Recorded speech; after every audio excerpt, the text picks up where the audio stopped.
Chapter 1, Marriage Certificate. Awoken by the stubborn smell of cooking oil that invaded his room from outside, Shin Choi instinctively grabbed his phone from the bedside table to check the time. It was only 6 in the morning. He groggily got up and shuffled into the bathroom for a wash. The scent of oil still lingered around him, accompanied by an endless stream of clamorous noises. Professor Wong on the floor above was cooking breakfast, Professor Lee's daughter-in-law downstairs was scolding her grandson, and next door a young couple was loudly quarreling, throwing things at each other. This was one of the downsides of living in faculty housing. The buildings were old, with poor soundproofing. Everything that happened in the neighboring apartments could be heard loud and clear. The argument next door turned into intermittent sobs of a woman crying softly. Shin Choi draped a cold towel over his face, making a firm decision to sign the housing contract he had been eyeing today. As he stepped out of his apartment, the door across the hallway opened too. Yang Wenbin came out in a rush, carrying a briefcase under his arm. His expression looked rather unpleasant, completely ignoring Shin Choi as he hurriedly walked past without so much as a greeting. Shin Choi didn't pay it any mind. He'd never gotten along well with Yang Wenbin. They both joined the faculty at the same time. Last year Shin Choi was promoted to associate professor, while Yang Wenbin remained just a lecturer. Naturally, this created tension between them. After carefully locking the door, Shin Choi descended the stairs. It wasn't yet 7 o'clock. The faculty dormitory was located inside the school campus, which was convenient indeed. After eating breakfast at the cafeteria nearby, Shin Choi sauntered into his office, a place of his own since he became an associate professor. Although small, it was peaceful. He boiled water for tea, watered the plants on his desk, and then prepared the lecture slides for class. It was already summer in Hawaii City by May, and the weather was unusually hot. Fortunately, Hawaii University was lush with greenery, providing some cooling respite within the campus. Without turning on the air conditioning, Shin Choi sat comfortably by a fan, focusing deeply on his work. Just as he was finishing up the slides, someone knocked on the door. Seeing the familiar professor enter, Shin Choi immediately stood up to greet him, "Teacher." Zhang Rumin casually took a seat on the couch, waving his hand for Shin Choi to sit down too. "No need for formality, I guessed you'd come early to the office this morning." Shin Choi insisted on preparing tea for him. "Why are you back so early today, teacher?" Zhang Rumin was the deputy dean of Hawaii University's telecommunication college and also Shin Choi's mentor. Since Shin Choi started working under him during his senior year, he followed Zhang Rumin through his master's and doctoral degrees, all the way to his current job at the university. In recent years, Zhang Rumin has been focused on his research patents abroad and rarely intervened in college affairs. Most of the times he returns to the university, he goes directly to the lab, making his appearances quite rare. Our department is signing a cooperation agreement with Cheetah Technology today, which will take place in the laboratory area. Dean Zhou particularly emphasized our attendance. "You should come along with me later. Cheetah Technology is one of the largest enterprises in Hawaii City, so it wouldn't hurt to get acquainted with more people." Shin Choi had heard about this beforehand. The college valued this collaboration significantly, but initially, Shin Choi thought it wouldn't concern him. However, since Zhang Rumin mentioned it, Shin Choi didn't object. "I have class in the first 2 periods this morning, so I might arrive a little later." "That works," said Zhang Rumin. After the signing ceremony, there would be a cold buffet to entertain guests from the enterprise side. "You can go straight after class. By the way, how's the girl I introduced to you? Did you talk to her? Have you met yet?" A touch of awkwardness crossed Shin Choi's face. "Not really compatible." In truth, they exchanged WeChat contact information once, and Shin Choi communicated with her briefly before letting the conversation fall dormant. If not for Zhang Rumin's introduction, he wouldn't have agreed to meet her in the first place. Zhang Rumin sighed heavily, lamenting why at the age of 30 Shin Choi still didn't consider dating. Shin Choi smiled apologetically, keeping silent like he always did when this topic arose. Fortunately, Zhang Rumin stopped after a few words and left for prior engagements. Just before leaving, he reminded Shin Choi again to remember coming later. Shin Choi nodded politely and replied affirmatively. When the person had gone, Shin Choi let out a sigh of relief, quickly finished his lecture slides, and was shutting down the computer when the doorman from downstairs called. A transnational package addressed to him had arrived, and he was asked to come collect it. It was sent from the USA. Shin Choi was puzzled. When he took the envelope, it contained just a single piece of paper that came from Las Vegas. "It's been sitting around here for almost 2 months, explained the doorman. "I don't know English and didn't realize who it belonged to until now. Earlier today I remembered it when asking someone else. It clearly stated Professor Shin as the recipient. I'm sorry." The old man peeked out from the small window, offering his apologies. Shin Choi responded, "It's fine." Then, he carried the document upstairs. Tearing open the seal, the only page fell out of the envelope. As Shin Choi flipped it over, surprise flashed across his face when he saw the title printed clearly at the top, Marriage Certificate. Marriage Certificate? Shin Choi. Apparently, something like this existed. 3 months ago, Shin Choi had gone to Las Vegas to attend an academic seminar. On the final night before returning home, he ended up at a gay bar getting drunk by himself. That evening, before blacking out, he hooked up with a man who looked agreeable, someone who seemed Chinese as well. They went together to a hotel, but before reaching the room, they casually stopped by a nearby government office and registered their marriage. Shen Chua remembered very little of what happened after that, he hadn't even learned the man's name. Still under the influence of alcohol, they dragged a random passerby from a neighboring church to act as a witness for the impromptu ceremony. The staff asked them to provide an address so they could mail the official marriage certificate afterward, and Shen Chua hazily gave his university address. It was only after 2 months and 3 weeks, upon receiving this document, that the outrageous events of that overseas trip were jolted back into his memory. On closer inspection, the other name registered on the certificate was Tingyue Pei, definitely Chinese. Holding this hot potato of a paper, Shen Chua tried hard to recall the person with whom he spent that night, only remembering that the man was tall, in great shape, and seemingly handsome. As for the man's technique in bed, Shen Chua couldn't judge whether it was good or not, he'd never tried anyone else, but it was certainly better than using toys. Taking a deep breath, Shen Chua pulled himself back to reality, remembering that the shredder was in the adjacent copy room. He glanced through the door of his office across the corridor. There was someone inside, so he could only stuff the paper into his briefcase and head off to teach his class. At 11:50 a.m., Shen Chua hurriedly left the classroom after finishing 2 lectures and made his way to the telecommunication experiment building. He also had an office here, where he would usually stay unless he had classes. A few of his students worked in this area as well. Outside the building, a banner hung celebrating the cooperation agreement between the Telecommunication College and Cheetah Technology Group. Shen Chua cast a glance at it and then entered quickly. The signing ceremony had just concluded. A cold buffet reception was now being held on the second-floor meeting hall, where the leaders of the department entertained guests from the company side. As Shen Chua walked in, he spotted Zhang Rumin immediately. He saw him talking about college history with Dean Zhou and the president of the company, so he decided not to interrupt. A number of people moved around in the meeting hall, most of them colleagues curious about the event, along with some of the students working in the experimental building. Shen Chua stepped outside onto the corridor to take a phone call, and after hanging up, started texting his students instructions regarding their work while pondering over a problem. Suddenly, he heard voices coming from the stairwell beside him. "Mr. Pei, I want to consult you about something," said Yang Wenbin, speaking to someone facing away from the door. "I have a friend," he emphasized these 2 words and continued, "who doesn't get along well with his wife and wants to get divorced. All the property acquired during their marriage is earned solely by him, his wife hasn't worked since their wedding day. She has been staying at home playing and taking care of their child. What should he do to ensure his property remains safe?" "You're thinking of transferring joint marital property?" Yang Wenbin replied uncomfortably, since all the money was his to begin with, his wife never contributed any. "So you're still thinking of transferring joint marital property?" Shen Chua turned his head slightly toward the voice and noticed a tall and well-built man standing with his body leaning against the window frame, smoking. His sharp profile appeared somewhat familiar. But Shen Chua had nearsightedness of 100 or 200 degrees in both eyes, and he didn't like wearing glasses, making it difficult to see clearly. "Your friend," the lawyer glanced faintly at Yang Wenbin, "if he has patience, he can proceed slowly. In everyday life, if he normally spends 100, he can write down 200. Instead of giving 500 to his parents for support, he can say he's giving 1,000. Everything regarding eating, using, or wearing should be managed personally, reporting higher prices. Over time, whatever money he saves this way will be untraceable even if the case ends up in court later." Yang Wenbin wasn't fully satisfied. "Isn't that too troublesome and will it take too long? Isn't there another way?" "There are ways," the man spoke leisurely, directing his gaze towards Shen Chua briefly, "but I don't handle family-related legal cases. If you want advice, I can introduce you to another lawyer from our firm. How much property are you planning to transfer?" 2 or 30,000 yuan, Yang Wenbin hastily added after finishing, "My friend has saved up this amount over the years." "That might be tricky," the man calmly replied while glancing toward Shen Chua again. Realizing the attention, Shen Chua turned around immediately, avoiding eye contact, and returned to the meeting hall. Pei Tingyue stared at the retreating figure, narrowing his eyes slightly. Yang Wenbin didn't notice this subtle change in expression and pursued further, "Is it really that difficult? The amount your friend wants to transfer probably isn't enough to cover lawyer fees." Pei Tingyue crushed his cigarette. "After all, this method must be reasonable and lawful, which isn't easy to execute. Lawyers like us need a lot of effort too. You can consult for free, but how can we offer services without payment?" In the reception room, Zhang Rumin called Shen Chua over and specially introduced him to the CEO of Cheetah Technology. He praised Shen Chua a great deal, explaining that the research project to be conducted in collaboration with Cheetah would be overseen by Shen Chua on their side.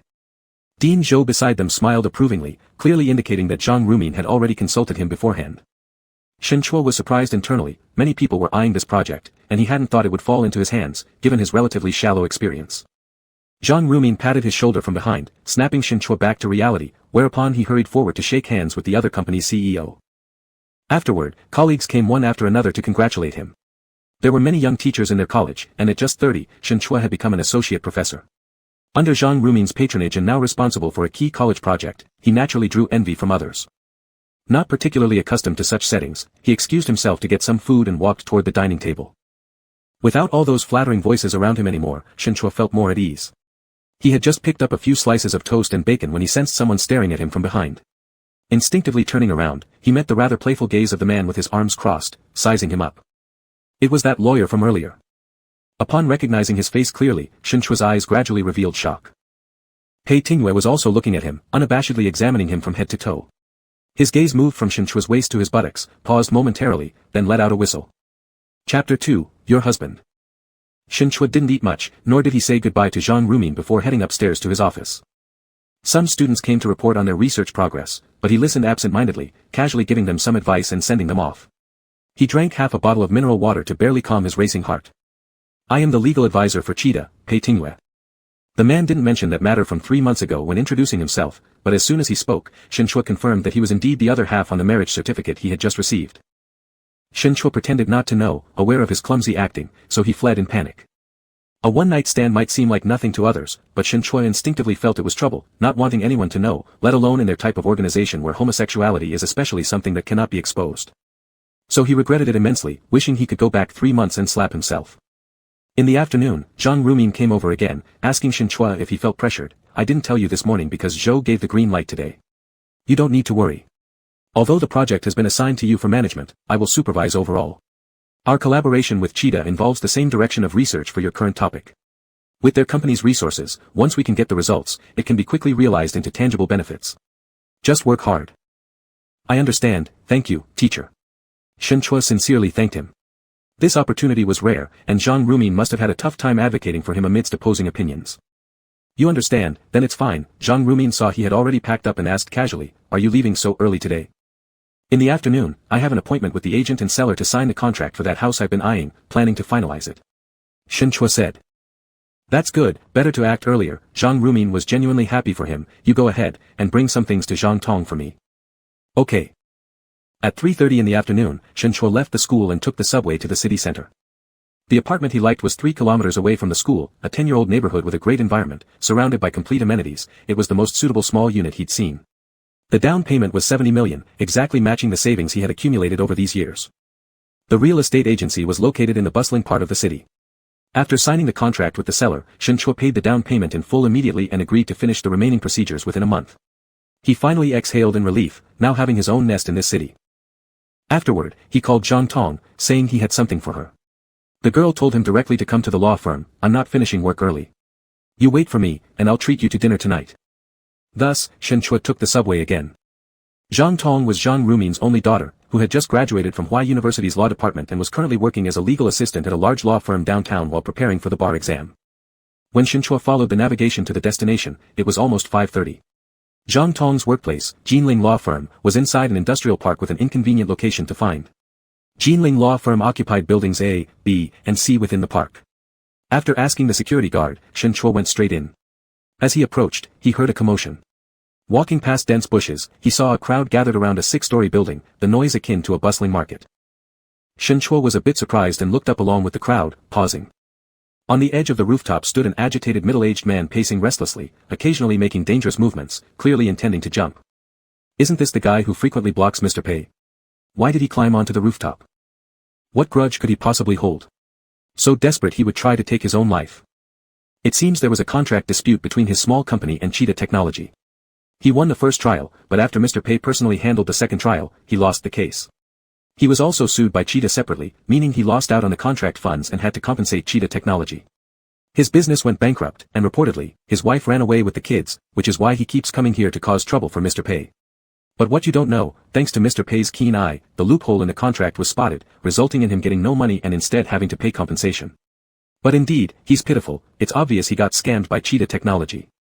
You'd better keep your voice down. If my mentor hears you talking about scams or otherwise unprofessional, he'll reprimand you. What they mean by scam is legally referred to as the freedom of all acts unless prohibited by law.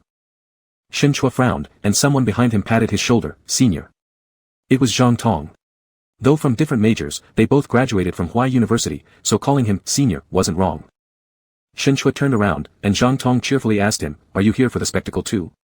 Is this even a spectacle? It's about to become a fatal incident, Shinchua said. They're talking about Mr. Pei. Do they mean Pei Tingyue? Do you know Mr. Pei? Oh right, Cheetah Technology apparently has a partnership with your college. He is Cheetah's legal advisor. Shen Chua fell silent. At noon, while in his office, he had searched online for Pei Tingyue's personal information and learned that the man was a highly renowned commercial lawyer at Jinling law firm, making it hard not to associate him with what had happened earlier. When Zhang Tong had invited him to the law firm before, Shen Chua wasn't entirely willing. However, he figured that Pei Tingyue must be a very busy person, so they might not even cross paths, which was why he decided to come. But as soon as he arrived, he witnessed the entire spectacle. Zhang Tong was about to say something when a car drove into the parking lot, stopping nearby. It was an expensive Mercedes-Benz. Someone whispered softly, Pei's car. Pei Tingyue stepped out of the car with his assistant, causing all the murmurs around them to cease instantly. Shen Chua couldn't help but glance at him. Pei Tingyue was tall with long legs, his face possessing deep and chiseled features, especially from his eyebrows down to the bridge of his nose. The line was smooth and refined. He really did look handsome. Given the heat, the top button of his gray shirt was undone, and he wasn't wearing a tie. His sleeves were rolled up twice, revealing tanned forearms. Compared to the neatly dressed elite lawyers around him, he seemed more relaxed, though still evidently unapproachable. The security captain approached Pei Tingyue to inform him about the situation. This man who was threatening to jump insisted on seeing him, claiming he would leap off Jinling law firm's building if Pei didn't show up, intending to make them famous for all the wrong reasons. Pei Tingyue listened patiently for a moment before raising an eyebrow. Has the police been called? The security captain quickly replied, yes, the officers and firefighters should be here shortly. Then we're done. Pei Tingyue turned his foot and started walking away without even looking up once. An intern lawyer, unable to contain their curiosity, boldly asked, are you sure you won't take a look? He seems quite agitated. Pei Tingyue glanced over, and what happens if I do look, and he jumps anyway? Will you take responsibility for me? The intern's face turned bright red. Do you want to be the good guy? Go persuade him. If you bring him down safely, I'll ask the head for a commendation award for your bravery. The intern instinctively shook their head, no, thank you. Without further acknowledging anyone, Pei Tingyue left after a few steps, then suddenly turned his gaze toward Shen Chua. Shen Chua immediately lowered his head, pretending to check his phone. Half a minute later, when Shen Chua looked up again, the man had already entered the adjacent building. Zhang Tong whispered with admiration, no wonder he's called Attorney Pei, he is truly unmoved like a mountain. Shen Chua thought inwardly, more like cold-blooded. At 6 o'clock, Zhang Tong finished work and took Shen Chua to a grilled fish restaurant across from the business park. Thankfully, no one died, Zhang Tong said, eating nervously, otherwise, my dad would definitely use this as another excuse to lecture me and tell me not to become a lawyer. Shen Chua felt a hint of amusement and handed her the items he brought on behalf of Professor Zhang. Professor said these are all your favorite snacks. He also mentioned he's missed you, you should go visit him if you have time. Zhang Tong placed the items aside, I'll think about it after my exams. Professor Zhang hoped she'd continue pursuing graduate studies or even a PhD to eventually stay at the university, but she was determined to become a lawyer. Both father and daughter were stubborn, none able to convince the other. After starting her job, Zhang Tong rented a place near the workplace to live alone, barely speaking with her father beyond short conversations, relying on Shen Chua, with whom she maintained a good relationship, to act as a go-between. Are you really that eager to become a lawyer? Shen Chua asked her, aren't you afraid someone could threaten you with their life too? It sounds dangerous to me. To be hated by others to this extent is indirectly recognizing your capability, Zhang Tong gossiped. Besides, not everyone is as extreme as Attorney Pei in handling cases. Do you know, that guy has been coming to our firm trying to corner him for almost 2 months. Normally, people would at least meet the person properly to calm them down, right? But Attorney Pei never does, he doesn't even spare them a second glance, instead directly ordering the security to drive the man away each time. Indeed. Shen Chua nodded. For someone to remain unfazed and apathetic when being threatened with a potential suicide, it was evident that he wasn't an ordinary person. Attorney Pei is indeed different from others. He's capable, no doubt about that, just over 30 and already a senior partner in our firm. But, well, he's notoriously cold, cruel, and purely driven by self-interest, lacking a strong sense of morality. He only empathizes with money and helps rich clients win their cases, Zhang Tong continued excitedly. You may not know this, but last year during Huai City's widely discussed organized crime case, he was the defense attorney for the second defendant. Out of the 3 charges raised by the prosecution, he successfully argued for the dismissal of 2 charges, reducing a 21-year sentencing recommendation to just 3 years. Though I don't know exactly how much in attorney fees he earned from that case, it surely wouldn't be less than 8 digits. After all, his client's family has enough wealth to spare. Allegedly, their early business dealings were somewhat shady. Now, having Attorney Pei by their side, dad goes to prison, while son takes over the business. Over time, they will launder everything clean, eventually becoming respected entrepreneurs and philanthropists. Shen Chua frowned deeply, are you criticizing him, or admiring his actions? Of course, I really admire him, Zhang Tong said frankly. I heard that when he first started, he dared to confront the well-known senior lawyer on the other side in court. Instead of applying for an extension when the opponent conducted a surprise evidence dump, he reviewed the new evidence in court and found loopholes one by one, leaving the opposing counsel speechless. You might call him a pettifogger, but without real talent, he wouldn't be able to do that. Unfortunately, I didn't pass the interview for his team back then, otherwise, would have loved to work with him.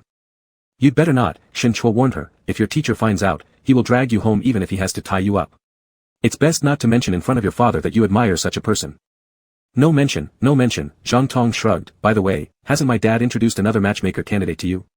Aren't you going to tell him that you like men? Shin Chua, let's talk about it later. I'm afraid your teacher can't handle it.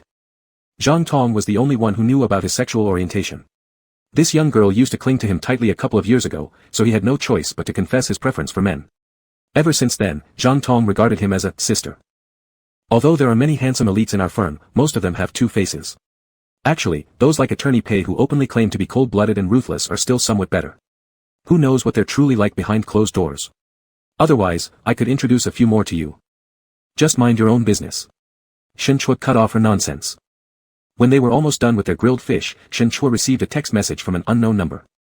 Come out after you're finished eating. Let's meet. Shin Chua was confused, thinking it might be some new scamming tactic. He hesitated before replying, Who are you? A new message appeared on his phone screen. Your husband. Chapter 3, Hypocritical Appearance. Shin Chua was taken aback at first by these 4 words, his mind slow to react. He glanced out of the restaurant and sure enough, saw that same Mercedes parked by the curb. He didn't know what this person wanted, but pretending to be oblivious wasn't an option anymore. I have something to do and need to rush back to school. I'll go first. Zhang Tong was a little surprised upon hearing this, in such a hurry. Yeah, Shin Chua said, a student just sent me a message. There's something unexpected. Zhang Tong didn't try to hold him back any longer. Alright, take care on your way, senior brother. I'll go settle the bill. Good, once you pay the bill, head back early. I'll treat you next time. Shin Chua stood up and walked out of the restaurant, taking large strides towards the Mercedes, getting into the passenger seat before Zhang Tong came out. Drive forward. Pei Ting had just finished a call with a client. He glanced back at Shin Chua who appeared completely serious, not looking around, so he said nothing and started the car. The car had been driven for some distance, and no one spoke. Pei Ting had specially called him out, yet didn't hurry to speak first. Thinking about it, they were practically strangers, but between them lay a certain unspoken entanglement. Shin Chua couldn't quite figure out this man's intentions, hesitating repeatedly before speaking up, about what happened abroad earlier. Let's not bring it up again. It was just a one-night stand. I believe Attorney Pei isn't a novice at this kind of thing, so there's no need to dwell on it. Do you really fear my mention? Pei Ting teased, why did you run every time you saw me back at school? Shin Chua steadied his breath, trying to maintain composure as he said, I don't like mixing personal life with work, and I never set up dates with people I know. Indeed, I fear the complications. You told me that night we hooked up, it was your first time.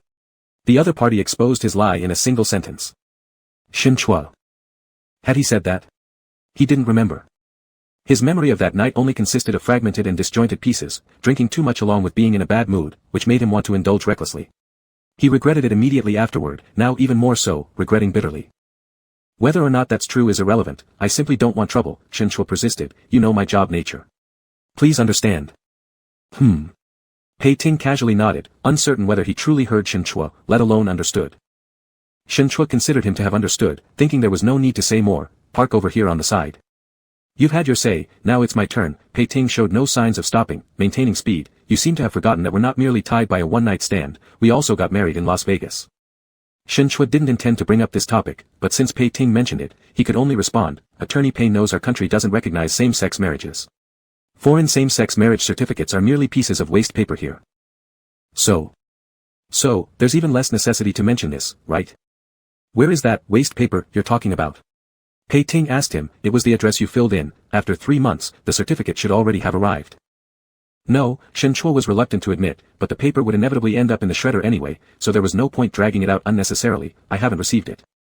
The car stopped at a traffic light, Pei Ting's fingers tapped the steering wheel lightly. Turning his head, he glanced at Shin Chua, who kept his eyes focused forward, showing no emotion, refusing to acknowledge. Pei Ting found it rather amusing, lingering his gaze slightly longer on Shin Chua's face.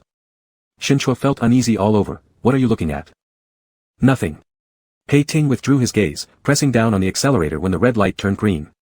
This Shin professor seemed like an entirely different person from what Pei Ting remembered from their encounter that night, drunk and smiling seductively, bold flirtation, a kiss offered voluntarily, unrestrained passion combined with an instinctive restraint. Pei Ting slowly drove, now in no hurry to say what he originally intended. The person you were having dinner with seems to be our firm's assistant, girlfriend. Not, Shen Chua quickly denied, just a regular friend.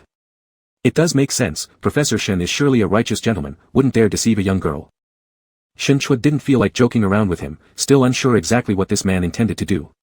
Same-sex marriage certificates from foreign countries are indeed useless in China, Pei Ting continued, but who can guarantee there won't be future troubles? You can't ensure you will never leave the country either. What troubles could possibly come? Shen Chua doubted, unless attorney Pei is a foreign citizen, or owns assets abroad. Not a foreign citizen, foreign citizens can't practice litigation law in China. But yes, I own a place overseas, along with some stock investments. Pei Ting was candid, not concerned about hiding his wealth. If anyone else had said this, Shen Chua might have thought they were boasting and bragging, but Zhang Tong had mentioned that attorney Pei earned 8 figures in legal fees from a single case. Are you not worried that I want to claim part of your property abroad? Could you even if you wanted? Pei Ting scoffed lightly, if you could manage it, then I'd better give up being a lawyer. Shen Chua naturally didn't think he could claim anything. He wasn't interested anyway. In his briefcase, there was the just-signed real estate purchase contract, making him officially a homeowner now.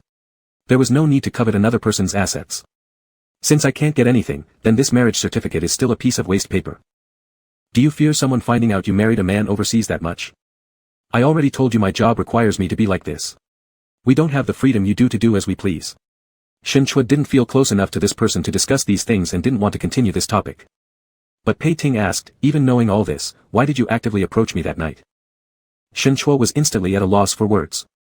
It was he who initiated contact that night, proposed going to a hotel to rent a room, and even suggested getting the marriage certificate. Being drunk was not an excuse. He hadn't been so intoxicated that he didn't know what he was doing, all of it was done with ill intentions. Shen Chua helplessly said, I assumed one-night stands implied going our separate ways afterward. Attorney Pei holding on to these things seems inappropriate. I've also said, we're not merely related by a one-night stand, Pei Ting reminded him, besides, the word propriety probably has nothing to do with me. What exactly are you after? Shen Chua's patience was almost depleted. Pei Ting turned around again to size him up. This Professor Shen actually looked good, especially those eyes. His slightly frowning expression showed impatience, somewhat reminiscent of how he was that night. Beneath the scholarly appearance lay a restless heart, which was quite intriguing. Not anything, Pei Ting's gaze fell back on the road ahead as he calmly said, we've known each other once, no need to be like an enemy, I won't eat you. Shen Chua wanted to ask him to stop the car. When he looked outside, however, he realized they seemed to be heading back toward his school. I'll send you back. Pei Ting said. There's no need. Just stop at the next subway entrance. This section doesn't allow parking. If I'm caught, I'll be fined, Pei Ting gestured toward both sides of the road, there's also no place for you to enter the sidewalk. Shen Chua kept quiet. Fine, anyway, his school was not far away now. Pei Ting continued driving when a phone call came in. He picked it up with a Bluetooth headset. Whoever it was on the other end, this person coldly said, tell the police station that I suspect he has mental issues. It might be better for them to conduct a forensic evaluation, treating him if necessary, rather than causing trouble later on wherever he dies. Shen Chua felt somewhat uncomfortable upon hearing this and averted his gaze. Pei Ting ended the call. 15 minutes later, he drove into Huai University's campus and parked under the faculty dormitory building. Shen Chua thanked him and attempted to get out of the car, but the door was locked and wouldn't open. I haven't finished what I had to say earlier, Pei Ting glanced at the surroundings outside the car, saying, you asked me what I wanted. Originally, I wanted the marriage certificate from you, and find time to go over there and divorce. Even though it's only a piece of scrap paper, to avoid potential future troubles, it's best to settle things. This point Shen Chua agreed with. He was about to speak, but Pei Ting didn't give him the chance, however, I've changed my mind. Shen Chua didn't catch his implied meaning, what? Think about becoming my long-term bedmate, Pei Ting's eyes returned to him, how does that sound? Not interested, Shen Chua refused without hesitation, aside from the potential risk of revealing his sexual orientation, this person's character was more unsettling, attorney Pei should look for someone else. You're really not considering it? I don't have any interest in developing a one-night stand into a long-term relationship, Shen Chua firmly shook his head, attorney Pei should find others. Aren't you very afraid that your sexual orientation will be discovered by others? Shen Chua frowned, unsure why he brought this up again. The next sentence Pei Ting said was, I can help keep your secret, provided that you fulfill my wishes. If I definitely refuse. In that case, I can't guarantee our affairs won't become public. To me, it's nothing serious, maybe someday I'll casually tell others. Pei Ting said this lightly, yet it was an obvious threat. Shen Chua's face darkened, would anyone believe you? We obtained a marriage license, Pei Ting reminded him again, you said you didn't receive it, so assume it's lost. Applying for a replacement isn't difficult. Are you crazy? Shen Chua couldn't hold back any longer. He thought this hypocritical, unscrupulous lawyer deserved to be sent to the psychiatric hospital. After being cursed, Pei Ting's face showed no displeasure. Still the same line, think about it. I won't agree. Shen Chua no longer wanted to deal with him. With a forceful push, the car door finally opened. He got out and slammed it shut. Pei Ting stepped on the gas pedal, causing the car to lunge forward. The next second, under the effect of the brakes, it came to an abrupt stop. Shen Chua took a startled step back as the Mercedes-Benz reversed out. In the glaring headlights, he instinctively turned back to look. Through the front windshield, that person's hand rested on the steering wheel, and those dark eyes stared at him unrelentingly. Shen Chua felt an instinctive discomfort. He watched as Pei Ting's lips moved, silently saying, Professor Shen, see you. Chapter 4, Take Responsibility for Me. In the afternoon, as the class bell rang, Shen Chua walked into the classroom and casually scanned the room. At least 1/3 fewer people were present compared to usual. He quietly started his lecture. By the second class, a few more students had left, and those remaining seemed distracted, constantly checking their phones. Now we will take attendance. The entire classroom instantly fell silent. Shen Chua called out names while making records, determined to deduct points from those who were absent. After that, no one dared sneak out of the back door in the middle of the class. 2 minutes before the end of the class, Shen Chua turned off his computer, tidied up his briefcase, and said to the students below, all right, you can leave 1 minute early. It's only 5:30 now, and if you want to go on a date for May 20th, you still have time. The students laughed instantly. Someone boldly asked, Teacher, are you rushing to celebrate the festival too? With an expressionless face, Shen Chua said, no. The students these days like all sorts of showy things. What's this about May 20th? Back when we were studying, we didn't know any of these things. That's true. They don't focus on their studies, and they're always coming up with these distractions. Their minds aren't on the right path. I had a class this afternoon where a student brought a big bouquet of flowers into the classroom. What does that look like? In the staff canteen, several elderly professors shook their heads in lament. Shen Chua sat alone at a separate table nearby, quietly eating. A familiar colleague came over and sat across from him. You didn't celebrate the festival today either. Amused, Shen Chua said, celebrate with teenagers or 20-somethings. This is what I mean, you're only 30. You're still young. What's wrong with celebrating? No partner, Shen Chua honestly replied, so I can't celebrate. If you don't have a partner, go find one. With your conditions, it should be easy to pick someone. At this, a young female teacher from the same college also sat down next to them. Hearing this, she teased, Teacher Shen, are you looking for a partner? I have a friend who is also looking for a boyfriend, and she has quite good conditions. Do you want me to introduce you to? Shen Chua helplessly said, don't listen to what Teacher Su says. I still prefer to let things happen naturally. We'll see. The two opposite him laughed, teasing him for being picky. Shen Chua chose not to respond. The female teacher then began talking about something interesting that happened today. In my class today, 2 male students confessed their feelings loudly during break time, and a group of people joined in cheering them on. Kids these days are truly amazing. Male and male. So bold. Male teacher Mr. Su was surprised. Yes, nowadays young students aren't bothered by such issues, and some even think it's fashionable and fun. I'd probably break their legs if I were their parents. You see, Teacher Su, your thinking is outdated compared to these young people's trends. Ugh, better not keep up with this kind of trend. Shen Chua ate the dumplings in his bowl silently, without participating in their conversation. The female teacher suddenly asked him, what do you think, Teacher Shen? Shen Chua dryly chuckled, these students are mostly adults. As long as they can take responsibility for their own actions, that's fine. After finishing his meal, he returned to the dormitory, took a shower, read a book in peace for a while, and then received a call from an unknown number. Shen Chua pressed answer casually, hello. Professor Shen, a slightly low-pitched male voice came from the other end, do you remember who I am? Shen Chua was taken aback, Attorney Pei. It's me, Pei Tinghua sounded rather pleased, I'm just asking if you've considered it yet. Shen Chua immediately hung up the phone. When the caller dialed again, he directly rejected the call. Just as he was about to block the number, a new text message came in, let's talk. Even if you block me, I can still use another number or come find you at your school. The phone rang for the 3rd time. Shen Chua took a deep breath and hit accept again. What exactly do you want? Again with this question, Pei Tinghua clicked his tongue on the other side, Professor Shen, you shouldn't be forgetful at your age. Didn't I already tell you what I want? I already said no, won't consider it, and won't agree. Shen Chua said through gritted teeth. These past few days, he had been very busy.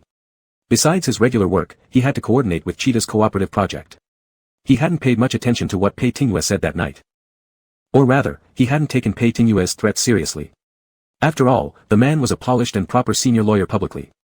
There seemed no need for him to bother Shen Chua. For a whole week, Pei Tingyue indeed hadn't contacted him. If it wasn't for this sudden call today, Shen Chua almost forgot about this matter. Why? Pei Tingyue asked. I thought we were pretty compatible that night.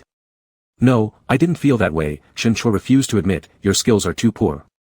Is that so? Pei Tingyue didn't argue. Then give me another chance to try. There's no need, go find someone else. I don't want anyone else. Pei Tingyue showed no interest in his suggestion. I'm quite picky. It's not easy to find someone I'm satisfied with, so I don't plan on changing.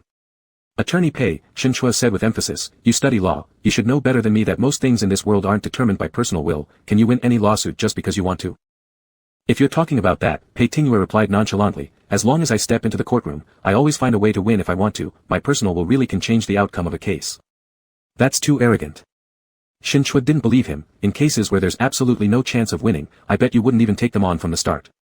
Professor Shen, you're quite interesting. Pei Tingyue's tone was hard to discern whether it was praise or something else. You're right, in cases where there's absolutely no chance of winning, I certainly wouldn't take them on. I'm not stupid. He shifted his focus back to his goal. By the same token, for you too, if you absolutely wouldn't accept it, I wouldn't waste time pursuing you. Where do you get the confidence that I would accept your proposal? You seem to have forgotten, that night it was you who came up and initiated the conversation with me. Pei Tingyue brought up that night again. The whole time, the person taking the initiative was you. The voice on the phone fell silent but didn't hang up.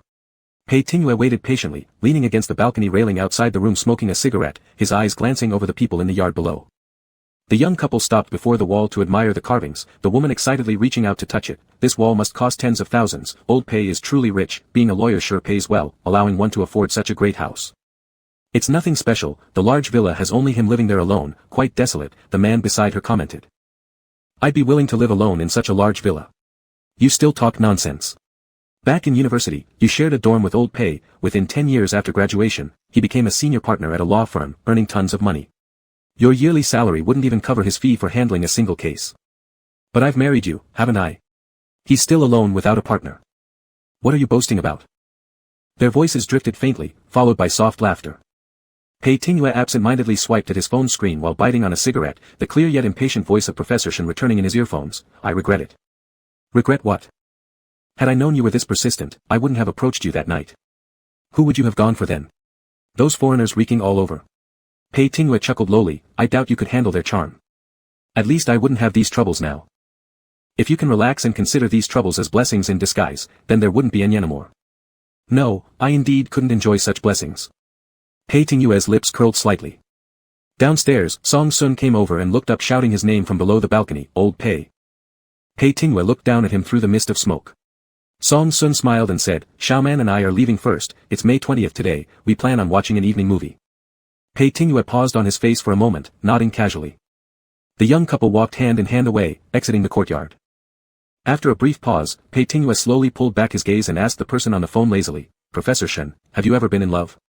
Shen Chua's voice hesitated, his eyelashes fluttering once before continuing with even more impatience, that's none of your business. Just asking casually, Pei Tingyue remarked, if you don't want to say, fine. But our issue cannot be resolved like this. Pei Tingyue's tone resembled a rogue. Professor Shen, I forgot to tell you, it was also my first time that night. You need to take responsibility for me. Shen Chua. As if he'd believe that. Shen Chua hung up the call directly and powered off his phone. Unable to continue reading, he simply went to bed. But it took him a long while to fall asleep, and 2 hours later, he woke up feeling hot. He wiped the sweat off his face, turning on the electric fan next to his bed. This made him feel even less inclined to sleep, staring at the ceiling and recalling the recent wet dream, reaching his hand under the blanket. Fiddling around a bit, he lost momentum. Something felt missing when doing this himself. Ultimately, he had to pull open the drawer of his bedside cabinet, retrieving something hidden inside. The toy replicated both shape and hardness perfectly, adjusting it to his ideal vibration frequency. He turned sideways, arching his waist, holding the toy extending behind. Biting his lip, closing his eyes, the scenes from his earlier dream intruded his mind again, followed by more vivid memories replacing them. The pressed chests, dripping sweat, roaming hands, muscular thighs that held him tight, as well as the damp, tender kisses, and the waves of intoxicating pleasure that kept rising. He never watched porn or thought about anyone while playing with these little toys, always clearing his mind and merely satisfying his physical needs. It was the first time that he had more specific images in his mind. He reached his peak soon. Shen Chua stopped his movements, panting faintly in a daze, yet still feeling an emptiness within. After the tide of pleasure ebbed away, infinite void remained. He wiped his hand clean with a few tissues, then sat up and turned on the phone lying on the bedside table. After the phone was powered off, Pei Tingyue sent a new message, see you at your school tomorrow. Let's have dinner together. Shen Chua held the phone and stared blankly at it for a moment, then powered it off again with annoyance. Chapter 5, Sooner or Later Must Depart. The next day, Shen Chua had class in the afternoon during the 5th and 6th periods. Pei Tingyue entered from the back door of the classroom. He was standing to the side of the lectern, explaining the content of the slide being projected onto the screen, so he didn't notice the out-of-place figure sitting in the back row. In practice, the individual code element waveforms that compose a baseband signal aren't necessarily rectangular. Shen Chua's voice, amplified by the speaker, wasn't irritating.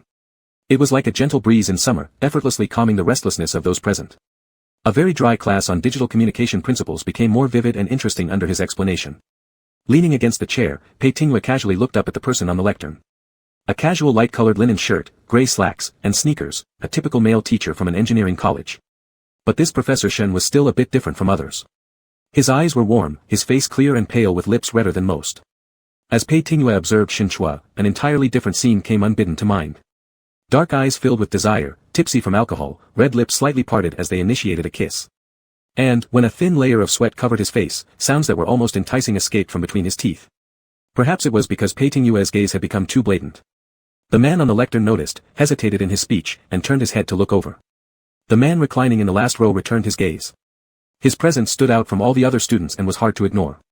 Pei Tingyue pointed at the projection screen, signaling for him to continue without worrying about him. Shen Chua was momentarily speechless, then turned his attention back to continue where he'd left off. This class ended quickly, and Shen Chua remained at the lectern while two students went up to ask questions. His slightly hooded eyelids focused intently on listening to the students.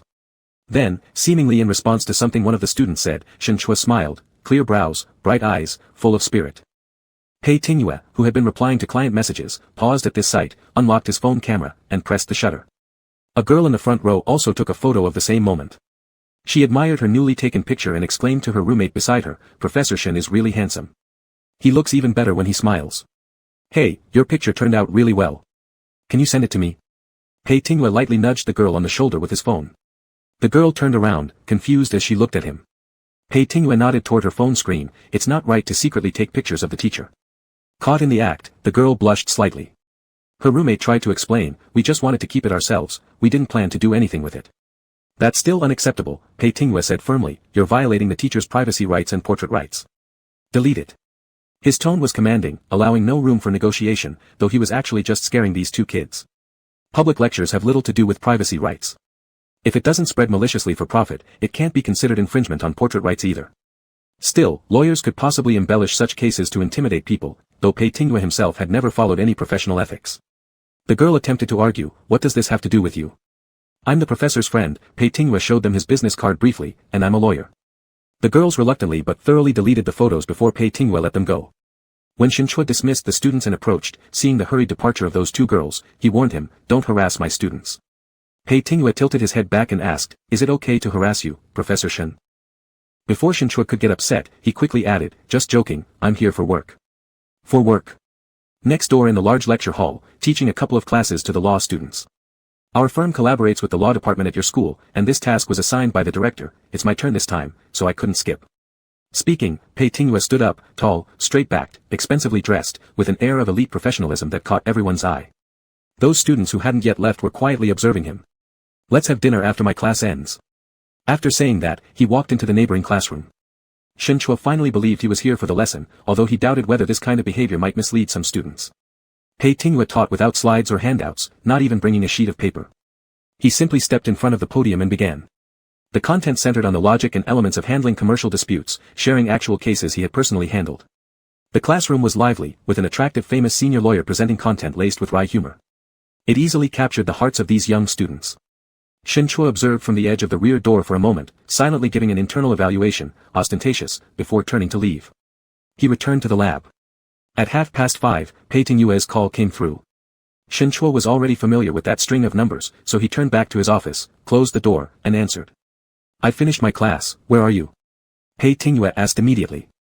I have something tonight, I won't make it. What's so important that you don't even plan to eat? Pei Tingyue drawled lazily over the phone. Professor Shen, that excuse of yours isn't very convincing. It's not an excuse, said Shen Chua seriously. I really have something. Where are you now? In the lab building? I'll come find you. Before Shen Chua could say no, Pei Tingyue had already hung up. Shen Chua was left speechless. He shoved his phone back into his pocket and tidied up his things, carrying his briefcase downstairs. As soon as he reached the bottom of the stairs, he bumped into Pei Tingyue, whose car was parked outside the laboratory building. Not wanting to tangle with him there, Shen Chua strode forward, pulled open the car door, and sat in the passenger seat. Pei Tingyue turned to look at him once. Where to? I need to go back to the dormitory to grab some things first, Shen Chua said. Pei Tingyue started the car. Professor Shen is only 30 years old but carries a boring, geriatric briefcase like those older professors. Seems like you've lost the vitality of youth. Shen Chua simply didn't want to deal with him. Pei Tingyue, you don't want to hear it? Then let me apologize. Turn left ahead. Shen Chua said this sentence alone, pointing out the shortcut to his dormitory. When he got out of the car, he left a simple, thanks, and was about to leave, only for Pei Tingyue to pull him back. You won't join me for dinner. I told you, I have something. Shen Chua glanced down at his arm trapped under Pei Tingyue's hand, signaling him to let go. But Pei Tingyue acted as if he hadn't seen that look. What do you have? What does it have to do with you? Shen Chua said bluntly.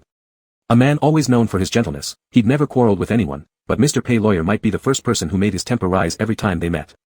Pei Tingyue stared at his cold eyes, then released him. You've quite a temper, Pei Tingyue scoffed lightly. Are you really not afraid that I'll expose your sexual orientation? What benefit would you get from that? Shen Chua calmly asked. There's no benefit, Pei Tingyue admitted, but what if I did it anyway? Not scared. His tone was casual, as if saying it without much thought, but Shen Chua felt that this lunatic just might do it. Pei Tingyue patiently waited for him to change his mind. I bought a house and agreed to meet the seller at 6:30 for the keys. He lives far away, so we wouldn't have enough time after dinner. I need to get my purchase contract and head out. Shen Chua had to tell the truth. Let's go.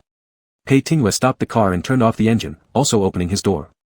Shen Chua was surprised for a moment as Pei Tingyue turned around and indicated him. I'll come up with you. By the time Shen Chua realized his regret and wanted to reconsider, he had already brought Pei Tingyue inside his home. Pei Tingyue looked around Shen Chua's living quarters. The conditions of your school's staff dormitories are pretty bad. Shen Chua ignored him and opened the drawer to find the previous purchase contract kept here. Sounds of Yang Wenbin and his wife fighting were heard again from the next door, off and on, high and low, mixed with a child's crying.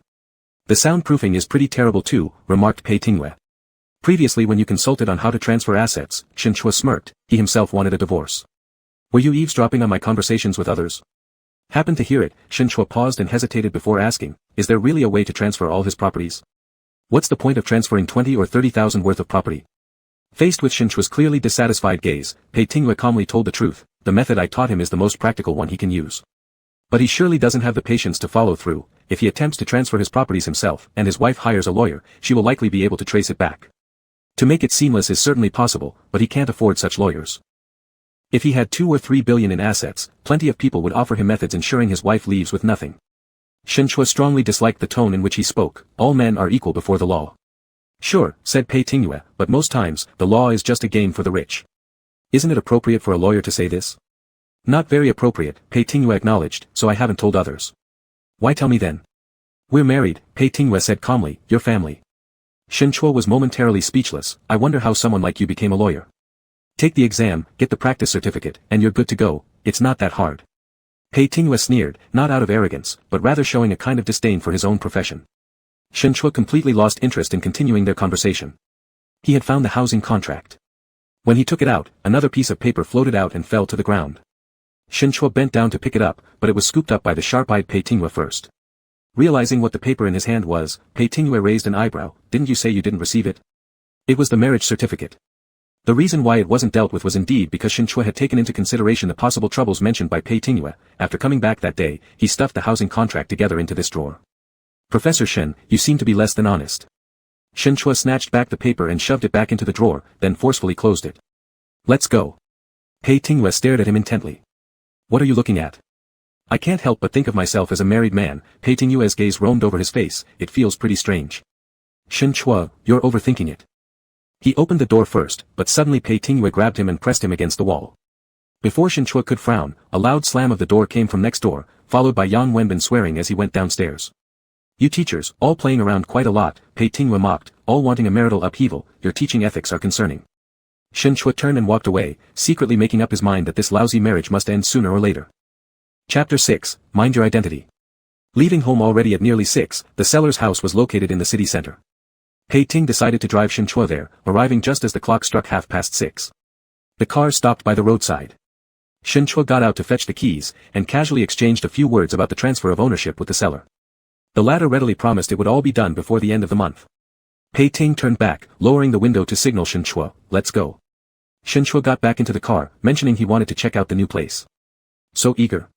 Since we're already out, might as well take a look," Shin Chua insisted. Pei Ting asked, "He gave you the keys even before the official transfer?" "I intend to do some simple renovations. I've scheduled to visit with the renovation company. The seller and I agreed that I could have the keys earlier." As Shin Chua stated the name of the neighborhood, Pei Ting nodded casually. "It's quite an old neighborhood, a bit off the main road. The property price must be pretty cheap, right?" "It's not expensive, less than 3 million yuan, said Shin Chua. "You're also a university associate professor, is your salary really so low?" "Our salaries aren't as high as yours as lawyers," Shin Chua replied frankly, "unless one runs their own company outside the academy and takes projects, there's only the fixed salary. And though research grants are not small, I can't just pocket them." "Correcting you here, newly minted lawyers don't earn much either," Pei Ting remarked, "and even if they make good money, compared to truly rich people, it's still nothing. Why don't you stop being a lawyer and start a business if you care so much about money?" Shin Chua mocked. "Not happening," Pei Ting responded indifferently, his eyes distant. "Money is good, but I prefer seeing wealthy people beg me for help while handing over their money." Shin Chua fell silent, confirming again, this man was definitely unhinged. For once, Pei Ting decided to play nice till the end, driving Shin Chua to his new place, and even went upstairs with him. Actually, the environment of this neighborhood wasn't bad. Shin Chua's purchased apartment was on the 10th floor, in a decent location. As Shin Chua was getting ready to open the door with his key, someone inside opened it from the other side. A middle-aged woman came out with a bag of garbage, dropped it outside the door, and then slammed it shut with a slap. Shin Chua looked around carefully, making sure this was indeed his apartment.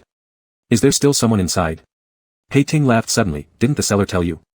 Furrowing his brows, Shin Chua knocked twice on the door. After half a day's wait, the door cracked open slightly, revealing the same middle-aged woman, who eyed Shin Chua suspiciously and shouted coarsely, "What do you want?" Shin Chua pulled out the purchase contract to show her, explaining, "I've bought this apartment. May I ask who you are?" Before she could reply, with a louder bang, the door was slammed shut once more. "Pei Ting, Tisked, she's quite fierce." Shin Chua's expression grew grim, and he dialed the seller's number to inquire what was going on. The seller stammered, "They're the tenants of the house. Their lease will expire mid-month. I previously asked them to move out but they refused. Now since you're there, why don't you tell them directly?" "But..." Shin Chua started speaking, only for the call to be abruptly ended. No wonder he spoke so easily and handed over the keys prematurely, it was simply to pass on the trouble to you. Pei Ting leaned against the wall beside Shin Chua, watching the drama unfold. Ignoring Pei Ting's comment, Shin Chua hesitated briefly. Then Pei Ting took a step forward, grabbing the keys from Shin Chua's hand and attempted to turn them to open the door. Shin Chua quickly stopped him. "Don't, that's trespassing. Didn't the seller mention their lease expired mid-month?" Shin Chua nodded. "Yes, that's correct. That settles it." Turning the key once, Pei Ting forcefully pushed the door open. "What are you doing?" There were 3 people in the house, a middle-aged couple and a tall and sturdy teenage son, all standing up. It was the boy who confronted them first with a questioning tone. "We're not here to do anything," Pei Ting stayed at the doorway with hands in his pockets, blocking the way. "We're here to reclaim the property we bought. Kindly vacate it." "I don't know what you're talking about." "We don't know you. This is our rented apartment, and we paid for it. If you think you can scare us into leaving, forget it." The middle-aged woman yelled loudly. "We'll report you to the police if you stay any longer." The man alongside chimed in aggressively. "Go ahead, report all you want." Pei Ting remained unperturbed. "I'd like to see who the police evict. Regardless, we won't leave, no matter who comes." Seeing their son, filled with rage and brawn, rolling up his sleeves and trying to shove them out, Shin Chua felt worried and whispered to Pei Ting, "How about we leave for now?" Pei Ting gestured with his eyes signaling Shin Chua to move aside, lifting his hand and skillfully pinning the aggressor down as soon as the young man shoved forward. With deft control, he twisted the arm of the large teenager and thrust him against the door. With an ease similar to handling a chick, Pei Ting pressed the hefty youth's head against the doorframe, effectively paralyzing him. "Did your parents never teach you to talk nicely, instead of resorting to violence?" The teenage boy screamed at the top of his lungs, and the middle-aged couple shouted, "Let go of my son," as they rushed forward. The woman reached first, lunging at Pei Ting. Shin Chua quickly moved to block her, but her sharp nails still managed to leave 2 bloody scratches on his arm. This caused the woman to stumble back a step. Unruffled, Pei Ting gripped the boy's arm and turned him around, shoving him towards his parents with a warning, "If you continue, I won't hesitate to finish him off." Where was the image of an elite lawyer now? This guy was clearly a bullying thug. With Pei Ting's fingers tightly gripping his neck, the boy struggled for breath, whimpering and shedding tears uncontrollably. The middle-aged man raised a stool in rage. "Release him right now." The woman wailed beside him, but dared not attempt another assault. Shin Chua wanted to intervene, but thought better of it since Pei Ting was helping him out.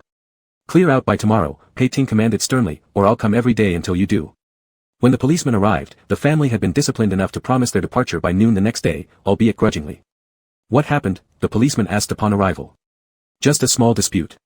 In front of the policeman, Pei Ting reverted to the polished demeanor of an elite, handing over Shinchua's purchase contract and explaining that they were here to reclaim the property. Are you tenants of this place? The policeman turned to the trio after hearing their story. The big, dim-witted boy jumped up, pointing at Pei Ting accusingly. He nearly strangled me, arrest him. Pei Ting calmly replied, not a single word from this kid is true. They are squatting and refusing to leave.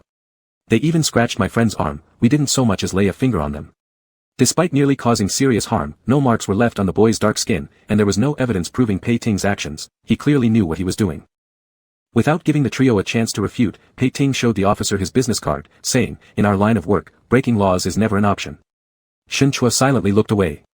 20 minutes later, descending the stairs, Shinchua hesitated multiple times before speaking. Say what you want to say. Seated in the car, Pei Ting started the engine. You are really a lawyer? Or what? Don't you think your method of solving problems was too barbaric? Pei Ting easily guessed his thoughts. What do you suggest we should have done instead? Legal means. Like calling the police and then suing them? Shinchua responded, isn't that the correct way? Not effective, Pei Ting sneered. Even if you called the police, those officers would arrive and ultimately let us resolve things ourselves amicably. And going to court, well, sure. Just be prepared to wait 3 months or half a year, perhaps longer, to get the house. Shinchua, then there was no need to resort to physical force, right? Professor Shen, preaching law to people who know none won't help. The only way to deal with scoundrels is to be more ruthless than them. Shinchua disagreed, won't this style affect your reputation? My reputation is fine, I have plenty of clients. You don't need to worry. I choose cases, cases don't choose me. Of course Shinchua wasn't concerned, it wasn't his business anyway. Thanks earlier. Pei Ting turned around, saying thanks to me. You helped me, so thank you, said Shinchua. Though he didn't entirely approve of Pei Ting's methods, fairness demanded he acknowledge it. Without you, I might really have waited 3 months to half a year to get the house. Pei Ting's mood brightened, and he parked the car by the roadside. Wait. He stepped out and entered a nearby drugstore, returning 5 minutes later with a box of iodine swabs. After getting back into the car, Pei Ting tossed the cotton swab onto Shinchua's lap, apply medicine. Shinchua glanced at his hand, these minor scratches were nothing worth worrying about. Leaning closer, Pei Ting tore open a cotton swab for him and pressed it against the wound on his arm. Professor Shen, just saying, thank you, feels rather insincere. What else do you want? Shinchua immediately became wary. Pei Ting lifted his eyes, come to bed with me again. No, Shinchua refused flatly. That night in Las Vegas, Pei Ting suddenly asked, were you deliberately drinking yourself senseless? Why? His gaze pinned Shinchua, who instinctively avoided eye contact, no. You're lying, Pei Ting asserted confidently, you can't look me in the eye. Admitting to feeling guilty because I hit the mark. It's none of your business. Shinchua coldly responded. Pei Ting slightly narrowed his eyes, reaching out to touch Shinchua's neck. Shinchua immediately turned his head away. Now you're playing all pure-hearted like a moral paragon. Yet that night you weren't so reserved. Feeling conflicted? Is there someone in your heart? I've already said. This has nothing to do with me. Pei Ting replied irritably, Professor Shen, you forgot again, I'm your husband. Has attorney Pei's professional knowledge all gone to the dogs? Shinchua cursed, not holding back. Quite sharp-tongued, Pei Ting remarked with a smirk, what kind of person? Noticing Shinchua seemed confused, he repeated, the one on your mind, what kind of person is it? Shinchua paused, fell silent, and turned his gaze to the window, no one, there isn't such a person. Pei Ting scoffed, sat back and restarted the car, even if there were, I'd tell you to let go. You're married, keep your status in mind. Then without waiting for Shinchua's retort, he said, let's go. We've been at this for so long without eating. Professor Shen, you're buying dinner. Chapter 7, don't even think about it. In the end, they still didn't get to eat dinner. Pei Ting had received a call and was needed back at his law firm for an urgent matter. Drop me off at the subway entrance ahead, thanks again today. Shinchua thanked him again. Pei Ting pulled over, watching as he unbuckled his seatbelt and pushed the door open. Professor Shen. Shinchua turned around. The dinner will be on me next time we meet, said Pei Ting. Shinchua hesitated for a moment before nodding. The passenger got out of the car, Pei Ting watched his figure disappear into the subway station, and after a short while, casually pressed down on the gas pedal again, driving into the night. They saw each other again 2 days later. Shinchua had been invited to Cheetah's research institute located in the bustling downtown area. After finishing his work, he stepped outside to cross the street, planning to take the subway back, but by the roadside, he spotted Pei Ting shaking hands and saying goodbye to someone. Although they had agreed, next time, Shin Chua hesitated for a moment, deciding to pretend not to see Pei Ting and turned to walk away, but then a new message popped up on the screen of the phone he held in his hand. Running away when you see me? Shin Chua acted calm, put his phone back in his pocket, and turned back around. The person Pei Ting had greeted warmly had already left, so had his assistant. Only he remained, leaning against the side of his car with his arms crossed and looking at him as if he had all the time in the world. Shin Chua approached and nonchalantly asked, "What is lawyer Pei doing here?" "I'm here for a commercial arbitration hearing from Huai City," Pei Ting replied. "Oh," said Shin Chua. "How come you run when you see me?" persisted Pei Ting. "No," Shin Chua denied it resolutely, "I didn't see you. I just came out from Cheetah's Research Institute and was about to go back." Snorted Pei Ting, "if you say you didn't see me, that's fine. Since we ran into each other, how about you invite me to dinner instead?" Shin Chua still owed Pei Ting a meal, promises should be kept, so he could do nothing but follow him into the car. It was rush hour, and Pei Ting continued taking work calls while driving. Shin Chua suggested during the pauses in his calls, "If you're really very busy, why don't we cancel it for today? We can pick another day." Pei Ting glanced over. "Not fully focused on our date, making you unhappy." Shin Chua choked slightly. "Date? Isn't it a date?" "Shin Chua, you might as well say business engagement." Pei Ting, "Fine, business engagement it is. Thanks for accommodating me, Professor Shin." He stopped answering calls after that, focusing on driving. 15 minutes later, he drove into the underground parking lot of a nearby 5-star hotel. Shin Chua realized where this was and hesitated to ask, "Are we eating here?" "The rooftop restaurant here is quite famous," Pei Ting said, "and the view at night is great too. How about we go upstairs?" Shin Chua swallowed his words silently, "All right." He hoped his monthly salary could cover this one meal. Pei Ting gestured for him to get out first, pushing the car door open himself. Once seated at the dining table flipping through the menu, there were no prices visible, but judging from the ingredients listed, it was clear that the meal wouldn't come cheap. Shin Chua thought to himself that he was truly opening his eyes and experiencing luxury. Seeing Pei Ting order the food with ease also revealed that he'd been here more than once. Shin Chua set down the menu, picked up the glass, took a sip of mint water, and resolved within himself to keep a distance from this person in the future. "Don't you want to order?" "Nah, go ahead and order for me, anything's fine." Shin Chua gave a nervous laugh. Pei Ting looked at him for 2 seconds before glancing back at the menu, without any hesitation ordered more dishes, and also signaled to the server to open another good bottle of wine. "You're going to drink alcohol? Didn't you drive here? I can always hire a driver later." Shin Chua couldn't think of any response. "Relax," Pei Ting poured him a glass of wine first, "look outside." Shin Chua tilted his head towards the window offering a view of the cityscape. It was the transition between day and night, the evening sky ablaze with lights blending together. The sweeping vista below revealed breathtaking views of the bustling metropolis. "From here, people look like ants," Pei Ting suddenly said. Shin Chua's gaze moved slightly and looked at him. Actually smiling, Pei Ting exuded a sense of coldness in his eyes, swirling the wine in his glass lightly. "Most people enjoy climbing higher, as if standing higher up gives them the power to despise everything. Do you feel the same way?" "Who knows," Pei Ting's tone was derisive, "maybe. But ultimately, none of us are truly free. Take us lawyers, for example, even the best lawyer can't escape the word law itself." Shin Chua didn't understand why someone like Pei Ting, who shows no reverence for their own profession, and has neither compassion nor empathy in his eyes, would choose to work in this field. But he didn't ask. Even if he did, the person would likely say something trivial like liking money or enjoying others pleading for help with cash. The dishes Pei Ting had ordered quickly arrived. Shin Chua, feeling pity for his salary, stopped engaging him further in conversation, and started eating heartily.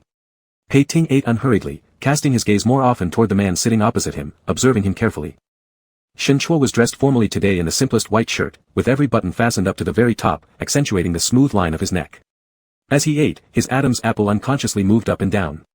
On the surface, he was a refined university professor who exuded propriety and restraint, yet became intensely passionate when in bed, quite an interesting contrast. Pei Ting seemed to recall something, and looking down, smiled softly.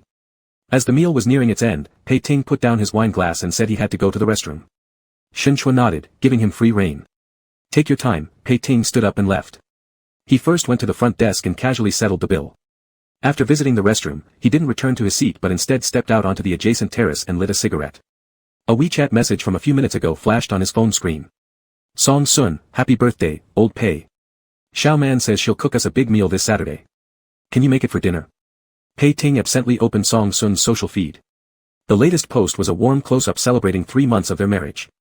Pei Ting bit the tip of his cigarette as his gaze paused on the photo, his expression somewhat obscured by swirling smoke. He didn't reply, simply exiting and deleting the chat box. When Shin Chua arrived, Pei Ting had just finished his cigarette. "Aren't you supposed to be in the restroom? What are you doing smoking here?" Pei Ting turned around, facing Shen Chua's dissatisfied eyes and asked, Professor Shen, how can you be so impatient? With that mindset, can you ever focus on your research or teach students? Instead of defending himself, Shen Chua pointed at his watch. You've been gone for over 20 minutes, and it's almost 8 o'clock. Pei Ting flicked off his cigarette and half-heartedly apologized, sorry, I lost track of time. Shen Chua decided not to deal with him, turning to head back inside. Just then, Pei Ting suddenly reached out, grabbing him and pushing him against the wall. Before Shen Chua could protest, Pei Ting covered his mouth. There's someone. Pei Ting whispered near his ear as a warning. Shen Chua wasn't sure what he meant until nearby intimate rustling sounds became clear. Glancing sideways, Shen Chua saw through the greenery partition where two men were locked in passionate embrace, kissing each other ardently without any care for others. Speechless, Shen Chua shifted his eyes away, giving Pei Ting an annoyed look signaling for him to step aside. Pei Ting gazed intently into Shen Chua's eyes before slowly letting go but didn't retreat. His gaze moved slightly and stopped upon noticing a small red mole on Shen Chua's earlobe. It'd be pretty awkward to leave like this. Let's wait. His voice and breath lingered near Shen Chua's ear, tickling him, causing him to turn his head to the other side. Behind the plant partition, the embracing figures continued their intimacy right in sight, visible through the intertwined branches and leaves. Every touch of their noses, lips pressed together, hands entwined around one another's necks, declared them lovers deeply engrossed in a passionate relationship. Closing his eyes briefly, Shen Chua let the nighttime breeze sweep away the inexplicable heat rising within him, making his body restless and hard to ignore.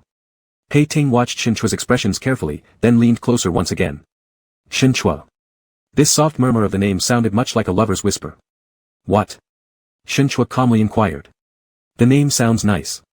Pei Ting remarked, seemingly speaking impulsively, merely because the urge to call out came upon him. If you have nothing to say, you don't have to. Seriously, Pei Ting repeated the name, it really does sound good. Shen Chua chose to ignore him, tilting his head slightly upward, gazing out at the night growing darker beyond the terrace. His dark pupils remained calm and unruffled. Pausing for a moment, he asked, when can we leave? I don't want to stay hidden here forever. Pei Ting casually responded, his eyes fixated on the little mole beside Shen Chua's ear, they're almost done. The intimate noises continued unabated. Doesn't it bother you? Shen Chua turned to glance at him, quietly mocking, you don't even seem to care about how others behave. Saying that, Shen Chua angrily shoved the increasingly intrusive figure standing before him and walked away. The couple, locked in fervent kisses, startled at Shen Chua's abrupt appearance and paused momentarily. Shen Chua didn't even glance at them, striding straight back into the restaurant. Heading directly to the front desk, Shen Chua intended to settle the bill but was informed that it had already been paid. Pei Ting leisurely strolled over, gesturing toward the exit. Let's go. Didn't I invite you? Shen Chua immediately realized that Pei Ting had preemptively paid, though he felt taken advantage of, he had no intention of breaking his promise. Next time, Pei Ting said, today is on me. No need, Shen Chua firmly insisted, I'll pay. How much is it? Pei Ting saw right through him, if you insist on paying this time, we're even. No future debt between us. You can stop dreaming about it. Pei Ting pressed the elevator button to open the door, stepped in first, and then stood there looking at Shen Chua who was still frowning unhappily outside the door, come in. Shen Chua particularly disliked his commanding tone, but didn't want to argue with him here, so he calmed himself down and walked in. The elevator went straight down. Pei Ting didn't speak, and Shen Chua was too lazy to start a conversation. When they reached the underground parking lot, Shen Chua suddenly remembered that Pei Ting hadn't arranged for a designated driver. Just as he was about to ask, Pei Ting had already opened the car door and pushed him into the car with a grip on his arm. Shen Chua, caught off guard, fell onto the back seat. Before he could react, Pei Ting got in as well, slammed the car door shut forcefully, and locked it. Chapter 8, A Madman. What are you doing? Shen Chua became instantly alert when Pei Ting leaned in, moving to put distance between himself and this suddenly crazed individual. He pushed against his side of the car door, but it wouldn't budge. Pei Ting raised an eyelid, his gaze landing on Shen Chua. I said I'm not going to eat you, no need to treat me like a thief. The air inside the car without the AC was unbearably stifling. Pei Ting casually loosened his tie and unbuttoned 2 buttons on his shirt, making his words seem even less convincing. You're worse than a thief, Shen Chua retorted irritably, a petty thief is easy to deal with, but you. What? After some deliberation, Shen Chua picked a relatively less offensive term, you, this kind of ruffian, don't think that knowing a bit of law gives you free rein to do as you please. When did I ever do as I please? Asked Pei Ting. Professor Shen, speak honestly. This ruffian just helped you out once. So I agreed to treat you, why did you rush to pay? And then bring up next time. Isn't saving you money good? Do you know how much that meal cost? Pei Ting showed his phone bill briefly, I didn't want you to feel like I was treating you as a rich mark deliberately fleecing you.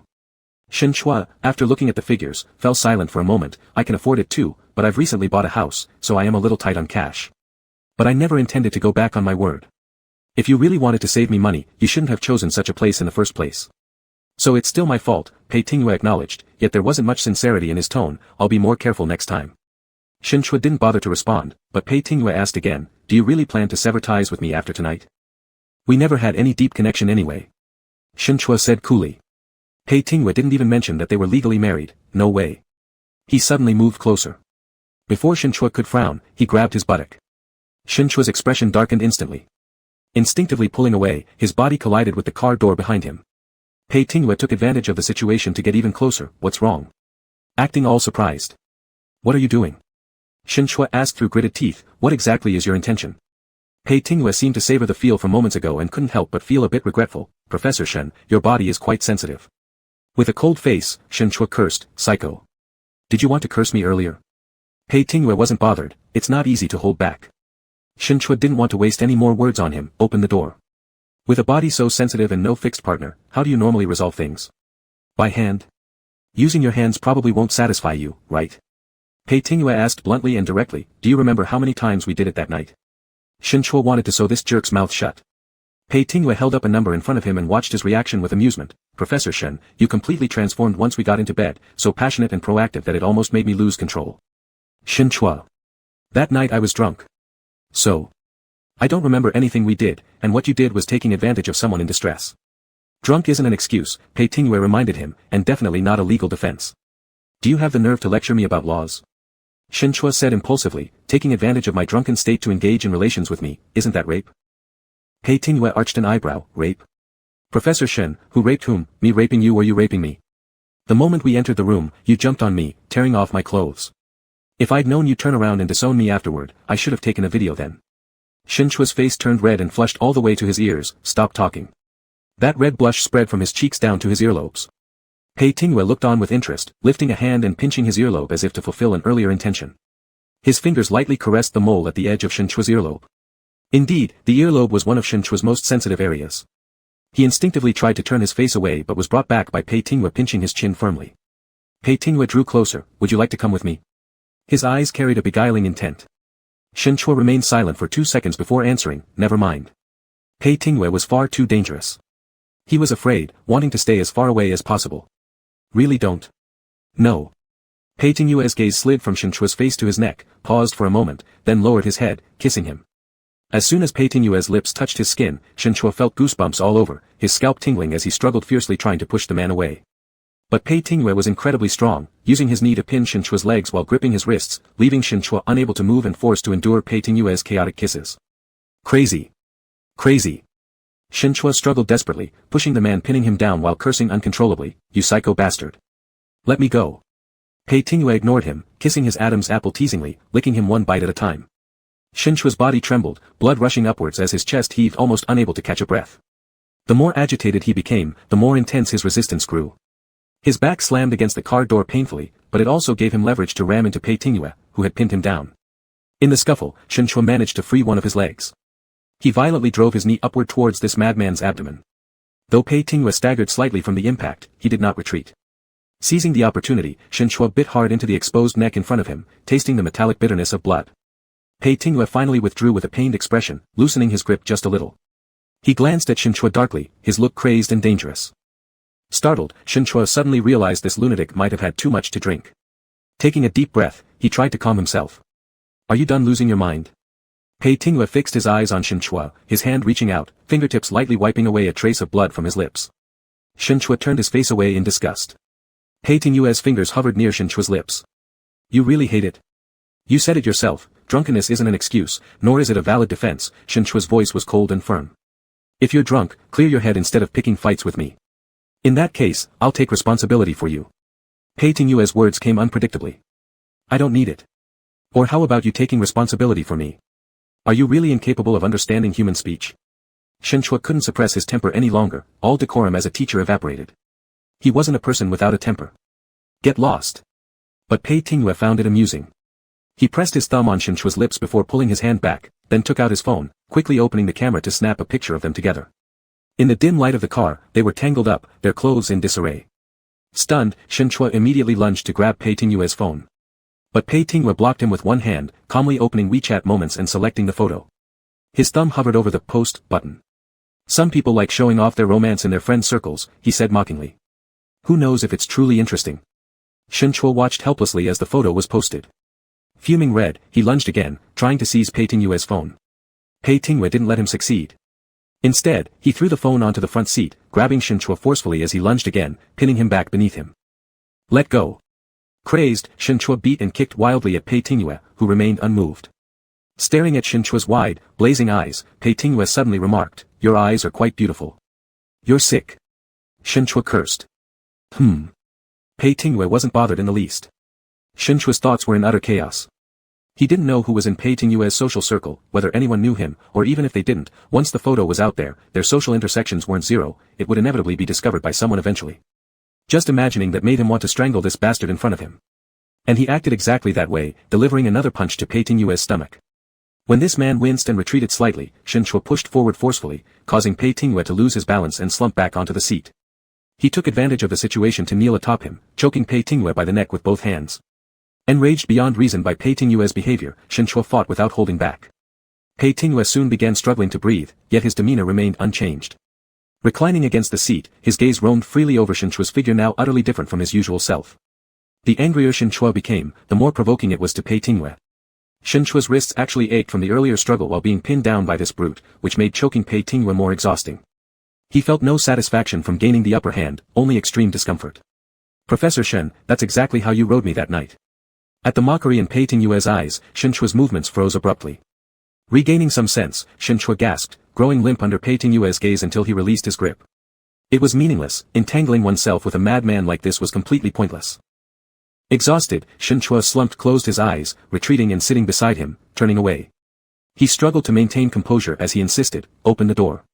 Pei Tingyue focused on his tense profile and suddenly smiled, "You're truly quite interesting." He touched the place on his neck where Shinchua had bitten him earlier, reaffirming this Shin professor's character was far more fiery than what appeared on the surface. Pei Tingyue retrieved the phone he'd thrown on the driver's seat, reopening his own friend's circle for Shinchua to see. "I was joking.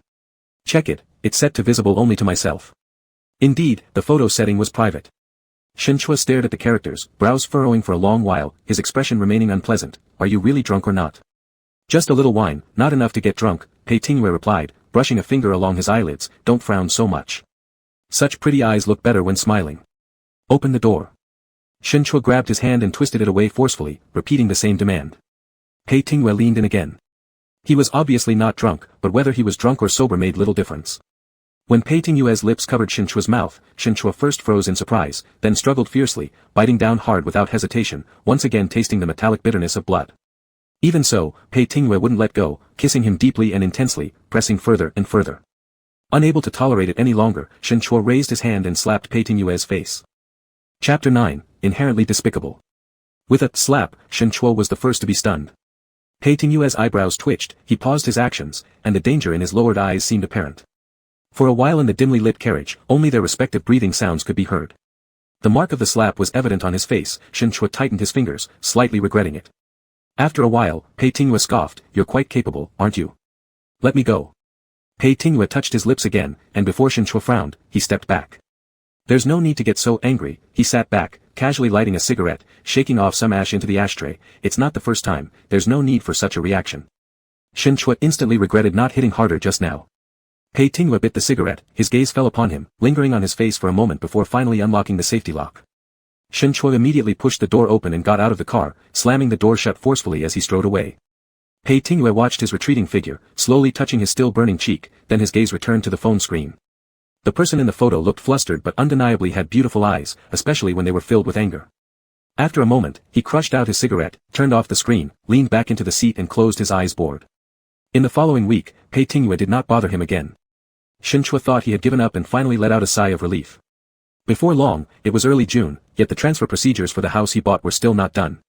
The seller said that something came up at home and promised to settle the matter by mid-month. Shinchua didn't urge, anyway, the original tenant had already moved out, and waiting another half a month wouldn't cause much trouble. He took advantage of the weekend and invited someone from the decoration company he previously discussed with to first inspect the house for measurement. "This room over here is bigger, use it as a study and make a few more bookshelves, other than that, it's up to you how you handle it, keep the overall style simple." Shinchua communicated his ideas with the designer, walking through both rooms and returning to the living room. "If we start the renovation now, can we finish by the end of October? Please try not to drag it till the end of the year, I want to move in earlier." It shouldn't be a big issue, let's determine the plan and strive to start construction before mid-month. As they were talking, someone entered through the open front door, surprised upon seeing them. Who are you? Why are you in my house? Shinchua asked curiously, who are you? This is the house I bought. The visitor said. The other party also claimed to be the buyer of this set of houses and even produced a purchase contract. After Shinchua took it and examined it, it was indeed for the same house, and this contract was signed last December, 6 months earlier than his own. We too bought this house last year. We paid 50 million yuan at that time. Since then we've been constantly urging the seller to complete the transfer, but the seller kept making excuses for half a year without any clear resolution. Only recently did we get the key from his wife. The man reiterated that they had already paid. Learning that Shinchua also held an identical purchase contract, his tone involuntarily became somewhat anxious. The designer from the decoration company guessed that the seller sold one house twice, reminding Shinchua to call immediately for confirmation. But when Shinchua called, the other side didn't pick up. The real estate agent did answer the phone, but said they were unaware of such a situation and would have to confirm with the seller. Upon hearing this, the man flushed even redder with anger. Regardless, our side bought this house first, it's ours, everything has its precedence, you cannot compete with us. Shinchua's expression turned rather sour. First, it was the troublesome tenants, now another unexpected buyer, who would have thought that buying a house would bring so many unfavorable matters. This house suited his mind perfectly, he had already paid the down payment, brought along the personnel from the decoration company to see it, and did not wish to give it up so easily. On the way back to school, Shinchua called the seller again. This time, the other side did answer, but whatever Shinchua asked about the east, the seller talked about the west, pulling things in every direction without speaking the truth. Finally, after being pressed by Shinchua's questioning, he admitted that he had indeed previously signed a purchase contract with someone else for this house. At that time, they negotiated with my wife, the price was low. You know this area, it has the best location among all neighborhoods, all the surrounding facilities are complete. After the new subway line opened at the beginning of the year, the subway station entrance is right in front of the community gate. While housing prices elsewhere are falling, here they rose significantly within half a year, selling to them would be a huge loss. Naturally, I wanted to sell it to you. Their purchase contract also has signatures from both of you, there is no possibility that your wife sold the house without your knowledge, Shinchua said unhappily. Since you have already sold the house once initially, why didn't you inform me clearly before selling it again? Isn't this fraud? It's not that serious, the seller refused to admit. Don't worry, let's talk about this later. I will negotiate with them. You can rest assured that you offered a higher price, so I definitely want to sell it to you. I'm not against making money, this is really not a scam.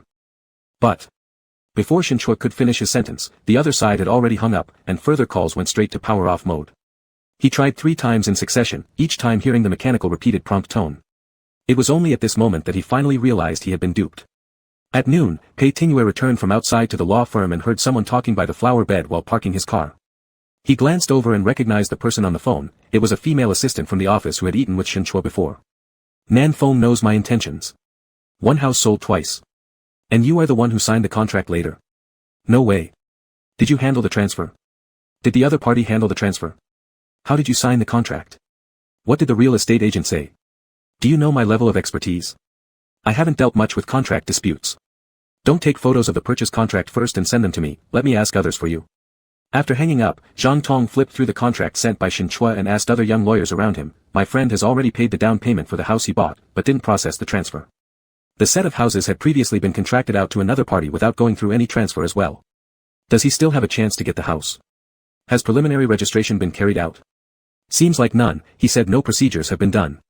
It would be very difficult then, the colleague said. Neither side has completed the transfer or preliminary registration. Your friend signed the contract later, so getting the house would be nearly impossible. It might be better to sue the seller for refunding the down payment and breach of contract compensation. Pei Tingyue casually swiped his phone, unfastened his seatbelt, and got out of the car. When Shinchua returned to the dormitory in the evening, he received a call back from Zhang Tong right after entering. Zhang Tong explained what he had learned from other lawyers. Neither of you has processed the transfer or the registration. You also haven't moved in yet. The other party signed the contract earlier, so getting the house is basically impossible for you. You may as well find ways to make the seller compensate more for the breach of contract. If you want to file a lawsuit, I can introduce a lawyer to you. Shinchua felt somewhat disappointed upon hearing this. Waiting for the result of the lawsuit, even if things go smoothly and he gets the refunded down payment and the breach of contract penalty, would take a long time. Afterwards, he'd have to look for housing again, meaning he'd have to continue living here in the dormitory for the short term. Zhang Tong consoled him, getting the money back is fine. There's no need to rush buying a house. Next time you want to buy a house, tell me in advance, and I'll go with you to sign the contract. Shinchua had nothing much to say about that. Regarding whether to sue or not, he still planned to communicate again with the seller and the real estate agent. After taking a shower, another new call came in, the number displayed as a string of digits. Shin Chua didn't save Pei Tingyue's phone number, but almost immediately realized who it was. He didn't want to answer it, and the phone rang for a while before hanging up automatically. Then Pei Tingyue sent a text message, "Let's talk about your house issue." Shin Chua didn't expect Pei Tingyue to already know about the matter. When the phone rang again, he hesitated for a moment and then pressed to accept the call. "Tricked, huh?" Pei Tingyue asked as soon as the line connected, his voice filled with a hard-to-miss element of schadenfreude. "How do you know?" "Knowing is knowing," Pei Tingyue said, with a lawyer friend. "You didn't even consult her before buying a house to avoid mistakes. Professor Shen, losing this deal wasn't unfair to you. You just wanted to say that." "Unhappy?" Shin Chua didn't respond. Indeed, he hadn't consulted Zhang Tong since she was busy with work and studying for exams. He didn't want to bother her, nor did he anticipate something like this happening. Pei Tingyue wasn't wrong, Shin Chua didn't deserve pity. Huai City recently implemented a new policy regarding second-hand home preliminary registration, which has just started these past 2 months. Neither the agent reminded you, nor would you or your lawyer friend necessarily know about it. Pei Tingyue said. "You knew," Shin Chua realized something, "but you didn't warn me." "Yep, I knew, but didn't." Shin Chua understood, "You deliberately did it. You're not my client, I have no obligation to remind you," Pei Tingyue spoke bluntly, "and speaking of personal relationships, you yourself said we don't have any." Shin Chua suddenly didn't want to speak anymore. He already knew that Pei Tingyue was inherently nasty and lacked empathy. He didn't originally plan to deepen their relationship, so why would he expect anything? "I didn't expect you to be this unlucky, running into a situation where one house was sold multiple times," Pei Tingyue said. "Your luck is quite bad." "That's all." Shin Chua intended to end the call. "Are you angry?" The person on the other end mocked him. "I found your temper is pretty big, isn't it? Does Lawyer Pei have anything else to say?" Shin Chua asked as calmly as possible. "Do you really want that apartment? Should I help you?" This sudden offer completely took Shin Chua by surprise. "I thought last time that the apartment you wanted wasn't worth buying. It's too small, and it's over 10 years old." "There's nothing wrong with it," Shin Chua disagreed. "I just want a smaller place to live alone in." "Alone," Pei Tingyue repeated the word slowly, his tone somewhat cryptic. "All right then. It's not that difficult to get an apartment if you want one," Pei Tingyue cut him off. "Let's meet up tomorrow and discuss it face to face." Chapter 10, Starting Chaos, Ending Abandonment. The next day was Sunday. Shin Chua couldn't stay idle and, as usual, went to the lab early in the morning. By evening, Pei Tingyue's call came in, "Come out now." Shin Chua wasn't very willing. He had refused Pei Tingyue's offer to help him last night. "Never mind, I'll handle my own affairs." "How will you handle it? Are you just going to give up on the house?" Pei Tingyue glanced at the road sign outside the car. There was one more intersection before Huai University's west gate. "I'm almost at your school." "Where are you, in the dormitory or the lab?"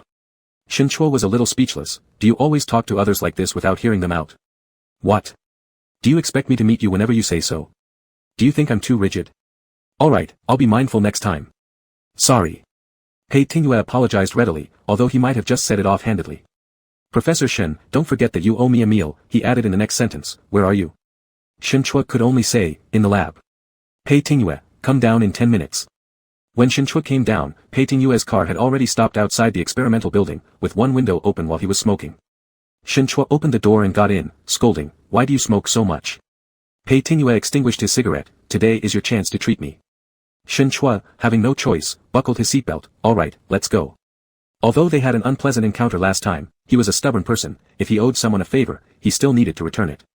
"Relax a bit." Pei Tingyue said only this, then started the car. Shin Chua looked over somewhat surprised. Pei Tingyue kept his eyes on the road ahead, not looking back. "Why are you staring at me?" "Nothing." Shin Chua averted his gaze. Pei Tingyue flicked his lips slightly and stopped talking, stepping on the gas pedal. The car arrived in the city center. Shin Chua picked a restaurant in the bustling commercial area. After sitting down and ordering their food, Pei Tingyue asked him, "Did you bring the contract?" "Let me take a look." "No," Shin Chua held the water glass, hesitating for a moment before saying, "It's unnecessary to trouble you further." "Thank you." Pei Tingyue tapped his fingers lightly on the table, narrowing his eyes slightly as he looked at Shin Chua opposite him. Shin Chua drank water calmly. "A case this small, you probably wouldn't even bother with it. Afraid you can't afford the lawyer's fee?" Shin Chua spoke frankly. "I indeed can't afford your legal fees." Zhang Tong said this man didn't accept cases where the lawyer's fee was less than 1,000,000 yuan. The total amount he paid for his house was only 70% down payment of 2,000,000 yuan, normal legal fees were just tens of thousands, barely enough for Pei Tingyue to buy a bottle of wine. "It's beneath me," Pei Tingyue said, "so I won't charge you any legal fees." Shin Chua was confused. "You didn't warn me about the possible risks earlier, but now you say you won't charge me legal fees to help me. Are you doing charity work?" "I feel like it." Rather than feeling satisfied, Shin Chua thought he was just teasing him. "Still, no thanks." I can't repay this favor either, Shin Chua continued to refuse, so I won't trouble you. This matter isn't something that could be resolved with just a meal. He understood clearly and didn't want to take advantage of such a favor. Pei Tingyue leaned back into the seat and stared at his face for another moment. Then you're not getting the house. I know, Shin Chua sipped a little water and said calmly, my friend told me my chances of getting the house are slim. I really wanted to move out of the school dormitory. Now, it may take a lot longer, but in situations like these, one has to accept bad luck. As long as I can minimize the losses, that's all that matters. You seem quite magnanimous. The mockery in Pei Tingyue's tone was clear. Shin Chua didn't feel like engaging with him. The dishes they ordered had arrived, so he picked up his chopsticks.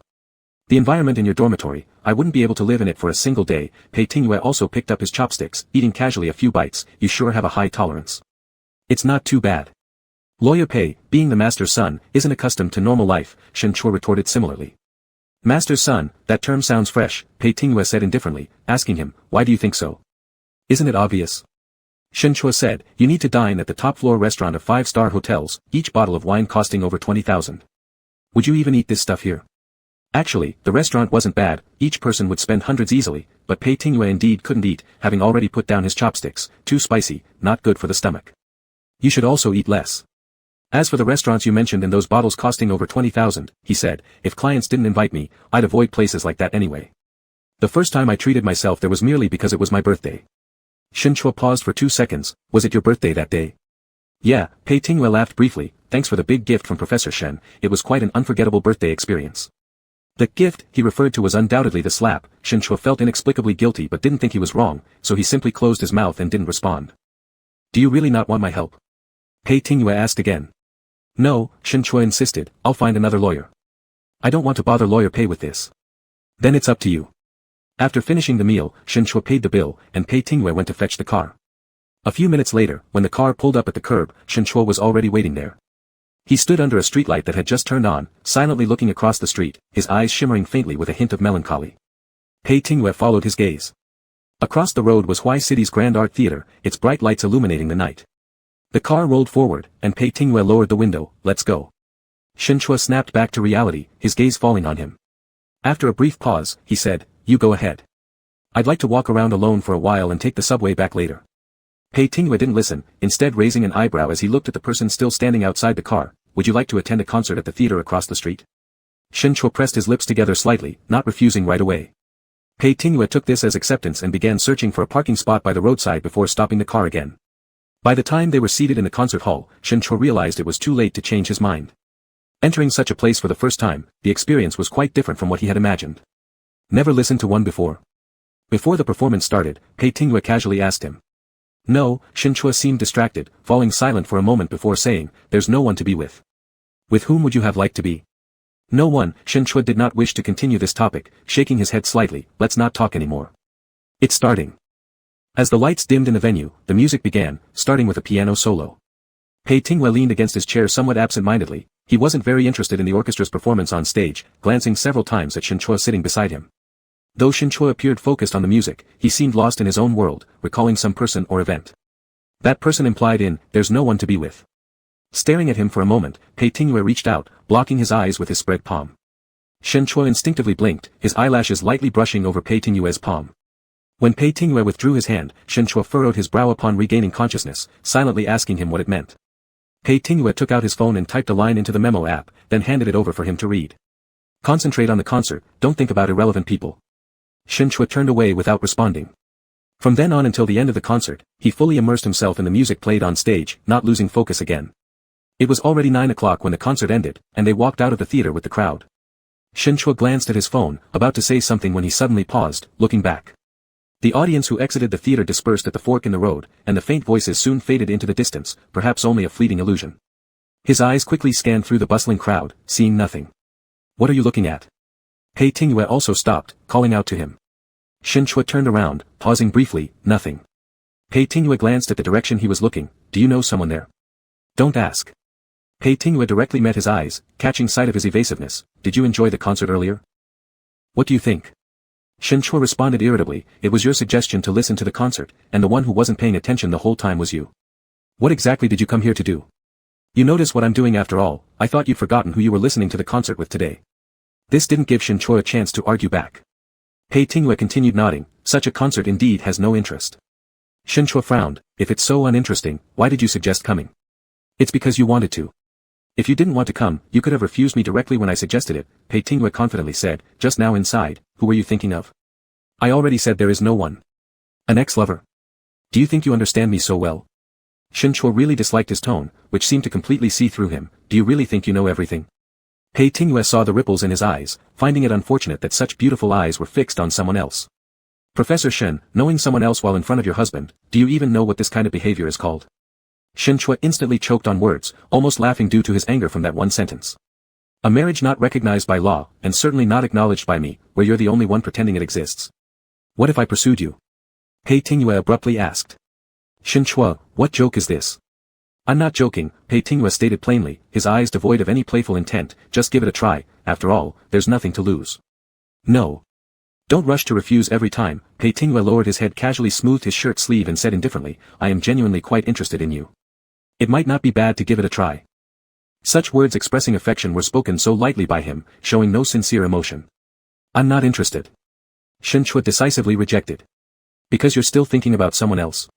Pei Tingyue's gaze returned to him, Shen Chua, don't you think your behavior is quite hurtful? Shen Chua froze in surprise. Looking into his unusually astonished and even innocent eyes, Pei Tingyue faintly curved his lips, I said getting drunk is not an excuse. Whether it's about the registration of marriage or anything else, I've taken that night seriously. Professor Shen, as a role model for students, you can't just start something and then abandon it. Shen Chua. Chapter 11, Pursuing Opportunities. I abandoned someone after starting a relationship. Shen Chua was shocked beyond measure, even thinking he might have heard it wrong. Isn't that so? Pei Tingyue watched his expression with great interest. I'll go first. Don't bother seeing me off. Goodbye. The metro entrance was to the left of the theater's main gate. Shen Chua turned to leave but was stopped by Pei Tingyue's hand gripping his wrist. Faster than a rabbit. Running when you can't argue back. Shen Chua looked behind him. Someone's coming. As soon as Pei Tingyue turned around, Shen Chua took the chance to break free and run. Of course, there was nothing behind him. Shen Chua had already run far away. Pei Tingyue didn't chase after him, instead, he found it somewhat amusing and sent him a message on his phone. Shen Chua ran into the subway station, only stopping to catch his breath once on the platform. Does goodbye mean see you next time, or never see you again? He looked at the incoming message on his phone screen, his rapid heartbeat gradually slowing down. Without hesitation, he chose to delete and block. The favor owed had been repaid, there was no need to get further entangled with this lunatic.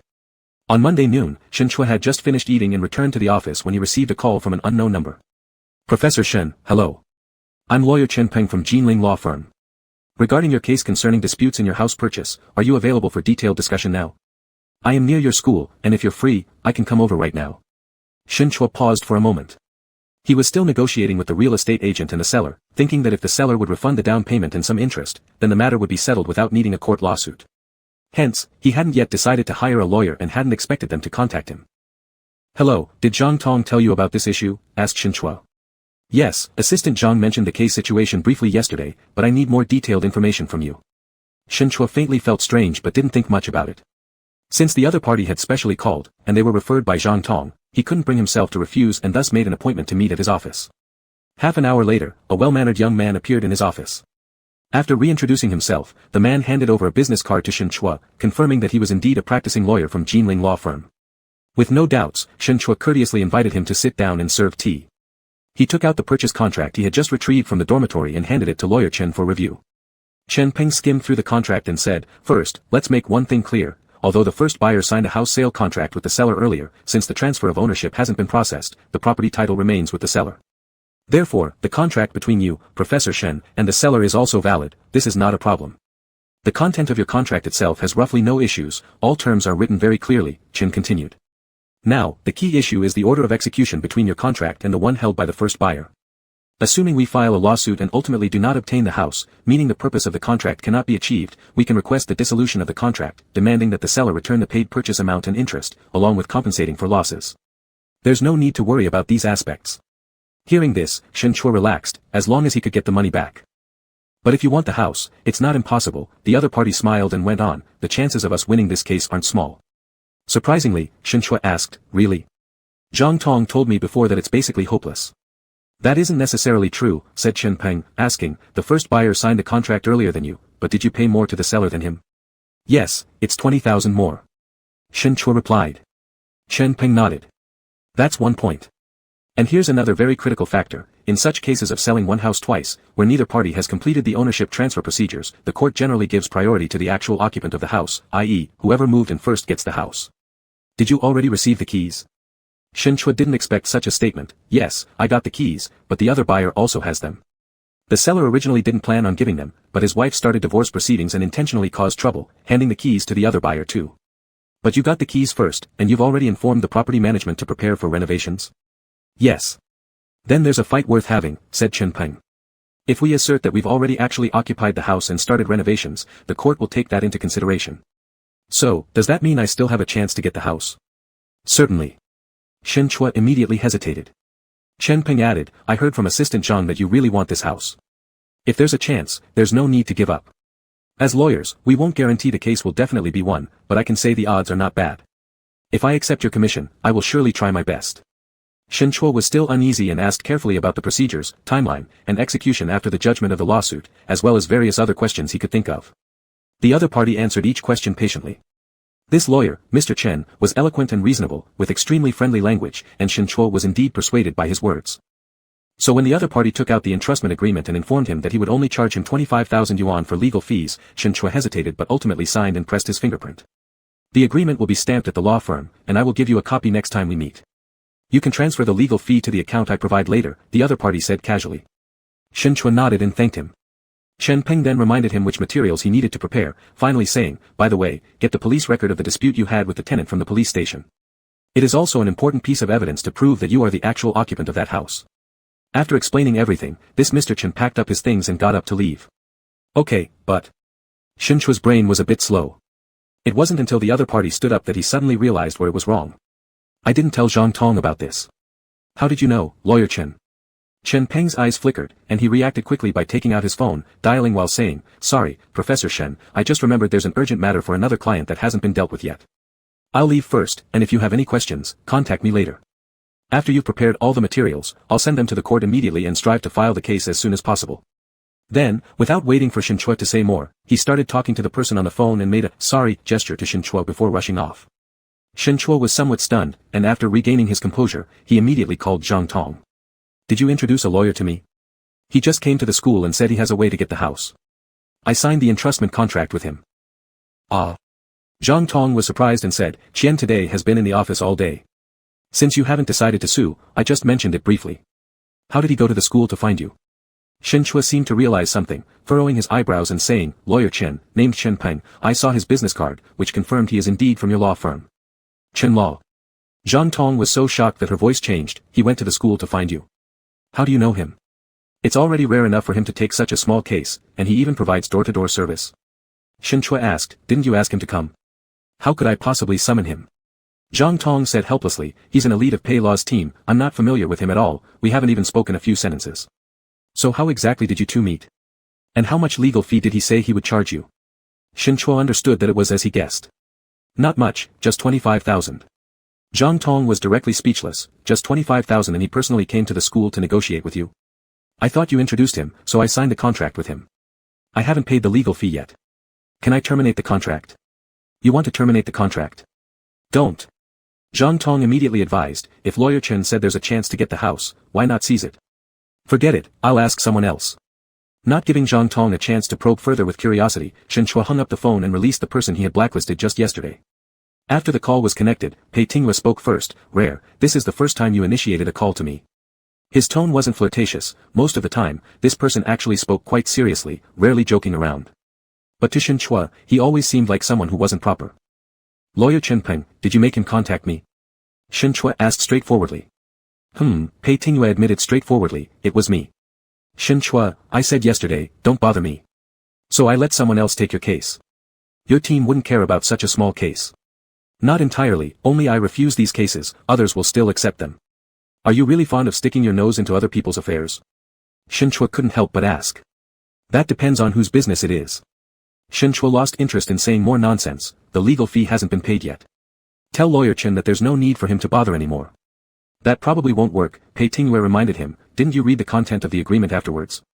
If Party A unreasonably terminates the agreement, Party B will not return the legal fees, and if they haven't been paid, compensation according to the amount stipulated in the previous clause is still required. Are you helping me or tricking me? One thing is one thing, Pei Tingwa said, lest you accuse me of doing charity again. I didn't owe you any favor this time. Shen Chua emphasized. If you say so. Shen Chua heard the mockery in his voice and felt that his phrase, not owing any favor, lacked confidence. I'll treat you to dinner again. He just couldn't get over his conscience. The person on the other end of the phone chuckled lowly, Professor Shen, your way of repaying favors is only treating people to dinner. Then what do you want? Let me choose. Shen Chua was very skeptical that if he said yes, the other party would likely come up with some rogue words. It can't be too excessive. What's excessive? Pei Tingwa asked him, would asking you to fulfill your marital duties count as excessive? Shen Chua, can you just shut up? Give me a chance to pursue you, Pei Tingwa said, is that excessive? Chapter 12, Wife. On Friday afternoon, Shen Chua arrived at Jinling Law Firm again with all the prepared evidence and materials. It was almost 5 o'clock when he reached his destination. After registering at the front desk, an assistant came to escort him inside. The assistant pushed open the office door for Shen Chua. As soon as he entered, Shen Chua froze in place. The person sitting behind the chair near the desk talking on the phone turned out to be Pei Tingwa. Professor Shen, please take a seat on the sofa and wait a moment, the assistant politely invited him to sit down and poured him a cup of tea. Shen Chua regained his composure and thought about asking where the previous lawyer, Mr. Chen, was, but hesitated at the last moment and decided against it. The assistant left after closing the office door for them. Shen Chua sat down on one of the sofas while Pei Tingwa continued listening to his phone call, glancing at him through slightly raised eyelids. Shen Chua picked up his teacup and calmly sipped his tea. Pei Tingwa turned his gaze away and continued his conversation. Of course it's not loan fraud, just a regular loan dispute. This case is still in civil court. Who says it will definitely be reclassified and handed over to the prosecution? Quoting laws, anyone can do that. Just saying these things is meaningless, what matters is convincing the judge in court. Why are you so anxious? Just go on as usual, don't let someone scare you into losing your nerve. Don't worry, the bank can't do anything to you. There's no point wasting time fighting this kind of labor dispute litigation, you won't win anyway. Resolve it privately instead. I see that the financial situation of your company is quite chaotic. If he's the business manager of your company, were every single payment he received neatly deposited into the company account? Were there any cases where money lingered in his personal account? Just because you have been tacitly agreeing to such behavior doesn't mean it's without issue. If you deny this tacit agreement, then legally speaking, he might be suspected of embezzlement, which could land him criminal responsibility. There's no need to keep entangled in these disputes with him. Your contract has serious issues, it wouldn't take much for him to get charged with contract fraud. Just report it to the police. As for whether or not he possesses the ability to fulfill the contract, if he indeed performed according to the contract, or if he should ultimately be convicted, all these aren't things you need to concern yourself with. What you truly care about isn't the contract. Once he gets taken in by the authorities for investigation and stops troubling you, you'll have all the time in the world to deal with the other problems. Pei Tingwa dealt with one phone call after another, always maintaining a casual tone, dismissing each caller with brief remarks. Shen Chua waited patiently but felt increasingly absurd. He didn't know what other lawyers were like, but Pei Tingwa certainly completely overturned his fixed impression of this profession. To him, law was merely a tool to achieve goals, how facts stood made absolutely no difference. When Pei Tingwa hung up and turned around, Shen Chua couldn't help but ask, do all lawyers do their jobs this way? Pei Tingwa casually poured himself a cup of coffee, what's wrong with that? Unconcerned about the truth, even willing to fabricate lies with eyes wide open. Pei Tingwa stood before the coffee table, lightly caressing the handle of his coffee cup, lowering his eyes toward Shen Chua seated on the sofa, yet answering slowly. Shen Chua became slightly uncomfortable under his gaze, fine, forget about it if you don't want to say anything. Professor Shen, Pei Tingwa began, are you being naive? What exactly do you believe is the truth? Shen Chua furrowed his brows involuntarily, didn't you just keep teaching people how to manipulate the law, evade responsibilities, and deal with others? How is taking someone's money and doing their work wrong? Pei Tingwa retorted. As for the rest, who violates the law, who commits a crime, who decides? You're not a judge, neither am I. It's not our job to pass judgment. There are plenty of examples of murderers walking free due to insufficient evidence. You think they killed people, factually speaking. But if the law can't convict them, isn't that unfair and unjust? Yet, this is procedural justice. Shen Chua opened his mouth, at a loss for words, I'm a layperson, I can't argue with you. But you're right, Pei Tingwa spoke softly, being able to lie blatantly, twist right and wrong, black and white, and still reason logically, convincing the presiding officer in court, it's itself a kind of skill. Facts and truths mean nothing to me, I only care about achieving my desired results. And what if your desired result doesn't align with the general moral standard of society? What does it matter to me? Pei Tingwa replied coldly, if the law doesn't prohibit something, why should I bear any responsibility? Shen Chua stopped wanting to talk further and asked, where is Lawyer Chen? I came to deliver some documents and we had an appointment at his office. He went out this afternoon on some errand. Pei Tingyue slowly took another sip of coffee. Just leave the materials here, later, I'll arrange for someone to deliver them to him. Shen Chua took out the evidence material copies. Pei Tingyue watched him and suddenly asked, today, coming here, you've already decided to continue having Lawyer Chen represent you in your case, haven't you? And about the proposal I mentioned the other day, have you given it any thought? Shen Chua felt a bit awkward for a moment. If Pei Tingyue had again suggested that he be a bed companion like before, Shen Chua could have directly refused, but now this person was saying they were pursuing him. I thought you were joking. No, I wasn't. You don't need to be like this, Shen Chua hesitated and said, I'm not particularly remarkable anyway. Decent enough, not too bad. Shen Chua instantly didn't feel like talking anymore. Pei Tingyue caught sight of his subtle expression and set down his coffee cup, his voice carrying a slight laugh. So what do you want to hear? Want me to compliment you? No need, Shen Chua stood up, I'm leaving. You continue with your work. Just as Shen Chua turned around, he was held back by Pei Tingyue, don't rush off every time, come with me somewhere later. Where? Trust me, I won't sell you, Pei Tingyue said, just think of it as a chance to return the favor. Before heading out, Pei Tingyue's assistant came in with some files, and he still had some things to handle. I'll wait for you outside, Shen Chua offered on his own. Pei Tingyue glanced at his watch, only 10 minutes. There's a coffee shop downstairs. Wait for me there. Although Shen Chua was somewhat unwilling, since it had come to this, he could only agree. On his way downstairs, he bumped into Zhang Tong who had just returned from outside and happened to be curious about his affairs, pulling him aside to the courtyard below. Older brother, are you here to deliver documents today? What's going on exactly? Why did Lawyer Chen proactively offer to take on your case?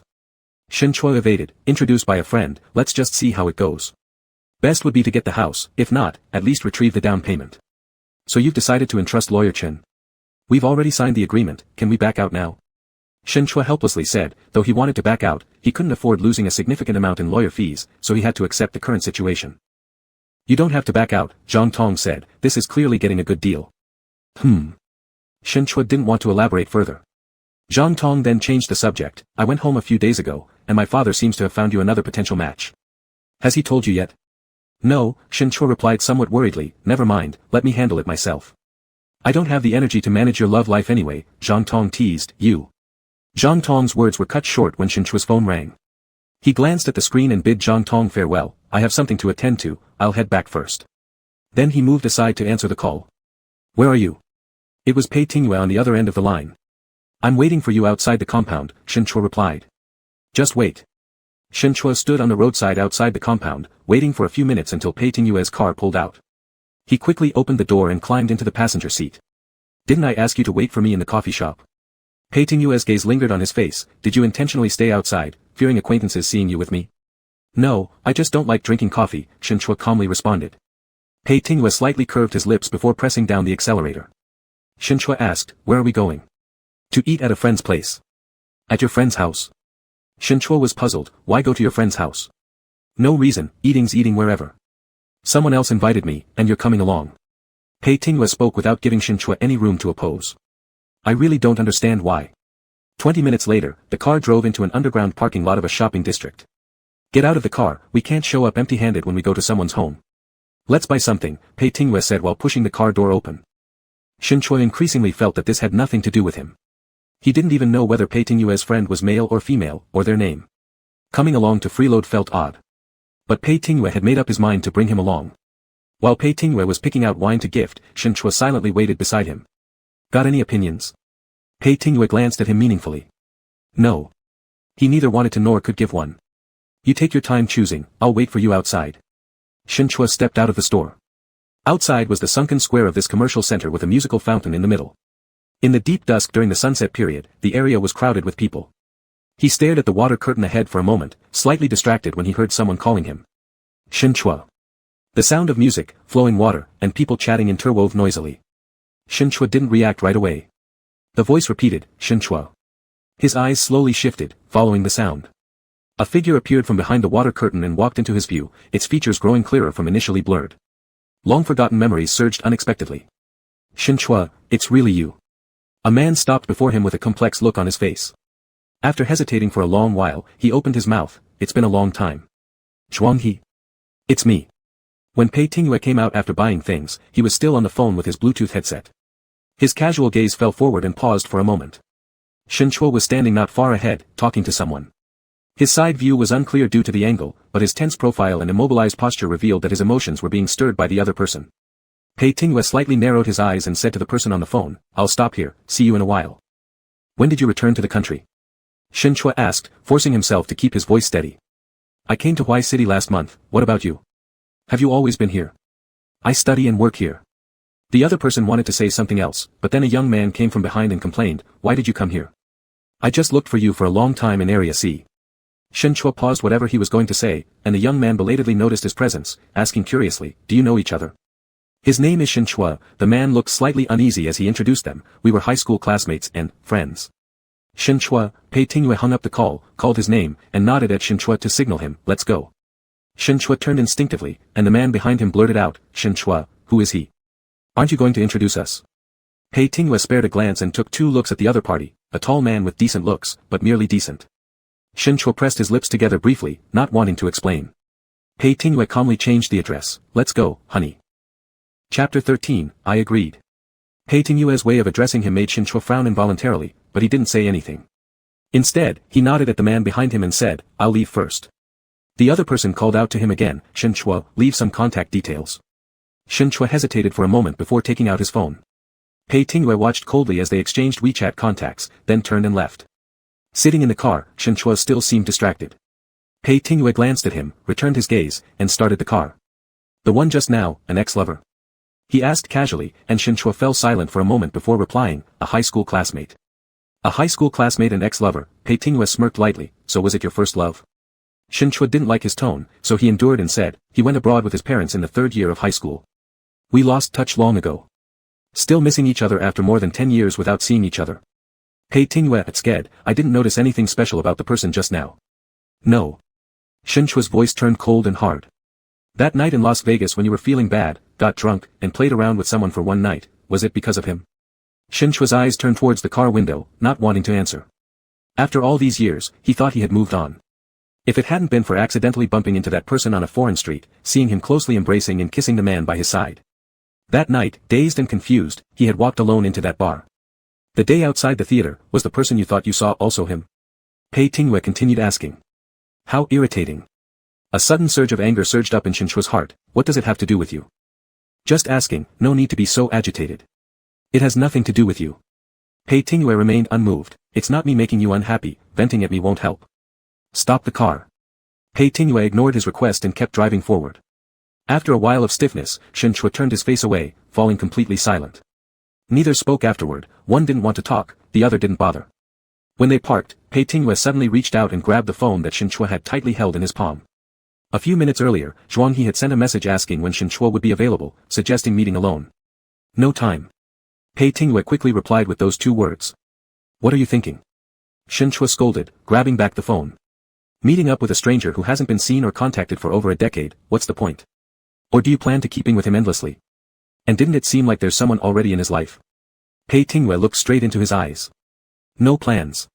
If you don't intend to, ignore him. Shen Chua deflated, turning his eyes elsewhere. I'm not thinking that way. Professor Shen forgets, Pei Tingwei reminded him, you are a married man too. Shen Chua didn't feel like arguing anymore, letting him say whatever he wanted. Pei Tingwei opened the car door, let's go. Getting out of the car, Shen Chua noticed later where they had come, they were at a very ordinary residential neighborhood. Pei Tingwei entered the elevator first, pressing the floor button casually, we'll eat and then leave. Who are you meeting? Shen Chua followed in, barely mustering the strength to ask. You'll see soon. When the elevator stopped at the 16th floor and the doorbell rang twice, someone came to open the door. Song Sun revealed a smile from behind the door, greeting Pei Tingwei, Old Pei, you're truly a busy man, inviting you 3 or 4 times just to get you over for a meal. Yes, pretty busy, Pei Tingwei said briefly, giving a simple introduction when Song Sun's gaze fell on Shen Chua, associate professor at Hui University's Telecommunications College. This is Song Sun, working at Huai West District Court, my university roommate. Song Sun enthusiastically extended his hand toward Shen Chua, Professor Shen, welcome. Shen Chua shook hands with him, feeling curious that someone like Pei Tingwei, who normally kept to himself, appeared to maintain a good relationship with his college roommate. Pei Tingwei placed the wine he had bought on the shoe cabinet nearby, and Song Sun, noticing this, said, why are you so polite, bringing wine specially? Isn't it unnecessary coming over to our house for dinner? Just keep it, Pei Tingwei said indifferently. Qi Xiaoman also heard the sound and poked her head out from the kitchen, greeting them, Old Pei, take your friend to sit casually in the living room. Have some fruit first, dinner will be ready shortly. Song Sun, go help quickly. Song Sun sighed helplessly, instructing Pei Tingyue, you guys relax first, watch some TV, there's food on the coffee table, feel free to grab some. I'll go help Xiaoman, we'll be done soon. Pei Tingyue lazily nodded once. Once the others entered the kitchen, he lounged into the sofa lazily, gesturing for Shenchua to sit beside him. Shenchua chose to sit on a nearby single sofa instead, somewhat unclear why Pei Tingyue seemed disinterested in this meal yet had brought him along anyway. Occasional laughter from the young couple in the kitchen could be heard as Pei Tingyue leaned against the sofa and absently watched the humorous variety show on TV. Shenchua also felt drained and looked down at his phone, seeing a new message pop up on WeChat. Sorry, let's reschedule for next time when you're free. For a moment, Shenchua's mind wandered, his fingers hesitating slightly before he turned off the screen without replying. 20 minutes later, Song Sun came out of the kitchen and called them to sit down at the table. The couple had prepared an entire table full of dishes, and they even opened the bottle of wine Pei Tingyue brought along. I'm not drinking, Pei Tingyue declined Song Sun's offer to pour him a glass, I have to drive later. What does that matter, Song Sun urged him, you can just stay over at our place tonight since it's Saturday tomorrow. No, I need to take Professor Shen back. Pei Tingyue's tone was not harsh, but his words implied there would be no changing his decision, so Song Sun didn't push further. He then turned to Shenchua, asking, Professor Shen, would you like some? Shenchua didn't particularly care, thank you. Song Sun poured him a cup. We've been in this new house for several months already, and old Pei is only coming here for the first time today, Song Sun laughed as he sat down, it's quite rare indeed. Pei Tingyue nonchalantly, Ed. Song Sun sighed, we haven't had dinner together like this in such a long time. Qi Xiaoman added, do you think old Pei is like you, working regular hours every day? His work is pretty hectic. Pei Tingyue picked up some food with his chopsticks, maintaining his disinterested tone, not too bad. But busy has its advantages, Qi Xiaoman continued, if you're not busy, where do you earn money? I regret not joining a law firm right after graduation and striving for a few years. You doing lawyer work? Song Sun shrugged dismissively, look at how old Pei works himself to exhaustion every day, having no time even to look for a partner, what's good about that? It's not like us. Qi Xiaoman scolded, that's all you ever think about. You should learn from old Pei. At least you two were roommates back then, don't you wish to be like him? All three of them were former classmates of the same major from the political science university. Song Sun and Qi Xiaoman started dating from their second year of college. After graduation, Song Sun joined the district court, while Qi Xiaoman worked as legal counsel for a large local enterprise. Their conditions were actually quite decent, but compared to Pei Tingyue, who became a senior partner in a well-known law firm by his early 30s, they couldn't help but feel somewhat inferior. Pei Tingyue ignored their remarks. The two didn't seem to mind, they were used to his quiet, cold demeanor, so they went ahead and reminisced about their old school days, occasionally bickering with each other. Sitting beside, Shenchua idly listened to a few sentences, still unfocused, occasionally taking sips of red wine from his glass. Worried about neglecting the guest, Song Sun shifted the topic to Shenchua, asking him how he and Pei Tingyue knew each other. Shenchua licked his lips and briefly explained, Cheetah Technology collaborates with our institute. He's their legal advisor and helped me quite a bit, so we got familiar. Pei Tingyue glanced at him sideways, but Shenchua remained calm, sipping his wine without intending to elaborate further. Fortunately, Pei Tingyue said nothing either. Qi Xiaoman, hearing this, sighed again, old Pei really is something, he's managed to secure Cheetah Group as a client. Lao Song, you should learn from him. You've been a judge assistant for 10 years already and haven't even become a formal judge. Song Sun sighed helplessly, didn't I say we need to wait for opportunities? It's not that easy. Then you should at least try connecting with your superiors. Send gifts during holidays or special occasions, I've reminded you countless times, but you never listen.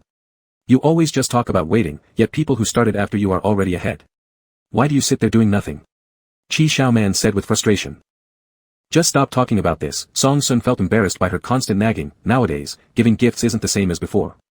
Even if I dared, others might not dare to accept it. It's because you're not motivated enough, Qi Xiaoman complained irritably, why don't you quit then? Come work under old Pei and become a lawyer, it's better than what you're doing now. I've said it before, you won't have much future in the court. Song Sun wouldn't make a good lawyer. Pei Tingyue, who had mostly stayed silent, suddenly spoke up, cutting Qi Xiaoman off with a rather cold voice. Song Sun laughed uncomfortably, do you think I'm unsuitable too, old Pei? Not suitable. Government jobs are fine, not everyone is cut out to be a lawyer. Pei Tingyue replied. How do you know without trying? Qi Xiaoman complained a bit more, but Pei Tingyue kept eating and ignored her. Realizing it wasn't worth it, Qi Xiaoman stopped eventually. Shenchua faintly felt something was strange but, with the haze of alcohol affecting his clarity, he didn't bother thinking much about it. Pei Tingyue reached over, took away the wine glass from Shenchua's hand, and placed it down. He then said goodbye to the couple across the table, it's getting late, we'll go first. Song Sun asked, puzzled, but it's only a little past 8. Hua University is far. Let's go. Pei Tingyue made this statement, turning back to signal Shenchua to leave. After getting into the car, Shinchua felt a bit dizzy. The wine didn't seem strong when he drank it, but now the effects were quite potent. If you can't handle it, don't drink. You get sad and resort to drinking your sorrows away. Clearly, you haven't learned from past lessons. Shinchua leaned his head against the seat and turned to look at Pei Tingyue. Focused on driving ahead, Pei Tingyue's tone was somewhat relaxed, as was his demeanor. From this angle, the curve of Pei Tingyue's jaw appeared even more rugged. The person who could talk so much in front of him had acted completely aloof and indifferent at his friend's place, which was very odd.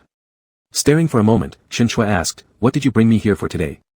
"Without bringing you, could I have just dropped my chopsticks and left?" "It didn't look like a must-attend dinner," Shinchua said confusedly. "If you didn't want to come, why bother?" Pei Tingyue didn't respond. "Shinchua, you're really noisy. Do you believe I'll throw you onto the street?" Shinchua chuckled lightly. Rarely, except for that one night abroad, this was the first time he truly smiled in front of Pei Tingyue. "Then throw me." Pei Tingyue pulled over, undid his seatbelt, and leaned closer. "Drunk?"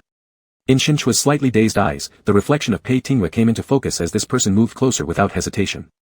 "You suggested it earlier, being bed companions," he said. "I agree. Want to give it a try?" Chapter 14, Who's More Unwell? When Shinchua spoke, Pei Tingyue lightly grazed his fingers across Shinchua's face. "Really drunk?" "Not," Shinchua calmly asked. "Do you want to?" Pei Tingyue coolly examined him, his gaze sweeping from his eyes down to his lips, then returning to those especially beautiful eyes. A scene just like that night, with the tipsy gaze looking straight at him and asking, "Do you want to?" Originally uninterested, yet he had easily bitten the hook back then. Sleeping with anyone when drunk, what if it's someone else next time? Pei Tingyue's expression turned playful. "So carefree as long as there's a person." Shinchua furrowed his brow. "Are you still hung up on this?" Pei Tingyue gave a faint smile, just asking casually. Shinchua slowly closed his eyes and reopened them. He wasn't actually drunk, merely a bit dizzy, nowhere near as bad as that night in Las Vegas. "You're very noisy too," Shinchua retaliated with the same line. "Before sleeping with others, would you also ask such questions about being indiscriminate?" "You forgot again," Pei Tingyue said. "I already told you no, don't believe me." Shinchua abandoned arguing over the topic, asking him again, "Do you want to?" Those 3 words lacked any sense of seduction, at least not intentionally from Shinchua's side. He simply wanted to, so he asked frankly. But once spoken, the undertone changed for whoever heard it. Pei Tingyue's eyes darkened gradually, his gaze shifted and lightly touched the mole by Shinchua's ear with his finger before slowly sliding down his cheek to his chin. For a moment, Shinchua felt Pei Tingyue's emotions were hard to read. His mind wasn't particularly clear though, and that peculiar discomfort disappeared instantly. In the end, Pei Tingyue didn't say anything. He stepped back, sat down again, and restarted the car. Shinchua froze, his gaze following Pei Tingyue. Pei Tingyue had no expression on his face, focused as usual on driving forward. Shinchua was momentarily unsure what Pei Tingyue meant. "If you don't want to, I'll go back myself." "Not that I don't want to," Pei Tingyue's voice was calm. "There needs to be a place first." "Stop the car." Pei Tingyue looked back. Shinchua bit his lip and said, "Stop the car, I need to buy something." Half a minute later, Pei Tingyue stopped the car again beside the road. "Wait a second." Shinchua said these words, pushed open the car door and got out, walking into a convenience store on the street. Pei Tingyue's gaze followed Shinchua's figure as he leaned back against the seat and casually lit a cigarette. 10 minutes later, Shinchua returned, holding a bag in his hand, and got back into the car. "Let's go, to the hotel." Pei Tingyue glanced at what Shinchua had bought, lowered half the car window, and flicked the ash outside. "Did you specially buy these? You seem very eager." Shinchua didn't look at him, his gaze dropped towards the outside, his expression under the night's dimness slightly faded. "Don't want to regret afterward." Pei Tingyue stared at him for a while, extinguished the cigarette, and drove off. 20 minutes later, he parked the car in a deserted area by the river, where even the streetlights were sparse, and turned off the engine. Shinchua turned his head. "Not going to the hotel?" "What's the point of going to a hotel?" Pei Tingyue relaxed back into his seat, one hand behind his head, gazing at the rippling water ahead. "Isn't it quite atmospheric here?" Shinchua looked around. Dark everywhere, besides fitting for covert affairs, there seemed nothing else special. However, he didn't intend to nitpick and tossed over what he had just bought. Pei Tingyue reached out to grab it, twirling it in his hand without hastily tearing the package, turning to ask him, "Refused all along before, why did you suddenly change your mind today?" "No reason," Shinchua said, unwilling to explain, "just suddenly thought so." Pei Tingyue was indeed not a suitable partner, not just unsuitable but rather troublesome, but Shinchua didn't want to waste more energy searching for someone else. Perhaps after the dawn breaks tomorrow, he might regret it again, but at this moment, he didn't bother pondering those things further. He just wanted to let himself enjoy it first.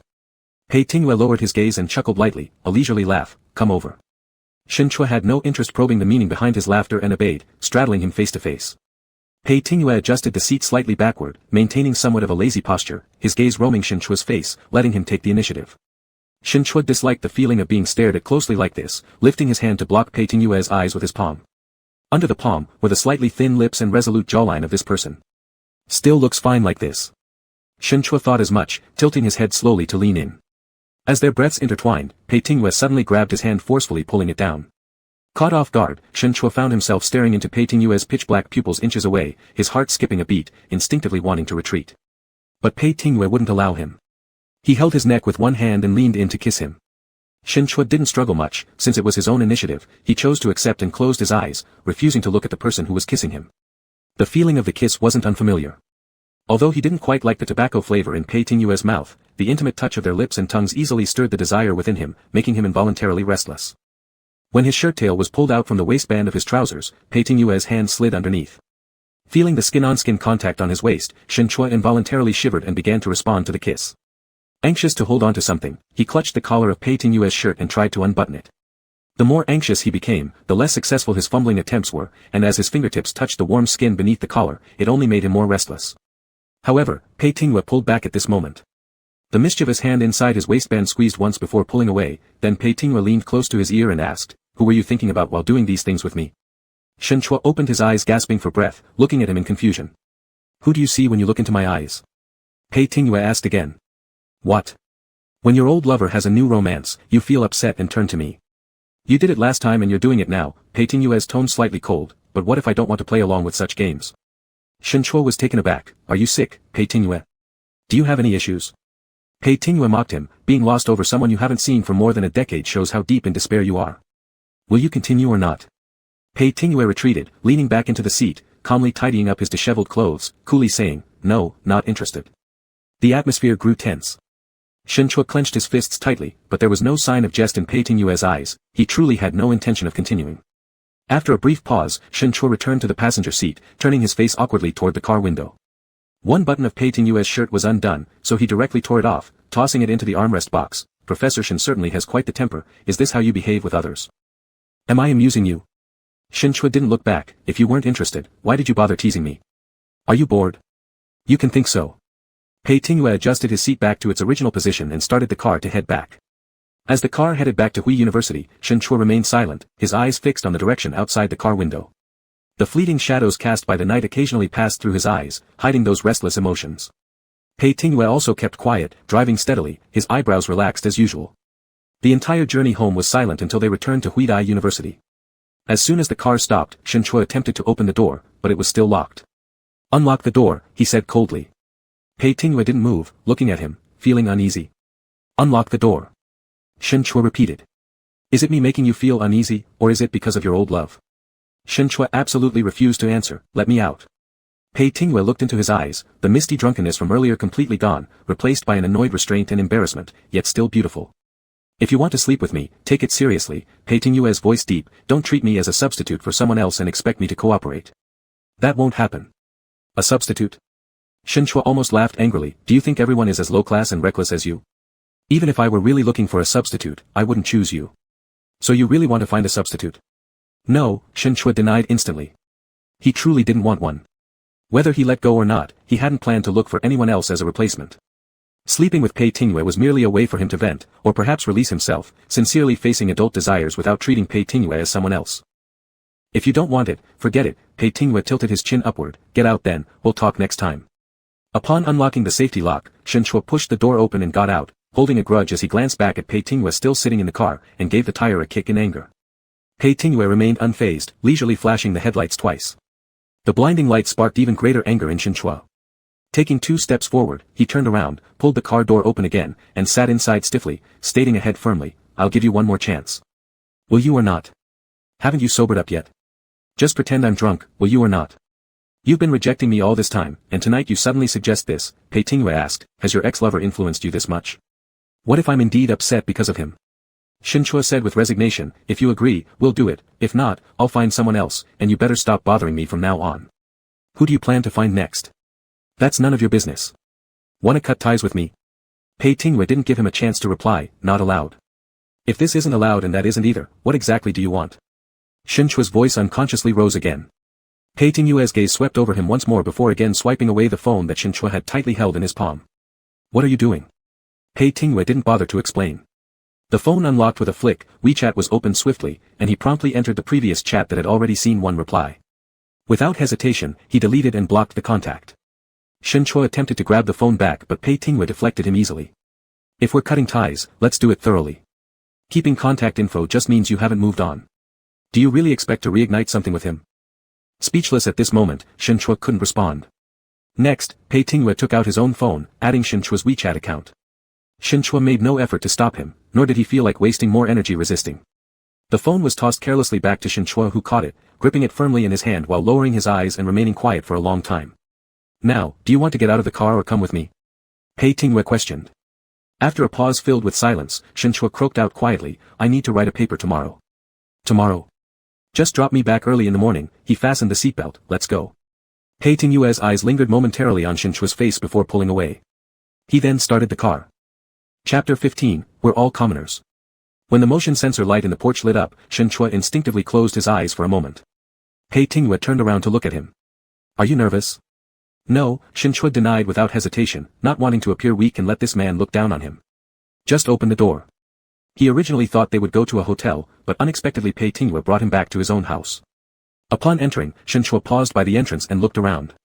The empty villa had little of the feel of being lived in, yet it was indeed large. Living alone here wasted space and made the place overly desolate. Since you're already stressing about buying a house, why don't you move in with me? Pei Tingwei tossed him a pair of slippers as if making a casual inquiry. Shen Chua turned his head, thinking he might have heard wrong. Surprised? Pei Tingwei said matter-of-factly, we've already gotten our marriage certificate, living together is quite normal, right? Just sleeping together, Shen Chua shook his head, there's no other relationship. Fine, whatever you say. Pei Tingwei walked into the living room first. Do you still want to drink? He asked. By the time Shen Chua entered, Pei Tingwei had already unbuttoned his shirt which hung loosely open, revealing well-defined pectorals and abs. This was his home, naturally, he could act so casually. Not to mention that the person he brought back tonight was for one specific reason. Yet, Shen Chua couldn't help but feel a little parched when he saw this, whatever. Pei Tingwei, seemingly unaware of Shen Chua's discomfort, went to the wine cabinet to grab a bottle. Shen Chua's gaze followed him, inexplicably recalling the night in Las Vegas. The hazy memories surged out, vividly floating in his mind. He had thought he'd forgotten them all, but apparently not. Getting drunk wasn't an excuse, though indulging did give him some taste of pleasure. So perhaps, from the start, following this man back tonight wasn't really as much of a rejection as he claimed it was. What are you thinking about?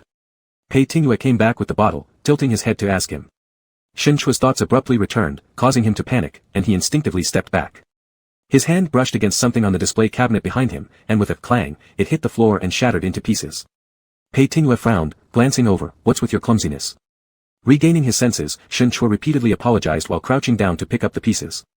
However, the glass trophy had been damaged beyond repair. Never mind. Pei Tingwei took the items from his hands.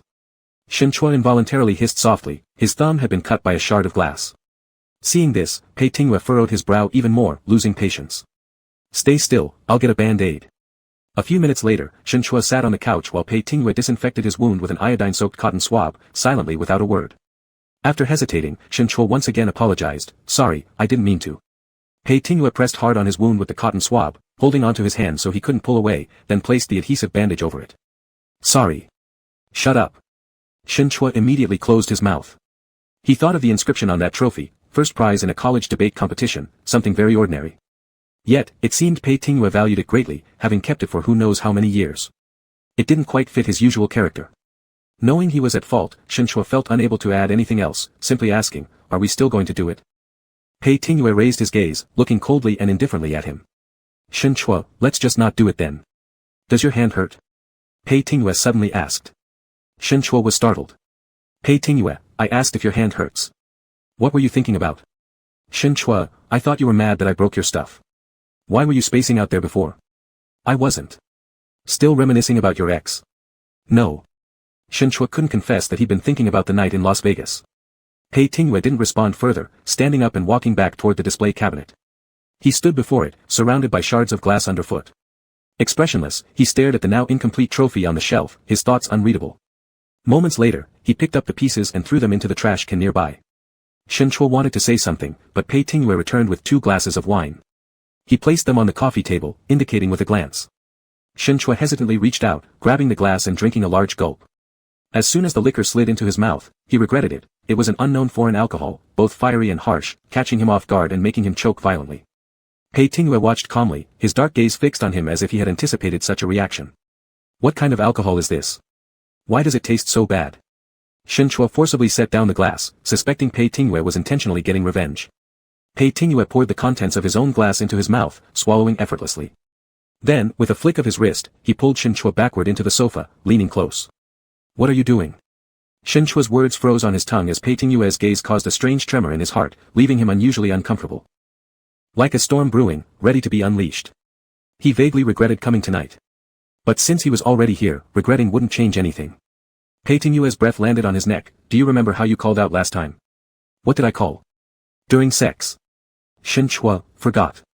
Never had he seen anyone talk dirty with such earnestness, but Pei Tingyue managed it effortlessly.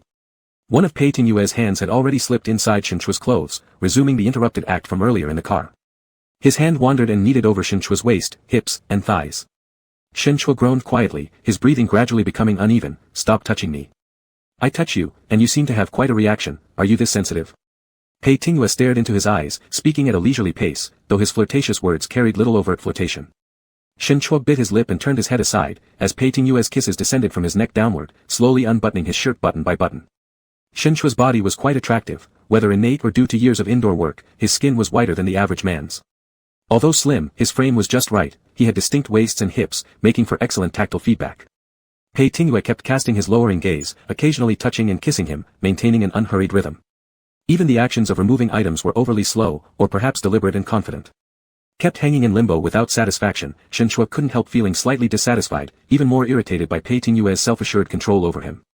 He gave him a strong push and struggled to sit up, snatching what was in his hand, panting as he said, "You're too slow, I'll do it myself." Pei Tingyue watched him as Shen Chua's face flushed red, but his movements were firm and decisive, without any hesitation. The trembling eyelashes made those already beautiful eyes even more alluring. A ripple appeared in Pei Tingyue's gaze, and Shen Chua caught this look directly, throat convulsing slightly as he remarked, "I've never seen anyone like you, having to rely on my initiative to hook up. How many people have you hooked up with?" Teased Pei Tingyue. Shen Chua instantly didn't want to respond anymore, throwing the rest down and reaching for Pei Tingyue's clothes. Pei Tingyue was originally not highly excited, but naturally, he had no intention of rejecting Shen Chua. Men most know how to tease each other, and ultimately, Pei Tingyue was also an ordinary person.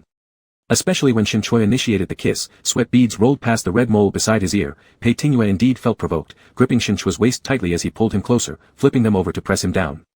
Shen Chua didn't scream, but the sounds escaping his mouth were incredibly enticing. From the living room on the first floor to the bedroom upstairs, they spent several hours indulging themselves. After returning to the bathroom for another shower, Shen Chua was exhausted, barely able to keep his eyes open, no more.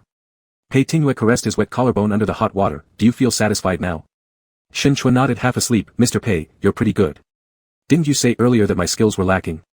Pei Tingyue chuckled ambiguously from deep in his throat, talking out of both sides of your mouth. Shen Chua forced one eye open to glance at him. "Fair enough, I guess." His features were filled with a sense of fulfillment, and Pei Tingyue looked at him before taking a step forward, pinning him against the tiles behind. Shen Chua frowned as Pei Tingyue had firmly grabbed his waist. "I don't want to do it anymore," Shen Chua pushed at him. "Let go." "You offered yourself up." Pei Tingyue pinched him harder with a wicked grin. "It's not up to you." "Are you insane?" His complaints soon dissolved into fragments as Shen Chua furiously clawed at his back, unable to push away the increasingly passionate figure, and could only submit reluctantly.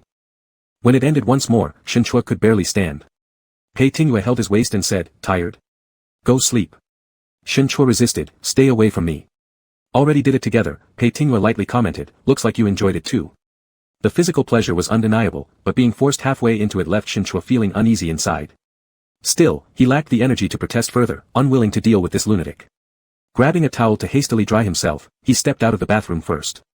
Lacking the energy to contemplate the appropriateness of sleeping in the same bed as Pei Tingyue, Shen Chua returned to the bedside and fell asleep immediately. When Pei Tingyue emerged from the bathroom, Shen Chua had already occupied half of his bed, turned away, and fallen asleep. Pei Tingyue extinguished the light and walked over, sitting on the edge of the bed while lighting a cigarette.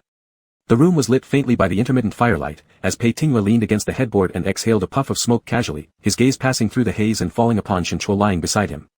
The blanket had slid down to his waist, exposing various shades of marks on his body. The sensation of kissing every part of his body still lingered on his lips, yet it was diluted by the slightly bitter smoke flavor. Pei Tingyue's fingers brushed over, his fingertips lightly scraping Shen Chua's back.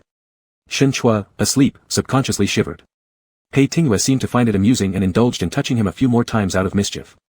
When the cigarette was almost burnt to the end, he picked up the phone that lay on the carpet beside the bed, opened the camera, and took a picture of Shinchua's silhouette. He stared at the photo for a while, then stubbed out the cigarette in the ashtray. He powered off the phone and tossed it back onto the carpet. With one hand propping his head, he laid down. Shinchua shifted closer in his sleep. Pei Tingyue turned his head slightly. Shinchua's head had already rolled over to his pillow. His steady breathing warmed near Pei Tingyue's neck. Pei Tingyue's gaze fell upon Shinchua's closed eyelids, his lips slightly curling upwards before he too closed his eyes. Chapter 16, particularly interesting. When Shinchua woke up, it was already past 7. After washing up, he picked up his clothes and went downstairs. He had just walked down the stairs when he heard Pei Tingyue's voice.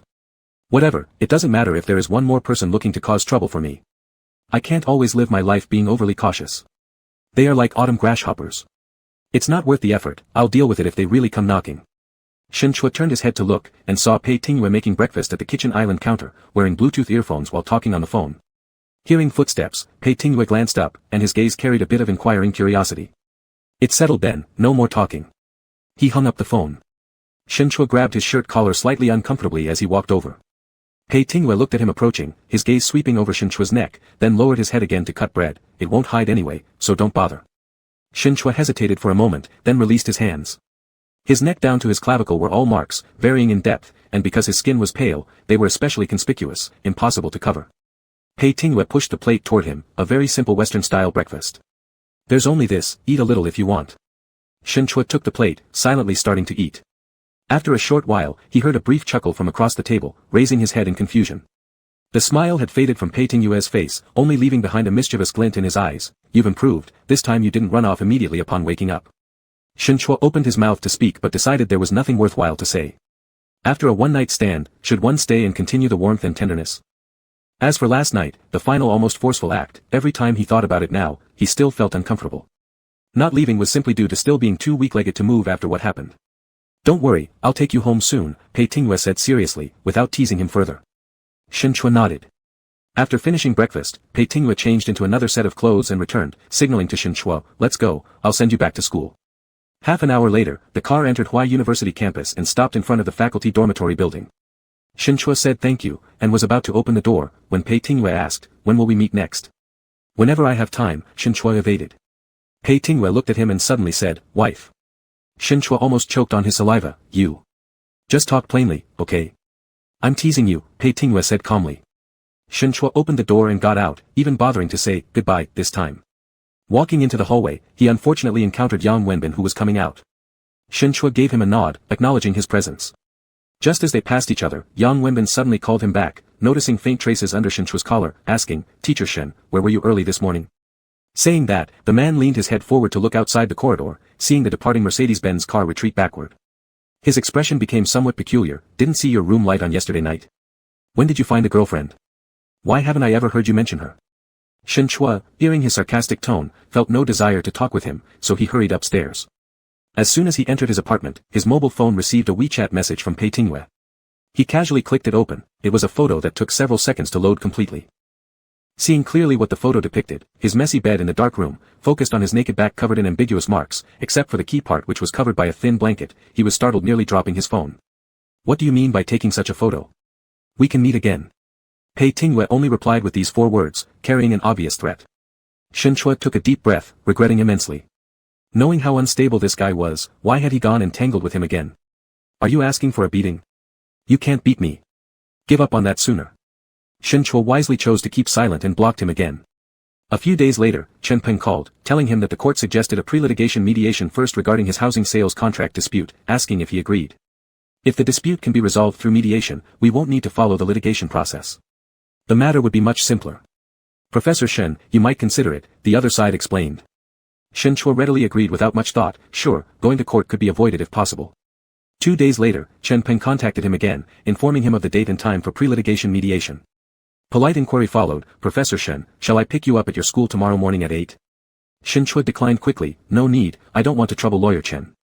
I'll go by myself, let's meet at the court entrance. He had learned that the other party was also a well-known elite lawyer who charged only nominal legal fees yet offered errand services to him, obviously unreasonable. He didn't know how Pei Tingyue had negotiated with him, but Shinchua felt embarrassed to take advantage of the situation. The next morning, Shinchua arrived at the district court entrance 20 minutes earlier than scheduled.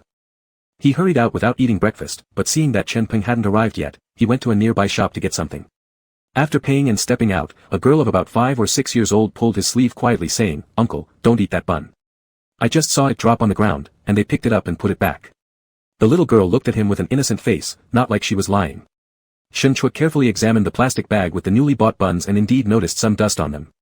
Thinking that if he complained to the store owner it would be useless, as they probably wouldn't admit to it anyway, he sighed, thanked the girl, threw the items away, and instead went to the neighboring supermarket to buy bread. Not long after, Chen Peng arrived, parked by the roadside, got out of the car, and first asked Shen Chua whether he had brought the original materials he'd asked for. After receiving a positive reply, he walked alongside Shen Chua and said, "The other buyer also sued the seller, and the court decided to consolidate our cases for joint pre-litigation mediation. If you both insist on wanting the house, this mediation probably won't reach any conclusion, and will still end up in court." Hearing this, Shen Chua had already prepared himself mentally and didn't harbor much hope, but what he hadn't expected was to see the same little girl from earlier inside the mediation room. The little girl sat obediently beside the other buyer Shen Chua had seen before, giving him a smile upon spotting him before lowering her head to continue playing with the paper folding in her hands. The couple buying the other house appeared to be ordinary-looking people, claiming to be migrant workers who had come from a rural area to Y City and saved hard through manual labor to afford the down payment for the house, also their daughter could attend a public primary school here next year. Shen Chua glanced multiple times at the little girl, noticing how she remained calm and quiet while sitting there, and hearing her parents' complaints softened his resolve. Midway through, Chen Peng handed over his phone, gesturing for Shen Chua to answer it. Shen Chua took it, and the voice immediately asked, "Are you planning to give up the house?" It was Pei Tingyue's voice. Shen Chua must have blocked him again because the call came through on Chen Peng's phone. "Did Mr. Chen tell you?" Shen Chua replied matter-of-factly, "If I don't give up, the mediation may not lead to any results today, and going to trial would waste too much time." Earlier, Shen Chua had indeed mentioned to Chen Peng that maybe it wasn't worth fighting for the house, perhaps taking compensation would suffice. He hadn't expected Pei Tingyue to find out so quickly and make a special call to ask about it. "So why should you give up instead of someone else?" "Just because the mediator feels more sympathy for them and persuades you, which then sways you." "Professor Shen, you're really such a good person." Pei Tingyue's tone sounded mocking, especially emphasizing the two words, good person. "Shen Chua, they do need the house more urgently. The child needs to go to school. And what's that got to do with you? It's not your child. Why bother yourself? Pei Tingyue, do you even have normal empathy? If the kid truly needs schooling, they can use the refunded money to buy another house," Pei Tingyue said disdainfully, "simply because that area's housing price has risen, they are morally pressuring you into this sacrifice. But can you guarantee that I'd win in court either?" Shen Chua tried to stay calm and reasonable. Chen lawyer only said there was a chance. "Maybe the final result will be the same anyway." "And if I could guarantee?" Pei Tingyue interjected. Shen Chua didn't believe him. Would lawyers ever give clients such promises? "Are you my client?" This single sentence left Shen Chua speechless. "No need for the house is fine," Pei Tingyue changed his tune, "just move in with me." Sometimes Shen Chua genuinely doubted what kind of material this man's skin was made of. After having been blocked, he still casually said such things as though nothing happened. "No thanks." Shen Chua declined without hesitation. "Shen Chua," Pei Tingyue said forcefully, "I'm informing you, not giving you a choice." "You're delusional," Shen Chua muttered under his breath as a curse. Chen Peng, who was reviewing documents nearby, looked up surprised. Shen Chua stood up awkwardly and moved outside where there were fewer people in the corridor. "You are losing your decorum more and more as a teacher," Pei Tingyue mocked. Shen Chua thought to himself that it was precisely because of his excessive tolerance that he kept getting tangled up with this guy. "So what exactly do you mean? You chase after me one moment, asking me to move in with you the next. Don't tell me after just sleeping together twice, lawyer Pei has fallen irrevocably in love with me." In the office, Pei Tingyue paused mid-reply while answering customer emails, leaned back in his chair, and added laziness to his voice. "If that's how you want to see it, it's fine." Shen Chua. He wasn't someone who was self-centered or overly confident. In public, he was usually modest and courteous, except when dealing with Pei Tingyue, he couldn't help but flare up, deliberately provoking him. Of course, he didn't believe that Pei Tingyue had actually fallen for him. But since Pei Tingyue seemed shameless, Shen Chua had no choice but to outdo him in brazenness. "All right, I'll take it that you're truly in love with me. If you want to pursue me and confirm our relationship, this kind of intimidation tactic won't work. You should show some sincerity." On the phone, Pei Tingyue suddenly laughed, a laugh full of immense pleasure. "Shen Chua, I found you to be really quite interesting." "Was I wrong?" Pretty accurate." Shen Chua had no interest in continuing this pointless banter and hung up directly. When he handed the phone back to Chen Peng, the latter cleared his throat softly and asked him, "Professor Shen, have you truly decided not to take the house?" Shen Chua was still hesitating. Chen Peng whispered a reminder, "Look at that woman, she's holding the latest model of an Apple phone, and their hired lawyer is also a veteran in the industry. Lawyer fees won't be cheap." This meant that those complaints about being poor could just be heard and left at that. Shen Chua frowned, observing the other party for a while, and realized that indeed, as Chen Peng had said, it wasn't just the phone, they were all wearing clothes that didn't look cheap either. He grew increasingly uncertain, and Chen Peng handed over the phone again. Pei Tingyue had sent a WeChat message specifically for him to see. Professor Shen, merely being tough within your own circle has no use against me.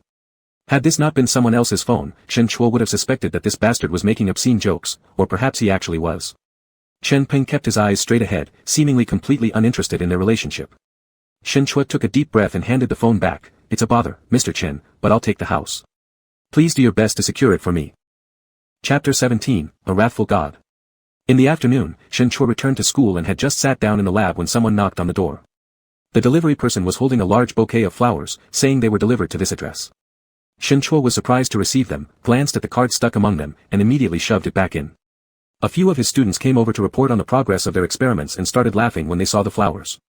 One of the bolder ones teased him, "Teacher, do you have a girlfriend?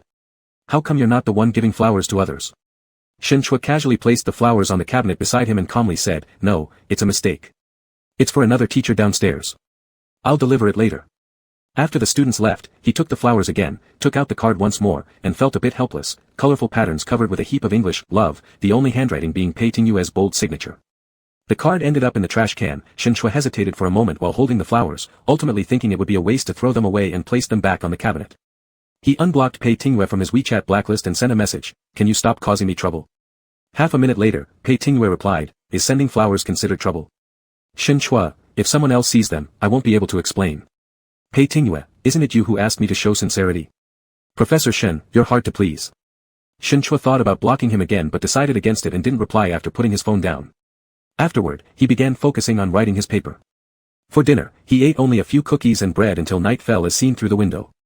When he raised his head from the computer screen, rubbing his sore shoulders and neck, it was almost 9 in the evening. Pei Tingyue sent a new message, "I'll be at your school in 10 minutes. Come out." Shen Chuo picked up his phone, then put it down, picked it up again, "I'm not going, I'm planning to sleep." There was no response from the other side, and he assumed Pei Tingyue had given up. He sighed in relief, tidied up his things, prepared to leave, and received a new voice message. "I'll find you at your dormitory." Pei Tingyue's attitude was strong, giving Shen Chuo no room for refusal.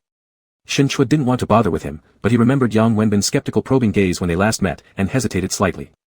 If he didn't go, this lunatic might actually go to the dormitory to look for him. "I'm in the lab. You come here." 15 minutes later, Shen Chuo got into that Mercedes-Benz car and quickly fastened his seatbelt. "Let's go." "Did you get the flowers?" "Thrown them away." Pei Tingyue's lips curled up slightly as he started the car. "Where are we going?" As the car pulled out of the campus gate, Shen Chuo asked. "Pei Tingyue, where do you want to go?"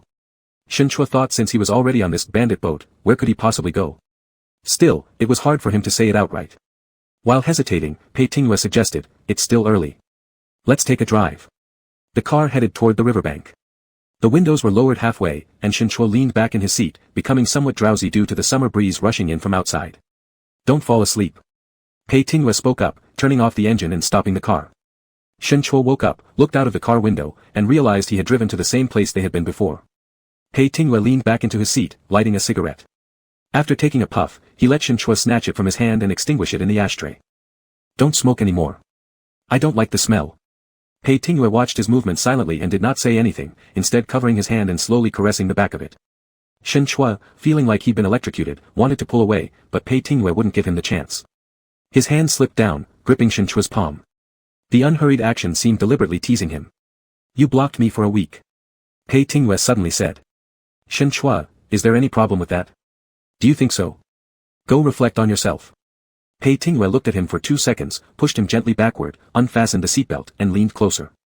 "Do you plan on doing this here?" Shen Chuo supported his hand against Pei Tingyue's shoulder.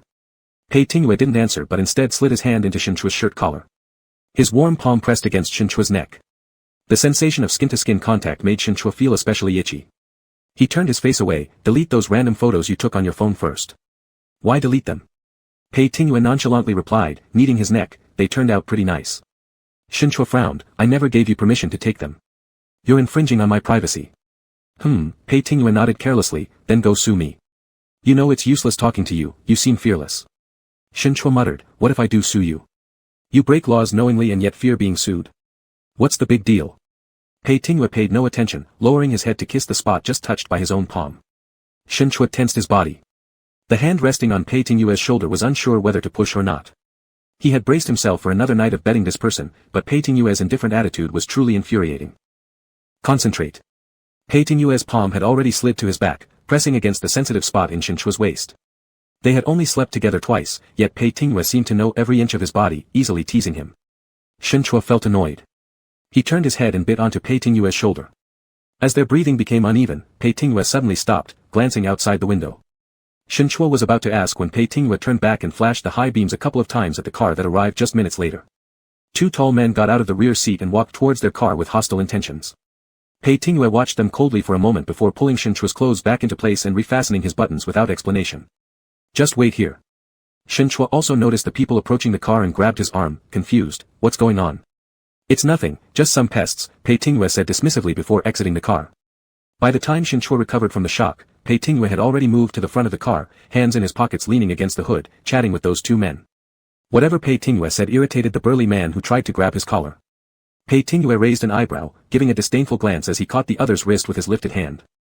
The large man hadn't expected Pei Tingyue to be stronger than him, his hand froze before Pei Tingyue's collar, unable to proceed further.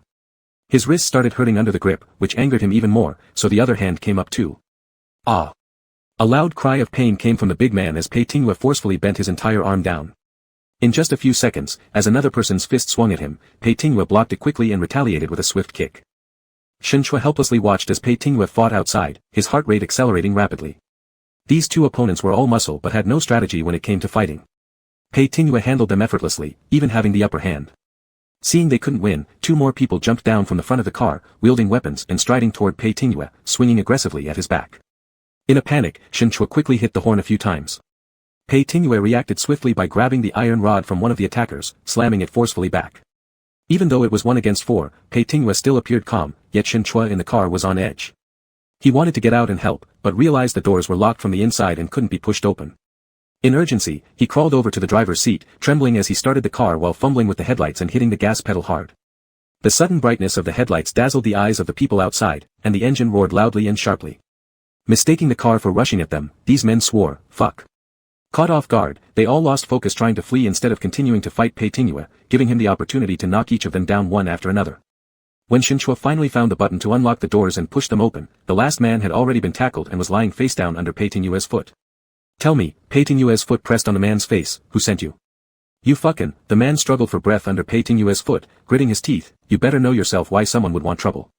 "Don't." Pei Tingyue's gaze remained emotionless.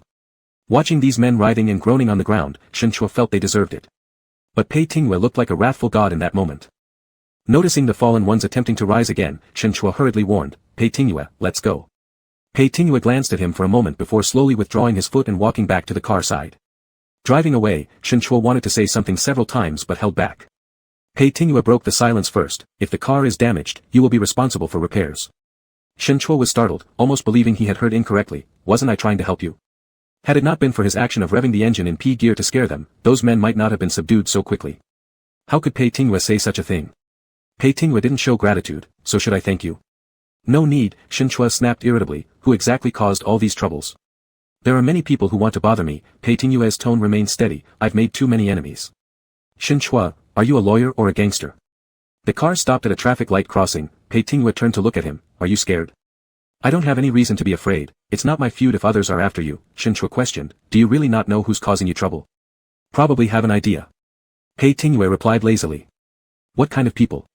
Pei Tingyue casually mentioned a name, a rich man in the city. His family had a dispute over inheritance. "I helped his brother send him inside to serve 3 years. He just got out half a month ago and has been spreading rumors that he'll make me regret it." "What do you mean, send him inside?" Shinchua was confused. "Did he actually commit a crime?" "Flies don't bite flawless eggs," Pei Tingyue said indifferently. "If you believe in fairness and justice, then laws will never wrong innocent people." Shinchua wasn't sure what to say. "I don't know whether others are innocent or not, but you certainly don't look like a good person." "Isn't being good exhausting?" Pei Tingyue smirked. "Professor Shen, you may want to be good and give away houses easily, but others might laugh behind your back for being foolish." Shinchua frowned. "I didn't let go of it." "Okay, fair enough." Shinchua felt like hitting an immovable cotton ball, pondering for a moment and then gave up. Whether Pei Tingyue was a good person or a bad person was none of his business anyway.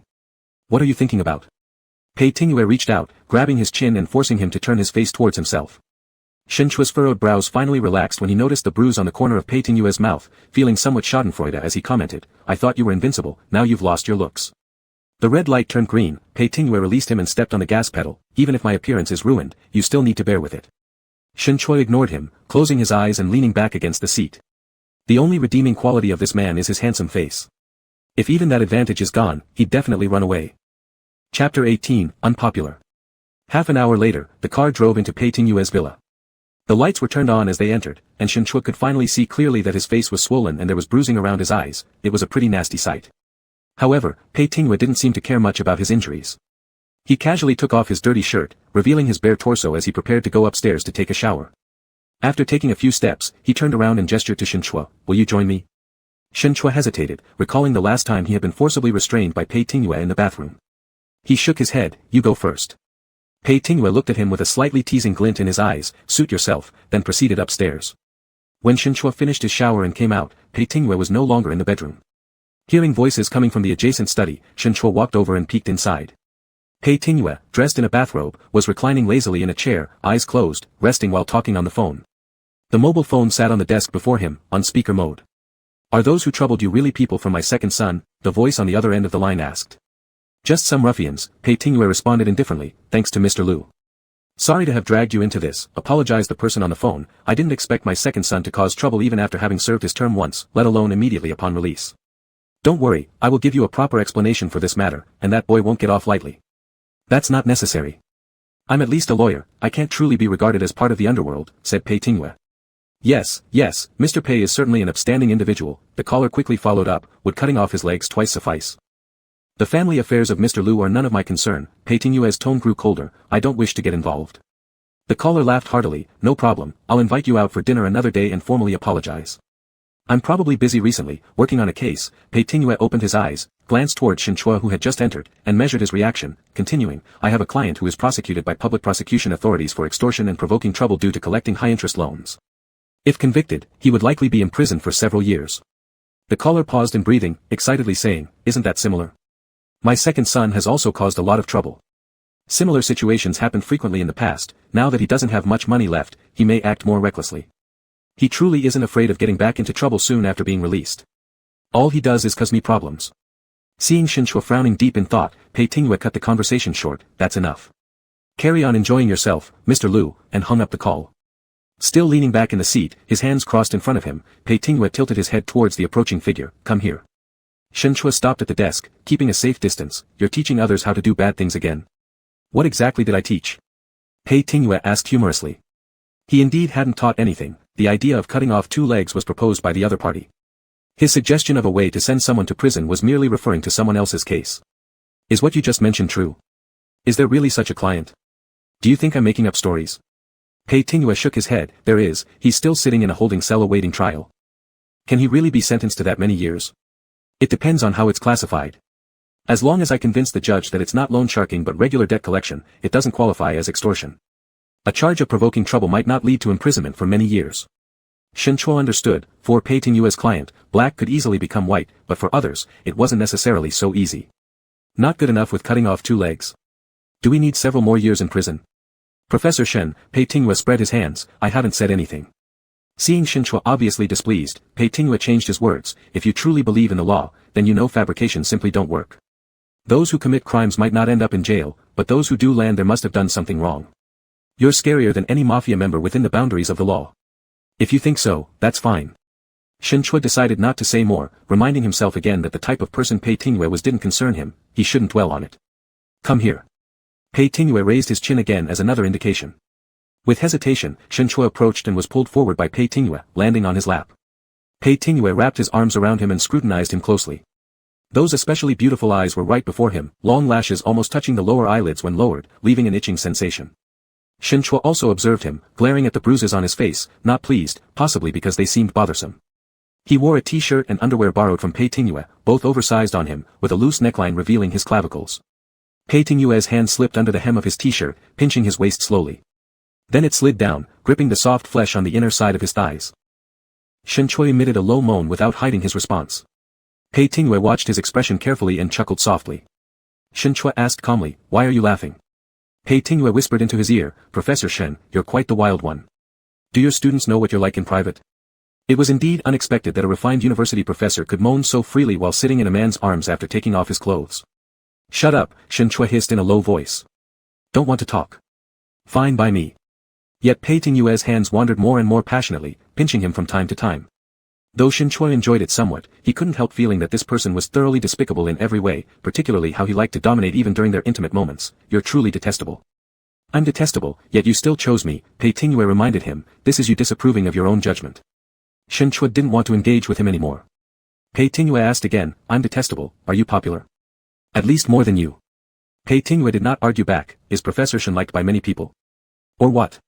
Shen Chui wasn't being conceited, he spoke truthfully. Most of the time, he was mild-tempered and easy to get along with, which made him well-liked by his students. Pei Tingyue deliberately misinterpreted his words, then it seems I have quite a few rivals. Rivals? Yeah, Pei Tingyue nodded casually, with so many liking Professor Shen, I should have quite a few rivals, right? As Shen Chui listened, a subtle emotion arose within him. He knew this person was talking nonsense, but hearing it so often, it inevitably created an illusion, as if Pei Tingyue actually had feelings for him, albeit always spoken in a completely careless tone. Do you really like me? Shen Chui directly asked. Not the previous taunts about falling in love, but a genuine question aimed at Pei Tingyue's eyes as if seeking a real answer. Pei Tingyue's expression didn't change. Why can't I like you? Are you serious? Does it matter that much? Shen Chui felt something was off, emphasizing, I don't like you. Understood, Pei Tingyue seemed unperturbed, touching him again, I'll try harder. Compared to whether or not they liked each other, his interest clearly leaned towards what had happened on the bed. As Pei Tingyue leaned in for a kiss, Shen Chui pushed him slightly, gently. Don't leave marks on my neck. Professor Shen is so hard to please, Pei Tingyue pinched his buttocks, how about here then? Shen Chui looked down and bit his shoulder aggressively. The next morning, once again Pei Tingyue drove Shen Chui back to school. Just before reaching Huai University, Shen Chui suddenly said, stop at the west gate, I'll get out there. You don't need me to take you all the way in? Pei Tingyue asked. No need, Shen Chui reiterated, just stop at the gate, I'll walk in myself. Walk in. Pei Tingyue turned his head, the west gate is still more than 10 minutes walk from where you live, isn't it? No problem, Shen Chui insisted, it's still early anyway. I'll treat it as exercise. Exercise? Pei Tingyue cast his gaze forward, looks like I didn't put in enough effort last night, leaving you with energy to exercise this morning. Shen Chui refused to indulge in his dirty talk, noticing the car was already at the gate, stopped the car. The west gate was a minor entrance, now just past 7 in the morning, with few people coming or going. Pei Tingyue glanced outside, you said you wanted to go back early, but won't let me drive in, afraid of running into acquaintances. Shen Chui, can you stop asking? Pei Tingyue shifted closer, Shen Chui immediately avoided him. You seem pretty unrestrained out there, Pei Tingyue locked his eyes onto his, noting the ripples inside, but once you return to school, you become timid. Afraid to be seen. If you already know, why ask? Shen Chui helplessly replied, do me a favor, I don't want to lose my job. Pei Tingyue released his seatbelt for him, then get out. As Shen Chui pushed the door open, turning away, he was yanked back by Pei Tingyue, who kissed him on the cheek before he could react. Shen Chui regained his senses and violently pushed him away, instinctively looking out the window. There's no one around, what's got you so flustered? Pei Tingyue leaned back against the seat, amused by his flustered face. The malicious man smirked, we're on a normal date, not having an affair. You look like someone caught red-handed. Shen Chui grew irritated, this is what liking someone looks like according to you. Pei Tingyue raised an eyebrow slightly, so you took it seriously? Realizing he'd been played, Shen Chui cooled his face and didn't say another word, pushing the door and getting out of the car. Walking into the school, Pei Tingyue's phone rang shortly after. Shen Chui didn't particularly want to answer, but the other side kept calling incessantly. What else do you want to say? He finally clicked to answer due to irritation. Upset? Pei Tingyue asked. No. Admit it if you're mad, Pei Tingyue said, I'll apologize. You bastard. Shen Chui cursed him over the phone. Pei Tingyue readily accepted, There it was again, that nonchalant attitude about everything. Shen Chui was left utterly speechless, that's all then. The call had already ended, and Pei Tingyue didn't dial back. He bit the cigarette dangling from his lips and swiped a few times on his phone screen before casually sending Shen Chui a WeChat message, let's set up the next time. Receiving no reply, Pei Tingyue waited for a moment, unfazed, and tossed his phone into the center console before starting the car and driving away. Chapter 19, I Do As I Please. Mid-July, the dog days of summer had arrived, and Huai City truly entered the hottest time of the year. Just stepping out from an air-conditioned room, Shen Chui's forehead exuded a fine layer of sweat. He turned around to shake hands with Chen Peng, bidding farewell again while expressing his thanks once more. I haven't helped much, Chen Peng smiled, Professor Shen, you don't need to be so polite. No, you've helped me quite a lot, said Shen Chui, today, it was all thanks to you. It's what I should do, said Chen Peng. However, after being charged, they will probably appeal. There's no big issue, it will just take some more time. I'll keep an eye on this case. Shen Chua nodded slightly. All right, thank you. Someone honked their horn at the roadside parking space. They both turned simultaneously to see Pei Tingyue's Mercedes. He was sitting inside the car, his gaze landing on them. Well, I'll go ahead then. Chen Peng immediately said, without even greeting Pei Tingyue, swiftly leaving. With only Shen Chua left, he reluctantly walked over. Pei Tingyue lowered the car window and signaled him, get in. Shen Chua didn't move, upon which Pei Tingyue raised his chin slightly. Do you want me to drag you up? At the district court entrance, amidst the crowd passing by, Shen Chua didn't wish to have any conflict and went around the front of the car to get into the passenger seat. Pei Tingyue watched him fasten the seatbelt, his gaze pausing for a moment. It's been half a month, still upset. Are you really that idle? Asked Shen Chua. Don't you need to work? Pei Tingyue glanced at the time. It's past 5 already. I've been on a business trip for half a month and just got back today. Let me rest a bit. Shen Chua didn't feel like responding. You have quite the temper. Pei Tingyue started the car. I'm going back to school. As the car drove for a while, Shen Chua spoke up. It's the weekend tomorrow, come to mine, Pei Tingyue said assertively. Shen Chua, are you mad because I kissed you at the school gate or because I said liking you was a joke? You're the one with issues, Shen Chua scolded him. That's it then, Pei Tingyue nodded. You said it yourself, I'm detestable. Well, regardless of what makes you angry, I apologize to you. No need, said Shen Chua coldly, your apology is just words. Next time, you'll act however you please again. Pei Tingyue tilted his head to look at him. Do these things matter so much to you? Do I make you feel hard to get along with? Shen Chua didn't turn back. Isn't that something you know deep down? Pei Tingyue's gaze paused on Shen Chua's profile for a moment before returning to the road ahead, saying nothing more. Shen Chua thus said nothing either, leaning back into the seat. Half an hour later, the car stopped at the top of a mountain outside the city, where Pei Tingyue first got out. What did you bring me here for? Shen Chua followed and asked. Pei Tingyue had a cigarette in his mouth and beckoned him closer from beside the door. Come here. Don't smoke near me. Shen Chua refused. Pei Tingyue gave a faint smile and threw away the cigarette he just lit, crushing it underfoot with a sigh. I've never met someone as troublesome as you, just come over. Shen Chua approached but didn't get too close, stopping by the rear car door. Pei Tingyue gestured forward. The sunset has begun. Shen Chua looked back to see a large patch of twilight enveloping and coloring the sky. The heat of the scorching summer finally began to ease somewhat during the dusk shift. He gazed for a brief while, then looked away. Why did you bring me here? To see that you're in a bad mood, Pei Tingyue explained. Just relax a bit. Shen Chua asked, how did you figure that out? All over your face, Pei Tingyue leaned against the car, arms crossed in his pockets as he observed him. Professor Shen, you didn't know how transparent you were, did you? Tell me, why did you suddenly change the litigation request in court today? Shen Chua fell silent. Don't ask. In the afternoon, his case was heard in court, and the process actually went rather smoothly. Chen Peng indeed was a gifted lawyer with great eloquence, firmly arguing that his client not only paid 20,000 yuan more than the first buyer for the down payment but was also the actual occupant of the house. Evidence included police records from disputes with tenants and documents proving applications for renovation made to property management, increasing their chances of winning. However, the first buyer's attorney did not sit idly by, claiming that the defendant had told him that Shen Chua, the second buyer, was a fellow townsman, and that he planned to sell the house to his acquaintance. He believed there was malicious collusion between the two, making the second purchase contract invalid. There was evidence, Shen Chua's and the seller's original household registration information, showing that they were from the same town in a neighboring province. Shen Chua felt a little disoriented at the time. When the judge questioned the seller, he nervously admitted to saying that statement. Even though he had just checked Shen Chua's household book and noticed that their moving in places matched, using it as an excuse to dissuade another buyer, it unintentionally gave people ammunition. Chen Peng remained calm.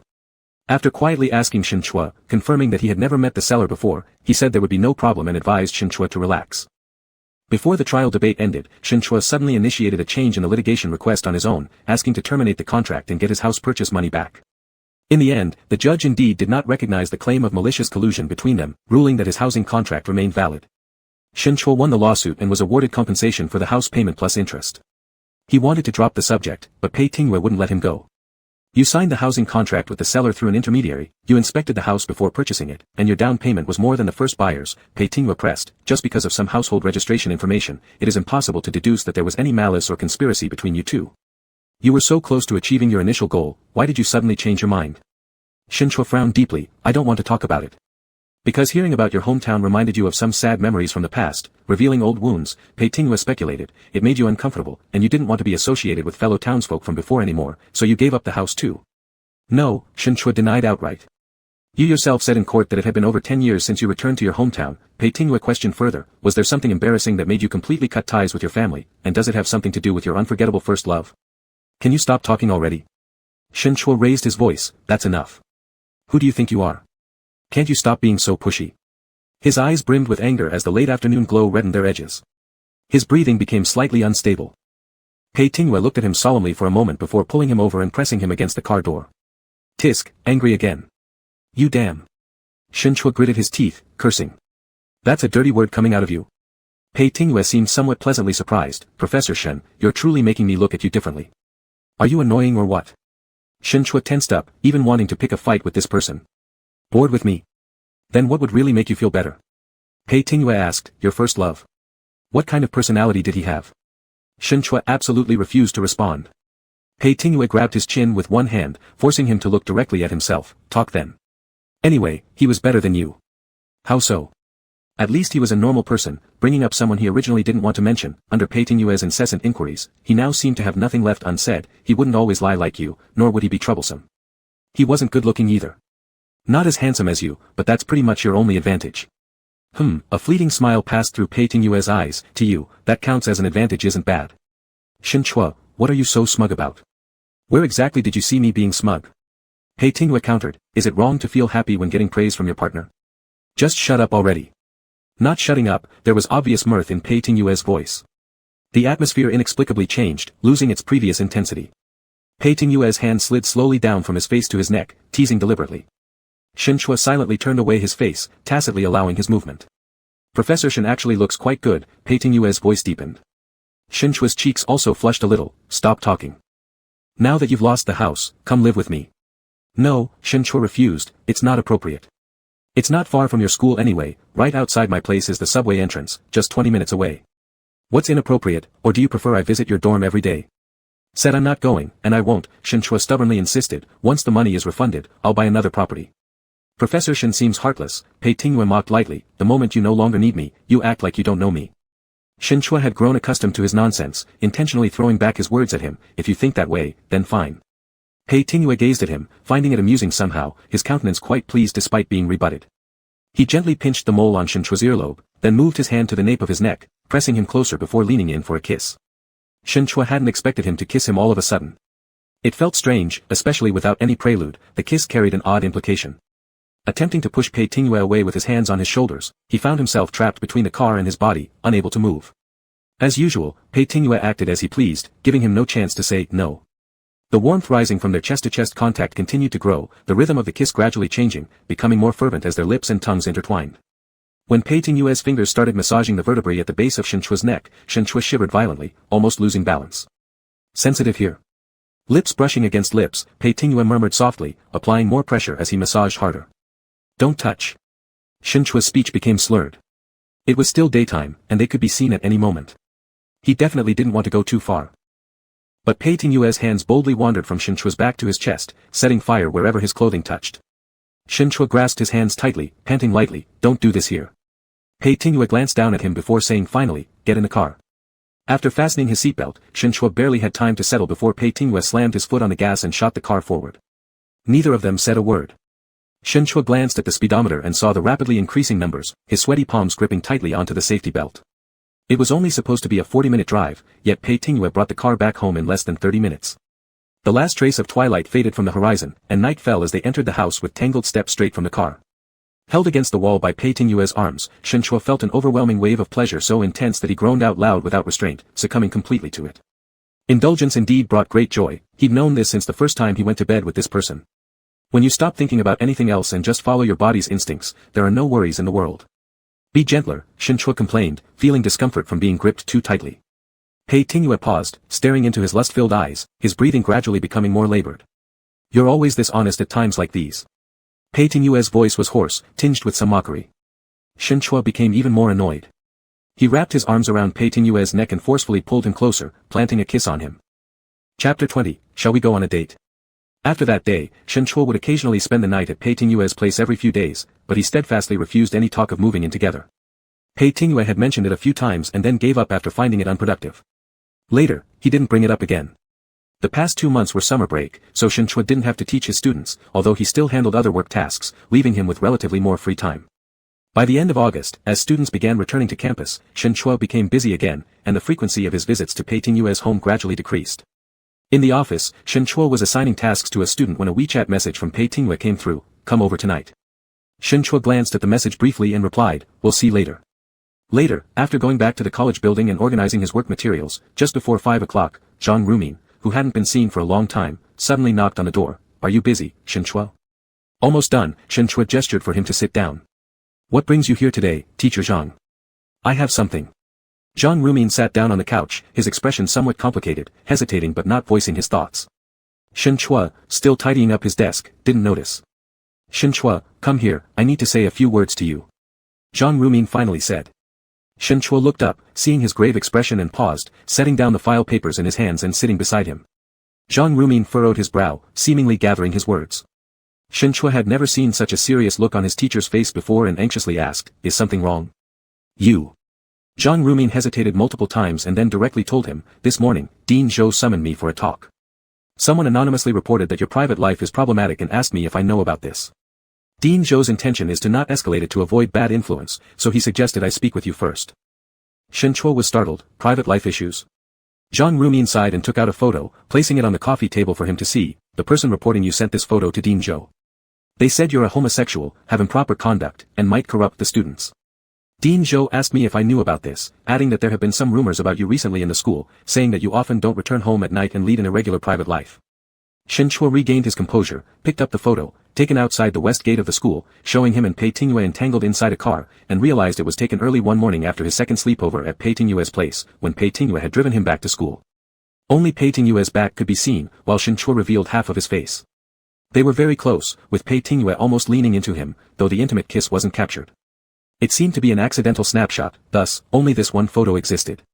After calming himself, Shinchua set the photo down and said steadily, "Nonsense. He's my friend, it was just him leaning over to talk to me. It's just a perspective issue." "Not really?" Zhang Rumin questioned. "No." Zhang Rumin's eyes fell back on the photo, gazing at it for a moment before sighing again. "Chua, let's be honest here. Others might make things hard for you, but I won't. If you tell me the truth, I can help explain this situation to Dean Zhou. If this escalates, it'll harm you significantly." Shinchua bowed his head, falling silent. "Shinchua, tell the truth." Zhang Rumin urged again. Shinchua struggled to open his mouth. "I've been afraid you wouldn't accept it, so I never dared to tell you." Zhang Rumin seemed to have anticipated his answer, "Always like this?" "Yes," Shinchua responded, his voice tinged with bitterness, "I was born this way. No wonder you've always turned down the matchmaking prospects I introduced to you." Zhang Rumin understood now. "Does anyone else know?" "Zhang Tong knows part of it," Shinchua replied, "no one else does. All these years you haven't returned home, and each time I asked, you wouldn't elaborate. Is it because of this that you've had conflicts with your family?" Shinchua nodded awkwardly, reluctant to delve into family matters. Zhang Rumin noticed and didn't press further, instead saying, "I will inform Dean Zhou that it's all a misunderstanding and nothing too outrageous was captured. If you say it isn't, then it isn't. But be more careful in the future and don't give anyone ammunition against you. You know our kind of workplace, such issues are highly sensitive, so it's best to keep things hidden. As for the person who made the anonymous report, did you offend someone?" "I haven't offended anyone," Shinchua explained, "there are just a few conflicts with colleagues." During this period, Shinchua had been fully focused on writing papers and hadn't been aware of certain rumors circulating in the department. However, he quickly guessed who the person behind the anonymous reports and spreading rumors could be. The only person who noticed his recent frequent overnight absences would be Yang Wenbin, his neighbor. Hearing this, Zhang Rumin frowned deeply. "This is your personal matter. It wouldn't matter much as long as it doesn't affect your work. But since you're capable, those who can't match up with you become envious and use such despicable means to deal with you. In the future, you should be even more cautious." "I understand." Shinchua heaved a slight sigh of relief, more worried that Zhang Rumin wouldn't accept his situation. The teacher's attitude now made him feel somewhat at ease. "The other man in the photo, who is he?" Zhang Rumin hesitated before asking another question. "Are you two dating? How long have you been together?" Shinchua pursed his lips. "It's not long ago, you've met him before too, he came to our school previously, he's the legal advisor for Cheetah Technology, Pei Tingyue." Pei Tingyue didn't get back to the law firm until nearly 5:30. When his car reached the entrance of the industrial park, he caught sight of someone standing by the side of the road and pulled over, lowering the window. "Looking for me?" Shinchua was lost in thought. It was only when the car stopped beside him that he realized Pei Tingyue's gaze was already upon him. "You." Shinchua paused momentarily, then asked, "Do you have time?" I'd like to treat you to dinner. Pei Tingyue raised an eyebrow. 20 minutes later, they sat in a rather romantic restaurant in the commercial district. Pei Tingyue ordered food while Shinchua slowly sipped tea from a cup. When he put the cup down, meeting Pei Tingyue's assessing gaze, Shinchua managed to crack a slightly awkward smile.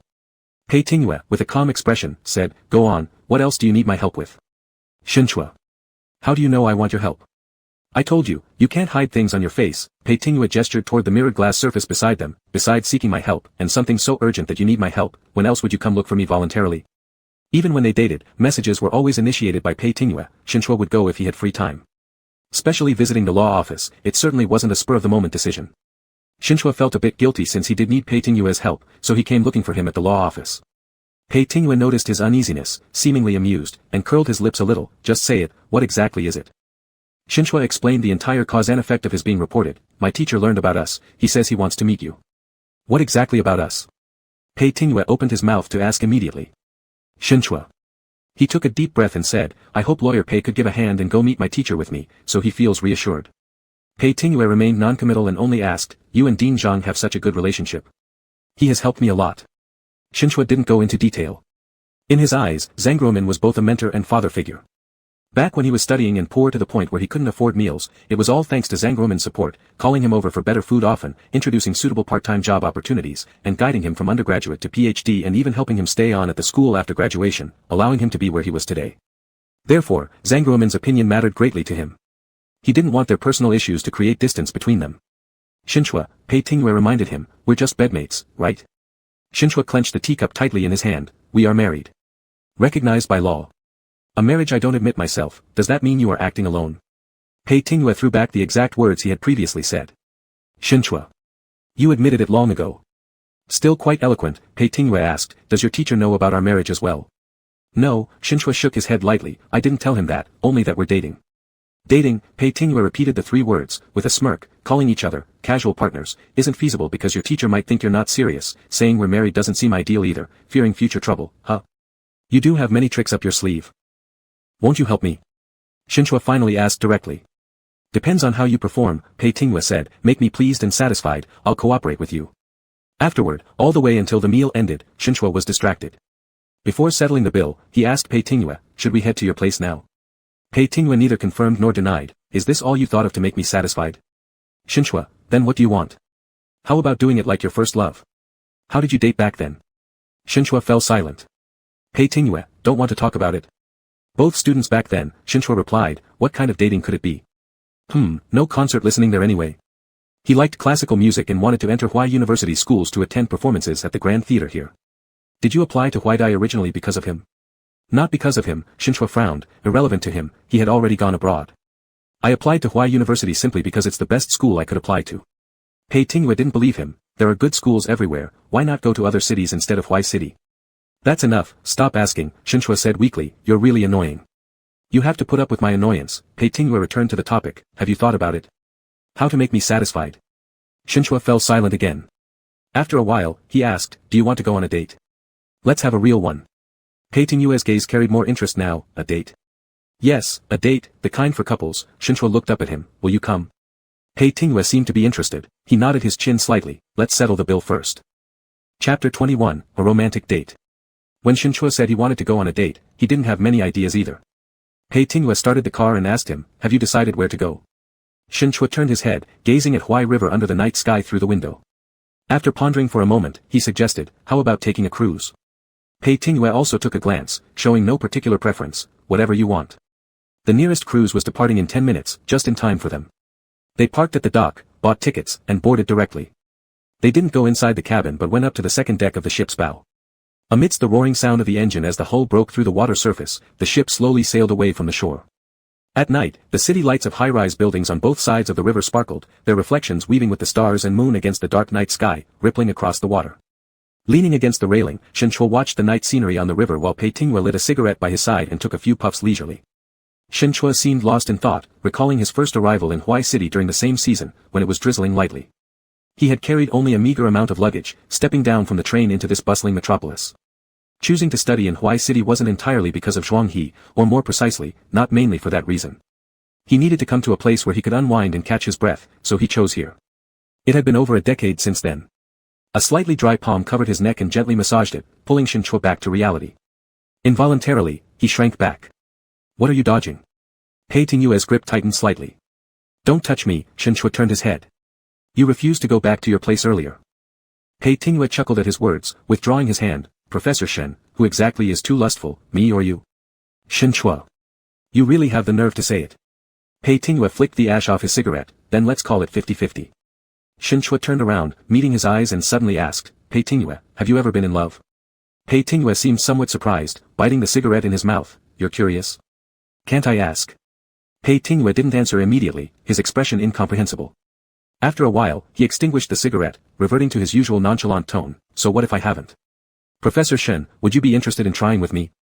Shin Chua wasn't surprised. This person might look good on the outside, but his personality made others not want to compliment him, and being unlovable was normal. You're pitiable. Pitiable? Over 30 and never had a proper relationship. Isn't that pitiful? A failed relationship isn't worth talking about. Aren't you the one who should feel more pity? Pei Tingyue retorted sarcastically. Shin Chua turned away, unwilling to continue the conversation. Pei Tingyue reached out and pulled him closer. Shin Chua instantly became alert. What do you want to do? Nothing special. Pei Tingyue casually smoothed out his hair that had been tousled by the wind. Shin Chua, it's not good to deceive our teacher pretending we're dating, right? I'm at least a lawyer, I can't blindly lie. Don't you lie all the time? When did I lie? Pei Tingyue asked calmly. Shin Chua was exasperated by his antics. Alright, you don't. I won't act along unless it's real. Pei Tingyue paused slightly. Understand? Shin Chua, must you be like this? Pei Tingyue, I'm not joking around with you. Shin Chua pondered silently for a moment before making a decision. Fine, I'll date you. How do you plan to approach it? Don't know, never done it. Pei Tingyue threw the problem back at him. Depends on Professor Shen, my teacher, to teach me. The single journey of the ship cruise lasted an hour.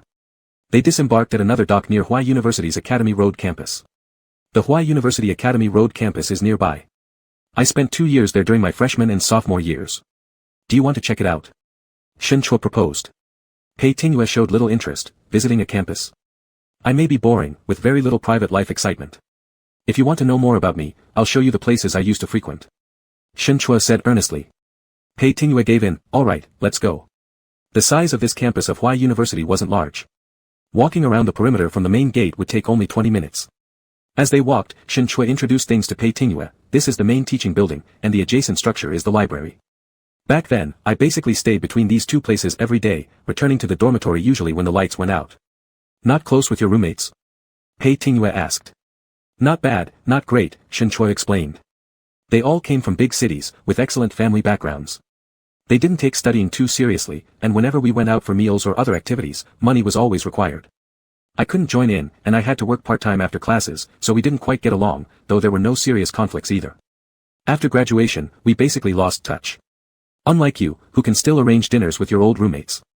Pei Tingyue smiled meaningfully at Shin Chua's words. Didn't you say earlier that I'm detested by everyone? In this aspect, aren't you worse than me? Shin Chua wisely chose not to respond and continued walking ahead. As they passed the dormitory area, Pei Tingyue suddenly asked, which building did you live in before? Shin Chua thought for a moment and pointed to a lit-up room on the 4th floor of the northernmost building. That one. Pei Tingyue looked up and commented, I don't think I've ever seen you before. Confused, Shin Chua asked, before? What do you mean?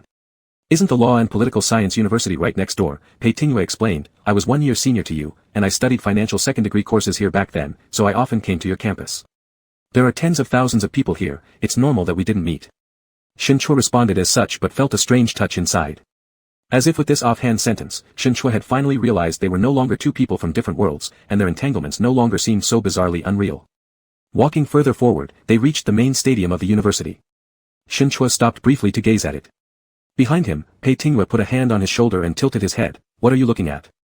Shin Chua wasn't quite used to this closeness in public, especially within the school premises. However, after just agreeing to date him, he let it go. In the past, I would night run here frequently. This is a good habit, Pei Tingyue said casually, next time I'll join you. Shin Chua hesitated with something on his mind but decided against saying it out loud. Pei Tingyue saw through him. Just say what's on your mind. It's a habit I formed in high school, Shin Chua answered calmly. Back then, we lived in school dorms, and under great academic pressure, we relied on jogging at the playground at night to relax. Over the last few years, work has been busy, and it's been a while since I've run. We. Pei Tingyue picked up on the keyword. Who's we? Is it about your first love again? Shin Chua nodded. Sometimes it was just the two of us, other times, there were also classmates. Pei Tingwei whistled softly, tisk. Shinchua turned around and looked at him. Pei Tingwei slapped his hand heavily on Shinchua's shoulder, let's go. After leaving the school gate, Shinchua asked, it seems like the Law and Political Science University is only a 10-minute walk away. Do you want to go? Not interested, Pei Tingwei replied dismissively, not everyone is like you who keeps reminiscing about the school even more than a decade after graduation. If you don't want to, never mind, Shinchua didn't insist, as the long walk had made him thirsty and he wanted to buy water at the nearby convenience store. Do you want some water? You go buy it, Pei Tingwei raised his chin. Shinchua hadn't really expected much from him anyway. He went to the convenience store to buy 2 bottles of mineral water and, upon coming out, found this person standing under the street lamp lighting a cigarette again. You will get lung cancer eventually if you keep smoking like that, Shinchua threw the water bottle at him. Pei Tingwei caught it. Holding the cool bottle of mineral water in his palm, he arched an eyebrow. Are you worried about becoming a widow? Shinchua kept silent, knowing he shouldn't have said anything. Pei Tingwei flicked off the cigarette, leisurely unscrewed the cap of the water bottle, and drank from it, his gaze lingering on Shinchua's face, slowly sweeping from his eyes down to his lips. Shinchua noticed and inconspicuously averted his eyes, lightly licking his lower lip to moisten it. Pei Tingwei tossed the empty mineral water bottle into the trash can. Let's go. They returned via the same cruise ship route. The lights danced on the river, becoming gradually sparser as the night deepened. Leaning against a seat inside the cabin, Shinchua fell into a half-dreamy state due to the breeze when he heard Pei Tingwei's laughter with a lowered tone. Shinchua closed his eyes and didn't bother to open them. Why are you laughing? Do you want to sleep? Shinchua nodded drowsily and leaned against his shoulder without opening his eyes. Let me sleep for a bit. The glass of the cabin faintly reflected their overlapping shadows. Pei Tingwei glanced at it and decided not to move anymore. When disembarking, Shinchua was still a little dazed, noticing only halfway that it wasn't the same pier where they started. Puzzled, he asked, why did we disembark early? Pei Tingwei walking ahead didn't turn back. We'll leave the car there, let's find another way to go home. He led Shinchua to a nearby customized garage, revealing what he meant by another way. A heavily customized heavy-duty motorcycle gleamed cold metallic under the night sky, its silver gray frame sharply angular. Just acquired it, my first ride today, Pei Tingwei said as he tossed a helmet to Shinchua. Put it on. Shinchua caught it and looked up at him. Pei Tingwei casually combed back his hair, first putting on his helmet and straddling onto the bike. This is far more thrilling than night running. Being slow doesn't suit you. Try it. Shinchua only hesitated for a moment before also putting on the helmet and sitting behind him. Pei Tingwei said, hold on to me. Shinchua placed his hands on Pei Tingwei's waist. Pei Tingwei. Pei Tingwei took his time putting on his gloves and started the vehicle. Please be careful. Shinchua said softly. Shinchua's voice was somewhat muffled in the roar of the engine. Pei Tingwei curled his lips slightly, then threw out a brief, hold on tight, shifted gears and twisted the handlebars, speeding off. At midnight, the heavy-duty motorcycle roared down the empty suburban road.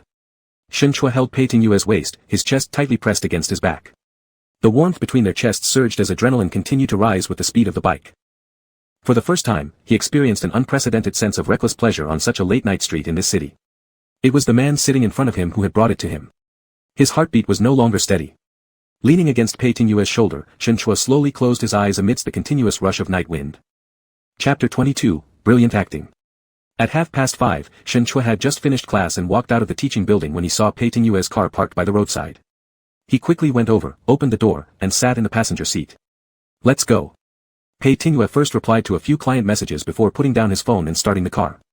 As the car left the school, Shinchua let out a sigh of relief. Pei Tingwei glanced at him. Do you not want people to see you getting into my car? Is there anyone gossiping about us? Shinchua shook his head. These are all groundless rumors. No one is that idle all the time.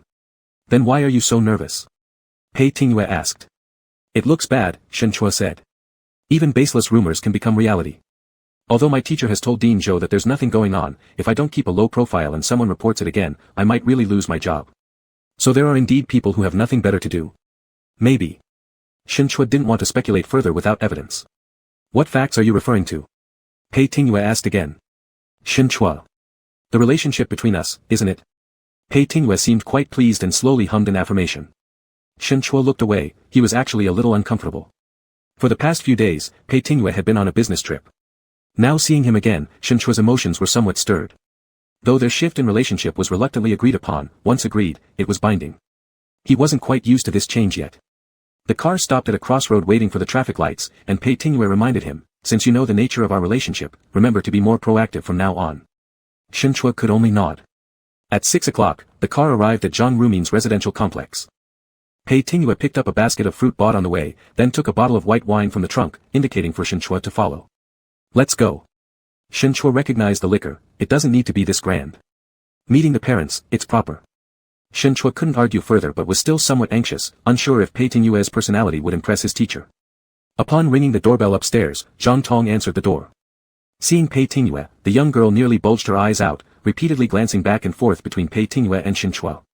It took her a while to respond, greeting Pei Tingyue with a strained smile, "Hello, Lawyer Pei." Pei Tingyue remained calm and nodded politely, "Hello."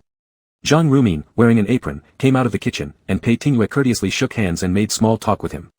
Zhang Tong seized the opportunity to pull Shin Chua aside, stuttering, "How is your partner Lawyer Pei? Didn't your teacher tell you?" "No, he just mentioned we should return and have dinner together, livening up the atmosphere. He only notified me this afternoon. When I texted you, you didn't reply. How did I know that when you act big? And that the man you bring home is Lawyer Pei?" "Shin Chua, stop exaggerating and stop spreading rumors." The girl muttered, "I wonder who said, he's that kind of person, wasn't it Lawyer Chen who introduced him to help with your lawsuit?" Noticing Pei Tingyue's gaze, Shin Chua turned his head. Pei Tingyue probably overheard some of their conversation and gave him a sidelong glance. Shin Chua thus refrained from saying more. After chatting a bit more with Zhang Rumin, Pei Tingyue returned to the kitchen. Zhang Tong led them to the living room, offering tea and fruit continuously, but Shin Chua told her not to bother, "We'll get what we want ourselves, no need to be so polite." "That's right, brother, you entertain Lawyer Pei yourself, I'll help Dad in the kitchen." Zhang Tong found an excuse and quickly slipped away. Shin Chua was a little exasperated. Seeing how Zhang Tong reacted to Pei Tingyue like a mouse scared of a cat, she had confidently wanted to work under him before. How embarrassing. Are you very intimidating at the law firm? That's why Zhang Tong is so afraid of you. Pei Tingyue casually peeled an orange, popping a slice into his mouth, and said leisurely, "Not really. You've discussed me with others, haven't you?" Pei Tingyue also asked him, "That kind of person, what kind?" Shin Chua felt slightly guilty but didn't show it outwardly. "What kind of person do you think you are? What does Professor Shin say?" "Anyway, not a proper one." Pei Tingyue smiled, and after Shin Chua spoke, he stuffed an orange slice into Shin Chua's mouth. "It's sweet, give it a try." Caught off guard, Shin Chua almost bit his finger. "Is it good?" "It's okay." Just as Zhang Rumin brought out dishes from the kitchen, he happened to see this scene, lightly coughed, and gestured for them to sit down. At the dining table, Zhang Rumin personally poured wine for Pei Tingyue, speaking first. "Inviting Lawyer Pei to dine here was rather impromptu and lacks hospitality, please forgive us." Pei Tingyue saved face, "Dean Zhang is too courteous. I should be the one apologizing for intruding." "This is normal," Zhang Rumin said, "about the matter between you and Shin Chua, he's already informed me. I specially invited you to come over for dinner today." Pei Tingyue replied politely, "I should have taken the initiative to visit." Zhang Rumin sighed and said, "To be honest, I never expected Shin Chua to bring you back. He's one of the students I've taught over the years that I valued the most, so I couldn't help asking more about his affairs. When I first met him, he was a freshman. Every class, he'd always be the first to arrive, sitting in the front row, diligently taking notes while listening attentively. If he didn't understand something, he would come after class and ask me questions. That's when I started to be deeply impressed by him. Shin Chua comes from a family with poor conditions, he took out student loans to pay for school and had to earn his living expenses himself. Yet, he worked hard and was diligent. His grades ranked among the top of the major each semester. After following me through all the way to his PhD studies, he stayed at the university. I never had to worry about him, he is the most down-to-earth and ambitious student I've ever mentored. Not only is he studious, but also warm-hearted. A few years ago, when my wife fell seriously ill, and Zhang Tong was in her final year of high school, I had to take care of both of them while working, which made it impossible to balance everything. It was thanks to Shin Chua's help that we got through it. So, I've always been very grateful to him." Upon hearing this, Shin Chua quickly responded, "Teacher, it was what I should do." Zhang Rumin waved his hand to indicate he wanted to finish. "Although we are teacher and student, I have always regarded him as my half-son. In other aspects, I am very confident in him. The only thing I'm worried about is his life partner issues. Over the years, I've introduced him to quite a number of potential matches, but every time, there was no follow-up. At first, I suspected it was because his standards were too high. Now, I know the reason. I'm not an old-fashioned person. Shin Chua is already 30 years old, capable of taking responsibility for himself, and I still trust him. However, as elders, we can't say we don't worry. That's why I asked him to bring Lawyer Pei here for dinner. It's not meant to cause you any trouble. I just want to meet you, chat a bit, so I can feel relieved." It was rare to see Pei Tingyue without his usual nonchalant demeanor. Instead, he sincerely said, "Dean Zhang, Shin Chua and I haven't been together for long, but we get along well. We actually registered our marriage in Las Vegas before, this isn't a game to us. Shin Chua can take care of himself, and so can I. Please don't worry." "Humph." Zhang Tong, who was drinking her beverage, choked and stared at Shin Chua in shock with the same unsettled expression. Zhang Rumin's face mirrored the astonishment of his daughter. You two are married? Shin Chua. He knew Pei Tingwei wasn't going to play along with him easily, deliberately creating this pleasant surprise. He originally didn't plan on telling Zhang Rumin about their marriage, but since Pei Tingwei spoke up, Shin Chua had to reluctantly admit it. That's correct. During the last trip to attend a seminar there, we registered at the same time. Zhang Tong silently thought back. How could they act like strangers or even disdain him during their previous dinner? Zhang Rumin hesitated for a moment and finally said, our country does not seem to recognize same-sex marriage relations. That's true. Pei Tingwei turned his head to look at Shin Chua, speaking to Zhang Rumin earnestly. Other things aside, it represents our respective commitment to each other. Zhang Rumin seemed moved by the sincerity in his eyes and looked at Shin Chua. Shin Chua could only cooperate and play along. Yes, teacher, please rest assured, there will be no problem. Zhang Rumin sighed again. Well then, having a stable relationship is always good. Pei Tingwei clinked glasses with Zhang Rumin and continued, regarding the incident where Shin Chua was reported, I heard about it from him. We'll pay attention moving forward. However, it's rather inconvenient for him to continue staying in the school dormitory. There was also an issue with the house he previously bought. For now, he has decided not to proceed with the purchase. We have already agreed that he will move in with me. Shin Chua opened and closed his mouth repeatedly. He shouldn't have brought Pei Tingwei. Zhang Rumin didn't seem to have much objection to this arrangement. As long as you both know your boundaries, not living in the school is better, anyway, so as to avoid constantly being scrutinized and sparking similar incidents. Zhang Tong quietly gave Shin Chua a meaningful glance and sent him a message under the table during dinner. Are you two really just performing to placate my dad? Shin Chua, no. Zhang Tong, master, your expression looks very unnatural. Shin Chua, stop asking. Zhang Rumin's attention was entirely on Pei Tingwei, failing to notice Shin Chua's discomfort. He kept chatting with Pei Tingwei, but do your family members know about these things? Can your parents accept the situation between you two? My parents passed away a long time ago, Pei Tingwei replied calmly. So it doesn't matter. Hearing this, Shin Chua glanced at him in surprise, but Pei Tingwei appeared unfazed, as if it were just an offhand comment. Is that so? Zhang Rumin stopped probing into Pei Tingwei's personal matters, switching topics instead. Lawyers in your line of work must be very busy, right? Pei Tingwei, it depends. Busy when we're swamped, but the flexibility is pretty good too. Zhang Tong works at the same firm as me. The atmosphere there is great, she should know. Zhang Rumin hadn't expected this layer of relationship and was a little surprised. Zhang Tong added in a good word, Attorney Pei is the youngest senior partner in our firm, and the director values him highly. Hearing this, Zhang Rumin looked at Pei Tingwei with more appreciation. You're young but very talented. Not really, there's still much for me to learn, Pei Tingwei replied humbly. Zhang Tong is also doing well. She's smart, and I'll teach her more if given the chance, so you can rest assured, Dean Zhang. That would be too much trouble for you. It's what I should do. After hearing this, Zhang Rumin appreciated Pei Tingwei even more. He found him to be young and accomplished, yet mature and humble, which further put his mind at ease. Shin Chua, who had been silent throughout the conversation because he couldn't interject, now thought they'd achieved their purpose for coming here. When they left Zhang Rumin's house, it was almost 9 o'clock. The designated driver hadn't arrived yet, so Pei Tingwei leaned against the car and lit a cigarette, casually unbuttoning his collar. When Shin Chua came out of the convenience store, seeing Pei Tingwei's casual and unruly appearance, he walked over, took the cigarette from him, threw it away, and slapped a bottle of mineral water on his chest. Drink this. Pei Tingwei looked up at his exceptionally dark eyes under the lamplight. Are you satisfied tonight, Professor Shin? Would I ever be satisfied? Shin Chua muttered, can't you keep your mouth shut for once? Why did you tell the teacher about our marriage? You didn't say not to tell him. You're twisting my words. What about moving then? When did I agree to that? You already implicitly consented in front of your teacher. Pei Tingwei slowly unscrewed the cap, so no backing out. Playing tricks without changing his expression was always Pei Tingwei's forte, and Shin Chua knew he couldn't argue, so he stopped. Wife, Pei Tingwei called out. Shin Chua. Can you stop calling me that? No, Pei Tingwei said, tomorrow's Saturday. I'll help you move. Must we move? You could go upstairs now and tell your teacher that we were putting on an act for him. That works too. Shin Chua, I never realized how high your acting skills are. What a waste if you don't go into entertainment. Did I fool you too? Shin Chua froze as he saw the playful smirk in Pei Tingwei's eyes. Only fools get tricked by you. Pei Tingwei didn't feel like talking anymore and pressed the cold mineral water bottle against Shin Chua's face. Made up your mind? Shin Chua grabbed the bottle. Fine, tomorrow then. Chapter 23, Stupid Enough. After the chauffeur arrived, Shin Chua didn't get into the car, saying he needed to go back to school to pack his things. See you tomorrow. Pei Ting pulled him close and said, come to my place. I have a lot of things to pack. Pei Ting let go. What's the rush? I'll accompany you tomorrow.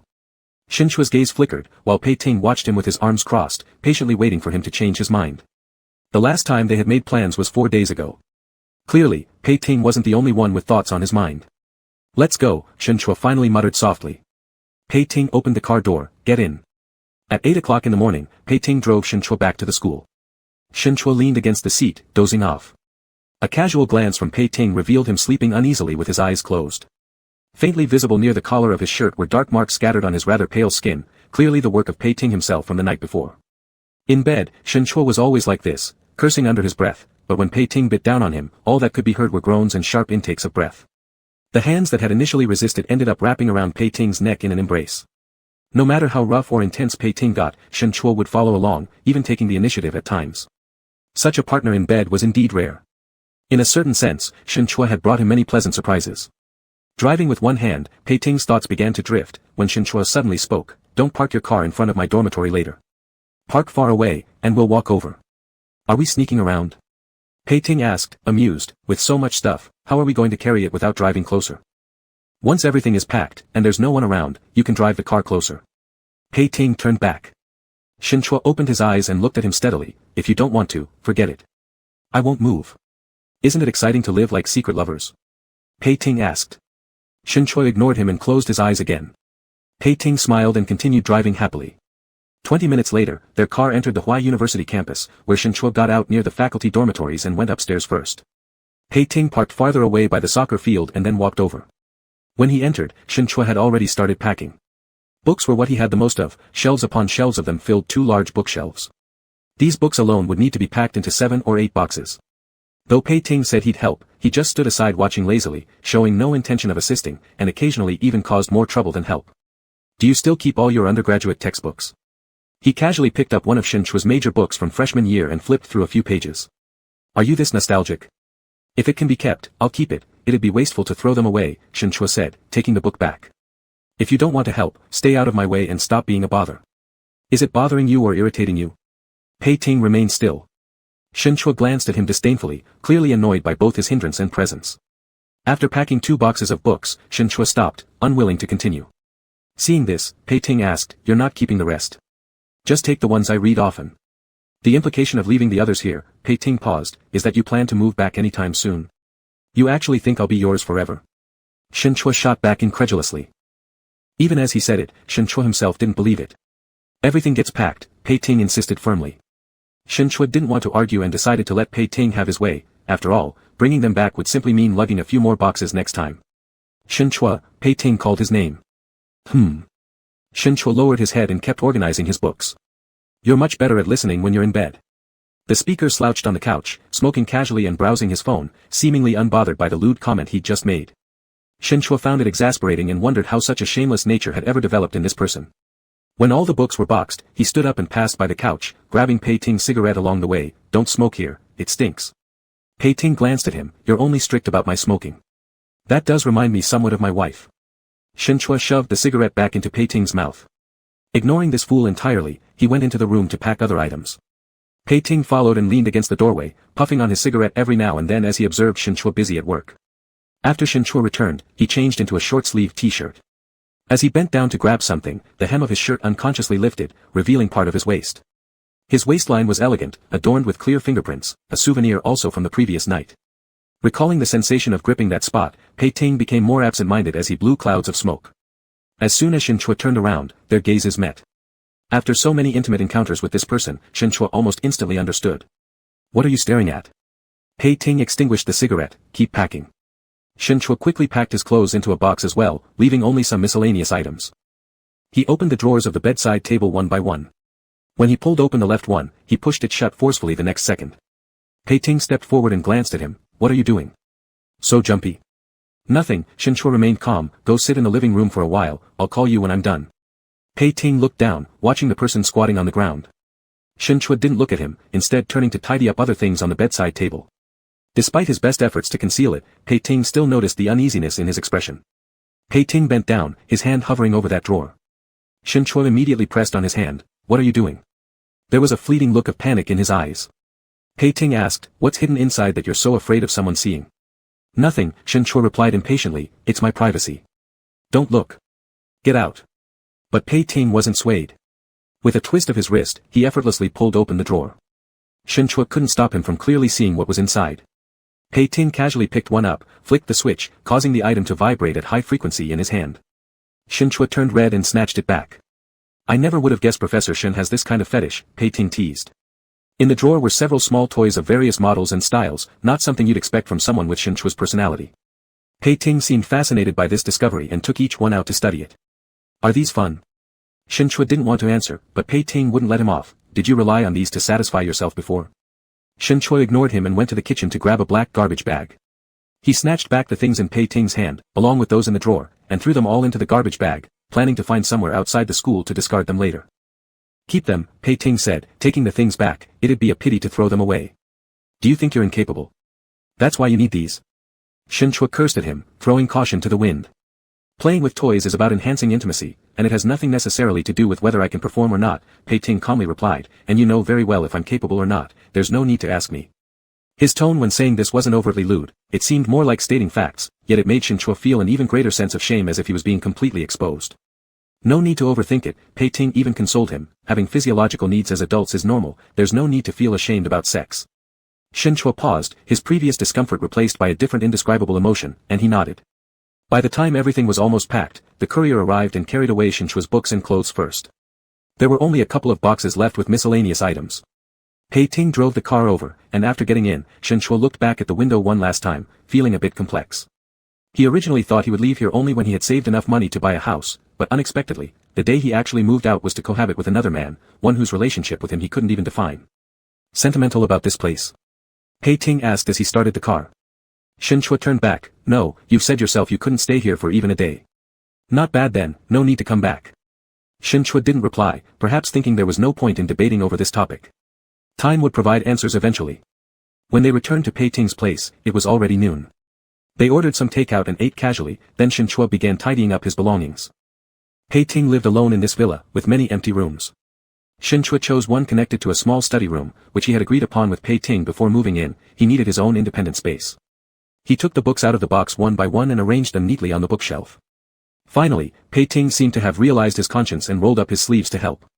However, every time this guy picked up a book, he would flip through a few pages regardless of whether it was Shin Chua's specialized subject or if he understood it. What's this? The voice came from above as Shin Chua was kneeling on the ground, tidying up the bottom two shelves of the bookcase. He looked up upon hearing the sound.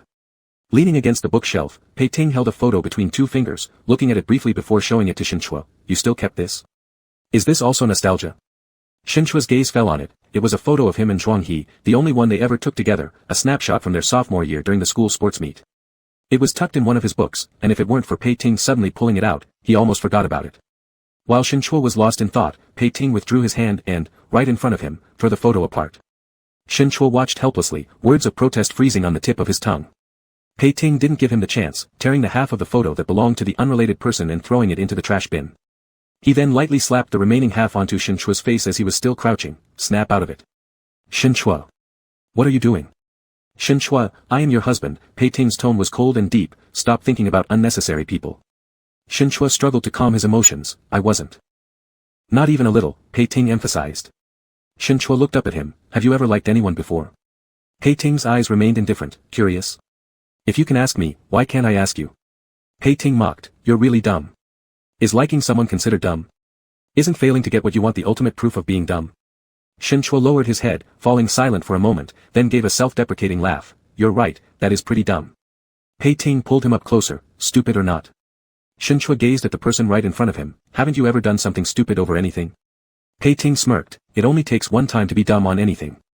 Shin Chua frowned, deciding not to pursue the topic further, and caught sight of his half of the photo still in Pei Ting's hand. Throw it away as well. Why? It turned out well. Pei Ting pocketed the photo, unconfiscating it. Chapter 24, A Real Rogue. Starting from that day, their bumpy cohabitation life officially began. The actual situation was much better than Shin Chua had anticipated. Both he and Pei Tingyue were busy with work, especially Pei Tingyue, who spent half of the month on business trips out of town. Shin Chua himself left early and returned late every day, so they barely met, naturally avoiding any conflicts or awkwardness. Although their relationship seemed more like friends under the same roof. Before they knew it, it was the end of September. Shin Chua was attending an academic conference in a neighboring city these days, and Pei Tingyue had also gone away. They hadn't seen each other for almost a week. During the tea break, Shin Chua was chatting with a colleague when the latter made an apologetic gesture and walked aside to answer a phone call. Recognizing that his colleague was talking to his wife and daughter, Shin Chua consciously refrained from disturbing him. Even though he was technically a family man, it felt completely different. Shen Chua absent-mindedly thought about this, taking out his phone to take a glance. He had last contacted Pei Tingyue 3 days ago, not even telling him about his trip for the conference. Their last chat message read, "You go ahead with your work, we'll talk next time," without receiving any reply from the other side. Shen Chua stared at those words, suddenly feeling as if he was at a loss about what dating truly meant, and perhaps Pei Tingyue wasn't truly interested either. As he was lost in these thoughts, Zhang Tong's message popped up on the phone screen showing Pei Tingyue's picture. Shen Chua jumped slightly upon seeing it, realizing it was a newly received message. "There are so many flirtatious people surrounding your husband, I'm watching out for you." Shen Chua felt speechless. The photo was taken at a banquet, with Pei Tingyue elegantly standing at its center, one hand in his pocket while the other held a glass of champagne. He stood sideways, chatting with someone. Shen Chua replied, "Where is this?" "Zhang Tong, tonight's industry banquet scene, I came along with the boss, and Pei, the lawyer, is here too." A very nicely dressed woman just went over to talk to him. "Zhang Tong," they're chatting happily. "Zhang Tong," and they exchanged contact details. 5 minutes later, Shen Chua returned to the venue, sat down again, picked up his pen, and saw the new incoming message. "Zhang Tong, big brother, why haven't you reacted yet?" "Shen Chua, what reaction do you want?" "Zhang Tong, another young man just went over there." "Zhang Tong, he was being really nice to Pei, but this guy doesn't look as good as you, big brother." "Shen Chua, do you have nothing else to do?" "Zhang Tong, can't you be more proactive, big brother?" Shen Chua took a picture of the projection screen and sent it over, "I'm in a meeting." Finally, the other side quieted down. In fact, the evening meeting didn't matter much anymore, with fewer attendees present, Shen Chua was somewhat distracted. For no apparent reason, he scrolled up the chat window and clicked on the photo Zhang Tong sent earlier, staring at it for another moment. Pei Tingyue stood out brilliantly in the crowd, such people were often attractive but also dangerous. He had never thought about getting tangled up with someone like Pei Tingyue. Even now, as they cohabited and tried dating, he still had no sense of security, uncertain about the future. After his previous failure, he was hesitant to move forward. One might say once bitten, twice shy, Shen Chua was not bold when it came to matters of the heart.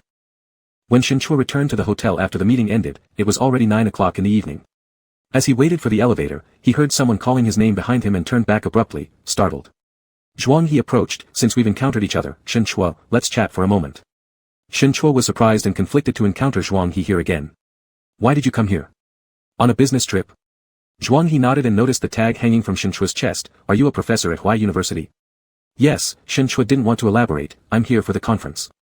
Zhuang He hesitated over his words, "Did my previous messages trouble you?" Shen Chua knew he wanted to ask why he was blocked, and after some thought, said, "My boyfriend isn't comfortable with this, sorry." Zhuang He understood, "It should be me apologizing to you." Shen Chua, "Let it go." Zhuang He then asked, "Can we still be friends in the future?" Shen Chua stayed silent for a moment, giving no response. Understanding his rejection, Zhuang He offered, "I need to rush back because of something urgent, maybe we can meet next time." Shen Chua nodded, and as Zhuang He gave him one last look before leaving, he disappeared into the night in a taxi outside the hotel. Shen Chua stood there for a while longer before stepping into the elevator. Back in the room, he was still unsettled. After hesitating, he sent Pei Tingyue a message, "Have you returned to Huai City?" A few minutes later, a voice call came in. "Where have you been?" Pei Tingyue asked immediately, his voice laced with a bit of laziness. Shen Chua explained he was out for an academic meeting, "I'll be returning tomorrow." "Why didn't you tell me earlier?" Pei Tingyue asked without waiting for his response, then answered himself, "That's right, I didn't ask, so you saw no reason to tell me. Professor Shen always behaves like this." Shen Chua helplessly replied, "You're on a business trip anyway, whether I tell you or not makes no difference. So why are you calling me now?" "You told me to be more proactive," Shen Chua said the truth, "I just bumped into Zhuang He." "Is that so?" Pei Tingyue's voice rose at the end of his sentence, "What did you talk about?" "We just chatted casually," Shen Chua said, "he asked if we could still be friends, and I didn't answer." "Pretty honest, huh? Why tell me this?" "I just thought it wasn't right to hide it from you." "Pei Tingyue, you're pretty obedient, aren't you?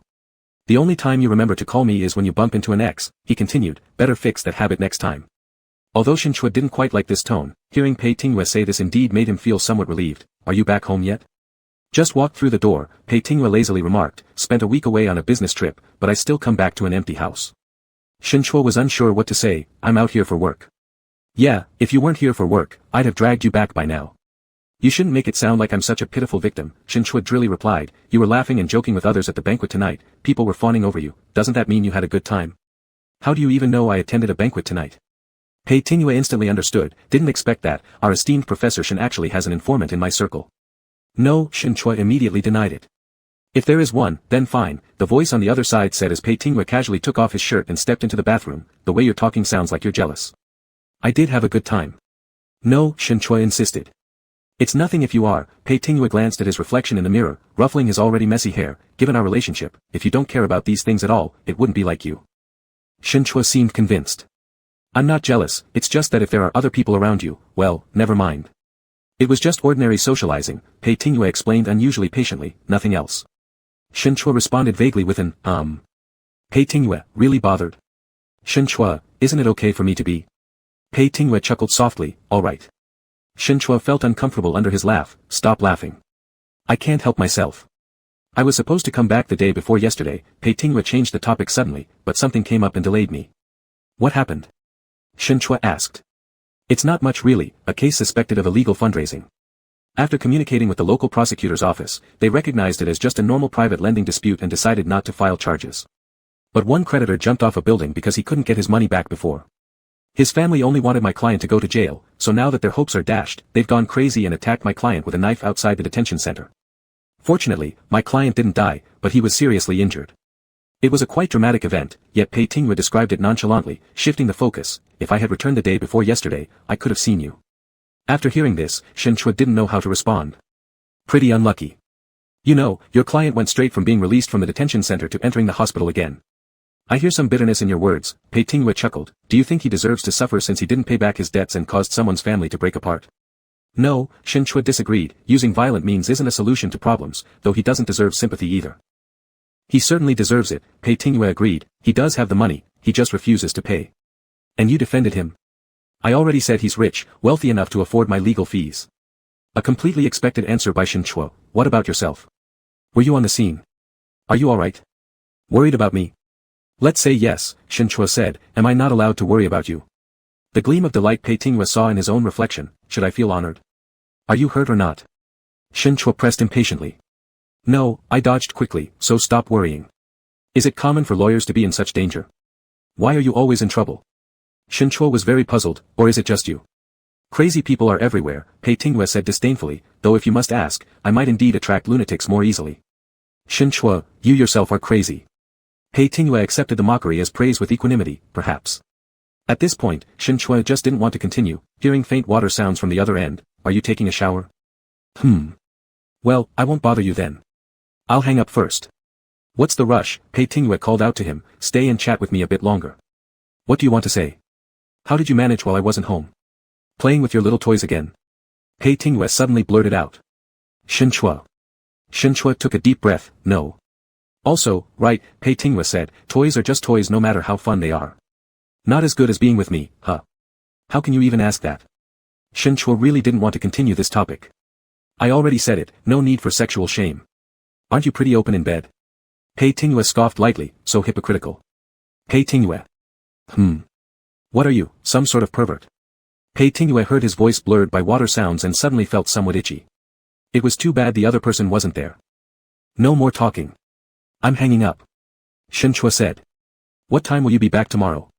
Afternoon probably, Shin Choi said. I'm taking the afternoon train, arriving in Huai City around 5 p.m. The call ended. Pei Tingyue stood under the shower as the water kept rushing, closing his eyes and leaning against the tiles behind him. Recalling Shin Choi's tone from earlier, he tapped his thigh lightly with his fingers, and smiled all of a sudden. Shin Choi began packing his luggage. A voice message came through WeChat, lasting almost 40 seconds. He clicked on it absent-mindedly. All water sounds.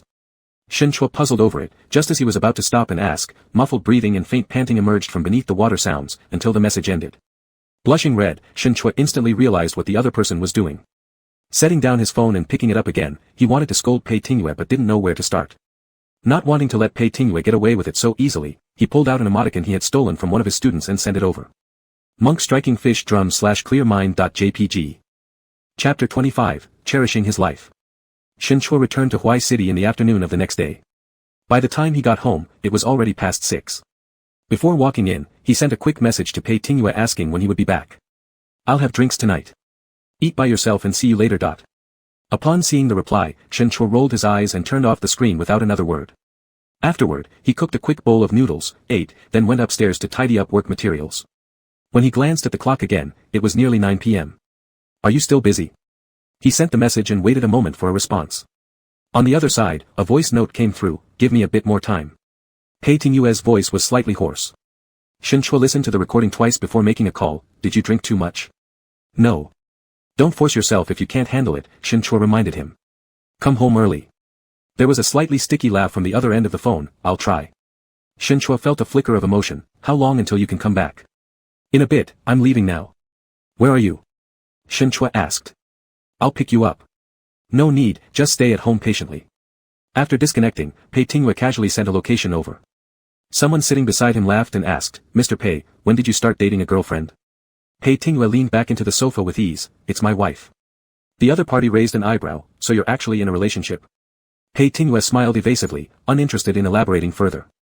The cigarette-dangling man's gaze swept over him, continuing to fiddle with the dice in his hands as he spoke between clouds of smoke. No wonder lately whenever I want to catch up with you for a few drinks, Mr. Pei, you're always unavailable. I've been very busy. Pei Tingwei lazily held the cigarette in his hand but didn't light it, saying indifferently, workers don't have that much leisure. That's true, Mr. Pei, what kind of worker are you talking about? Besides, even I am always busy, but we all need some relaxation at times. Mr. Zhao, you're someone important, it's different from us. Pei Tingwei paid perfunctory compliments. His indifferent attitude seemed something Zhao Qian had gotten used to. Zhao gave a slight signal to his assistant and handed a glass of red wine over. A few minutes later, the door to the private room opened, and several young, attractive socialites entered, sitting on either side of them. Pei Tingwei kept his glass lightly pinched between his fingers, legs crossed as he leaned back against the sofa. When a soft, boneless beautiful girl approached him, he slightly lifted his eyelids, casting her a cold glance before brushing her away. Surprised, a boy from the other side picked up a glass. Mr. Pei, let me offer you a toast. Pei Tingwei had no enthusiasm, placing down the wine glass. No thanks, I've already had too much. Why don't you go toast Mr. Zhao instead? The boy looked somewhat embarrassed, holding the glass while calling out his name again, Mr. Pei. Pei Tingwei simply ignored him. For a fleeting moment, Zhao Qian revealed a trace of displeasure, perhaps because Pei Tingwei increasingly refused to play along nicely. Previously, he at least used to play games during such social gatherings, having a couple of drinks and joking around, but now he didn't even pretend, showing no respect for Zhao Qian's face. Trying hard to suppress his irritation, Zhao Qian ordered someone, this wine doesn't suit Mr. Pei's taste. Bring a few better kinds. Determined to make Pei Tingwei drink, Zhao personally filled a glass with newly arrived imported liquor, presenting it to him. Try this one. Pei Tingwei looked down at the wine with a slightly cold expression. Zhao extended his hand invitingly, please, Mr. Pei. There was a pause, and Pei Tingwei finally spoke, thank you, Mr. Zhao, for warning me about the trouble Lu Hong caused recently. After finishing this statement, he grabbed the wine glass and downed it in one gulp. Zhao Qian's face regained its smile, probably satisfied that Pei Tingwei had finally acknowledged proper decorum, refilling the glass again. Though the wine burned hot entering his mouth, Pei Tingwei remained unperturbed, not flinching even once. Tonight, he had come here originally to entertain other clients, with Zhao Qian arriving later. As he was leaving, someone stopped him under Zhao's instructions, insistently ushering him into this private room. Pei Tingwei endured, skillfully maneuvering around Zhao Qian. Neither Zhao Qian nor his father, Zhao Zhikuan, were easygoing people. They operated on a large scale and their earlier rise involved murky affairs, ruthless characters who wouldn't tolerate defiance. Last year, Zhao Zhikuan was sentenced to prison, but after Pei Tingwei's effective defense, the sentence was reduced to 3 years. Though outsiders thought he had reaped plenty of benefits from the Zhao family father and son, the lawyer fees were indeed substantial. He distanced himself from Zhao Qian after the case, also quitting his job as the group's legal advisor. Simply put, he no longer wanted to play along with those two. Still, Zhao Qian clearly hadn't given up on him. Out of nowhere, he asked, did I hear right that Mr. Pei was invited to director's banquet the other day? Even Mr. Zhao knows about that. There was no panic on Pei Tingwei's face, his tone remaining casual. I wasn't honored enough to receive an invitation, I just tagged along with a friend to gain some experience. The narrowed eyes of Zhao Qian revealed a look of scrutiny, yet Pei Tingwei remained unmoved, calmly drinking his wine. Zhao Qian grew increasingly displeased inside.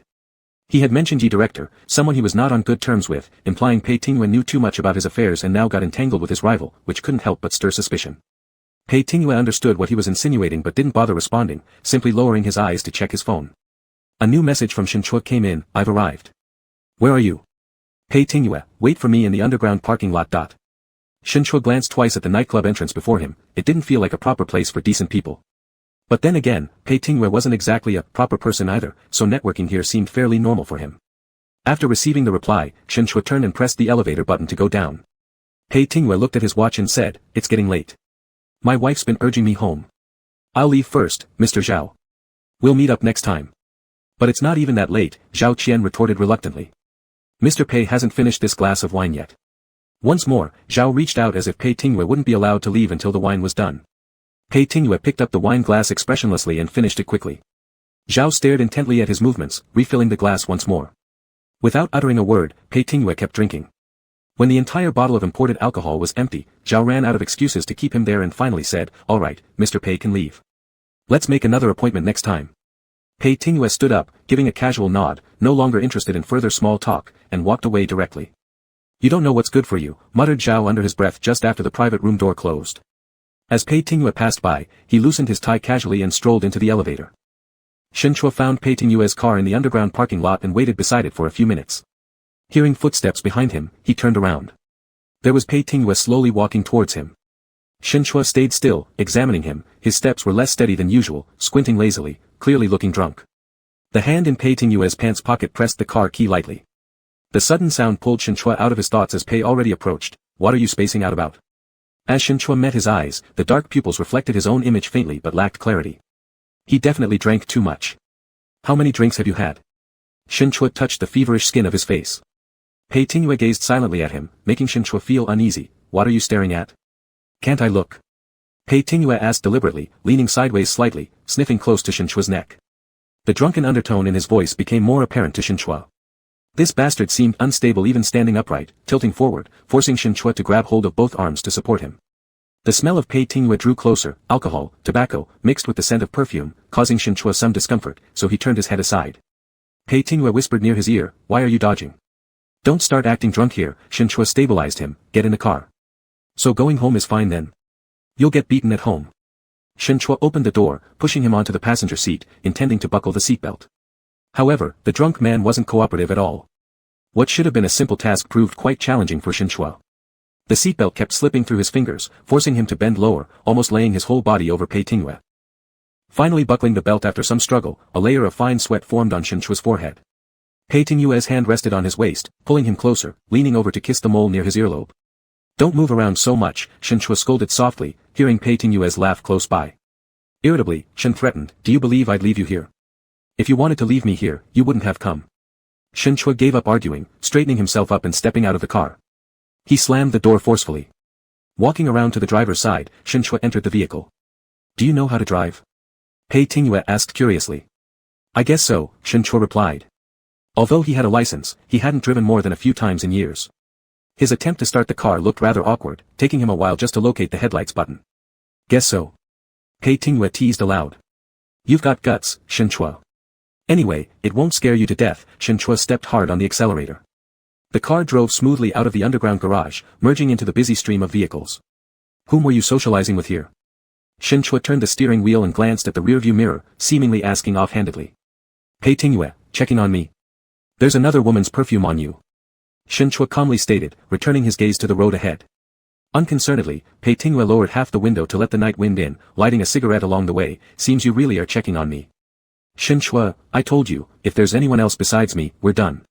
"Don't be so serious." Pei Tingyue relaxed back against his seat carelessly. "It's only networking." "With whom?" Shen Chua persisted in asking. "Do you really want to know?" Shen Chua glanced back briefly, not allowed to say. "There's nothing that can't be said," Pei Tingyue said indifferently, briefly mentioning the entanglements with Zhao Qian. "I know too much about the shady affairs of their father and son. They're afraid I'll expose them, so they're trying every trick in the book to tie me down." Shen Chua couldn't help but frown as he listened. "You mean that case where you charged them an 8-digit attorney fee? Do you even know about that?" Pei Tingyue raised his eyelids. "Professor Shen, it seems like you know quite a bit about my affairs too, huh?" Shen Chua wasn't interested in bantering with him. "Is there really an 8-digit fee?" "An 8-digit fee is nothing," Pei Tingyue said disdainfully. "The sentencing recommendation for 21 years was eventually cut down to 3 years. If I ask them for more, they still have to pay. So why do you suddenly want to distance yourself from them now?" Shen Chua asked, a sudden attack of conscience. Pei Tingyue, "Just tired of it." "Tired of it? It's pretty exhausting always walking on the edge of the law. I'm just not willing to serve them anymore." Pei Tingyue shook off some ash out the car window, "and besides, I like watching others beg me for help." Shen Chua didn't know how to respond. "Seems like being a lawyer has become a high-risk job for you. So be it. You truly deserve it." Shen Chua sounded somewhat exasperated. The car stopped at a traffic light, and he directly grabbed Pei Tingyue's cigarette and ground it out forcefully in the ashtray. "I've told you countless times not to smoke, yet you never seem to learn." Pei Tingyue didn't argue back. It seemed he enjoyed being controlled by Shen Chua, continuing the previous topic. "Being around someone as dangerous as me, aren't you afraid you'll get into trouble too?" Shen Chua thought about it and replied, "Then let me go. We'll get divorced, completely cut ties." Pei Tingwei closed his eyes and smiled pleasantly. Hearing his laughter, Shen Chua felt strangely itchy in his ears. He spoke earnestly, no matter what, be careful yourself. Don't actually play your life away. Rest assured, the curve at the corner of Pei Tingwei's lips remained unchanged. I value my life a great deal. I wouldn't want you to be widowed at a young age. Chapter 26, You're acting wild.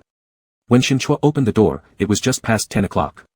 As Pei Tingwei stepped in, he was already misbehaving, leaning on one of Shen Chua's shoulders, ungracefully tipping half his body weight toward him. Shen Chua lightly slapped his hand. Still drunk? Pei Tingwei's voice was low and hoarse. If I'm drunk, then so be it. As soon as they entered, he pressed Shen Chua against the door and kissed him. Shen Chua couldn't bear the taste of alcohol on his breath, trying to push him away. But a drunk person is more domineering than usual and stronger, leaving no room for refusal. The smell of alcohol mixed with the bitterness of cigarettes darted between their lips and tongues. Shen Chua became dizzy from his kiss, and with Pei Tingwei's chest pressing down on him, he quickly ran out of breath. Unable to endure it any longer, Shen Chua raised his hand and slapped Pei Tingwei on the forehead. He didn't hit hard, controlling his strength, intending only to wake up the drunkard a bit. Pei Tingwei paused, his gaze slowly moving. His breathing was slightly heavy. Finally, he bit Shen Chua's tongue as if punishing him and pulled back before Shen Chua could feel too much pain. You're getting more capable, he said. I guess you brought this on yourself. Shen Chua pushed him away and turned to walk inside.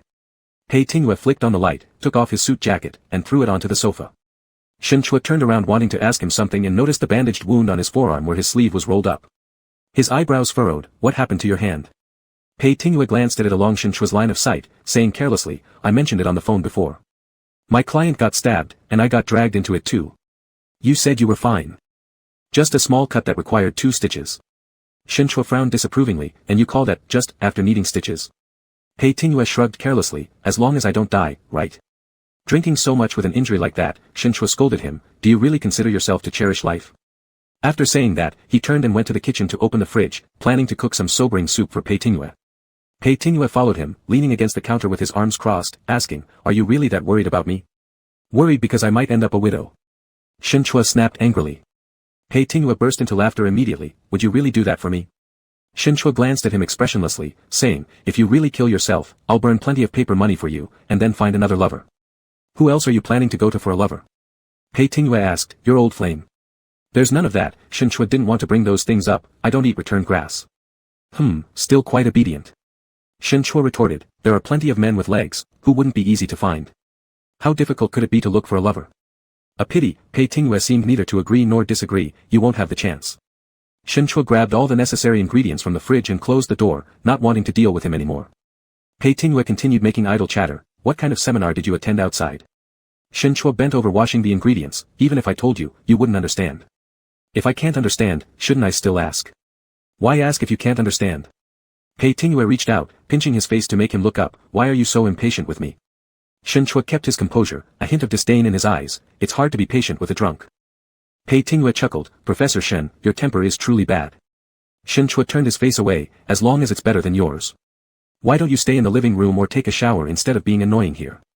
He threw the cleaned ingredients into the pot and started cooking the soup. Pei Tingwei ignored him and stood nearby, refusing to leave. Why did you suddenly decide to pick me up today? You said it yourself, it was just a spontaneous decision, Shen Chua replied without batting an eyelid, why should there be so many whys? If I wanted to, I just went. If I had known you were having a good time in a nightclub with someone, Pei Tingwei said further, I probably shouldn't have gone. Pei Tingwei smirked, that jealousy sure runs deep. Shen Chua seemed already accustomed to his habitual distortion of meanings, if you think I'm jealous, then in the future you should restrain yourself a bit, especially during business engagements. I'll try, Pei Tingwei casually nodded. Shen Chua seriously doubted whether he even heard him, or was just faking it. Just as he was about to say something, Pei Tingwei's phone rang. He glanced at the caller ID and picked up the headset casually. Mr. Pei, sorry for disturbing you so late, the voice on the other end hesitated a bit, it was Song Sun, I was wondering, would it be hard for me to resign and work at a law firm? Is there still a chance now? Pei Tingwei's gaze lingered on Shen Chua's side face, interestedly tracing it with his eyes while answering indifferently, why are you bringing this up all of a sudden? I'm just asking, Song Sun awkwardly said, or perhaps embarrassed, this time, the promotion in our office wasn't my turn again, so I thought why not go out and explore. I've told you that you're not cut out to be a lawyer. If you ask me, this is the only answer you'll get, Pei Tingwei interrupted the voice on the phone, his finger lightly scraping Shen Chua's jaw, earning him a frowning glare in return. I know, Song Sun on the other end said dejectedly, but continuing like this leaves me with no future at the court either. I was thinking whether I should just take a risk and give it a try, so Xiao Man would stop complaining about how complacent and lack of ambition I am. Once you quit, don't regret it. Pei Tingyue showed little interest as he added lazily, you think it over yourself. Shen Chua had been irritated by Pei Tingyue's wandering hands which left his face feeling itchy. Unable to endure it any longer, he bit down.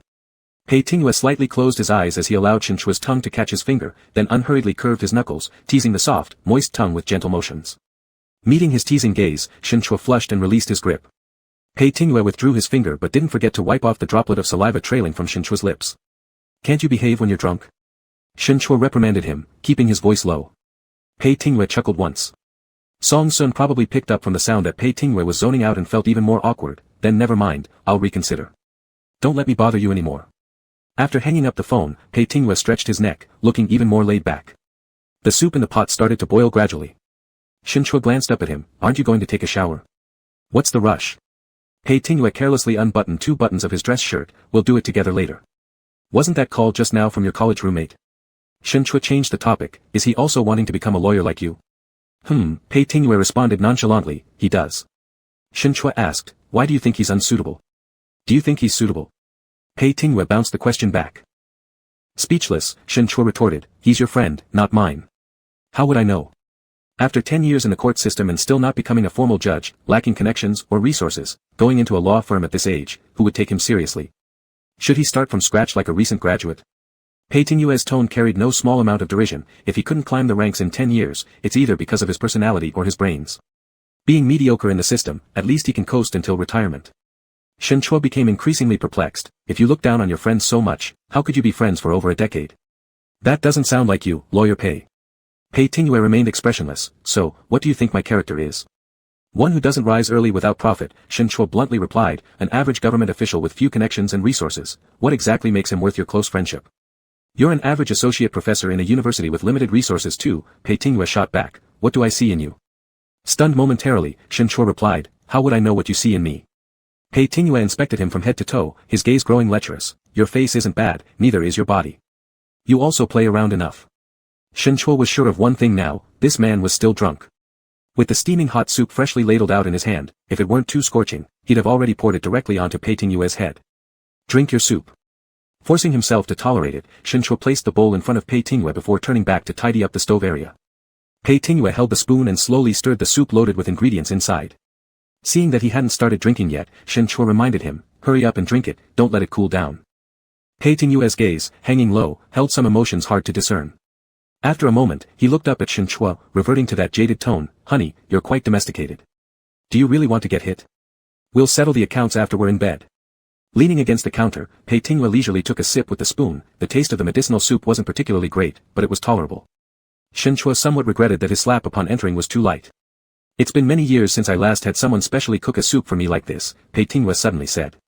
Shen Chua paused mid-motion, Pei Tingyue was savoring the second sip, deliberately tasting it, seemingly moved by this soup. Shen Chua remembered vaguely that Pei Tingyue had mentioned before that his parents passed away when he was young, intending to inquire but thought better of asking such questions. A bit more improvement in cooking is needed. A few minutes later, Pei Tingyue dropped the spoon, lifting his chin at Shen Chua, try harder next time. To cook for you is kindness already, no picky behavior allowed. Shen Chua took the empty bowl to wash. Watching from the side, Shen Chua stood under the bright light, looking calm and clear, free of any shadow or blemish. Upstairs, back to the room, Shen Chua wanted to turn on the lights as they entered, but Pei Tingyue stopped him. What are you doing? Shen Chua questioned curiously. What do you think I'm doing? Pei Tingyue removed his already loosened tie, caught both of Shen Chua's hands, and looped it around his wrist once. Before Shen Chua could react, he was hoisted up and carried into the room, thrown directly onto the bed. Shen Chua took half a moment to recover from the dizziness when Pei Tingyue already sat beside him and started to take off his clothes. Shen Chua lifted his bound hands. Let me go. Don't want to, Pei Tingyue leaned closer, lightly touching his neck, Shen Chua, you look like someone I want to bully like this. Shen Chua hearing that sinister tone, felt more convinced that his soup was wasted. The drawer of the bedside cabinet opened and closed, and in Pei Tingyue's hand appeared an object which he lightly tapped on Shen Chua's face. Recognizing what it was, Shen Chua's breathing became increasingly rapid. You're sick. This toy seems pretty fun, Pei Tingyue noticed the flicker in his eyes and found it quite amusing, but playing alone isn't nearly as interesting. Shen Chua. Why don't you play by yourself then? As the fake toy continuously slapped his face and swept over his lips, the sensation was too realistic. Shen Chua contemplated a possibility, his heartbeat accelerated and his mouth became dry. Pei Tingyue observed every subtle change in his expressions, darkness may conceal embarrassment and unease, but those repressed urges were only growing stronger.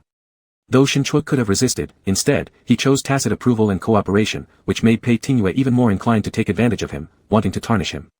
It began with the toy and progressed to. Pei Tingyue watched Shinchua's hazy eyes, flushed face beneath him, helping him wipe away the physiological tears at the corner of his eyes, the restrained gaze gradually rising with uncontrollable madness. Shinchua's chest heaved, inhaling repeatedly, only capable of reacting instinctively. When he felt like he was about to fall into a dark abyss, he was pulled forcefully back, shoving Pei Tingyue aside, turning over to hang off the edge of the bed, coughing fiercely. Pei Tingyue gripped his nape. Do you feel unwell? Shinchua's throat hurt, unable to speak, shaking his head, signaling again with his hands stretched out.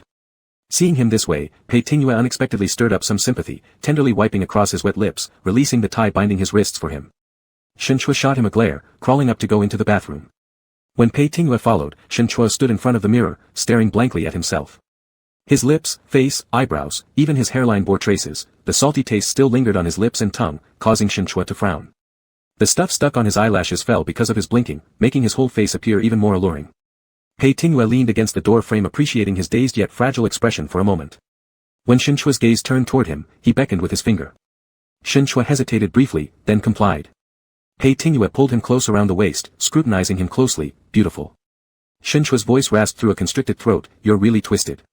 Twisted enough for you to willingly play along, Pei Tingyue said with pleasure. I made a mistake earlier. Shinchua, what? Pei Tingyue, someone like you is far from mediocre. You know exactly how to captivate people, exciting stuff. Shinchua wanted to curse, but Pei Tingyue didn't give him the chance, leaning in to bite his lip. Shinchua moaned painfully. Pei Tingyue's tongue invaded his mouth, circling once before retreating, painstakingly licking away the dirt on his face bit by bit. Shinchua, feeling ticklish, said, Enough. Wife, Pei Tingyue's voice slightly husky, that was just an appetizer. Shinchua was picked up onto the wash basin counter, his hands on Pei Tingyue's shoulders, and suddenly smiled. Pei Tingyue moved closer, cheerful. Not bad. Shinchua's hands intertwined behind his neck, slowly rubbing his hair. Indeed, two people were definitely more fun than one. Having tasted its sweetness, he was finding it hard to stop. If you satisfy me well during the main course, I'll be even happier. Pei Tingyue gave his but a pat. Quite slutty. You're equally slutty, Shinchua replied, not letting the verbal sparring end there. Wife. Chapter 27, Just a Pastime. After entering November, a winter drizzle fell, and the weather grew colder each day. Shinchua returned to his office after finishing 2 classes, just steeping a cup of hot tea, when someone knocked on the door. It was a doctoral student from another department. She was quite pretty, someone Shinchua's students often mentioned. He had some impression of her. Can I help you? Teacher Shen, my supervisor asked me to deliver this, said the girl as she handed over a document. Shinchua accepted it with thanks and flipped through a couple of pages. Seeing that the girl was still standing nearby without leaving, looking like she wanted to say something but hesitated, he smiled and asked, Is there anything else? Upon meeting his kind smile, a faint blush appeared on her cheeks. She placed a paper bag in front of him and said, This cake is homemade. Please enjoy, Teacher Shen. Shinchua glanced at the delicately wrapped pastry. Did you make this yourself? Yes, replied the girl, I can make various Western pastries. Try it first. If you like it, I'll make something else next time and send it to you. Realizing something, Shinchua helplessly said, No need, thank you. I don't particularly like eating these things. You should take it back and eat it yourself. The girl bit her lip, then asked, Then do you like watching movies? There's a film with good reviews recently. I happen to have 2 tickets for tomorrow night. Are you interested? I haven't watched a movie for many years, Shinchua pointed to his computer screen. I have a lot of work to do, so I might not have time. You'd better get back to your own work. Otherwise, your teacher will think I'm a bad influence. My thesis was just published, and the teacher gave me a 2-day break. The girl explained that she wasn't neglecting her responsibilities. I'll be graduating by the end of the year. Teacher Shen, can I go out and play with you after graduation? She thought that since they wouldn't be teacher and student anymore, she could finally express her admiration for him. Shinchua couldn't pretend to misunderstand any longer and awkwardly smiled. Probably not, sorry. My partner wouldn't be happy. The girl paused in surprise. Teacher Shen, you're already in a relationship. Yes, Shinchua nodded, an annoying pest. If he found out I went out with others, he'd keep bothering me endlessly. The girl asked hesitantly, Is that true? Shinchua said apologetically, Sorry about that. The girl stood lost in thought for a moment, not because Shinchua, who was like a high mountain too lofty to reach, had chosen such an unexpected partner, but perhaps due to the sweetness and affection evident in his face when he talked about his partner, which made it hard for one to look away. Regaining her composure, the girl apologized to Shinchua. Shinchua responded warmly, It's no big deal. Before leaving, the girl left the box of cakes with Shinchua, saying, I made plenty, including some for my teacher and classmates. Please try them, Teacher Shen. Don't waste them. Not wanting to decline further, Shinchua accepted the gift after the girl had already left. He opened the packaging, seeing the beautifully decorated mousse cake, also thought wasting would be a pity, so he took a picture and sent it to Pei Tingyue. From a student. On his way home on the subway, Shen Chua aimlessly played with his phone while listening to the conversation between a young girl holding flowers and her boyfriend beside him. They were discussing plans for the upcoming Singles' Day celebration. Young people always turned all kinds of days into Valentine's days. Shen Chua chuckled slightly and absent-mindedly, when suddenly a WeChat message arrived from Pei Tingyue. Which student is being so diligent, bribing their teacher with cakes? Shen Chua, I said before, my students really like me and they create little surprises to show their appreciation. Pei Tingyue, what student? Male or female? Shen Chua, is that your main concern? Pei Tingyue, then what should it be? Are you pointing out that I fail as a husband, unable to give you romantic surprises, thus falling short compared to your students? Shen Chua, you realizing that isn't bad either. Pei Tingyue, Professor Shen has plenty of romantic thoughts in mind. Shen Chua, I'm teaching you how to date. Couples around Shen Chua kept deliberating on what to eat for dinner. Feeling moved, Shen Chua sent another message, when will you be back tonight? Pei Tingyue, why ask? Shen Chua, just asking casually. Pei Tingyue, dear, you're really getting into your role, becoming more and more qualified. Shen Chua didn't banter with him, when are you coming back? Pei Tingyue, before 6:30. Shen Chua, let's eat dinner together tonight then. He got off the subway one station earlier and visited the supermarket. They rarely ate together at home, but since that time Pei Tingyue mentioned having not tasted soup cooked specially for him in years, Shen Chua started contemplating the possibility of occasionally cooking at home. Unfortunately, both of them were always busy with work, never finding the chance. Spur-of-the-moment decisions aside, Shen Chua's culinary skills were nothing extraordinary. Thus, he only bought the simplest ingredients. He arrived home just after 6 o'clock, first heading to the kitchen to tidy up. Right before 6:30, he sent a message to Pei Tingyue asking how much longer it would take for him to arrive. Half a minute later, Pei Tingyue replied, eat by yourself. I have an emergency and need to travel for 2 days, I'm on my way to the airport. Shen Chua, why didn't you tell me earlier? Pei Tingyue, it was a last-minute decision. Shen Chua felt deflated, looking at the ingredients already prepared in front of him. His appetite was gone, so he stored everything in the fridge and ended up only cooking a bowl of bland soup noodles. He took his bowl upstairs, eating while reviewing papers in the study but found himself unable to concentrate. After staring at the computer screen for a while, he picked up his phone and sent a message to Zhang Tong, Pei Tingyue is going on a business trip, did you go with him? Zhang Tong, big brother Shen, how did you know? I'm accompanying director together with 2 other lawyers to attend an industry conference in the capital city. Pei's assistant requested leave these few days, so I went along. Last month, after her exams, Zhang Tong was assigned to Pei Tingyue's team. Though not directly under him, this junior had been thrilled enough to treat Pei Tingyue as her mentor. Shen Chua realized afterwards, originally thinking either Pei Tingyue favored Zhang Tong's abilities or was doing him a favor to take care of her. At the time, when Shen Chua asked about it, that person glanced at him and said, I've kept a hostage to prevent you from running away. Though most likely a joke, it made Shen Chua reassess the level of Pei Tingyue's eccentricity. Zhang Tong, big brother, don't worry. I will keep an eye on Mr. Pei for you. If he does anything suspicious, I'll be the first one to let you know. Shen Chua, that's unnecessary, focus on your work. Zhang Tong, don't say it's unnecessary, you specifically messaged me to ask, right? Big brother, be honest. Trust me, I'll help monitor. It's no trouble at all. Shen Chua, you're overthinking this. He just wasn't feeling quite right, for some unknown reason. Without Pei Tingyue around, there was no one to disturb him, so Shen Chua could normally do what he pleased, yet something weighed heavily in his heart. Zhang Tong sent a voice message, I'm boarding now, big brother Shen, I'll talk to you later. In the lounge room, Pei Tingyue passed by his female assistant who was busy replying to messages. The occupied Zhang Tong, deep in conversation with Shen Chua, didn't notice a thing. When Shen Chua finished his bowl of noodles, Pei Tingyue's next message came through, did you really plant an informant next to me? Shen Chua played dumb, who? Pei Tingyue, what did you tell my junior disciple that I couldn't hear? Shen Chua, are you secretly checking our messages, Pei lawyer? What kind of skin do you have? Pei Tingyue, if you want to inquire about something, just ask me directly instead of going through others. Shen Chua. He didn't want to reply anymore and took the empty bowl downstairs to wash it. The plane hadn't taken off yet. Pei Tingyue leaned back into his seat, lowered his eyelids for a moment, then a faint smile appeared at the corner of his mouth. He unlocked his phone again and opened an online food ordering app. At around 8 o'clock, the delivery man rang the doorbell.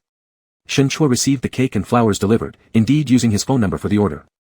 Of course, it wasn't ordered by him, it could only be Pei Tingyue. He pulled out his phone and took a photo, sending it over. Are all these things ordered by you? No response came from the other side, probably because he was still on the plane. Shen Chua unwrapped the cake box and tasted a bite. These signature pastries from the top-notch bakery were no better than the ones the student had given him that afternoon. A grown man like him also didn't particularly like flowers. But when the rich sweetness of the cake spread across his taste buds, the delicate floral fragrance gently drifted around, bringing a peculiar sensation. A feeling akin to happiness or unexpected joy arose, uncertain, but in this moment, he did feel a trace of emotion that was hard to describe. At 10:30, Pei Tingyue finally responded, "This is your surprise." Shen Chua, I didn't ask for it. Pei Tingyue, don't pretend otherwise. Arguing about such topics seemed too immature, so Shen Chua switched the subject. How many days will you be there? Pei Tingyue randomly took a picture of the quickly receding city night view outside the car window and sent it over, back the day after tomorrow. Shen Chua, it's cold there, wear more clothes. Pei Tingyue, okay. After finishing this reply, he leaned back further into his seat, tapping his fingers lightly against his knees, in a rather good mood. Director Jiang Zhihao from the same vehicle noticed and smiled as he asked, "You've been so amiable recently. What happened, has your personality changed?" Pei Tingyue reclined against the seat back lazily, with his eyes slightly drooped. "Director, did you think I used to be terrifying?" Alright, it's not what I said," Jiang Zhihao laughed, "it's just that others always complain to me about you having too bad temper." Pei Tingyue, ignore them. Jiang Zhihao might be at a loss as to what to do with him, sighing helplessly. Still, you should control yourself somewhat, stop offending people everywhere, giving yourself trouble every 2 to 3 days. Pei Tingyue didn't give any explicit answer, as if he never paid attention to what Jiang Zhihao said. Jiang Zhihao is the founder and director of Jinling Law Firm, as well as a renowned commercial lawyer in the industry. When Pei Tingyue first entered the field, he was under Jiang Zhihao's wing. Within just a few years working for him, Pei Tingyue stood out and became capable of handling cases independently, always being Jiang Zhihao's most esteemed and favored protege. Even though Pei Tingyue has never truly called him master. In recent years, Jiang Zhihao's focus has been on expanding resources and maintaining client relationships. He no longer personally takes on cases but relies more on Pei Tingyue's skills. Of course, there are other senior partners in the firm, but in terms of closeness to Jiang Zhihao, none can compare to Pei Tingyue. Jiang Zhihao has grown accustomed to his stubborn personality and instead asked, "I heard that young Mr. Zhao invited you several times recently, and you turned him down every time. He seems quite upset, do you really plan to sever ties with him? Director, do you think his money is that easy to earn?" Pei Tingyue responded with a counter-question. A few years ago, it was actually Jiang Zhihao that the Zhao family first approached. Jiang Zhihao foresaw their difficulty and had no interest in earning their money, so he passed Pei Tingyue off to them. Pei Tingyue could certainly refuse, or even admit outright that he wasn't competent, but at the time, he needed to leverage the reputation of the father-son duo to make himself known within certain circles, so he patiently played along with them. Jiang Zhihao smiled, "I thought you didn't fear trouble." "Don't want to deal with them anymore," Pei Tingyue said indifferently. Director mentioned before that smart people are easy to work with, and even unsmart but reasonable ones are too. The hardest clients are those who have a bit of money, are both arrogant and overbearing, neither intelligent nor tactful. For such clients, we need to charge several times the regular lawyer fee. Jiang Zhihao seemed quite in agreement, but that young Mr. Zhao, it won't be easy to get rid of him. You know he and his father involve you in many things, suddenly stopping cooperation would leave him restless. He'll surely seek to reclaim some face from you. You said these types are the toughest, so thoroughly dismissing them isn't a simple matter. You should still be cautious. We'll see. Pei Tingyue showed little interest in the subject of Mr. Zhao. Huai City is not under their full control either. His father is still inside. If they don't keep their heads down and start acting properly soon, there won't be any help for them. Jiang Zhihao nodded, seeing that he had things under control, then switched topics. Didn't Shenpeng take a small case a while back? Or were you specially monitoring it? Pei Tingyue gave an evasive reply, just returning a favor to a friend. What kind of friend? Pei Tingyue glanced back at his phone screen. Shen Chua had sent him a new message, "Rest well once you get to the hotel, I'm going to sleep." Pei Tingyue replied, "Why the rush? Video call me shortly." Shen Chua, no. Pei Tingyue, I'll call you in 20 minutes, wait patiently. For a small case, I haven't seen you personally follow up on one like this unless it's something serious for a friend, Jiang Zhihao said. It seems like you have quite a deep relationship with that associate professor from Huai University. Pei Tingyue's tone was casual. Not bad, I suppose. Jiang Zhihao laughed again, Tingyue, don't treat me like some old conservative relic. I've seen plenty of peculiar situations. Moreover, the likes of yours aren't exactly rare. There's just a bit of surprise. From what Shenpeng says, you seem quite invested in your feelings for this person. Is it real? Pei Tingyue looked out the foggy window without showing emotion in his eyes. Is it really important whether it's true or false? Director has probably encountered more such affairs than me, having hidden secrets from your wife while playing around outside, pretending to be genuine when it's all an act. Why ask such questions? Hey, you little brat, I'm talking about you, Jiang Zhihao scolded with laughter. Stop bringing me into it, give me some dignity at least. I'm concerned about you. After all, the other party is a proper university professor, different from the others who play around lightly, right? I thought you were serious. True or false doesn't matter, Pei Tingyue glanced down casually smoothing his shirt sleeve, his voice devoid of emotion. It's just a pastime. Chapter 28, Coming to Take You Home. Leaves were piled all over the courtyard in the early morning. Shinchua sent a quick message to Pei Tingwei while stepping out of his home, asking him to have the cleaning staff sweep them up. Since there was no reply from the other side, Shinchua stopped following up and rushed to take the subway to school. He had an early class and didn't return to the lab building until nearly 10 o'clock. As he walked in, he met Dean Zhou leading a group for a tour of the building. Shinchua gave a brief greeting and prepared to head upstairs. One of the enterprise representatives chatting amiably with Dean Zhou turned around and saw him.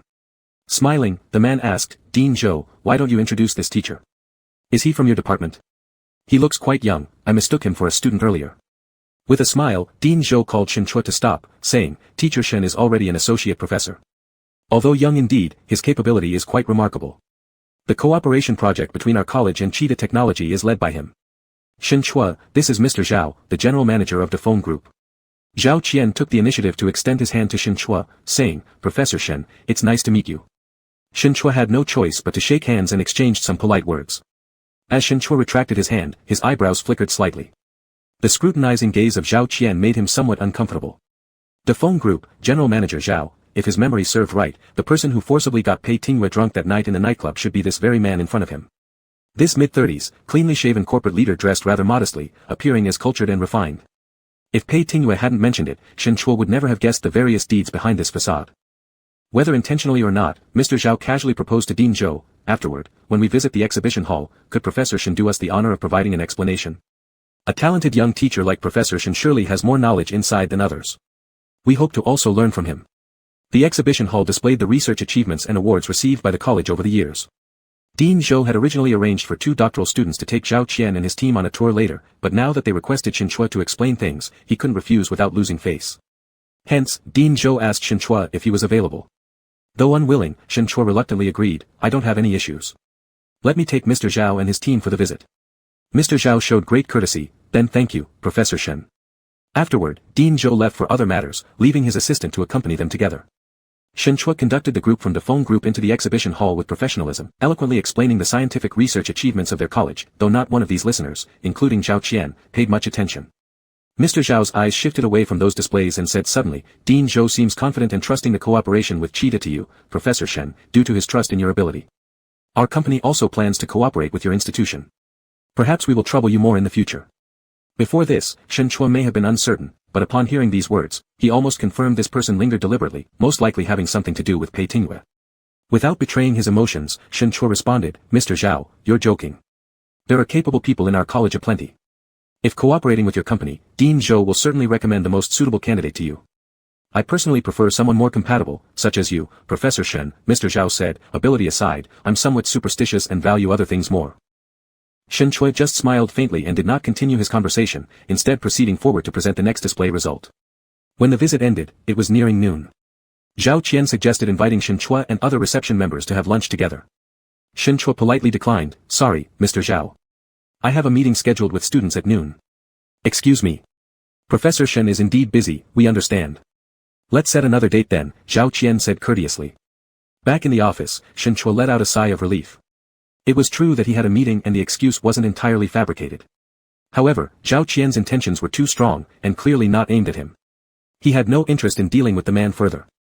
Taking out his phone, he intended to inform Pei Tingwei about the matter but found that the message he sent in the morning had remained unanswered. He instantly felt somewhat foolish and decided not to say anything immediately.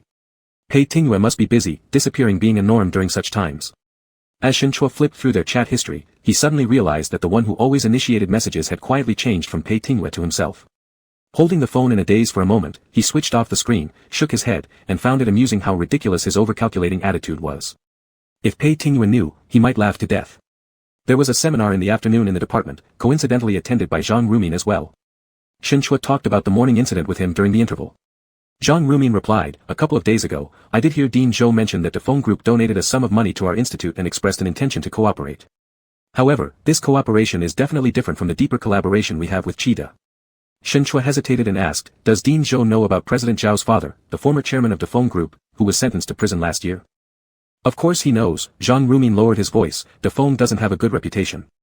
If it were up to me, we shouldn't accept their donation, but Dean Zhou has his own considerations and there's nothing we can say."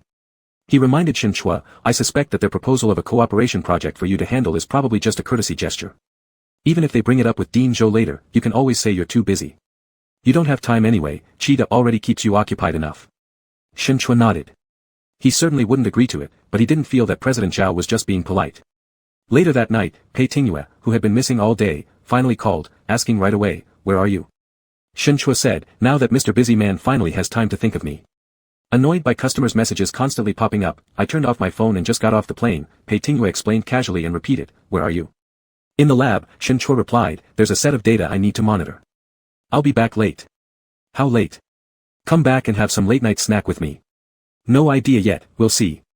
There are vegetables I bought 3 days ago in the fridge. Make your own food if you want to eat, or order takeout if you're lazy."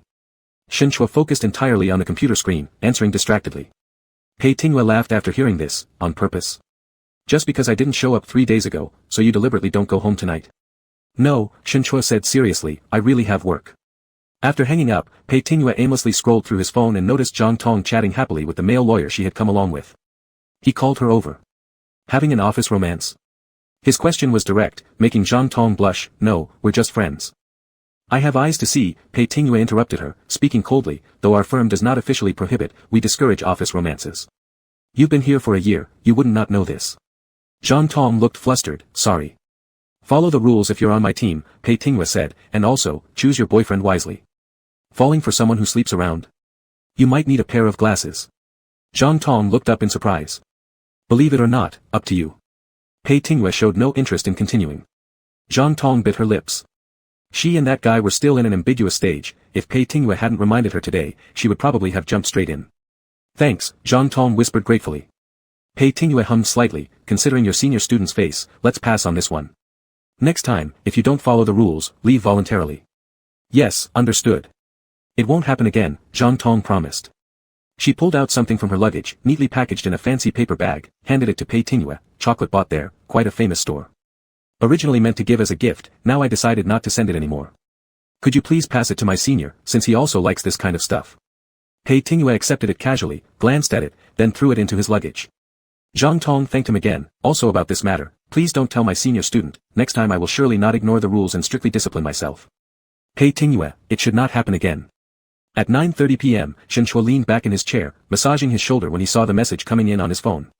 "Pei Tingyue, come downstairs." He stood up and took a look from the window side, sure enough seeing Pei Tingyue's car parked below. The streetlights were dim, faintly reflecting a speck of light in the car. The person inside was likely smoking again. Actually, Shen Chua did have some work left, originally intending to pull an all-nighter, but now he could only abandon that plan. Sitting in the car, Pei Tingyue tossed a piece of chocolate his way. Shen Chua was a little surprised, unwrapping it before putting it in his mouth. "Did you buy this?" "Passing flowers to Buddha." Pei Tingyue started the car. "Whose flowers?" Shen Chua asked. Pei Tingyue gave him a glance via the rearview mirror. "Guess." Shen Chua wasn't interested in guessing. "Fine, never mind. Anyway, it's not your real intention, so it makes no difference whose flower you passed." "Is the chocolate tasty?" Pei Tingyue asked him. "It's pretty tasty." Shen Chua reached out. "Can I have another one?" "Is the chocolate tastier or the cake I bought you tastier?" "The cake is too sweet," Shen Chua honestly said. "The chocolate has a touch of bitterness which isn't cloying, just right." "Young man, why eat something bitter?" Pei Tingyue mocked him. "Has anyone given you chocolate before?" "If you're referring to this," Shen Chua thought for a moment and answered, "Yes, it has happened." Pei Tingyue paused, reaching for the armrest box and shoved it back. "None for you then." "The person I referred to was my student, who used to give chocolates as gifts." Shen Chua restrained laughter. "Where did your mind drift off to, Lawyer Pei?" The car had already driven out of the campus, stopping at a traffic light. Pei Tingyue reached over and pinched his chin. "So you've learned how to tease me?" Neon lights flickered across Shen Chua's smiling eyes. "Learn from you." Pei Tingyue withdrew his hand and tapped the steering wheel with his fingers. "We'll settle accounts when we get home." Shen Chua ignored him and started rummaging through the armrest box for chocolate. Halfway through the drive, Pei Tingyue pulled over to stop by a store, and Shen Chua understood immediately from just a glance. He watched as Pei Tingyue got out of the car and walked into a convenience store on the street. Shen Chua then popped another piece of chocolate into his mouth. This particular chocolate had an exceptionally bitter taste. Shen Chua licked his lips and remembered that he hadn't mentioned earlier that he developed a liking for this kind of chocolate because Zhuang He liked it. Zhuang He used to always buy chocolates like this, so Shen Chua grew fond of the flavor too. Many of Shen Chua's preferences and habits were shaped by that person from his youth, not necessarily because he truly enjoyed them himself. Feeling suddenly disinterested, Shen Chua stopped taking more chocolates. Instead, his eyes fell on Pei Tingyue's cigarettes and lighter in the armrest box, which he impulsively took out. Clumsily lighting one, he bit down on it, imitating Pei Tingyue's way of smoking but ended up choking back tears, filling his eyes. Furrowing his eyebrows, Shinchua couldn't comprehend why Pei Tingwei would like such a thing. When Pei Tingwei returned, at first sight of Shinchua puffing away inside the car, he raised an eyebrow and paused beside the passenger seat door, pulling it open. Through the swirling smoke, Shinchua lifted his gaze. Pei Tingwei supported himself against the door frame, bending down to meet his eyes. "What are you doing?" Shinchua's voice was slightly hoarse from the smoke. Pei Tingwei asked him, "What are you doing?" "Sneaking a cigarette." Just trying its taste, Shinchua shook off some ash into the ashtray, the bitterness of chocolate in his mouth completely replaced by the roughness of tobacco. "I don't understand how you could possibly like smoking this." Pei Tingwei saw a flicker of laughter in his dark pupils, which easily drew people in. "Since you've tasted it now, what's it like?" After a moment of serious contemplation, Shinchua said, "Strange flavor." "Strange flavor, but you sure seem excited enough about it." Pei Tingwei wore a smirk, his gaze lingering repeatedly over Shinchua's eyes. "Once you learn, it's easy." Shinchua bit down on the cigarette, looking sideways at him. How hard could it be? Perhaps smoking was a natural instinct etched into every man's genes, he didn't find it difficult to pick up. Though he wasn't entirely accustomed to the flavor, he strangely felt stimulated, similar to the sensations brought on by nicotine or even sexual pleasure, experiences only found in their time together with Pei Tingwei. No longer repulsed, Shinchua began to indulge in this kind of stimulation and numbness. Pei Tingwei grabbed the cigarette from him, took a deep inhale, then leaned forward for a kiss. The irritating smoke swirled between their teeth. Shinchua caught sight of a flashing camera ahead, causing his eyelashes to flutter. He raised his hand to encircle Pei Tingwei's neck and kissed back. The car restarted as Shinchua, leaning against the seat, felt drowsy. Pei Tingwei reached out to stroke his hair but was swatted away by Shinchua. "Focus on driving. Did Zhao Gan go to your school this morning?" Pei Tingwei asked suddenly. "You know that too?" Shinchua had almost forgotten about it, recounting the events from the morning to him. Pei Tingwei furrowed his brows. "You don't need to deal with him."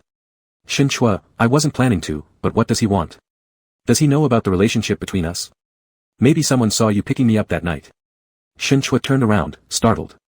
Pei Tingwei confirmed confidently, "Probably trying a roundabout approach to get at you. But 5 million yuan is a huge donation for our college. That's extravagant." "For him, 5 million is no different from 500 yuan for an average person," Pei Tingwei said, "just don't get involved. I'll handle it." "How will you solve it?" Shinchua was somewhat worried. As capable as Pei Tingwei might be, he was still just a lawyer, opposing someone like Zhao Gan seemed akin to an ant attempting to shake a tree. "I'll give him some trouble, making sure he has no time for such small tricks." "Shinchua. Don't do anything illegal."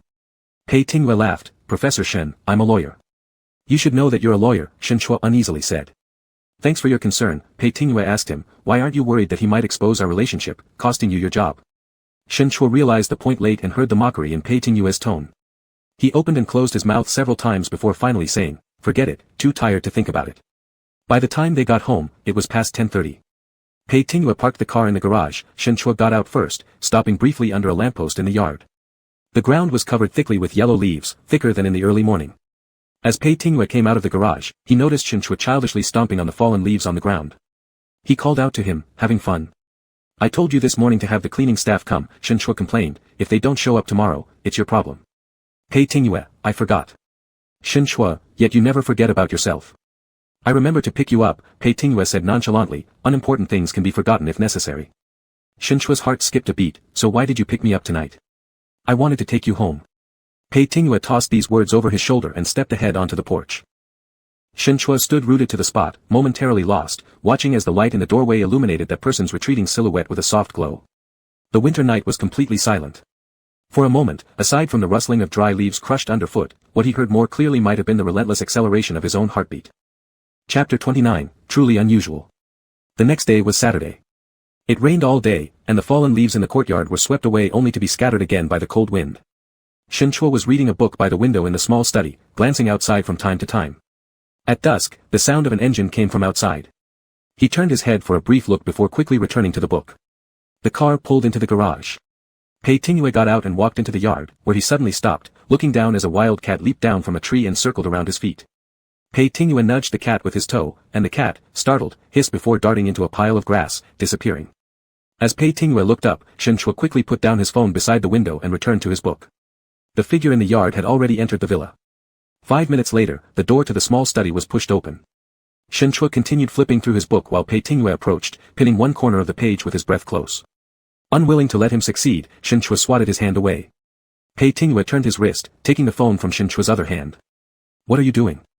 Shinchua tried to snatch it back. Pei Tingyue calmly opened the phone's photo album, revealing the latest picture Shen Chua had just taken of him there. Caught me off guard? Pei Tingyue asked with his gaze fixed on Shen Chua. If I wanted to take it, I did.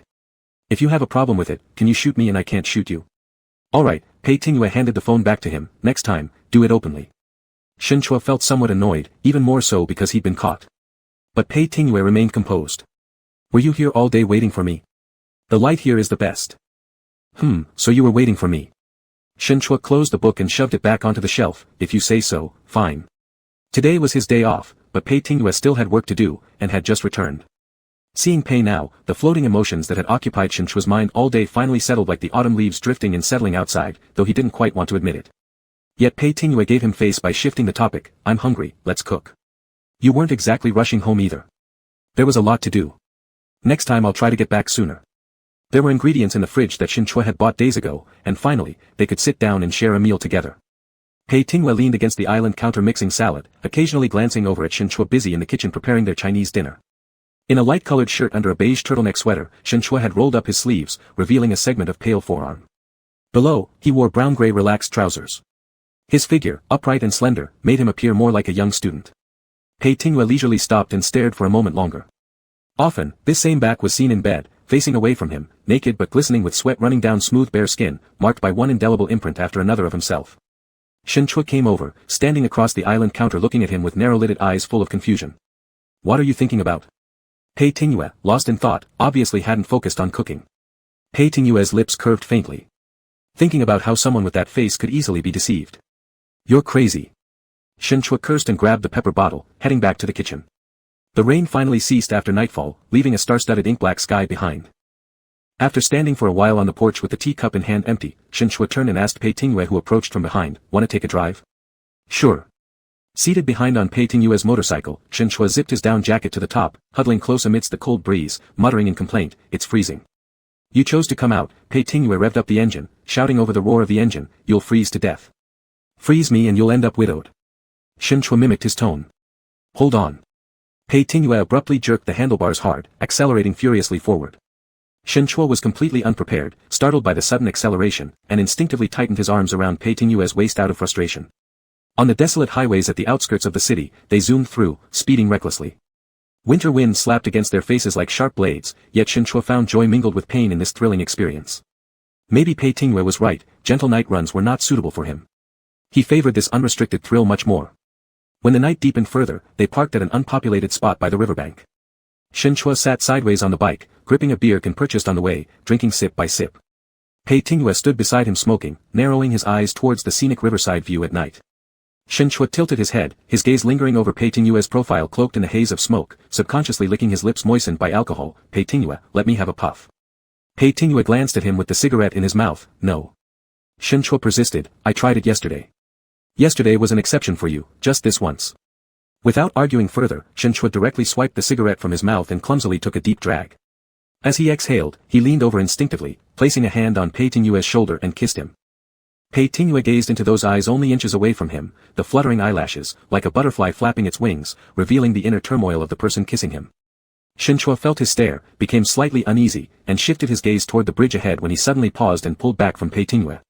"Look at that person on the bridge, there's something strange about them." Pei Tingyue glanced back briefly. A woman stood motionlessly by the railing, holding a 2- or 3-year-old child. "I just noticed they've been standing there for a long time." Shen Chua furrowed his brows and said, "Do you think she's going to jump into the river? Don't bother with other people's affairs." Pei Tingyue shifted his gaze, showing indifference. "This isn't bothering with other people's affairs," Shen Chua lectured him in the tone of someone teaching students. "You're a lawyer after all, you should have at least some sense of social responsibility." Having said that, he got up and quickly headed toward the bridge. As he approached, Shen Chua was surprised to find someone he knew, Zhang Fengqin, Yang Wenbin's wife. The woman, red-eyed and tear-streaked, held their 3-year-old daughter and stood at the edge of the bridge, blowing cold wind. Shen Chua called out, "Sister Zhang." Zhang Fengqin turned around upon hearing him, stepped back nervously and pleaded, "Don't come near me." "What do you plan to do?" Shen Chua was somewhat alarmed. This area wasn't far from Huai University, located in a suburban spot, and after dark this bridge seldom had any traffic. Zhang Fengqin dressed lightly and appeared alone with her child, looking disheveled, which clearly suggested that she came here to commit suicide. As Shen Chua attempted to step forward, he was restrained by Pei Tingyue who followed closely behind. Zhang Fengqin also sobbed as she tried to stop him, "Please don't come closer, please leave us be." Just go. Hurry. You shouldn't act impulsively. Seeing her becoming more agitated, Shinchua tried to persuade her, there are no insurmountable difficulties. Be open-minded, think about your child. It can't go on. Zhang Fengqin wept and shook her head, her father doesn't want us mother and daughter anymore. He wants a divorce and will abandon us. What's the point of living if we can't stay together? We might as well die together. Sister Zhang, you shouldn't do this. Shinchua sighed helplessly. He had been listening daily to this couple's arguments and knew much about their situation. Yang Wenbin also hailed from a small place but came to Huai City. His wife was 2 years older than him, a fellow villager who dropped out of school after junior high to work so he could study. After obtaining a PhD, Yang Wenbin didn't want to marry such an uneducated, uncultured, and not pretty wife, but the senior family members were insistent, forcing him into the marriage. Despite his dissatisfaction, he had to put up with it and kept finding faults with Zhang Fengqin, never showing a good face to her. Initially, the university could provide jobs for family members, but Zhang Fengqin didn't even have a junior high diploma, so there was no suitable position for her. Yang Wenbin thought her even more of an embarrassment because she bore a daughter but failed to deliver the son he longed for. Additionally, Yang Wenbin had some extramarital affairs and therefore decided he must get rid of her. If she were a stronger woman, she wouldn't let herself get trampled by scum men, but in Shinchua's memory, Zhang Fengqin was always quiet and simple. She only knew how to endure being bullied by Yang Wenbin. Standing here tonight with her daughter might be the most extreme form of resistance she could choose. Shinchua couldn't agree. Sister Zhang, your daughter is still young. She is your hope. You don't need to entrust your future to a man who doesn't love you. There's no one in this world that you cannot live without. You can't get trapped in a blind corner.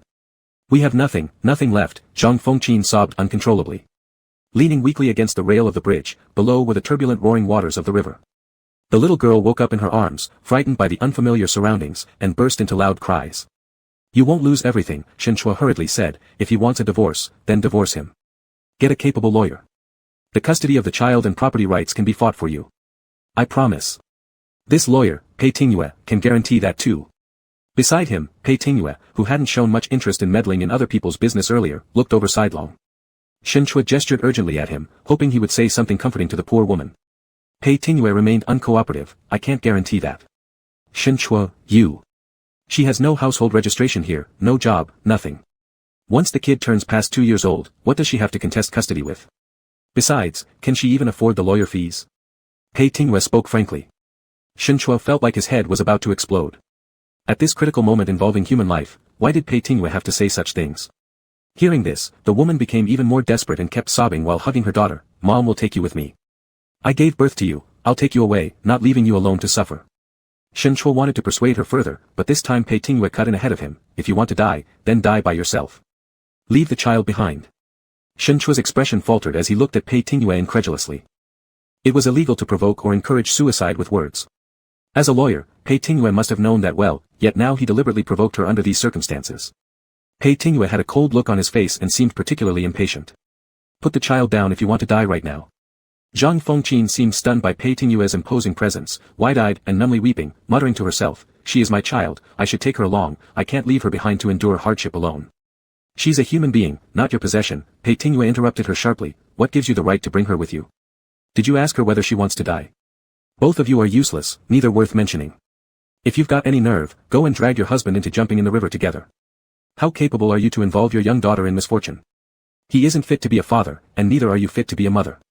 The phrase, not fit to be a mother, deeply shocked Zhang Fengqin, who cried out desperately, denying it, no. That's not true. You're making things up. Don't say any more. Shinchua quickly pushed on Pei Tingyue's arm, trying to stop him. Pei Tingyue paid no heed and his expression was exceptionally stern as he approached step by step, drop the child and jump if you really want to die. No one is stopping you. Your death won't make your husband shed a single tear. Do you think he'll regret it? He'd be thrilled to be rid of you, his burden. Perhaps him seeing you jump here would even give him an opportunity to sue the government for compensation. Then, he could find another woman happily and wouldn't even bother burning a piece of paper for you during festivals in the future. Zhang Fengqin grew increasingly agitated, bursting into tears uncontrollably. Don't talk anymore. Stop talking. Her child in her arms was also crying, and Zhang Fengqin trembled violently, almost unable to hold the child. As the little girl slipped from her hands, Pei Tingyue immediately stepped forward, catching her and tossing her back to Shinchua who had followed closely behind, and then roughly subdued the woman resembling a mad person against the railing with a move like an arrest. 10 minutes later, the police arrived and took the mother and daughter away. Shinchua sighed in relief and turned to question Pei Tingyue, what were you just doing? Knowing she was going to commit suicide, why did you intentionally provoke her? Pei Tingyue raised his eyes, wasn't every word I said the truth? Even if they were true, you didn't have to say them outright. Shen Chua highly disagreed with his way of handling the situation. What if she really jumped? If she dies, so be it. Pei Tingyue remained indifferent as ever. You can't stop someone who truly wishes to die. How can a lawyer like you say such things? Pei Tingyue mocked with a smirk, put both hands back into his pockets, and walked straight ahead, getting off the bridge first. Shen Chua was surprised for a moment and shouted loudly, Pei Tingyue. Pei Tingyue ignored him, and Shen Chua lost his temper again. Pei Tingyue. That damn fellow finally turned around and tilted his chin. Do you plan to stay here and freeze forever? Shen Chua quickly came over, grabbing his collar with both hands. Why do you run away? Avoiding my questions. Pei Tingyue resumed his nonchalant demeanor. Is there anything else Professor Shen has to instruct? I'm saying. The anger Shen Chua wanted to vent stopped as he saw Pei Tingyue's semi-smirking eyes, thinking about the look when he reprimanded Zhang Fengqin just before, which he had never seen before. What's wrong with you? What do you want to ask? Pei Tingyue asked calmly. Shen Chua couldn't articulate it but instinctively felt something was off. Pei Tingyue's behavior just now was indeed very abnormal. When he genuinely didn't want to meddle in other people's affairs, even someone threatening to jump from a building couldn't elicit a glance, let alone deliver a lecture before rescuing the person. Shen Chua hesitated and felt increasingly uneasy from those recurring strange feelings. It seemed like he suddenly realized how little he might actually know about this man. He knew nothing about Pei Tingyue. We're heading back. Pei Tingyue turned first, walking a few steps, and when Shen Chua didn't follow, he turned around again, seriously intending to stay until dawn. Shen Chua looked at him while Pei Tingyue glanced at his watch. It's almost midnight. Forcing himself to set aside all those chaotic thoughts, Shen Chua strode forward and complained as he passed by Pei Tingyue, this ghost place you picked is freezing. Pei Tingyue caught up with him, since you know you don't tolerate the cold, you should behave properly in the future. Shen Chua wisely decided to keep quiet. After remounting the car, he stared absent-mindedly at the figure in front of him. But as he drew closer, he couldn't help but ask, Pei Tingyue, are you troubled by something? Do I look like someone who's troubled? Pei Tingyue threw the helmet at him, put it on. Having no choice, Shen Chua stopped pondering and hugged Pei Tingyue's waist, then let's go. Don't overthink those irrelevant things. Pei Tingyue said this one sentence and then started the car without another word. Chapter 30, It's a Good Thing. As night fell, Shen Chua put down his book and rubbed his eyes, which were especially dry from prolonged reading. He got up to knock on Pei Tingyue's door. The door wasn't locked, so after knocking twice, he pushed it open directly. Pei Tingyue was in the closet, having changed into a very formal suit and was tying his tie. Hearing the sound, Pei Tingyue glanced at Shen Chua's reflection coming towards him in the mirror, gesturing for him to come over. Are you going out? Shen Chua asked as he moved forward. Pei Tingyue unhooked the tie and threw it aside, saying, there's an engagement tonight, I need to go out for a bit, grab another one for me. Shen Chua picked a more subdued colored tie from among all the ties and retied it for him. What kind of engagement? Pei Tingyue looked down at him. Shen Chua was focused on his actions, but since it was possibly his first time tying a tie for someone else, he wasn't very skilled at it.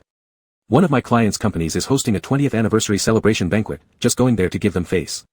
Shen Chua pushed up the knot of the tie and smoothed out the collar of his shirt, drink less. I'll try. There was a hint of laughter in Pei Tingyue's voice. Shen Chua felt his cheeks inexplicably heat up upon hearing this and changed the subject. Today, at school, I heard that Zhang Fengqin hired a very competent divorce lawyer to sue Yang Wenbin. Where would she have found such connections? Was it you, Lawyer Pei, who interfered? Just doing my part, Pei Tingyue said nonchalantly. Shen Chua, would you let others bully you and not say anything? Is it so easy to let things slide like that? Shen Chua was slightly taken aback when Pei Tingyue questioned, wasn't the person who reported you before Yang Wenbin? How did you know? Shen Chua hesitated for a moment before saying, I guessed it was him, but I don't have any evidence. Do I really need to guess? Pei Tingyue replied, it doesn't seem like anyone else besides him would be capable of making enemies everywhere, we can't let him get away with it easily. Shen Chua had no words for a moment. He knew how Pei Tingyue was, and how could he expect him to kindly meddle in other people's affairs without some ulterior motive? His typical style was always about retaliation. He approached me first. I didn't want to deal with him. Other than being tough with me, Pei Tingyue said, you're just too soft, it makes you too easy to take advantage of. Shen Chua, don't joke around. When did I start joking around? Pei Tingyue calmly replied, Professor Shen, what exactly are you thinking about? You're not credible. Shen Chua didn't believe he didn't have any intention of belittling him. Alright, I won't talk anymore. Pei Tingyue, having teased enough, decided to stop. Go already. Shen Chua found him annoying and wished he would leave as soon as possible. Pei Tingyue picked up his coat. Before leaving, he turned and asked one more thing, how's the cooperation between your institute and Dafen going? I don't know, Shen Chua said. Afterward, their company's technical director came back to school again. Zhou told me to greet him as part of official duties, but I haven't agreed to anything else. Afterwards, I haven't heard much news. I don't know how far the collaboration has progressed, or perhaps it's not moving fast. It's only been half a month. Pei Tingyue seemed to have anticipated this. Don't worry, they won't bother you anymore. Shin Chua curiously asked, what did you do now? Nothing, Pei Tingyue casually remarked, he's currently busy dealing with an acquisition battle against a rival company. If he loses this time, the empire his father built will be lost by him by half. Shin Chua thought this sounded a little far-fetched. Are you sure you didn't do something? You know so much about him, didn't you sell some of his commercial secrets to his competitor? Do I look like someone who lacks professional ethics? Shin Chua, I'm worried you'll burn yourself playing with fire. Not that he originally had many ethical standards, but this sentence he left unsaid. Pei Tingyue chuckled, relax, it's not as severe as you imagine. Shin Chua realized these unnecessary worries only gave this jerk amusement, so he shut up and saw him out of the door. If it's past 10, I'll come pick you up. Before getting in the car, Shin Chua suddenly said to Pei Tingyue. If it's past 10, Pei Tingyue responded humorously, then you shouldn't come back. Turns out there's a curfew, Pei Tingyue accepted it well, okay then. At 9, Shin Chua finished reading an entire book and sent Pei Tingyue a message, but there was no response. Pei Tingyue was still at the banquet, entertaining those people either known or unknown to him in boredom. I can't keep Lawyer Pei. Zhao Qian's loud laugh stood out among the crowd when asked if they would continue to cooperate. He bluntly said, Lawyer Pei aims high and probably looks down on Dafeng, a small temple. It makes me truly regretful. After all, I've cooperated with Lawyer Pei for many years, and we've had a good personal relationship, yet he refused to give me the courtesy of staying longer and helping me a little further. Pei Tingyue slowly sipped his wine, showing no embarrassment on his face. Placing the glass down with calmness, he said, my cooperation with Dafeng simply expired normally and was not renewed, there's nothing else to it. Manager Zhao was joking. He knew Zhao Qian was doing this intentionally, publicly ridiculing him for being fickle and treacherous, but he didn't bother explaining further, letting the onlookers think what they wanted. Zhao Qian had been dealing with chaos recently, suppressed by a rival company without a chance to retaliate. There were numerous risky accounts in the company, making his days already unpleasant. Gaining satisfaction from verbal taunts would change nothing about his current predicament. Pei Tingyue did indeed give someone else advice, yet Zhao Qian couldn't find any evidence of illegal or rule-breaking behavior from him, only glares could be thrown at him. So, under everyone's eyes, it was definitely Zhao Qian who appeared more awkward rather than Pei Tingyue. The bystanders truly were all watching the drama unfold, as long as they weren't the one getting backstabbed, they didn't care. Soon enough, someone deflected the topic, resuming cheerful conversation. Pei Tingyue took advantage of the pause to glance at his phone, sending a location casually. Shin Chua changed into clothes and stepped out, I'll come over now, should take around half an hour. Pei Tingyue found it dull and went to the terrace to smoke a cigarette. After some time, a young attractive woman dressed provocatively approached him for a chat. Would you like to have a drink together? The woman asked coquettishly, tilting her wineglass towards him. Pei Tingyue's gaze was icy cold as he surveyed her through a puff of smoke, flicking off some ash. Shin Chua spent nearly an hour on the road due to traffic jam. When he got out of the car, he saw a police car parked by the hotel entrance, while the beautiful woman with a grim expression was pushed inside. Pei Tingyue stepped out of the hotel hall next, conversing with an officer nearby. Surprised, Shin Chua walked over and asked, what happened? Nothing serious, Pei Tingyue said, I'll explain later. The policeman reminded Pei Tingyue that he needed to accompany them to the police station for a record statement. Pei Tingyue slightly nodded, my friend has arrived, we'll drive there ourselves. The police car left first. Pei Tingyue tossed the car keys to Shin Chua, subtly turning his head to catch sight of another black sedan not too far away. Guests had departed earlier after the party, except that this vehicle remained stationary. It seemed its occupant felt uneasy for some reason, sensing Pei Tingyue's eyes on it, quickly starting the engine and driving off. What were you looking at? Shin Chua asked. Rats in the gutter, Pei Tingyue said derisively. Shin Chua drove over and Pei Tingyue got into the passenger seat, leaning toward the driver and sniffed once, then straightened up and started the car. Pei Tingyue, what? If you ever smell those random odors again, Shin Chua warned, just don't come home. Pei Tingyue leaned comfortably against the seat indifferently, whatever you say. Following the navigation guide, Shin Chua slowed the car, alright, tell me, what exactly happened? Pei Tingyue, monkey business.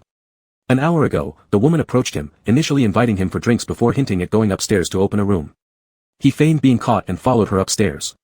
After entering the room, they opened another bottle of wine. While she told him she'd go shower, the woman secretly put something in his glass, but he caught her red-handed. Pei Tingyue was certainly not someone merciful towards women. He disregarded her pleading, conducted a body search directly, finding soft drugs on her person. He immediately reported the incident to the police. Hearing this, Shin Chua's heart raced. How did you know she was scheming against you? Don't tell me you initially didn't suspect it at all, thinking it was a gift from heaven, almost getting yourself ensnared. Pei Tingyue, you're quite jealous. Shin Chua glared at him. If you ask why I knew, it's intuition. I always trust my gut feelings. And regarding the favor you mentioned, Pei Tingyue continued, if it's a favor to you, it's meaningless to me. No such luck. Parking at the police station entrance, Pei Tingyue opened the door, stay here and wait patiently. After I make my statement, we'll go back. Shinchua muttered a swear word under his breath as he watched Pei Tingyue get out and close the door. When Pei Tingyue returned after finishing the recording process, it was past 11. There's nothing left. Let's go. Pei Tingyue sat back in the car, fastening the seatbelt. Shinchua glanced at the still brightly lit police station, then refocused his attention, restarting the car. You've offended someone again, haven't you? He asked cautiously. I encountered Zhao Qian today at the wine banquet, Pei Tingyue mentioned casually. He was furious, utterly devoid of grace. Shinchua frowned. Did he do this? Other than him, it wouldn't be anyone else, Pei Tingyue scornfully replied, using similar despicable means to harm others. It's not the first time he's done this. The person who kept parking at the hotel entrance was his assistant, probably monitoring the situation there. If he had fallen for the trap tonight, by the time he woke up tomorrow morning, the woman would have reported that he raped her. Regardless of whether a case was ultimately filed or not, the police would have discovered he'd also taken drugs. The woman in question was also a somewhat famous young actress. Once this incident blew up online, Pei Tingyue's career would be all but over. Zhao Qian only wanted this. Since bribery didn't work before, he resorted to such despicable tricks now. Shinchua frowned deeper as he listened. However, Pei Tingyue himself seemed indifferent. Actually, the woman had more than just illegal items on her. What else? Shinchua asked. Forget it, don't tell me. It's definitely not something good. It's not, Pei Tingyue said lazily, but actually, it's a good thing. Shinchua doubted him. What kind of good thing? A drug to stimulate excitement, Pei Tingyue replied. Why does she need such stimulant drugs? Afraid you wouldn't perform well with women? Shinchua spoke aloud, turning back and catching his mischievous look. Shinchua sneered. You must have tried it before since you know so much about it. I haven't tried, but Zhao enjoys this very much. It's an imported one, safe with no side effects. Pei Tingyue lifted the corner of his lips slightly. Perhaps we could try it if given the chance. Shinchua refused to take part in this nonsense, so what did the police say? That woman claimed ignorance of everything, Pei Tingyue said indifferently, and there was nothing the police could do about her. Shinchua questioned, didn't you foresee this outcome at first? Why not refuse her from the beginning instead of going upstairs with her? Pei Tingyue responded, considering Zhao Qian's personality, if I hadn't uncovered his plan, he'd attempt it again. Better stop him now. You seem to understand him pretty well, Shinchua wondered. Have you ever done anything immoral under his guidance in the past? Pei Tingyue turned his head, teasing, do you really want to know? Shinchua sighed, fine, don't say anything then. Never done it, Pei Tingyue spread out his hands. Why should I get myself into trouble? It wasn't because he was so noble, rather, he didn't need to give Zhao Qian any handle against him. He always kept away from participating in Zhao Qian's affairs, he neither stopped them nor interfered. That's exactly where Zhao Qian's frustration lay. Unable to pull Pei Tingyue down to corrupt deeds together, Zhao Qian couldn't fully control him either. Shinchua comprehended and felt all the more that this man survived safely amidst wolves, truly a miracle. You. What? Forget it, Shinchua sighed, look after yourself, try to be more careful next time. Pei Tingyue nodded lightly, sure, I'll hear what you say. Although Jiang Ji often told him to keep restrained and he tended to disregard such advice, Shinchua's words somehow intrigued him, making him actually take them seriously for once. Shinchua questioned, are you going to listen properly? Pei Tingyue smiled, absolutely. Shinchua also laughed, satisfied with his attitude. Upon entering home, Shinchua headed straight to the kitchen, intending to prepare a cup of honey water for Pei Tingyue. Pei Tingyue removed his coat, loosened his tie, and followed along, his gaze fixated on Shinchua's every move. After handing him the freshly made honey water, Pei Tingyue didn't drink it immediately but slowly caressed the rim of the glass with his fingertips, his gaze roaming over Shinchua's face. What's wrong with staring at me like that? Shinchua urged, hurry up and drink your honey water. Only then did Pei Tingyue move, tipping the glass to swallow its contents and pulling Shinchua closer to steal a kiss. His soft tongue swept into Shinchua's mouth, pushing, curling around, forcing Shinchua to swallow the honey water he transferred. Uncomfortable, Shinchua pushed him slightly. Pei Tingyue stepped back playfully, as if intentionally teasing, was it tasty? I made it for you to drink, Shinchua angrily remarked, so why feed it back to me? Pei Tingyue drank the rest of the half cup in one gulp, all gone. Shinchua ignored him, heading upstairs to return to his room for a shower.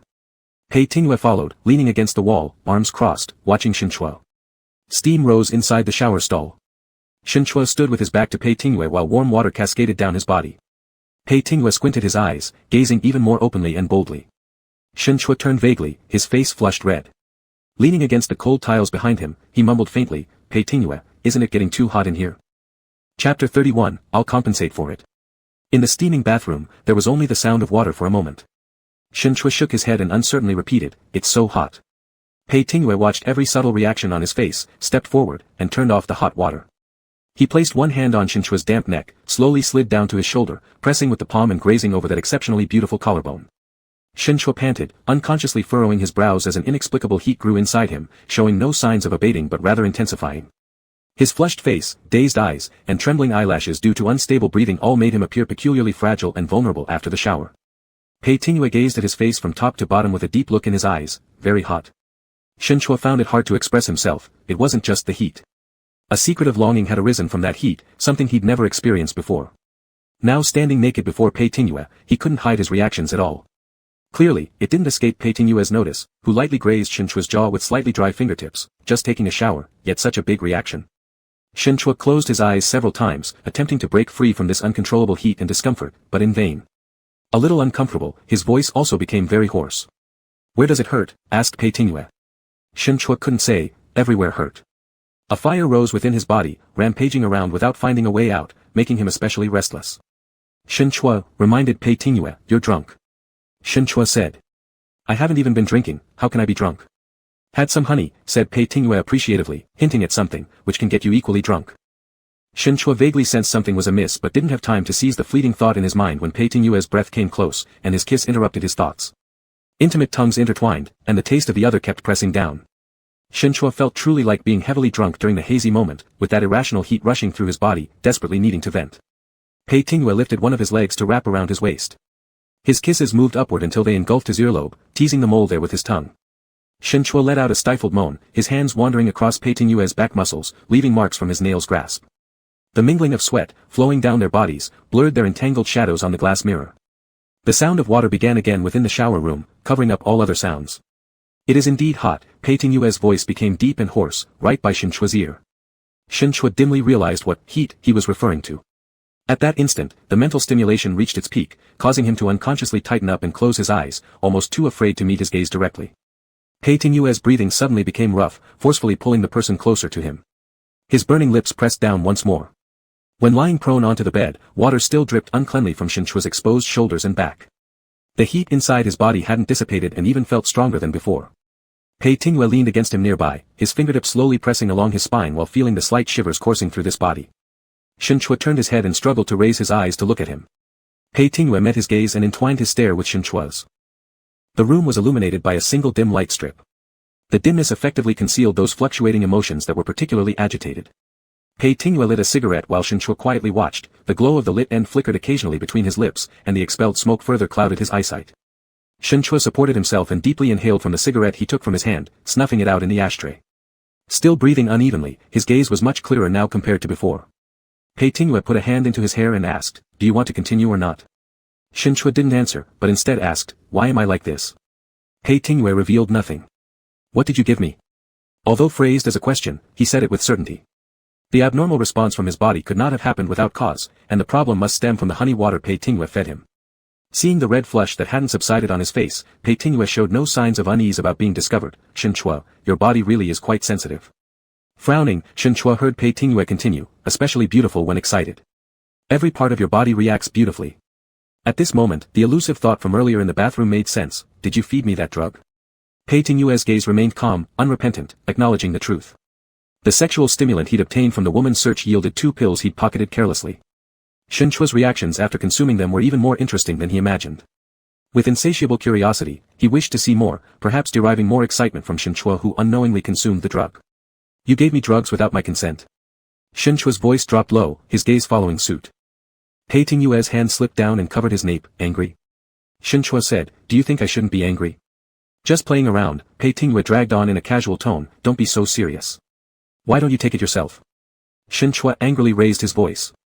"Watching your reaction is much more interesting," Pei Tingyue said with a wicked smile, not bothering to hide his ill intent.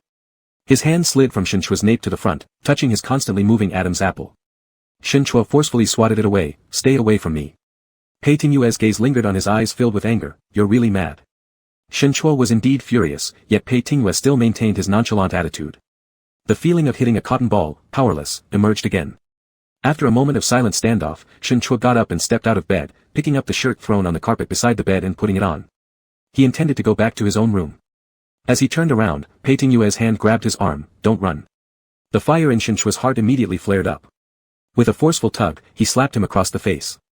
With a slap, both their movements paused simultaneously. A clear handprint quickly appeared on Pei Tingyue's face, and his eyebrows creased for a moment before a wry smile. "Shenhua, you have a bad temper." Shinchua clenched his fists tightly, his chest rising and falling as he growled, "If you don't want another punch, get lost." Pei Tingwei let go, stepping back to a safe distance, gesturing for him to calm down. Shinchua slammed the door and left. Hearing the loud slamming sound from the neighboring room, Pei Tingwei turned his head and saw his own haggard face in the mirror beside him. Shinchua's blow obviously held no restraint, even a rabbit would bite when cornered, let alone Shinchua, whose temperament was fiercer than a rabbit. Pei Tingwei's eyeballs remained fixed for a moment, coldly looking at himself for a period before slowly touching the mark on his face. Shinchua returned to his room and directly entered the bathroom. He stood under the showerhead with closed eyes rinsing for a long time, turning on the cold water until the chill seeped into his bones, barely suppressing that evil fire, then gasping turned off the water.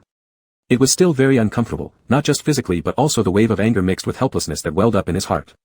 He picked a quarrel with a madman and somehow got himself deeply involved. Back in the bedroom, he curled up and shrunk into the quilt, shivering with cold until the lost heat of his body gradually returned. He picked up his phone wanting to check the time, but there was a message from Pei Tingwei on the screen. "Are you really that angry?"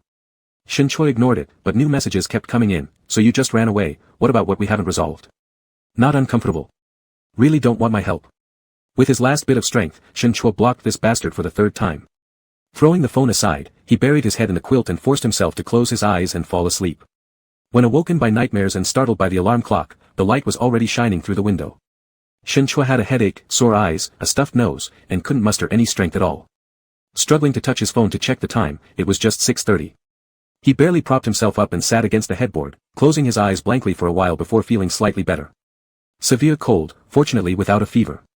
Today was Monday, and he had work early in the morning, so struggling to get out of bed, he went to the bathroom to freshen up first. Taking advantage of Pei Tingwei's room not showing any movement, Shinchua went out of the door before 7. As December arrived, the weather became colder with piercing chill. On his way out, Shinchua coughed continuously, bought some breakfast and cold medicine on the road, hurriedly ate it, and rushed to school, immersing himself entirely in work thereafter. Mondays were always the busiest. Until the afternoon, he also had to give 2 lessons to students. Near the end of class, a familiar figure appeared at the classroom's rear door. Shinchua briefly glanced at it, his voice pausing for a moment before continuing teaching. Pei Tingwei didn't enter the classroom but leaned against the doorway with his hands in his pockets, keeping his eyes on the person at the lectern. Shinchua's voice was severely hoarse, coughing occasionally, and his pale face lacked color. Even being sick, he didn't know how to ask for leave, overly devoted to his profession. After the bell rang marking the end of the class, the students left one after another.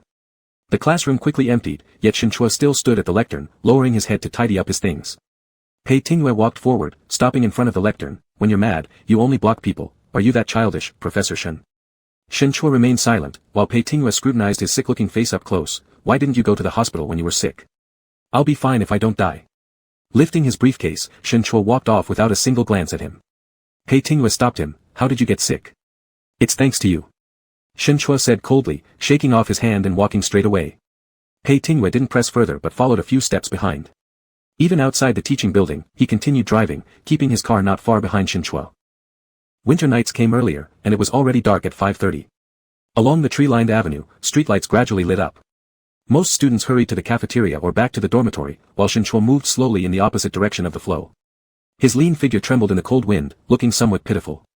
Pei Tingwei followed him all the way, watching him stop at the edge of an artificial lake within the campus. His silhouette was completely covered by the deepening darkness. Pei Tingwei looked at Shinchua like this, and his usually numb heart suddenly felt a little discomfort. After finishing a cigarette, he threw away the butt and pushed the car door open to get out. "Standing in this place for so long, do you also want to learn from your colleague's wife and jump down to end everything?" Shinchua didn't turn around, his voice was flat as he spoke. "I'd rather push your head underwater to wake your brain." Pei Tingwei stepped forward, stopped at the railing, turned to look at him. Shinchua's face was paler than before, and his eyes were red from the cold wind. "Looks like you're about to cry." Pei Tingwei lifted his hand and lightly pressed at the corner of his eye. Shinchua turned his face away. "Go home," Pei Tingwei said. Shinchua finally looked at him directly, his expression cold, clothes-wearing beast. The nasal tone when scolding carried little intimidation. Pei Tingwei asked, "Do you feel better after cursing me?" Shinchua ignored him, focusing instead on the night view of the lake. It was very cold, but the chill helped clear his mind. Pei Tingwei put his hand down and said, "I apologize to you." Shinchua stayed silent as he continued, "This time I went too far. It won't happen again. Play." Shinchua's gaze returned to him. "Is there anything you can't play with? Do you even know what respecting someone means?" "I apologize," Pei Tingwei repeated. "Your apology holds no credibility," Shinchua mocked. "You'll be just the same next time." "There won't be a next time," Pei Tingwei insisted. Shinchua coldly looked at him, the palm print from last night still hadn't faded from Pei Tingyue's face, perhaps making it the way people had seen him all day. Are you asking for it? Pei Tingyue nodded. If you say so, then yes. That line again made Shinchua cough twice, feeling more deflated. Pei Tingyue asked, how did you get sick? Shinchua didn't want to say, but Pei Tingyue already guessed, sorry. This time there seemed to be more sincerity behind the apology. He always acted on impulse, doing whatever nasty thing crossed his mind without a second thought. Only now did this somewhat complicated emotion arise, remorse after pushing someone too far. Perhaps it was the first time such feelings had surfaced in his life. Shinchua's hair got tousled by the wind. When Pei Tingyue's hand covered up, Shinchua instinctively closed his eyes. Pei Tingyue's fingers ran through his hair, much like they had the previous night. What have you been thinking about while standing here all this time? There was no one else around, so Shinchua didn't push him away. When he got closer, he smelled the tobacco on Pei Tingyue, wrinkling his nose as he shot a glare. I said, I want to dunk your head underwater to wake you up. Pei Tingyue, as you wish, will that make you feel better? Shinchua's brows furrowed tighter, as if not fully understanding his words. Pei Tingyue pulled his hand back and undid the buttons of his coat. Since you got sick because of me, let me pay you back. Shinchua finally realized something and was suddenly alarmed. Before he could stop him, Pei Tingyue had already taken off his coat, kicked off his leather shoes, and stepped back. You. Pei Tingyue didn't give him another chance to speak. After one last glance, he climbed over the railing and jumped straight into the lake. Hey! Shinchua's heart skipped a beat as he lunged forward, trying to grab him, only managing to touch a piece of Pei Tingyue's coat hem. It was December at night, the lake water was likely only a few degrees, yet this madman actually jumped in without hesitation. A loud splash followed, and Pei Tingyue's body completely submerged underwater, vanishing from sight. Shinchua watched helplessly, the immense fear rising within him drowning him as well. In panic, he leaned against the railing, shouting loudly, Pei Tingyue. Pei Tingyue. After tens of seconds, the figure submerged underwater suddenly broke the surface, splashing water everywhere. The bone-chilling lake water splashed onto his face, and Shinchua's scream caught in his throat, gradually shattering into heavy gasps. He blinked slowly, the water rolling into his eyes and stinging them painfully. Shinchua felt numb, dazedly watching the bastard who resurfaced, until he couldn't hold himself up any longer and slid down to a sitting position, powerless. Chapter 32, Prone to Foolishness. On the way back, Shinchua remained silent with a cold face, driving extremely fast, his foot pressing hard on the accelerator. Pei Tingyue was shooed to the passenger seat by him, drenched and looking rather pitiful, but he appeared quite at ease. He even rolled down half the car window to light a cigarette. Just as he took a puff, he noticed Shinchua's tense profile and stubbed out the cigarette, closing the window. 20 minutes later, Shinchua drove the car into the family garage, turned off the engine, but made no further move. The motion sensor lights in the garage didn't automatically turn on either, and after the car lights dimmed, the inside of the car plunged into complete darkness. As Shinchua remained still, Pei Tingyue also stayed idle. Until Shinchua unfastened his seatbelt from the driver's seat and suddenly leaned over, forcefully biting his lips, pressing down viciously. Pei Tingyue placed his palm on Shinchua's back in a soothing gesture. Tasting blood between their lips, Shinchua panted and stopped, lowering his head to take deep breaths silently for a moment. Then he pushed Pei Tingyue away, moved back, and got out of the car first. Entering the house, turning on the lights. Shinchua turned around and, seeing Pei Tingyue covered in dirty water, couldn't help but frown. Go take a shower. Pei Tingyue obediently headed upstairs but turned back after 2 steps. Come with me. Although Shinchua didn't want anything to do with him, 5 minutes later, he was still dragged into the bathroom by this bastard, standing together under the shower head. When the hot water poured down, Pei Tingyue's hand reached into his hair, pushing him toward himself and passionately kissing him. Shinchua's hands rested on his shoulders, soon forming an embrace in response. After showering, Shinchua went to prepare ginger tea and took some cold medicine. Seeing that Pei Tingyue started sneezing too, he threw the medicine at him. Take it. Pei Tingyue twirled the pill in his hand and looked at him, still mad. He would have been better off not mentioning it. Once Shinchua heard this, he wanted to scold him again. You'll eventually ruin your own life. It turned out that Shinchua was indeed still angry, upset about Pei Tingyue's crazy jump into the lake tonight.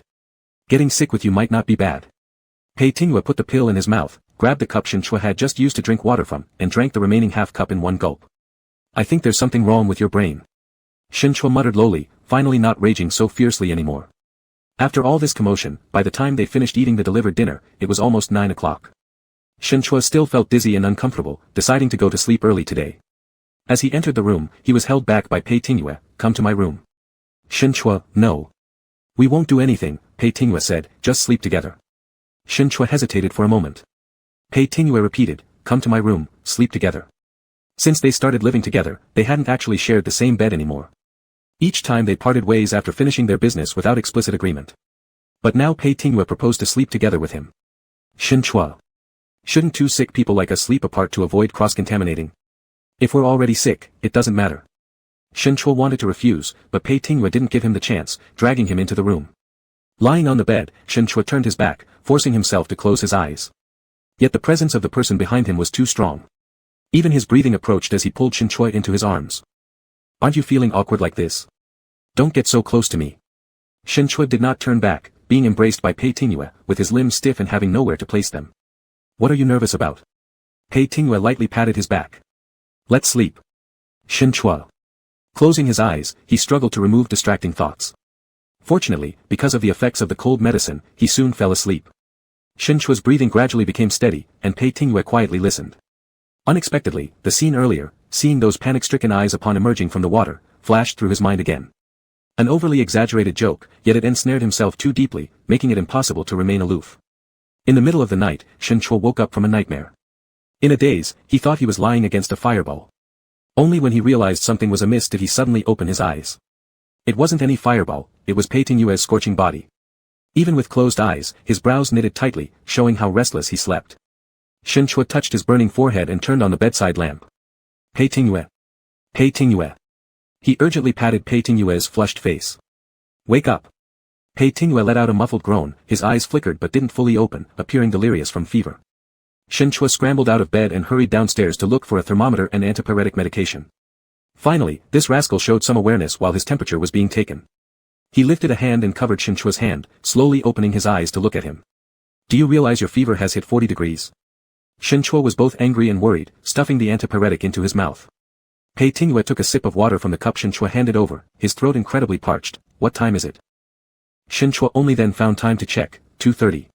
"Get up, go to the hospital with me." "No," Pei Tingyue shook his head, "I want to sleep." "Sleep my ass." Shen Chua rarely felt like swearing, but he suppressed the urge. He rummaged through Pei Tingyue's wardrobe for a thick down jacket, then pulled him out of bed, helped him dress, and insisted on taking him to the hospital. A few minutes later, Shen Chua half-carried, half-dragged him downstairs, went to the garage, and started the car. Pei Tingyue was shoved into the passenger seat. Through blurred vision, he saw a tuft of Shen Chua's black hair as Shen Chua bent over in front of him, fastening his seatbelt. Pei Tingyue raised his hand to touch Shen Chua's hair but was rudely swatted away. Shen Chua showed no lenience even though Pei Tingyue had a high fever. He glared at him and said, "Behave yourself." Pei Tingyue closed his eyes and murmured, "You're so fierce." The seatbelt clicked into place, and Shen Chua exited the car, slamming Pei Tingyue's door shut. Back inside the driver's seat, Shen Chua quickly started the car, reversed it out of the garage, and stomped on the gas pedal, speeding off. The car moved faster than when they returned earlier.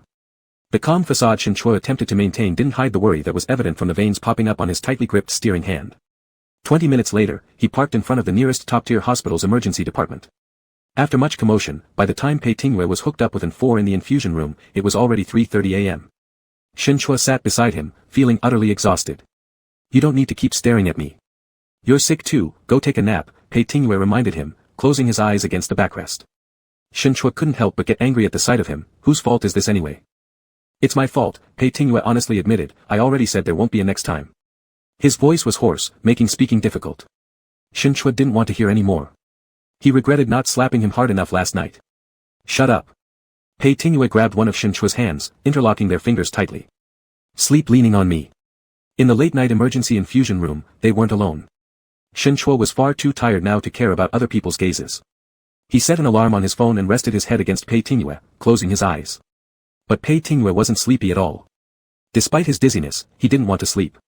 Fingers interlocked, palm against palm, Pei Tingyue slowly caressed Shen Chua's hand before holding it tight. When Shen Chua woke up, it was already broad daylight. He didn't know if the alarm hadn't gone off or if someone had turned it off. Somehow, it was nearly 8 o'clock. Covered with Pei Tingyue's down coat, Shen Chua twisted his stiff neck, sat upright, and noticed Pei Tingyue making a call outside the infusion room. Staring at his silhouette for a moment, Shen Chua walked over and draped the coat over his shoulders. Pei Tingyue glanced back at him once, gave 2 final instructions to his assistant on the phone, and ended the call. "Has your fever gone down? It's so cold out here, why aren't you wearing clothes?" Shen Chua reprimanded him. Pei Tingyue calmly slipped on the down jacket, all the while looking straight at Shen Chua. Shen Chua felt a little uneasy. "What are you staring at? What do you feel like eating for breakfast?" Pei Tingyue asked. Shen Chua didn't expect such a response. "Anything's fine." Pei Tingyue nodded his chin. "All right, let's go have breakfast." There was a breakfast shop across from the hospital. Once seated, Shen Chua looked at him carefully. Pei Tingyue appeared significantly better, his usual lazy demeanor present but without last night's weakness. "Are you sure your fever has gone down?" Do you still feel unwell? Pei Tingyue randomly picked up his chopsticks. Why don't you check yourself? Shen Chua extended his hand and touched Pei Tingyue's forehead. It was still hot. Did you check your temperature? What did it read? A bit over 38 degrees, Pei Tingyue didn't seem overly concerned. Not a big deal. Shen Chua muttered. Why didn't the fever fry your brain?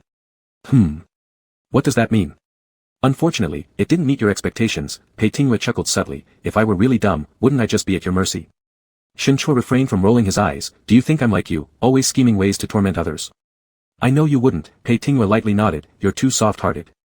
Even though you weren't feeling well, you brought me to the hospital in the middle of the night. You're definitely incapable of bullying anyone.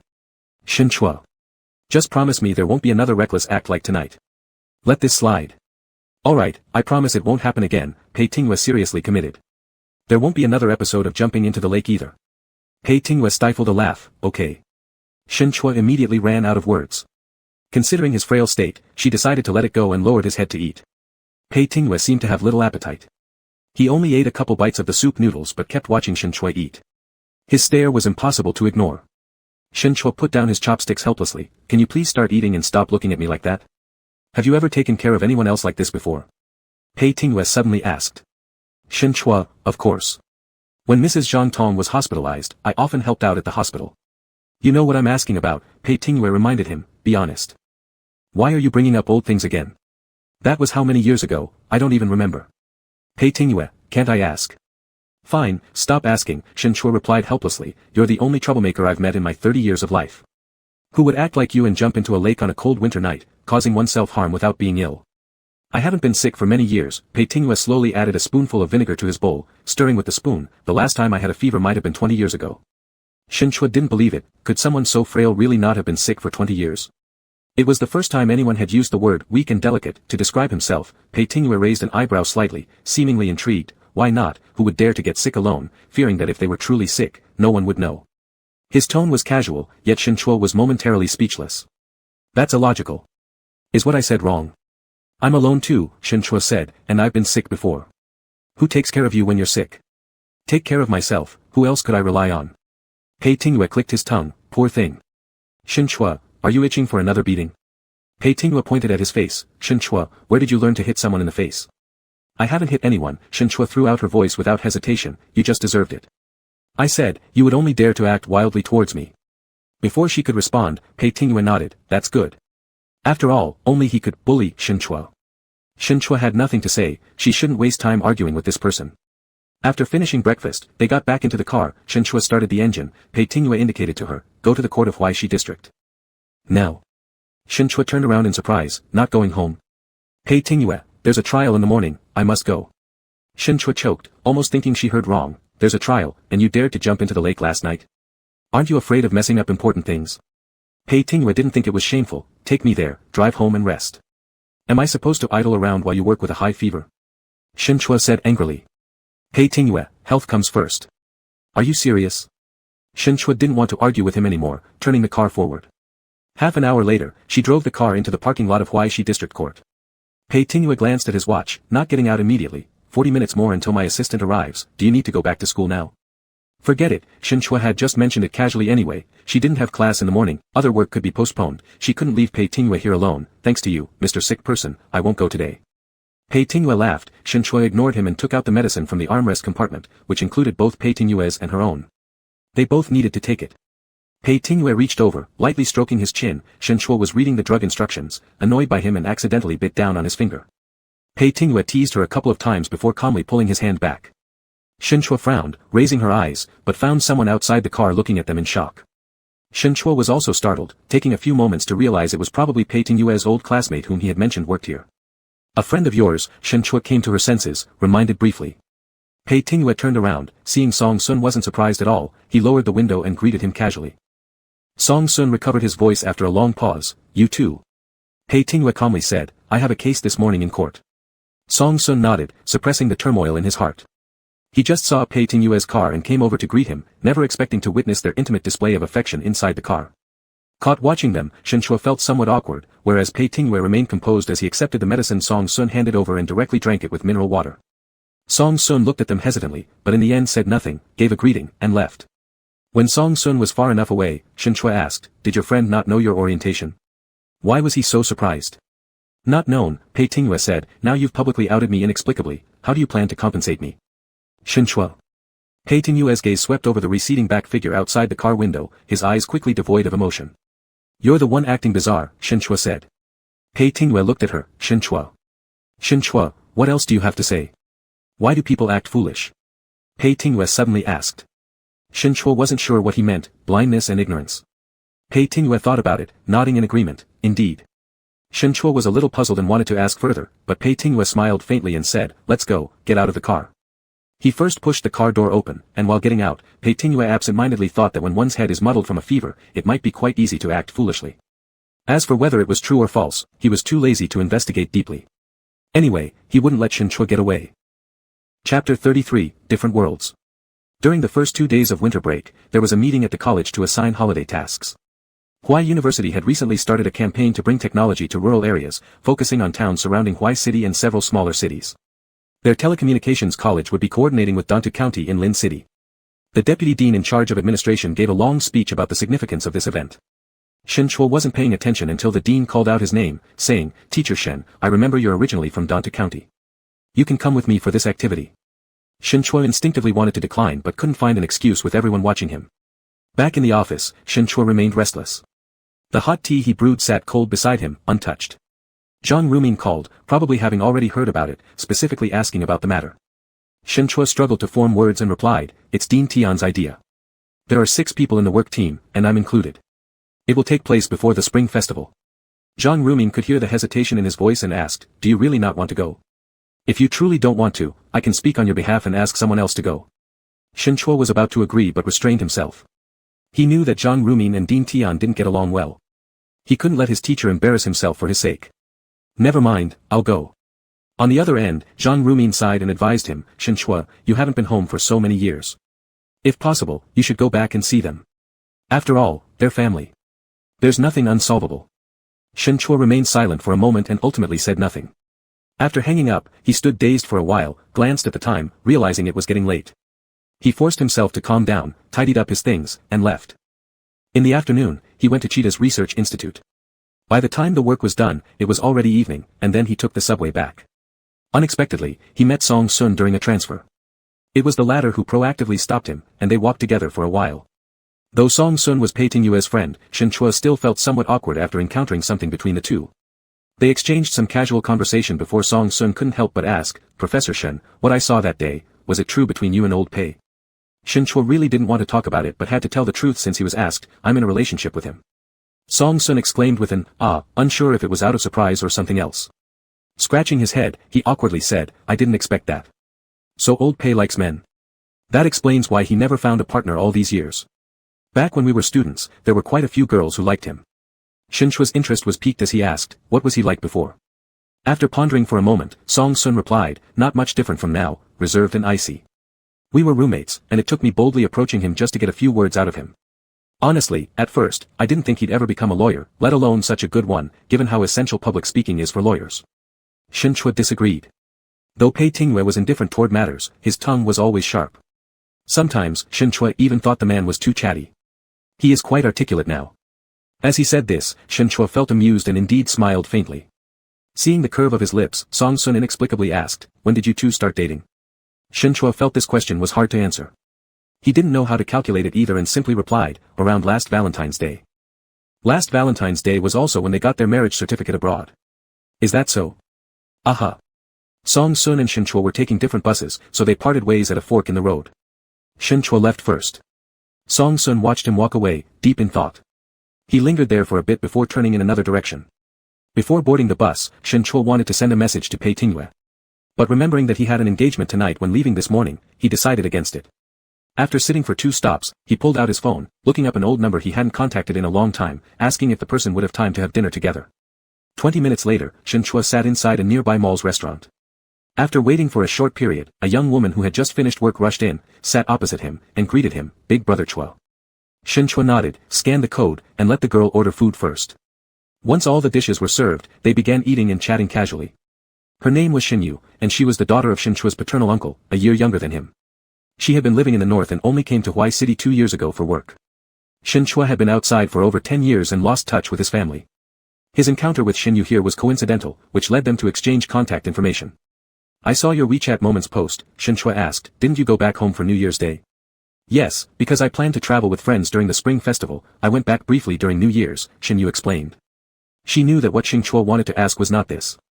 Xin Chua had always avoided talking about people and matters back at his hometown, but today he suddenly invited her for dinner and brought up these topics on his own, which must have been a deliberate action.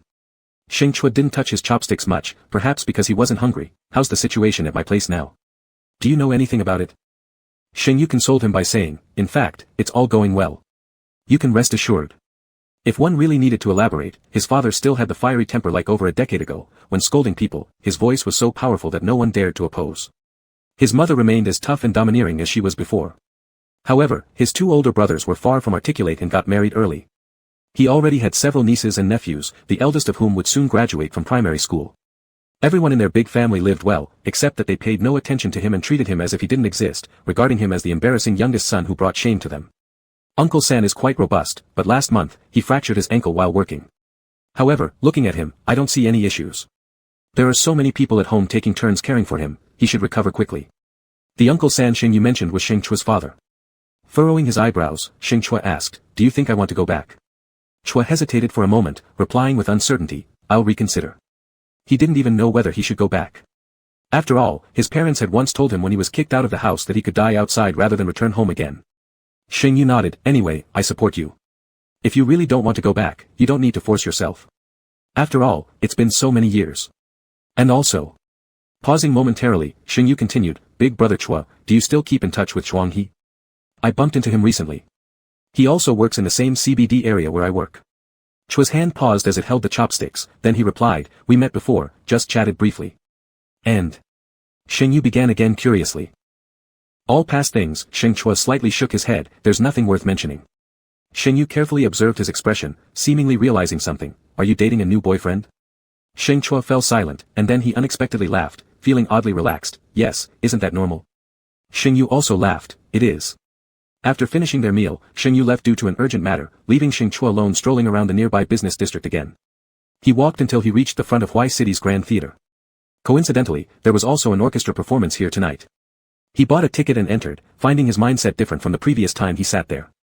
Sincerely and naturally enjoying the moment without reminiscing over any person or event. He took a photo and sent it to Pei Tingyue, then placed his phone down and immersed himself in the performance. Xin Chua's message came through, and Pei Tingyue glanced at the screen before putting the phone back in his pocket. He lifted the wine glass, letting the golden liquid of whiskey flow into his mouth, his gaze fixed downward. Down in the sunken plaza, it was filled with clamor. A street brawl was happening in the middle stage. No rules, no restrictions, no referee. It would only end when one side collapsed, bleeding and unable to move further. The two men on the stage had vastly different capabilities. This wasn't a competition but rather a one-sided slaughter. The beaten man kept falling down but struggled to get back up, covered in blood, angrily growling.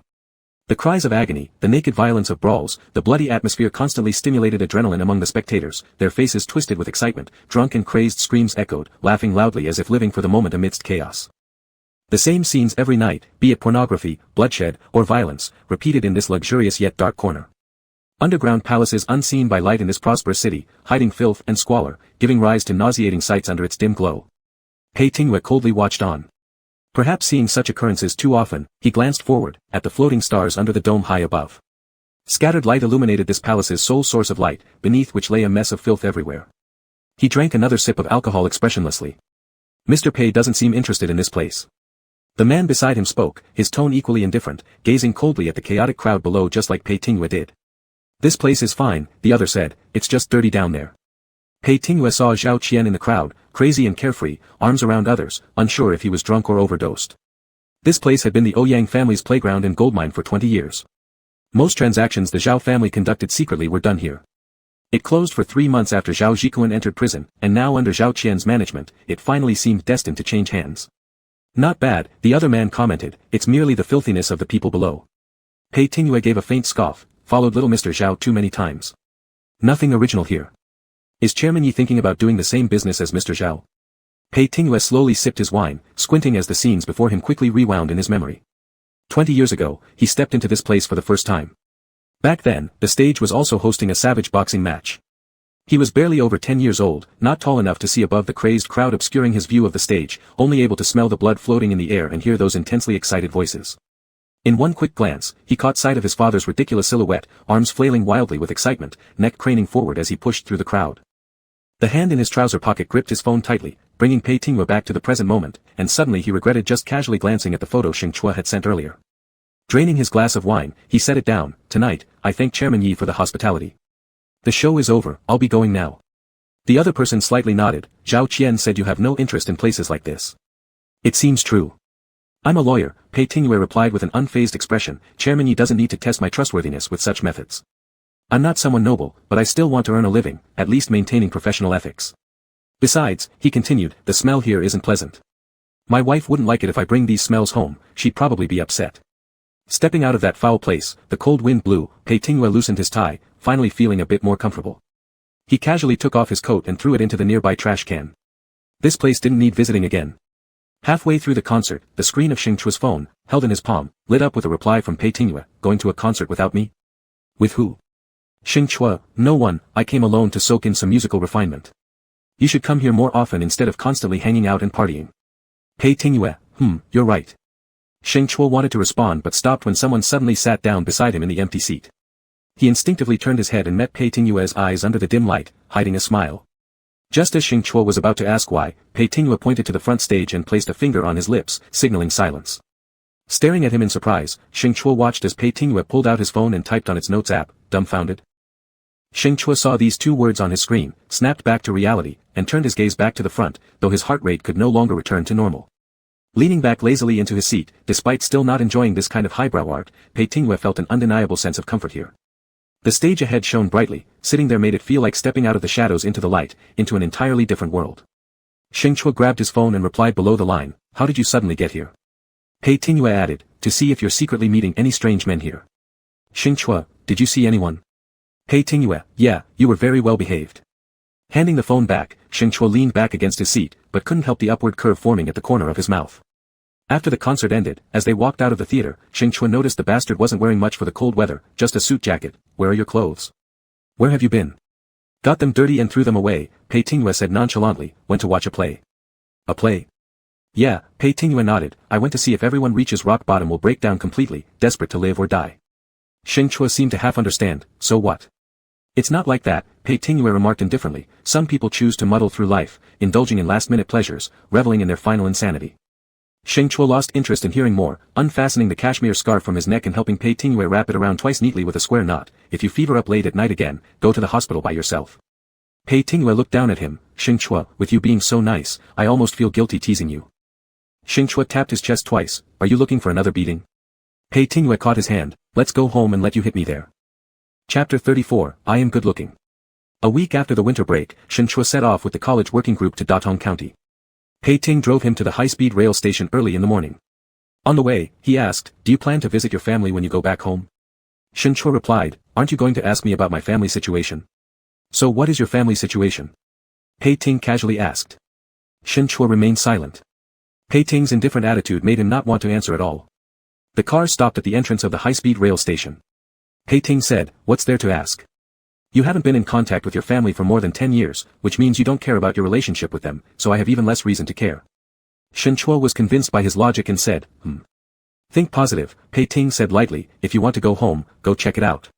If you don't want to, just pretend you don't have those relatives." "I'll think about it." Xing Chua's tone unconsciously became cheerful as he pushed open the car door and looked back at him saying, "See you later." Pei Ting nodded slightly and said, Afterward, Xing Chua met up with his colleagues inside the station and took a high-speed rail before transferring to a bus, which required nearly 3 hours in total. They arrived at Datong County at noon. The local government had sent someone to the station to pick them up. Xing Chua sat silently on the last row of the minibus, watching the street views outside the window. Tian Dean sitting ahead, chatting idly with the receptionist, suddenly turned around and asked, "Teacher Shen, did you take the exam from here to come to our school? How about you being the tour guide and introducing us to the place?" Hearing this, the receptionist smiled and asked, "Is Teacher Shen also from Datong County?" Xing Chua felt a wave of emotions but managed to stay calm, saying, "Yes, I graduated from Datong No. 1 High School." "Is that so?" "I am also a student of No. 1 High School." The other person smiled and asked which year he graduated. Xing Chua didn't really want to say and mumbled through it. Seeing the landmark building of the county square pass by the car, he quickly changed the subject and introduced a few things to his other colleagues.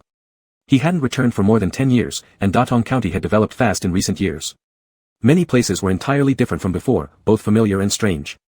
Shinchua felt a complex mood while helping others introduce the area. At noon, they were treated to a simple meal, put down their luggage in the hotel, and their first destination in the afternoon happened to be Datong No. 1 High School. When getting off the vehicle, Shinchua didn't immediately follow the others but paused to look forward at the school gate. For a moment, he felt a sense of bewilderment. The events of that year were still vivid in his memory. It was right here, under everyone's eyes, his father forced him to kneel down and mercilessly beat him with a belt, making him confess that he wasn't gay, asking him to say that he would change, forcing him to swear not to disgrace the family again.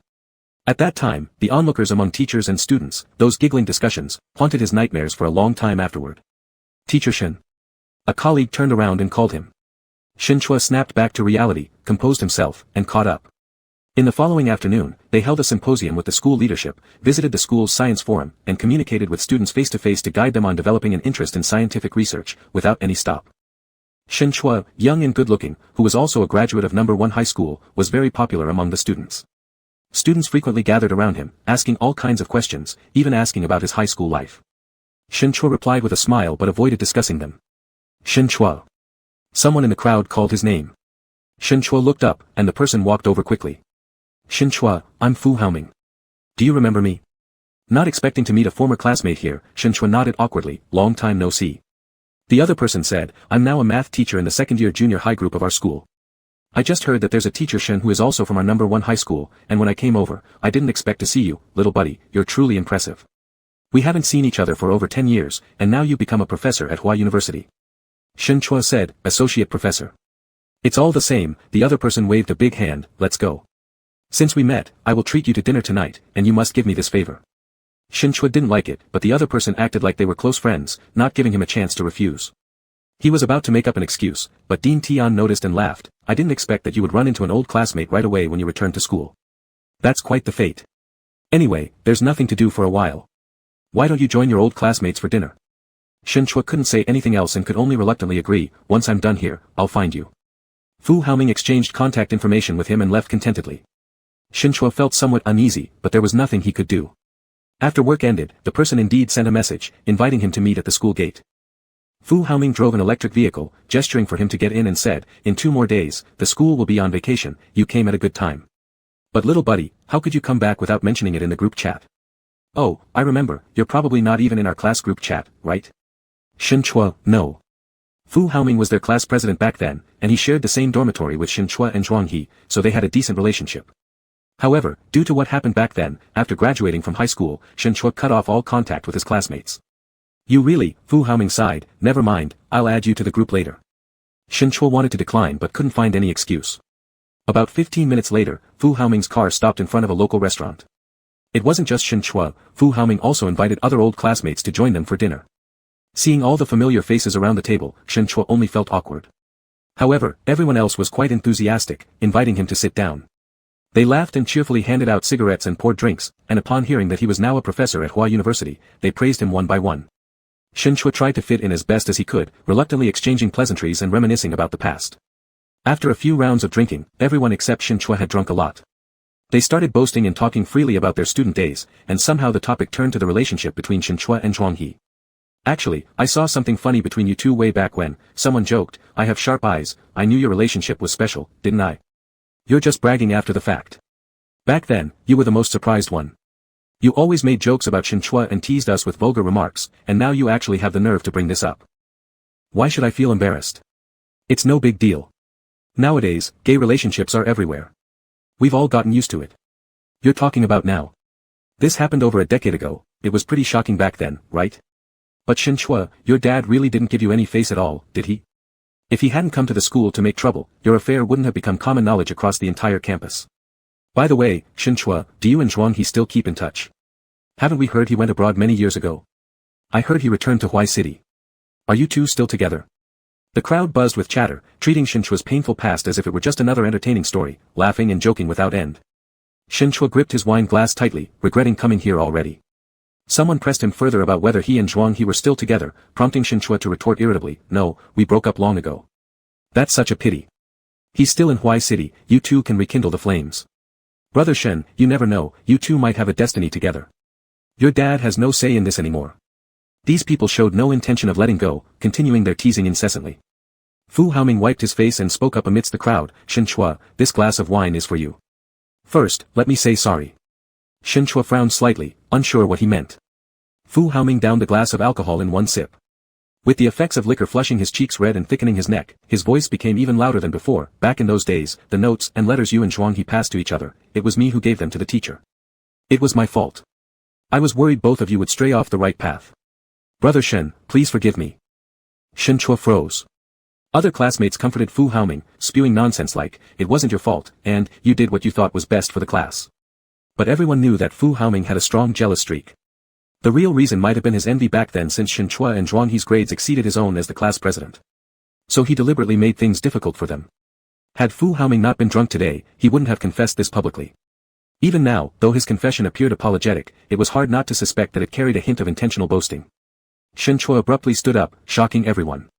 Fu Haoming protested plaintively, Shen Chua, are you angry? That was years ago. I'm apologizing to you. Can't you let bygones be bygones and forgive me this once? The others joined in persuading, come on, it's been over a decade, Shen Chua, don't be petty. The class president admitted it wasn't deliberate and that he acted for your benefit. Exactly. The liquor burned Shen Chua's stomach unbearably, making him want to vomit. He managed to choke out dryly, I have other work tonight, I'll leave first. You guys continue eating. Then he ignored everyone's attempts to hold him back, grabbed his coat, and firmly walked away. After stepping out of the restaurant, Shen Chua wandered alone under the dim streetlights for a moment before he couldn't help himself anymore.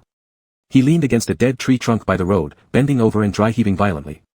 It felt as if his internal organs were being emptied out, leaving him incredibly nauseous. However, the real anguish wasn't from the unrequited teenage infatuation but from his recurring nightmare, being humiliated and beaten, expelled from home before he even became an adult, all due to someone else's fleeting jealousy. Pei Tingyue's call came when Shen Chua was still crouching by the roadside, lost in thought watching the passing vehicles. What are you doing? The voice on the other end asked. Nothing much, just finished dinner and am out for a stroll. You've got a raspy voice, Pei Tingyue remarked, who made you upset? No one. Shen Chua refused to admit. Pei Tingyue insisted, if there is, tell me about it. Why should I tell you? Shen Chua was reluctant, for your entertainment. Do you really think so badly of me, Shen Chua? Isn't that what you're like? Tell me anyway. Pei Tingyue persisted. Ran into some gossipy classmates. Shen Chua stared at the white fog formed by his breath, continuing his tale. After hearing it, Pei Tingyue chuckled lightly, so, years ago when you and your ex-lover were found out by the school, it was because a classmate reported you? Isn't it regretful? If no one had reported you, once you entered university, you'd have been free. Pei Tingyue, Shen Chua gritted his teeth, you're exactly this cruel. Alright, I was wrong, Pei Tingyue asked him, then what do you regret? Shen Chua couldn't bring himself to say. Being beaten and cast out of the house by his family, these were things he didn't want to mention to Pei Tingyue. I don't regret anything. Then don't dwell on it, Pei Tingyue rarely offered comfort, they are just a few fleas. Don't mind them. He deliberately brought up the matter today out of jealousy towards you, jealousy that you're now a college professor who specifically sought to embarrass you. If you get genuinely upset, it means you fell for his trick. How do you know?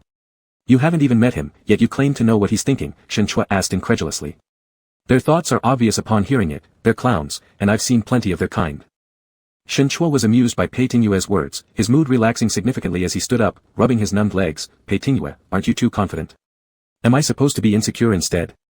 Pei Tingyue countered, do you feel insecure about your orientation, Shen Chua? Shen Chua was momentarily speechless. There was indeed a time when he had felt extremely insecure, carefully hiding his orientation, afraid for anyone to find out. That night abroad was his only indulgence, and it happened precisely because he was abroad, he dared to act then. But after tangling with Pei Tingyue for so long, whether influenced by that person's personality or not, Shen Chua began to gradually think it might not be such a big deal. The worst-case scenario would merely mean losing his job, but work could always be found again. I'm not insecure. I look good, my job is great, why should I feel inferior? Pei Tingyue's tone carried laughter, does Professor Shen really believe he looks good? Isn't it true? Shen Chua reasoned logically, if I didn't look good, you wouldn't have spent that night with me. This self-awareness Shen Chua did possess, regardless of whatever their current relationship was. Back then when he approached Pei Tingyue and Pei agreed to come along, it was purely based on mutual attraction. Pei Tingyue, you're quite articulate. I'm not going to talk to you anymore. After standing in the cold wind for too long, Shen Chua realized how chilly it was, possibly also feeling awkward to continue this topic. We'll hang up. He disconnected the call first, then swiped open WeChat directly, exiting the alumni group chat and blocking Fu Haoming. As Pei Tingyue put away his phone, looking at his satisfied reflection in the mirror, his lips curved slightly before he returned to the restaurant.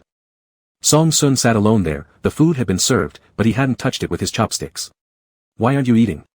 Pei Tingyue asked as he sat down beside him. I'm waiting for you, Song Sun said. You were gone for a long time at the restroom. Pei Tingyue picked up his chopsticks casually. I took a call with a friend. Song Sun glanced at his expression while saying this and seemed to guess whom Pei referred to as friend. Feeling somewhat uneasy, he steeled himself and spoke up. Old Pei, can you do me a favor? Go ahead. Director Liu, you two seem pretty familiar, right? Song Sun hesitated. Can you help smooth things over with him? Next time when there's any movement within the department, please ask him to consider me. Are you asking me to pull strings for you? Pei Tingyue cut straight to the point, making Song Sun's face turn red. Everyone else has connections. I work diligently, yet each promotion bypasses me. If you're part of the judicial system and can't find any connections, Pei Tingyue interrupted him. How could you expect an outsider like me to have the necessary connections? Song Sun defended. I know Lawyer Jiang and Director Liu are old classmates and friends, and Lawyer Jiang is your teacher. No, Pei Tingyue replied coldly. When did I ever say Jiang Jihe was my teacher? Song Sun was momentarily dumbfounded. Everyone said they were in a teacher-student relationship, but now Pei Tingyue denied it right in front of him. Even if we were, Pei Tingyue said, do you think it's appropriate for me, a lawyer, to cozy up to the president of the court? What if someone found out? Wouldn't all the cases I've handled at your courthouse be questioned? Song Sun's face turned from red to pale, utterly embarrassed. Sorry, I got it wrong. Pei Tingyue threw down his chopsticks. I've got things to do, not hungry anymore, I'll leave first. Chapter 35, Fool. For the next few days, Shen Chua stayed in Datong County and went through the surrounding towns with the working group. On Friday morning, the school's working group set off for their final stop, Sanyuan Township, which was under the jurisdiction of Datong County, and also Shen Chua's hometown. It took almost 40 minutes by car. Shen Chua, who had woken up too early, dozed off again while leaning on the seat. As he drifted in and out of sleep, some unpleasant memories inadvertently crept into his dreams. Those feelings of resentment, scolding voices, faces contorted with anger, and the humiliation when the belt fell on his body, all these faded memories from over a decade ago suddenly became vivid and deeply imprinted in his mind again. When the car stopped, Shen Chua opened his eyes, momentarily bewildered, and looked outside the window to find that they had already arrived at Sanyuan Township. Sanyuan Township was a small place where you could bump into someone familiar every 3 steps. This was also the reason why Shen Chua didn't want to come back. But since they were already here, he had no choice but to get out of the car with reluctance. Then there was another day of busy schedule, attending meetings with leaders, holding charity book donation events, and popularizing simple scientific knowledge for the villagers. In the afternoon, they visited the local power plant, and just as they were about to leave, Shen Chua was recognized by an acquaintance. It was an old worker in the power plant.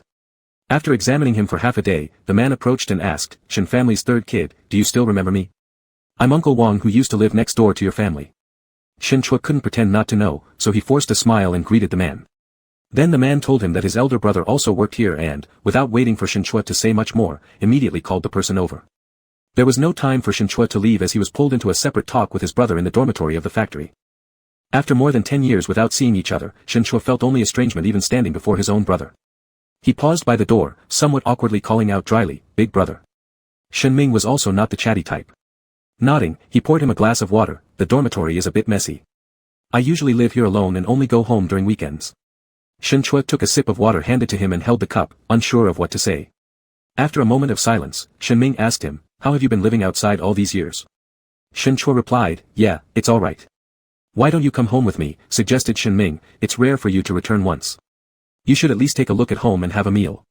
Shen Chua instinctively resisted the idea. Dad and Mom wouldn't be happy for me to come back. It has been more than 10 years, Shen Ming said, they've long let go of their anger. Don't sulk, son. Say a few gentle words, and things will be fine. Shen Chua didn't think his father's temper would allow this matter to pass so easily. Perhaps as long as he didn't fix his problems, this matter would never be resolved. Shen Ming persuaded him again, come back with me, everyone needs to return home sometime. Shen Chua didn't reply right away. Remembering Pei Ting's words, if you feel like it, come home, if not, treat them as non-existent relatives, he suddenly relaxed. Alright, I'll come back with you. Dean Tian and other colleagues had returned to the county earlier. Shen Chua stayed behind. He withdrew some cash at a nearby bank, bought several red envelopes, containing money, since he was going back and there were many juniors in the family. There was no way he could return empty-handed. He also purchased some cigarettes, alcohol, and fruit, preparing himself for the visit. His house was in the village. The road wasn't easy to walk, and it would take nearly half an hour on a bus, plus an extra walk afterward. When they got off the bus, it was completely dark.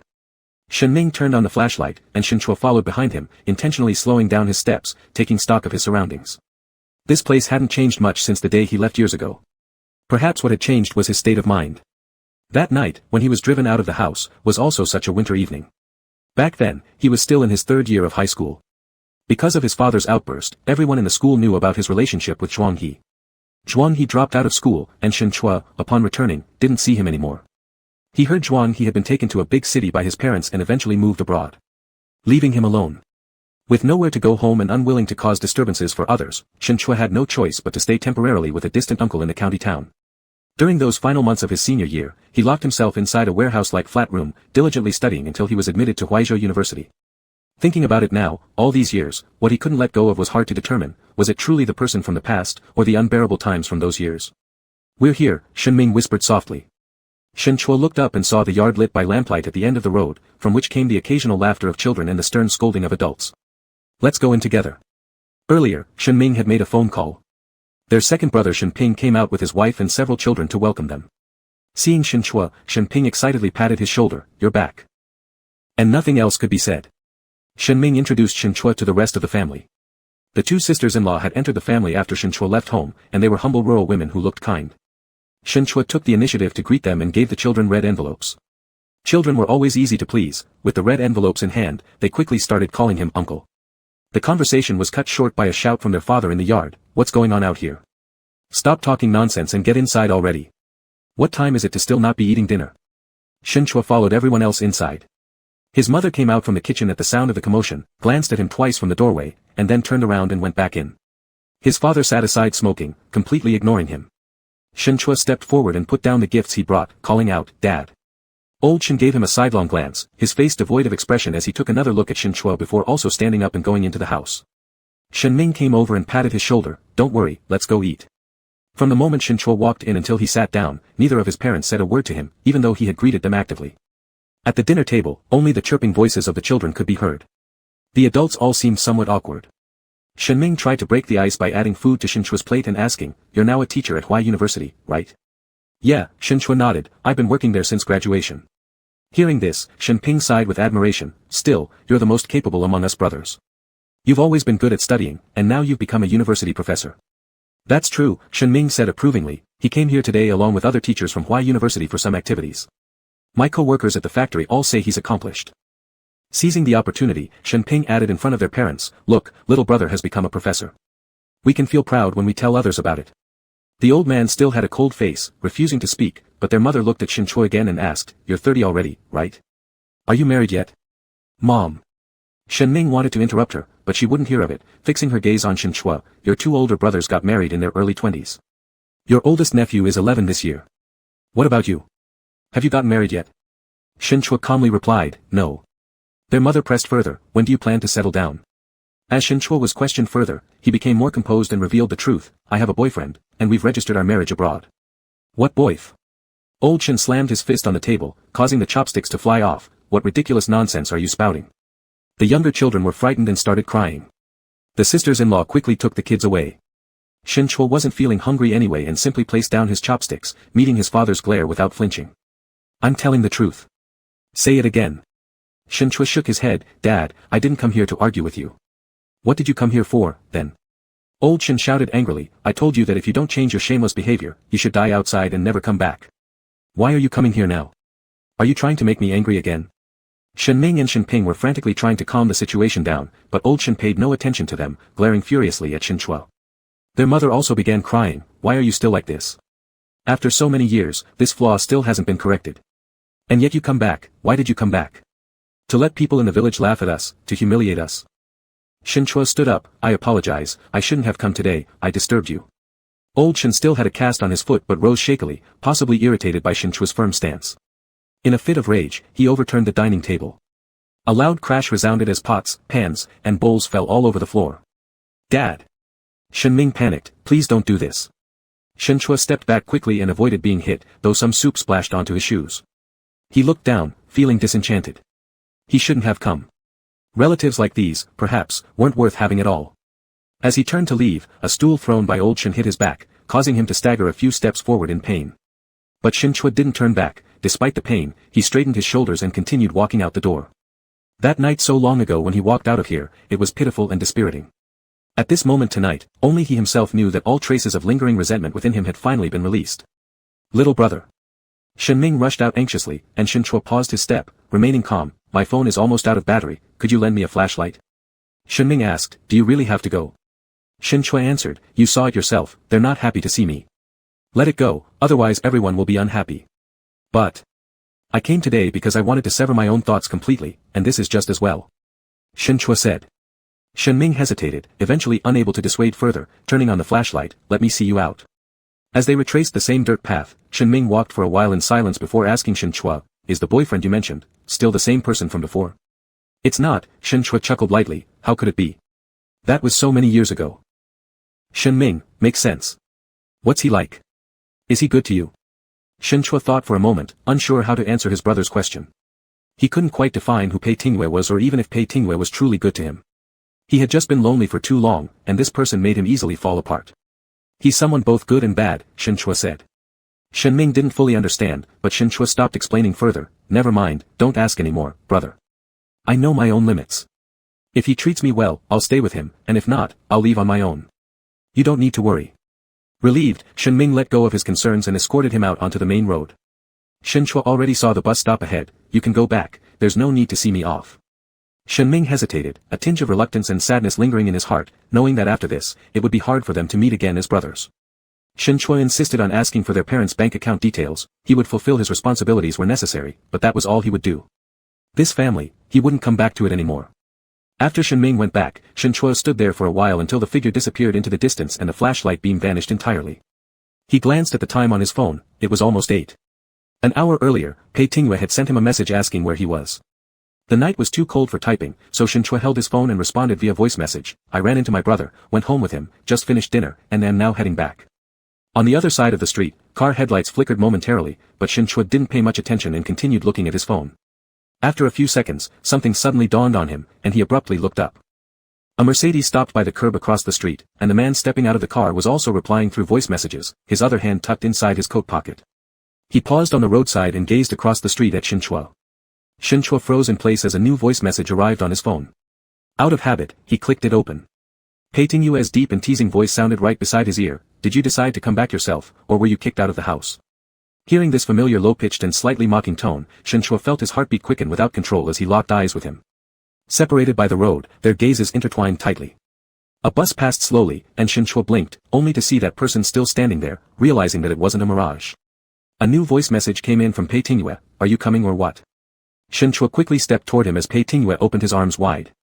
Their chests collided, and so did their heartbeats. After holding each other briefly, Pei Tingyue lifted a hand and patted Shen Chua's waist, get in the car. Sitting inside, Shen Chua's agitated emotions finally calmed down. Turning sideways, he fixed his gaze on the person next to him and asked, why are you here? Do you even know where my house is? I came this evening, Pei Tingyue said, I went to the hotel where you're staying, and they told me you had come to Sanyuan Township today. I guessed you'd go home for sure, so I tracked you by your old address and your household registration. This place is quite remote. Shen Chua, then why exactly are you here? Pei Tingyue looked at him and said, to lay low and avoid trouble. Avoid trouble? We'll talk about it later. Shen Chua, oh. Do you think I'm specially here for you? Shen Chua averted his eyes and acted nonchalant, nope. But Pei Tingyue nodded, yeah, I am. Realizing he was being teased again, Shen Chua couldn't help feeling exasperated, Pei Tingyue, will you stop messing with me? Didn't you get happy seeing me?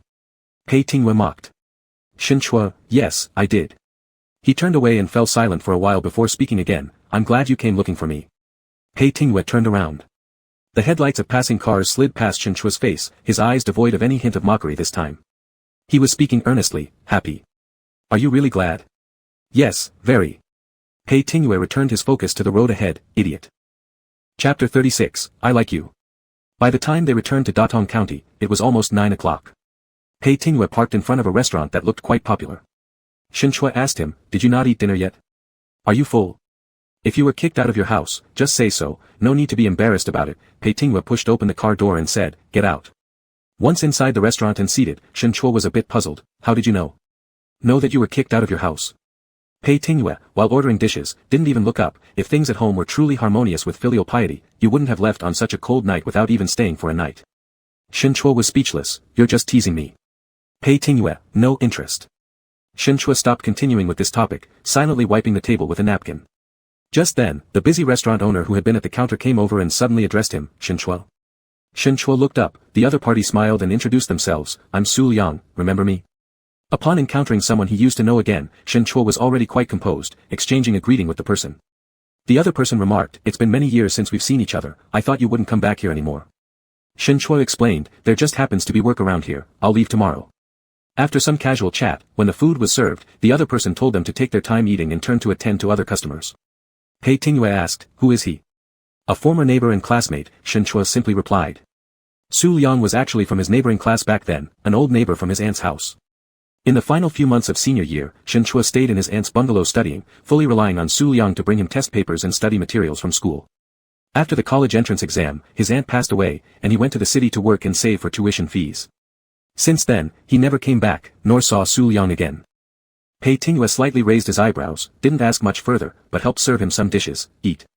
After finishing the meal, Pei Tingyue paid the bill. Shen Chua went to the restroom, and while there, received a call from a colleague, which delayed him a bit. When he returned, Su Liang called him over for a quick chat. In the end, Su Liang jokingly mentioned, your current boyfriend is handsomer than before. Shen Chua lightly pursed her lips and turned to see Pei Tingyue smoking outside the restaurant's door, then walked over.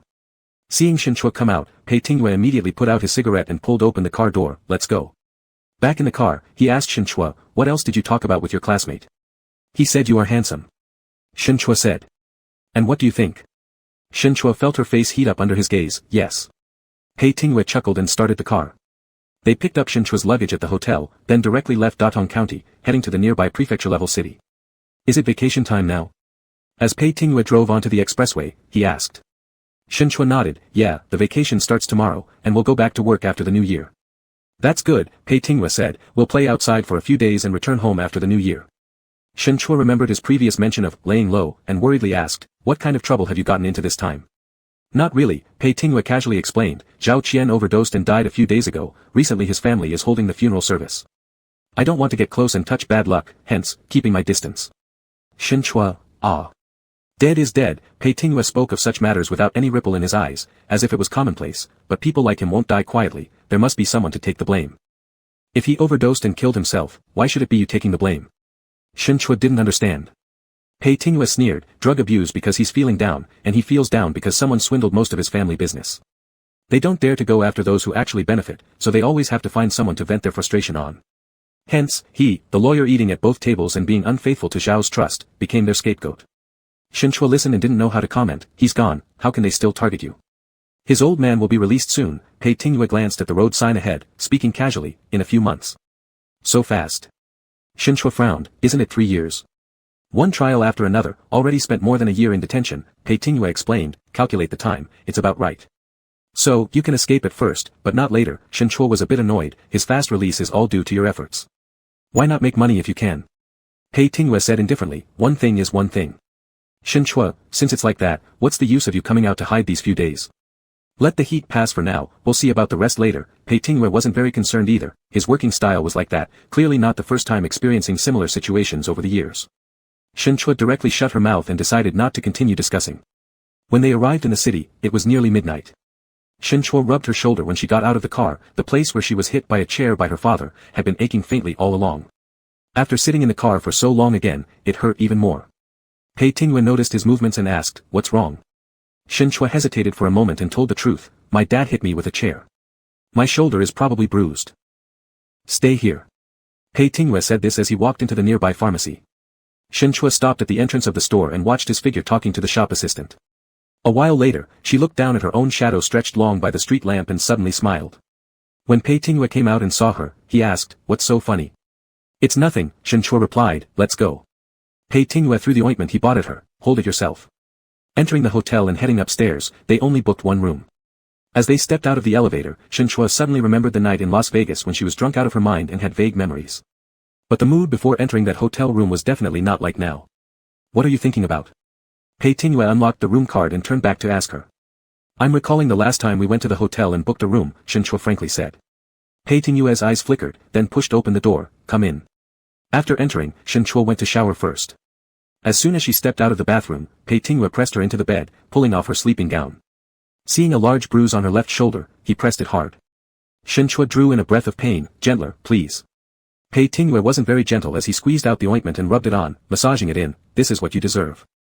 Shinchua lightly let out a hiss, wanting to curse, but then the person behind her suddenly said, "There are no marks on your back." "What marks?" "The marks from where your father whipped you with a belt," Pei Tinghua said. "How did you know that?"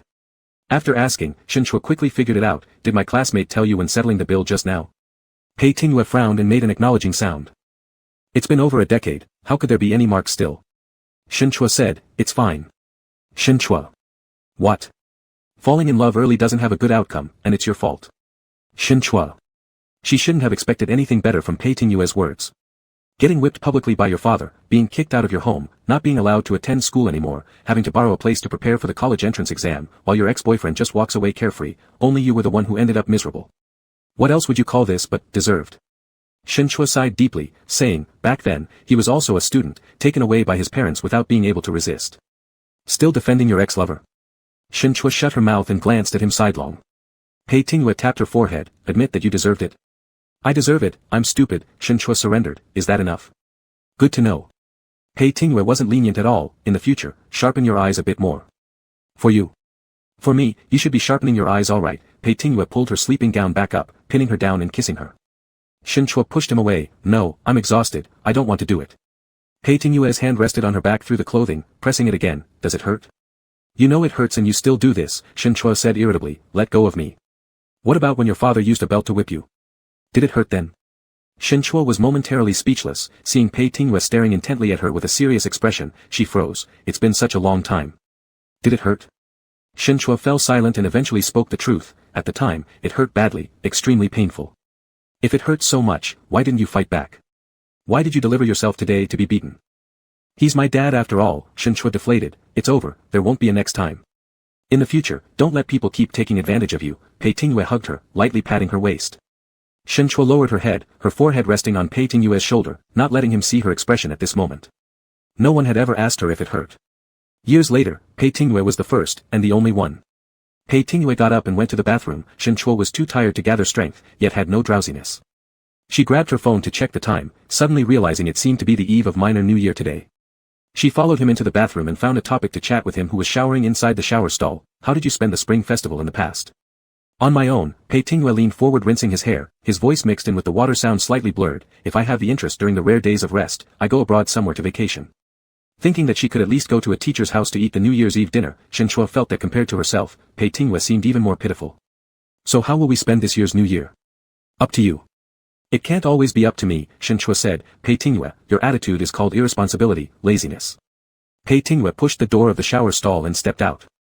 His wet, naked body suddenly appeared in front of Shinchua. Shinchua was startled and took a step back, almost losing her balance. Pei Tinghua looked at her, Shinchua, are you trying to seduce me? Shinchua. I'm taking a shower, and you come in and say these irrelevant things. It's not intentional. Shinchua wouldn't admit it, my shoulder hurts really bad. No coquetry is allowed, don't forget how old you are, Pei Tinghua wasn't having any of it, and don't go complaining again that I'm too rough with you. Saying this, he reached out and pinched Shinchua's buttocks, take off your pants. Shinchua slapped his hand away, that's not what I meant. But it's what I mean, Pei Tinghua said, making no effort to hide his intentions, hurry up. As Shinchua's gaze fell to a certain place, his face turned red, is this why you came to see me, just for this kind of thing? Are you saying you don't want to do this kind of thing? I've already said. Honesty first, Professor Shin. Under his unreserved, straightforward gaze, Shinchua felt there was nowhere to escape the shame, and his face burned fiercely. Without taking off his pants, he raised his hand and started unbuttoning his sleeping gown one by one. Pei Tinghua pulled Shinchua into his arms and kissed his lips before he could moan aloud. Their bodies were wet and hot, their kisses humid and steamy. This scorching and sticky emotion continued to brew, subduing rationality. Shinchua managed to regain his breath in the gaps between kisses and whispered, Pei Tinghua, I like you. Pei Tinghua paused in kissing him, only to take more frenzied possession, more intense control. Drowned in pleasure, Shinchua struggled to open her eyes as they met Pei Tinghua's, darker now than before. She had no time to decipher the emotions in his eyes before succumbing once again. They took another shower afterward and applied ointment again. Shinchua lay face down on the bed, utterly drained. Pei Tinghua leaned against the edge of the bed, handling things rather absent-mindedly. Shinchua turned her head, looked at him for a while, and repeated herself, Pei Tinghua, I like you. He was always like this, taking the initiative, passionate, then as now. But when it came to Pei Tinghua, she always felt uncertain. Pei Tinghua slowly swept his gaze over Shinchua's eyes, seeing her focus and sincerity, what about me do you like? Don't know, Shin Chua thought for a moment and said, you're pretty annoying, also domineering, bad-tempered, and have an awful personality, and prone to erratic behavior. She really couldn't tell exactly when or why she began liking him, but liking meant liking, and she didn't want to deny it. Pei Tingyue asked, if I'm so useless, why do you still like me? Not entirely useless, Shin Chua hesitated slightly, lowering her voice, there are times, you're actually pretty good. When? Pei Tingyue bent closer, seemingly teasing her, on the bed. Shin Chua said irritably, just be serious for once. I'm trying to say something heartfelt. Pei Tingyue gave a soft, I guess I'm not like your first love, right? Why bring him up? Shin Chua didn't want to talk about others, I've already said it, he's just an ordinary person, someone completely unlike you, who's a rare breed. No one compares to you. So you still like? Shin Chua inexplicably got upset hearing this, Mr. Pei, you're usually so confident about yourself. Now that I've told you I like you, why does it seem so incredible to you? Pei Tingyue said, I am nothing good, I fear you'll regret later. No regrets, Shin Chua frowned and said, it was my own choice, why would I regret? Just remember those words. Pei Tingyue nodded. Shin Chua said, you. Do you truly like me? Pei Tingyue interrupted her words, moving even closer and lowering his voice, almost seductive. Shin Chua looked at his close-up eyes, losing the urge to say anything else, I truly like you. In this intimate entwining of gazes, neither of them spoke anymore. Shin Chua quietly stared at the reflection of her own image in Pei Tingyue's eyes for a long while, then said again, I really, really like you. Pei Tingyue kissed her again gently, how foolish. Unlike in the bathroom earlier, this kiss was exceptionally tender, carrying perhaps some other deeper meaning. Shin Chua actually wanted to ask, do you like me? But Pei Tingyue didn't give her the chance. Before closing her eyes, she thought, well, I'll ask next time. Chapter 37, Two Double Standard.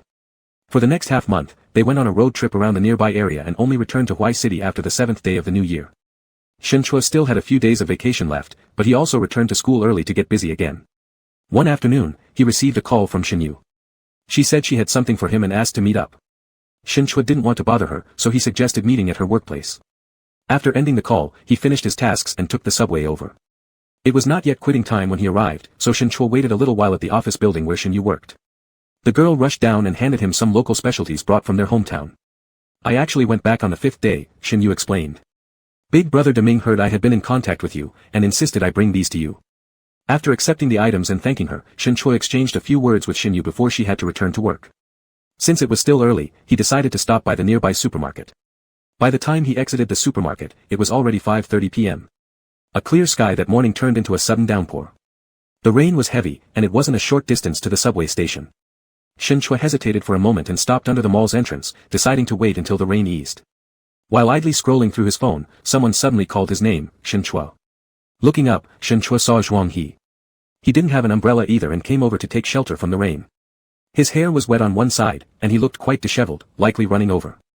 Shin Chua was somewhat surprised, then realized that Zhuang He must also be working in this CBD district as Shin Yu had mentioned earlier. Zhuang He was equally surprised, is that really you? I thought I was mistaken just now. Shin Chua calmly nodded and greeted him. Zhuang He stopped to shake off the rain from his body.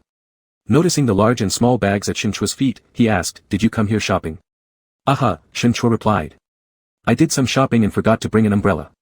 Zhuang He said, I've just finished work, didn't bring an umbrella, didn't drive today, and didn't check the weather forecast this morning. Aha, Shin Chua said. They exchanged a few casual remarks before Zhuang He received a phone call regarding work matters. Shin Chua breathed a sigh of relief, emptying his mind as he stared blankly out at the pouring rain. It wasn't until he heard Zhuang He mention Jinling Law Firm in the call. Senior partner lawyer at Jinling Law Firm. Zhuang He frowned deeply. He keeps saying he has no assets left, yet how can he afford such a big-name lawyer? Let's put that aside for now. Did you ask the court when our arbitration ruling will be enforced? The new year is already over. Why do we still have to wait? How much longer will we need to wait? Can't we apply for asset preservation first? Well, forget it. I'll go to the court and ask tomorrow. Listening to his increasingly agitated voice, Shin Chua glanced back, noticing the weariness in his furrowed brows. Compared to the previous two encounters, Zhuang He seemed noticeably more haggard today. Shin Chua absent-mindedly remembered that Zhang Tong once mentioned among the senior partners at Jinling Law Firm, Pei Tingyue was the only commercial litigation lawyer. Could the lawyer Zhuang He mentioned be Pei Tingyue? That would certainly be a coincidence. After finishing his call, Zhuang He let out a deep sigh and, upon seeing Shin Chua looking over, awkwardly apologized, sorry, you probably heard all those useless details. Shin Chua asked, are you dealing with some kind of trouble? Zhuang He actually didn't want to elaborate but found himself wanting to chat more with Shin Chua. So he explained, I started a company with my friend. We were making investments overseas, but we got scammed. The scammer is also Chinese. The International Commercial Arbitration Tribunal ruled in our favor, but the guy doesn't have any assets abroad, so we can only enforce action on his domestic property. We've already submitted an application to the Hawaii City Intermediate Court, but since the Spring Festival holiday and the court reforms, things have dragged on quite a bit. Now, the other party hired a top-notch local lawyer, presumably planning to transfer his assets. These lawyers don't have any scruples, Zhuang He complained with a curse. That person is a professional con artist who probably deceived countless people, making all sorts of immoral money. And there are people helping him. You shouldn't generalize like that, Shen Chua said. Lawyers have their own ethical standards which cannot be judged purely based on ordinary moral codes. Zhuang He probably realized he lost his composure and shook his head without another word. Similarly losing his zest for conversation, Shen Chua looked at the continuing downpour, contemplating whether he should return to the supermarket to buy an umbrella, when his phone screen lit up with a new message.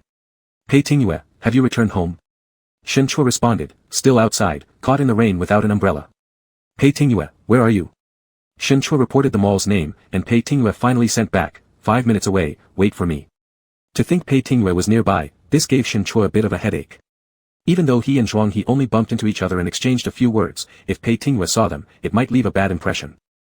Before Shen Chua could finish pondering this situation, Pei Tingyue's car, with the hazard lights flashing, had already pulled up in front of the mall. Pei Tingyue got out of the driver's side holding an umbrella. When Shen Chua's gaze shifted over, Zhuang He standing next to Pei Tingyue also turned around and froze momentarily upon seeing Pei Tingyue. Zhuang He's expression grew complex as he recognized him as Shen Chua's boyfriend. Pei Tingyue glanced at Zhuang He briefly before walking over to Shen Chua and saying, let's go back. He placed a hand on Shen Chua's shoulder, which made Shen Chua somewhat embarrassed. Still, he steeled himself to suggest, Zhuang He, would you like us to take you to the subway station? Pei Tingyue said nothing but his silence was an acceptance of the suggestion. Zhuang He looked between them for a moment and nodded, sure, thank you. Once inside the car, Pei Tingyue naturally leaned across to help Shen Chua fasten his seatbelt. Shen Chua started doubting whether he was doing it intentionally since Pei wasn't usually so attentive. I can do it myself. Sit properly. Pei Tingyue smoothly grabbed the belt and fastened it for him.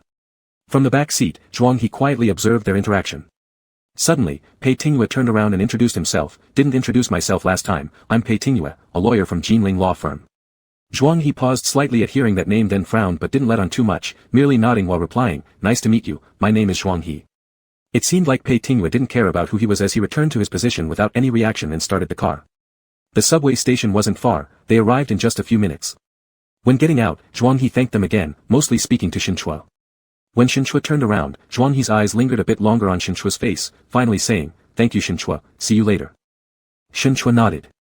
After Zhuang He left, Pei Tingyue restarted the car, so. What was that all about? What are you talking about?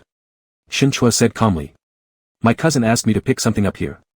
After going shopping in the supermarket, I accidentally ran into him. Pei Tingyue, tisk. So you don't believe me? That's fine. Believe, Pei Tingyue dragged out the word, why wouldn't I believe you? Well then why are you being sarcastic? Shen Chua wondered aloud. Because I find him distasteful. Are you jealous of my past? Shen Chua raised an eyebrow mockingly. Is that not allowed? Really? Shen Chua retorted sarcastically. Pei Tingyue glanced back briefly at Shen Chua, guess if you want. Shen Chua sighed internally. You took a case related to Zhuang He, right? Shen Chua recalled what he'd heard and directly asked. Did he talk to you about it? No, I overheard him talking to someone on the phone, Shen Chua replied, and I asked about it. He mentioned the opposing lawyer was one of the senior partners in your firm. Is it you? Pei Tingyue wasn't particularly excited about the topic, but since Shen Chua brought it up, he explained casually, he came after a debt repayment, armed with a foreign arbitration tribunal decision, trying to execute it domestically. My client approached me to find a way out. So you helped transfer the assets? Isn't it wrong? Isn't paying off debts the natural order of things? Shen Chua asked bluntly. Though he defended Pei Tingyue in front of Zhuang He, deep down Shen Chua agreed with Zhuang He, Pei Tingyue was simply earning dirty money. Nothing illegal about it, Pei Tingyue dismissed nonchalantly, he had bad luck. The result of the overseas arbitration couldn't apply domestic property preservation beforehand because there isn't a clear legal basis. At least Hawaii City Court won't support it. How much money does Zhuang He want to recover? Not much, Pei Tingyue replied indifferently, just 3 or 40 million yuan. Shen Chua was shocked. 3 or 400 million called not much. How?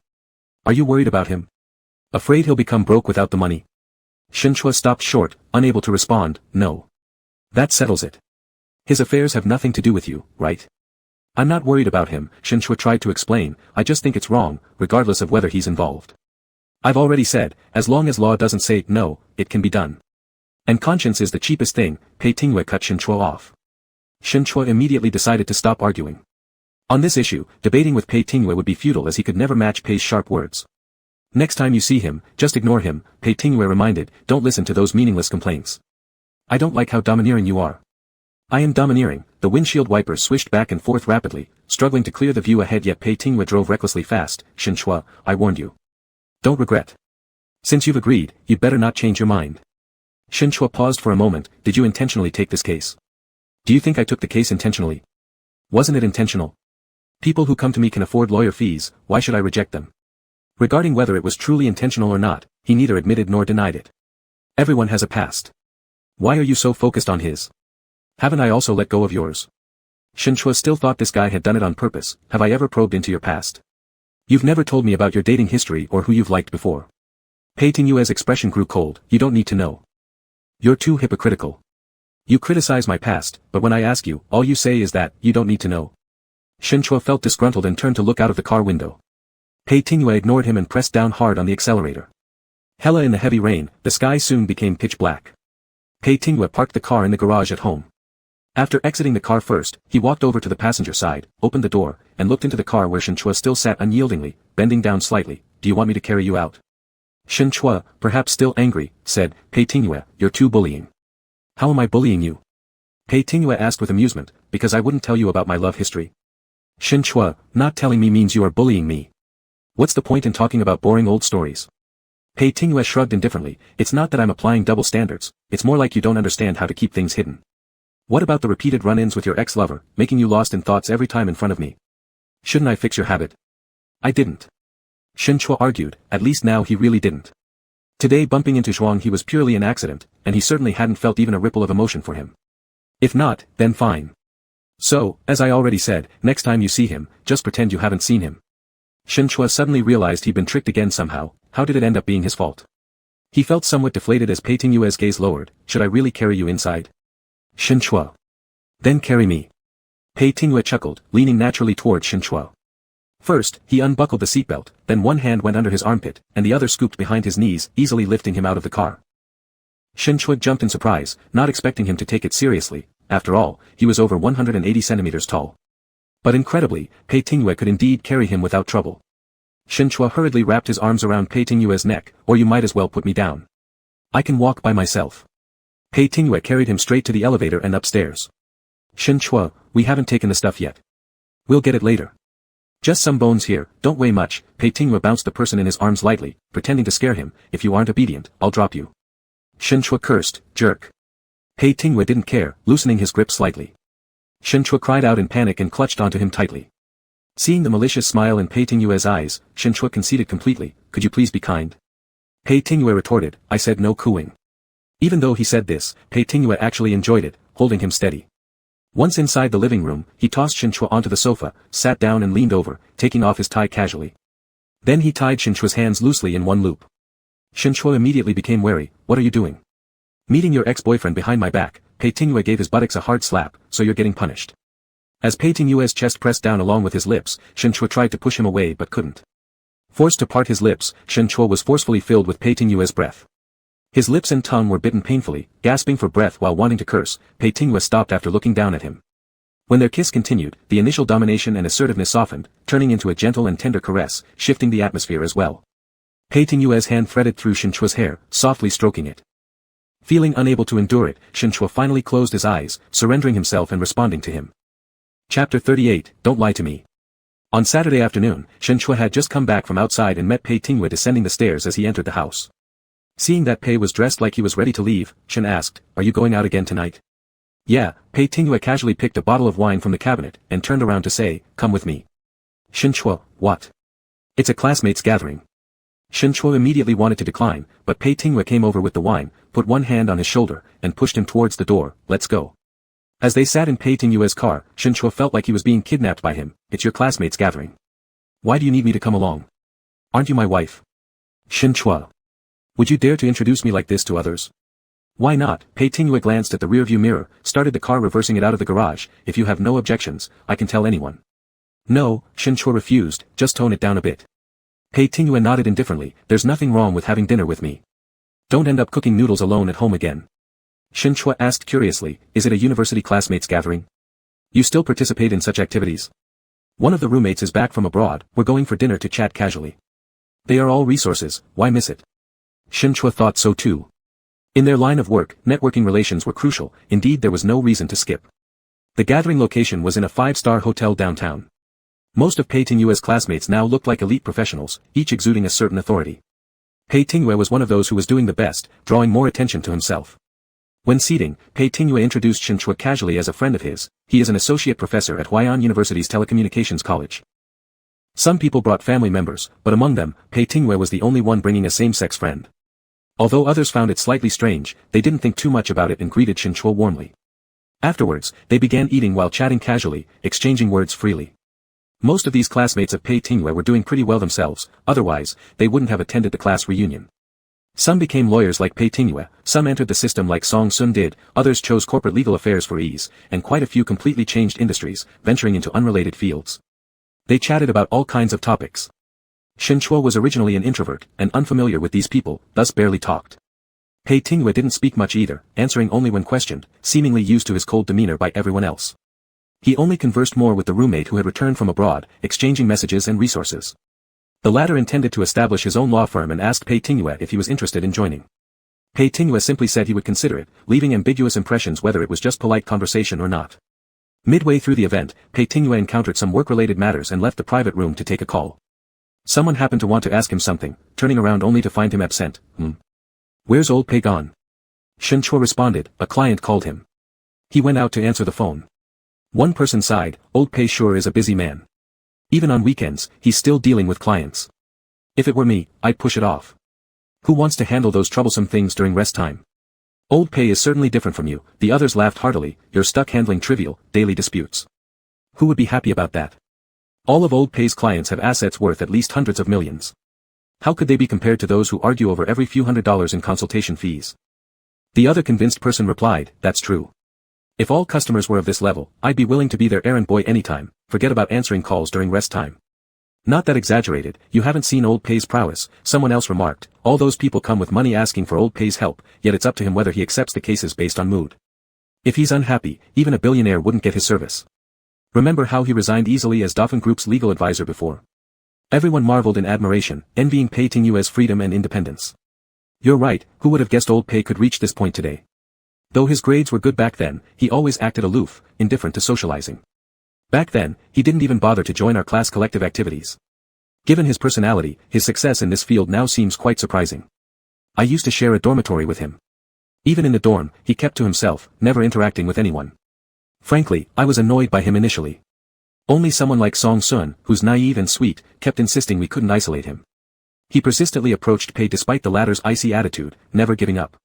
Now that you mention it, I remember during our sophomore year's university debate competition, Song Sun actually managed to drag old Pei along to participate, which seemed unimaginable at the time. But surprisingly, when old Pei took part in the debates, he was unstoppable, handling 4 opponents alone and completely dismantling their arguments. That's when I realized his potential as a lawyer. Everyone chimed in reminiscing about the past. Shin Chua had just been casually listening, but when someone mentioned university debate competition, something clicked in his mind. He suddenly looked toward Song Sun with realization. Stop talking about old Pei while he's not here, said Song Sun uneasily, who felt uncomfortable being put on the spot. And anyway, those things happened ages ago. It's all good words, others waved off casually. Speaking of which, your personalities are so different, yet you two can still be friends for years, which is truly rare. Back then, no one else could endure old Pei's cold demeanor like you could.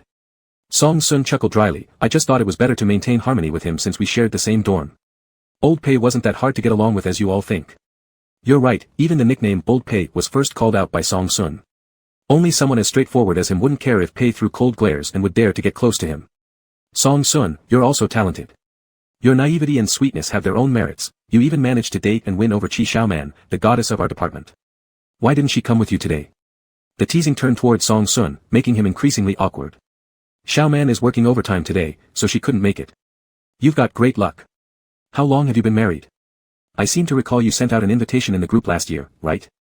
Last Valentine's Day, added some others, we all went to congratulate at the wedding, though old Pei was abroad on business back then and missed it. Before the wedding, Song Sun kept insisting that he wanted old Pei as his best man, but the guy didn't show up, which was rather unfriendly.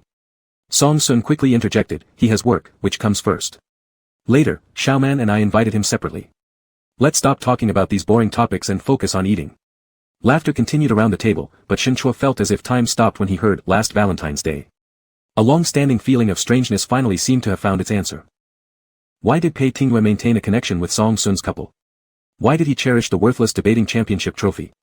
And why did he agree to Shinchua's wild invitation in Las Vegas that night? It wasn't that Shinchua hadn't hidden well enough, it was that Pei Tingyue had become a master at concealing. When Pei Tingyue returned, the conversation had shifted elsewhere. Shinchua held his spoon motionlessly for a long while, lost in thought. Noticing his distraction, Pei Tingyue reminded him, "Your soup will get cold, drink it quickly." Shinchua set down the spoon and picked up the glass of white liquor that had been poured for him earlier by one of Pei Tingyue's classmates. Initially, he hadn't planned to drink it, but now, without hesitation, he downed the small glass of strong liquor in one gulp, the spiciness and bitterness spreading from his throat straight to his stomach, suppressing the wave of sourness rising in his heart. Frowning, Pei Tingyue didn't manage to stop him in time. "What are you doing? Have you gone crazy?" Shinchua placed the cup down softly and muttered under his breath, "I'll go to the restroom," before standing up. When Pei Tingyue followed, Shinchua was splashing cold water onto his face in front of the sink. Pei Tingyue moved forward and turned off the faucet. "What's wrong with you?" Shinchua raised his head, looking into his eyes. They were bloodshot either because of the alcohol or something else entirely. "Why do you drink so much?" Pei Tingyue touched his eyelids gently. "Who upset you?" "You." Shinchua gritted his teeth. Pei Tingyue's brow furrowed. "Professor Shen, how have I upset you?" Shinchua had a million questions he wanted to ask, but his voice stuck on his tongue, leaving him unable to articulate. "I want to go home. When can we leave?" Pei Tingyue glanced at his watch. "All right, let's go." After saying his goodbyes to his classmates, Pei Tingyue left ahead with Shinchua. In the car, Shinchua leaned against the seat, gazing absently at the cityscape blurring backward outside. His head spun, perhaps due to the effects of the white liquor. He wanted to close his eyes and sleep, but every time he did, the echoes of laughter from Pei Tingyue's classmates reverberated in his mind. Pei Tingyue stopped at a traffic light and reached out to touch Shinchua's cheek. "Your face is flushed, clearly affected by the alcohol. You shouldn't have drunk so much."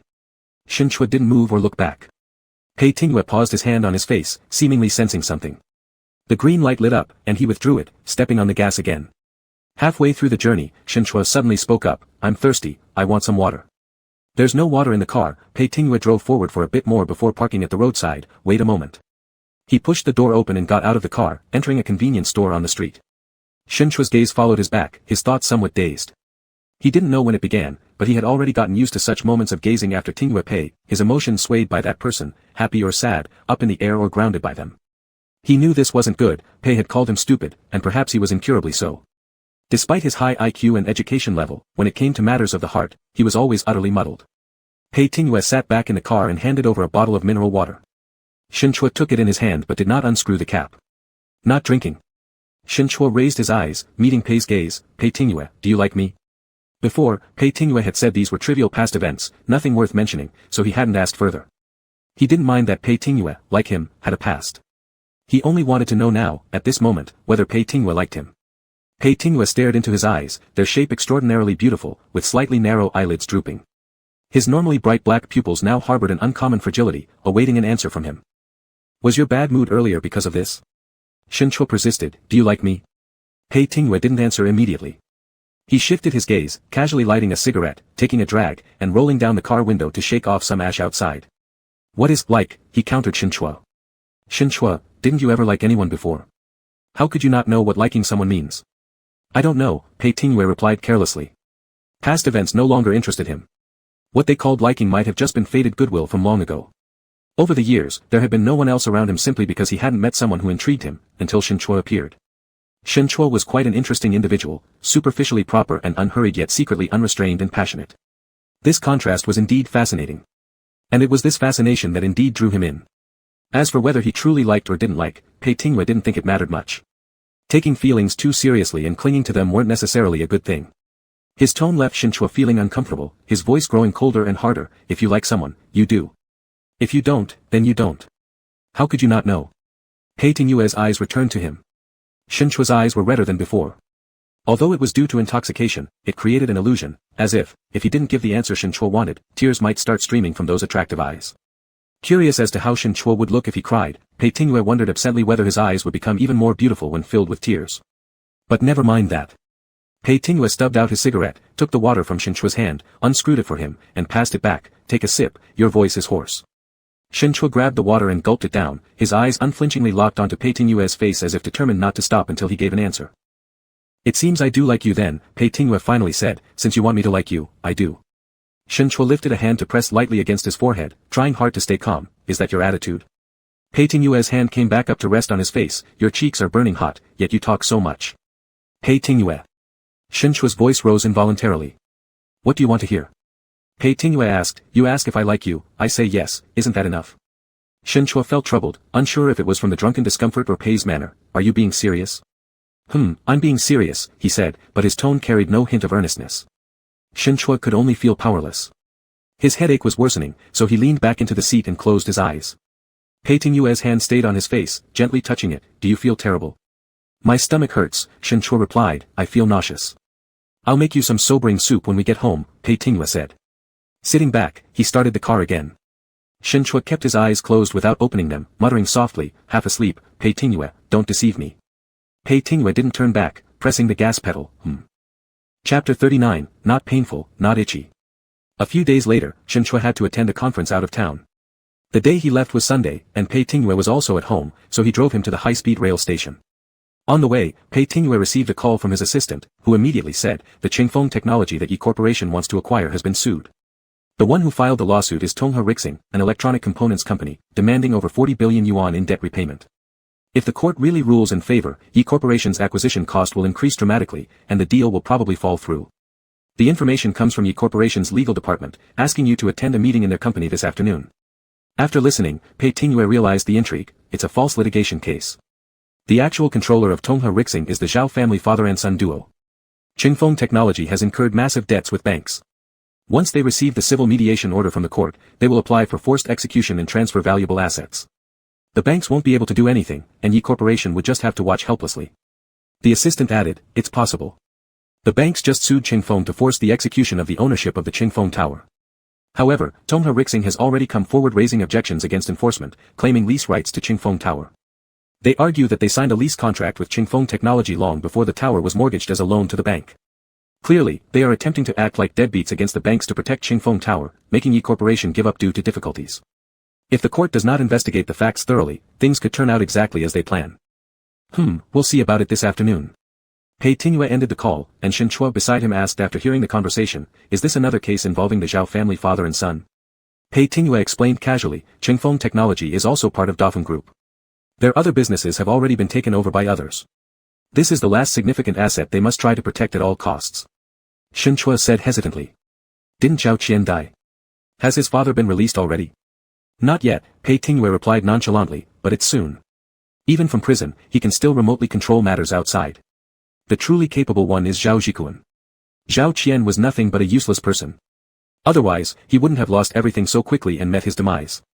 I advised you to be more restrained and cautious, but you don't seem willing to listen, Shin Chua said. All right, may you get lucky then. Pei Tingyue glanced at him and agreed, I will follow your advice, become more restrained, careful, and hope for my own good fortune. Don't worry. Shin Chua responded, good that you understand.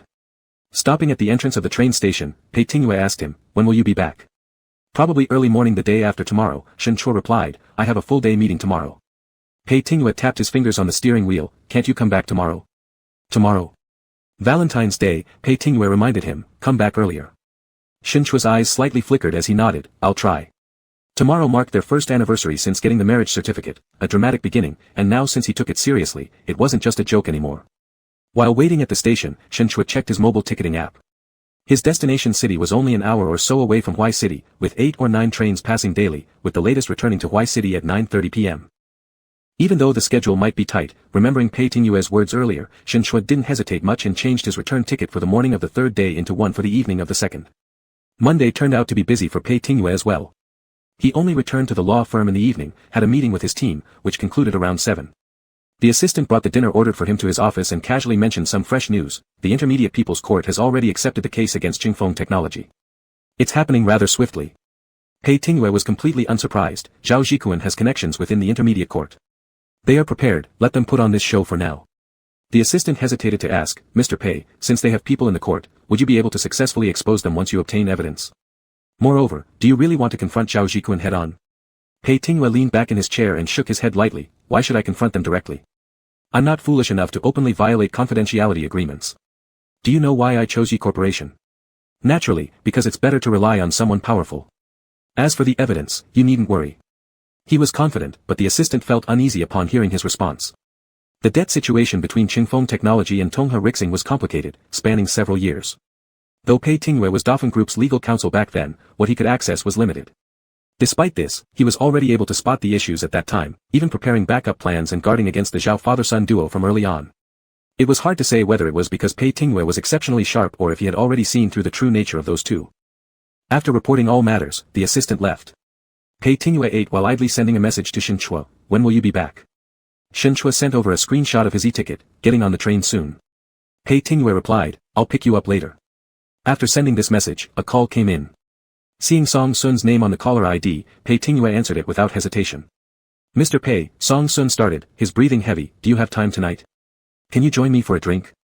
Pei Tingwei, who was eating while looking at the documents on his computer, showed no interest in the suggestion. No time. Please, come with me. I'm just too upset and want someone to talk to. Is that okay? The voice on the other end begged as if already drunk. Pei Tingwei replied, hanging up. He disconnected the call immediately, not wanting to waste any time on it. The law firm wasn't far from the high-speed rail station. Pei Tingwei stayed in his office until nearly 9 o'clock, being the last one to leave. He started his car in the parking lot and drove out less than 10 meters when suddenly a figure darted out from beside the bushes, blocking his car's path. Pei Tingwei slammed on the brakes, recognizing the person who seemingly didn't value their life, scowling darkly. In the glaring headlights, Song Sun squinted, raising his hand to shield his eyes. When he saw Pei Tingwei inside the car, expression grim and evidently irritated, he became slightly apprehensive and more sober. Shakily walking forward, Song Sun opened the passenger door of Pei Tingwei's car and got in. Mr. Pei. I've been waiting here for you all along. Can you accompany me for a drink? No, Pei Tingwei said with great annoyance, get out. Please, if you ignore me, there won't be anyone willing to listen to me anymore. Song Sun's eyes were red, his face contorted with emotion as he said, Xiaoman wants to divorce me. She says I'm incompetent and don't have ambition, unable to provide her the kind of life she wants. She can't take it anymore and plans to emigrate to Singapore with someone else. When I got home after work today, there was only the divorce agreement she left for me. She asked me to sign it and go to the registration office tomorrow to complete the process. But she refused to answer my calls. Today is our wedding anniversary, but she wants to divorce me. I've been trying so hard. Before the new year, I was borrowed to the intermediate court. If I perform well, whether I stay at the intermediate court or return to the district court, I will surely get a promotion. But she's still dissatisfied, no matter what I do, she's dissatisfied. Are you done yet? Get out, Pei Tingwei said again, glancing at his watch. It was already 9:10 p.m. Song Sun noticed his movement and reacted as if jolted. Are you rushing to go home?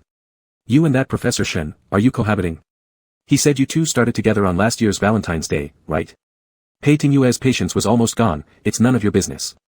Mr. Pei, I never thought you'd like men. Song Sun laughed through tears. When I got married, you went abroad on a business trip. Was it because of me? During the graduation class reunion we had, though I wasn't completely drunk then, I always assumed that something that happened that night was just a delusion. It turns out it wasn't. During the graduation day gathering, many people were heavily intoxicated. Leaning drunkenly in the chair, half-conscious, Song Sun recalled Pei Tingwei coming close and lightly touching his face. Song Sun had never understood the meaning behind that gesture before the day he accidentally discovered the relationship between Pei Tingwei and Shen Chua. He was inexplicably jealous, unable even to clearly articulate the reason himself. Pei Tingwei gave him a cold sideways glance, his gaze devoid of warmth. So what?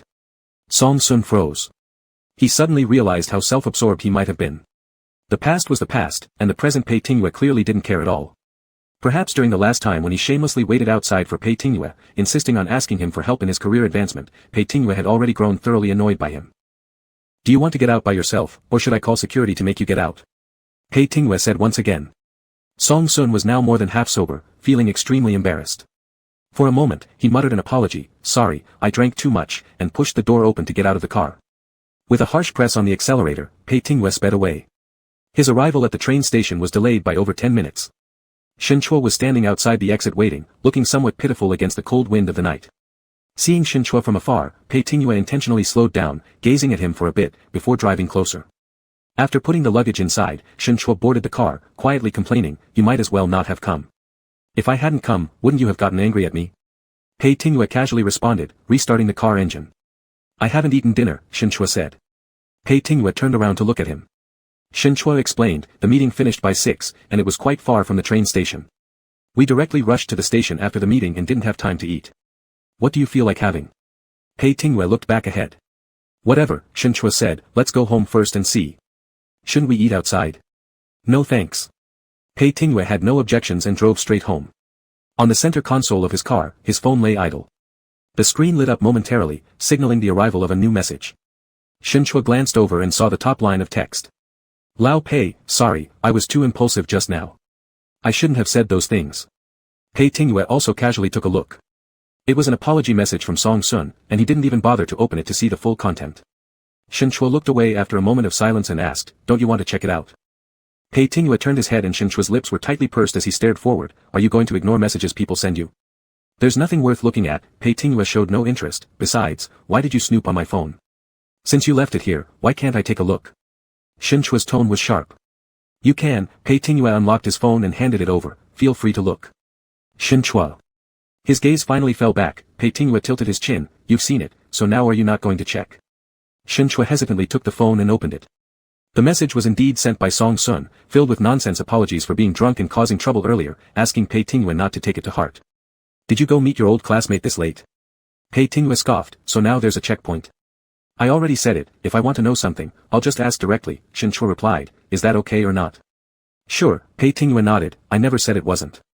Shin Chua furrowed his brows, slightly unhappy. Do you mind me seeing my old classmate? Pei Tingwei questioned him. Shin Chua felt uneasy inside and didn't want to reply. Pei Tingwei noticed the evident hesitation on Shin Chua's face but feigned nonchalance as if mocking him. The car stopped at a red light at a crossroad, and Pei Tingwei reached out, gripping Shin Chua's chin to make him turn and look at him, still mad. Shin Chua stared into his eyes. This person always spoke like this, never truly revealing much, always seemingly trying to tease. I don't like your old classmate. From now on, avoid any interaction with him. Pei Tingwei raised an eyebrow. Shin Chua persisted, can we do that? He still didn't want to inquire about Pei Tingwei's relationships with others, unwilling to hear anything about them. He only wanted Pei Tingwei to have eyes only for him from now on. Pei Tingwei ran his fingers slowly across his face, do as you wish. This kind of tone again made Shin Chua somewhat irritated. What does, do as you wish, mean? Right now, I'm asking you. Then let's stop interacting. Pei Tingwei didn't care at all. Shin Chua hadn't expected such a straightforward agreement, delivered with apparent indifference and nonchalance. Really?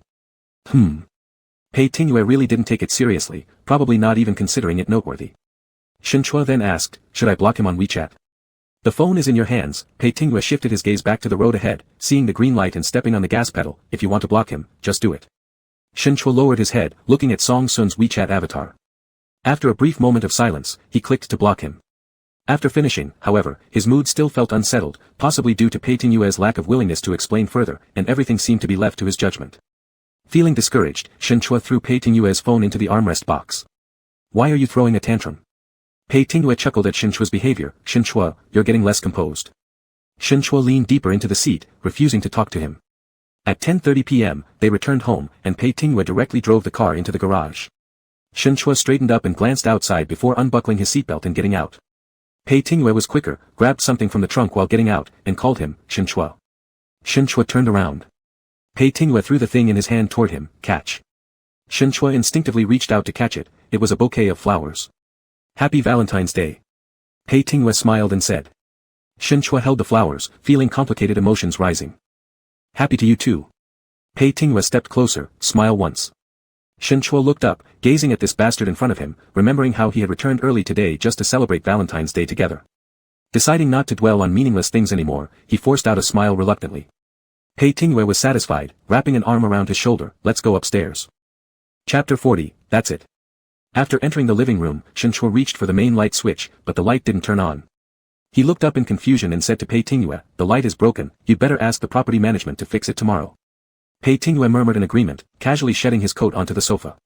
Too lazy to turn on other lights, Shin Chua opened a drawer and pulled out several candles. He lined them up on the island counter and lit them one by one with Pei Tingwei's lighter. Then he took apart the bouquet Pei Tingwei gave him, placing each flower carefully amidst the play of candlelight. Pei Tingwei watched from the side. It has a pretty nice atmosphere. Shin Chua raised his eyes, the flickering candlelight gently rippling in his gaze as he said, Pei Tingwei, Happy Valentine's Day. Pei Tingwei paused for a moment, rolling up his sleeves. Do you feel like having some pan-fried lamb chops? 2 portions of fried lamb chops, a bit of pasta, paired with red wine, this barely constituted a Valentine's Day feast.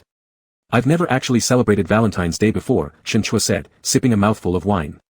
Pei Tingyue asked, what about last year? Doesn't that count? Last year was just a one-night stand, Shen Chua shook his head, that doesn't count. Pei Tingyue's lips curved slightly, if Shen Chua said it didn't count, then so be it. As he glanced over idly, he noticed Shen Chua's face appeared even gentler in the flickering firelight, his pale face flushed lightly from the alcohol. Those two clear eyes, when gazing straight at someone, exuded a naturally beguiling allure. Just as during that night in Las Vegas, Shen Chua had left his first impression on him precisely like this. That night, when he entered the bar, Pei Tingyue wasn't harboring much thought. He watched an unexciting performance on the stage, found it utterly boring, and was about to leave after putting down his glass of wine when Shen Chua approached. A solitary, delicate, good-looking Eastern man who had already caught the attention of countless pairs of lurking eyes since stepping inside, seemingly unaware of the danger around him, ordered the strongest drink available to indulge himself in drunkenness. Which country are you from? Shen Chua used English for their initial greeting. When Pei Tingyue shifted his gaze, those eyes filled with intoxication were fixed firmly on him, saying, "You're Chinese, right? You look like it." This time he directly switched to speaking Chinese, albeit awkwardly, a rather clumsy approach to starting a conversation, bordering on ridiculous. Normally not interested, yet something in those staring eyes enticed Pei Tingyue. He slowly swallowed the liquor in his mouth and nodded. At that moment, a smile crept onto Shen Chua's face, adding more vivacity to his drunken appearance. He lifted his glass and clinked it lightly against Pei Tingyue's, saying, "Glad to meet you." They chatted casually, occasionally raising their glasses to each other. Shen Chua talked a lot, introducing himself, sharing his name, origin, and occupation, rambling on incessantly, often repeating himself, complaining about the busyness and hardship of work, criticizing difficult colleagues and unruly students, or mumbling incomprehensibly in low spirits. Pei Tingyue endured patiently, rarely finding such trivialities tedious. Even Shen Chua's confused and occasionally conflicted expression seemed interesting to him. An attractive man delivered to his doorstep, without any trace of wariness or suspicion, so pure and innocent yet mistakenly strayed into this immoral den, contrasting sharply with the surroundings. Such a sight stirred an irresistible itch, a desire to see more. When an oblivious foreigner saw Shen Chua was drunk, he decided to take advantage, attempting to drag him away, only to be easily subdued by Pei Tingyue. Shen Chua's befuddled expression froze momentarily at the groan of pain from the stranger. For a brief second, he looked stunned before being held by the hand by Pei Tingyue, who quickly led him through the crowd to escape the trouble before the security arrived. The cold wind blowing outside the bar cleared half of Shen Chua's daze. Facing the eyes of the man still holding his hand, who turned back to look at him, he was momentarily struck once again. Pei Tingyue teased him mockingly, "Are you sober now?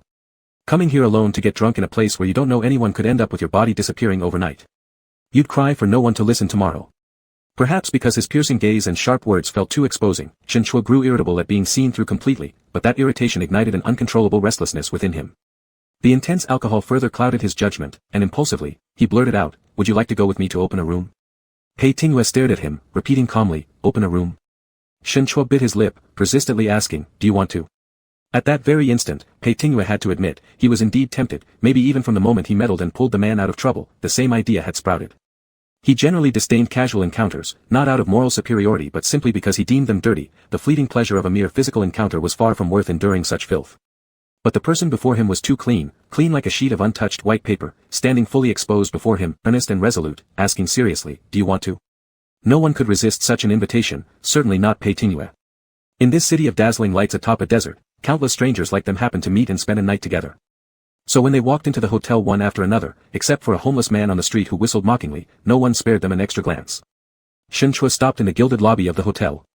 Beneath the dazzling crystal chandeliers that made people dizzy, he turned to look at the marriage registration office across the street, which was still open at this hour. Pei Tingyue had already obtained the room card from the front desk and strolled slowly toward him with his hands in his pockets. "Why are you spacing out here? Do you regret it?" Shen Chua quietly looked ahead. As soon as that thought arose, it spread wildly and rapidly in his heart like weeds. At this night, moment, place, he wanted to prove that he wasn't alone, that he could be unlonely too. "Shall we go register?" Pei Tingyue followed his gaze and saw where his eyes landed. Amused, he raised an eyebrow. "Register?" Shen Chua turned to look at him. Besides a dazed drunkenness, there was a near maniacal excitement in his dark eyes. "Do you want to register with me?" Pei Tingyue was a lawyer, always cautious, never doing anything that might get him into trouble. But perhaps because Shen Chua's eyes were so brilliantly bright at that moment, he truly did fall for it, nodding carelessly, "Then let's do it." What followed seemed as natural as water flowing downstream. They walked into the registration office, filled out forms, applied, registered, invited passers-by to witness their wedding, completed a ceremony in the nearby church, and finally handed over the pre-signed proof materials to the registration office while leaving their mailing address, completing the registration process. The entire process took less than an hour altogether. While signing, Shen Chua noticed Pei Tingyue's name on his passport and mumbled at once, Pei Tingyue. Pei Tingyue, what? Your name sounds really nice. Shen Chua nodded hazily. You're the same, said Pei Tingyue, remembering Shen Chua, associate professor at Huai University. When they entered the hotel room, Shen Chua stood by the door, still feeling disoriented. Pei Tingyue went inside first, shedding his jacket and then his shirt. Looking back at Shen Chua with a gaze that was no longer concealed, like a wild beast that had zeroed in on its prey, he slowly undid each button of his shirt. Come here. Shen Chua slowly approached, his eyes downcast, trembling all over when caught by Pei Tingyue. Do you really know what you're doing, trying to play around with a one-night stand? It's my first time. Shen Chua swallowed hard under Pei Tingyue's mockery and looked up. I've never done this before. If you've never done this before, you're certainly taking it big tonight, aren't you? Aren't you afraid someone will trick you? Pei Tingyue deliberately asked him. I'm giving you a chance. You can still run away now. Will you? Shen Chua was indeed nervous, but since stepping into this room, he hadn't intended to flee. The calm and composed face of the man in front of him left him floundering. On impulse, he pushed the person onto the sofa and straddled him. Will you do it or not? Pei Tingyue saw the unease in his eyes. Though clearly too anxious to even look at him directly, Shen Chua wouldn't retreat. He'd never met anyone so awkward yet determined. Uncomfortable with being stared at, Shen Chua's wandering eyes fell onto his lips. His clouded brain couldn't think too much, and he leaned in and kissed. After a fleeting kiss, the taste of wine still lingered between their lips. Shen Chua slightly pulled back and seeing Pei Tingyue leaning against the island counter, looking lost in thought, softly asked, What are you thinking about? Pei Tingyue reached out and touched his earlobe, Thinking about you. Me? Thinking about how foolish you looked the first time I met you. Pei Tingyue said. Shen Chua, I don't remember. As long as I remember. Pei Tingyue nodded. Although the morning after that night, Shen Chua had fled while he was taking a shower, the details of that night were something he truly hadn't forgotten.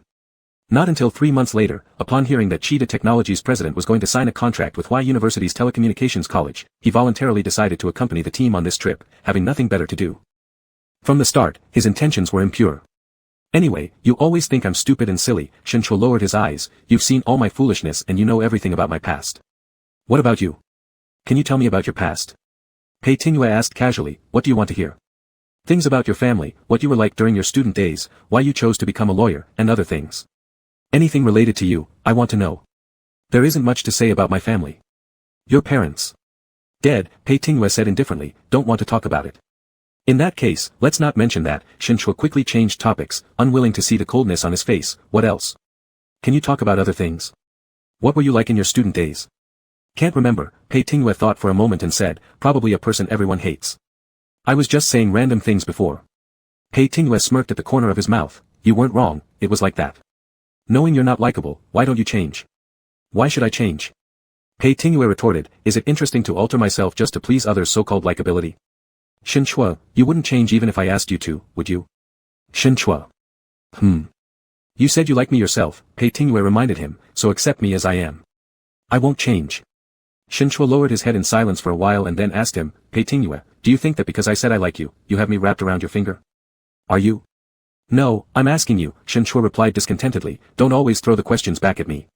Not doing that, Pei Tingyue said indifferently, I don't have the ability to have you wrapped around my finger. Haven't seen someone with such a bad temper, one careless move irritates you, and I get beaten again. Shen Chua fumed, your skin is itching for a beating. Pei Tingyue laughed, teasing you. Where did I make you unhappy or dissatisfied? If I apologize to you, will you let it go? Don't want to hear it, Shen Chua refused, it's meaningless. Alright, then let's not talk about it. Pei Tingyue reached out and suddenly hugged him. Turning around, he lifted Shen Chua up and sat him on the island counter. Caught off guard, Shen Chua almost fell backward. Remembering the row of candles he had lit himself behind him, he quickly held on to Pei Tingyue's neck out of fear. Seeing the gleam of mischief in Pei Tingyue's eyes, Shen Chua scowled, put me down. Just sit there. Pei Tingyue leaned in and kissed him, calming him down. You're really annoying. And you still have to put up with it. Yes, I have to endure it, Shen Chua said angrily, because I like you, I must tolerate your despicable behavior and cater to your neurotic personality, I'm such an idiot. Shen Chua, aren't you overthinking this? Pei Tingyue interrupted his angry words, life is already tiring enough, excessive worry can lead to depression. Isn't it better to relax a bit? Are you talking about yourself? About us, Pei Tingyue said, don't always dwell on unnecessary things. If you like me and feel happy being with me, that's enough. There's no need to worry about other things. This attitude sounds good when called free-spirited, but harshly speaking, it's just avoiding responsibility, sophistry. Shen Chua scolded. When haven't I taken responsibility? Pei Tingyue didn't agree with what he said. We got our marriage certificate before sleeping together for the first time, isn't that responsible enough? It's just a useless piece of paper, a waste of paper. So how do you expect me to be responsible to you? You're not a woman, you won't end up pregnant. How else should I take responsibility? Shen Chua raised his hand to slap him again, but Pei Tingyue caught it. I was joking. I don't like this kind of joke. Shen Chua coldly replied. Fine, then I won't say it. Sorry, Pei Tingyue apologized willingly. Shen Chua, do you want grand declarations of eternal love? I didn't say that. Do you want to act like in a TV drama? Pei Tingyue sneered. I've said it, living lightly is better. Being overly dramatic only hurts both oneself and others.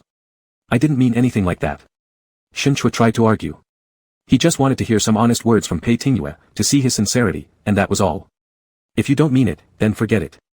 Pei Tingyue nodded. Shen Chua didn't want to talk anymore and only asked, so, if one day I don't like you anymore, can you let me go? Pei Tingyue slowly narrowed his eyes. You're thinking of leaving again? Shen Chua repeated, can you? Not allowed. Shen Chua gave a bitter laugh. When Pei Tingyue's kiss came down, he didn't push the person away, but stubbornly refused to respond. Pei Tingyue bit his lower lip and forced his tongue into his mouth during Shen Chua's brief pain. Shen Chua struggled once, then gave up. Since Pei Tingyue was unwilling to reveal his true heart, he wouldn't hold back either. Let it be this way. Chapter 41, Hearing from the Wall Corner. As it entered the latter half of March, Y City gradually took on the warmth of early spring. For this period, Pei Tingyue had been constantly traveling on business, and Shen Chua's own work was also busy. They hadn't seen each other for over half a month. Last week, Zhang Tong received her legal professional qualification certificate and said she wanted to treat Shen Chua to dinner. Shen Chua could not decline, so she accepted and went to her house. Zhang Rumin prepared a large table of dishes. Seeing that Shen Chua arrived alone this time, he asked, Little Pei didn't come with you? Shen Chua couldn't help but laugh. Even her teacher had become overly familiar, calling Pei by his first name already. Zhang Tong answered for her, Lawyer Pei is still out on a business trip and hasn't returned yet, he's very busy. You foolish girl, don't you understand? Zhang Rumin reprimanded. You should have mentioned earlier that you were inviting guests. You really should have waited for him to return so all of you could celebrate together. Zhang Tong replied, No problem, no problem. It's fine for Master Brother to come over for a meal. He's Lawyer Pei's family member, and can pass along our gratitude to Lawyer Pei on my behalf. Dad, you probably just want someone to drink with. Shen Chua smiled and sighed. I've already lost my importance in my teacher's heart compared to Pei Tingyue. Zhang Rumin stopped bothering with them and went into the kitchen to get busy. Shen Chua and Zhang Tong went to the living room to sit down. Shen Chua congratulated her on successfully obtaining her qualification certificate first. Zhang Tong beamed with excitement, saying happily, once my internship period ends, I can apply for my lawyer's practice license and truly become a lawyer. Shen Chua asked, do you plan to continue working in Pei Tingyue's team forever? If I can stay, definitely. Zhang Tong nodded without hesitation. Others would find it hard to get in. I must seize this opportunity when I have it. I see that you're quite afraid of Pei Tingyue, Shen Chua teased. Are you taking advantage of his absence to invite me to dinner? Zhang Tong blushed slightly. Can it be that obvious? Isn't it ridiculous? Shen Chua curiously asked, you're already under his command and still so afraid of him. You wouldn't know what kind of person he is at the law firm, Zhang Tong exaggeratedly said, a ghost-faced demon god who everyone fears. Shen Chua. I didn't know. Our institute director is the only one who can keep him in line, Zhang Tong reflected. Not only was he Pei's master, but I've heard that he even supported his studies in the past, which is why with all his skills, he has never left to set up on his own but instead listens obediently to the director. Just the other day, the director added a well-connected person into our team. That girl truly knows nothing about everything, and acts like a spoiled young lady. I found her annoying, since we're all assistants, but I have to wait on her hand and foot. If it were anyone else, Lawyer Pei would have kicked her out long ago. But because she was recommended by the director, he had to grit his teeth and bear it. Upon hearing this, Shen Chua was slightly speechless. Then he tolerating her is indeed not easy. Considering Pei Tingyue's personality, Shen Chua could easily imagine how short-tempered he might be when encountering such a situation. You say your director once financially supported Pei Tingyue through school. I'm not sure about the details either. I just overheard others mention casually that after Lawyer Pei's parents passed away, the director has always been supporting him, Zhang Tong explained. Shen Chua felt somewhat uneasy inside. Pei Tingyue refused to disclose any aspect of his past to him, and he could only piece it together from fragments of information given by others. Even if he wanted to ask directly, he did not know where to start. Zhang Tong asked suspiciously, you two are already married? Why hasn't he ever mentioned these things to you? Shen Chua laughed softly and decided not to continue with this topic. After dinner, as they came out of Zhang's home, it was already nightfall. Shen Chua, holding her phone, sent Pei Tingyue a message, which day will you be back? When she got in the car, she received his reply, tomorrow noon. It's ahead of schedule, there are some things I need to handle upon returning. Shen Chua, so we'll have dinner together tomorrow night? Pei Tingyue, okay. The next day at noon, Pei Tingyue returned to Huai City straightaway, heading to the Intermediate People's Court. He had a court case scheduled for the afternoon. When it ended around 5, he let his assistant send the client off first, and then stopped in the corridor to answer a call. However, as he walked downstairs, he unexpectedly encountered Song Sun. The latter was holding a stack of documents and was also coming from the corridor. At the sudden sight of Pei Tingyue, an originally distracted Song Sun panicked momentarily, causing a few books among his materials to slip from his hands, scattering all over the floor. He immediately knelt down, frantically picking them up, while a document flew towards Pei Tingyue's feet. Pei Tingyue glanced downward, but before he could take a closer look, Song Sun quickly picked it up. However, within those few seconds, the sharp-eyed Pei Tingyue had clearly noticed the key words on it. It was a civil mediation book. Song Sun stood up holding the messy pile of files mixed together, pretending to be calm while greeting him. "Old Pei, why are you here today?" "I had a case in court this afternoon," Pei Tingyue calmly replied. "What do you have there in your hands?" Song Sun became tense, more like nervous. "Documents to be stamped." Pei Tingyue nodded and stared into his restless, shifty eyes. "I heard that the case involving Qingfeng Technology has reached a settlement agreement with the plaintiff. Has the mediation book been delivered? Do you know about this case?" "I have been following it quite closely," Pei Tingyue replied cryptically, "since I used to be Dafeng's legal counsel and had a good private relationship with their big boss. I know a lot about what goes on inside Qingfeng Technology." Song Sun looked exceptionally uneasy. Is that so?" Pei Tingyue's gaze returned to the stack of documents in Song Sun's hands and lingered there. Song Sun clutched them tightly, his palms unconsciously sweating. Perhaps he indeed felt guilty, becoming even more nervous under Pei Tingyue's unfathomable stare. "You should know what should or shouldn't be done," Pei Tingyue suddenly said. "After all, there's no such thing as an airtight wall in this world." Song Sun's face turned ghostly pale in that instant. Pei Tingyue didn't continue further. Instead, he took one last look at him and walked away. After dismissing his assistant to leave first, Pei Tingyue went to fetch his car from the parking lot. Not long after, Song Sun hurriedly came out after him. "Old Pei, do you have time? There are a few words I want to say." "Pei Tingyue, shall we talk here?" Song Sun anxiously said. "Let's go somewhere outside, let's talk outside." It seemed like Pei Tingyue had foreseen this. He got into the car, and upon realizing he wasn't rejecting the idea, Song Sun quickly followed. As the car left the court premises, Song Sun kept his head low throughout the ride, his body rigid, appearing particularly restless.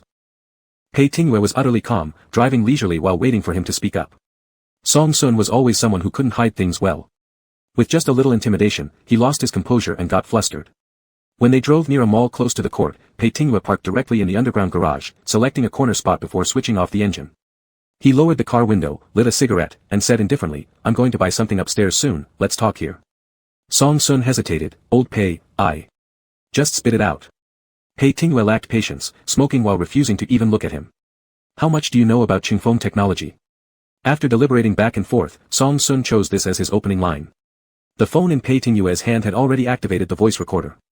"Do you think you can coax me into saying something?" "No, I'm just asking, that's all," Song Sun responded awkwardly. "And then?" Pei Tingyue prompted. "Do you know anything?" Song Sun asked. Finally, Pei Tingyue glanced at him coldly. "What exactly am I supposed to know? That Qingfeng Technology and Tonghe Rixing have issues with their accounts and they're substantial? That they're essentially one entity? Or do you mean I know it's actually a sham lawsuit fabricating debt to transfer assets? Or could it be that I know someone in your court fully understands their objectives but still helped draft this civil mediation document?" At the mention of the last point, Song Sun nearly wanted to flee. No, it has nothing to do with me. I know nothing." "Song Sun," Pei Tingyue cut him off, "you weren't like this before." In the afternoon, Shen Chuo was also out, needing to prepare some notarization materials for his upcoming trip abroad next month. The academic conference held last year in Las Vegas will host its second edition this year, and once again the invitation came through. The institute still hopes he attends. By the time he finished everything, it was almost 5:30. One of the colleagues who accompanied him was rather excited. "We finally got it sorted. Hopefully, everything goes smoothly afterward. It's my first time there, so I'll rely on you, Professor Shen." Shen Chua gave a polite smile. "Alright, where do you stay?" "Let me drop you off," the colleague suggested. "That's unnecessary, I can take the subway." "What subway?" "Since I've already driven here, let me drop you off." After several refusals, the colleague proposed taking him to the subway station instead. Shen Chua stopped declining. The office building where the notary office was located had a mall occupying the bottom 2 floors with the parking lot set in the basement. Walking into the parking lot, Shen Chua thought he caught sight of Pei Tingyue's car ahead and almost mistook it for a mirage until he saw clearly that the person smoking inside was truly Pei Tingyue. He paused in his steps, turning to tell his colleague, "I remember now, I need to go shopping upstairs. There's no need to trouble you further, please leave ahead of me." "Then should I wait for you?" "There's no need, it would be too much trouble." The colleague exchanged pleasantries again before leaving first. Once he was gone, Shen Chua walked forward briskly but halted upon realizing there was someone else in Pei Tingyue's car. It was Song Sun. Realizing what he had unintentionally stumbled upon, Shen Chua immediately stopped, retreating to stand behind a nearby pillar. Feeling annoyed with himself for being curious, Shen Chua hesitated whether to walk out when he faintly overheard voices coming from beside him. Song Sun sounded frantic. I really don't know. So there was no need for you to chase after me and tell me this. Pei Tingyue responded coldly, you can get out of the car right now. Pretend you never saw me today, but I cannot guarantee what happens next. Song Sun's expression was filled with anxiety as he finally admitted awkwardly, I didn't want to, I really had no choice. I'm just an insignificant judge assistant who has no say in anything. I just happened to discover the private dealings between presiding Judge Sun and those people by chance. Later, Judge Sun called me to his office and implied that if I acted like I hadn't seen anything, when opportunities arose, he'd certainly help me out. So you believed him? Hearing the disdain in Pei Tingyue's tone, Song Sun felt utterly ashamed of himself. Even if I didn't believe him, I had no choice.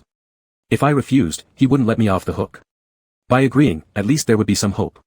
But I just feel it's so unfair. Why can others do it but not me? In the end, abiding by rules got me nothing while Xiaoman wants a divorce. What have I done wrong? Why am I always this unlucky? As Song Sun continued, his voice grew increasingly agitated. But Pei Tingyue had no interest in listening to his grievances. You knew Tonghe Rixing suing Qingfeng Technology was a fraudulent lawsuit and still chose to remain silent and help conceal it. Have you thought about what might happen if the truth is revealed someday? I haven't done anything. Song Sun attempted to argue. Really, nothing at all. Under Pei Tingyue's unwavering gaze, Song Sun's eyes became even more restless, fully exposing his guilt. Later, he had received a package of money. He didn't want to take it, but couldn't avoid doing so. Old Pei, please, Song Sun lowered his voice pleadingly, don't ask me about these things. I'm a lawyer, Pei Tingyue said curtly, and for someone in my position, pretending not to see something like this is simply unacceptable, let alone letting them succeed. If they do, Yi Group's acquisition plan for Qingfeng Technology will most likely fail. You know, I'm currently working for Yi Group.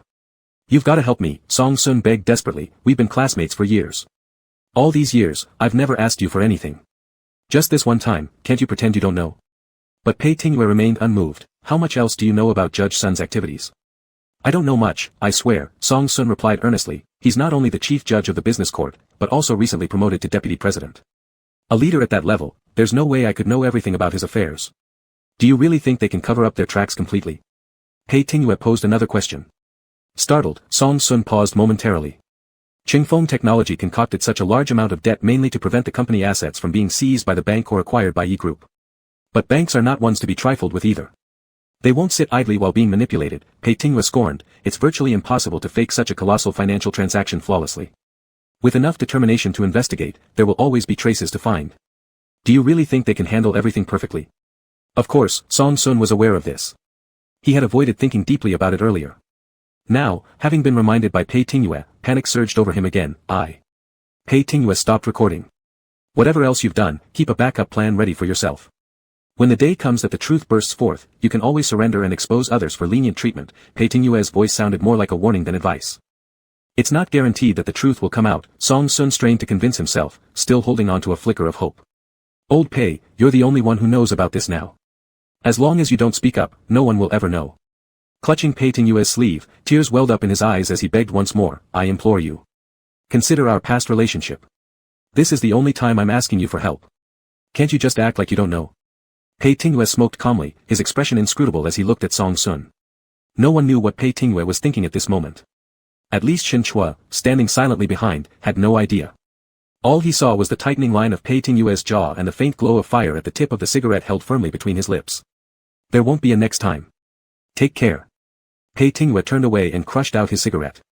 Song Sun suddenly released his grip, cold sweat dripping down his back. Shen Chua stood stunned for a second before turning and walking briskly in another direction. Chapter 42, Be a Mute. Pei Tingyue got home at just 6:30, Shen Chua hadn't returned yet. He sent a message and then took off his coat to go upstairs first, returning to the study to deal with some work matters. At 7, there was still no sound from downstairs. Pei Tingyue glanced at his phone. Shen Chua had replied several minutes ago, I'm monitoring data in the lab tonight, won't be back. Pei Tingyue threw his phone back on the table, closed his eyes to rest briefly, then sat up again, turned off his computer and went downstairs. Office in the lab building. Shen Chua was staring blankly at the program running on the computer. Actually, he didn't need to keep an eye on it all night long. It would suffice to check the results tomorrow morning. But his mind was restless, and he preferred staying here. The food bought from the cafeteria lay on the desk, only 2 bites eaten and already cooled. He had lost his appetite completely, constantly unlocking his phone screen, scrolling through it aimlessly and then turning it off again. When the knocking sound came, Shinchua thought it was a student. Straightening himself, he said, "Come in." But the person who walked in wasn't a student but Pei Tingyue. With one hand in his pocket, the other holding a cake, Pei Tingyue retained his usual posture and looked at the dumbfounded Shinchua, surprised. "How did you get in?" Recently, the management of the experimental building had been strengthened, and irrelevant people were not allowed to enter. Indeed, he never expected Pei Tingyue to suddenly appear here. "Coincidentally met a leader from your institute whom I've met before. I told him that I am your friend, looking for you, so he let me come up," Pei Tingyue casually explained. Shinchua. He wanted to say something, thought about it and decided against it. "Why are you here?" "You refuse to go home," Pei Tingyue said. "Anyway, I have nothing else to do, so I'm here to accompany you." "I said I have work to do." "Just focus on your tasks." Pei Tingyue placed down the cake and relaxed on the sofa. "I won't bother you." Shinchua couldn't concentrate anymore. Having Pei Tingyue right there was indeed distracting him. "What if I stay all night?" "Then I'll stay with you all night," Pei Tingyue said indifferently. Shinchua felt even more speechless. "What is that you're carrying?" "Cake," Pei Tingyue indicated with his chin. "It's your birthday today. I bought it for you." He bought it when he returned in the afternoon. It was a spontaneous idea as he has never celebrated someone's birthday before. Shinchua. Oh. That ended the conversation. Shinchua's gaze returned to the computer screen but his attention wandered elsewhere. Pei Tingyue bought him a birthday cake, which should have made him happy, yet Shinchua found himself oddly unmoved. Leaning against the backrest of the sofa, Pei Tingyue glanced sideways at him and chuckled lightly as if deep in thought about something. "What are you laughing at?" Shinchua stared impassively at the screen in front of him, not bothering to look at him. Pei Tingyue patted the sofa. "Come over." Seeing Shinchua ignoring him, he added, "I've already bought the cake, at least give me some face." After a brief hesitation, Shinchua finally stood up and walked over. As soon as he approached, Pei Tingyue pulled him down beside him. "Do you want the cake or not?" "Not hungry," Shinchua responded impatiently. "Had my fill." Pei Tingyue glanced at the uneaten lunchbox still sitting on Shinchua's desk. "Are you really full after eating only 2 mouthfuls?" "Shinchua, I don't want it." "In that case." Pei Tingyue leaned back against the sofa. "Shinchua, it's your birthday today, I deliberately came back early for it. You clearly had work this afternoon, going to court in the middle court." Shinchua's words unveiled the truth. Pei Tingyue was slightly surprised. "So you knew about this?" "I heard it from Zhang Tong." In fact, he asked Zhang Tong later by sending him a message. "Oh, I forgot, you've got spies around me." Pei Tingyue nodded. "All right, the afternoon trial didn't necessarily require me to attend, I was originally supposed to return in 2 days. Shinchua wanted to roll his eyes, but Pei Tingyue touched his face gently. "Why the sour face?" "Do you want to know?" "Go ahead." Hearing Pei Tingyue's tone, Shinchua just felt disinterested. This man doesn't speak a word genuinely, even though he had many questions, there was no motivation to ask. "Let's go." Shinchua stood up first. "We're heading home." Pei Tingyue raised his eyebrows. "Won't you monitor the data anymore?" "You're here, I can't continue focusing." Driving out of the school campus, Pei Tingyue looked back several times at Shinchua in low spirits in the passenger seat. "To be so unhappy on your birthday will ruin your happiness for the whole year. If you stopped cursing me, I might be happy." Shinchua turned his head to the window, not wanting to pay any attention to him. As they entered their house, before the light was turned on, Pei Tingyue pinned Shinchua against the wall, grabbed his face and kissed him directly. Shinchua frowned and bit him hard. "What are you doing?" "How about you? What exactly are you doing?" Pei Tingyue's voice was a little hoarse as his lips brushed Shinchua's. "We haven't seen each other for half a month, I came back early to celebrate your birthday, and this is how you behave. I didn't beg you to come back." The moment these words slipped out, Shinchua realized his tone was too harsh. He pushed Pei Tingyue and said, "Just cut the cake then." Pei Tingyue gazed at Shinchua's eyes with lowered lids. "Shinchua, give me a smile." "I don't want to," Shinchua refused. "Cut the cake. I'm a little hungry." Pei Tingyue's gaze roamed over his face as Shinchua turned away, avoiding his look. After a while, Pei Tingyue stepped back and Shinchua turned around to enter the living room first. The cake brought back from school was still intact. Pei Tingyue unwrapped the box, revealing a smiling face on the cake that looked rather foolish. This thought crossed Shinchua's mind as well. "This design is so dumb. It suits you." Pei Tingyue took out the candles and asked him, "Do you want to light them?" "No need." Shinchua showed little interest, wanting only to fill his stomach. "Just cut it." Pei Tingyue inserted the candle into the cake and flicked open the lighter, lighting it up casually. "Make a wish." Shinchua stared at the flickering flame and became slightly dazed. "How did you celebrate your birthday in the past?" Pei Tingyue asked. Shinchua raised his eyes and saw an almost tender expression in Pei Tingyue's gaze. Pei Tingyue was always like this, occasionally giving him a similar illusion in unintended moments, making him confused and captivated. "Never celebrated." Shinchua retrieved his voice and said, "It's meaningless." Pei Tingyue watched him with crossed arms. "Would celebrating together be meaningless too?" Shen Chua dropped his gaze, paused for 2 seconds, and then suddenly reached out, his index finger dipped in some cream before quickly dotting it onto Pei Tingyue's lips. A fleeting surprise flashed in Pei Tingyue's eyes, but he reacted swiftly, licking the cream off Shen Chua's fingertips before the latter could withdraw his hand. Feeling somewhat displeased, Shen Chua thought even such a sudden playful prank didn't get him any advantage over this man. Pei Tingyue licked his lips, not bad. He repeated again, make a wish. Shen Chua bent down once more, staring at the smiling face on the cake, silently saying, hope the idiot stops being so stupid, then blew out the candles in one breath. Actually, he still wasn't very hungry. He only ate half of the cake, just enough to fill his stomach. When embraced by Pei Tingyue, Shen Chua said, today's my birthday. Follow my lead. Pei Tingyue pinched his waist, all right. He pushed Shen Chua onto the sofa, who straddled him in a posture like their first time. Pei Tingyue leaned against the sofa motionless, raising his eyes to watch Shen Chua take the initiative. Shen Chua's eyelashes drooped, concealing the emotions buried in his eyes. His hand stroked Pei Tingyue's neck gently. The cool palm swept across Pei Tingyue's Adam's apple and went upward, reaching his firm jawline. Shen Chua moved slowly, focused, and avoided making eye contact with Pei Tingyue altogether. Maybe Pei Tingyue's gaze made him uncomfortable, or maybe this wasn't enough. He pulled off Pei Tingyue's tie with one hand, holding both ends, and placed it over the annoyingly intelligent eyes before him. Pei Tingyue's moment of surprise lasted merely a second as he remained fully compliant. The tie was crisscrossed behind Pei Tingyue's head and knotted tightly. As Shen Chua touched his face, he felt a peculiar sense of relief. Not seeing those eyes meant not feeling how inscrutable they were, Shen Chua mused, wouldn't it be better if Pei Tingyue were blind or mute? He leaned down, forehead pressed against Pei Tingyue's, lightly touching his lips. Shen Chua, are you having fun? Pei Tingyue spoke, sliding his hand along Shen Chua's waist but caught by him. You promised to let me do what I want. Shen Chua tightened his grip on his hand, determined not to let him cause any chaos. Don't move. Are you having fun? Pei Tingyue asked again. If you stayed this quiet all the time, that would be good. Shen Chua murmured softly. You'd be riding roughshod over me if I were too obedient. Pei Tingyue pinched his waist again. Shen Chua, what are you thinking? His tone sounded more like telling Shen Chua not to think anything at all. Shen Chua internally agreed that indeed, this bastard would be better off as a mute. He bit Pei Tingyue's lips, silencing the mouth that rarely said anything nice. The next working day, Pei Tingyue had just finished a busy segment and planned to rest at home for the day. But in the afternoon, he received a call from his assistant informing him about an issue requiring his return to the law firm. A set of litigation materials was returned by the court due to incorrect file format, causing further delays in an already long-drawn process. The client was an overseas company, and preparing new materials and resubmitting them might exceed the statute of limitations. Our client has heard about the issue, and they're very angry, demanding that we give them a proper explanation, the assistant awkwardly said. After listening, Pei Tingyue furrowed his brows, changed his clothes and left. I'll be there in 20 minutes.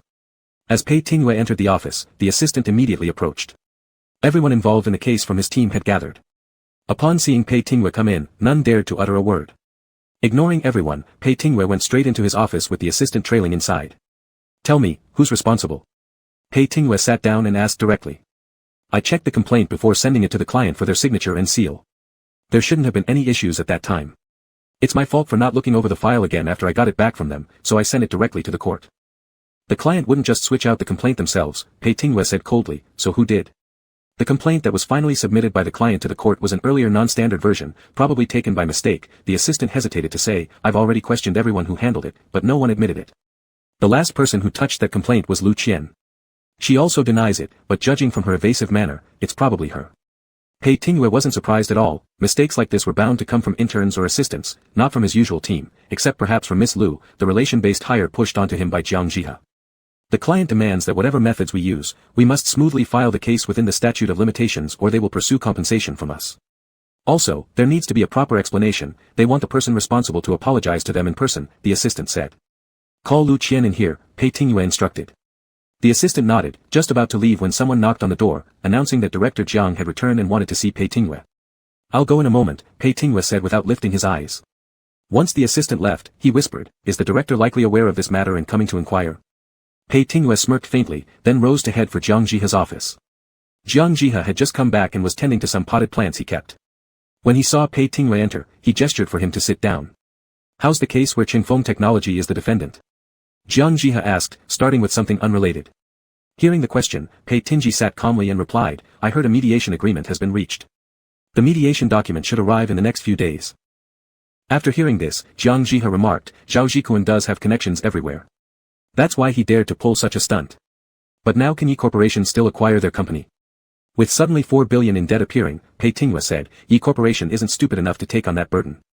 Jiang Jihe paused his gaze on Pei Tingyue and said, with Zhao Zhikuan boasting now, given that you're working with Yi Corporation, I assume you know plenty about Zhao Zhikuan's company, you wouldn't just stand idly by. The confidentiality agreement prevents me from doing much, Pei Tingyue answered half-truthfully, realizing Jiang Jihe was testing him. But there are still opportunities, we need to wait for the delivery of the mediation document to solidify the behavior of whoever's helping behind the scenes. Once that happens, we'll move and expose them.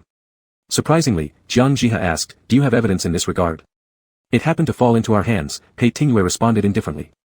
We'll remove the issue if we can, avoiding future trouble from behind-the-scenes interference. Jiang Jihe smiled. Alright, as long as you understand what needs to be done. Pei Tingyue nodded once more. I've just come back and heard about an issue with one of your cases involving a Singaporean client, Jiang Jihe changed the subject. Pei Tingyue's expression remained unchanged. He briefly explained, there's a problem with the complaint. The filing department rejected it. Time is tight, so we need to remake it. Will there be enough time? If we properly communicate with the client and get them to cooperate, we should make it in time, Pei Tingyue replied. But the client is quite upset and insists that the assistant responsible for causing the error personally apologizes to them. As it seems, Pei Tingyue looked up, speaking frankly, this could be Miss Lu's masterpiece. Should I deal with her or would you prefer to speak with her directly? Jiang Jihe appeared slightly embarrassed, perhaps we can let it slide. As you know, Lu Qian's father is one of our firm's major clients. We've had a good cooperation relationship for many years. Last weekend when I played golf with him, he even mentioned how competent you are. No need to cause unnecessary tension over such a small incident, right? Saying we'll let it go won't resolve the issue, it's the client's demand, Pei Tingyue emphasized. I understand, but maybe this doesn't necessarily have to be Qian's fault. Jiang Jihe picked up his coffee, blew on it gently, and continued slowly, actually, she called me earlier and said she feels like you're suspecting her, but insists it's not her problem. She also mentioned another female assistant from your team worked on the same file. Did you ask her carefully? Perhaps the error might actually be from someone else. Besides Lu Qian, the only other female assistant in Pei Tingyue's team was Zhang Tong. He frowned lightly but didn't respond. Jiang Jihe came closer and lightly patted his shoulder. I've watched Lu Qian grow up. Despite being a bit spoiled, she is very meticulous in her work, it's unlikely her. Let the appropriate person apologize, whether it be Lu Qian or anyone else. It will be the best way to give the client a satisfactory answer. We initially said she would stay here for 3 months, Pei Tingyue asked, when will you have her transferred after the 3 months are up? Jiang Jihe looked somewhat helpless. I'll personally take her under my wing after this matter is over and won't trouble you. Pei Tingyue nodded and stood up, let's handle this matter like that, and I hope there won't be a next time. Jiang Jihe smiled and said, alright, I guarantee there won't be. Chapter 43, Don't Go Too Far. On Wednesday evening, after work, Shen Chua visited Zhang Rumin's house again to retrieve a document he had left there during a dinner a few days ago. Zhang Rumin insisted on keeping him for dinner as usual. Surprisingly, Zhang Tong was also home today, but she had stayed in her room ever since walking in, ignoring everyone. Shen Chua went to help Zhang Rumin in the kitchen, and Zhang Rumin whispered, Tong Tong came back at around 4 this afternoon, even earlier than I did. As soon as she got home, she went into her room. When I knocked on the door, she didn't answer me. I don't know what's wrong. Can you ask her for me later? Shen Chua agreed, sure. Dinner was ready, and Shen Chua went to knock on Zhang Tong's door. After a long pause, the door cracked open just a little, revealing Zhang Tong's slightly red eyes. Senior brother. Upon seeing this, Shen Chua furrowed his brows and reminded her gently, wash your face and come out for dinner, don't make your dad worry. Biting her lips, Zhang Tong hesitated for a moment before following the advice and going to the restroom. At the dining table, Zhang Tong remained silent throughout, bowing her head and eating rice while barely touching any of the dishes. Not only was Zhang Rumin puzzled, even Shen Chua found her behavior unusual, considering that Zhang Tong wasn't typically like this, even when she went through heartbreak. After dinner, as Zhang Rumin tidied up the table, Shen Chua called out to Zhang Tong who was about to return to her room, don't stay cooped up right after eating. Let's go downstairs for a walk. Zhang Tong wasn't keen, but Shen Chua insisted, come on. Having no choice, Zhang Tong followed him downstairs. Once they were outside the building, Shen Chua broke the silence, alright, what exactly happened? Zhang Tong tried to avoid it. Senior brother, it's better if you don't ask. Despite her reluctance, Shen Chua already had a vague idea from her reaction, is it work-related? Zhang Tong lowered her head and fell silent for a while before awkwardly saying, yes. What happened? Shen Chua pressed further. Swallowing her tears, Zhang Tong finally said, there was an issue with the legal filing documents intended for a Singaporean client's lawsuit, so the filing was rejected. It was such a basic mistake, yet it might cause the case to miss the statute of limitations. The client is extremely angry now. In our team, they're looking for someone to take responsibility. Though it's not my fault, I'm being forced to carry the blame. Shen Chua frowned after hearing this, why would they pin it on you? Because no one admitted to the error, Zhang Tong continued bitterly. The person responsible is Lu Qian, a relative of an important client who made a deal with me before. It was her who messed up the documents, but she won't admit it either. Since she is the daughter of one of the firm's key clients, nobody dares criticize her. Because both of us handled those documents, they're forcing me to take the fall and apologize to the client. Her tone grew increasingly agitated, venting emotions that couldn't be expressed within the company to Shen Chua instead. What did Pei Tinghua say? Shen Chua asked. He didn't say anything. The disappointment was evident in Zhang Tong's voice. It was his assistant who held the meeting and spoke individually to me. When I went to his office to try to explain, he ignored me. He hasn't been back at the office since leaving this morning. It might be his intention, Zhang Tong muttered with self-mockery. I have no background or support network, how could I possibly compete with someone like her? Whenever something happens, they push me forward to shoulder the blame. You shouldn't apologize if it's not your fault. If necessary, quit, Shen Chua said. But Zhang Tong shook her head. I'd rather quit outright, but if I don't apologize, all my hard work this year will be wasted. It will be difficult to find another job elsewhere. So, I have no choice but to accept bad luck silently. Shen Chua reached for his phone, wanting to ask Pei Tinghua about it, then reconsidered and put it away. A brief explanation over the phone wouldn't suffice, it had to be addressed face-to-face. At 7:30, Pei Tinghua finished meeting with his clients and was on his way home when he received a message from Shen Chua asking when he would be back. Pei Tinghua replied with, soon, and the other side stopped asking any more. He glanced at the dimmed phone screen, finding Shen Chua's inquiry somewhat unusual, but thought nothing more of it. 20 minutes later, Pei Tinghua arrived home first, but Shen Chua hadn't returned yet. He threw off his coat, brewed a cup of coffee, and then there was a knock at the door. The visitor turned out to be Jiang Jihe, his face flushed, seemingly tipsy. Just got done socializing with some people, drank too much. On my way home, I passed by here, thought I'd stop for a bit and calm down. Jiang Jihe settled into the sofa and waved his hand dismissively. Otherwise, if I go back now, your mentor might see me drunk and start nagging. Pei Tinghua poured a cup of tea for him and placed it on the coffee table. Director, you're getting older, be careful with drinking too much. Your health is most important. Although it sounded like words of concern, his eyes showed little care. Jiang Jihe didn't like hearing that. Maybe what he disliked most was when others mentioned his age and questioned his capabilities. This evening, I dined with several major clients, Jiang Jihe began. They kept praising you, saying you've helped them solve a lot of issues, allowing them to make money in peace. You're truly becoming more capable, young man. Pei Tinghua responded in a calm tone, it's just polite conversation over drinks. Compared to director, I still have a long way to go. Jiang Jihe, holding the teacup with his slightly cloudy eyes fixed on Pei Tinghua, gulped down a big sip of tea. Pei Tinghua silently refilled the water for him. He had always known Jiang Jihe's thoughts. On one hand, Jiang Jihe was proud to have a disciple who surpassed even himself. On the other hand, as Jiang Jihe grew older and found himself increasingly unable to handle many things, he became especially wary of Pei Tinghua, young, vigorous, and extraordinarily capable. Afraid that he wouldn't obey, making him difficult to control, afraid that if he broke away to start his own practice, he would turn around and harm him, his teacher. This contradictory psychology didn't need to be spelled out, they both knew it in their hearts. For a while, neither of them spoke. As Pei Tinghua poured water, he suddenly remembered an old story from long ago. Back then when he just started independently taking cases, there was a contract dispute case where the client initially approached Jiang Jihe directly. However, Jiang Jihe deemed the case too complicated with low chances of success and wasn't willing to take it because the lawyer's fee offered wasn't high enough to justify accepting it. In the end, it was handed over to him. At that time, being new to the field, the client didn't trust him either. But he convinced the client and took on the case at 1% of the fee intended for Jiang Jihe. Initially, Jiang Jihe wasn't displeased, perhaps thinking it could be a lesson learned for him, and even gave some advice, though his words clearly implied that he believed the case couldn't be won. Pei Tinghua naturally knew how hard it would be to win the case, but precisely because it was challenging, he wanted to take it on. It was this kind of difficult case that could help him build his reputation. The outcome met his expectations. Despite everyone doubting his ability, even with the client mentally prepared for a loss, he successfully won the case beautifully. Not only did he maximize the client's interests, but afterward, he secured his first long-term legal advisor contract, with other cases gradually coming in. At that time, everyone around him complimented him, saying that good students come from great teachers, praising him as a remarkable apprentice trained by Jiang Jihe. The fact that he could win cases which even the master didn't think were possible surely indicated a bright future ahead. Jiang Jihe wore a full smile on the surface, nodding in agreement with others' praise, but Pei Tinghua could sense he wasn't genuinely pleased. Pei Tinghua's abilities made Jiang Jihe happy, but when those abilities exceeded his own, becoming more prominent than his teacher, it was another matter altogether. Let's stop drinking tea, Jiang Jihe said, putting the cup down. I've had too much already, and I've been going to the restroom non-stop. Pei Tinghua didn't persuade further. He had accidentally seen Jiang Jihe's health checkup report before, knowing about his urinary system problems, something he certainly wouldn't mention face to face. Chen Peng mentioned you intend to pass the work from old Lu's company to him? Jiang Jihe asked abruptly. Pei Tingyue leaned back into the sofa and sipped his coffee casually. That's right. He had mentioned it to Chen Peng earlier in the afternoon, but Jiang Jihe already knew. This came as no surprise to Pei Tingyue. After all, Chen Peng was part of his team but closer aligned to Jiang Jihe, an open spy placed beside him. Why? Jiang Jihe revealed a touch of displeasure. You know old Lu values your capabilities greatly. You've been working as their company's advisor under me for several years now. Why suddenly decide not to continue without mentioning it beforehand? Is it because of yesterday's incident? Not at all, Pei Tingyue explained calmly.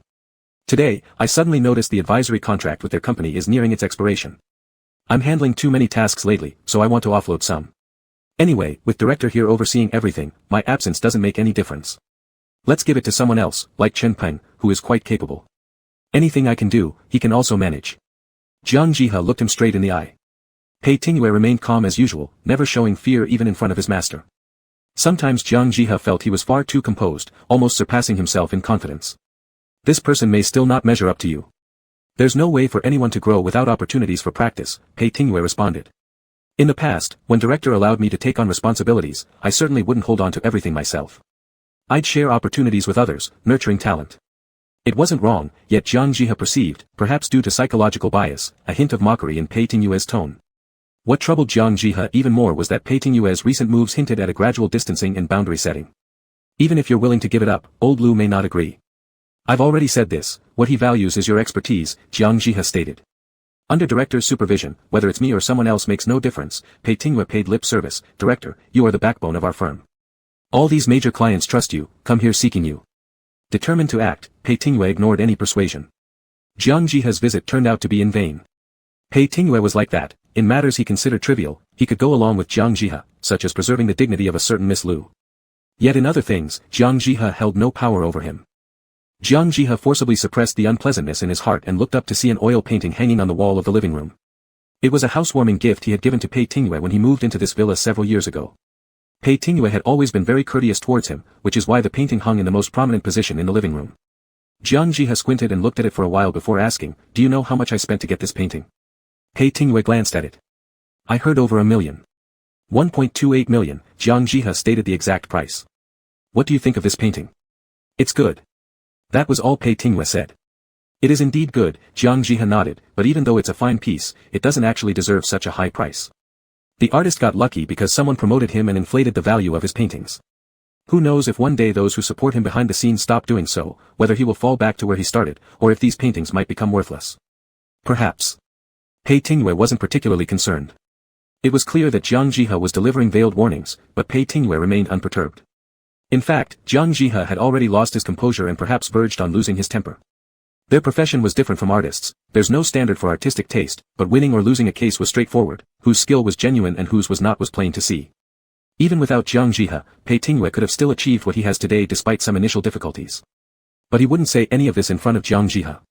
Seeing that Pei Tingyue was impossible to persuade, Jiang Jihe leaned back on the sofa, closed his eyes briefly, and said faintly, it's getting late. I should head home. Pei Tingyue didn't show any intention of keeping him, standing up to escort him to the door. Just as they were about to reach the entrance hall, Jiang Jihe suddenly stopped. He noticed a coat hanging on a rack beside the cabinet, a very ordinary gray jacket, completely out of sync with Pei Tingyue's style. It was then that he realized what the unsettling feeling since entering the house was, this villa bore traces of someone else's life besides Pei Tingyue. After a brief moment of thought, Jiang Jihe directly asked, are you cohabiting with someone? Is it that professor from Huai University? Caught in the act, Pei Tingyue didn't hide it, simply replying, yes. Jiang Jihe seemed a little surprised. His gaze carried a bit of scrutiny as he suddenly said, at dinner earlier, President Peng mentioned that he has a niece, younger than you, highly educated, quite good-looking. He said he'd like to introduce her to you. What do you think? Pei Tingyue responded indifferently, since director knows my orientation, you can directly decline for me. This is a separate matter, Jiang Jihe dismissed nonchalantly, thinking himself through others' lens, fun is fun, but a family must also be established. Having a family doesn't mean you can't enjoy outside pleasures. Just keep it subtle, that's what men are all about. Not interested, replied Pei Tingyue. What? Do you intend to continue cohabitating with that professor? Jiang Jihe asked. Didn't you say before it was just for amusement? Living with a man long-term isn't really a viable arrangement. We'll see later, Pei Tingyue replied impatiently. Jiang Jihe chuckled, Tingyue, seeing your behavior, I thought you were really trapped in love and wanted to settle down.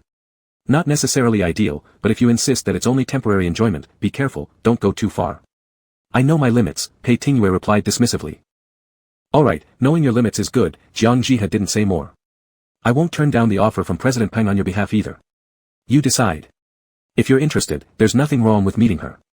With that, the conversation concluded. Jiang Jihe stepped away.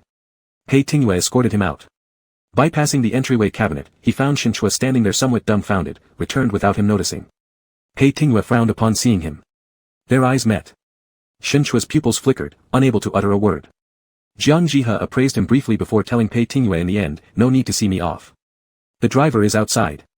The door opened, then closed, bringing in a slight breeze. Shinchua shivered involuntarily as the external presence disappeared inside. He looked at Pei Tingyue, paused for breath, and asked, what did you two just talk about? Chapter 44, You Have No Heart. What did you mean by what you just said? Shinchua's question hung in the air for a moment. He looked straight into Pei Tingyue's eyes, his expression bewildered. Pei Tingyue evaded answering, casually nodding and turning to walk towards the living room. I haven't had dinner yet, accompany me to eat something. After taking a few steps, he noticed Shinchua wasn't following and turned back. What are you standing there for? Shinchua stared at him silently. The warm light from the wall lamp fell on Pei Tingyue's face, creating sharp contrasts of light and shadow, but Shinchua only felt that this face was blurry and unfamiliar. Perhaps he had never truly known this person. What did you mean by what you said earlier? Shinchua asked again. Pei Tingyue calmly replied, you heard it. Shinchua, I heard it. It doesn't mean anything, Pei Tingyue remained unperturbed, just listen and move on, don't take it seriously. Don't take it seriously. Shinchua repeated the 4 words vaguely, if nothing needs to be taken seriously, then what is real? Pei Tingyue frowned. Shinchua's breathing grew heavier as he stepped forward and asked, what's the deal with Zhang Tong's matter? Did she tell you? Pei Tingyue responded somewhat impatiently, it's such a small matter, does it warrant her telling you specifically? Do you think it's a small matter? Shinchua tried to control his anger, so, it really was your decision. It wasn't her fault, so why make her take responsibility and apologize to others? Do you think this is a small matter? Just an apology in private, no more than that. There's no need to make a mountain out of a molehill, Pei Tingyue stated indifferently, if you're part of the workplace, these little grievances are nothing. If one can't even endure this, they might as well go home early. So why not let the person who made the mistake handle the grievance? Shinchua questioned, whoever makes a mistake should apologize. This is the principle wherever you go. Why must Zhang Tong bear an unfounded blame simply because she's not the daughter of one of your big clients or some rich young miss with connections? Why must she end up taking the blame? If she were truly without connections or backing, she wouldn't even be able to come complain to me about her grievances. Pei Tingyue lowered his voice, Shinchua, aren't you supposed to be her connection and backing? If not, what are you doing here questioning me? What am I worth as any kind of backing or connection? Shinchua's eyes sparkled with mockery, as if hearing a very funny joke. If I truly had that kind of influence, she wouldn't have been forced into carrying this false blame and could only cry secretly at home. Pei Tingyue, do you feel shame when you say things like that? There's no need to talk like this. Pei Tingyue didn't want to continue the conversation. Shinchua, are you willing to argue with me over someone else? I just want to help my friend get an explanation, but you're dodging the main point. Shinchua couldn't accept his carefree attitude and raised his voice. Pei Tingyue, look within yourself. Are you not at all uneasy about what you've done? Why should I feel uneasy? Pei Tingyue indeed showed no sign of uneasiness. When Lu came, I assigned Zhang Tong to teach her. If there's anyone to hold accountable, Zhang Tong already shares the responsibility. You mentioned shared responsibility, but isn't the first one to be held responsible actually you? So why aren't you apologizing? Of course I will, Pei Tingyue stated directly, I will bring Zhang Tong along to apologize. Is there any problem with that? You don't need to sound so righteous, Shinchua said angrily. In the end, if the one who made the mistake weren't one of your contacts, would you still push Zhang Tong out front? So what? Pei Tingyue admitted frankly, yes, since the person who made the mistake was a contact, I needed to preserve her dignity, so I let someone else take the blame. Shinchua, are you naive or stupid? That's how this society works. If you can't accept this, go home. Ask your apprentice, if she can't even stand this kind of hardship, does she think she can become a lawyer? When future clients scold her, where will she cry then? You're rationalizing. Shinchua could no longer contain himself. If she really made a mistake, then yes, she deserves whatever the client throws at her. But has she made a mistake now? Why should she endure this grievance on behalf of someone else?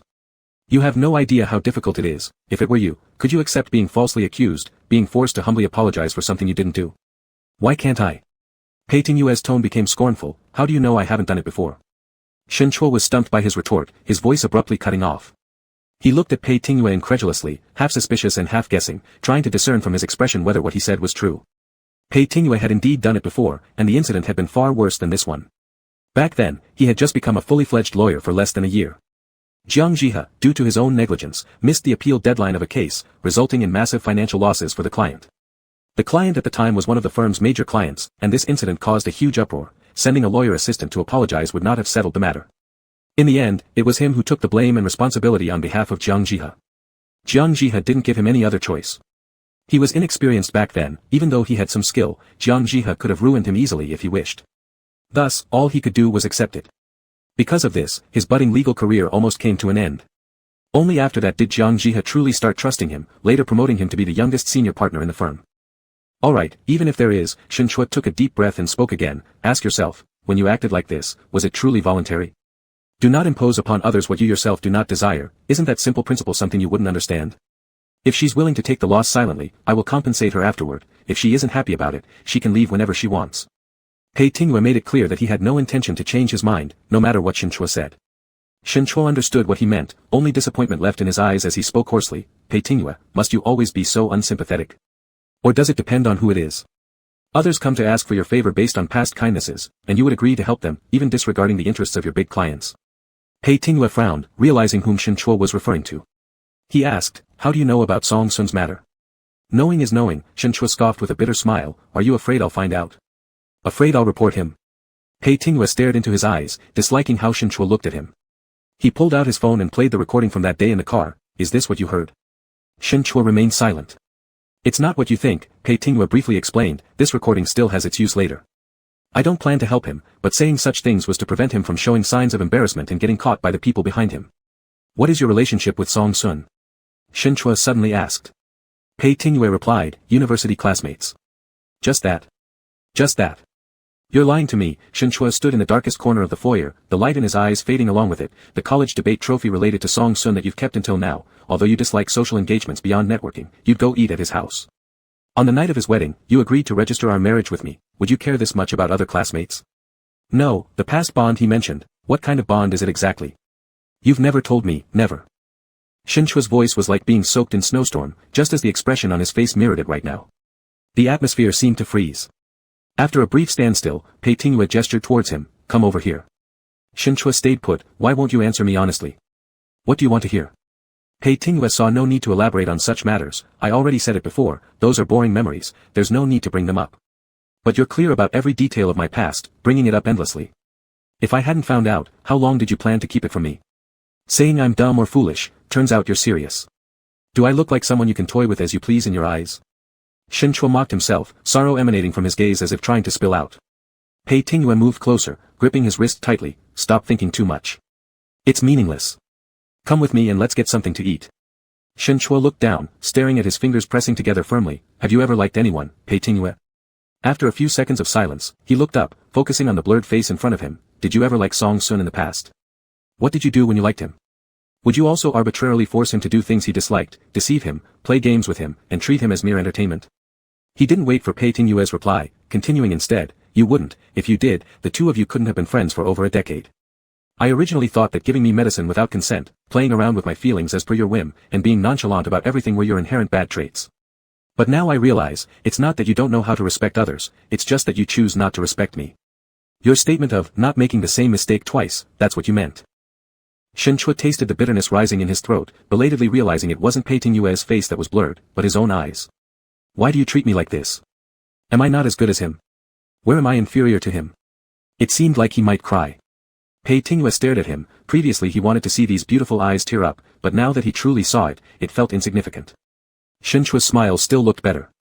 You're overthinking this. Pei Tingyue furrowed his brows and said, don't compare yourself with people who aren't worth it. To others, it's just that he was too lazy to bother. He was indeed rather vile, liking to use those malicious hobbies on Shen Chua, which had nothing to do with respecting him or not. Alright, I won't compare. Shen Chua forcibly held back the stinging sensation in his eyes. Pei Tingyue, you told me to be vigilant and not fall for your tricks, so I wouldn't regret later on. What's the meaning behind those words? Did you think that by saying these things, you could freely play with me without guilt? Why didn't you just tell me outright that being with me is merely a way for you to pass time? Pei Tingyue tightened his grip on Shen Chua's wrist. What do you think it is? I want a genuine relationship with you, a proper, serious relationship. Shen Chua's laugh was bittersweet, but it turns out it was all one-sided on my part. Relationships are inherently for leisure anyway. Pei Tingyue looked at Shen Chua with an expression that seemed cruelly clear-eyed. Or what? Do you have to always talk like that? Shen Chua felt unbearable pain, his emotions pushed to their limit, leaving him nowhere to escape. If relationships are mere leisure, and living together is just playing around, then what isn't a game according to you? Shen Chua, I've already told you, life is better when lived lightly. As long as we're happy together, it's enough, there's no need to dwell too much on other trivialities. It's meaningless to think about those things. Though Pei Tingyue's tone wasn't cold, it felt especially cutting to Shen Chua's ears. These were Pei Tingyue's true feelings, unreserved truths, and the sincerity he possessed was limited. He couldn't give more, nor would he. Pei Tingyue had openly said before, he wouldn't change. Realizing this fact, Shen Chua felt powerless to argue further. Pei Tingyue released him and turned on the overhead light. The sudden brightness made Shen Chua instinctively close his eyes. Pei Tingyue's hand rested on Shen Chua's face. Open your eyes and look at me. Shen Chua slowly opened his eyes, finally seeing clearly Pei Tingyue's face right in front of him. At this moment, Pei Tingyue still seemed completely in control. Perhaps this was how he was, a cold-hearted individual.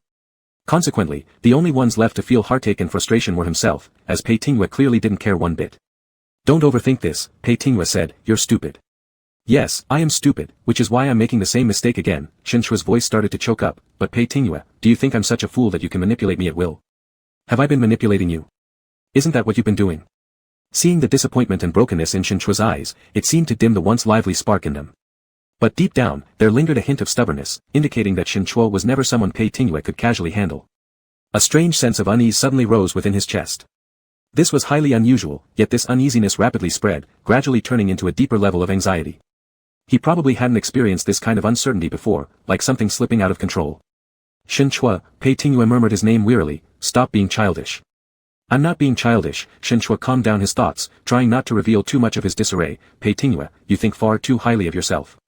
I'm not incapable of losing anyone, I made my peace with possibly losing you a second time from the start. You're not any more special than others. Shen Chua, Pei Tingyue's gaze darkened, don't say things just to hurt me. What I said is the truth. Shen Chua pronounced each word distinctly, his eyes scattered and his voice even quieter. Someone I cherished for over 10 years, I was able to let go of easily, so what are you? Our time from meeting to being together barely adds up to a year. Perhaps in your eyes, we weren't even truly together. In that case, do you think how much do you really matter to me? Pei Tingyue suddenly increased his force, pinching Shen Chua's jaw, look at me while you speak. Shen Chua met his gaze, unflinching, Pei Tingyue, there's no difference between you and anyone else. I can live without you. Pei Tingyue understood his meaning, his voice growing colder, do you intend to leave me? Yes, I'm leaving you, Shen Chua said firmly, you said being together as long as we're happy is enough, but I'm telling you, I'm not happy, I'm not joyful. Your irresponsible view on love, I cannot accept it. And your way of dealing with people and matters, I don't approve either. We simply aren't suitable for each other, forcing things together doesn't make any sense. Pei Tingyue, he concluded with the final sentence, you lack emotion, and I don't want you anymore. Let's end it here. Chapter 45, Die Together. As the words fell, Shen Chua's eyelashes also drooped wetly, his eyes rimmed red with shock. He said, it's over here. The person speaking heartless words was actually the most sentimental. Repressed emotions surged upward, but the first to be drowned was himself. He floated and sank in those surging waves, drawn into the vortex, ultimately drowning. No one could save him, not even himself. Pei Tingyue frowned as he watched him. He raised his hand again, brushing it against Shen Chua's face, wanting to wipe away the sadness there. But Shen Chua turned his face away, unwilling to let him touch. Pei Tingyue's growing restlessness was expanding rapidly. He had never seen such a Shen Chua, whether cautious, impatient, pretending to be indifferent, angry yet helpless, none were like this now. His hollow eyes filled with disappointment and sorrow. But Shen Chua shouldn't be like this. What did you just say? Say it again. Let's break up. Shen Chua tried to remain calm, repeating himself, it ends here. Suddenly, the light above went out again. Pei Tingyue's rough breaths came nearer. Shen Chua heard a faint sound as Pei Tingyue must have pressed something, completely locking the door. Not allowed. Pei Tingyue bit down hard on Shen Chua's lips, filled with cruelty. Tongues pushed and squeezed. Shen Chua didn't struggle, letting Pei Tingyue's tongue intrude, wildly sweeping through his mouth, tasting blood without reacting. The pain only made him more, it was meaningless, even resistance held no meaning. Breathing heavily, Pei Tingyue pulled back, seeing Shen Chua's dim eyes lost in darkness, deeply uncomfortable. Shen Chua, I apologize. If you don't want to hear those things, I'll never say them again. I'll only say what you want to hear. Shen Chua gave no response. He didn't need Pei Tingyue to flatter him with sweet words. He no longer wanted to waste energy distinguishing which of these carried any sincerity, lest he fall foolishly for them again and later hear the phrase, it was all just entertainment. I'll move out tomorrow. I already said, it's not permitted. Pei Tingyue stated, furrowing his brows, the voice rising from his throat, as domineering as ever. Pei Tingyue, you don't get to decide my life. Shen Chua took a step back, turning when Pei Tingyue forcefully pulled him back. Don't leave. Pei Tingyue drew Shen Chua closer, forcibly dragging him into the living room. Shen Chua instinctively resisted but was tightly held down by Pei Tingyue and pressed into the sofa. He struggled to rise. Pei Tingyue sat beside him, leaned in close, lowering his gaze to look at him. Shen Chua, I haven't agreed to your leaving. You can go nowhere else. Pei Tingyue finished his low, heavy sentence, pinning him down with his body, lowering again to bite at his lips with a kiss far too urgent, pressing further each time. Pei Tingyue's hand moved from under Shen Chua's chin, down to his neck, continuously roaming, sliding past his quivering Adam's apple. It continued downward, stopping at his shirt buttons, unbuttoning them one by one. Shen Chua's struggles weakened. Cheek to cheek, Pei Tingyue felt the dampness on his face and stopped the motion. Slowly propping himself up, raising his head, Pei Tingyue saw Shen Chua lying still with his eyes closed, biting his lip tightly, tears continuously rolling down from the corner of his eye. Each teardrop falling like an assault on Pei Tingyue's trembling heart. Seeing Shen Chua like this, Pei Tingyue hesitated whether to continue being rough or to pull back, a first-time experience of uncertainty for him. He hadn't expected Shen Chua would grieve so much. Romance to him was merely entertainment, but with Shen Chua, he truly tasted joy, even becoming somewhat addicted to the game. It was Shen Chua who initiated things between them from the start. He wasn't ready to end it, even less tolerant of Shen Chua pulling away cleanly. Wiping away the tears from Shen Chua's face, Pei Tingyue teased, "Stop crying, acting like a little girl." Shen Chua didn't want to cry, didn't want to appear weak, but the ache was unbearable. All he could do was release the tension this way. When he opened his eyes, his breathing was still unstable, trying desperately to catch his breath. Pei Tingyue swept the underside of his fingers across Shen Chua's tear-streaked eyes, asking, "Are you truly that upset? Let me go." Shen Chua's hoarse, choked voice was unusually powerless. Pei Tingyue silently observed him for a moment before finally stepping back. Shen Chua climbed off the sofa without another word, hurrying upstairs. Upon entering the room, he locked the door. For a while, he stood in the dark, flicking on the lamp, beginning to pack his belongings. Perhaps there was an early premonition. From the start of moving here, he knew he'd eventually have to move out, though he didn't expect it to come this soon. Repacking books from the shelves back into boxes, Shen Chua couldn't help but resent Pei Tingyue. If Pei Tingyue hadn't insisted, he wouldn't have brought so many things in the first place. But fundamentally, he should blame himself for being blindly infatuated. His emotions were unsettled, his actions agitated. When pulling out the top layer of books from the bookshelf, he used too much force, causing an entire row of books to tumble down. He didn't dodge. Closing his eyes, he let the books fall on him, scatter around his feet. By the end, Shen Chua had also lost his steam and no longer wanted to continue packing. Curling up on the carpet beside the bookshelf, he fell into a hazy sleep. In his muddled dreams, those unbearable memories resurfaced once again, the anger and incomprehension of his family, the disdainful smirks from others, the pain of the belt striking his body, the seemingly endless darkness when he walked out of his home, and that perpetually drizzling, gloomy winter day in his memory. Back then, he hadn't waited for anyone who he thought would come, assuming they'd show up years later, except they never did. For so many years, he'd remained trapped in that vortex, struggling futilely, thinking he managed to breathe when he surfaced only to realize it was a desperate illusion born out of longing. What he clung to as he was about to drown wasn't any life-saving straw but rather a death sentence driving him into an even more bottomless abyss. It had to shatter, fantasies fading, prosperity ending, leaving only him all alone in the end. Shen Chua jolted awake from his dream, it was already broad daylight. He grabbed his phone and glanced at the time, just past 8. A half hour earlier, Pei Tingyue had sent a message saying he left breakfast for him and told him to come downstairs after waking up. He deleted the message directly, washed up quickly, packed all his books and luggage into boxes, and called for a courier service. Pei Tingyue wasn't around, having locked the villa door. After trying to open it a few times and failing, Shen Chua picked up his phone calmly and called the property management office. Half an hour later, he shipped all his belongings back to the school dormitory and left without any hesitation.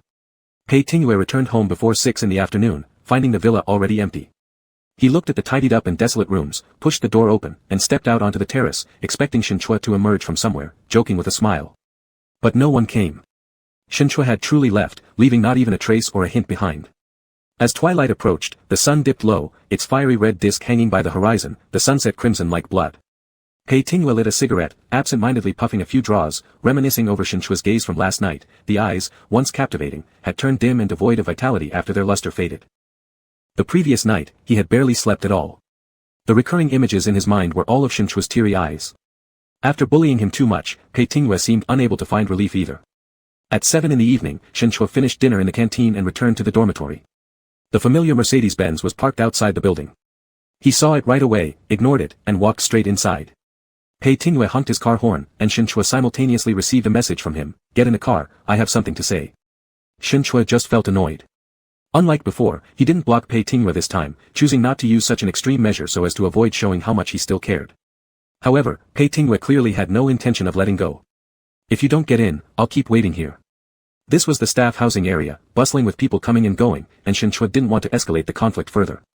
Stopping his steps, he turned to stand still, coldly eyeing the man seated in the car. Through the windshield glass, their gazes silently intertwined. Pei Tingyue observed Shinchua's silhouette standing in the shadow, a figure so cold and distant, both like himself yet unlike. He remembered the first time he drove Shinchua back, which happened to be here as well. Back then, Shinchua was wary and curious about him, testing him. The more he tried to distance himself, the more intrigued Pei Tingyue became. But tonight, at this moment, what he saw in Shinchua was only the frigid aloofness refusing him from afar. He blinked his headlights twice. Shinchua's face flickered between visibility and shadow, his expression unchanging, silent, calm, and distantly estranged. Pei Tingyue took out his phone and called him. It rang for a long time until just before the call auto-disconnected. Shinchua answered, remaining silent. Pei Tingyue gestured towards him. Get in. Shinchua replied, what else do you have to say? Just say it here. Are you afraid to get in the car? Pei Tingyue asked in a low tone. Shinchua, what are you afraid of? Shinchua didn't fall for Pei Tingyue's taunts and stayed silent. Get in the car, I'll just say a few words. Or I will wait here until you care whether others see us, said Pei Tingyue. A brief silence persisted, and Shinchua eventually walked over, forcefully pulling the car door open and getting inside. Speak your mind, he stared ahead without looking at Pei Tingyue. Come back home with me. Pei Tingyue locked the car doors. Shinchua closed his eyes for a moment and then mockingly chuckled. Pei Tingyue, do you really think locking the car will stop me? You're a lawyer, you know better than I do what's lawful and what isn't. Unless you plan to break the law yourself. Then let's try it out, Pei Tingyue responded calmly. Indeed, those wild acts, he was indifferent to doing, he was crazy enough anyway. I thought you were a decent person. We could part amicably and move on gracefully without resorting to such persistence. Apparently, I overestimated you, Shinchua jabbed at him, so what is this? Since everything meant nothing to you, why are you acting like this now? Is it because you feel disrespected since I dumped you? Pei Tingyue didn't respond immediately. He lit another cigarette, turned his head, and his gaze through the swirling smoke settled on Shinchua's side face. For a fleeting moment just now, he had indeed considered Shinchua's suggestion, to lock this person up entirely so that he wouldn't have to be constantly troubled and distressed. As long as Shinchua could stay, he wouldn't mind using any means. But very quickly, he rejected this idea himself, unwilling to see Shinchua heartbroken like last night again. He could only endure. What do you want? Pei Tingyue asked. I said if I like you, then I will love you. Isn't that enough? Shinchua didn't even want to mention these things anymore. That's enough. Stop bothering me, just leave me alone, it's sufficient. Shinchua, Pei Tingyue reminded him, you're saying something out of anger again. Shinchua deeply felt talking about these things was useless, he no longer had the strength to continue. He wasn't speaking in anger, at least not when it came to separating from Pei Tingyue. A person like Pei Tingyue, accustomed to being self-centered, might never learn how to treat others sincerely. Why should he waste his time? Come home with me. Pei Tingyue repeated, stubbed out the cigarette, and started the car. Shinchua knew he couldn't stop him, so he just said, you can't watch me every single minute. Even if you take me away by force right now, I will still leave. I said that we can try. Pei Tingyue pressed down the accelerator. He drove the car out of the school and towards the riverbank. Shinchua remained silent. As the night grew deeper, the car stopped at the riverside, surrounded by a deathly silence. Pei Tingyue looked ahead at the end of this embankment where the river surged forward relentlessly, roaring without cease. A complicated mixture of emotions swirled in his eyes. Shinchua, is it that you think I haven't been sincere enough with you, and you need me to prove my feelings grandiosely for you to believe? No, not necessary. Shinchua leaned against the seat, looking outside the car window. He lacked even the energy to talk, he only wanted Pei Tingyue to let him go. Do you know what being together means? Pei Tingyue suddenly asked. Shinchua didn't answer, so he continued, you say my concept of love is irresponsible. So what counts as being responsible? Is true love only when there's earth-shaking passion or dramatic life-and-death situations? Alright, then I'll show you once. Shinchua furrowed his brows, not understanding yet. Suddenly, Pei Tingyue leaned over and quickly fastened Shinchua's seatbelt. Then he returned to his seat, restarted the car, steadily but firmly released the handbrake, shifted into drive, and looked ahead calmly. If I'm willing to die with you, can that prove my sincerity towards you? Shinchua froze. Pei Tingyue gripped the steering wheel tightly, extremely calm as he slammed down the accelerator. The tires screeched, the engine roared as the car sped forward. Shinchua was caught off guard by the sudden tightening of the seatbelt. Unbelieving, he watched as the speedometer numbers skyrocketed. His voice changed abruptly. Pei Tingyue, what are you raving about? Shinchua's shouts were drowned out by the whistling wind rushing into the car through the open windows. Pei Tingyue paid no heed, his expressionless face concealing the darkness and madness flashing in his eyes. He pressed the accelerator to the floor. Instinctively, Shinchua grabbed onto the seatbelt with both hands. At the end of the dike, wild waves accompanied by darkness were rushing toward them, akin to a monstrous beast opening its mouth, ready to devour them. In despair, Shinchua closed his eyes and, in this moment, suddenly remembered last night's dream. If he were to really die here, it seemed like some kind of omen. Let it be. The wind howled past as a sharp, abrupt screech of brakes echoed. Shinchua was thrown forward by inertia and yanked back hard by the seatbelt. The smell of brackish river water filled his nose. Shocked and trembling, he opened his eyes to see the car had stopped at the edge of the dike. Just a few seconds later, they might have plunged into the river. Pei Tingyue held the steering wheel with both hands, staring coldly at the turbulent river waters beneath the dark night ahead. Turning back, he once again saw Shinchua's tear-streaked face. Chapter 46, An Asshole. Shinchua bit his lips tightly, tears streaming continuously, blurring his face along with the shattered, fragile, and helpless expression on it. Pei Tingyue silently looked at Shinchua like this. At that moment, he indeed had the impulse to just keep driving. The power of genes far exceeded his imagination, although he detested such behavior deeply. Essentially, he was still his parents' son. He knew what awaited them if they truly went through with it: darkness, coldness, suffocation, despair, and then death. Because he had experienced it, it left him in deep agony. But he still couldn't bear letting Shinchua experience the same feeling. Pei Tingyue unlocked the safety lock. Shinchua immediately unbuckled his seatbelt, opened the door and got out of the car, all his strength drained by the fear of surviving a near-death experience. He bent down, squatting next to the car door, dry heaving and shedding tears uncontrollably, trembling constantly. Pei Tingyue also got out of the car and walked over to the passenger side, stopping before Shinchua. Seeing the man crying while curled up and squatting on the ground, an overwhelming discomfort surged within him. For so many years, he had concealed his own morbid emotions very well. Others might think he was cold and merciless, but apart from Shinchua, no one knew that he was, in fact, a complete madman. Perhaps from that night in Las Vegas, when Shinchua was drunk but still carefully wrote down his name at the marriage registration office, he regarded Shinchua as one of his own. Therefore, he didn't want to hide anymore, forcing Shinchua to endure his erratic mood swings. However, this wasn't fair to Shinchua himself. He seemed to have never considered what Shinchua truly wanted from their relationship. Shinchua remained squatted on the ground, unable to get up, continuing to shed tears. Pei Tingyue frowned slightly and offered a tissue. "Stop crying, wipe your face." Shinchua did not take it. Pei Tingyue tightened his fingers and suddenly bent down, lifting Shinchua horizontally before he could resist. Shinchua instinctively struggled, but Pei Tingyue insisted on carrying him back to the passenger seat and fastened the seatbelt again. "I'll send you back to school." Shinchua's eyes widened in alarm. Pei Tingyue shoved the tissue into his hand. "Wipe the tears off your face. I'll send you back to school." When Shinchua regained his senses, Pei Tingyue had already re-entered the car, started the engine, reversed for a while before turning around, driving away from the riverbank. Just as they came, the ride back was silent. Shinchua's overly rapid heart rate gradually returned to normal. Leaning against the seat, he felt completely exhausted and soon closed his eyes. Half an hour later, the car stopped outside Shinchua's dormitory building, waking him from a nightmare. Pei Tingyue's hand rested on his forehead, touching a palm full of sweat. "It's over. We're back at school." Shinchua turned his head to avoid his touch, gazing outside for a moment in silence, saying hoarsely, "The opposite of indifference is never about self-destruction. You're too extreme, and even if it were, you haven't gone nearly that far with me. Why do this?" Pei Tingyue saw the dullness in his face, and that uncomfortable feeling resurfaced again, accompanied by the constant restlessness. "I apologize sincerely for what happened tonight." Shinchua shook his head. He didn't want to listen. Pei Tingyue continued, "I won't do this again in the future." Shinchua showed no interest in hearing about Pei Tingyue's future plans. He took out his phone and, right in front of him, deleted all contact information related to Pei Tingyue. "It's over, don't contact me anymore." Pei Tingyue didn't stop him but only said, "I'll come see you in a few days. Go rest well." Shinchua knew he wouldn't listen even if he repeated himself again. Pushing the door open, he got out of the car. The motion sensor lights in the corridor were broken, and in the darkness, he fumbled his way upstairs, realizing how ill-suited he was to returning after being away for so long. But eventually, he would adapt. This was where he was supposed to be. Due to his weak hands, he dropped the keys onto the floor when trying to unlock the door. Squatting down, he touched nothing but dirt and grime, so he used the flashlight on his phone. With great difficulty under the dim light, he managed to find the key. Since he had been squatting for too long, his legs became numb. Just as he stood up, he fell back down. Holding the key in his hand, he stared blankly, noticing his shadow on the floor. Suddenly feeling overwhelmed again, his throat felt bitter, as though everything inside him was filled with bitterness. Zhang Tong had taken 2 days off. The morning she returned to the office, she was summoned to Pei Tingyue's office. Pei Tingyue gave her no chance to speak, glancing at his watch and directly asking, "Are you going to apologize to me or resign? The plane departs at 10:30. Either you go to the airport with me now or handle the procedures with the administration department." Zhang Tong paused, surprised. Over these past 2 days, she had firmly decided to resign.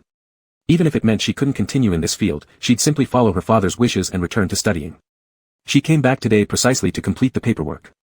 However, facing the calm demeanor of Pei Tingyue at this moment, she hesitated to say it outright.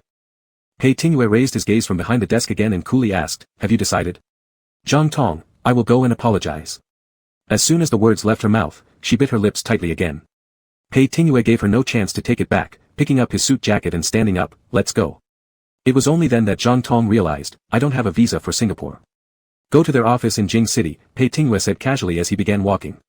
On this trip to Jing City, besides Pei Tingyue and his assistant, only Zhang Tong accompanied them.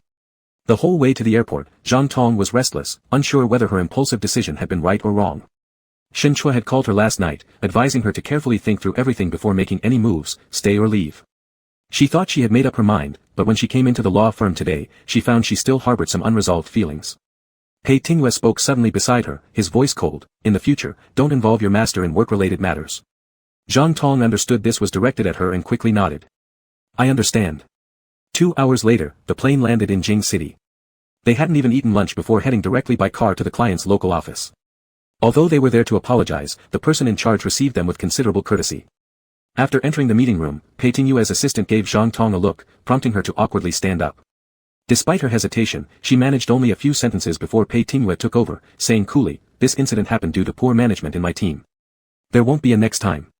The new case filing will be delivered to the court no later than next Tuesday, and we'll keep an eye on it to ensure swift processing." Their counterpart smiled and responded, "If it gets filed on time, then all is good.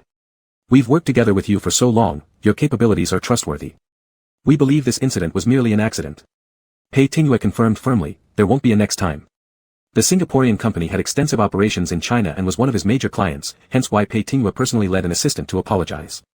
However, apologies weren't the focus, their discussion quickly turned to a particular acquisition project. Pei Tingyue's assistant quietly reminded Zhang Tong, "You should note down everything, and follow up afterward." Zhang Tong hastily pulled out her laptop and started taking notes. For the next 2 days, they remained in Jing City. Pei Tingyue met several major clients there, and Zhang Tong followed him around busily. On multiple occasions, Pei Tingyue even proactively introduced her to the clients. It wasn't until then that Zhang Tong seemed to realize that Pei Tingyue bringing her along wasn't just about making her apologize. Their return flight was Sunday evening. While waiting for takeoff due to traffic control, Pei Tingyue pushed open the sunshade to look outside. Unintentionally, Shen Chua flashed across his mind. Up ahead, the horizon was painted with the dreamlike glow of late evening clouds. He remembered the afternoon he drove Shen Chua up the mountain to watch the sunset. It was like this one. Then, the fiery hues illuminated Shen Chua's eyes and stirred deep within him a palpable excitement. He had always known his true feelings toward Shen Chua, but had been too lazy to ponder them deeply. He assumed treating her as a casual distraction would suffice, but he overlooked the fact that Shen Chua wasn't the same type of person as himself. Shen Chua couldn't accept his casualness. What was Shen Chua doing at this very moment? Pei Tingyue picked up his phone, hesitated, then put it down again. It was as if he'd also become indecisive. Back in Huai City, while waiting to collect luggage, Zhang Tong mustered up her courage and asked Pei Tingyue, "Mr. Pei, did you quarrel with my master?" Shen Chua hadn't mentioned anything to her, but during their phone call that day, the odd tone when referring to Pei Tingyue struck her as suspicious. Pei Tingyue cast a glance at her without expression. Hesitantly, Zhang Tong said, "If it's because of me, I'll talk to him." "It has nothing to do with you," Pei Tingyue coldly interrupted her. "In the future, just stop bothering him with your personal affairs." Zhang Tong. "All right." Pei Tingyue crossed his arms and waited as the baggage conveyor brought out the luggage. His expression appeared rather chilly. Standing nearby, Zhang Tong also felt uncomfortable and intended to walk off to check if the luggage had come yet when Pei Tingyue suddenly asked her, "What kind of person is your master?" Zhang Tong, "Ah." Pei Tingyue, "Just say whatever comes to mind." Zhang Tong considered for a moment and said, "Serious, steadfast, ambitious. My father always says he's too honest, but on many things, he's particularly stubborn. My father often remarks that staying in academia suits him perfectly, whereas venturing out into society makes him easy prey for others due to his personality." Stubborn. Pei Tingyue repeated these 2 words softly, seemingly lost in thought. When he returned home around 8 o'clock, the place had become dead silent since Shen Chua had been gone for just a few days. In the past, Pei Tingyue preferred to stay at the law firm rather than return home, and now that habit became even stronger. Sitting in his study, he leaned back on the chair and closed his eyes for a brief moment. He pulled open a drawer by his side and fished out a photo. It was from the day Shen Chua had moved in. The photo showed her holding a portrait torn from another group picture. He stared intently, cigarette hanging loosely between his teeth, at the youthful face in the photo. Although slightly unfamiliar, Shen Chua's smiling expression was undeniably attractive. He was smiling because the person by his side was someone he cherished. When Shen Chua liked someone, she would smile just like this, just as she had when she said she liked him before. Pei Tingwei took a deep drag of his cigarette and exhaled slowly, regretting not taking a picture at that moment. At 8:30 p.m., Shen Chua left the lab and returned to her dormitory. He had gotten the corridor lights repaired yesterday. Yang Wenbin from next door had already quit due to the university's up or out policy, so he didn't even have any potential troublemakers around anymore. He could temporarily stay here in peace if Pei Tingwei didn't come to disturb him again. You left a copy of your thesis at my place. Picture. A new message came through. Though she had deleted Pei Tingwei's contact information, she knew instantly who it was just by looking at the number. It was indeed her thesis, already printed, formatted, and bound. She had moved in such a hurry that day that she didn't remember where she left it. I'll be at the west gate of your school in half an hour. If you don't come, I'll throw it away directly. Shen Chua gripped her phone, typed 2 words, then decided against replying due to sheer exhaustion, simply turning off the screen. At 9 o'clock, she walked out of the west gate to find Pei Tingwei's car already waiting there. Shen Chua approached, stopping beside the driver's side door, lowering her eyes to look at the man smoking inside the car. Give me the thesis. Pei Tingwei raised an eyelid, sizing her up once, then gestured for her to get in. Get in the car. Shen Chua refused. Just give me the thesis, please. After a brief silence, Pei Tingwei flicked his cigarette into the ashtray and stepped out of the car.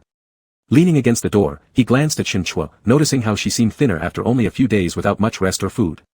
Have you been eating properly? You've lost weight. Shen Chua didn't answer, perhaps unwilling to acknowledge him. Come with me for some late-night snacks, Pei Tingwei said. I haven't eaten dinner yet either. My thesis. After we eat, I'll give it back. I think I've told you before, Shen Chua said coldly. I don't go back for what I've let go.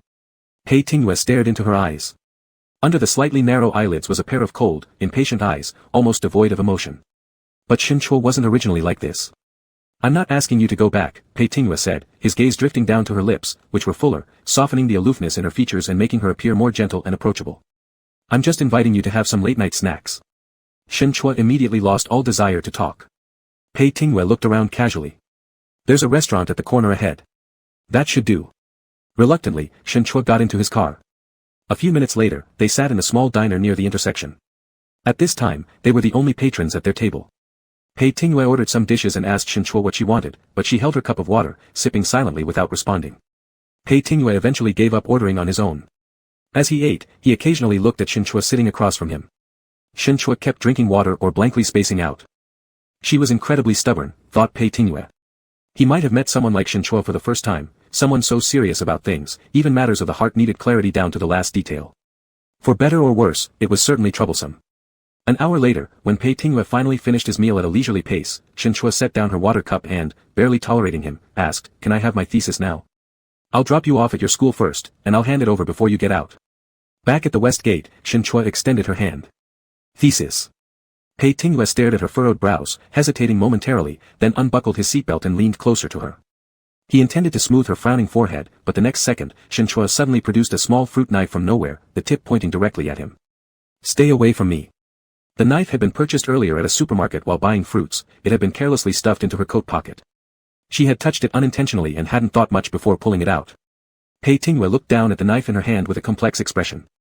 Shen Chua, you always surprise me. Shen Chua stayed silent. When faced with a lunatic, she figured imitation was her best defense. Her hand gripping the handle was trembling, so Pei Tingwei sighed and continued inching toward her, covering her hand with his and gently disarming her.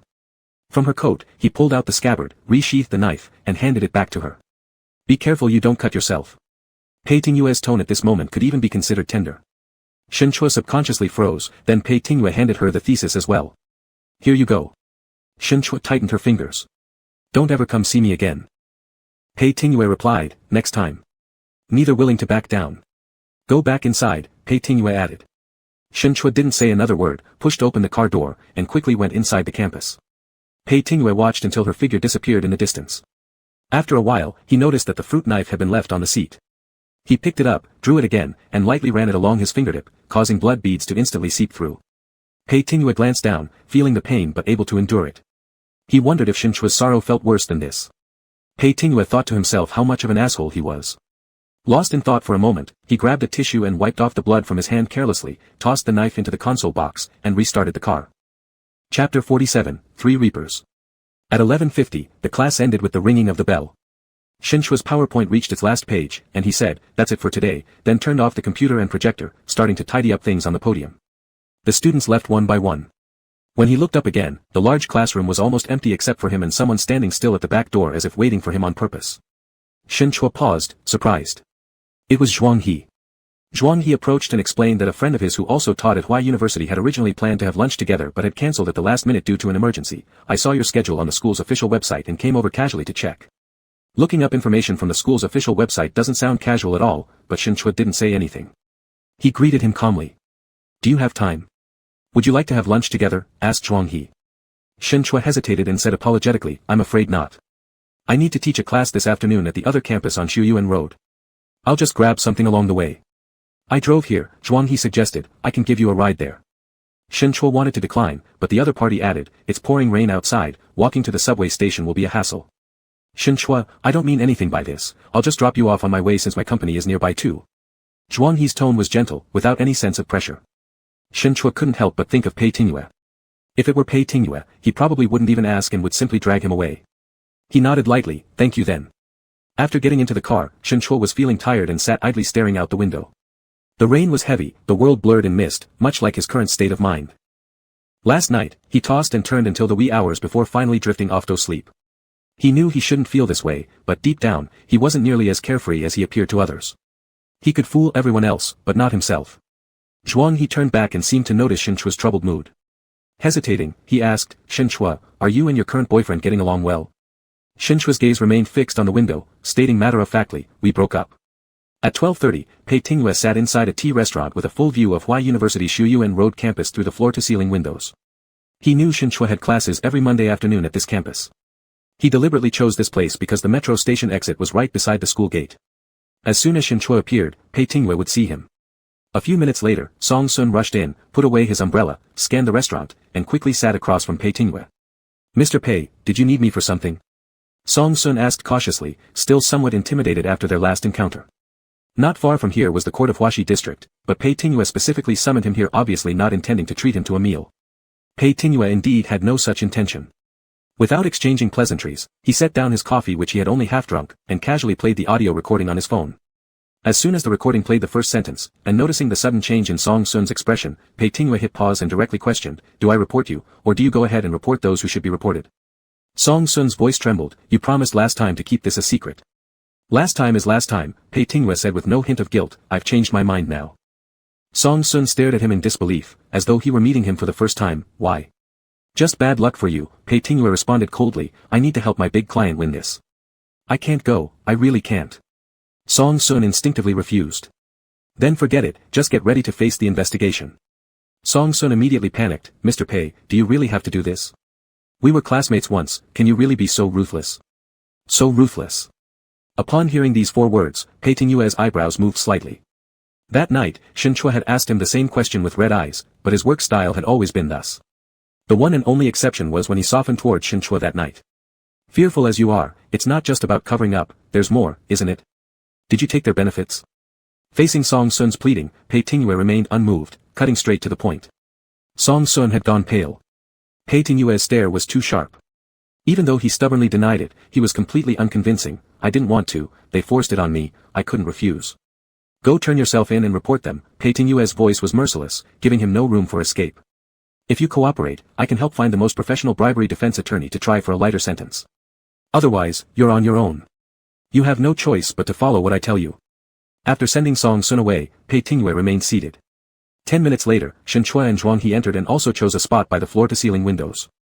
The seats in the tea house were sofa-style, with overly high backs that blocked the view, so neither of them noticed Pei Tingyue sitting right behind them. After seating himself, Shin Chua handed the menu to Zhuang He and said lightly, let me treat you. Consider it a thank you for giving me a ride. Zhuang He replied helplessly, Shin Chua, there's no need to be so formal with me. Shin Chua insisted, I'll treat. Pei Tingyue continued drinking his coffee. Since Shin Chua got out of the car with Zhuang he had been watching. He kept still, restraining himself from acting. The man with long legs leaned back into his seat, appearing relaxed but with a slightly cold expression. Shin Chua ate while looking down, knowing his class at 2 o'clock was approaching. Soon, he would have to go to the administrative office on this side. He didn't have much time. Zhuang He glanced over him and suddenly said, I've also broken up with someone. Shin Chua didn't react much, when Zhuang He mentioned it just now, he did it casually, too lazy to come up with something else. He told the truth without any other thought. But it wasn't like that for Zhuang He. He deliberately brought it up, indeed wanting to test Shin Chua's feelings. Shin Chua noticed his gaze fixed on him and felt uncomfortable, quickly changing the topic, how about that case you were working on? The arbitration decision has been executed by the court here, but the other party's assets have already been transferred. Zhuanghe sighed bitterly. There's nothing I can do about it. Will it have a big impact on you? Shenchua asked.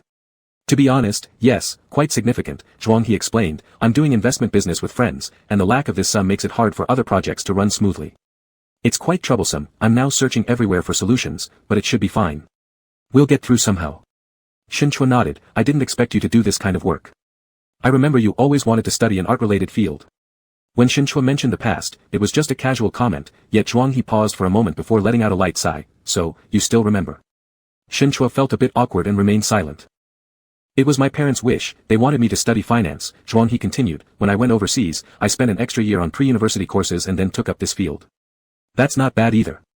Shenchua responded politely. He more or less knew about Zhuanghe's family situation. Zhuanghe's family used to be the wealthy household in their county, with connections that helped send him abroad during his senior year of high school. Shenchua, I haven't really had the chance to ask, how have these years been for you? Zhuanghe hesitated in his question, perhaps feeling somewhat unworthy. After all, he was the one who left hastily without saying goodbye. I've been fine. Shenchua didn't want to say much, responding lightly. You can tell by my current position as a teacher at Huai University that I'm not doing too badly. Zhuanghe nodded. You've always been academically strong. I knew you'd definitely attend a good university and secure a good job. Shenchua laughed. Just lucky, that's all. Zhuanghe looked at the smile on his face, the same as it used to be. But only one thing was different, those eyes no longer held any unique emotions towards him. Zhuanghe felt uneasy and blurted out, sorry for what happened in the past.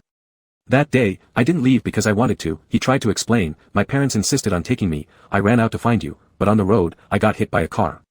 Afterward, my parents never left my side in the hospital. As soon as I recovered a bit, they forcibly took me to Huai City, processed the necessary documents as quickly as possible, and forced me to Canada without letting me contact anyone.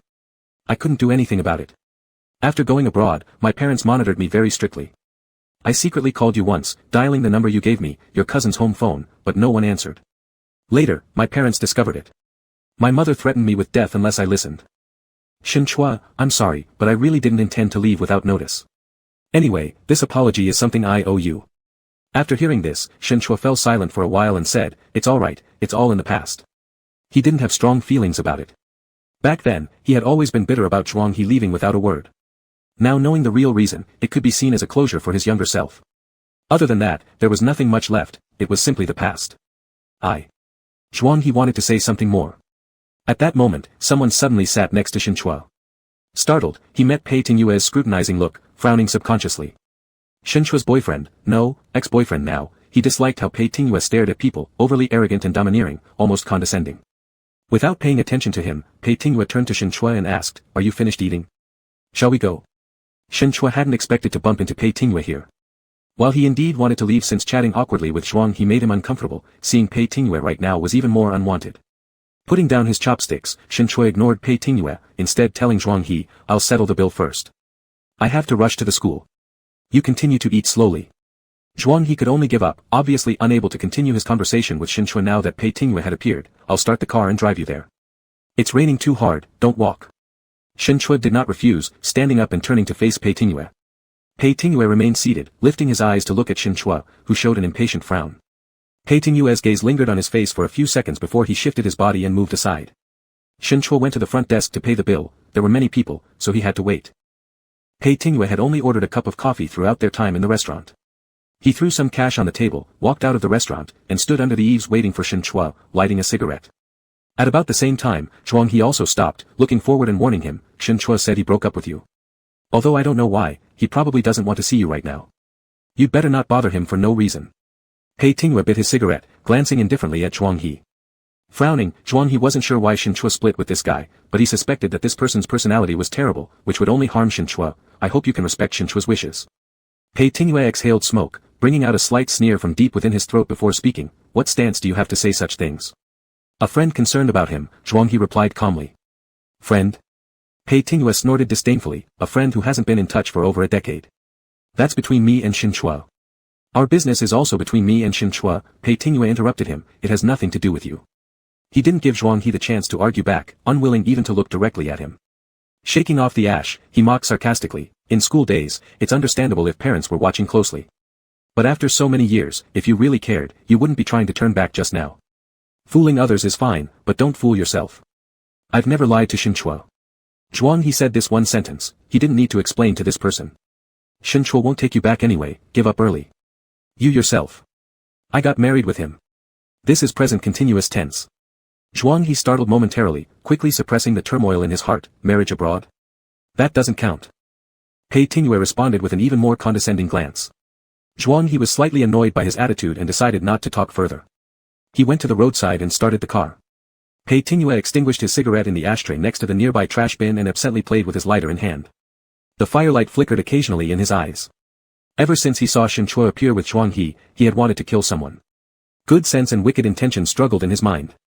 He had to try extremely hard to let reason gain the upper hand. By the time Shen Chua came out after finishing paying the bill, Zhuang He had already driven the car to the front door and lowered the window calling him, Shen Chua, get in the car, I'll take you there. Shen Chua approached, only to find his wrist suddenly grabbed by Pei Tingyue's hand extending from behind, get in my car. Turning around, Shen Chua looked down at Pei Tingyue's hand tightly gripping his, saying coldly, let go. Get in my car. Pei Tingyue repeated, tightening his jaw while dark clouds gathered in his eyes. Lifting his eyes, Shen Chua still said those two words, let go. Pei Tingyue's grip was strong, hurting his wrist painfully. Shen Chua realized how much this man was restraining himself, feeling oddly amused. Pei Tingyue wasn't always like this, he could control himself as well, it seemed. Inside the car, Zhuang He called again, Shen Chua. Outside, the two remained locked in their standoff. Shen Chua slowly pried open each finger of Pei Tingyue's hand. Raindrops splashed under the eave, wetting a strand of Shen Chua's forehead hair. When water droplets rolled down his eyelashes, for a moment Pei Tingyue thought he was going to cry again and instinctively loosened his grip. Shen Chua took a step back, turned around, and quickly pulled open the car door. As the car drove away, Shen Chua saw Pei Tingyue in the rearview mirror. His figure blurred in the rain mist. Only those eyes remained exceptionally profound, staring fixedly at the direction where Shen Chua left, causing an inexplicable shock. Chapter 48, Life Imprisonment. Pei Tingyue turned off the car engine and stopped, watching Shen Chua get out of the car and walk into the teaching building with an umbrella. He withdrew his gaze and focused straight ahead. Zhuang He adjusted the car's direction, when suddenly the car behind him sped up and charged towards him. His face changed drastically as he pressed the horn forcefully, producing a piercing sound. The front of the opposing car barely managed to stop just inches away from his door, blocking his parking spot. Zhuang He was momentarily stunned as his eyes met those of the exceptionally cold man inside the other car. Gradually recovering, he furrowed his brows. He got out of his car, walked over, and tapped on Pei Tingyue's window. Slowly, Pei lowered the glass and glanced up. What were you trying to do just now? Zhuang He asked, suppressing his anger. Pei Tingyue replied indifferently, just parking. You. The other side wanted to curse but thought better of it.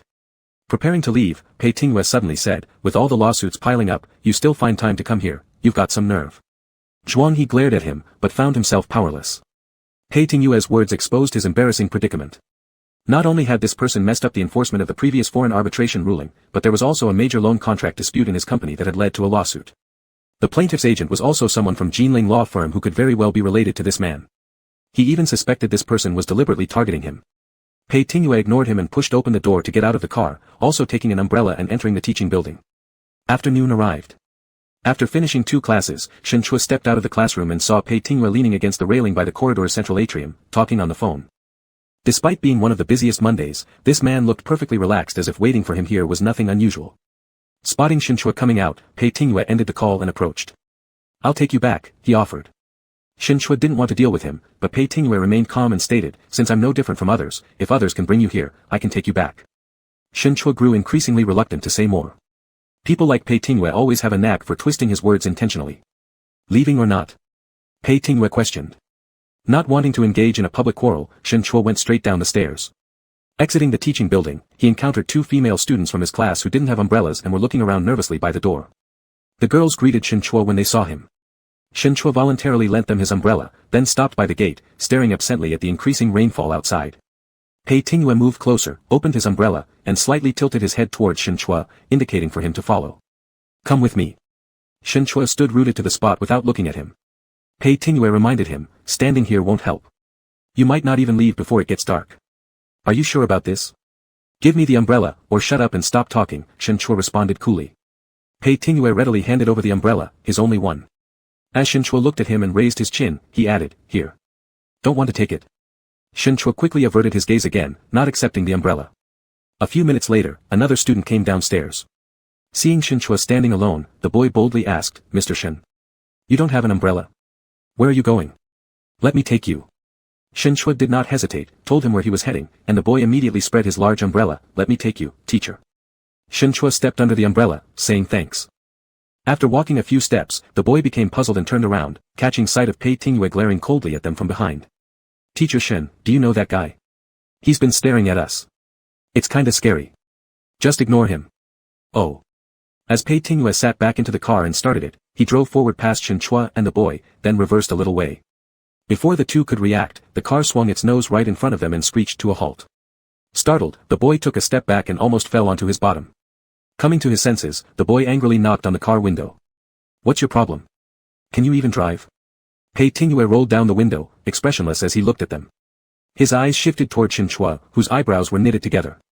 In the next second, Pei suddenly pushed open the car door, nearly colliding with the boy. Hey! Pei Tingyue got out of the car and grabbed Shin Chua's arm. Get in. He didn't give Shin Chua any chance to refuse. After speaking, he directly opened the rear door and forcibly shoved him in, slamming the door hard after that. Unprepared, Shin Chua tried to pull the door once he recovered, but by then Pei Tingyue had already returned to the driver's seat and quickly locked the car doors. The boy outside desperately hit on the window, but Pei Tingyue completely ignored him, reversing the car and speeding off with a loud roar. Pei Tingyue, what the hell is wrong with you? Let me out. Shin Chua shouted furiously. Pei Tingyue glanced at him through the rearview mirror and threw a tissue box over his shoulder. Your hair's wet. Dry it. Let me out. There's thunder, and it's raining heavily, Pei Tingyue said, I'll take you home. Outside, the rumble of thunder echoed, and the rain began pouring down fiercely. It was barely past 3, yet the sky was dark as night. Shin Chua quieted down, looking blankly out the car window for a long moment before finally giving up and leaning into the seat without saying another word. Pei Tingyue drove very slowly, occasionally glancing at him through the rearview mirror. Shin Chua looked weary and bleak, as if all his energy had been drained.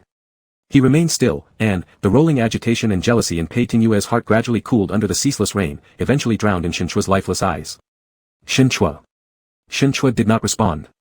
Pei Tingyue said, if you're tired, close your eyes and rest for a while. Shin Chua didn't want to say a single word, closing his eyes and falling asleep from exhaustion. When he woke up again, the car had already parked back at the dormitory building near his room at school. Pei Tingyue was sitting beside him, with a laptop on his knees, working. Furrowing his brow, Shin Chua sat up straight to check the time. It was already past 7, and he hadn't realized he'd slept for so long. The rain outside had also stopped. Pei Tingyue put down his laptop, turning around to look at him, awake. Want to go have dinner?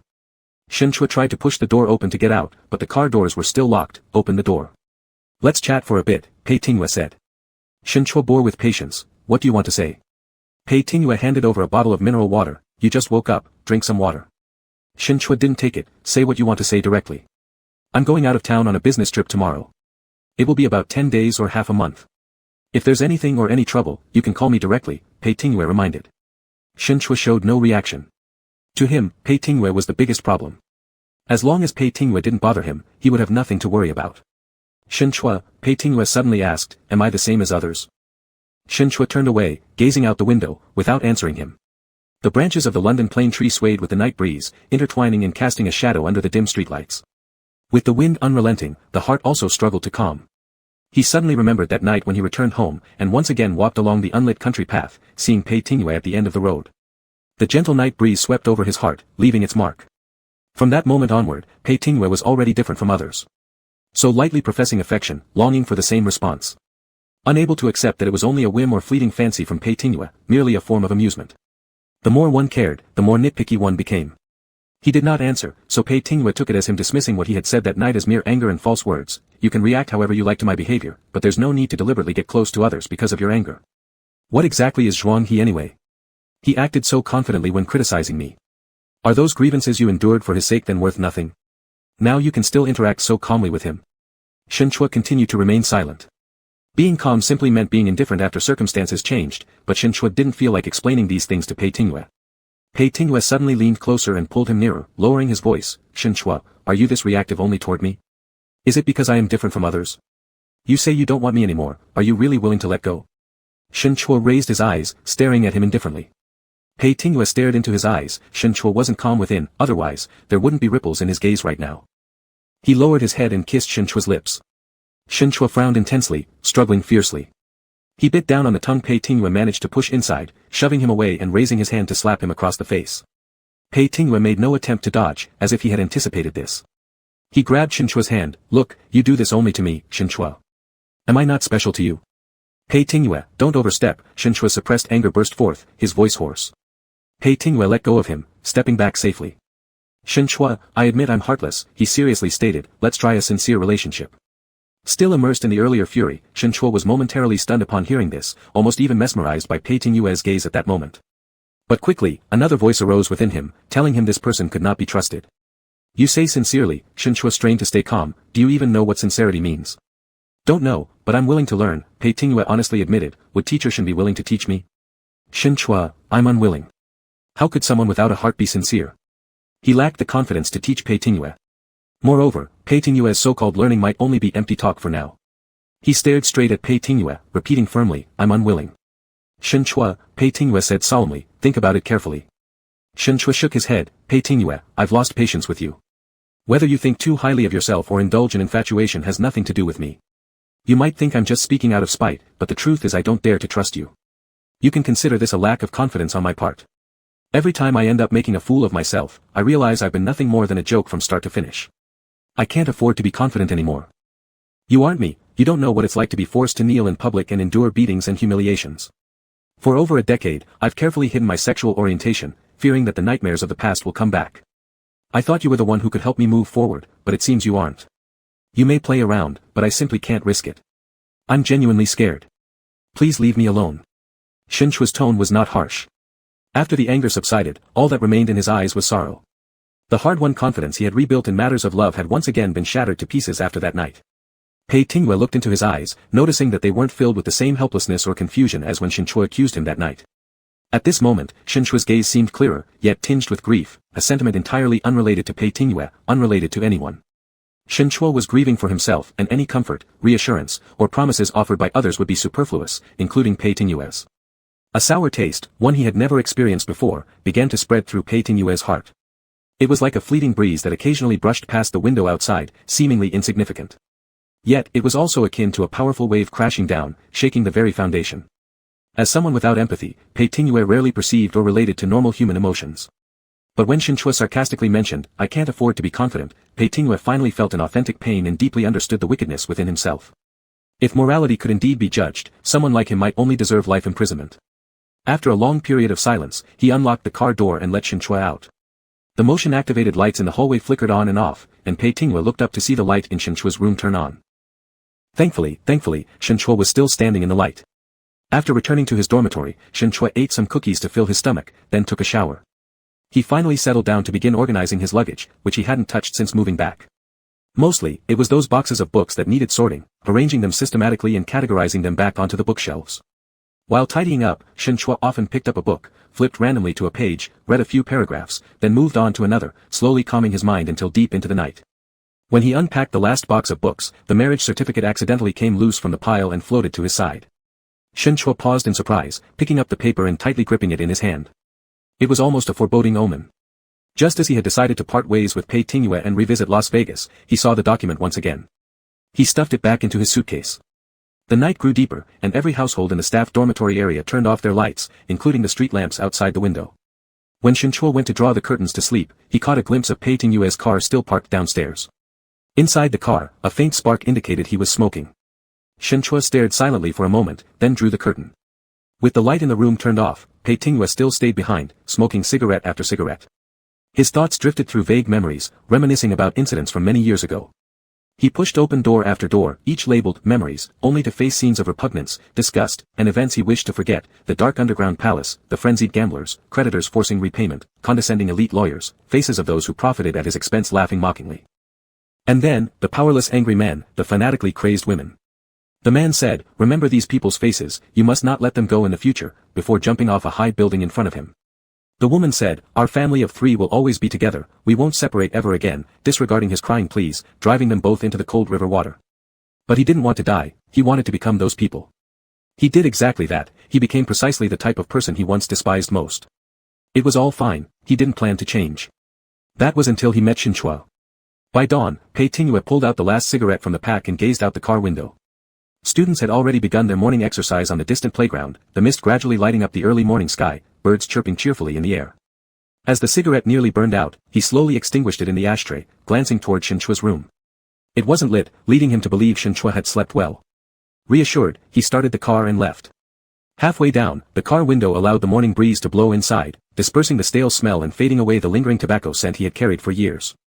Starting today, he planned to quit smoking. Chapter 49, Can't Leave.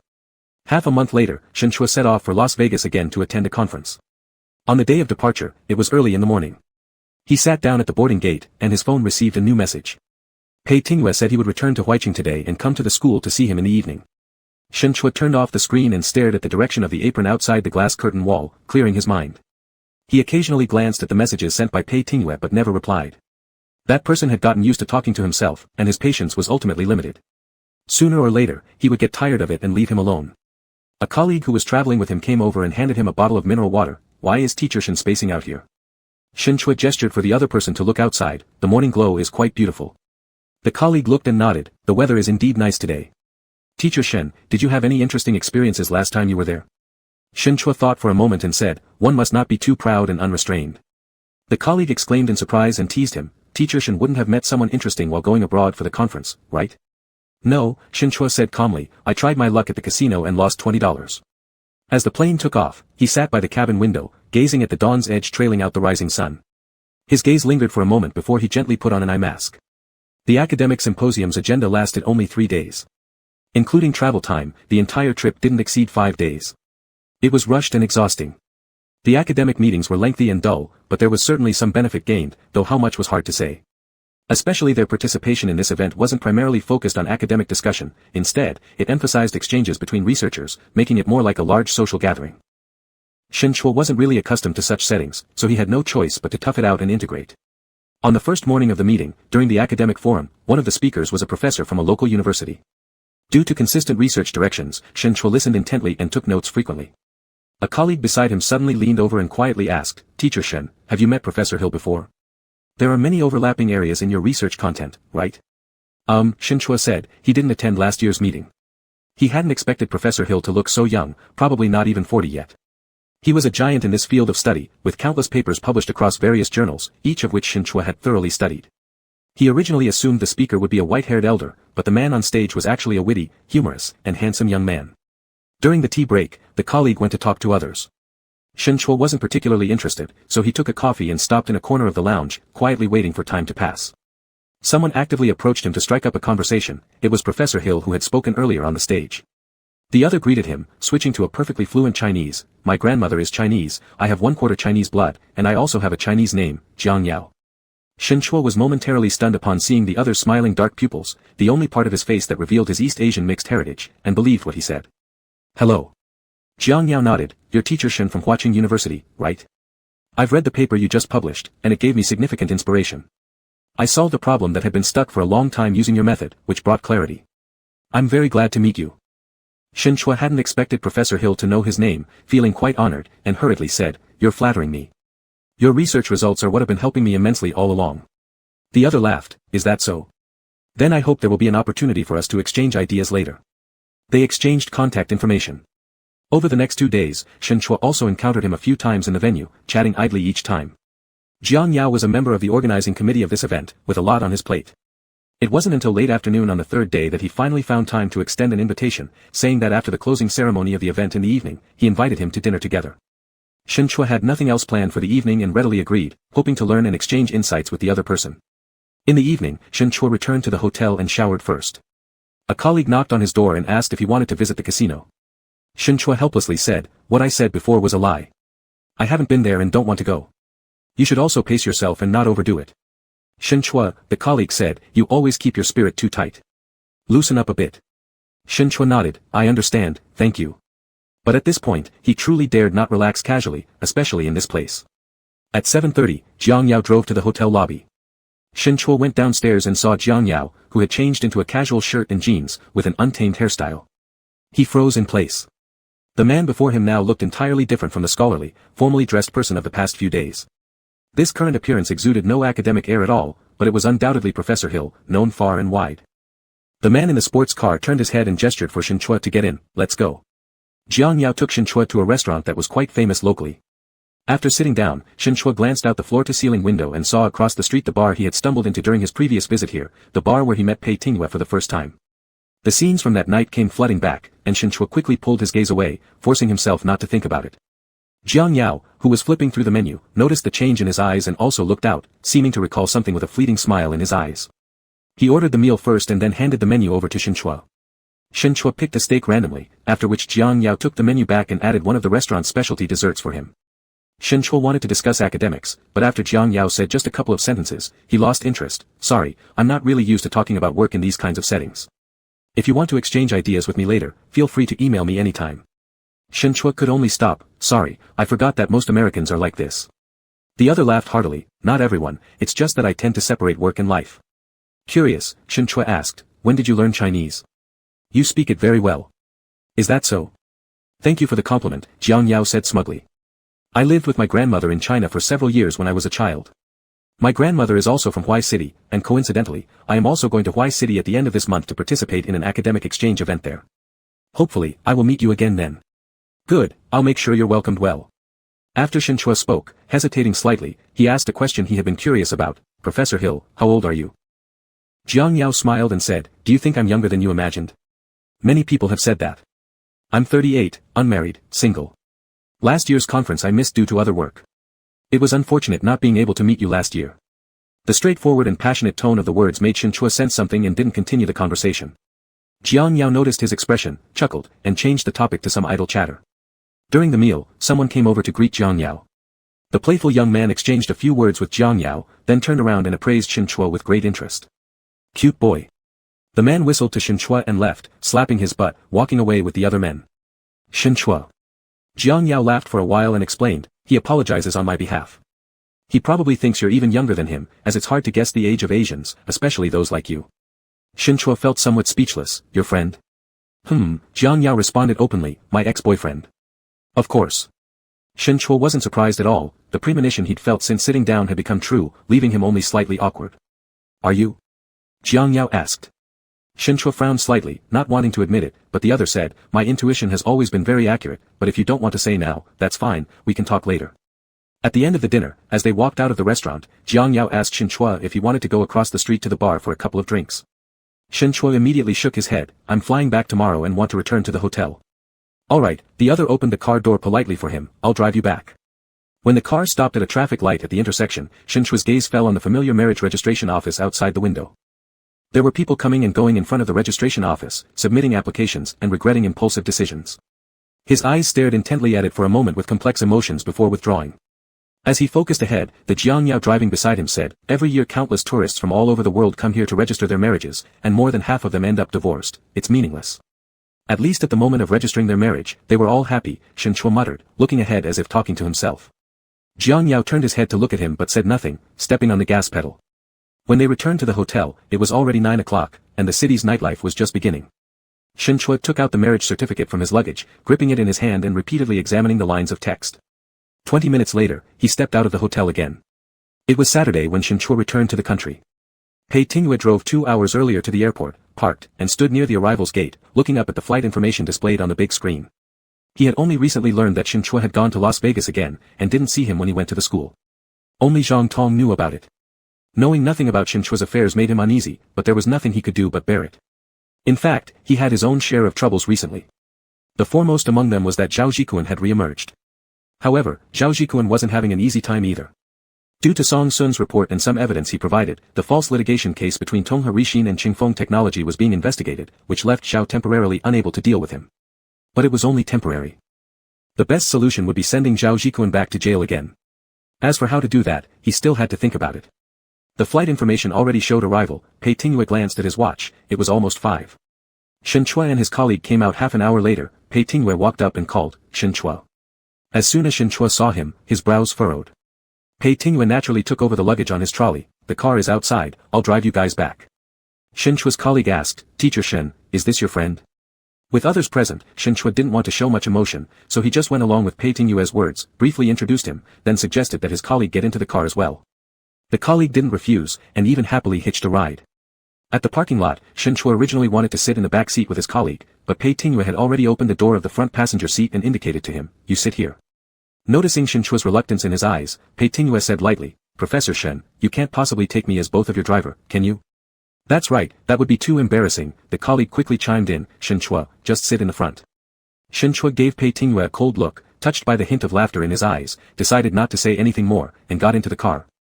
During the ride, Shen Chua remained silent, whereas the talkative colleague started chatting idly with Pei Tingyu. Pei Tingyu glanced at Shen Chua sitting beside him and casually asked the person in the back seat, "What fun things happen to you guys these days in Las Vegas? We've been attending meetings every day, where would we have time to play? I just went to the casino once, Teacher Shen wouldn't go," the colleague said. Teacher Shen had dinner with someone else last night. That Professor Hill was quite interesting, speaking Chinese fluently. I thought he was old, but turns out he's around my age.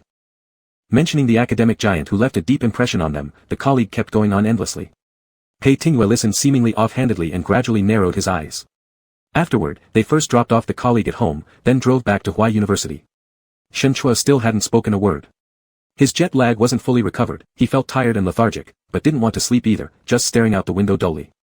40 minutes later, the car stopped under the dormitory building. Shen Chua pushed open the door to get out, when Pei Tingyu asked him, "Haven't seen each other for over half a month, you won't even say a word to me?" Shen Chua couldn't be bothered and didn't want to argue with him again. He replied perfunctorily, "What do you want to say?" "Anything will do," Pei Tingyu said. Shen Chua thought for a moment and said, "I should probably tell you, this time I unilaterally applied for divorce there, although it was originally a useless marriage, we might as well resolve it." Pei Tingyu looked at him, trying to spot even a trace of lie in his eyes, but Shen Chua was too calm, revealing no cracks at all. After a long while, Pei Tingyu suddenly laughed and stated firmly, "Shen Chua, you're lying, we can't get divorced." He didn't wait for Shen Chua's rebuttal and revealed his bluff. They can unilaterally apply for divorce and it's very convenient, but the prerequisite is that one party must have resided there for 6 weeks, you were only there for a few days, how could you apply for divorce? Perhaps knowing he couldn't fool him, Shen Chua's expression didn't change much after being exposed. It was only after consulting at the registration office that he learned they couldn't possibly get divorced within a short time. His phone screen lit up, a message from Jiang Yao came in, "Teacher Shen, are you interested in coming here as a visiting scholar? We can issue you an invitation letter, for 3 months or half a year, depending on your convenience. Shen Chua scanned it and quickly composed himself.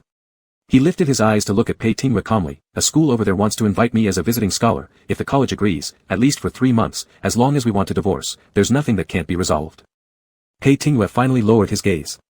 Shen Chua nodded slightly, not wanting to say more, pushed open the door, got out of the car, closed the door behind him, and went upstairs. Pei Tingyu recalled the demeanor Shen Chua had when he mentioned that last sentence, clearly intending to taunt and retaliate against him with satisfaction. He stayed silent for a moment, suddenly laughing again with a hint of bitterness. Chapter 50, The Worst One.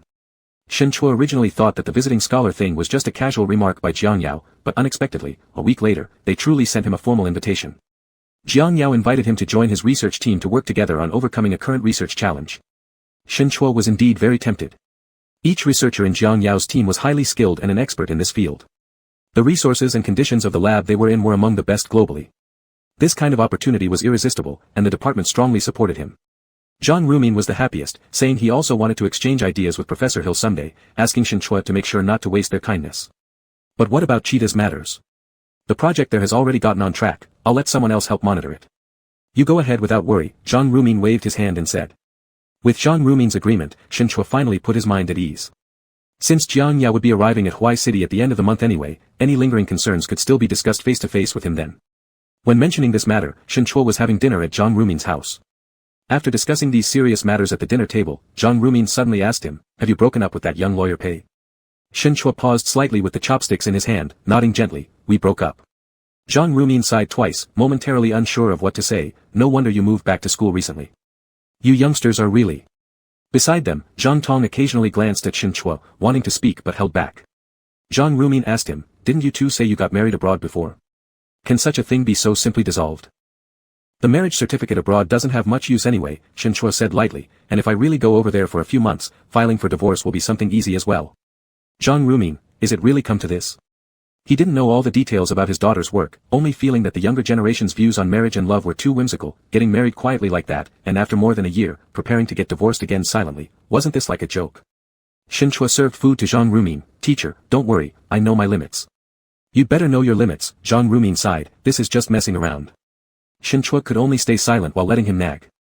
After dinner, Zhang Rumin washed the dishes, and Zhang Tong, using the excuse of throwing out the trash, saw Shen Chua off downstairs. "Senior brother, did you break up with lawyer Pei because of the incident involving me before?" When walking out of the hallway, the girl asked him. "No, it's not related to you," Shen Chua said, "it's between me and him." It should have some impact though, Zhang Tong worriedly explained. In fact, that matter has already passed. I should have told you. I didn't suffer any real loss, and lawyer Pei gave me quite a few job opportunities afterward. In any case, he's pretty decent. You're right, since he was willing to compensate you, you might think he's good. Shen Chua shook his head while saying, but fundamentally, his actions from the beginning weren't right. There's no logic in slapping one and giving them a sweetener while still expecting gratitude. Zhang Tong was momentarily speechless. You're right indeed. But never mind, I've already said it has nothing to do with you. There were issues between me and him from the start. Shen Chua didn't want to dwell too much on this. You don't need to worry about me, just take care of yourself. Since you've decided to stay in his team, work hard, but also keep your guard up, don't end up suffering losses silently next time. Alright, I understand, Zhang Tong seriously replied. Then senior brother, have you decided definitely to break up with lawyer Pei? Shen Chua's gaze condensed for a moment, and in an instant, a slight smile appeared on his face. Let's look forward. Good, Zhang Tong laughed as well. Then I wish you find someone better than lawyer Pei in the future. Shen Chua nodded. Thanks for your blessing. The next day was Monday. In the afternoon, after leaving the lab, Shen Chua went to the Cheetah Research Institute. They had notified him to come for a short meeting. When he arrived, it was already past 4 o'clock. He walked into the conference room and, besides the members of the research team, also spotted Pei Tingyue sitting amongst them. Pei Tingyue was slightly turned to the side and softly speaking to the director of the institute. A pen was spinning around his fingertips. When Pei Tingyue saw Shen Chua walk in, his finger-spinning motion halted, his eyes pausing momentarily on Shen Chua's face. Shen Chua didn't want to acknowledge him, first greeting the director instead. The director assumed they didn't know each other and attempted to introduce them, but Pei Tingyue interrupted. Director Qian, Professor Shen is my friend. I know him better than you. Mr. Qian, the director of the institute, was taken aback, puzzled. You two actually know each other. Why didn't you even greet each other just now? Pei Tingyue smiled faintly. Professor Shen is used to pretending he doesn't know me when we're outside. Mr. Qian also laughed heartily upon hearing this. That's kind of funny, Professor Shen. Do you and lawyer Pei really know each other well? Shen Chua casually nodded once, said nothing, and sat down at his place. Once everyone was present, the meeting began. Their college's collaboration with Cheetah on the research project was about to roll out the first phase of its practical application. A few remaining details still needed final confirmation. During the meeting, the researchers all used technical jargon, leaving Pei Tingyue as the only layman amongst them. He crossed his arms and watched the presentation on the screen, seemingly focused, but Shen Chua could easily tell that his mind wasn't really there. The lights in the conference room were off for the slideshow, with only the projection casting a small glow. Suddenly, Pei Tingyue turned his head and glanced at Shen Chua's direction. Shen Chua quickly averted his eyes and returned his focus to the screen ahead. A text message came into Shen Chua's phone from Pei Tingyue. After this is done, I'll send you back. Shen Chua immediately deleted the message. At the end of the meeting, they had some documents to sign from both parties. As Pei Tingyue handed over the documents, Shen Chua still couldn't figure out why he was even there.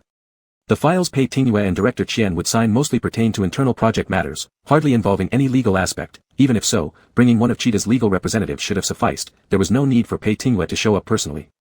However, Shen Chua didn't bother pondering it too much, and began looking through the document in front of him. It contained summaries of the project's progress so far and pressing issues requiring handling in the next stage. After signing, these documents would be reported to the leaders of both sides. There were multiple copies, and due to the presence of foreign investors among Cheetah's major shareholders, the documents were presented in both Chinese and English versions, which required some time to review and sign. Pei Tingyue seated across from him kept staring at him, making his presence almost hard to ignore. Feeling somewhat distracted, Shen Chua signed faster and faster, skipping detailed examination on the repetitive content of subsequent documents and simply affixing his signature. After finishing, he handed the signed documents back, signaling the conclusion of today's work. I might go abroad for training in 2 months, Shen Chua remembered and decided to give Cheetah a heads up so they could prepare and smoothly hand over his responsibilities later. Our department will arrange other teachers to follow up with the project. When the time comes, Director Qian can brief the new responsible person. Director Qian readily agreed, asking curiously where Shen Chua planned to go for further studies. Shen Chua mentioned Jiang Yao's team name, to which Director Qian responded with surprise, that's excellent. I've also heard about this research team, it's quite impressive. Having an opportunity to train and exchange knowledge with them would definitely yield a lot of benefits. Pei Tingyue scoffed nearby, causing Director Qian to look over and ask him curiously, Attorney Pei, do you think what I said is incorrect? Partly correct, partly not. Pei Tingyue glanced at Shen Chua and said, no matter how capable another's team may be, they are Americans. They will keep their truly cutting-edge things hidden away, refusing to let outsiders touch them. Be wary of being lured under the pretense of exchange training, while they extract all your research results for nothing. Director Qian hummed thoughtfully, muttering, that does make sense. I'm not a fool, Shen Chua frowned, saying, I don't need Attorney Pei's guidance on what aspects of information can or cannot be shared during such exchanges. Pei Tingyue smiled faintly, gazing at him and saying softly, I mean no harm, just trying to remind you to be more cautious. There are plenty of bad people out there who love to swindle others. Director Qian fell silent for a moment. Shen Chua had no interest continuing these trivial discussions with him and shook hands with Director Qian to say goodbye. Walking out of the institute gate, Shen Chua saw Pei Tingyue's car emerge from the underground garage and stop beside him. The driver lowered his window, gesturing him to get in, I'll drive you home. I don't need, I'll take the subway. Shen Chua replied coldly. Haven't you seen the subway company's temporary announcement? Pei Tingyue asked. Due to sudden malfunctions, Line 2 has halted operation system-wide, currently under maintenance. It probably won't resume until evening. Shen Chua glanced at the news alert popping up on his phone screen, unfazed. If not taking the subway, he could walk a bit and take a bus, or hail a taxi. He certainly did not have to ride in Pei Tingyue's car. Pei Tingyue stepped out of the car, walked around, and opened the passenger door again, saying, Get in. You want to divorce me, but it can't solely depend on your decision. Until we agree on property division, you cannot get a divorce either. Shen Chua looked at him warily, what property? Pei Tingyue's real estate and investments over there were all premarital properties, thus requiring no division. Joint marital property, Pei Tingyue said. Get in the car, I'll tell you. Shen Chua grew increasingly suspicious, what is it? Something that won't leave you at a disadvantage, Pei Tingyue responded. After a moment of hesitation, Shen Chua finally got into his car. Pei Tingyue started driving, accompany me for dinner first. Don't push your luck. Does having a meal count as pushing my luck? Pei Tingyue asked lightly, Shen Chua, do you really hate seeing me this much? He focused on the road ahead, inching forward slowly in the evening rush hour traffic. His voice carried a weariness that matched the exhaustion evident in his eyes. Shen Chua's words hung in the air for a moment before he turned away, directing his gaze out of the window. He fell silent. 20 minutes later, their car pulled into the underground parking lot of a 5-star hotel and they took the elevator upstairs. As Shen Chua watched the numbers climb upward, he suddenly remembered last year, he had shared his first dinner with Pei Tingyue right here. Though it wasn't a particularly pleasant memory. Upon entering the top-floor restaurant, Pei Tingyue chose the same seat as last year and first pulled out Shen Chua's chair for him. Shen Chua silently sat down. Pei Tingyue glanced at him, then sat across from him and called for someone to take their order. What would you like? Pei Tingyue asked after setting down the menu. Shen Chua frowned, anything, just hurry up and say what you need to say once you're done. Pei Tingyue placed the order on behalf of both of them, then picked up the teapot to pour tea for himself and Shen Chua. Shen Chua, you're losing patience, Pei Tingyue said. Not waiting for Shen Chua's rebuttal, he nodded, also fair, given you've stated outright that you have no more patience with me. He continued on his own, do you remember what birthday present you gave me this day last year? The frown on Shen Chua's face deepened, as if only now realizing that today was this man's birthday. Pei Tingyue looked down and chuckled softly. Are you really so pleased with yourself? Shen Chua finally spoke, suppressing irritation, being slapped around is something worth bragging about all the time. Pei Tingyue nodded, candidly admitting, I'm a scumbag, I deserve it. Shen Chua instantly ran out of things to say. In the past, talking to Pei Tingyue made him furious, now it just left him feeling stifled and even more irritated. It was hard to say which felt worse. Their dishes were served one by one, and Pei Tingyue motioned for them to start eating. Determined not to end the meal until discussing the matter at hand, Shen Chua had no choice but to wait, picking up his chopsticks reluctantly. Pei Tingyue kept striking up conversations while eating, but Shen Chua ignored him, letting Pei carry on alone. As the meal progressed from twilight into nightfall, Pei Tingyue ordered 2 desserts after they finished their main courses.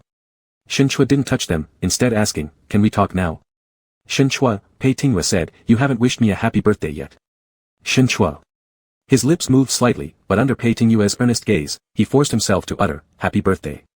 Pei Tingyue smiled again, perhaps delighted, or perhaps amused by Shen Chua's reluctant attempt at politeness. Thank you. In truth, I don't even celebrate my own birthdays, it's meaningless, he confessed, Shen Chua, but spending it with you makes it somewhat enjoyable. Shen Chua was momentarily speechless, recalling his own birthday when Pei Tingyue had similarly asked whether it was interesting celebrating with him. We've eaten, I've already wished you happy birthday, can we get to the point now? All right. Pei Tingyue sighed helplessly, pulling out a document from the table and pushing it towards him. Take a look. Shen Chua grabbed it and scanned through quickly. It was a fully English-written real estate purchase contract for a property in Las Vegas. Flipping to the back, there was actually his and Pei Tingyue's signatures on it. He froze in shock, belatedly realizing this signature was the one he signed that afternoon. Amidst those repetitive documents, there was this purchase contract, and he had signed it without thoroughly checking. Shen Chua's expression grew cold. What's the meaning of this? No other intention, Pei Tingyue explained mildly, just investing in another apartment there since we are legally married, so both our signatures are required. But why didn't you clearly tell me? Why deceive me into signing? Had I told you clearly, would you have cooperated? Pei Tingyue threw the question back at him. Shen Chua took a deep breath, what exactly do you plan to do? Shen Chua, Pei Tingyue lifted his eyes, calmly reminding him, this document has already been sent to them using the Institute scanner. This means it has taken effect, the house we bought is considered marital property. Shen Chua, so what? So, if you want to apply for divorce in court over there and hope to complete the process quickly, you must have an agreement for division of marital assets. Without it, you'd have to go through litigation, which could drag on indefinitely if I refuse to cooperate, Pei Tingyue responded deliberately calm. You tricked me into signing. And who can prove that I tricked you? Pei Tingyue admitted afterward, yes, I did trick you. But I warned you before, there are many bad people out there fond of swindling. You know well enough, I'm the worst among them. Pei Tingyue. Shen Chua lost his temper, what do you actually intend to do? Are all these actions just aimed at preventing me from divorcing you? He glanced at the contract again, counting the number of digits on the purchase price, spending over $1 million on a house in some unknown location, just to stop me from divorcing you, is this really worth it? Are you insane? Am I? Pei Tingyue calmly countered. Shen Chua froze for a moment. Pei Tingyue replied in a soft tone, affirming, yes, I am. Chapter 51, A Major Fight. Shen Chua was silent for a moment, then picked up the signed real estate contract and tore it up in front of Pei Tingyue.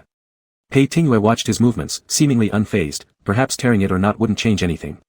After Shen Chua destroyed the document, he flung his hand. In the scattered pieces of paper, Pei Tingyue blinked slowly. When he reopened his eyes, Shen Chua had already stood up and left. He irritated someone again. Pei Tingyue remained seated, turned his head, and saw his blurred face on the windowpane next to him. He smiled bitterly. As Shen Chua walked out of the hotel, he received a new message on his phone, sorry. Just these 2 words, without any further argument. He stood dazed in the cool night breeze for a moment, unconsciously shivered, and then hurried away. Jiang Yao arrived in Huai City at the end of this month to participate in an academic exchange event organized by Cheetah Technology. His schedule was very loose, so he specifically came 2 days early and was invited to give a lecture at Huai University. When Shen Chua got to the venue, he found that more people attended the lecture than he expected, including many students who weren't even from Jiang Yao's specialized field coming over just to be part of the crowd. The chatter around him was full of admiration like, Professor Hill is so young and handsome, and, his Chinese is really good.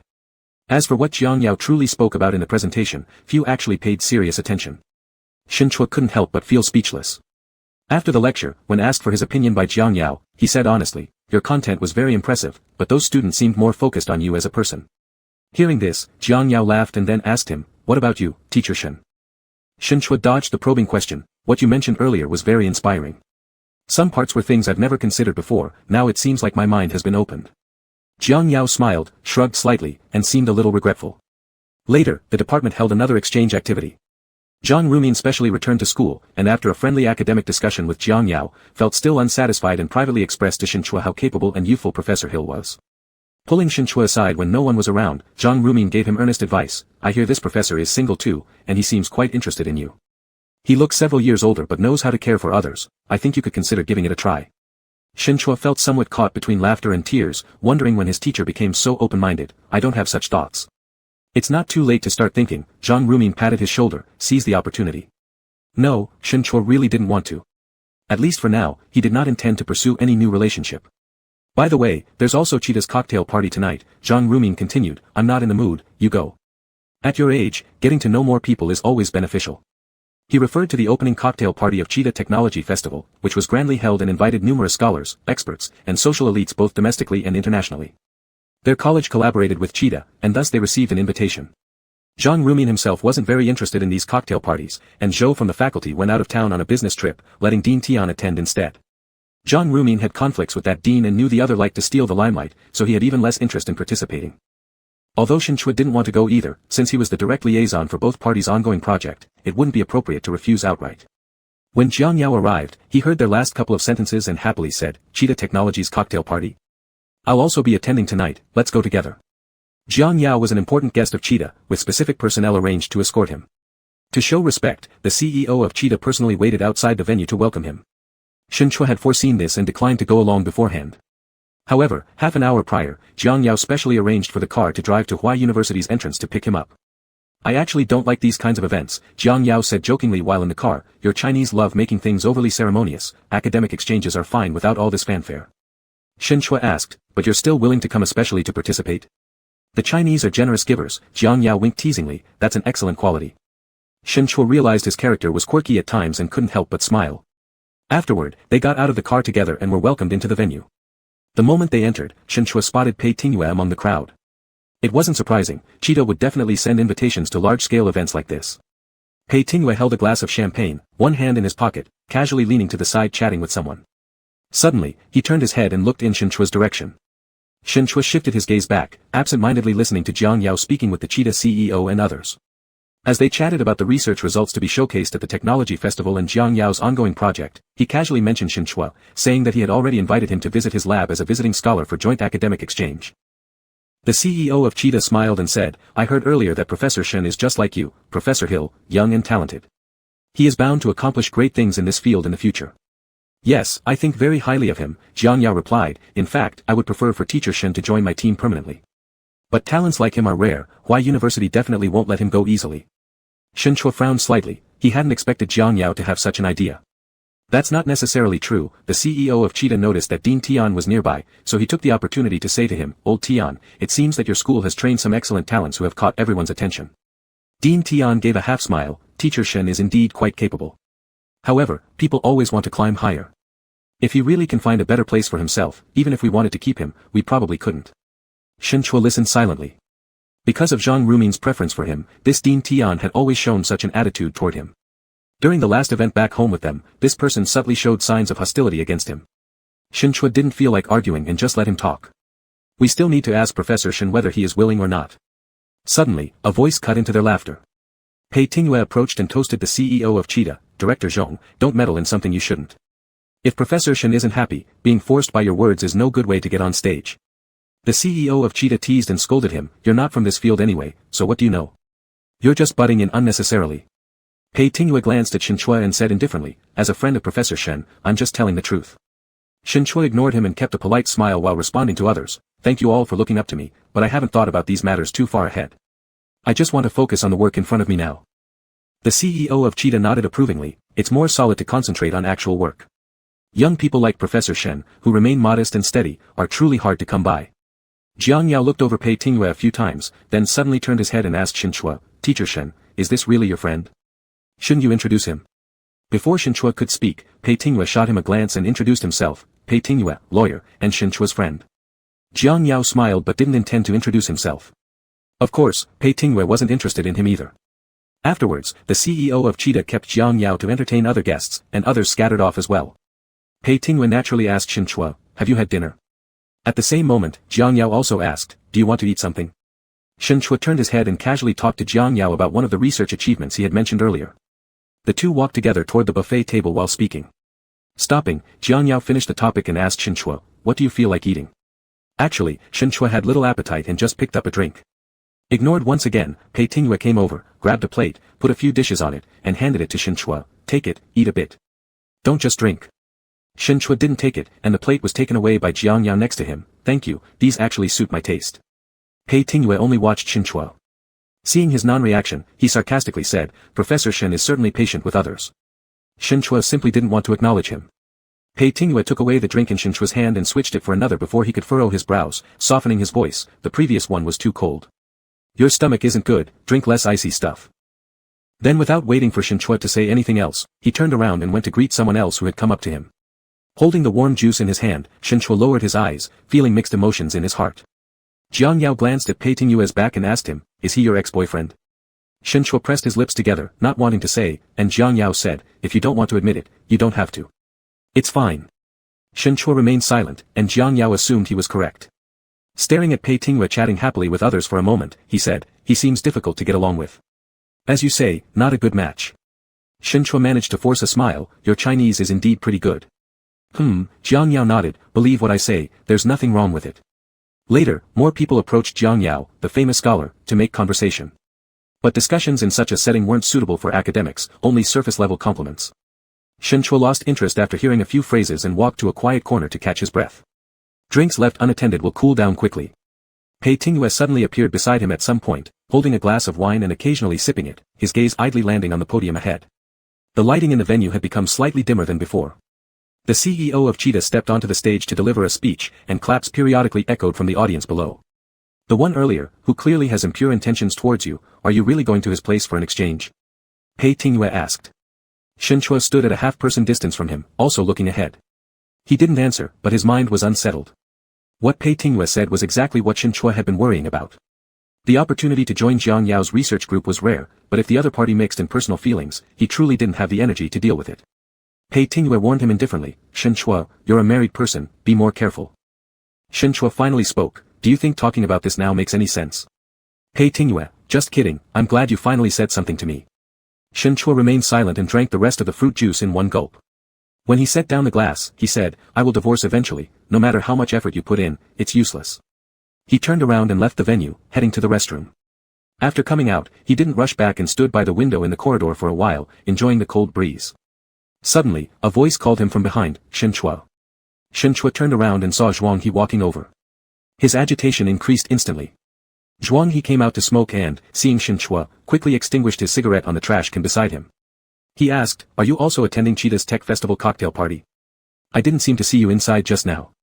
Shen Chua coldly nodded, not wanting to say more. Lately, Zhuang He would visit his school every few days. Dealing with Pei Tingyue alone was annoying enough, now with Zhuang He as well, Shen Chua felt all his patience was wearing thin. Zhuang He stepped closer and studied his expression. "Shen Chua, is there anything troubling you?" He wasn't aware of Cheetah's collaboration with the telecommunication college and hadn't expected to encounter Shen Chua here. As for himself, he wasn't even an invited guest by Cheetah. His company recently faced debt pressure and funding difficulties, so if he could attract new shareholders' investment, there might still be a glimmer of hope to turn things around. Thus, he tagged along here hoping for some luck, but naturally, with a small investment company like his, neither Cheetah nor other big financial tycoons would spare him a glance. Shen Chua's irritation now mixed with disdain for this man, who seemed unable to understand his rejections time after time. "There's nothing wrong." He turned to leave but was held back by Zhuang He grabbing his arm, "Shen Chua." Zhuang He's eyes were slightly red, and Shen Chua caught a whiff of alcohol from him, guessing he had probably drunk too much. With even less interest in entangling himself, Shen Chua tried to pull his hand away, but Zhuang He tightened his grip and refused to let go. Suddenly, another hand reached over and pulled Shen Chua aside, then forcefully grabbed Zhuang He's wrist and bent it down. "Ah!" Zhuang He screamed in pain, looking up to meet Pei Tingyue's icy gaze, which immediately ignited his anger.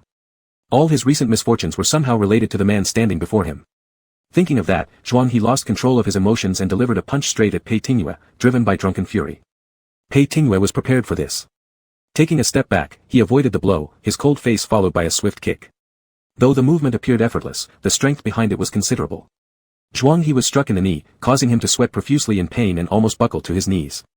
Enraged, Zhuang He gritted his teeth and recklessly swung another punch, charging at Pei Tingyue once again. When Jiang Yao and others came out, Pei Tingyue was already fighting with Zhuang He. One looked disheveled, the other completely composed.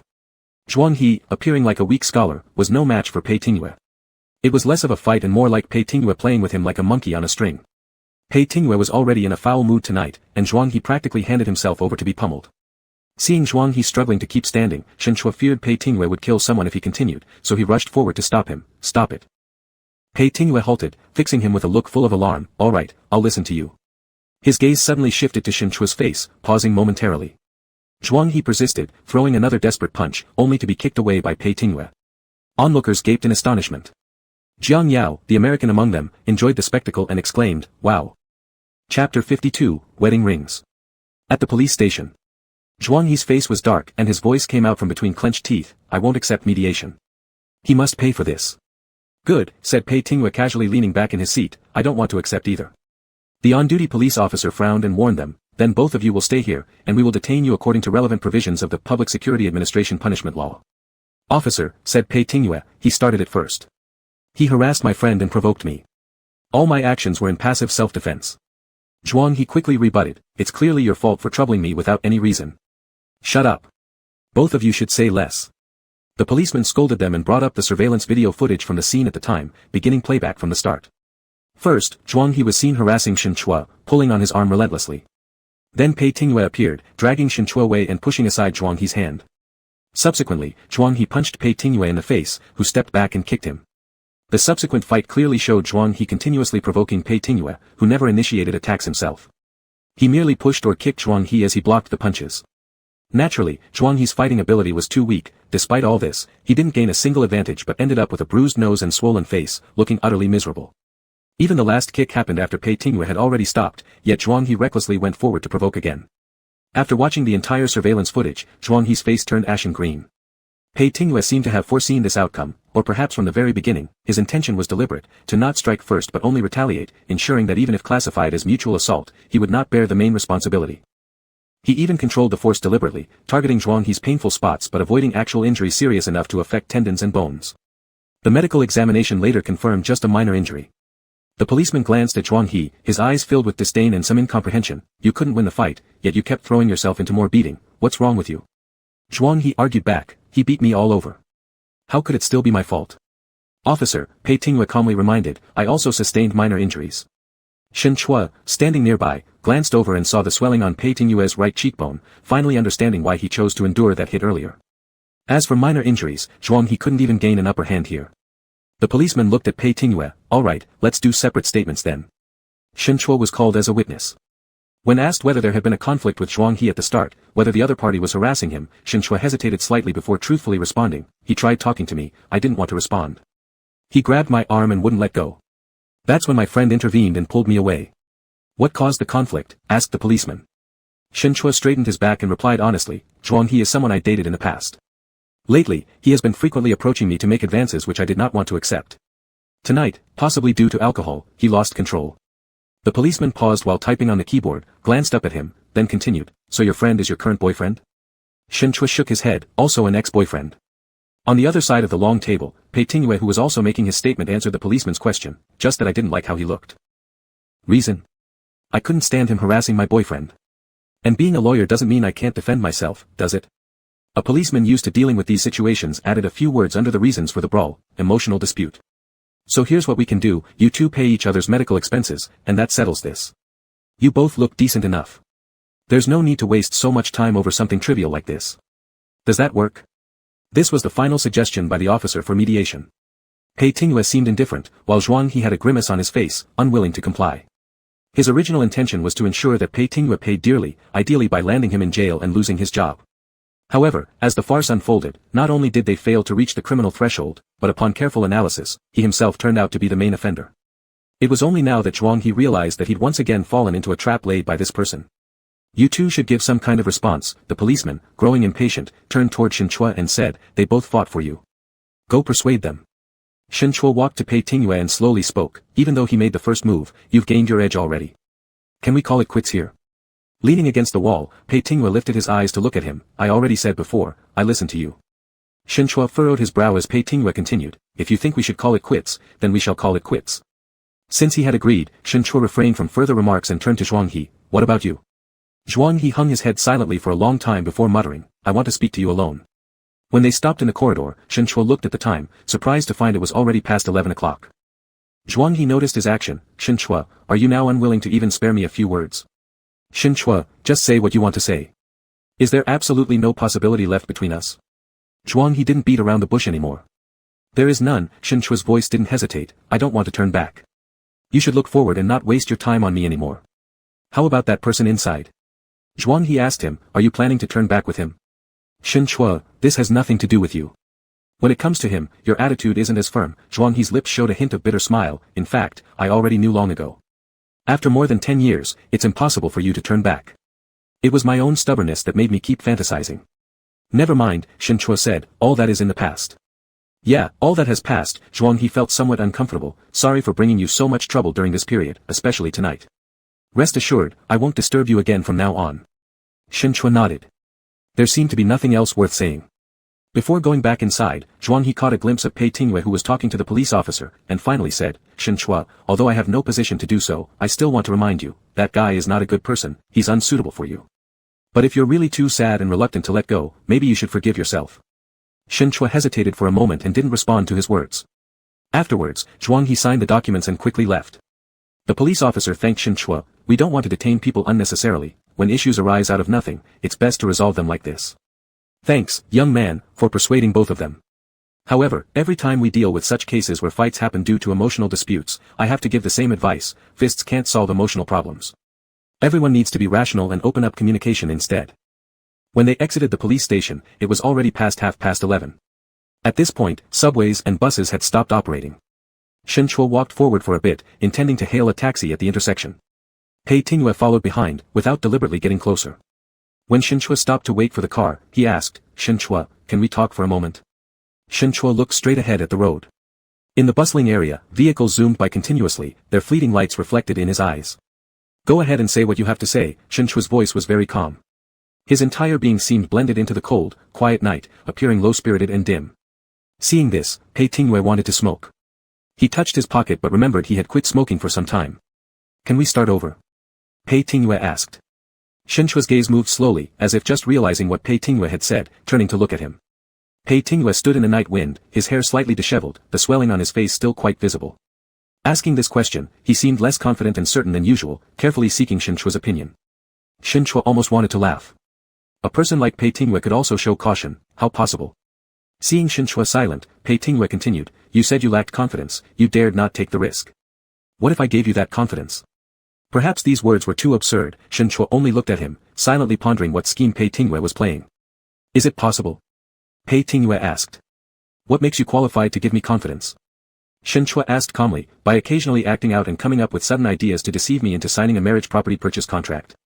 I was wrong to do that, Pei Tingyue admitted, I'm despicable and vile, resorting to such dirty tactics. As long as we don't divorce, I'll follow all your instructions. Shen Chua didn't understand, there is no useful marriage relationship anyway. What exactly are you fixated on? If we lose this useless marriage relationship, would I then become truly no different from others in your eyes? Pei Tingyue also wanted an answer from him, your eagerness to get rid of this relationship, isn't it to prove just that point? Shen Chua, does it matter if it is or isn't? He might indeed want to prove something, but to Pei Tingyue, this clearly was unimportant.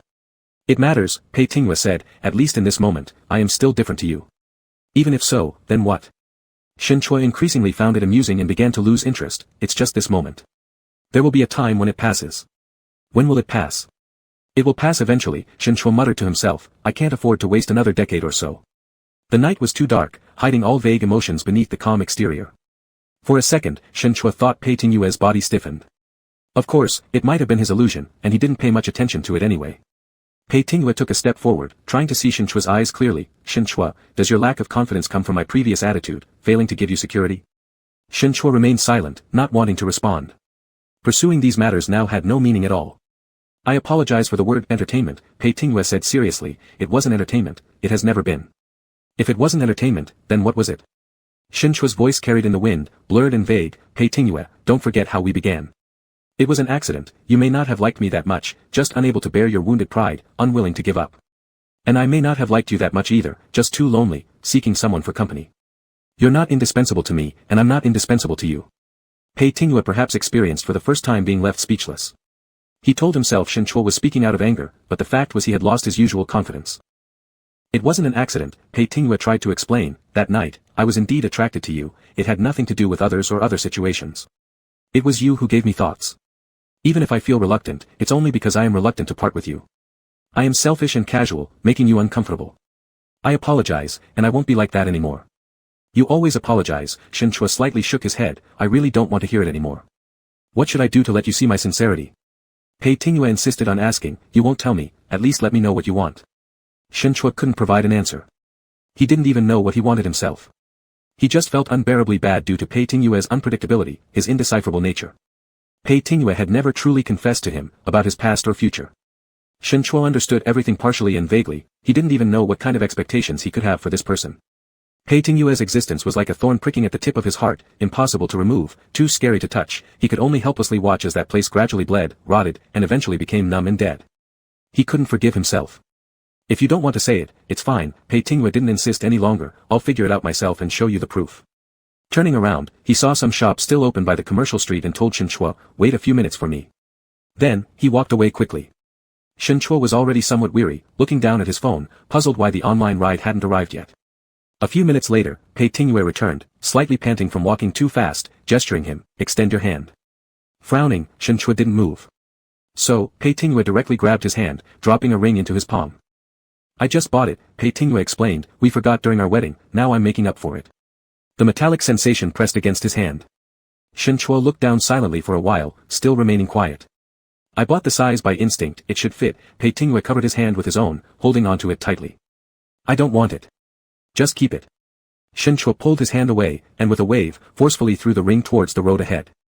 Pei Tingyue's eyes immediately narrowed sharply.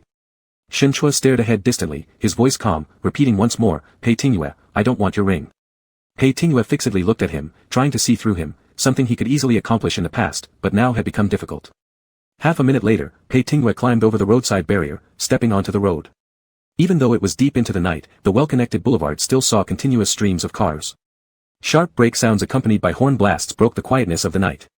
Someone cursed loudly, but Pei Tingyue paid no attention, opening his phone flashlight, carefully searching on the road while bending over.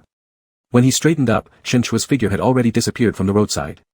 The car drove off, the ride-hailing driver droned on explaining his unfamiliarity with this section of the road and had spent a while circling before finally arriving. Shen Chua regarded the man's voice as background noise, leaning back in the seat, lost in thought watching the cityscape retreat quickly through the window. The flickering lights occasionally slid across his eyes. That ring continued to remain in his palm. Chapter 53, Running Away When You Can't Fight. In the following week, Cheetah Technology Festival was in full swing. Shen Chua also participated and would give a speech at one of the forum activities to introduce the research progress of the cooperative project between their school and Cheetah Technology. The event was scheduled for Friday afternoon, and that day he arrived half an hour early. As soon as he entered, Shen Chua saw Pei Tingyue among the crowd, who was casually chatting with several CEOs of tech companies. Shen Chua thought it must be boredom that brought him here, but couldn't help overhearing snippets of their conversation. Why is there a ring on Pei lawyer's ring finger? When did you get married without telling anyone? I got married a while ago, overseas. Pei Tingyue calmly explained. Oh, really? The others eagerly asked, why haven't you introduced your wife yet? And you didn't even have a wedding ceremony? You should have told us so we could have given you a generous red envelope. Pei Tingyue smiled, thank you for the good wishes from all of you. My wife prefers to keep a low profile and doesn't like these formalities, so I didn't want to trouble any of you with expenses.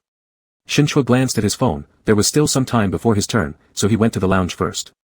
There was no one else in the lounge. He poured himself a glass of water, walked to the window, stood sideways, and relaxed by looking at the cityscape outside the high-rise. You're up next. Don't you want to prepare ahead of time? At the sound of Pei Tingyue's voice behind him, Shen Chua didn't turn around but slowly finished the last sip of water in his cup. Pei Tingyue came closer, looking at him face to face. Because of today's activity, Shen Chua wore a suit, which made him look sharp and focused. Are you nervous? Pei Tingyue asked. Shen Chua replied coolly, do you have nothing better to do? Why are you here? It wasn't a special trip, Pei Tingyue explained, letting his gaze fall to Shen Chua's throat where it was slightly constricted by the shirt collar. I was having lunch with a client, and they just happened to mention coming here. Since I had nothing else to do, I tagged along. Shen Chua felt there wasn't much point in talking to him and turned his gaze back to the window. Since you're wearing a suit, why don't you wear a tie? Before Shen Chua could frown, Pei Tingyue continued, it will look more appropriate when you go on stage. This was something Shen Chua had wrestled with earlier before leaving home. He didn't feel entirely comfortable with formal attire, he didn't want to seem like he didn't care enough about the occasion but was worried about making it too formal. So, he settled on wearing a suit but left out the tie, only to realize after arriving that quite a few people dressed rather casually. Senior figures can afford to disregard these formalities and appear casual, but you, as a young professor, still need to pay attention to your appearance, Pei Tingyue said lightly, crossing his arms and examining Shen Chua for a moment before suggesting, when you go on stage, you can take off your jacket and just wear your shirt. Tie a tie, it won't look too serious but will still be formal. Moreover, a tie tightening slightly below his Adam's apple looked very appealing. Noticing Shen Chua unconsciously press his lips together, Pei Tingyue understood, you don't have a tie. He easily untied his own and handed it over, you can borrow mine. Seeing Shen Chua hesitate to take it, Pei Tingyue stepped closer and said directly, stay still. Shen Chua tried to turn away, but then noticed someone else enter the lounge. He held back, exaggerated reactions would look strange. Pei Tingyue lifted his collar neatly and began carefully tying the tie for him. With skillful fingers, it took little time to create a neat knot. Shen Chua's eyes fell onto the plain silver band on Pei Tingyue's left ring finger, recognizing the same type that had been forced into his possession that night. Pei Tingyue noticed where Shen Chua's eyes were drawn, saying, that night, I spent the entire night searching along the road and was scolded by passing drivers at least 20 times for being crazy or asking for trouble. A silence hung between them before Shen Chua finally asked, did you find it? No, Pei Tingyue replied, meeting his eyes directly, unfortunately, luck wasn't on my side, I couldn't find it. Shen Chua's lowered eyelashes hid the emotions in his eyes. He showed no further reaction. Pei Tingyue adjusted the tie knot under his throat and helped flip down the shirt collar. Shen Chua quickly moved away, thanks, I'll return it to you later. Pei Tingyue nodded, no need to thank me. Shen Chua was momentarily speechless. He could have refused by simply pulling off the tie, but involuntarily recalled the figure of Pei Tingyue jumping over the railing and rushing onto the highway that night. So, he passively accepted this gesture. Regaining control of his thoughts, he checked the time and prepared to leave. Unexpectedly, Pei Tingyue suddenly asked, have you truly decided to go abroad for exchange? Yes, I've decided, Shen Chua responded coldly, unwilling to elaborate. Well, if that's the case, Pei Tingyue surprisingly said, be careful when you're overseas. Shen Chua froze momentarily. He originally expected Pei Tingyue to try every possible way to stop him, but instead, Pei Tingyue merely reminded him to stay safe. Perhaps Pei Tingyu had guessed his thoughts and said, although I don't care for that professor, if he can really help you academically, you should go. Shen Chua no longer paid him any attention, just as reception staff came to call him, and he quickly left. Before going on stage, he ran into Jiang Yao who had just arrived. Shen Chua stopped and exchanged a few casual words with the other person. I thought you were attending another event today, and wouldn't be here. Your speech, I had to come listen, Jiang Yao laughed, noticing the tie on his chest, looking at it twice before asking, is this not yours? Shen Chua. You could tell that. It's not your style, Jiang Yao said, and this tie is from Armani, which you probably wouldn't buy. Shen Chua. He didn't even know that. Jiang Yao gave a laugh laden with unspoken meanings, however, you do look quite handsome wearing this. Shen Chua vaguely regretted that he should have refused Pei Tingyue's offer earlier. Go on stage, Jiang Yao reminded him, it's your turn. A few minutes later, Pei Tingyue also appeared in the venue. He stood by the back door aisle, not approaching closely, his gaze following the person who was now already standing on the stage. After the initial nervousness, Shen Chua soon settled into his rhythm. His voice processed through the amplifier sounded particularly captivating as he explained confidently about his research area. Long time no see, Pei Tingyue witnessed the radiant glow on his face. When the speech ended, applause erupted throughout the venue. Pei Tingyue clapped along with the crowd, somewhat regretting that the first person to greet Shen Chua off the stage wasn't himself. Jiang Yao gave Shen Chua a thumbs up, that was excellent. Shen Chua sighed with relief, thank you. They spoke together while walking out of the venue. Shen Chua turned his head and saw Pei Tingyue standing on the other side of the corridor, waiting for him. By the time Pei Tingyue approached, Shen Chua had already untied the tie and handed it back, thank you. This word, thank, felt somewhat awkward on his lips, possibly due to Jiang Yao watching nearby, or maybe because of his momentary loss of clarity and regret later. But Pei Tingyue looked perfectly at ease, receiving the tie that still carried Shen Chua's body heat, tying it back around his neck, his eyes fixed on Shen Chua all along, asking him, shall we have dinner later? Jiang Yao also asked Shen Chua, are you free tonight for dinner? No, let's make it another day, Shen Chua replied to Jiang Yao, also addressing Pei Tingyue, I have plans with a friend tonight. Alright then, Jiang Yao shrugged, showing his disappointment. Shen Chua was ready to leave when Pei Tingyue asked, where are you heading? I'll send you. No need, Shen Chua refused outright, I'll take the subway myself. Pei Tingyue watched him, stepping back before Shen Chua frowned, moving out of the way. Shen Chua finally told Jiang Yao, see you next time, and left alone. Jiang Yao folded his arms and watched the retreating figure, chuckling softly. Pei Tingyue shot him a cold glare, and also turned away. Shen Chua did indeed have a plan for the evening, it was with several classmates from his graduate school days who were all currently in Huai City. They had agreed to meet up for a meal to catch up. The location was a rather upscale Chinese restaurant located in the city center. Shen Chua was the last one to arrive, greeted enthusiastically by the others and seated immediately, come on, hurry and sit down, we've been waiting for you. Sorry, Shen Chua apologized, I came out a bit late, making everyone wait. No problem, we've just arrived too. Everyone waved off the apology as they called for the waiter to bring dishes. It's been such a long time since all of us have gathered like this, the organizer said while pouring drinks for everyone, sighing meaningfully, after so many years, it's only Shen Chua who's still working in the university, but it's good, better than all of our unstable careers. The rest all nodded in agreement and mentioned Professor Zhang Rumin, these were all former students of Zhang Rumin. Most of them no longer worked in Huai City, so it was rare for them to visit the school, leading naturally to asking about Shen Chua's teacher's current status. Shen Chua casually replied with a few sentences, teacher is doing fine, his health is okay and he doesn't want to retire yet, you guys can try to persuade him tomorrow when you see him. They had already planned to visit Professor Zhang Rumin the next day, hearing Shen Chua's words put their minds at ease. Someone mentioned Zhang Rumin would turn 60 by the end of the year, wanting to throw him a birthday banquet. Everyone immediately responded positively, coming up with ideas. Shen Chua thought that although Zhang Rumin might not like the grand celebration, the students' heartfelt wishes should make him happy, so he also participated in giving a few suggestions, being the one among them who understood Zhang Rumin the best. After 2 rounds of drinking, topics became more varied, touching on each individual's recent life situations including career, marriage, and family. Shen Chua had the least to say, when asked whether he had found a girlfriend, he simply smiled and denied it. Without love, a smooth career isn't bad either, at least you young guy became an associate professor in the university so early, an older fellow student said, unlike me, I'm constantly being chased after for debts now. That shouldn't be the case, the other said, didn't we hear that your company was doing well, with annual profits of 20 to 30 million? A small company can go bankrupt overnight, the senior classmate shook his head, I'm currently in a lawsuit due to debt disputes.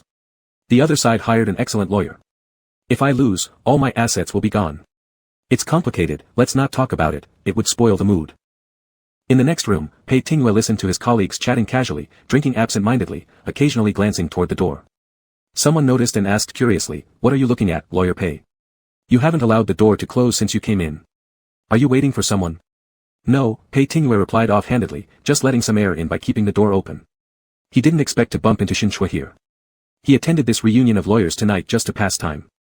When he first entered, coincidentally, the door to the opposite private dining room opened as dishes were being served, and he saw Shin Chua inside. So, he deliberately kept the door open, keeping an eye on the movements in the opposite room, ready to leave at any moment. When someone passed him a cigarette, Pei Tingyue took it but did not light it. Has Zhao Jikun been released? Someone asked him. Will he cause you trouble? Why would he cause me trouble? Pei Tingyue scoffed. I haven't wronged him. The others didn't believe him. Isn't the recent scandal about false litigation in his company quite serious? Despite bribing people in power, his plan still failed. Is this really not related to you? It isn't, Pei Tingyue refused to admit. That's strange. They say the accounts of his two companies were immaculately done. To uncover the connections between the companies and those fabricated debts must have been difficult, right? I heard it was the bank that obtained the evidence and reported them. How could the bank possibly get hold of these proofs? Pei Tingyue still avoided giving a direct answer. How should I know? Facing colleagues who weren't very familiar, there was no need to tell the truth. The evidence was indeed handed over by him to Ye's family, and then reported through the bank side.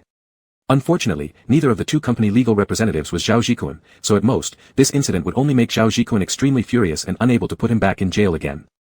Actually, he didn't intend to deal with the Zhao family, but they wouldn't let him go. Near 9 p.m., the door to the opposite private dining room opened, and the guests began to leave one after another. Shin Chua left together with others after saying goodbye.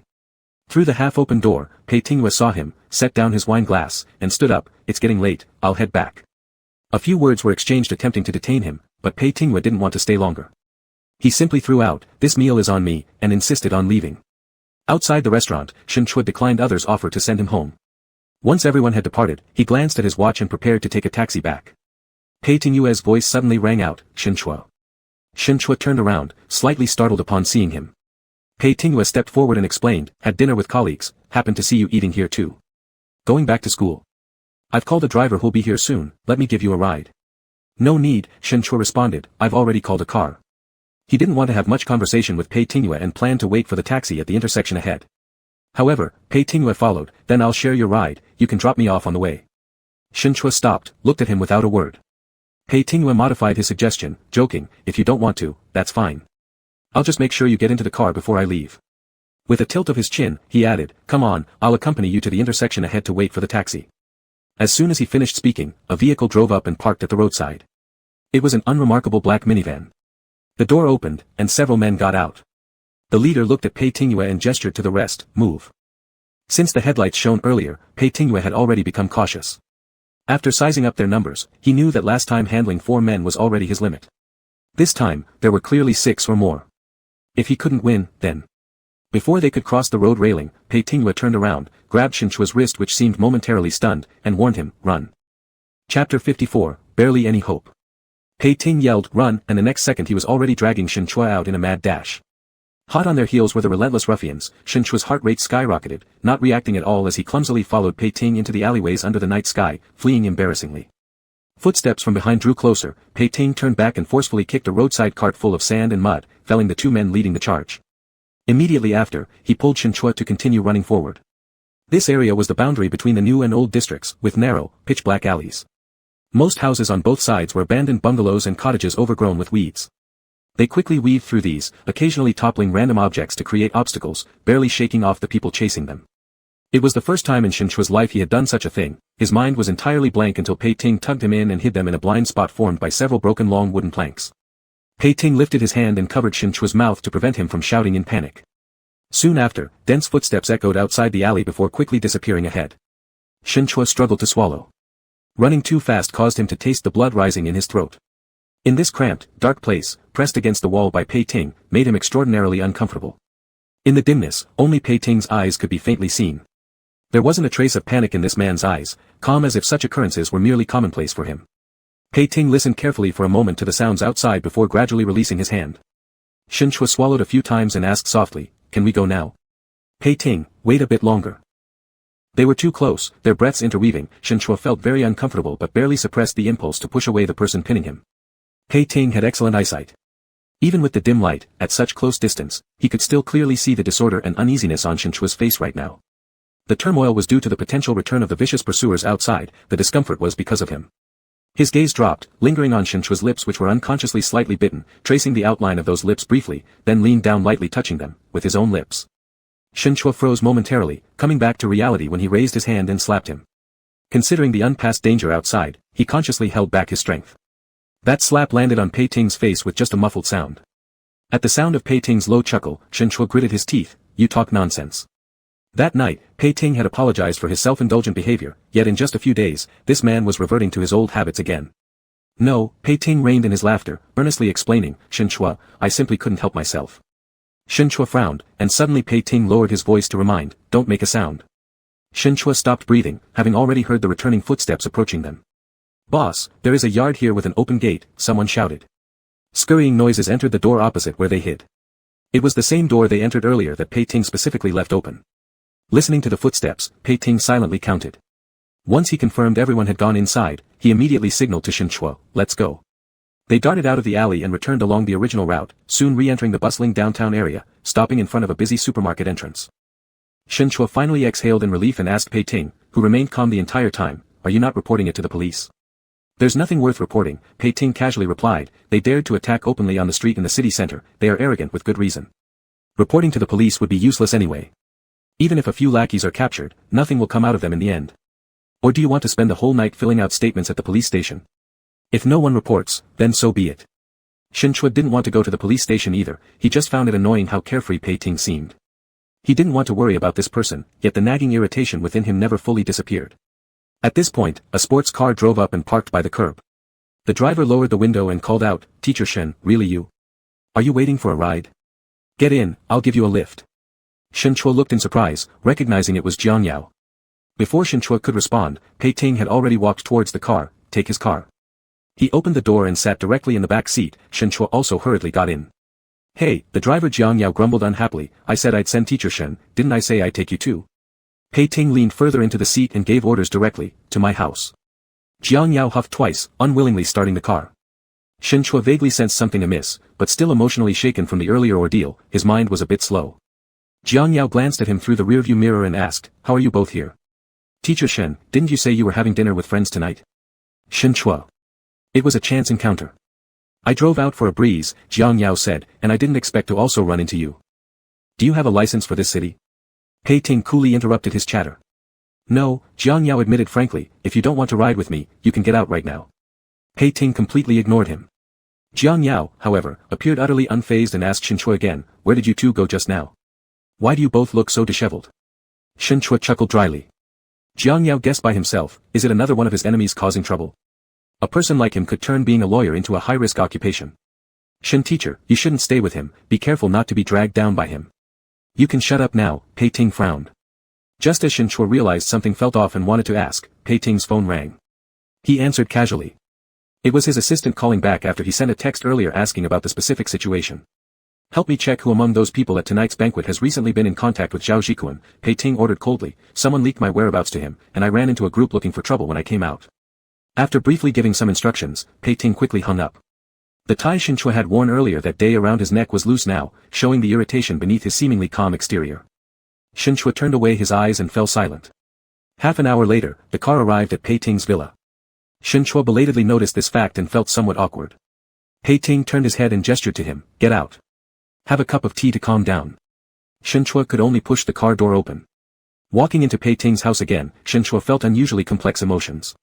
His mind was still empty, with no desire to think about anything. Until Jiang Yao exclaimed strangely, Pei, how come you're still keeping this tasteless old painting? He referred to the painting given by Jiang Jihe hanging in the living room. Pei Ting didn't even bother to respond but went to the bar counter to brew a pot of hot tea. Shen Chua finally found a chance to ask, do you know each other? We know each other, Jiang Yao nodded, I mentioned it to you before, my grandmother is Chinese, and my father and his mother are half-siblings from the same mother. We two are cousins.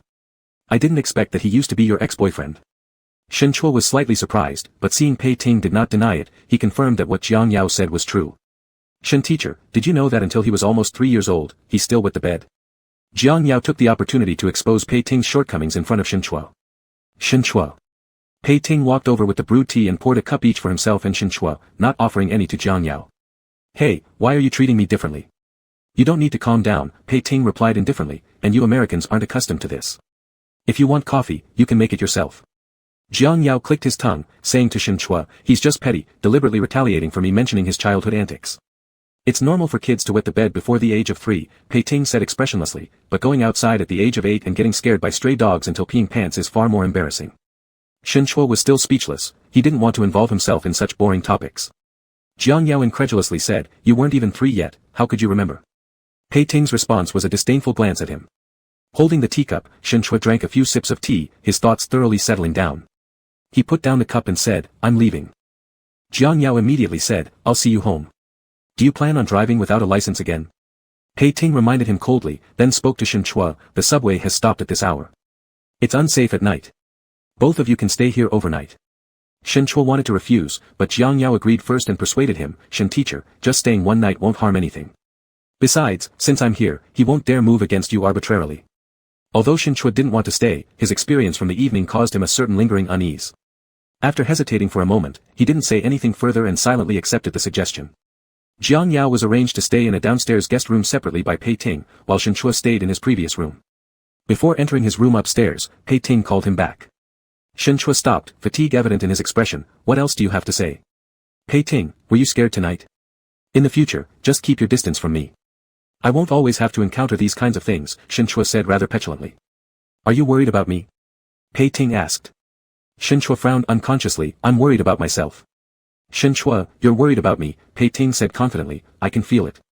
Shen Chuo sighed impatiently, don't flatter yourself too much. Fine, then consider it as my self-indulgence, Pei Ting nodded, I won't ask any more. This attitude of his made Shen Chuo feel even more uneasy.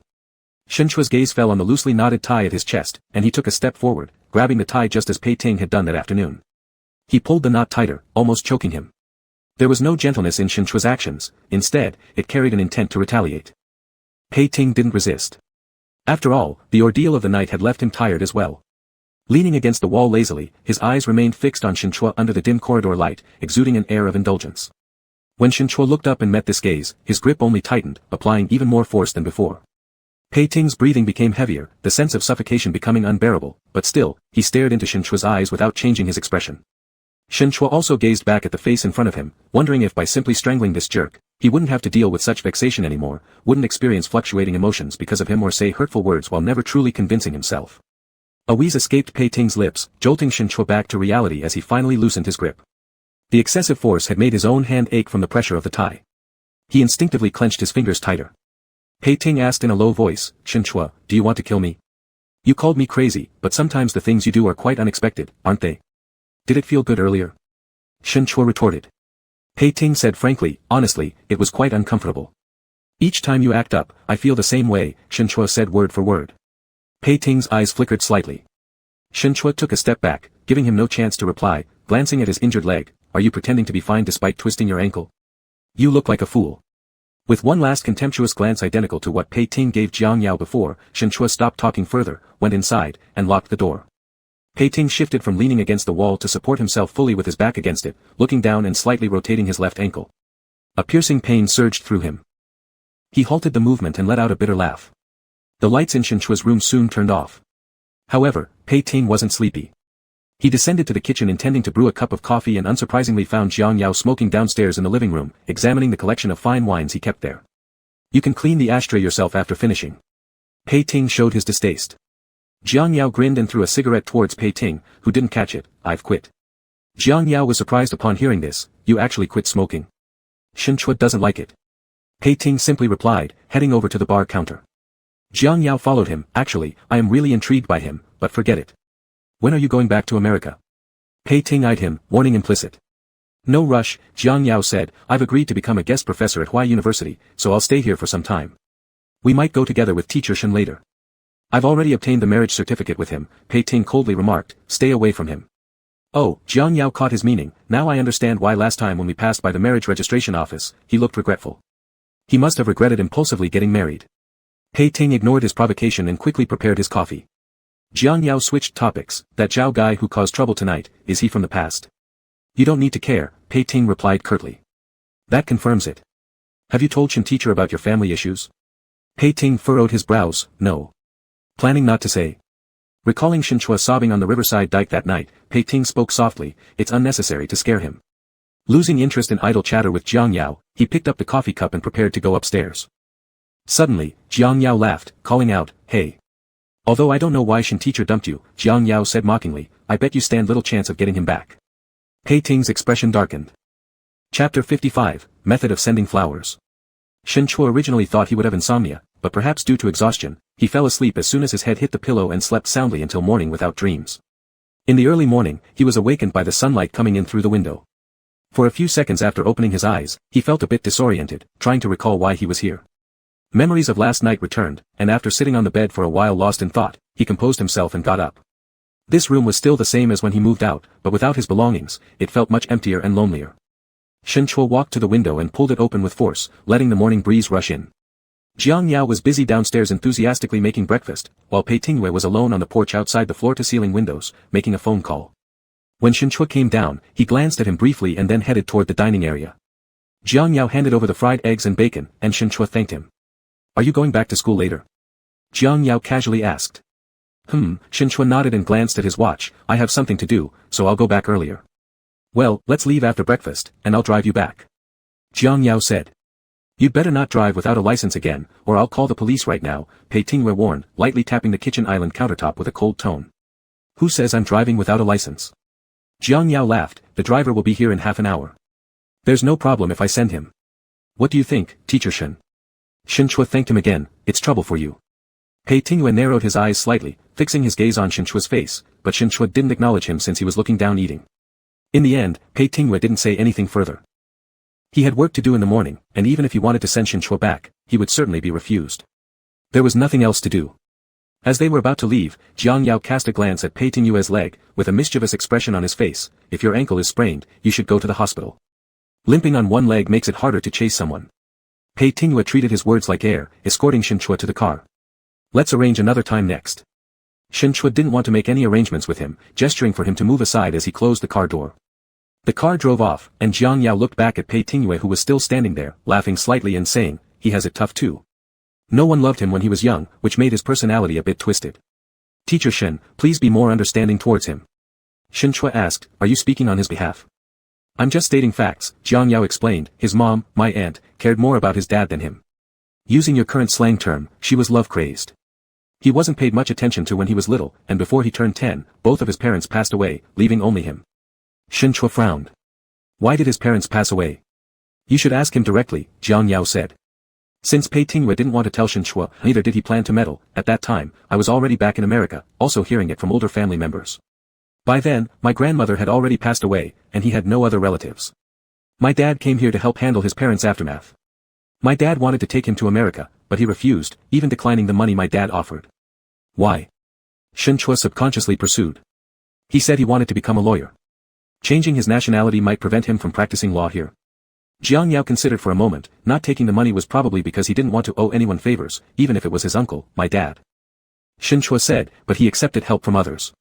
Yeah, that's true, Jiang Yao affirmed. At that time, my dad asked him, and he said he felt justified in accepting the money. It was what they owed him. Shin Chua was momentarily stunned, failing to understand fully. But for the things Pei Tingwei was unwilling to share, questioning others seemed meaningless, so he remained silent after some hesitation. Seeing this, Jiang Yao added just a few words and didn't feel inclined to elaborate. After returning to school, Shin Chua quickly tidied up, changing out of the formal attire he wore yesterday, and then set off for Zhang Rumin's house. The group from last night's gathering agreed to visit their teacher together today, planning to arrive early. Just after 10, everyone gathered. Zhang Rumin was delighted, appreciating the rare liveliness in his home as he warmly invited everyone to sit down, chatting casually with his students. Having spent most of his life as a respected and beloved teacher, Zhang Rumin frequently saw alumni visit him long after they graduated. In this aspect, Shin Chua always admired him greatly. Everyone chatted about their recent situations without the jokes and jests from the previous night, maintaining a harmonious atmosphere. It wasn't until noon when they all went together to eat at a restaurant near Zhang Rumin's house. Zhang Tong had to work overtime in the morning but managed to join them for lunch. On the way, her phone was nearly dead, so she sent a message to Shin Chua asking him to meet her at the entrance to help pay for the cab fare. Didn't you charge your phone before heading out this morning? Shin Chua met her at the intersection, having paid the cab fare, and asked her incredulously. Don't mention it, Zhang Tong complained. Our boss called us for a meeting first thing this morning, and I didn't have time. Saying that, she was clearly passionate about her job. With nothing much to say, Shin Chua simply accompanied Zhang Tong towards the restaurant. Just as they reached the entrance of the restaurant, they encountered one of Shin Chua's senior students outside. The senior was standing with his back to them, talking on the phone with an urgent tone. The trial is almost starting, and you guys are still showing such a perfunctory attitude. Aren't we sure to lose this case? What's the point of hiring lawyers if it's certain we're going to lose anyway? Is it just for wasting legal fees? The other side hired a top lawyer from Nanjing law firm, so we're just giving up without a fight, right? I'll have all my assets gone, and then I might as well jump off a building. Hello. Hello. Apparently, the person on the other end had hung up. The senior was getting quite upset, cursing a few times before heading back into the restaurant without noticing them. After hearing the name mentioned, Zhang Tong casually asked Shen Chuo what that senior's name was. After Shen Chuo answered, Zhang Tong nodded understandingly. It's the case we're currently handling. His company owes 3 billion yuan in debt to our client. Even if the company goes bankrupt and liquidates its assets, it probably won't be enough to pay off the debt. Moreover, several shareholders of their company have contributed far less capital than required. They will need to bear joint liability, which means he will have to pay a significant amount. Will his lawsuit definitely be lost? Shen Chuo asked. I can only say, Zhang Tong replied, although there are indeed some ambiguous and controversial points in the recognition of this debt, since Mr. Pei personally took on the case, the plaintiff will surely win, and the senior shouldn't meddle too much. Shen Chuo didn't want to meddle either, but this senior helped him a lot when they were studying, and with his newborn daughter just born, Shen Chuo really didn't want to see him lose everything in bankruptcy. Seeing Shen Chuo frowning, Zhang Tong hesitated for a moment and then added, actually, making him pay less isn't completely impossible, but it involves the details of the case, and I can't tell you about them. Why don't you ask Mr. Pei yourself?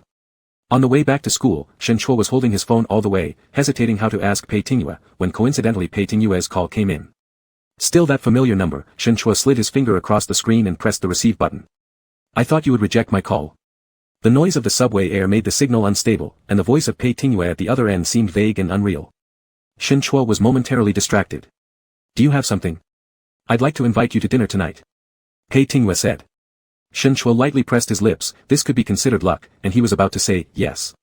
But perhaps thinking Shen Chuo wouldn't agree, Pei Tingyue changed his words, let me put it this way, I will send you a bouquet of flowers, if you accept it, that means accepting my invitation, and have dinner with me tonight. Shen Chuo. Is it okay? Pei Tingyue's voice carried laughter. I can refuse to take it, right? Shen Chuo stated firmly. It is possible, indeed, Pei Tingyue said, you can refuse to take it, but whether or not you take it depends on my ability. Not knowing what game this man was playing again, Shen Chuo did not say, yes, but also tacitly agreed to his proposal, I'm on the subway, poor signal, gotta hang up. After the call ended, half a minute later, Pei Tingyue sent another text message, think about what to eat tonight. Shen Chuo typed in the input box, deleted and re-edited multiple times, and finally erased everything. He wanted to see what tricks Pei Tingyue would play again. In the afternoon, Shen Chuo stayed in the laboratory all day. Around 5 o'clock, he went to the main teaching building of the school. One of his classes was having their graduation photo shoot here, and they specially invited him to join. These students were freshmen when he was a lecturer, and he served as both counselor and teacher for 2 years. He later became their instructor. Counselors always put a lot of effort into newly enrolled students, and Shen Chuo was particularly dedicated to these students, so he was very popular among them. This actually reflected his learning from Zhang Rumin. Surrounded by the students, Shen Chuo was captured amidst the camera flashes. In front of him were the smiling faces of young and vibrant students. Infected by this atmosphere, his smile was particularly radiant. Pei Tingyue's car was parked under the shade of trees beside the teaching building. The person in the car turned his head, looking ahead at Shen Chuo laughing and chatting with the students, his lips curling slightly. When taking the last group photo, each student had a red rose in hand, each bloom was bright and fresh. After finishing the collective portrait, the class monitor approached Shen Chuo first, handing over the flower, thank you, Teacher Shen. This is for you, hard work pays off. Shen Chuo was stunned for a moment, and then the girl smiled as she stuffed the flower into his hands. Then came the second, third. The students came up to him one after another, expressing gratitude, and those individual flowers soon gathered into a whole bouquet in Shen Chuo's hands. Helplessly yet comfortingly holding the flowers, Shen Chuo saw the students give him heart shapes and cheer. After some laughs and chatter, the students finally dispersed happily, going off to take more pictures themselves. The breeze carried a whiff of fragrance, and Shen Chuo looked at the flowers in his hand, suddenly lost in thought. He turned around and, as expected, saw Pei Tingyue's car parked by the roadside. A message came in on the phone in his other hand, do you like the flowers? Shen Chuo stared at those words. For a moment, his feelings were extraordinarily intricate, like the burst of happiness when one is at their peak joy turning into another overwhelming emotion he instinctively wanted to suppress. It was sour, neither completely pleasant nor completely unbearable. Shen Chuo steadied his emotions slightly and walked over, stopping beside Pei Tingyue's car. He lightly tapped the driver's side window. The glass slowly rolled down, and Pei Tingyue looked up at him, do you like these flowers?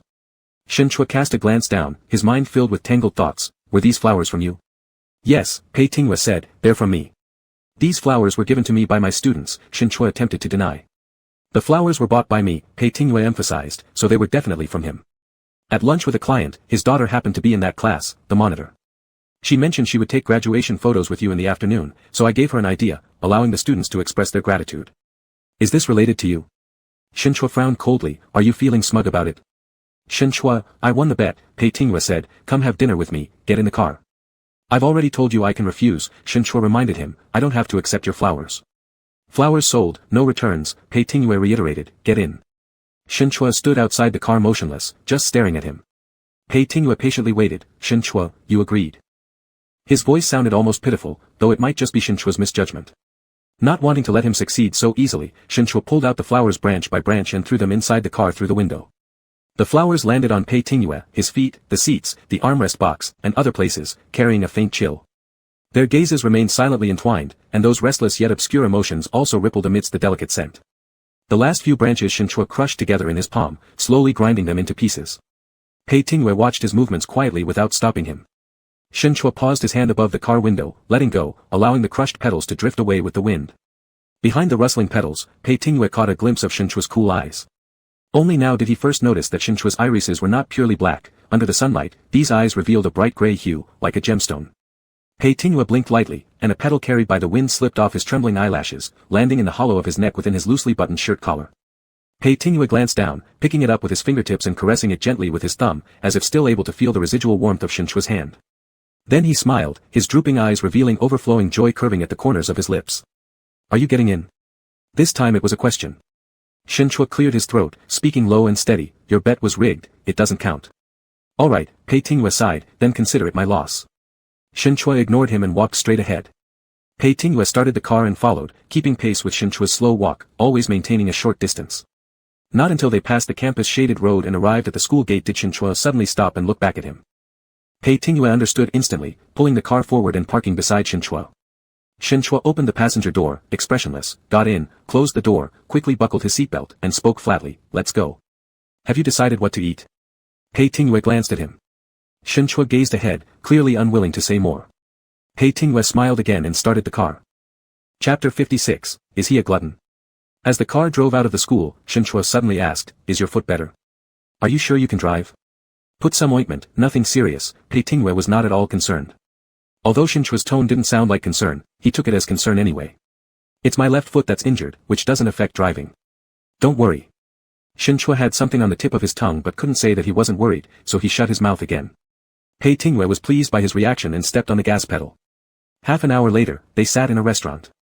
Shinchua looked around, feeling a little uncomfortable. The place chosen by Pei Tinghua was too romantic. Flowers, candles, lighting, piano, everything should be there and the atmosphere was complete, but Shinchua had no intention of going on a date with this person at all. Something you want to tell me? Pei Tinghua poured wine and asked him. Don't drink it, Shinchua said, I don't want to drink. Or are you going to call a designated driver again soon? Pei Tinghua put down the wine and looked at him, then that's it. Shinchua, are you really willing to have dinner with me tonight? Shinchua was slightly speechless when asked. He wasn't one to make excuses easily, and after hesitation, he just said directly, did you recently take on a debt dispute case where one defendant is named Zhong Yongcheng? Pei Tinghua raised his eyebrows, do you know him? He's one of my senior brothers, Shinchua nodded and said, I just want to ask you, does he need to pay a lot if he loses the lawsuit? Shinchua, Pei Tinghua reminded him, I am the attorney for the plaintiff. I know, Shinchua felt a bit awkward, if you really can't tell, never mind. Pei Tinghua leaned back on the sofa, his gaze filled with more investigative depth. Shinchua drank some water to hide his unease and heard Pei Tinghua laugh softly, if I said I can't tell, would you then skip dinner and walk out right away? Shinchua. No. You see, you're not really willing to have dinner with me, Pei Tinghua sighed faintly, again, I'm making things up in my own mind. Shinchua put down the cup of water, frowned. To come find me for someone else's affairs, what kind of relationship do you have with this senior brother? Pei Tinghua asked. Classmate and friend, Shinchua knew he was misunderstanding again and got a bit annoyed, nothing else. He was my PhD supervisor during my master's degree studies and has been very supportive towards me. His daughter was just born, I don't want him to go bankrupt over this matter and get into a rut, so I'm asking for help. Wouldn't it be too fragile for him to become suicidal after losing money? Pei Tinghua scoffed. Shinchua took a deep breath, how much exactly does he need to pay? Not a lot, Pei Tinghua said, but on him, maybe tens of millions or even hundreds. His company once increased capital and issued additional shares, and he subscribed for over 100 million yuan worth of new registered capital. However, the actually paid-in amount was less than one-third. In recent years, due to poor market conditions, several big projects in his company have lost all their initial investment, leaving very few assets in the company. My client wants to recover the money, and the only option is to hold these shareholders who haven't fully paid in their registered capital accountable. Shen Chua fell silent. Tens of millions, according to his understanding of this senior, indeed amounted to all his assets. Are there any other ways? There might be, Pei Tingwei casually replied. Another major shareholder of his company is a private company. They subscribed 250 million yuan worth of registered capital during the capital increase and fully paid in real terms. But we previously applied for the court to check the company's fund flows and found that this money was later transferred several times as debt investment, possibly changing hands a few times, eventually landing in some fund account, and returned through the capital reduction method to their major shareholder company. If that's true, it would indicate that this major shareholder withdrew the investment illegally without giving anything in return. Shen Chua was surprised. Then why didn't you sue them? Your senior brother and the other shareholders were completely in the dark about it, only knowing technology, while every other aspect was entirely manipulated by this major shareholder. Pei Tingwei laughed a little. As long as I help my client retrieve the money, whether it comes from your senior brother or the other shareholders, it makes no difference. If evidence is concrete, we will surely file a joint lawsuit against them. But now the evidence chain isn't complete yet. The transferred funds made another round overseas, impossible to track. It's just my speculation whether it happened or not. Shen Chua understood. But you just said there's a way. The food was already on the table. Pei Tingwei lifted his chin. Eat first. Staring under his eyes, Shen Chua could only pick up the chopsticks. Pei Tingwei picked some dishes for him. Shen Chua, what kind of relationship are we in now? Shen Chua. Pei Tingwei smiled mockingly. Strangers after a breakup. What position do you have to demand I find a solution? Shen Chua was stopped by one sentence of his, and after a long pause, he explained, it's not a demand. I just want to ask if there's any way out. Even if it's not you, as long as it's someone I know, I'd swallow my pride and ask. Ask and then what? I've already told you, the way is to find evidence proving their major shareholder withdrew capital without compensation, which will reduce your senior brother's liability, but it's troublesome, Pei Tingwei said. I see, Shen Chua exhaled heavily. I'll tell him, and let him figure out a way himself. Shen Chua, Pei Tingwei asked again, if this matter didn't exist, would you have dinner with me? Shen Chua, do you want me to tell the truth? Alright, then don't say it. Pei Tingwei smirked slightly. So, getting into my car earlier was indeed unwilling. This meal is on me, Shen Chua said, as thanks for answering my question. Settling the favor so fast, Pei Tingwei wasn't much interested. You really give no face at all. Shen Chua kept his patience. Then you tell me, what do you want? Add me back on WeChat. Pei Tingwei put forth his request directly. Shen Chua paused for a moment, then quickly took out his phone. Fine, add you back. After all, even if Pei Tingwei sent him text messages occasionally to harass him, adding or not made little difference. This time, it was Pei Tingwei who was slightly surprised, perhaps not expecting Shen Chua to agree so easily. The WeChat account was re-added, and Pei Tingwei swiped through his phone screen curiously asking, weren't you quite fond of blocking people before? Why did you not do it after we broke up? Shen Chua wanted to roll his eyes. Immature. Ah, Professor Shen knew he used to be immature. Pei Tingwei nodded. Shen Chua instantly didn't want to continue talking to him, and lowered his head to eat quietly. Before getting back in the car in the open-air parking lot after the meal, Pei Tingwei pulled the door open first, carefully picking up every flower that had fallen on the front seat, one by one. Shen Chua stood beside him, watching his slow actions, and belatedly felt awkward. Indeed, he had been immature. Pei Tingwei picked up the last flower and counted them. Besides those crushed by Shen Chua, there were 26 red roses in total. He turned back to look at Shen Chua. Touching the mischievous glint in Pei Tingwei's eyes, Shen Chua's expression became somewhat unnatural. Just hurry up. Pei Tingwei smiled and looked down, then before Shen Chua, untied his tie, the same one he lent Shen Chua yesterday. He wrapped the flowers with the tie, deftly coiling it around several times, tying a beautiful knot, securing the bouquet tightly. During these actions, Pei Tingwei's eyes always stared straight at Shen Chua. Shen Chua couldn't evade. His heartbeat gradually quickened when Pei Tingwei presented the flowers in front of him. For you, take them. Shen Chua didn't accept them. Pei Tingwei pushed the flowers closer. Take them. They are at least from your student sentiments. As night fell, the city lights illuminated his eyes. Shen Chua saw the laughter reflected in Pei Tingwei's eyes and finally accepted the flowers. Pei Tingwei signaled happily, get in the car. At 8:30, the car returned to the Huai University faculty dormitory building. Shen Chua thanked, opened the car door, and Pei Tingwei called him back, I'll return something to you. In Shen Chua's puzzled gaze, he opened the armrest box and took out the fruit knife that had previously dropped in his car. Seeing the small knife handed to him, Shen Chua suddenly lost words. Declining? Give it to you. Pei Tingwei, are you giving me the knife? Shen Chua raised his eyes, to keep it for self-defense, lest you lose your life any time. Pei Tingwei laughed, all right then. Shen Chua ignored him, got out of the car, and closed the door. But Pei Tingwei rolled down the window again, calling out his name. Outside the car, Shen Chua turned around. Go to bed early when you get upstairs. See you next time. Pei Tingyue's voice was exceptionally gentle, as well as his eyes.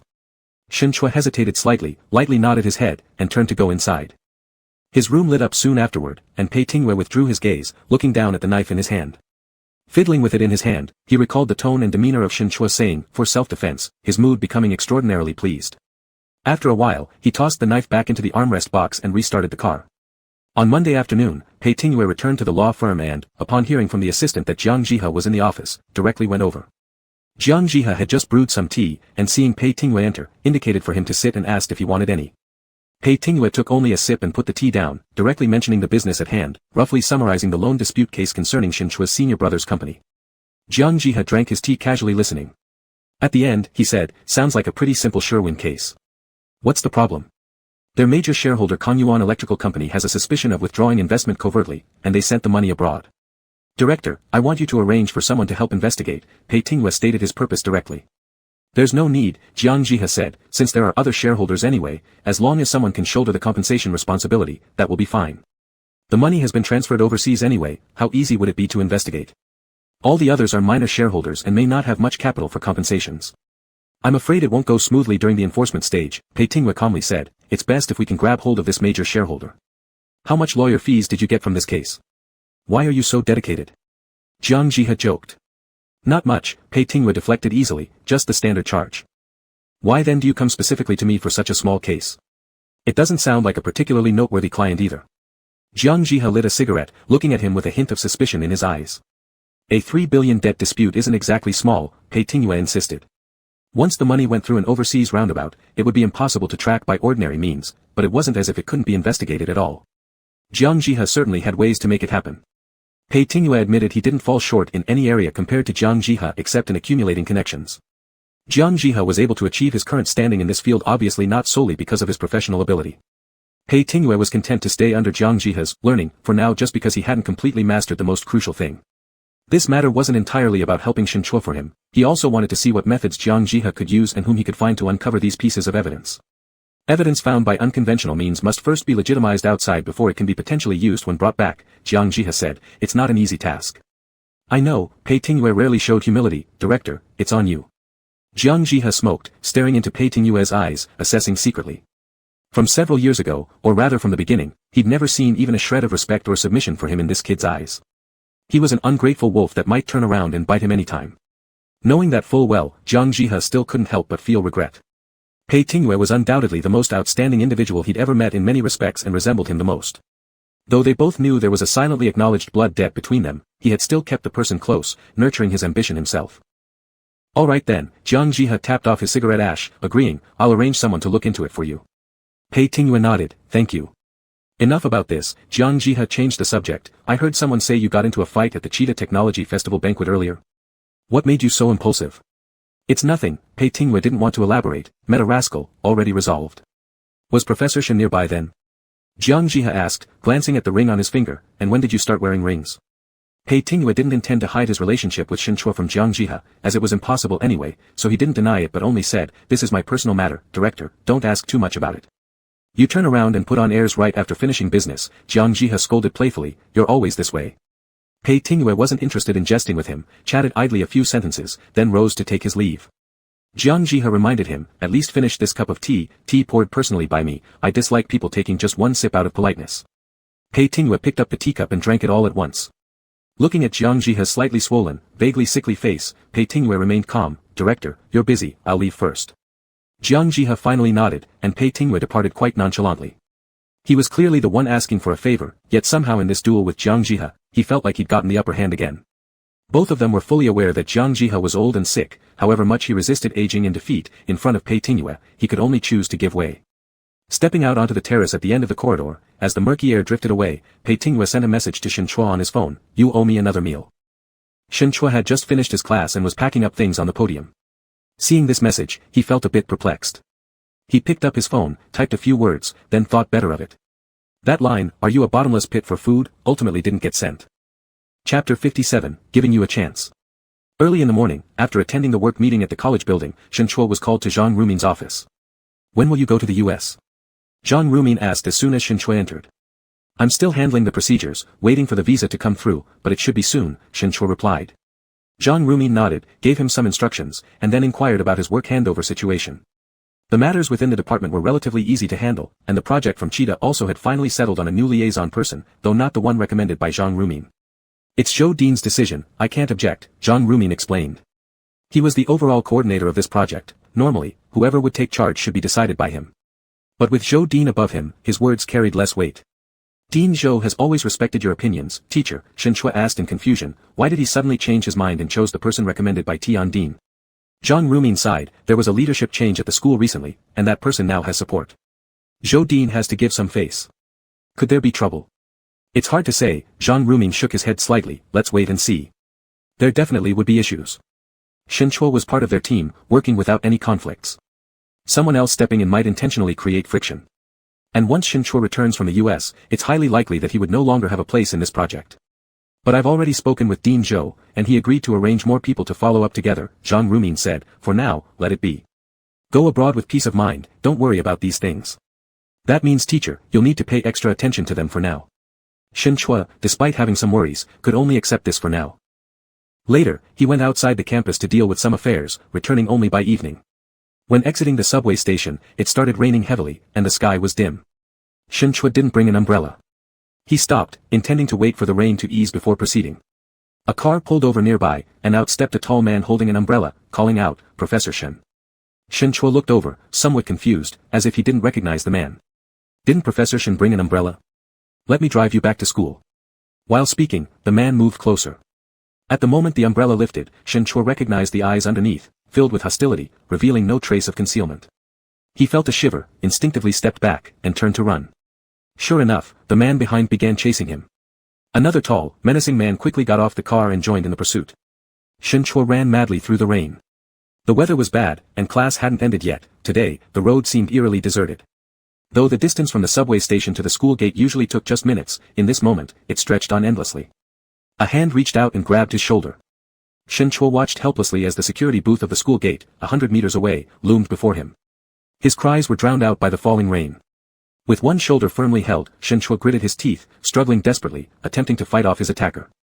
However, Shinchua, who rarely exercised, was hardly suited for a fight, especially when he was outnumbered 2-1.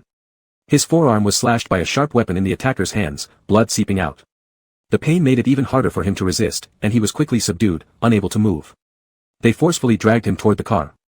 In despair, Shinchua screamed, Who are you? What do you want? No one responded. No matter how much he struggled, it was useless. Just as he was about to be pulled into the car, another vehicle drove up, its emergency lights flashing, blocking the path ahead. What are you doing? Let him go. Jiang Yao, along with his assistant and driver, got out of the car, shouting loudly. Jiang Yao approached in large strides, landing a punch directly on one of the men's faces. His fighting prowess was comparable to Pei Tingyue's. Realizing they couldn't win against Jiang Yao, the two thug-like men immediately ceased their attack, jumped back into their car, and sped away after reversing a bit. There was nothing anyone could do to stop them. Seeing this, the driver took out his phone and called the police. Jiang Yao held on to Shinchua, noticing the blood all over his arm, and frowned, saying, Get in the car first, we're going to the hospital. Shinchua, still shaken and disheveled, nodded weakly. Once inside the car, Jiang Yao took a few tissues and helped apply pressure to stop the bleeding.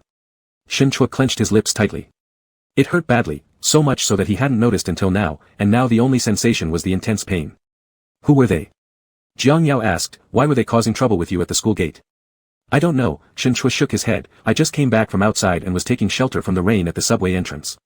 Then they showed up, chased me for a while, and tried to drag me into the car. Luckily I came to Huai University to attend an event today, Jiang Yao continued. While on the car, I thought I saw wrongly, but surprisingly, it really was you, Teacher Shen. Did you offend someone? Shinchua laughed bitterly. What could he have offended? And even if he had, it wouldn't be in such a brute manner like this. Actually, there was no need for him to say it. Jiang Yao had already guessed, just break up with my cousin. He's too dangerous, almost like a terrorist. I've already broken up with him. Oops, I forgot. Jiang Yao nodded in approval.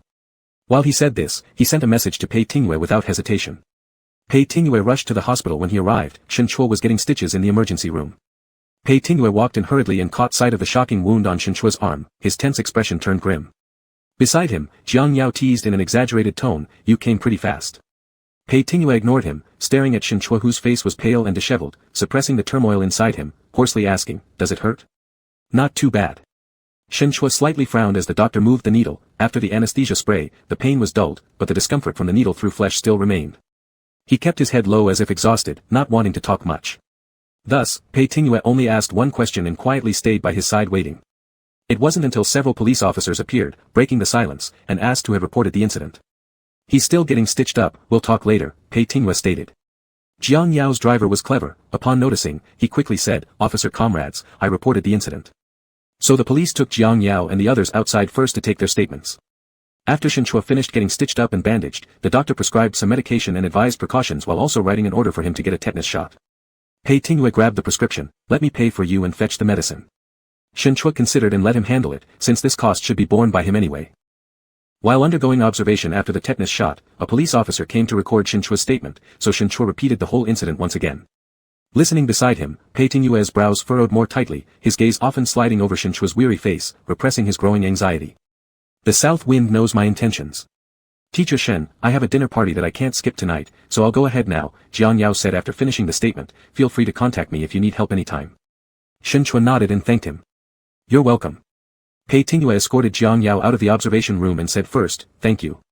Jiang Yao even thought he heard wrong for a moment. Pei Tingyue still looked cold-faced, but he was indeed expressing gratitude. Even though saying, "thank you," was something very normal, hearing it come sincerely from Pei Tingyue was quite rare. "Alright, I guess you still have some conscience," Jiang Yao reluctantly accepted the thanks. "When are you heading to the US?" Pei Tingyue asked. "Once Teacher Shen's visa is ready, it should be soon." "Go as soon as possible," Pei Tingyue stated. "As soon as the visa comes through, leave." His eyes revealed an incomprehensible dark emotion. Even Jiang Yao couldn't help being startled. "Hey, what are you planning?" "Take it easy." "No plans," Pei Tingyue didn't intend to elaborate. Issues always need resolution. Pei Tingyue returned to the observation room. Shen Chua was lost in thought in the seat, not reacting much when Pei Tingyue sat next to him. Pei Tingyue handed him a bottle of mineral water. "Drink some water, your lips are chapped." Shen Chua accepted and managed to take a sip. Half an hour later, the observation ended. Pei Tingyue drove the car over and picked up Shen Chua. They got back to school close to 8 o'clock. After turning off the engine, he parked and followed Shen Chua down from the car. "Your hand is injured, it would be inconvenient without someone taking care of you. Give me your meal card, you go upstairs first, I'll go to the canteen to buy dinner." "No. Don't refuse," Pei Tingyue insisted. "Teacher Shen, don't reject my care." His tone was particularly sincere, so were his eyes, making it hard to refuse. At least Shen Chua truly didn't want to refuse right at this moment. Pei Tingyue took his meal card and headed out with the umbrella. Shen Chua stood at the corridor entrance watching until the rain mist blurred everything, then he looked down for a moment lost in thought, before turning and going upstairs first. 10 minutes later, Pei Tingyue returned, holding 2 portions of boxed meals. He apparently did not plan to leave tonight. This dormitory Pei Tingyue had visited several times, but staying overnight was the first time. "I can't accommodate you. I can sleep on the sofa in the living room." Shen Chua had nothing to say and lowered his head to eat. "Apologies for today's event," Pei Tingyue apologized voluntarily. "Even though you said you didn't want to hear these words again, this matter involved me dragging you into trouble, I must apologize." "Forget it, you've already paid the medical fees. There won't be any similar occurrences in the future, I promise." Shen Chua didn't believe him. "How can you guarantee? Hasn't Mr. Zhao caused you trouble multiple times?" "It can be resolved," Pei Tingyue affirmed. Shen Chua wanted to warn him to be careful, but seeing that he didn't intend to tell how it would be solved, he decided against it, and finally said indifferently, "Take good care of yourself then." "Shen Chua," Pei Tingyue said again, "everything that can be resolved will be, don't worry." Shen Chua. "Never mind." After finishing dinner, Shen Chua went to take a shower. Pei Tingyue followed into the bathroom and asked, "Do you need help?" "I've only been cut on the hand, it's not a serious injury." Shen Chua indicated with his eyes for him to leave. "Does your hand still hurt?" Pei Tingyue's gaze moved over his injured arm. Shen Chua frowned. Of course it hurt. Any slight exertion or large movement caused the wound to ache, but he didn't want to say it. He gestured again. "You can go out now. I'll be just outside. Call me if anything happens." Pei Tingyue stepped out but paused by the bathroom door, leaving a crack open, leaning against the wall to check his phone. Water sounds quickly came from within the door. The dormitory's bathroom was very small, so the water sounds were especially clear, almost like they were right through the door. Pei Tingyue swiped on his phone screen while his ears were filled with those intermittent sounds, as if they were some vague implication. Even though he knew the person inside showering did not mean it in that way. Actually, if he tilted his head slightly, he could see the movements inside from the crack, but he didn't want to look. He himself had no such intention. Compared to the long-suppressed restlessness in his body, seeing Shen Chua's injury made him even more uneasy and restless. After about 10 minutes, the water sounds inside stopped completely. After waiting for a bit, Pei Tingyue pushed the door open. Chen Chua stood before the foggy mirror, using his uninjured left hand to grip a towel, drying his hair. Seeing him come in, Chen Chua merely glanced at him and said nothing. Pei Tingyue stepped forward, took the towel. Chen Chua closed his eyes momentarily, allowing Pei Tingyue's hands to run through his wet hair. After the hair dried, Pei Tingyue's hand reached around, leaning down to help Chen Chua button his pajamas one by one. His fingertips occasionally touched the skin, creating a subtle sensation. The reflection in the mirror in front could already vaguely outline their figures. Chen Chua opened his eyes, looking in the mirror at Pei Tingyue's focused eyes behind him. His emotions felt inexplicably complex. He himself wasn't sure what he was thinking anymore. After talking about breaking up, yet things remained entangled, his rejections incomplete, almost as if he was hesitantly trying to accept further advances when deep down he didn't wish this. Pei Tingyue, Chen Chua said weakly, we've broken up. Do you think this is appropriate? Pei Tingyue helped him button the last button. You got injured because of me. It's my responsibility to take care of you. Chen Chua stayed silent for a moment, asking him, are you really not going to give up? Pei Tingyue looked up, meeting his gaze through the mirror. I don't intend to. All right, I'll give you the chance. Chen Chua seemed to make up his mind. Whenever you make me satisfied, we can get back together. Pei Tingyue stared at his eyes in the mirror, confirming this wasn't a joke. How can I satisfy you? You told me to decide myself, so stop asking me. Chen Chua whispered lightly. Pei Tingyue, I approach every matter very seriously, especially feelings. I don't want to keep testing each other. I want something pure, free of any reservations, a relationship where it's not just about making me satisfied. You should also consider if I meet your satisfaction well enough and whether it's truly worth it for you to persist like this. Pei Tingyue lifted his hand, touching the mirror in front of him, lightly wiping over Chen Chua's eyes in the mirror. Chen Chua blinked slowly, and his action stopped. All right. Chen Chua dug out a blanket from the wardrobe, laying it simply on the sofa in the living room. Pei Tingyue came over, sat down, and looked up at him. Chen Chua. Chen Chua hummed in response. Pei Tingyue reminded him, don't rush around, doesn't your hand hurt? Chen Chua thought for a moment and decided to bring up what he wanted to say earlier. I don't know how you plan to deal with the troubles today. But whatever you do, don't disregard your own safety. What if I get kidnapped or beaten half dead, would you feel sorry for me? Pei Tingyue asked. No, Chen Chua said, a ploy for pity won't work on me. Instead, I'd think you're useless. Pei Tingyue's serious and tense expression finally relaxed, so putting yourself in ICU wouldn't work? Right, it wouldn't. Having finished all that needed to be said, Chen Chua planned to return to his room. As he turned, he was pulled back by Pei Tingyue. If you won't feel sorry, would you feel heartache? No, Chen Chua firmly stated. He knew Pei Tingyue was reckless. If he said yes, this person might really have no boundaries anymore. And rather than feeling sorry or heartbroken, if Pei Tingyue truly caused some trouble for himself, Chen Chua might just get angry. Pei Tingyue looked at him, trying to detect traces of lies in his eyes. But Chen Chua's gaze was unprecedentedly calm, refusing to budge. Well, since it wouldn't work, Pei Tingyue gave up. I'll restrain myself then. Chen Chua, actually you're inherently kind-hearted. Chen Chua did not argue, he was indeed kind-hearted. Thus, even though he had little confidence in Pei Tingyue, he still gave him a chance. Just like how the ring he claimed he didn't want was never actually thrown away. In the end, he just wanted to believe once more, in that sentence Pei Tingyue said that night, to show him proof of his sincerity. I'm giving you this one chance, Chen Chua said, you'd better value it well. Pei Tingyue held his hand, nodding seriously, all right. Chapter 58, I Love You. A week later, Chen Chua successfully obtained his visa for the United States. All procedures had been completed, and he sighed with relief. After communicating with Jiang Yao, he booked his flight ticket that very day. The departure was set for this weekend. In the evening, his senior called to thank him. He said that the plaintiff's side had applied to add their major shareholder as a defendant before the trial, and submitted a complete chain of evidence proving that the major shareholder had withdrawn capital improperly. His burden suddenly felt significantly lighter. The first instance trial opened today, though the verdict hasn't been announced yet. It looks fine so far. If things are split as expected, the portion I will have to bear is much less than before. Chen Chua was actually quite surprised. Previously, Pei Tingyue mentioned that it would be difficult to uncover these facts, so Chen Chua told his senior to find another way out. It turned out that the plaintiffs were the ones who presented the evidence. After the call ended, Chen Chua started typing a WeChat message to sincerely thank Pei Tingyue. Zhang Tong also messaged him about the matter. A little hesitantly, Chen Chua decided to call Zhang Tong first. The evidence was checked by the head of our firm at the request of attorney Pei, Zhang Tong explained. The head has a wider network than Pei Tingyue, but there's more. But what? I'm not sure if I should say it. Zhang Tong's voice on the other end of the phone was hesitant. I feel like the relationship between attorney Pei and the head isn't as good as people say. Of course, this is just my own observation. I only told you, senior. Anyway, I always feel there's something odd between them. For attorney Pei to ask the head for help, he must have swallowed some pride. I thought attorney Pei wouldn't bother doing this. Have they ever had any conflict? There shouldn't be any, at least I haven't heard anything. People say they're master and apprentice, but I've never heard attorney Pei call the head master. Shen Chua recalled the words Jiang Yao spoke in the car after leaving Pei Tingyue's house that day, which made him increasingly feel that Pei Tingyue's intentions were hard to guess. After ending the call, he deleted the WeChat message he had composed and directly called Pei Tingyue instead, asking him, "You said before that I owe you another meal. Let me treat you, what do you want to eat?" The voice from the other end, Pei Tingyue, sounded slightly surprised. "Suddenly changed your tune." "It's about my senior," Shen Chua asked. "Did it cause you a lot of trouble?" "It turns out it's because of someone else's matter." "Actually, no," Pei Tingyue said lightly. "Getting the big shareholders to pay is better than your senior as an individual shareholder, it makes future execution easier. Besides, I'm also fighting for my client's interests." "Still, it must have taken some effort, right?" Shen Chua insisted. "Not too bad." Shen Chua considered saying more but held back. He proposed again, "Let me treat you to dinner tomorrow. Is that okay?" Pei Tingyue declined, "No time. Owe me another one.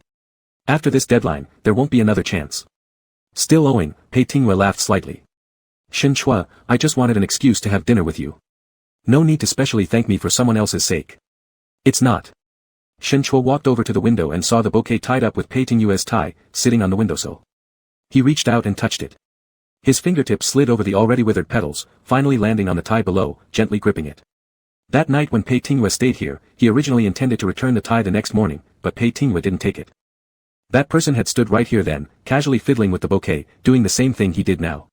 Shen Chua was lost in memories of that scene for a moment until Pei Tingyue's voice snapped him back over the phone. "What exactly does not mean?" "Professor Shen, you're an engineering professor, don't play word games. You figure it out." Shen Chua deliberately left it unsaid. "Fine, if you don't want to eat, we'll skip it. Really no time. This dinner, wait until you come back from overseas, then we'll go." Pei Tingyue instructed, "Just stay safe at school and don't wander around unnecessarily." Shen Chua understood what he meant. The incident the other day ended without filing a police report, so during this period, he hadn't left the school premises, fearing further trouble. "My flight leaves at 4 o'clock on the afternoon of the day after tomorrow. I'll pick you up at 1 o'clock in the afternoon of the day after tomorrow, at your school," Pei Tingyue said.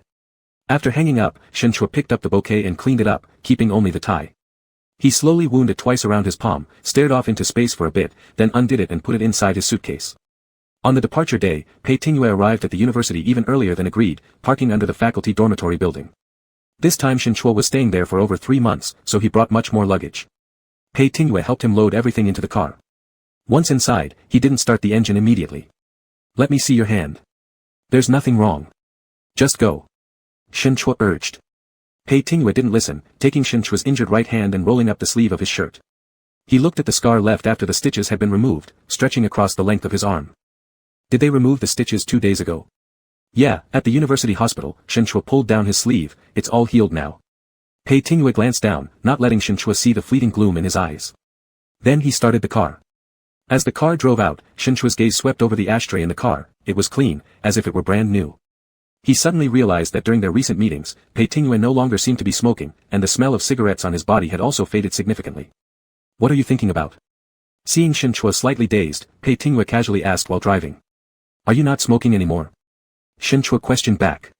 Pei Tingyue turned around, met Shen Chua's slightly puzzled eyes, and smiled slightly, turning his gaze back to the road. "I quit." "Shen Chua. Why did you quit?" "You don't like it, so I quit." Shen Chua fell silent. Actually, he didn't dislike it, at least he didn't object to the smell of cigarettes on Pei Tingyue.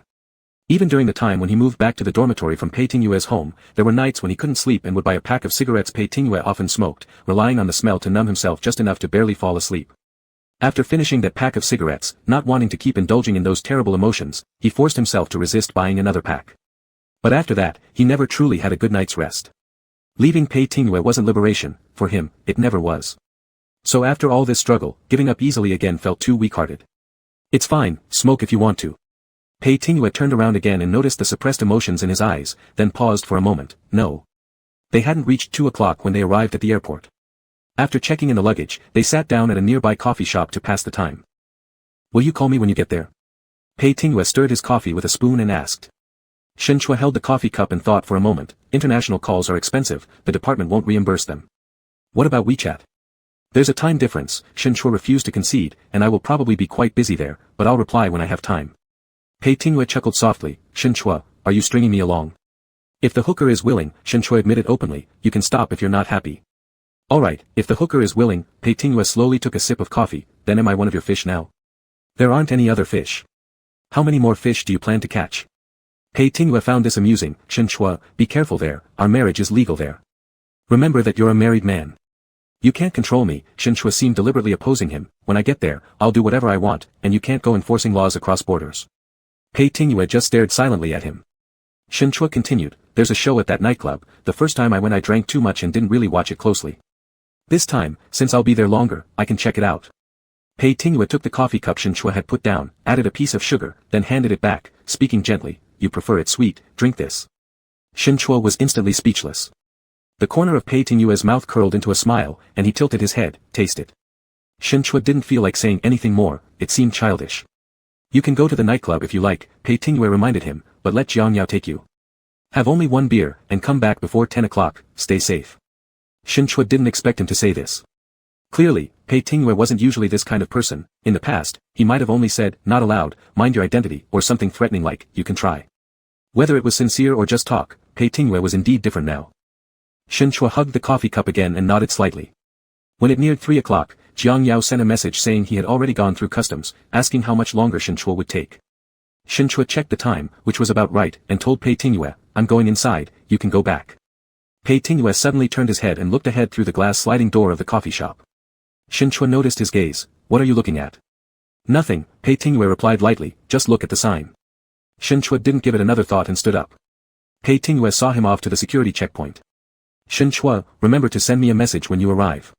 Shen Chua felt a bit helpless, not understanding why he was so fixated on this matter. We'll see.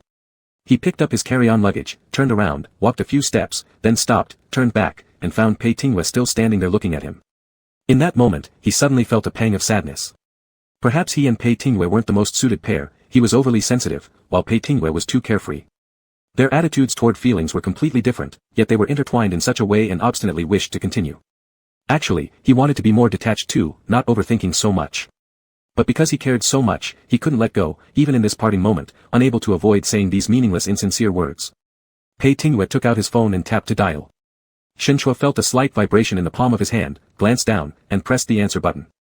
Pei Tingyue's voice came near his ear, why are you standing there not moving? Shen Chua didn't respond, unsure of how to put it. One was inside the security line, the other outside, dozens of meters apart across the bustling crowd. Pei Tingyue only heard Shen Chua's soft breathing through the phone, reluctant to leave. Pei Tingyue, Shen Chua finally spoke, I'm going there to work, I don't plan on doing anything extra, and I have no interest in clubbing, drinking, or watching performances. I know. I hope you remember what I said to you that day. Since I promised, I won't break my word. Alright. Pei Tingyue felt a twinge of regret. Once upon a time, Shen Chua had been straightforward and passionate, repeating how much he liked him over and over. But now, even this simple expression of reluctance, Shen Chua had to tiptoe around before reluctantly uttering it. After speaking, Shen Chua seemed to sigh with relief, preparing to end the call, but Pei Tingyue stopped him again. Shen Chua, I love you. Shen Chua seemed confused, as if he hadn't quite heard correctly, just fluttering his eyelashes slightly. Pei Tingyue sighed inwardly and repeated, I love you. His voice, carried by the waves, sounded almost unreal, drowned out by the airport hall's repetitive announcements and the laughter of surrounding people, fleeting in an instant. Shen Chua might still think he had misheard, showing no particular reaction.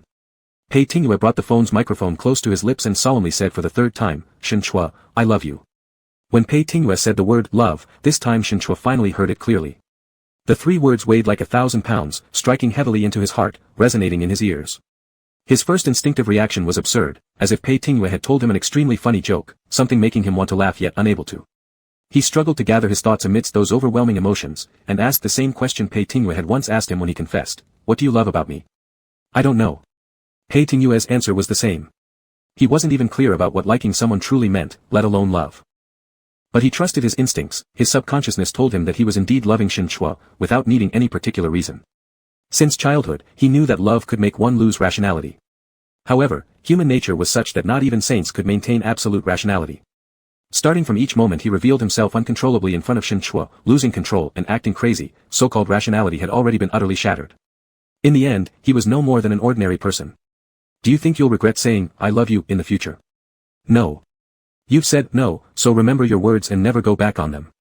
This was a similar dialogue, but this time, the one behaving nearly shamelessly was Shen Chua.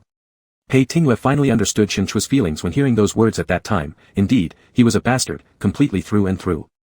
Clearly knowing the kind of response Shen Chua wanted to hear then, he had deliberately ignored it, indulging Shen Chua's affections, deserving today's outcome. I won't go back on my words. Pei Tingyue agreed. Idiot. Shen Chua returned these 2 words without further comment and hung up the phone. He waved briefly to indicate he should return, then turned around quickly and went through security. Pei Tingyue looked down and gave an amused smile, somewhat helplessly. Pei Tingyue sat back in the car, watching the planes taking off on the runway ahead, rushing into the clouds. As his gaze retracted, the curve at the corner of his mouth disappeared as well, sweeping his eyes over a car parked elsewhere in the parking lot for a while, then disinterestedly turning away. A message came in from his assistant on the phone screen. Mr. Zhao Zhikuan will be heading to Singapore this week. He seems eager. Pei Tingyue casually switched off the screen, buckled the seatbelt, started the car, and drove out of the parking lot. Chapter 59, His Bottom Line. As the plane touched down, Shen Chuchuo removed his eye mask. After sleeping for too long, he felt a little disoriented. The sunlight coming in through the porthole was exceptionally bright and glaring, and as he noticed the warmth on his face, his thoughts gradually returned. The in-flight announcement welcomed the passenger's arrival. This was Shen Chuchuo's 3rd visit to this city, each time with a very different mood. Jiang Yao from first class disembarked earlier, sending a message saying he would wait below. Shen Chuchuo composed himself, stood up, grabbed his carry-on luggage, and queued up to disembark. After getting into the car, Jiang Yao had the driver take Shen Chuchuo first and informed him, "We've already arranged an apartment for you, close to the institute. There are supermarkets, shops nearby, and we've assigned an assistant here for you to help with work and life arrangements." Shen Chuchuo thanked him and looked down at his phone. It was around 4 in the morning domestically. A few minutes before, Pei Tingyue had sent a message asking if he had arrived. Shen Chuchuo replied, "I just got off the plane." A laugh came from Jiang Yao by his side. "Are you two reconciled?" Shen Chuchuo appeared somewhat embarrassed. "Not really." "Then I guess you have reconciled," said Jiang Yao, looking disappointed. "If you had needed it, I could have helped you find a good lawyer here to file for divorce. My cousin's tricks wouldn't be useful then. If you wanted to divorce, you definitely could." Shen Chuchuo. "Jiang Yao, do you want me to?" Shen Chuchuo neither said yes nor no. "I'll bother you if I need anything later." Jiang Yao nodded with a smile. "Sure, you can contact me anytime if you need." Half an hour later, the car arrived at the apartment Jiang Yao mentioned. Getting out of the car, Shen Chuchuo discovered that the so-called apartment was actually a villa with a garden, excellently located and beautifully landscaped. The house was freshly cleaned and empty of other tenants except for him. "Here." Shen Chuchuo was a bit surprised. "Yeah, right here." Jiang Yao ordered the driver and the assistant to help Shen Chuchuo move his luggage inside. Shen Chuchuo surveyed the surroundings, feeling a strange sense. He didn't have time to think it over yet and followed them inside first. After tidying up his luggage, the assistant introduced himself to Shen Chuchuo, also a Chinese national, who graduated from Huai University's undergraduate program and is currently a PhD student studying here. Shen Chuchuo felt reassured that Jiang Yao's arrangements were indeed thorough. With this assistant's help, he could focus on his work without worrying about anything else. Since Jiang Yao had other things to attend to, he left ahead of time, leaving the assistant to assist Shen Chuchuo. The assistant handed him some forms that needed filling out. "Professor Shen, please fill out these basic details, and I'll handle the rest of the procedures." Shen Chuchuo thanked him and sat down to fill out the paperwork. When he reached the address section, he asked, "What's the exact address here?" The assistant picked up a pen and wrote down the detailed address of this villa on a blank sheet of paper nearby. Seeing this, Shen Chuchuo couldn't help but pause for a moment. His memory was always excellent, sometimes he even remembered things at a glance. Thus, upon recognizing this familiar English address, he only took a few seconds to recall where he had seen it before, on the purchase contract Pei Tingyue had tricked him into signing, which Shen Chuchuo subsequently tore up. He immediately understood something and casually asked, "Is this apartment provided by your institute?" Caught momentarily confused, the assistant scratched his head and replied, "No, the housing prices here aren't cheap, and all of them are standalone villas. How could they possibly be institute apartments? Our institute does provide accommodation, but not here. I thought this place was specially arranged by the professor for you, Professor Shen." Shen Chuchuo understood what the assistant meant and didn't say any more. After the assistant also left, he walked over to the glass door, opened it, and found flowers blooming and the sun shining pleasantly outside. Standing by the door lost in thought for a while, he suddenly smiled. It was like an after-the-fact acceptance of fate and helplessness. Coming back to his senses, he held his phone and sent Pei Tingyue a message, "I've reached my lodging." Pei Tingyue still replied instantly, whether he hadn't slept or had just woken up, "How's the place?" Shen Chuchuo, "All right, pretty good." Pei Tingyue, "Go shower and sleep to overcome the jet lag." Shen Chuchuo, "It's noon for me here, I've slept enough on the flight. I'm going to the supermarket soon. Let's see who should go to bed." Pei Tingyue, "Okay." After setting down his phone, Pei Tingyue brewed a cup of coffee. He hadn't slept a wink the whole night, yet strangely, he didn't feel tired. With Shen Chuchuo abroad, there were no longer concerns, and the tight strings of nerves finally relaxed. After returning to his room to take a shower, Pei Tingyue prepared to leave for the law firm. Soon after the car drove out of the villa area, he noticed another vehicle following. Glancing through the rearview mirror, his expression remained calm. It wasn't the first time, though recently, the frequency of these pests' actions increased. Perhaps the other party was losing patience, ready to act desperately. For the entire day, Pei Tingwei stayed in the law firm, until evening when he went to a dinner engagement. By the time the dinner ended, it was already past 9 o'clock in the evening. Driving for a segment toward the subway entrance, he indicated for the assistant to stop. "Get out here." The assistant glanced at the rearview mirror, somewhat worried. "Mr. Pei, you really plan to deliver yourself to them? Why bother with Zhao Jikun when he's about to leave the country?" "If he were willing to leave me alone, I wouldn't care about him either," Pei Tingwei replied indifferently. Zhao Jikun was planning to immigrate to Singapore but didn't want to let Pei Tingwei off easily. Unless matters were resolved, there would be endless trouble, and he couldn't keep avoiding it forever. But 1 hour after this, file a report saying that I've been kidnapped. Pei Tingwei loosened his tie calmly and instructed the assistant. With much concern, the assistant got out of the car as Pei Tingwei took the wheel and drove off by himself. After driving around for a while, Pei Tingwei finally parked the car by the riverside, rolled down half the window, and turned on the speakers. He had only removed his ring among all his belongings. When placing it back in the armrest compartment, he noticed a small knife. He casually picked it up, pulled it out slowly and twirled it in his palm. Just as several cars sandwiched his from front and back, Pei Tingwei leaned against the seat, eyes closed, seemingly resting. One of the men got out of the car and forcefully pounded on his window. Opening his eyes, Pei Tingwei saw an arm already reaching inside to pry open the door. Deciding not to resist, Pei Tingwei got out of the car and said coldly, "I can walk myself." After climbing into their vehicle, they quickly confiscated his phone, wallet, and watch. Pei Tingwei paid no attention and asked simply, "Where are you taking me?" "You'll know once we get there." "Stop nagging." As the car drove forward, Pei Tingwei's hands were tied, and his eyes covered with a black cloth. Despite this, he didn't flinch, leaning silently against the seat as calm as if the people beside him were actually his bodyguards. These henchmen were ruthless mercenaries who had followed him for quite some time and finally succeeded in capturing him. It was rare to see someone stay so composed upon being kidnapped, showing no trace of panic or fear. They even began to feel a bit of admiration for him. Someone tossed him a cigarette. "You've got guts, coming alone to such a place knowing full well that we've been following you. Can't hide forever." Pei Tingwei only said that one sentence without accepting the cigarette. Thinking that there might be something added to the smoke, the other party chuckled and assured, "Don't worry, it's clean." Pei Tingwei didn't bother to reply further.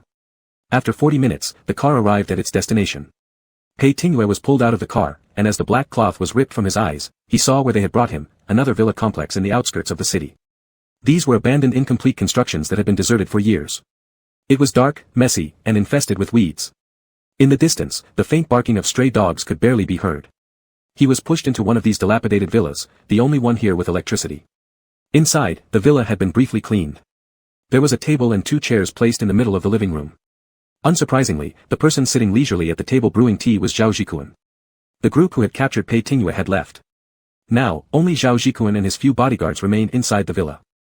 Pei Tingwei slowly rotated his wrists, which had been bound by rope, and said coolly, "Mr. Zhao seems to be enjoying himself greatly, drinking tea in such a place late at night." "You don't seem surprised at all." Zhao Jikun sipped his tea and glanced at him. "Other than Mr. Zhao, no one else has the free time to repeatedly bother me like this and won't let go. You're evidently very idle." The tone of Pei Tingwei carried a mixture of disdain and mockery, hitting exactly what irked Zhao Jikun most. Zhao Jikuan's son was dead, his company had been swallowed by others, and now, being utterly alone, he indeed had plenty of time on his hands. He planned to sell off his remaining assets and immigrate to Singapore, but his pride refused to allow him to swallow his frustration and flee defeatedly. He couldn't mess with others who had power and authority, so he targeted Pei Tingwei, whom he deemed as the soft target. Zhao Jikuan gestured for him to sit. "Since you're here, have some tea."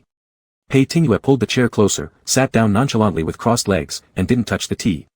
Or rather, he wasn't interested. Both Zhao Jikuan and Jiang Ji shared a taste for the same kind of tea. They were birds of a feather, yet none of it interested Pei Tingwei. Casually, Pei Tingwei complimented Zhao Jikuan. "Mr. Zhao looks more prosperous than ever after your recent trip to prison." There was a fleeting flicker of displeasure in Zhao Jikuan's eyes, quickly suppressed. "Do you know where this place is?" "Wan Xinghua Fu," Pei Tingwei replied emotionlessly, "a nice place, unfortunately unfinished." Being able to accurately name this housing development, Zhao Jikuan scrutinized him carefully with his gaze. "You're undoubtedly Pei Hong's son." Mr. Zhao already knew this. Pei Tingwei's expression remained unchanged, so why ask unnecessarily? Zhao Jikuan put down the teapot, his eyes colder now. "When you helped me with things, did you plan revenge right from the start?" "Mr. Zhao, you're mistaken," Pei Tingwei reminded him. "I never planned any revenge against you. It's your side that wouldn't leave me alone. I worked hard on the legal cases for you so that you can still sit here now. If I really wanted to take revenge, I could have just let you deal with them yourself. The lawyer's fees you paid were high, but there are others willing to pay just as much." Zhao Jikuan didn't believe him. "If you didn't have such intentions, then why would you betray me and work for the Yi family?" I've said it already, it's always your side refusing to let go of me, Pei Tingwe sneered. It's always you who initiated trouble with me first. You people simply couldn't trust me. On this point, Zhao Jikuan and Jiang Ji were similar, paranoid and suspicious, fearing his revenge. Thus, they decided to strike first. Jiang Ji thought that Zhao father and son were too difficult to manage, so he pushed Pei Tingwe away to help Zhao Jikuan fight a case, clearing 2 almost certain criminal charges off his name. Pei Tingwe's reputation skyrocketed after this, but Jiang Ji began worrying that his disciple would outshine him in the future, so he disclosed Pei Tingwe's identity as the son of Pei Hong to Zhao Jikuan's family. Since then, Pei Tingwe was left with no peace. Zhao Jikuan squinted, still very skeptical. If you had no such intent, then you're even more cold-blooded than your father. Pei Tingwe scoffed, that's from learning from my master. This was the first time Pei Tingwe referred to Jiang Ji as master, to Zhao Jikuan's face, one of the main culprits behind his family's ruin decades ago, along with Jiang Ji. Ironically enough, more than 20 years ago, Pei Hong was once also a formidable figure in Huai City. Zhao Jikuan would humbly call himself his junior brother in those days. Back then, the Wanxinghua Fu Villa complex developed by Pei Hong represented the earliest batch of commercial residential villas in Huai City. When the construction commenced, even the mayor personally attended to host the ceremony, which brought great fame to the project. But prosperity was fleeting. Induced by Zhao Jikuan, Pei Hong started participating in the underground gambling syndicate, losing all his assets. Subsequently, through the joint schemes of Jiang Ji, his company's legal advisor, and Zhao Jikuan, Pei Hong accumulated heavy debts, lost his company to Zhao Jikuan, and ultimately met his demise.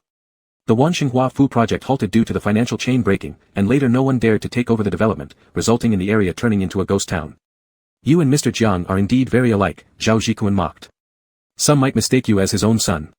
Though you claim no desire for vengeance, what you've done mimics exactly what he used to do back then. Mr. Zhao is mistaken again, Pei Tingwe corrected him calmly. He used unlawful means, violating the fundamental principles of practicing law. I use legal methods and have not crossed any boundaries. You're no better than him, just as hypocritical. If Mr. Zhao says so, then that's that.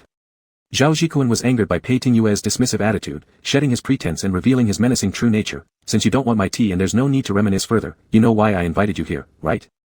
In truth, Pei Tingwe didn't have the interest in continuing this talk.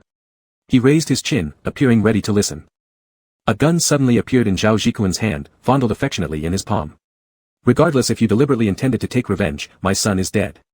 Someone has to pay with their life. Since you're here, leave your life behind today. Pei Tingwe remained unfazed, as though he had foreseen this scenario. His curiosity piqued, and he slightly tilted his head, seemingly scrutinizing the gun in Zhao Jikuan's hand. Standing up while gripping the gun, Zhao Jikuan towered over the seated Pei Tingwe, apparently trying to intimidate him with this position. Facing the gaping barrel directly, Pei Tingwe remained calm even in this critical moment. He glanced at the gun's muzzle and asked, besides intending to kill me, Mr. Zhao must have other objectives in inviting me here. You're too verbose. Zhao Jikuan reminded him icily. If Mr. Zhao wishes to kill me, arranging an accident or traffic collision would be much simpler.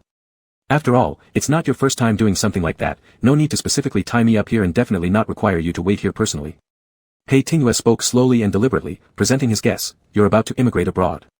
Killing someone here, hiding the body temporarily, will make it impossible to hold you accountable afterward. However, many issues lie in your previous investments overseas. Problematic accounting records may lead to lawsuits sooner or later. You want to test how much evidence I've gathered, how much I know, and whom I've told. Zhao Jikuan was exposed, becoming even more infuriated. As long as Pei Tingwe remains a ticking bomb untamed, even after fleeing abroad, he'll have no rest. I'll send you to your death first. You're overthinking things. Given your high caution and suspicion, how much evidence could I possibly obtain? You flatter me too much. As Pei Tingwe spoke, he suddenly looked up, his gaze sharpening dramatically. Seeing this look from Pei Tingwe, Zhao Jikuan's heart skipped a beat. In the next instant, Pei Tingwe abruptly reached out, grabbing Zhao Jikuan's wrist holding the gun, twisting it forcefully inward. The gun's direction shifted instantly, eliciting a cry of pain from Zhao Jikuan. The bodyguards probably didn't expect Pei Tingwe to be so bold either, and before they could react, Zhao Jikuan's gun was already in Pei Tingwe's hands. He swiftly chambered around, pressing the muzzle against Zhao Jikuan's forehead while forcing him to his knees with a hard shove on his shoulder. Stay back, or I'll kill him first. As the bodyguards aimed their guns at him, Pei Tingwe had already gained the upper hand by subduing Zhao Jikuan. Everything happened within seconds. A ruthless determination became evident in Pei Tingwe, erasing all traces of the polished lawyer persona he normally exuded. The bodyguards dared not make any sudden moves, and Zhao Jikuan glared at him with rage. You dare. Pei Tingwe glanced down, coldly sizing him up, his voice gravelly. In fact, you're not wrong, I did come here for revenge. You shouldn't have crossed MY, bottom line. A knife appeared in his left hand, it was the small blade given to him by Shin Chua, which he had hidden inside his shoe heel. Those who abducted him had been careless, taking only his phone and valuables, inadvertently allowing him to keep this dangerous tool. Without giving Zhao Zhikuan any chance to resist, Pei Tingyue sliced down on his right arm, creating a wound identical to the one Shen Chua had inflicted earlier in the same spot. Chapter 60, Nature is hard to change. Ah! A sudden gash opened on his arm, and Zhao Zhikuan cried out in pain. Pei Tingyue pressed the gun harder against his head, and he seemed to finally realize fear, involuntarily shivering. He hoarsely warned Pei Tingyue, "You are a lawyer, if you actually resort to violence, you won't escape either." "You're trying to kill me," Pei Tingyue sneered coldly, "so why would I even think about what I should be doing?" Suddenly lifting his eyelids, he reminded one of the bodyguards secretly cocking his weapon, "Your gun will never be faster than mine. I will definitely take your boss Zhao with me before I die. Don't believe me? Try it." The other party was intimidated by the look of mutual destruction in his eyes and hesitated, not daring to make any extra moves. Pei Tingyue held Zhao Zhikuan's head, playing with him like he was enjoying it. He occasionally pressed the gun slightly, watching him gasping helplessly, appreciating his miserable appearance like a stray dog. Until the person keeping watch outside rushed in anxiously, "The police are here. There are several police cars outside. Hurry up." Zhao Zhikuan struggled to get up but was kicked in the knee by Pei Tingyue, forcing him to kneel again. At this moment, the bodyguards no longer cared about him. In a state of panic, they clenched their teeth and ran away one after another. The spacious villa soon left only Pei Tingyue and Zhao Zhikuan inside. "Your group of bodyguards don't seem very loyal. None of them cares whether you live or die." Pei Tingyue mocked him. Zhao Zhikuan gritted his teeth, "Did you intentionally come here for me?" There was no one else around Pei Tingyue when he was kidnapped. His phone was confiscated as soon as he got into the car. Unless he already knew he'd be abducted tonight and reported it ahead of time while also hiding a tracker on himself, the police wouldn't have arrived so quickly. Realizing this, Zhao Zhikuan hated so much that his eyes bled. "Even though you know I want to kill you, you dare come here. One must gamble sometimes," Pei Tingyue said disdainfully. Zhao Zhikuan clutched his wound which kept bleeding. "I haven't done anything to you, and now it's you pointing the gun at me. You've stabbed me with a knife." Pei Tingyue interrupted him, "Mr. Zhao abducted me, I'm merely defending myself." He looked interestedly at Zhao Zhikuan's sorry state, then suddenly thought of something and lowered the gun, patting Zhao Zhikuan's face. "Do you know how many years kidnapping plus attempted murder can sentence someone to?" Zhao Zhikuan instinctively shuddered. Pei Tingyue squatted down, firmly grabbing his right hand. Zhao Zhikuan blinked in shock. "What are you going to do?" "Of course, confirm your guilt," Pei Tingyue calmly said. "Your accomplices fled, taking advantage of my unguarded moment. You grabbed the gun from me and wanted to kill me. During the struggle, you pulled the trigger, the gun went off and only grazed my calf. You're making things up." Zhao Zhikuan stared wide-eyed. "This is entrapment. Then let's see, later on, once we face the police and go to court, will they believe you or me?" Pei Tingyue forcibly shoved the gun into Zhao Zhikuan's hand without giving him any chance to resist. With Zhao Zhikuan's hand, he shot his own left leg. It was swift and decisive, completed all in one motion. After the gunshot sound, a bullet ricocheted off Pei Tingyue's left calf, and he loosened his grip and painfully fell to the ground. Zhao Zhikuan was stunned, reflexively wanting to throw the gun. However, the SWAT team had already stormed in, shooting through the hand gripping the gun. Shen Chua woke up from a nightmare, sweat covering his head, his heartbeat rapid as if it would explode. He clutched his chest, which even hurt a little, and it took him a long time to recover. He grabbed his phone to check the time. It was just 7 o'clock. Not sure why he dreamed about Pei Tingyue lying in a pool of blood. Shen Chua leaned back against the bedhead, closing his eyes and trying not to think about it. Yet, that scene from the dream stayed vividly in his mind, refusing to leave. After much hesitation, he picked up his phone again and sent Pei Tingyue a message, "Are you asleep?" After waiting for a while, there was no reply from the other side. He could do nothing but give up, get up, and go brush his teeth. After eating some bread bought from the supermarket yesterday, a new message finally came through on WeChat, but it wasn't from who he expected. Jiang Yao said he'd come to pick him up in half an hour to go to the institute and reminded him there was a small welcoming event today, so he should dress formally. Shen Chua felt slightly disappointed, simply replied, and put down his phone. He spaced out for a moment before returning to his room to change clothes. He dug through his luggage and found the tie belonging to Pei Tingyue. Standing in front of the mirror, he looked at his pale face. After putting the tie around his neck, he slowly tied a knot. The purple tie with patterns was flashy, even ostentatious, unsuitable for him. Shen Chua touched the knot on the tie and saw the unrest in his own eyes reflected in the mirror, closing his eyes uneasily. All the way until evening, Pei Tingyue did not reply to his message. After work ended, Shen Chua rejected Jiang Yao's invitation to go out to eat together. He returned home and directly called Pei Tingyue, but the line was switched off. It was 10 o'clock in the morning in domestic time. Pei Tingyue, someone who would even choose to mute his phone during court sessions, being unreachable in such a situation was truly unusual. For no reason, Shen Chua remembered the dream from last night and felt restless. He called Zhang Tong and asked if she had seen Pei Tingyue. "Pei didn't come back to the law firm today," Zhang Tong said curiously. "Didn't you manage to contact him yourself, senior brother?" Is his assistant there? Shen Chua asked, is he around? Zhang Tong, I haven't seen him either. If you see him or hear anything about him, let me know immediately. Shen Chua reminded her. Did something happen? Nothing. Shen Chua didn't want to elaborate. Before hanging up, he reminded Zhang Tong again, let me know as soon as you get any news. Afterwards, for the entire evening, Shen Chua was uneasy. Every half hour, he called Pei Tingyue, but it remained switched off. His body was very tired because he still hadn't completely adjusted to the time difference, yet his mind was filled with worry, making sleep impossible. He sat in the living room sofa, dazedly holding his phone. In the quietness, the only sound was the ticking of the wall clock second-hand. It wasn't until 3 a.m. when Pei Tingyue's call finally came in. Seeing the caller ID as Pei Tingyue's name, Shen Chua actually paused, snapping back. He quickly accepted the call, and when he spoke, his voice trembled involuntarily. Hello. At this hour, why are you still awake? Why have you been messaging and calling me? Do you miss me? Pei Tingyue's voice was normal, even teasing him. Shen Chua's tense heart suddenly loosened, realizing how unstable his breathing had become. Why was your phone off all day? Nothing serious, Pei Tingyue said. I dropped it. I was busy all day, just bought a new one. Really nothing happened? Nothing. Listening to Pei Tingyue's relaxed tone, Shen Chua finally believed him. Once fully relaxed, he realized how exhausted and embarrassed he was overreacting. Well, hang up then, I'm going to sleep, that's it. Shen Chua, Pei Tingyue stopped him. Are you worried about me? Did my lack of response scare you? Shen Chua didn't want to admit it. I really need to go. Pei Tingyue took that as confirmation. Sleep well, good night. Shen Chua hesitated. Good night. After hanging up, Pei Tingyue sent a WeChat message. Don't worry, sleep peacefully. Shen Chua looked at these words, clenching his phone tightly and closing his eyes, not moving for a long while. 2 days later, Zhang Tong sent a message, saying that Pei Tingyue had taken a long leave, the exact reason unclear. But it seems Zhao Zhikuan got into trouble. I'm not sure if Pei's leave has anything to do with this. I've heard he kept troubling Pei before. When Shen Chua received this message, he had just finished work and was preparing to leave the institute. He replied immediately, asking for more details. Zhang Tong returned via voice note, on the day you asked me where Pei went, Zhao Zhikuan seemed to have done something wrong and got arrested again. I'm not clear what exactly it was. I've only heard others talk. But it must be a big deal, because Pei hasn't come to the office these past 2 days. Today, his assistant told the administration that Pei would take a leave and reassign tasks according to Pei's wishes. When I asked his assistant why Pei took leave, he refused to say. Shen Chua couldn't help but frown as Jiang Yao approached and greeted him. Shen Chua turned around and immediately asked, do you know what happened to Pei Tingyue? Jiang Yao raised an eyebrow. You know. Shen Chua couldn't help sounding agitated. What happened to him? Why did he suddenly take a long leave? He's tough, don't worry. Jiang Yao comforted him. Shen Chua, so something definitely happened.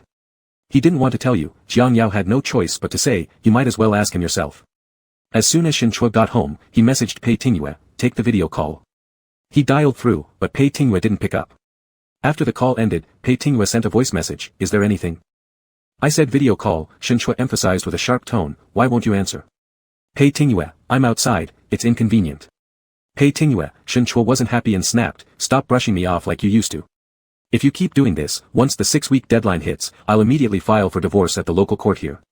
Pei Tingyue fell silent for a moment, then sighed with obvious exasperation when he spoke again, Shen Chua, all you know is to threaten me with divorce. Learn from you, Shen Chua scolded him, unreasonable bastard. He hung up and redialed the video call. This time, Pei Tingyue finally answered. Shen Chua glared at the video screen, seeing Pei Tingyue in a patient gown, looking frail, well, not quite, but his spirit was decent despite being in the hospital. What happened? Shen Chua frowned deeply, asking him, are you sick or injured? A small injury. Pei Tingyue dismissed it casually. Where were you hurt? On the leg. Show me. Shen Chua insisted on getting a clear answer, and Pei Tingyue, unable to wriggle out of it, moved the camera down. However, the wound, wrapped in bandages, revealed little. What kind of injury is this? How did it happen? Shen Chua pressed, his frown deepening. Pei Tingyue, looking at Shen Chua's expression on the phone screen, lightly grazed his face with his fingers. Answer me, Shen Chua said sharply. Wife, you're so fierce. Shen Chua exhaled, trying hard to ignore the impulse to slap him from afar when hearing those 2 words, softening his voice. What exactly happened? Just a minor bullet wound, Pei Tingyue dismissed it carelessly, it's really nothing. Shen Chua was momentarily stunned, even doubting if he had heard wrong, bullet wound. Why would there be a gun? You call a bullet wound just a minor one? The bullet grazed me but didn't go through, it's not serious, Pei Tingyue consoled him, don't worry. Pei Tingyue. Shen Chua raised his voice, you always tell me not to worry, why won't you tell me? You told others but not me, do I not deserve your trust? You are vague every time I ask, when will you learn to treat me honestly? Pei Tingyue saw the shimmering gaze and reddened eyes in the video. Maybe it was his own illusion, but Shinchua's anger and sadness were real, hiding more heartache born from worry and suppressed as much as possible. I didn't tell you because I didn't want you to worry, Pei Tingyue explained earnestly. If you want to know, here it is. Zhao Jiquan hired someone to kidnap me. I intended to resolve the issue, so I followed them voluntarily. The police arrived in time. Apart from the bullet graze on my leg, nothing else happened, truly. You went with them voluntarily? Shinchua couldn't believe it. Are you crazy? You knew they weren't good people who could kill, yet you still dared to walk into certain death. Shinchua, he's crazier than you think. If I hadn't done this, he might have taken more extreme measures, one day just running me over with a car, something I wouldn't be able to escape. Shinchua was left speechless. Perhaps what Pei Tingyue said was true, but he was too calm about it, as though the man who returned from near death wasn't himself. You aren't always this lucky. Do you think you have multiple lives to throw away like that? I understand. I'll be careful next time. This promise is sincere. Pei Tingyue assured him. I don't want to live such an anxious life, Shinchua reminded him. If you encounter anything like this again, I will leave you for good. This isn't a threat. Haven't you already left me? Pei Tingyue suddenly smiled. Shinchua, do you think it's funny? Pei Tingyue immediately suppressed the smile on his lips. All right, I won't laugh. So does that mean I've met your satisfaction now? No, Shinchua answered quickly, very unsatisfied. Deduct points. You're only in the probation period. Take it easy. All right, Pei Tingyue resigned himself. I'll try harder. When will you be discharged? Just a few days. After some rest, I'll be fine. It's not severe. I'm not lying to you. Shinchua struggled but believed him slightly, relaxing a bit. That's all. Hang up. He had been eager to call Pei Tingyue back, skipping dinner entirely. Shinchua, Pei Tingyue stopped him and asked, didn't feel soft-hearted or ache? Shinchua looked at the smiling eyes on the screen. Why are you asking this question again? Do you feel heartache? Pei Tingyue persisted. My heart aches that I got stuck with a psycho. Shinchua spat out the sentence before cutting off the call directly. The video call ended. Pei Tingyue curved his lips slightly. If Shinchua said that, then he did feel heartache. Leaning against the headrest, he closed his eyes, resting his hand on his injured leg. Although it did indeed hurt and it wasn't necessary, his goal was achieved, making Shinchua feel heartache, which made it worth it. Chapter 61, Continue Holding Back. A month later. When Shinchua arrived at the airport a bit late, he immediately spotted Pei Tingyue waiting for him at the arrival's gate, the man standing there with one hand in his pocket, looking down at his phone. He was always the most conspicuous person in any crowd, no matter where he was. Shinchua stopped in his tracks and looked at him for a moment. Pei Tingyue casually put away his phone, his gaze shifting over unconsciously before pausing briefly. They stared at each other across the bustling crowd. Pei Tingyue stepped forward and opened his arms. The same gesture made Shinchua recall the night Pei Tingyue returned to his hometown, walking through that rugged darkness until he saw him again. From initial trust to suspicion, and now to this point, real or fake, even Shinchua himself couldn't distinguish anymore. Shinchua remained rooted to the spot. This time it was Pei Tingyue who took step after step towards him and embraced him. Wrapped in a familiar warmth and scent, Shinchua could feel Pei Tingyue's heartbeat through the force of their chests colliding, causing him to close his eyes momentarily. Let go, people are staring. After holding on for a few more moments, Pei Tingyue slowly released him and said, Shinchua, long time no see. Caught under Pei Tingyue's deep gaze, Shinchua gradually became less uneasy and awkward. It hasn't been that long. So, what do you expect me to say first? Pei Tingyue asked. You'd best keep quiet. Shinchua ignored him and pulled his carry-on luggage. Let's go. As they got into a taxi out of the airport, Shinchua glanced at Pei Tingyue's uninhibited legs and asked, Is your leg healed? No problems from sitting on the plane for so long. It's healed long ago. Pei Tingyue lowered the car window to let the wind in. There wasn't much going on anyway. Actually, he had wanted to come earlier. But doctors had repeatedly reminded him about the gunshot wound on his leg, advising against flying for a short period to prevent the wound from reopening. On top of that, the kidnapping case still required his cooperation in investigations, which delayed his visit until now. Last night, Shinchua received his call and learned that he would be coming here. He was dazed. There was still work at the institute today, and he had just left an hour early from work, rushing to the airport but arriving a little late nonetheless. By the time they returned to the residence, it was already past 6. As they got out of the car, Pei Tingyue surveyed the house's surroundings and remarked, This place looks pretty good. Is this your first time here? Shinchua said sarcastically, with a house worth over $1 million, buying without seeing is quite daring, isn't it? Pei Tingyue wasn't embarrassed at being exposed. Do you like it here? In the future, when we have time, we can often come here for vacations. Shinchua didn't bother responding and entered the house. Pei Tingyue followed inside. Shinchua poured a glass of water and placed it on the coffee table, gesturing for him to sit. Let me check your leg. It's already healed, nothing to look at. Shinchua's gaze fell. Afraid I'll see something? He pushed the man onto the couch, knelt down, and rolled up the pant leg of this bastard, inspecting the scar left on the calf of his left leg closely. It wasn't too serious, but it certainly wasn't attractive. Shin Chua stared at it emotionlessly for a while before looking up. Does it hurt? Leaning against the sofa, Pei Tingyue's gaze fixed on Shin Chua's face. What do you think? You deserve to die of pain. Shin Chua was talking in anger, expressing excessive concern only in such ways. Pei Tingyue found it highly gratifying and nonchalantly dropped his pant leg. Let's go, stop looking, go prepare food. During these past month, Shin Chua had been alone and generally resolved his 3 daily meals at the Research Institute's cafeteria. At home, he usually prepared some simple fast food, and this day was no exception. Pei Tingyue looked at the semi-finished pizzas and chicken wings and asked him, do you eat these every day here? Shin Chua skillfully preheated the oven. So what? If you want a fancy meal, make it yourself or order takeout. There's nothing here. Pei Tingyue noticed the faint dark circles under his eyes. Are you working hard? Your eye bags are showing. I'm fine. Shin Chua didn't find anything worth mentioning. Though it was tough, it was all self-selected. Apart from the job at the institute here, he also had to manage work back home. Moreover, since coming here, he could access some rare research materials that were hard to find domestically. He wanted to take advantage of this opportunity to improve the paper he was currently writing, which meant that he only slept a few hours each day, indeed very exhausting. Shin Chua, Pei Tingyue leaned against the nearby counter and reminded him, you told me to be honest, but aren't you being completely honest with me either? Why don't you tell me when you're tired and exhausted? Shin Chua raised his gaze to look at him, countering, have you been completely honest with me? Am I not? Even if I tell you, it won't help. Shin Chua looked away, you can't assist me in anything. Pei Tingyue disagreed. I can talk with you, provide emotional support. Shin Chua's eyes showed disdain. Waste of my time, 8 out of 10 times, the emotional value you provide is negative. There are still 2 times when it's positive. Pei Tingyue was unashamed. Shin Chua had no interest in bantering with him, so after baking the ready-to-eat fast food and pouring 2 glasses of juice, they called it dinner. As Pei Tingyue ate, he suggested, it's the weekend tomorrow and the day after. Take a break for 2 days. Shin Chua asked him, when are you leaving? I just got here, said Pei Tingyue with some helplessness. Shin Chua, don't tell me you really don't want to see me. His tone left Shin Chua momentarily unsure how to respond. In reality, when he learned that Pei Tingyue would come, his joy outweighed his surprise.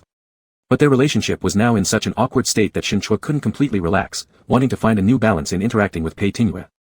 Despite knowing this person might never make him fully satisfied. You'd better eat up and take a shower, you stink of sweat. Pei Tingyue insisted on an answer, Shin Chua, do you want to see me? I want you to shut up. That meant yes. Pei Tingyue was content. He had become adept at extracting the keywords from Shin Chua's words, want you was enough, the rest didn't matter. After dinner, Pei Tingyue cleaned up, asking Shin Chua to go rest first. By the time he returned to the living room, Shin Chua had already fallen asleep against the sofa. Perhaps indeed exhausted from recent times, Shin Chua felt mentally and physically relaxed upon seeing Pei Tingyue. He lay sideways on the couch, sound asleep, serene and quiet. Pei Tingyue picked up a blanket draped nearby and covered Shin Chua with it, then paused by his side, gazing down for a while. His finger lightly touched Shin Chua's face, remaining still. On the morning after their first night together, he had once stood beside the bed, examining the person who had shared a passionate night with him. Even now, he remembered the feeling of novelty, pleasure, and fulfillment back then. Unfortunately, when he came out of the shower, the person in the bed was already gone. 3 months later, when Pei Tingyue saw Shin Chua again, that same feeling persisted, which made him unwilling to let go, now more than ever. Words of love spoken were not impulsive but formed after countless tossings and turnings in thought, eventually becoming tender devotion. Pei Tingyue went to the water bar to brew coffee. The assistant's call came in, so he casually tapped to answer without bothering with headphones, lowering the volume and enabling the speaker.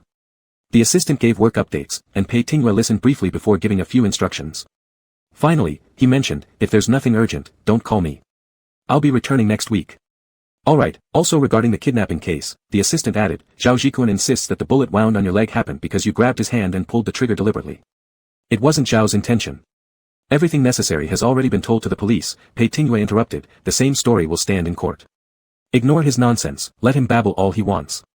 Alright, but, is there really nothing to worry about? The assistant hesitated, wanting to ask but fearing to. What could possibly be wrong? Pei Tingyue replied curtly. Alright. Only Pei Tingyue and Zhao Jikun were left in that villa at the end of the night. Each stuck to their own version of events. Zhao Jikun's words were utterly absurd, baseless, and almost nobody would believe them. But given what Pei Tingyue's assistant knew about his character, the assistant harbored some doubts yet didn't dare to inquire further. That's all. Let me know if anything happens, I'll reply if I see it. After finishing his instruction, Pei Tingyue directly hung up. Sounds came from the living room as Shin Chua, after sleeping for a bit, woke up and approached. You're awake, Pei Tingyue asked, do you want coffee? He poured a cup of freshly brewed coffee and handed it over. Shin Chua hesitated before taking it and sipped slowly, gazing at him with arms wrapped around the coffee cup. Pei Tingwei continued pouring the second cup. Is there something you want to say? Shin Chua frowned, seeming perplexed and confused. What did your assistant mean earlier? You heard that? Pei Tingwei remained calm, composed even though Shin Chua overheard it. Is what he said true? Shin Chua questioned. What part are you referring to? Pei Tingwei asked calmly. Zhao Jikuan insists the gun wound on your leg happened because you grabbed his hand and intentionally pulled the trigger. It wasn't Zhao's intent. Shin Chua repeated the statement his assistant made earlier during the phone call. Pei Tingwei nodded. He refuses to admit it. You know I'm not asking about that. Shin Chua lowered his voice. He understood Pei Tingwei's true nature better than the assistant, knowing just how extreme Pei Tingwei could be. Such an implausible act, if carried out by Pei Tingwei, wouldn't seem too far-fetched.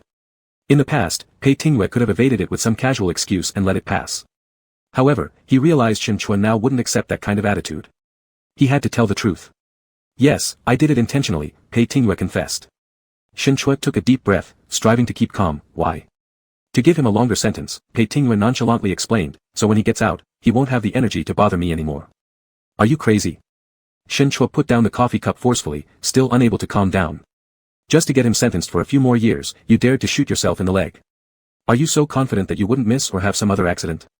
What if? Pei Tingwei stared at his angry eyes, and even Shin Chua's voice repeating the words, "You're crazy," sounded particularly alluring. His raspy voice brushing against Pei Tingwei's ear made him feel the hidden affection behind Shin Chua's fierce emotions. He greedily desired more. Shin Chua, Pei Tingwei asked, are you really this scared? Shin Chua froze, suddenly remembering the question this man had asked twice, realizing something. You deliberately did this, wasn't it, just to make me feel sorry for you? Did I make you feel sorry? Pei Tingwei continued along the same line. His gaze already told Shin Chua the answer. Shin Chua almost laughed out of anger. You are truly a first-class lunatic. After cursing, he turned to leave, only to be pulled back by Pei Tingwei, who pressed him against the counter behind him, circling his arms around him. Don't be angry anymore. Do you think I shouldn't be angry? Shin Chua's fury was reignited. Shouldn't I be angry about what you've done? Do you know why you're angry? Pei Tingwei asked, staring into his red, enraged eyes.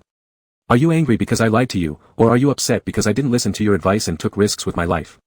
Are you proud of yourself? Shin Chua lost all control over his temper.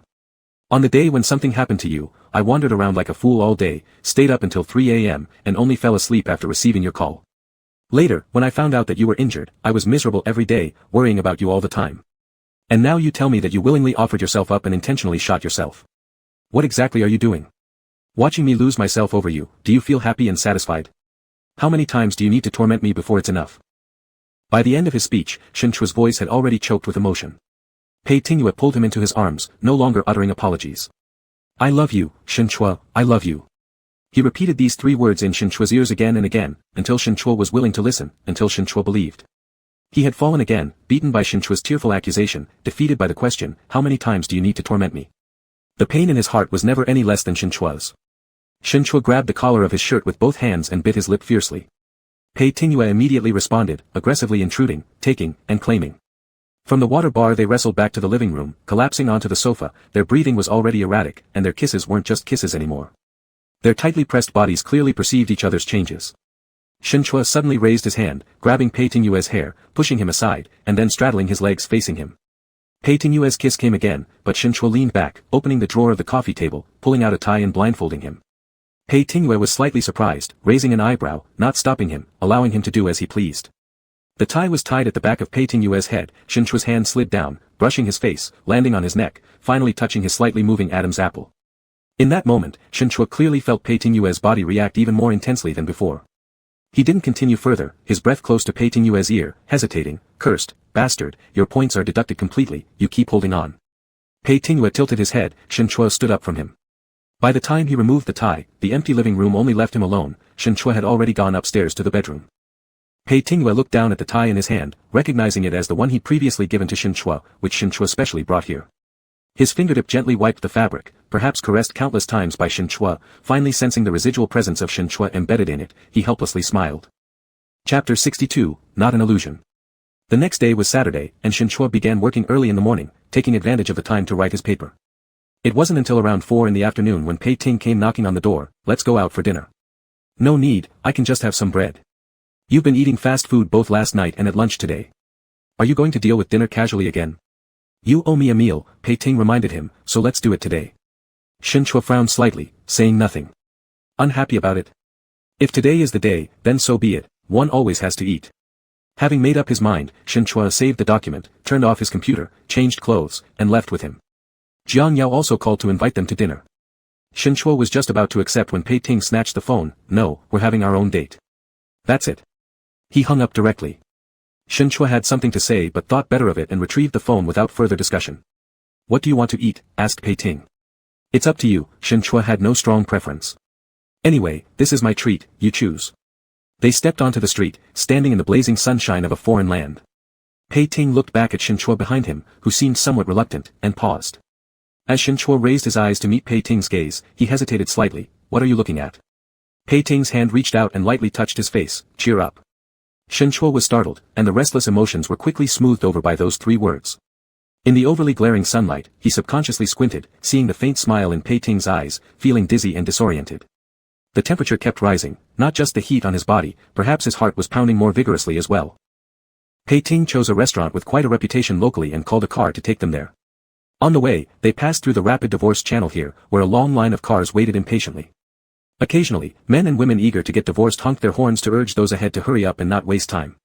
The taxi driver kept talking about how convenient it was to marry or divorce here. Shinchua quietly glanced at the odd sight outside the window. If you wanted to get divorced, you could just throw your documents into the window, wait for the result, and that was all. It was indeed very convenient. Don't look. Beside him, Pei Ting leaned lazily against the seat, tapping his knee lightly with his fingers. We won't need this. Shinchua shifted his gaze. Not necessarily, familiarizing himself with the process would be good preparation. As if guessing his thoughts, Pei Ting pulled one of his hands and held it. Shinchua tried to pull away, but when his fingertips touched the ring on Pei Ting's ring finger, he stopped. Pei Ting gave a soft smile. By the time they finished this dinner, it was only the twilight hour, and the city lights gradually lit up, merging into the distance under the evening glow. Pei Ting showed no sign of going back, pulling Shinchua along aimlessly on the street. Shinchua took out his phone, occasionally snapping photos of random street scenery, not realizing they had walked to the church where they had held their ceremony last year. As usual, there were newlyweds celebrating their weddings, and they stopped to watch for a while, sitting down on the stone steps nearby. The newlyweds coming out of the church took photos in front of the building. Shinchua was entranced, and Pei Ting asked him, what are you thinking about? Shinchua did not answer. He was actually wondering what life might have been like if he hadn't met Pei Ting that night. But imagining such scenarios was pointless. The fact remained that the night he went to that bar, he met Pei Ting, they got married, and this was reality. So there was no room for ifs. Pei Ting grabbed his phone and looked through the pictures he had just taken. Flipping backward, after finishing, he inadvertently scrolled upwards and saw the photos Shinchua took last year when he was here. Mostly candid shots of the landscape, these previous photos appeared lonelier and more monotonous. Perhaps the photographer's mindset had changed, which Shinchua might not even realize. Pei Ting's fingers hesitated slightly before tapping on one picture, handing it over for Shinchua to see. Did you take this one of me? Shinchua looked and realized it was a random shot he had taken. Amongst the urban lights, Pei Ting stood on the side of the road, squinting as he looked forward. At the center of the frame were dazzling neon lights, while Pei Ting somehow intruded into the scene yet perfectly blended into it. At that frozen moment, he ceased to be a passerby. Shinchua stared blankly at it for a while. I didn't notice. At that time, he just wanted to capture those lights, hadn't noticed the man who had entered the frame, nor revisited these photos afterward. It turned out that even without knowing, he and Pei Ting had intersected at this point. The picture turned out pretty well. Pei Ting lowered his head and smiled. A swirl of complex emotions rose within Shinchua, and he asked him, what brought you here back then? I was accompanying a major client to negotiate a project, said Pei Ting. He insisted I come, and I couldn't decline. So, it wasn't due to anyone or anything else. The words Pei Ting had explained that night on the street may have been his heartfelt truth. Shinchua stared at his smiling eyes, staying silent for a long time. Why do you keep looking at me? If you don't say something soon, I'll kiss you. After this joke, Pei Ting got up and let Shinchua sit there waiting while he crossed the road and entered the convenience store across the street. Shinchua watched his receding figure, then unconsciously touched his lips with his hand. A few minutes later, Pei Ting came back, holding a bag of canned beer, and sat down beside him again. Want some? He pulled open a can, white foam rising to the edge, handing it in front of Shinchua. Shinchua took it and slowly sipped off the foam, as Pei Ting watched his action and sent another can to his own lips. Shinchua, Pei Ting asked while drinking, if your students made mistakes, would you be as strict with them as you are with me? Shinchua gripped the beer can tightly. Do you think I am too strict with you? Not really, Pei Ting slightly shook his head. I've said it, you're naturally very soft-hearted. But even so, aren't you still complaining about me? Shinchua uncovered his thoughts. How dare you compare yourself with my students? Can't we compare? How?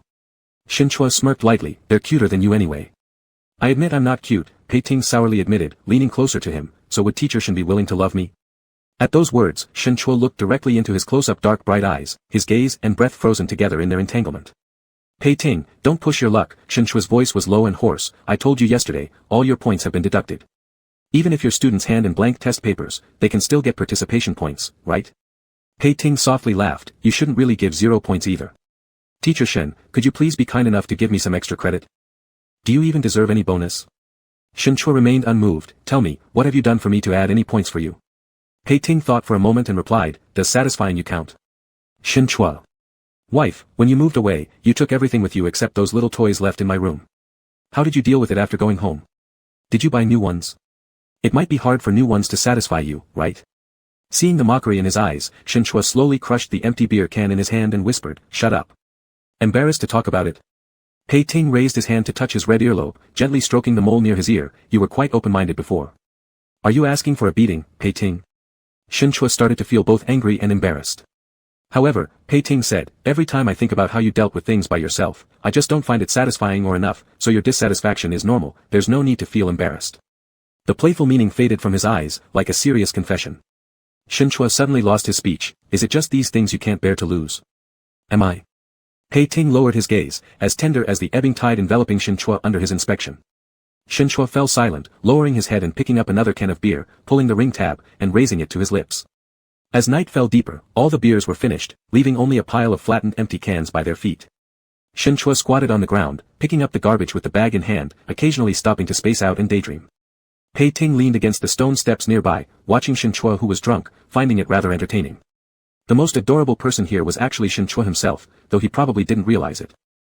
When Shen Chua picked up all the empty cans, Pei Ting took them, stood up and threw them into the trash bin, then walked back to his side and called him, let's go home. Shen Chua still squatted on the ground, looking up dumbly at him. Who am I? Pei Ting asked. After a long pause, Shen Chua answered, a bastard. The bastard will take you home. Pei Ting pulled him up and held his hand tightly, going to the roadside to hail a taxi. Shen Chua was indeed drunk, feeling dizzy and uncomfortable, thus decided not to think about anything, lying down in the car and leaning his head onto Pei Ting's lap sideways. Pei Ting's fingers combed through his hair, looking at Shen Chua who lay quietly motionless against him with his eyes closed, not feeling well. Seeing you makes me feel worse. Shen Chua mumbled lazily with his eyes closed. Pei Ting responded, don't you miss me even more when you can't see me? Shen Chua sniffed but didn't open his eyes, what's so great about you? Why do you assume I'll always belong to you? Not that, Pei Ting said softly, it's you who assumes you belong to me. Shen Chua didn't want to speak anymore, it was too tiring. In his drowsy haze, he felt the light streaming in through the window, circling and diffusing before his eyes, creating a patchwork of colors. Just like the photo he had taken on impulse, Pei Ting's figure had suddenly entered those disordered light and colors, thus becoming permanently fixed. Pei Ting also ceased making a sound, gently twirling his hair, letting him lean against himself to sleep soundly. When the car stopped, Pei Ting helped him sit upright, got out of the car first, then reached out wanting to carry Shen Chua out. Shen Chua shook his head, getting out dizzily and unsteadily following behind Pei Ting into the house. Pei Ting turned around. Shen Chua stood still at the entrance, soft and limp as he leaned on the wall, lowering his head motionless. Pei Ting walked over and lowered his voice, why are you just standing here without moving? Shen Chua slowly raised his eyes and looked at him, dizzy. Feeling dizzy and you still drank so much? Of the 12 cans of beer he bought, Shen Chua had consumed more than half. He hadn't stopped him. You provided the alcohol, wasn't it because you wanted me to drink? Shen Chua exposed his intentions. Now that I'm drunk, you've achieved your wish. Pei Ting's hand hovering above Shen Chua's face paused there. Shen Chua, how many points would you give me for our first time together? Shen Chua frowned, thinking about how to respond. At that moment, he and Pei Ting were merely two strangers who hooked up in a club environment. If there was any score, he truly didn't know how to evaluate it. When you chose me back then, Pei Ting stated, it must have been due to me looking agreeable to you, right? So that counts for my appearance getting some decent points from you, doesn't it? Shen Chua remained silent, implicitly agreeing. So now it's the same, Pei Ting continued persuasively, even if all other factors have been deducted, this face is still here. If it worked back then, why can't it work now? Shen Chua glanced at him sideways, this face looks older too. Shen Chua, Pei Ting stepped closer, coming nearer to him, don't say things against your heart. This is flawed logic, Shen Chua placed one finger on his shoulder, you were just a hookup back then. Now do you want to remain only that? Casual relationships can turn legit later, Pei Ting persisted, haven't you said I'm on probation? All in all, they both harbored ulterior motives. The person with ideas wasn't just Pei Ting. Shen Chua's brain was clouded, he didn't want to think too much, preferring to follow his natural instincts. Pei Ting was right, what once could be done can still be done. Pei Ting's kiss started from the lips, passionate and lingering, gradually trailing down along his chin and neck. Shen Chua, unable to bear it, tilted his body backward, caught again by Pei Ting's single hand. Hold on to me. Pei Ting murmured in his ear. And Shen Chua complied willingly. From an initial period of unease to slowly regaining the familiar rhythm, Shen Chua was led by the person hugging him, going crazy and sinking into those particularly fierce actions. The tide surged violently, engulfing him entirely. He felt uncomfortable yet wanted more. The drunken haze made him not completely sober, but that part of his consciousness kept him taut, pulling at him, making him yearn for abandon while struggling to control himself.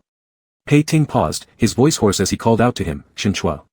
Shen Chua blinked open his heavy eyelids, attempting to avoid Pei Ting's profound gaze staring deeply into him at the moment. Pei Ting's hand slowly caressed his eye corner, wiping away the sweat trickling down from his forehead, stroking his face down toward his dampened lips. Shen Chua. Pei Ting leaned over, kissing him once more. Shen Chua's eyes felt warm, inexplicably wanting to tear up.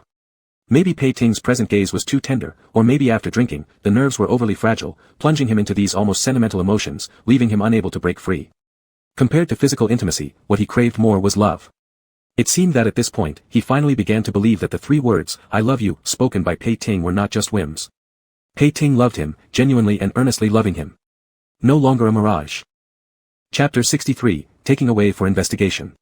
Pei Tingyue had only stayed here for 2 days. His assistant called again to inform him that Jiang Jihe had been hospitalized, so he had to go back. Shen Chua sighed with relief. Pei Tingyue's prolonged stay here made him uncomfortable as well.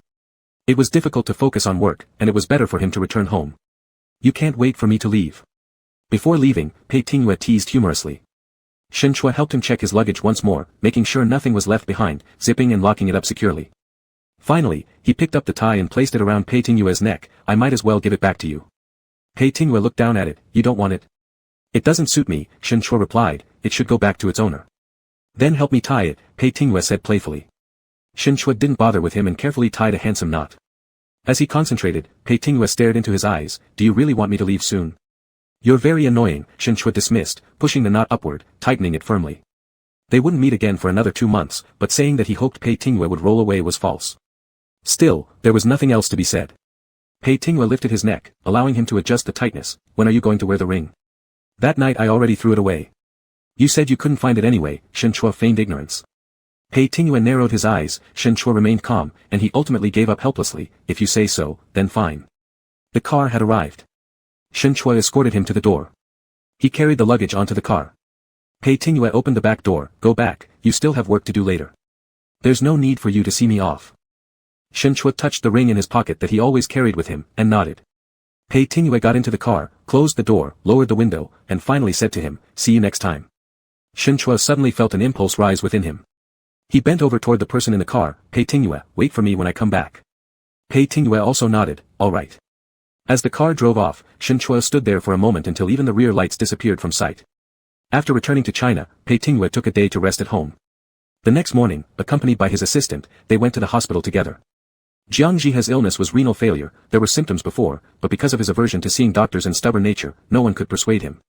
By the time it became unavoidable to go to the hospital, it had reached a stage where a kidney transplant was necessary. Pei Tingyue was not surprised. It had all been foretold. Before parking, he asked the assistant to buy a bouquet from a flower shop opposite the hospital. The assistant hesitated and reminded him, the director probably doesn't like this. He liking it or not is one thing. Pei Tingyue idly scrolled through his phone, intending to send a message to Shen Chua but reconsidered since it was dinner time. Since we're visiting the sick, we can't show up empty-handed. The assistant could only get out of the car. Actually, there was another sentence he hadn't said. Given Jiang Jihe's personality, he might not even wish for them to visit, not wanting them to see him in this condition. But Pei Tingyue said that, as a disciple, knowing his master was ill, how could he not come to pay his respects? 10 minutes later, the assistant returned holding a large bouquet of carnations. Pei Tingyue glanced at it and stepped into the ward building. The door to the VIP ward was slightly ajar, and Pei Tingyue pushed it open directly. This VIP ward was a large suite. The bedroom was beyond the living room, its door closed. But the angry scolding from inside could be heard clearly. Pei Tingyue took the flowers from the assistant, signaling him to wait outside, and pushed the door open. Just then, Jiang Jihe had smashed his bowl, complaining about the bland tasteless food. The nurse bustled about tidying up the mess, while his wife Zhang Ping stood mutely aside, merely stating, the doctor says you can only eat these, before falling silent. Pei Tingyue scanned the scene and calmly said, director has already been hospitalized, maybe it's better if you control your temper a bit, it's good for your health. Upon seeing him, Jiang Jihe's fierce expression momentarily froze, looking quite comical. Then his demeanor deflated like a balloon losing air quickly, gasping for a few breaths, frowning and asking him, weren't you supposed to be in the US? How did you come back after just a few days? I heard the director fell ill, I had to come back, he replied while nodding to Zhang Ping beside him. Zhang Ping faintly said, you've come, took a vase, accepted the flowers from Pei Tingyue, and arranged them on the windowsill nearby. Jiang Jihe, seeing the vivid blossoms, felt irked, thinking that Pei Tingyue specially bought them to mock his weakened state and imminent decline. He snapped irritably, I didn't ask you to come back. Since you said you were taking a break, what makes you rush back after just 2 days? Aren't you tired? I was going to come back in a couple of days anyway, there's a case coming up in court. Pei Tingyue remained calm throughout, appearing magnanimous in not holding grudges against an unreasonable patient. His composed attitude irritated Jiang Jihe further, who was now seething yet had nowhere to vent, thus making himself seem entirely lacking in grace. After the caregiver cleaned up and went outside to throw away the trash, Zhang Ping also left, closing the door behind her. Pei Tingyue stood at the foot of the bed with his hands in his pockets, eyeing Jiang Jihe who lay half reclined on the hospital bed, clearly feeling uncomfortable with even the slightest movement. His sunken eyes were murky, and he looked every bit his age.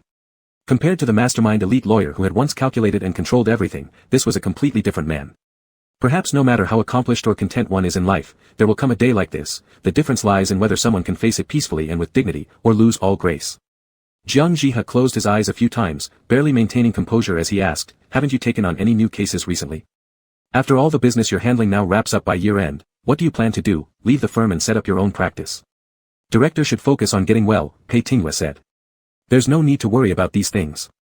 You know I'm sick, Jiang Jihe coldly remarked. You're taking your team out right now to start your own practice. What will happen to the firm later? Are you trying to kill me while I'm already ill? Starting and breaking away is very normal, Pei Tingyue remained unmoved. Why does director have to make it seem so serious? Even without me, there are still Zhong and Yang at the firm. Director, just focus on recuperating. I can't rest easy, Jiang Jihe flushed with anger. You know that Jinling Law Firm is the legacy of my life. I haven't seriously trained many apprentices. You're the one I value most, only you can carry on my legacy and expand it. Others can't. Director seems to forget, Pei Tingyue lifted his gaze, saying in a steady voice, while we both resort to extreme measures, I at least abide by some line. Director, you don't. Your idea of expanding may disappoint me. Jiang Jihe choked for a moment and sneered, you're nobler than me, but not many truly admire you either. Not really, Pei Tingyue replied dismissively. It's more stimulating to win while staying right at the edge. Hearing this, Jiang Jihe realized he was referring to beating him, which further enraged him. But he was too exhausted to argue, gasping, in short, abandon that thought. I won't let you leave. Pei Tingyue didn't want to continue and said, Director, please get some rest. Focus on recovering. As he stepped out of the ward, Zhang Ping called out to him. Tingyue. Pei Tingyue stopped, and his assistant quickly offered to fetch the car and headed downstairs first. In a while, I'll accompany Mr. Jiang abroad for treatment, Zhang Ping spoke frankly. He's sick and confused. Don't take his word seriously, just do what you want to do. Pei Tingyue nodded, thanked her, and walked off. On the way down, he sent Shen Chua a message. The reply came back, just finished eating. Pei Tingyue immediately called Shen Chua via voice call, are you still at the research institute or have you gone home? I've returned home. I finished work early today, so I'll continue writing my paper tonight, Shen Chua answered. Shen Chua, Pei Tingyue suddenly called his name, have you ever heard the saying that a person cannot forever nurture a poisonous snake within, cannot nightly rise and plant thorns in the garden of their soul? Shen Chua found it quite strange, so, you actually read books? This phrase is quite famous, Pei Tingyue replied. Shen Chua suddenly thought of something and asked, does this reflect something you feel? Do you think it does? Pei Tingyue asked back rather than answering. Words like these that encourage forgiveness and letting go aren't likely to come from someone like you, Shen Chua candidly said. Pei Tingyue chuckled lightly over the phone, no, I just find it troublesome. He had never told Shen Chua about his past and still wasn't particularly inclined to do so. It wasn't an intentional omission, but he felt the matter wasn't significant anyway. That night when confronting Zhao Zhikuan, there was one thing he hadn't lied about, he had never wanted revenge, neither on Zhao Zhikuan nor Jiang Jihe. The events of the past were simply a case of greedy people losing to even greedier ones. He should be grateful to these two villains for teaching him at an early age what he wanted and what he needed to do. Poisonous snakes or thorny bushes alike were never hatred in his heart but an unquenchable thirst for ambition. Shen Chua's appearance had gradually begun to bring him a taste of fulfillment. For those trivial matters, though troublesome, they weren't unbearable, and they could always be resolved. I don't understand what you're saying, Shen Chua was slightly exasperated. It's nothing, Pei Tingyue said, Shen Chua, I love you. Shen Chua. Unbelievable. Do you know saying those 3 words too often makes them lose their value? You've never said it to me, Pei Tingyue shifted the topic. The breath on the other end hesitated momentarily, I'll see how you perform in the future. Pei Tingwei didn't expect him to say it now. Go write your paper. Get to sleep early tonight. As the assistant had already pulled the car up, Pei Tingwei opened the door and concluded with, we'll talk next time. He ended the call. Shen Chua held his phone and paused for a moment before sending out a message. You focus on your work too. Pei Tingwei sat in the car, seeing this message. He imagined Shen Chua agonizing over it and then sending such an indifferent reply, which made him want to laugh. On a whim, he replied with an image sticker. Understood, oh my lady wife.jpg. Shen Chua was once again left speechless. Not wanting to engage further, he turned off the screen. Shen Chua returned to the country in mid-October. This time Pei Tingwei didn't pick him up at the airport as he was on a business trip and wouldn't be back until next week. Shen Chua didn't have time to dwell on that either. A group of their old classmates organized a birthday banquet for Zhang Rumin, which would take place the day after Shen Chua's return. Speaking of this, Shen Chua felt quite embarrassed. Zhang Rumin's birthday banquet was something he should have been heavily involved in, yet he hadn't contributed much effort. Actually, brother, you don't have to think about it so much, Zhang Tong whispered privately to Shen Chua before the banquet began. Dad didn't really want to arrange all this, but couldn't go against everyone's goodwill. The hotel you guys chose is too luxurious, and booking 6 tables outright makes him feel overly extravagant. Shen Chua looked around the banquet hall, seeing Zhang Rumin happily chatting with students he hadn't seen for years, and smiled. The teacher seems very pleased. Exactly, he just pretends otherwise. Shen Chua shifted his gaze and asked Zhang Tong, I heard you bought a house. Congratulations. Zhang Tong couldn't help her delight. Dad paid the down payment for me. I almost hesitate to tell anyone because it sounds like I'm boasting. Though Zhang Rumin expressed reluctance verbally for Zhang Tong to become a lawyer, he deeply cared for his only daughter and bought her a house near her workplace. Great, Shen Chua nodded. The first person who mentioned buying a house was him, but after all these delays, Zhang Tong had moved ahead. He couldn't help reconsidering the matter. As if sensing his thoughts, Zhang Tong asked, Brother, have you reconciled with Lawyer Pei? Shen Chua gave an ambiguous neither confirming nor denying. I saw it, his ring has always been on his finger. Zhang Tong teased him. Shen Chua could only respond helplessly, and am I wearing one? That's true, Zhang Tong blinked playfully. Brother, go for it. Shen Chua chuckled. After some casual banter, the banquet was about to start. Most of Zhang Rumin's students from over the years had come to attend, making it a rare opportunity for them to gather together. Despite claiming it was extravagant, he was genuinely happy, evident from his expression. Everyone reminisced about old times, discussed work and current affairs, creating a lively atmosphere.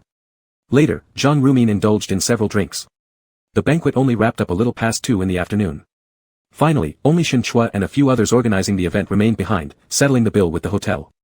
Zhang Rumin was somewhat tipsy. Shen Chua accompanied him waiting in the banquet hall. While casually chatting with old classmates, a group approached. There were about half a dozen people, each with stern expressions. They walked straight up to them and showed their identification to Zhang Rumin, who was still somewhat dazed. We are from Huai City's Commission for Discipline Inspection and Supervision. Mr. Zhang Rumin, due to suspicion of official crimes, we need you to cooperate with our investigation by coming with us. Everyone froze. Zhang Rumin also hesitated for a moment, then quickly sobered up. What do you mean? What official crime? This is impossible. Others also chimed in, asking if there might be a mistake, but the officials ignored them. The leader among them indicated, take him away. People immediately came forward and firmly grabbed Zhang Rumin by both arms. When someone tried to intervene, Shen Chua reacted, stopping them. Shen Chua stepped forward and asked, what exactly is going on? What kind of official crime? Zhang Tong, regaining her composure, quickly added, I'm a lawyer. Can I accompany you? No one answered her. The leader, who looked like a director, turned toward Shen Chua after verifying his name and said, it will also be necessary for you to come along, assisting us with the investigation. Chapter 64, Not Shameful. After leaving the hotel, Shen Chua and Zhang Rumin were taken to separate cars which drove them to the case handling base of the Municipal Discipline Inspection and Supervision Commission. Afterward, Shen Chua never saw Zhang Rumin again. Upon getting out of the car, he had his phone confiscated first, was searched, and then led into a not-so-large interview room. The room, without windows, had lights so bright they hurt the eyes. In front of him sat the staff responsible for the questioning, sitting upright. For a moment, Shen Chua even had the illusion that what awaited him was an interrogation. He barely calmed himself down and sat on the chair.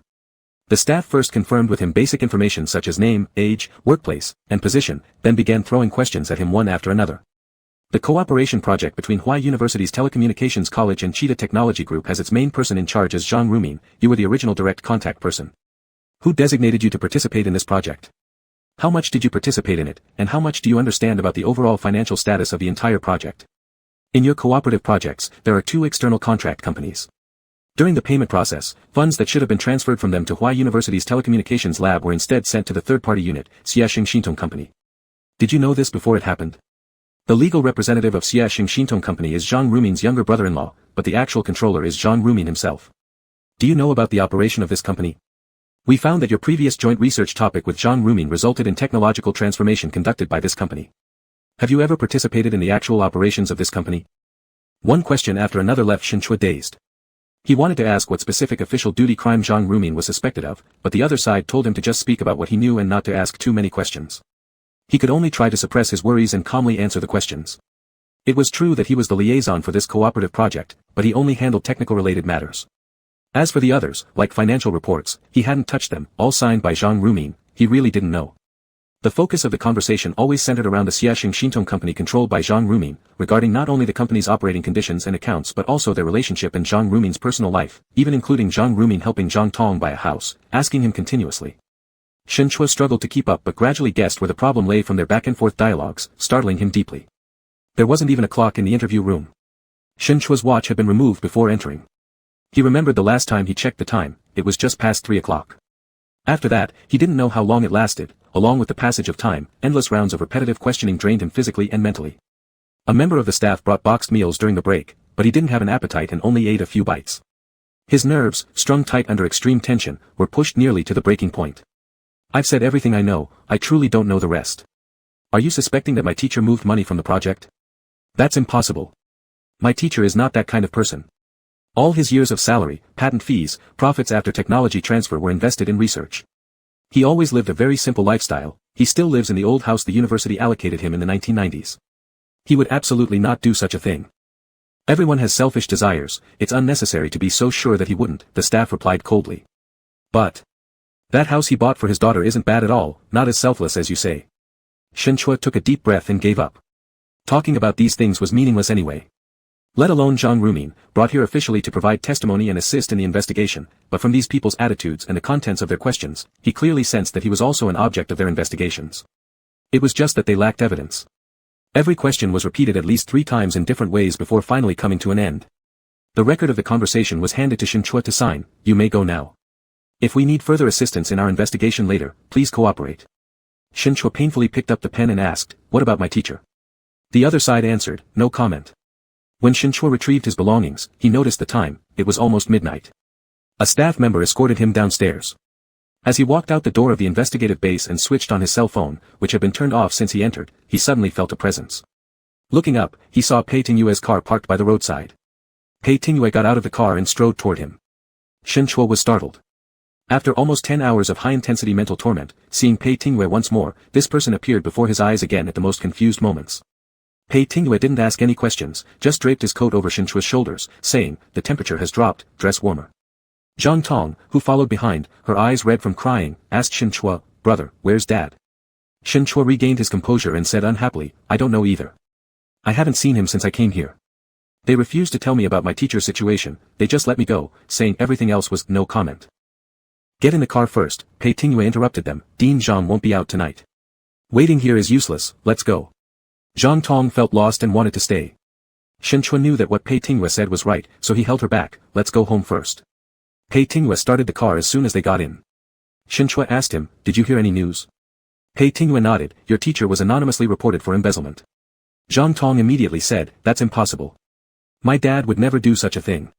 Shinchua also frowned, as it confirmed his suspicion, they were asking me all sorts of questions about the college's cooperation project with Cheetah, focusing mainly on financial matters, seemingly because the account confusion implicated your father's company. Aha, Pei Tingyue affirmed, there are only 3 entities named in the original contract, the laboratory of your academy, Cheetah Research Institute, and Xiaxing Shintong. The 2 external contract companies participated later and were not included in the original contract, so payments had to go through Xiaxing Shintong first before being transferred to the lab. I heard your teacher mention this once, Shinchua added, and the academy approved this arrangement, it wasn't his own decision. Yes, Pei Tingyue explained, the leaders of your academy knew about this situation, so originally there shouldn't be an issue. However, someone is making a fuss, claiming that the money which should have gone to your academy's lab was embezzled by your teacher for use outside the project, including for operating Xiaxing Shintong and even going into his personal account. Your academy's lab is a fully state-owned public institution, that money belongs to the public purse, hence why the charge against your teacher is embezzlement. How could Dad, who has invested all his own money into research, ever embezzle public funds? Zhang Tong sounded anxious. Shinchua shook his head slightly at Pei Tingyue from the passenger seat. Understanding, Pei Tingyue stopped explaining and sent Zhang Tong home first. You are Dean Zhang's daughter, someone will definitely contact you tomorrow morning for an interview, Pei Tingyue instructed her as she was about to get out of the car, just say what you know, don't do anything unnecessary or say what you shouldn't, don't rush too much. I'll find a way. Dazed and bewildered, Zhang Tong stepped out of the car and entered the building. After seeing her safely inside, Pei Tingyue restarted the car. Only then did Shen Shui ask, my teacher, what will ultimately happen? I want to hear the truth. The commission plans to detain him, Pei Tingyue responded, if no issues are found during the investigation, that's it. But if anything is confirmed, it will be handed over to the prosecution for indictment. It all depends on the real situation of his company's accounts. They came with such a grand gesture earlier today, Shen Shui thought back to the scene in the afternoon, choking up, is it still possible that nothing happened? If you want the truth, then the possibility is slim, Pei Tingyue did not choose gentle words to console him, they must already have some preliminary evidence. Shen Shui closed his eyes momentarily, my teacher wouldn't embezzle public funds, at least not willingly. I'll try to find a way. This was Pei Tingyue's only response again. Can I see him now? Shen Shui asked. Not possible, Pei Tingyue told him the truth, during detention, even lawyers can't see him. We can only wait until after the case is transferred to the prosecutor. Since the commission handles cases without legal involvement, it was difficult enough for Pei Tingyue to learn about Zhang Ruming's impending detention and the cause. Perhaps the most complicated part was that Zhang Ruming was accused of official crime of embezzling public funds. Since it was the commission involved in taking him away, even as a lawyer, Pei Tingyue didn't have much leverage in this matter. Shen Shui was extremely fatigued. Sensing this, Pei Tingyue didn't add more words, take a break first. Then, he drove directly back to his place. As they got out of the car, Shen Shui received a call from Zhou's assistant. After listening silently to a few sentences, he finally responded with a simple, okay, before hanging up. Upon entering and turning on the lights, Pei Tingyue asked, what did he say? The school has learned about the incident, Shen Shui said, the school disciplinary committee will also talk to me tomorrow. President Zhou wants a meeting internally within the academy before then. Don't want to go. Should I accompany you to the school tomorrow? Pei Tingyue asked. Shen Shui showed no reaction. He really didn't want to go but couldn't skip it. It's okay, don't overthink it. After saying this, Pei Tingyue headed to the kitchen, opened the fridge, and took out some ingredients to make noodles. Didn't you have dinner yet? Shen Shui followed and asked casually. Did you? Pei Tingyue asked back, inside there, they would certainly provide food, but you probably didn't have an appetite anyway. Shen Shui's muddled brain finally cleared up a little, thinking of something. Didn't you say you'd be back next week from your business trip? I came back early. I arrived at 8 and went straight to the investigation site to wait for you, Pei Tingyue said casually. Will it affect your work? It's nothing, Pei Tingyue lit the fire, it's already resolved. Even though the noodles were ready, Shen Shui still had no appetite to eat and kept looking down at his phone. Zhang Ruming's matter had already spread around, colleagues from the school and classmates who attended the birthday banquet at noon kept sending messages asking him about the specific situation. The gossipers he could ignore, but those who truly worried about Zhang Ruming couldn't be ignored, so he carefully replied to their messages. New messages came in every second. Until Pei Tingyue reached over, took his phone, and turned it off directly. Don't you know what time it is? Eat something quickly and go to sleep. Shen Shui looked up as Pei Tingyue raised his chin slightly, eat the noodles. The cooked noodles were placed in front of Shen Shui, but he was distracted, eating only a few bites without appetite. Don't feel like eating. I really can't eat. Pei Tingyue stared at him with a serious gaze, making Shen Shui feel uncomfortable. You don't have to take care of me anymore. How could I not care about you? Shen Shui didn't know how to respond. If you're not hungry, that's fine. Pei Tingyue suddenly said, his face turning cold. He took Shen Shui's bowl and directly dumped the noodles, together with his own. Shen Shui was taken aback. Pei Tingyue didn't say another word. He threw the bowls into the dishwasher without tidying up, then went upstairs directly. Shen Shui heard the footsteps fade away and finally regained consciousness, calling out, hey. He rushed to the staircase and called out to Pei Tingyue, what are you doing? Pei Tingyue stopped halfway up the stairs and turned back to him, hands in his pockets, staring coldly. Shen Shui, already feeling frustrated and restless, snapped at him, why are you suddenly angry? Shen Shui, we haven't seen each other for 2 months. Except for your teacher's matter, do you have nothing else to say to me? Pei Tingyue spoke. Shen Shui didn't have the mood to talk about these things. He was exhausted, being questioned as if he were a suspect, and worrying constantly about his teacher. He still hadn't fully recovered from the ordeal of the entire day. When he saw Pei Tingyue earlier, it was the only time he felt some relief. But he just couldn't understand why, after coming home, this person's attitude changed and started to confront him. Shen Shui felt uneasy, his eyes growing colder. Pei Tingyue came down the stairs, approaching Shen Shui, do you have anything else you want to tell me? I'm very tired, Shen Shui said heavily, I don't want to talk about these trivial matters. Trivial matters? Pei Tingyue repeated uncertainly, is what I have to say to you something trivial? You can talk tomorrow, Shen Shui didn't want to argue, enduring patiently, it's late, I want to rest. Can you sleep now? Pei Tingyue's gaze roamed over his face mockingly. Every time you have something on your mind, you insomnia all night, planning to walk into the school with big dark circles under your eyes. Shin Chua frowned. What do you want to say? It's my question to you, Pei Tingyue reminded him. For 2 months we haven't seen each other. Is there nothing you want to say to me? No, Shin Chua said irritably. I'll stay here for 1 night, or if you're unhappy, I can call a car to go back to the school right now. Are you leaving? It's because you suddenly got angry, Shin Chua complained. I don't feel like arguing with you. Pei Tingyue narrowed his eyes slightly, making Shin Chua increasingly uncomfortable, even less wanting to talk. As Shin Chua turned to leave, Pei Tingyue pulled him back by hand. You haven't finished speaking yet, where are you running? I've already said I don't feel like talking about these now, Shin Chua said angrily. His patience had reached its limit, wanting to break free from Pei Tingyue's grasp, who, instead, gripped him tighter and leaned in, kissing his lips. Shin Chua pushed hard, but Pei Tingyue advanced further, inserting his tongue forcefully into Shin Chua's mouth, biting painfully. Struggling, pushing, both vying for dominance, Shin Chua endured it no longer, raising his hand and slapped Pei Tingyue's face. Pei Tingyue finally paused, his heavy breathing halted momentarily, staggering back a step after being pushed by Shin Chua. Enough. Can't you act properly and look at the timing? Shin Chua's emotions were on the verge of, I really don't want to deal with you, aren't you annoying enough? Am I annoying you? Pei Tingyue asked calmly. Aren't you? Shin Chua was infuriated. My teacher has an issue. I was interrogated like a suspect until this moment. I am so upset. Can't you just let me have some peace? Seeing Shin Chua's reddened eyes, Pei Tingyue reached out to touch him, but Shin Chua turned his face away, evading. If you want, you can hit me again. Will you? After a brief pause, Pei Tingyue suddenly asked. Shin Chua's brows were knitted tightly, with his anger still lingering on his face. Pei Tingyue caressed the center of his brows and asked again, do you want to? Are you itching for a beating? Shin Chua scolded. However, Pei Tingyue didn't mind being hit or cursed at. Do you feel better after venting? Shin Chua was momentarily taken aback by the excessively permissive look in Pei Tingyue's eyes. If that's not enough for you, I can let you hit and curse me as much as you need until all your frustration is released, otherwise, you're going to spend another sleepless night.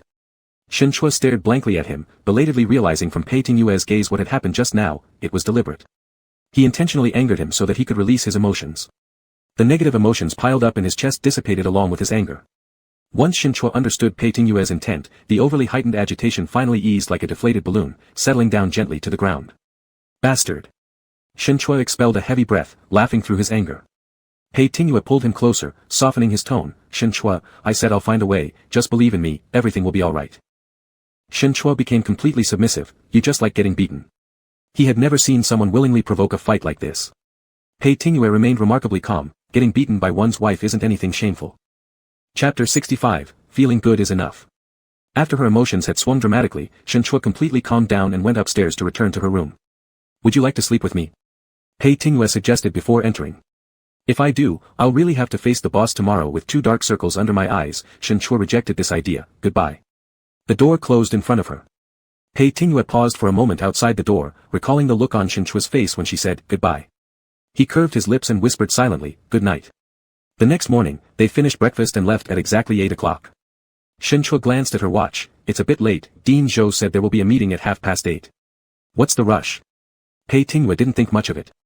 Anyway, we won't be late, no need to give them too much respect. Shin Chua didn't respond. She actually also harbored resentment about who reported Zhang Rumin, anyone could guess. She also didn't feel motivated to respond positively. There's no need to say too much to them once we get to school, Pei Tingyue reminded her, since you don't know anything anyway, the investigators haven't told you anything. Shin Chua, I understand. At 8:25, the car drove into the school and parked behind the telecommunications college building. As soon as the engine was turned off, Shin Chua saw Dean Tian's car pulling up. She did not rush to open the car door. However, the other side didn't see them. Tian Zhonghua and his assistant got out of the car and walked into the college building while talking. A few deliberately muffled voices could be faintly heard. Zhang Rumin has been detained, he's not getting out. The position within the academy will change as well. Dean Zhou is retiring in the first half of next year. You should keep an eye on those research projects. How tasks should be allocated doesn't need my instruction. Pei Tingyue looked at the retreating figures and said, your Dean Tian has quite an ambition. He's always like that. Shin Chua shook her head. His mind is never on academic teaching and research. Initially believing that Tian Zhonghua was merely lusting after the collaboration project with Cheetah, she now understood that his intentions were deeper, to send someone to find ways to deal with Zhang Rumin. Such tactics of oppression truly left a bitter taste. But thinking about it now was futile. Shin Chua pulled herself together and unfastened her seatbelt. Before she pushed the door, Pei Tingyue reached out and held her again. If anything happens, contact me anytime. Also, don't let yourself suffer. Shin Chua entered the conference room at exactly 8:30. Several leaders from the academy were already present, waiting for her. Facing 5 or 6 people, Shen Chua just stepped in and immediately felt the overwhelming pressure heading her way, making her extremely uncomfortable. "Teacher Shen, please sit." Dean Zhou gestured to her. Shen Chua sat down on the other side of the long table and greeted him, "Dean Zhou." Dean Zhou nodded, cutting straight to the point, asking her about the details of yesterday's tea-drinking invitation. Shen Chua didn't withhold any information and gave a general account of their conversation, excluding what Pei Tingyue had uncovered. Of course, she didn't have to say those things because the university probably knew everything by now. Even the identity of the whistleblower might not be unknown to these department heads, but none of them would mention it. After listening to what she had said, Dean Zhou pondered for a while and remarked, "Old Zhang's case is still quite complicated." The city supervisory committee revealed nothing beforehand, they decided to act without hesitation. "All we can do at the moment is to cooperate with the investigation. That sum of money has already returned to the laboratory's account, so there is no loss to the institute. Moreover, this method of bookkeeping was pre-communicated with the academy, so there's no reason why Teacher Zhang would have to go to jail for this, right?" Shen Chua asked discontentedly. "That's not how it goes," Tian Zhonghua interjected from the side. "Teacher Shen, we know you are close to Dean Zhang, but let's stick to the facts here. There's a difference between the money going through his company's account and being misappropriated for something else. It's true that the money eventually came back, but its return doesn't mean it wasn't moved around. Whether it was genuinely moved around hasn't been officially determined yet," Shen Chua said coldly. Dean Tian shouldn't be rushing to label Teacher Zhang. The leadership group was slightly surprised. Shen Chua usually kept quiet and was known for being easygoing and genteel, yet today she openly countered Tian Zhonghua. Tian Zhonghua probably hadn't expected Shen Chua to embarrass him in such a manner, his complexion quickly soured. Dean Zhou hurriedly tried to ease the situation. "Indeed, there isn't an official conclusion yet, but Dean Tian's point is also our concern. If the city supervisory committee insists on investigating, this matter becomes hard to clarify since the money didn't directly end up in the lab's account initially. Instead, it was transferred back in several separate instances. Of course, we all believe in old Zhang's integrity. Where we can lend a hand, we will certainly try our best. I will inform the school leadership and hope that we can issue a formal situation statement in the name of the institution to help explain things. At least on our school's part, we definitely don't want him to run into trouble." Dean Tian however said, "Teacher Shen, are you currently applying for a new research topic? After this incident, it might be best to put it on hold for now." Shen Chua frowned. "My application for the research topic, what does it have to do with this matter?" "Avoiding the limelight," the other party replied. Shen Chua did not make any comments and gave him a cold look. Tian Zhonghua was a leading figure of the institute, so Shen Chua had been supposed to respect him. In fact, apart from Yang Wenbin who'd always caused trouble before, Shen Chua never treated anyone at the school in such an unfriendly manner. But at this point, there didn't seem much point in whether to tear off his mask or not. Even rabbits will bite if they're desperate, being a people-pleaser for too long exhausted Shen Chua as well. At this moment, Shen Chua suddenly thought of Pei Tingyue. If Pei Tingyue were here, how would he deal with it? Perhaps even if he loses 80% while dealing 100 points of damage, he wouldn't let these hypocrites get away clean. Maybe learning from that person and acting a little crazy might not be bad. "There will be more than just me being summoned for questioning later on," Shen Chua asked. "Does Tian mean we should all keep low profiles and halt our work?" Before Tian Zhonghua could answer, Shen Chua continued, "Is there someone within your team, Tian Yuan, whose research topic conflicts with mine? Bringing this up right now seems deliberate, making it hard not to think that you are trying to show favoritism." Tian Zhonghua's face immediately changed. Shen Chua's words just now weren't only disrespectful, but openly challenging him. "What are you saying?" Just telling the truth, Shen Chua stood his ground without retreating an inch. "Tian Yuan, you don't need to shout so loudly, it makes you sound guilty." "You." "Enough, both of you stop talking," Dean Zhou interjected in a serious tone. "It doesn't look good." Shen Chua glanced at her watch. It was almost time. She said, "Dean Zhou, the school disciplinary committee has an appointment scheduled for 9:30, I need to head over there now." Dean Zhou could only nod. Tian Zhonghua was still complaining about Shen Chua to Dean Zhou, but Shen Chua no longer cared and got up to leave. The interview conducted by the school disciplinary committee went without much new information, reiterating yesterday's content repeatedly. Shen Chua had already told them everything she knew, further questions wouldn't bring anything new. By noon, the interview finally ended, and Shen Chua returned to his office in the college building to pack up things and plan to leave. Pei Tingyue sent a message asking when he would be able to leave, mentioning the car was still parked where it had been that morning. Shen Chua went outside, just walking behind the college building where he once again met Tian Zhonghua and his assistant. They were also preparing to leave. Seeing Shen Chua, Tian Zhonghua's assistant called out to him. Shen Chua wanted to pretend he hadn't heard, but ultimately endured it and walked over. "Dean Tian, is there anything else?" Tian Zhonghua had already sat inside the car. If Shen Chua wanted to talk, he had to lean down. Shen Chua didn't mind. After all, the other was his leader and quite old, so Shen Chua didn't see any problem. Though in this position, his tone remained firm, showing no intention of surrendering or bowing. Tian Zhonghua glimpsed the magazine in Shen Chua's hand. "Is that the journal of our institute?" It indeed was the journal of their institute, the newest issue that had just come out, and Shinchua casually picked one up from the communication room on his way down. Tian Zhonghua extended his hand. There was a few seconds of awkward silence, then Shinchua handed over the journal. Tian Zhonghua leisurely flipped through the journal, seeming deliberately to let Shinchua stand outside the car waiting. Shinchua waited patiently for a few minutes and coolly said, "If there's nothing else, Dean Tian, I'll go ahead and leave." "Teacher Shen," the other finally spoke, "do you know how many people taken away for investigation by the city supervisory committee can actually come out unscathed?" Shinchua understood that this was a direct threat towards him. Zhang Rumin was his strongest support. If his teacher was indeed judged as guilty and the person sitting in the car smoothly succeeded Dean Zhou, Shinchua worried he might be squeezed out completely in the institute afterward. Despite understanding this possibility, Shinchua didn't feel the slightest bit troubled and instead found it amusing. "I don't know whether my teacher can come out," Shinchua replied calmly, "but if a man like my teacher can run into legal troubles, I think those less scrupulous ones will eventually stumble and fall." Tian Zhonghua finally looked up at him with a cold stare. "I've never seen you as such a sharp-tongued person before. Zhang Rumin really has trained a fine student." Shinchua stepped back. "Drive safely, Dean Tian."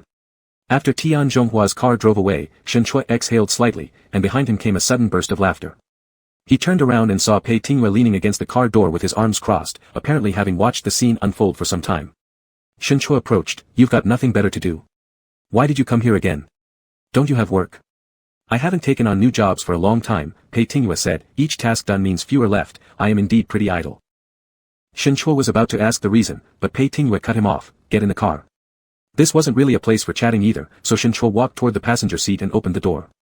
As the car drove off, Shinchua asked, "What were you laughing about just now?" Pei Tingyue replied, "It's the first time I've seen you clash with someone who isn't me." "And you're proud of that?" Shinchua was momentarily speechless. "Not really," Pei Tingyue chuckled again, "I just think this side of Professor Shen is quite special." "Special in what way?" "Very powerful." "Extraordinarily so."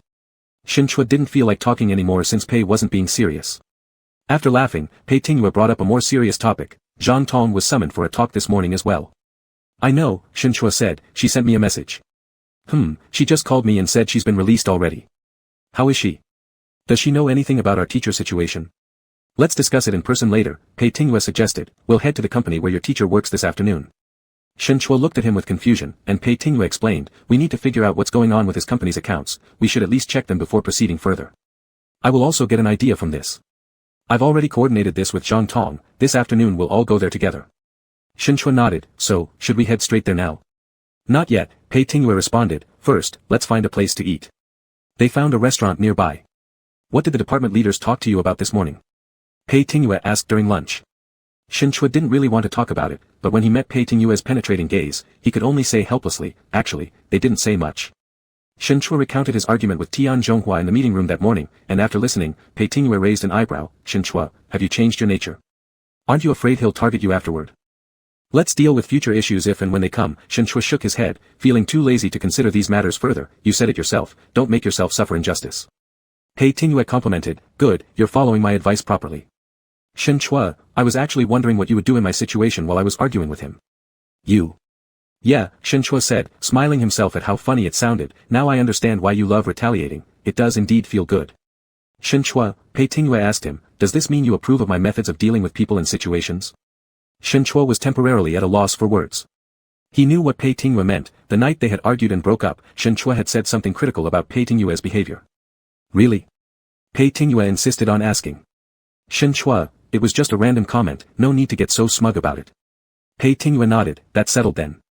Shinchua thought about it and decided there was nothing worth debating over, so he stopped. Pei Tingyue happily started serving him dishes. "Eat up." After finishing their meal, they returned to the underground parking lot to retrieve their car. Before starting the engine, Pei Tingyue suddenly asked, "Is that the car belonging to your Dean Tian?" Shinchua's gaze fell forward, and not far ahead, parked diagonally, was indeed Tian Zhonghua's car. He recognized the license plate number. It was truly coincidental, they could bump into each other even here.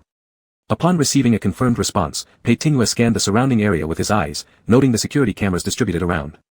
He casually opened the center console box, retrieving a window-breaking device roughly the size of a lighter. Shinchua froze in shock. "What are you going to do?" "Didn't you ask how I'd handle it?" Pei Tingyue calmly said. "Get out of the car."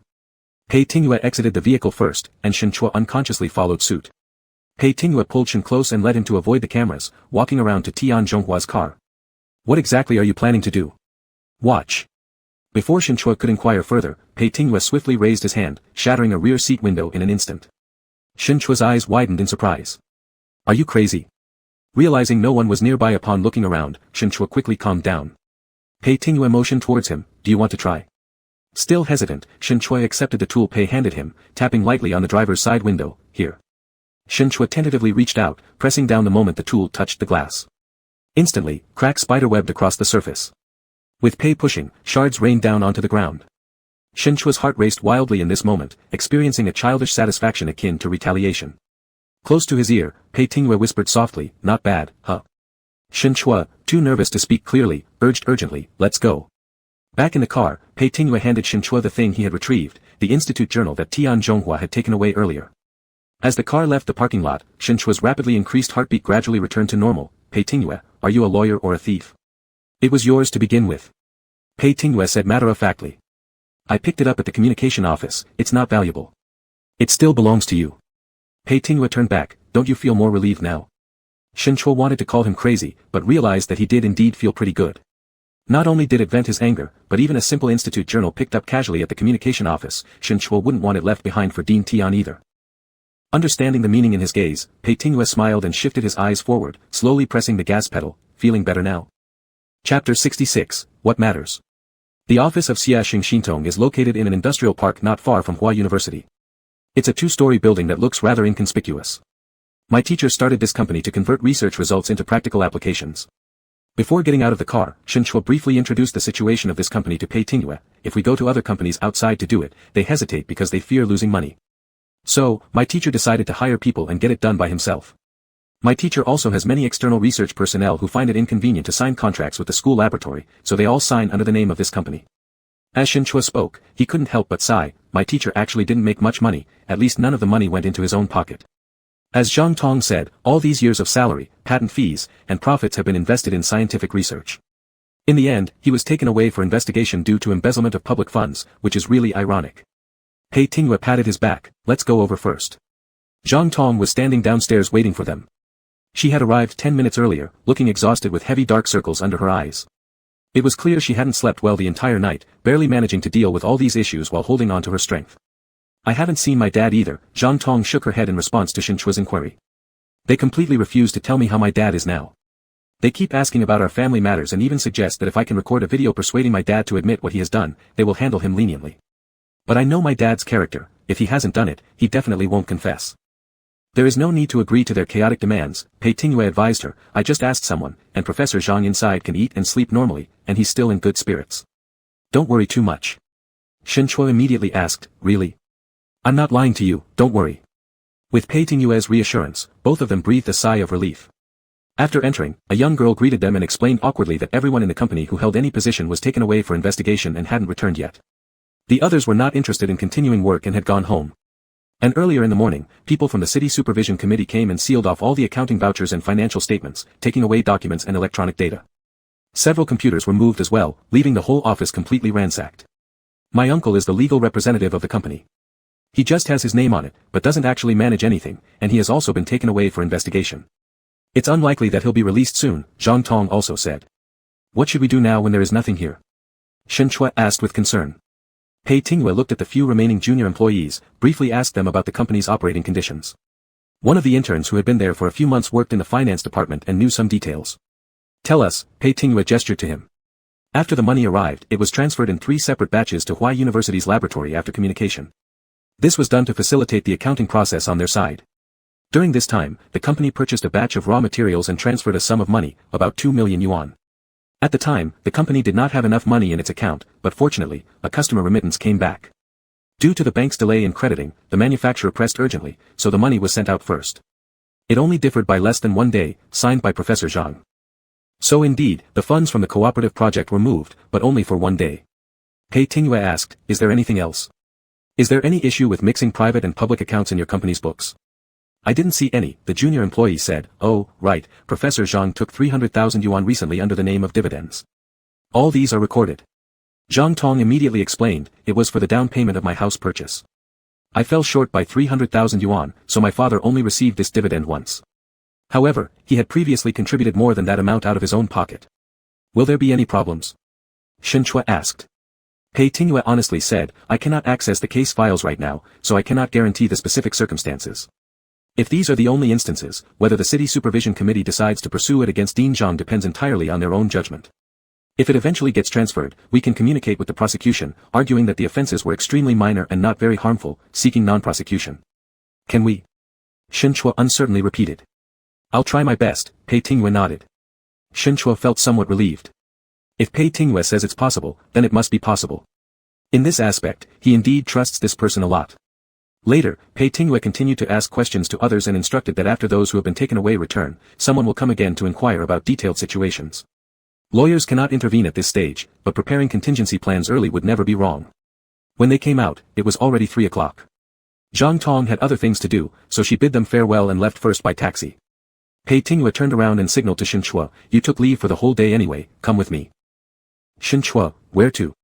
"You'll know when we get there." Pei Tingyue opened the car door, "Get in." As the car drove on, Pei Tingyue suddenly asked, "Shen Chua, are you in the mood to talk about our thing now?" Shen Chua turned his head to look.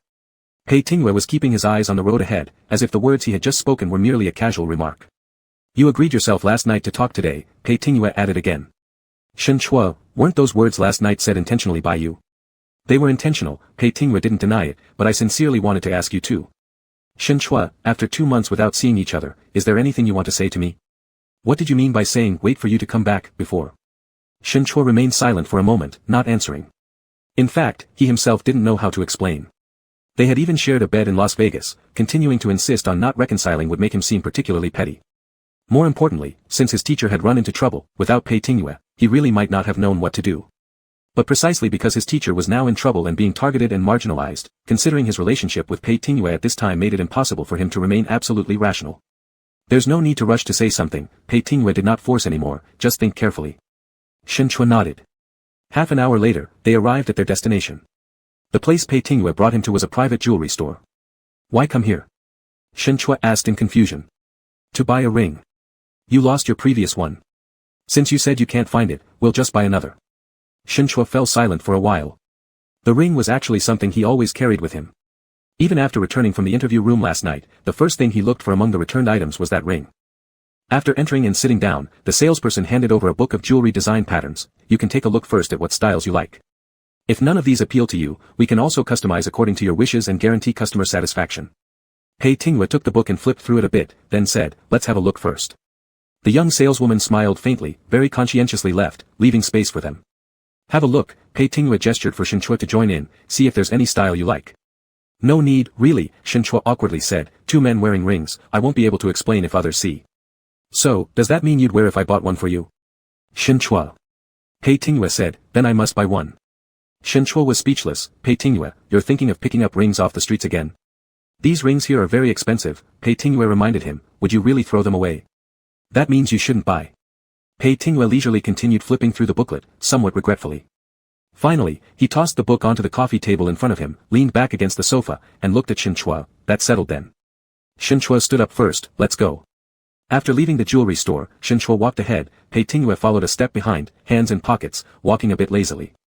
Even without turning back, Shen Chua could sense the dangerous aura emanating from him, premonitory signs of another fit. And this time, it wasn't an act. Stopping before the elevator, Shen Chua glanced at the number displayed on the board and stood still. When his arm was grabbed by Pei Tingyue, he tried to struggle but gave up once realizing it was futile. He allowed this idiot to drag him into the dimly lit staircase beside. As Pei Tingyue's breath neared, Shen Chua slightly turned his face away and whispered, "Pei Tingyue, are you asking for another beating?" Pei Tingyue held his wrist, lightly massaged the sensitive spot inside. "Don't hit. It's not worth hurting your hand over the pain. If hitting stops you from doing such nonsense, then why not?" Shen Chua muttered reproachfully, though lacking much conviction. Pei Tingyue chuckled softly, his movements becoming more provocative. His other hand rested behind Shen Chua's waist, pulling him closer. "Shen Chua," their breathing intertwined closely, Pei Tingyue's voice came nearer, "Do you really not want the ring?" "Don't want it." Shen Chua insisted. "Do I still fall short in your standards?" Pei Tingyue changed the subject abruptly, his tone serious. Shen Chua was startled, unable to see the expression on the face hugging him at the moment, but he felt inexplicably pained due to the tone. He closed his eyes lightly. "No. But you still don't want the ring. Don't want it anymore." He hadn't said, "Don't want it," but rather, "Don't want it anymore." He already had a ring. The previous one was enough. He could always remember the silhouette of Pei Tingyue crossing the roadside barrier and rushing onto the street to find the ring that night. Pei Tingyue's voice paused for a moment. "All right, if you don't want it, then fine." Shen Chua pushed him, taking a step back. Let's go out. Say a few more words. Pei Tingyue pulled him back with one hand. Shen Chua, when will I get to turn official? You said earlier there was no need to rush. Shen Chua tapped his forehead mockingly. It's enough already. Shen Chua, Pei Tingyue's tone became solemn. Before, you wouldn't teach me, so what about now? Is there anything else I'm doing wrong? Please let teacher Shen point it out. The door to the staircase swung open with a gust of wind, and in the sudden burst of light, Shen Chua saw his expression, one so earnest it seemed almost uncharacteristic. You really don't know? Shen Chua, there are things I'm not good at too. You don't have to think I know everything. Shen Chua fell into silence for a moment, then took a deep breath before asking him, what do you think is most important in a relationship? Happiness and joy. Yes, they're important, but without honesty and openness, how long can that happiness last? Pei Tingyue understood what Shen Chua was saying. It was about being candid, something Shen Chua had emphasized more than once. Do you care about this? Yes, I care a lot, Shen Chua nodded. I don't want to always second-guess and doubt every move, having no clue about your past or why you become who you are now. Many of your actions are hard for me to fathom. Sometimes, I feel like I just can't understand you at all, which makes me anxious and hesitant, unwilling to expect anything from you or our future. Do you get that? Pei Tingyue tilted his head, meeting Shen Chua's restrained gaze hidden beneath calm eyes. Just as he was about to say something, the ringtone of his phone broke the silence. It was his assistant informing him that Jiang Jihe had been rushed into emergency care. Pei Tingyue frowned, muttered, troublesome, and ended the call. He gripped his phone and turned back to Shen Chua, gesturing him to come along. Let's go to the hospital. Jiang Jihe had fainted due to kidney failure complications. When they arrived at the hospital, Jiang had just come out of the ER and was returned to his ward. He hadn't awakened yet, with a ventilator assisting his breathing and numerous monitoring instruments attached to him. Dr. Zhang Ping was called in by the doctor for consultation, leaving only them outside the ward. Pei Tingyue's assistant was also present, briefing him near the ward entrance about some developments. The Bar Association continues to drag their feet. I think they have no real intention of helping mediate this issue. With Director Jiang now like this, they will surely find more excuses to delay matters. Pei Tingyue removed his suit jacket, twisted his neck nonchalantly, showing no surprise at this outcome whatsoever. Jiang Jihe had determinedly refused to let him dissolve his partnership. Other partners at the firm wouldn't sign on his dissolution agreement, refusing to settle his business and delaying financial matters. Even with the mediation through the Bar Association, the responses were superficial and insincere. Even now, with Jiang Jihe lying unconscious in bed, there were still ways to cause trouble. Whatever, Pei Tingyue said coldly, if I can't leave the partnership, then let's burn it down together. If necessary, so be it. His assistant hesitated, wanting to add something more, but Pei Tingyue dismissed him without giving him the chance. Shen Chua asked, is there any problem with you? Thinking of leaving the partnership, Pei Tingyue sneered, but the guy in there doesn't agree. Before Shen Chua could inquire further, his phone rang, forcing him to take the call off to the side. Pei Tingyue pushed open the ward door and paced to the bedside. The person in the bed wasn't sleeping peacefully, struggling for breath with the aid of the respirator. Pei Tingyue looked coldly, his hand reaching toward the power button of the nearby breathing machine. It wasn't out of vengeance, he just wanted to solve the problems, that was all. There were many ways to deal with the situation. The simplest and most effective solution would be to end everything once and for all. Unfortunately, that option was out of the question. Pei Tingyue glanced sideways, staring at the button, lightly touching it with his finger as he imagined what would happen if he pressed it down right now. Such a shame. The door opened again, and Shen Chua stood by the doorway. Catching sight of his gesture, Shen Chua caught his breath sharply. Pei Tingyue. Pei Tingyue turned around. Shen Chua had already rushed over, glaring fiercely. What did you intend to do? Come out with me. Pei Tingyue adopted an indifferent attitude, withdrawing his hand and shoving it into his pocket as he followed Shen Chua out. They traversed the corridor and reached the deserted terrace at its end. Shen Chua pulled him forcefully towards the wall, pushing him against it. What exactly were you thinking? What did you intend to do just now? Pei Tingyue stared into his troubled eyes. Do you really think I intended to do anything? I wasn't going to do anything, Pei Tingyue said calmly. Shen Chua, did I scare you again? Shen Chua paused, his overly tense heartbeat gradually calming down as he realized that Pei Tingyue had indeed not intended to do anything. Not intending was one thing, but it didn't mean he hadn't thought about it. He clenched Pei Tingyue's shirt collar and shoved him with force again. You idiot. Let's go. Pei Tingyue adjusted his collar nonchalantly. The air here isn't good. Let's head back. Chapter 67, Mutual Heartache. They returned to the ward, and Zhang Ping had just come back from the doctor's office. She briefly informed Pei Tingyue about Jiang Jihe's condition. Pei Tingyue asked, when will you go abroad? She kept delaying herself and refusing to go before. Zhang Ping said indifferently, now there is no choice but to wait until he recovers slightly after waking up. In order to hold on to Pei Tingyue, even neglecting the need for urgent medical treatment overseas, Jiang Jihe's nearly twisted obsession reminded one of Pei Tingyue in some aspects indeed bore resemblance. Regarding the law firm matters, Zhang Ping continued, Tingyue, everything can be handed over to you. You may do whatever you like. Pei Tingyue nodded, leaving behind a thank you note before departing with Shen Chua. Upon exiting the hospital, Shen Chua asked, "Where are we going now?" Pei Tingwei was driving through the city as dusk gradually enveloped it. He simply replied, "To take a drive." Shen Chua stopped asking further questions, but looking back several times revealed Pei Tingwei's tightly tensed side face. "What are you constantly looking at me for?" "To see what you're thinking." Shen Chua withdrew his gaze, speaking with a mild tone, feeling energetic all day long without any rest. Pei Tingwei curled his lips into a faint smile. Eventually, he parked the car by the riverbank, where Shen Chua found this section of embankment quite familiar, only later realizing it was the place where Pei Tingwei had almost driven them off the cliff that night. "Why come here again?" Shen Chua asked cautiously, placing his hand on the car door handle, ready to jump out if anything unusual happened. Pei Tingwei laughed at his reaction. "I said I wouldn't do that anymore, so don't worry, I don't like acting like that either." "So why did you come here?" Shen Chua pressed. Pei Tingwei gestured towards the window outside the car, to enjoy the scenery, watch the sunset, or do anything randomly. "I'm not in the mood to look," Shen Chua honestly stated, "I want to go back." He pushed open the car door first and got out, walking down the dam. Pei Tingwei sat in the car watching him without calling him back. Shen Chua paused on the roadside below the dam for a moment. Pei Tingwei glanced at his phone. It was a message he sent, "Do you want me to call you back?" Pei Tingwei replied, "Do you want to come back?" Shen Chua, "It depends on you." Pei Tingwei also got out of the car. Shen Chua turned around and silently watched him approach. "Let's go back together." "Pei Tingwei," Shen Chua earnestly asked, "why won't you share your troubles with me?" "I just said, the most important thing for two people being together is honesty. Why do you never tell me your affairs?" After a moment of silence, Pei Tingwei held his one hand. "Let's go ahead and take a look." Shen Chua did not pull away his hand and followed him forward. By the end of this section of the embankment, they once again ascended to the top of the dam, stopping in front of the surging river waves. Smelling the damp briny odor of the river water, Shen Chua felt somewhat uncomfortable. That night was precisely here when Pei Tingwei finally stepped on the brakes. After experiencing a terrifying moment, he squatted and wept pathetically at this location. Such an unpleasant memory. "There's nothing worth seeing in the view here," Shen Chua remarked. Let alone the sunset, one could merely see a distant winding patch of dim yellow, unable even to catch a glimpse of the sun. "The last time here, I scared you," Pei Tingwei began, "and I apologize to you once again." "I said I don't want to hear that." Shen Chua, tired from standing for too long, possibly due to psychological trauma from facing the river, suddenly crouched down. Pei Tingwei turned to look at him, inserting a hand lightly into his hair. "Shen Chua, do you think if that night I really drove the car off the cliff, would we still be standing here talking today?" Shen Chua lifted his head and saw Pei Tingwei's expression unclear against the backlight. "What do you think?" "It probably wouldn't have been possible," Pei Tingwei thought for a moment and said, "but it's also not guaranteed, maybe good luck would save us." To rely on good luck saving someone is better than expecting oneself to be normal. Shen Chua muttered irritably. Pei Tingwei responded with a running his fingers through his hair. "Didn't you want to know about my past?" "It's here." Shen Chua was stunned for a moment. "Here." Pei Tingwei also squatted down, gazing at the river tide rushing ahead. "My mother drove with me in carrying my father's body, then she crashed from here. She died, and I luckily got saved." For a moment, Shen Chua even doubted if he heard wrong.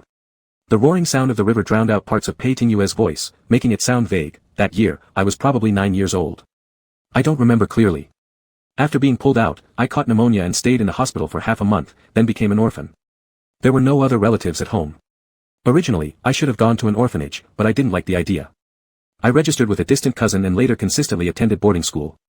Pei Tingwei casually narrated his past, his gaze calm as he shifted position and sat down cross-legged on the ground.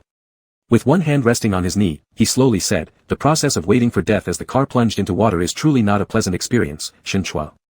I wouldn't want you to endure that taste, so that night it was just a joke with you." "Why?" Shen Chua looked at him, somewhat failing to comprehend. "I mean, why would your mom do something like that?" "My mother was also crazy, her head filled only with matters of romance. She was indeed quite sick." Pei Tingwei coldly tapped his own head, saying to Shen Chua, "She had an illness in here." "And what about your father?" "A crazed gambler," Pei Tingwei said contemptuously. "Initially lucky, he became wealthy but was overly self-assured. He took all our family's fortune to gamble, believing others' nonsense, losing everything and plunging himself deeply into debt. He jumped off a building, solving his problems with one leap, while leaving behind a mess no one could clean up. My mom said if we were to die, let us all die together, forcibly taking me along. Two psychopaths wanting to drag everyone down with them." Shen Chua stood there stunned for a moment, suddenly recalling the night they encountered Yang Wenbin's wife jumping into the river. The cold accusation Pei Tingwei threw out then, "Why don't you ask her if she wants to die?" turned out to be born from his personal experiences. Despite clearly detesting such behavior, he resorted to using a similar act as a joke to scare Shen Chua when emotionally out of control. Claiming it was a joke, who knew if in some fleeting moment he hadn't actually entertained such thoughts? After all, human psychology was inherently complex, especially for someone like Pei Tingwei. Shen Chua suddenly felt uneasy, listening to Pei Tingwei cursing his long-dead parents as psychopaths right beside him. A bitter sensation welled up in his heart. So this was the feeling of caring for someone. Is it related to your director? Shen Chua asked. Pei Tingwei nodded casually, him and Zhao Jikuan. Zhao Jikuan lured my dad to gamble. Jiang Jiha used illegal methods to design making my father bear an enormous debt, which Zhao Jikuan then swallowed the company. Do you want to take revenge on them? Not interested, Pei Tingwei replied indifferently. Why should I sacrifice myself to get revenge for two irresponsible psychopaths? Being vengeful wasn't always in Pei Tingwei's nature unless the target was worthy, which evidently his parents weren't. So you accepted his sponsorship? Pei Tingwei smirked. Owing favors to people isn't easy to repay. Taking his money makes me feel guilt-free, though not without conditions.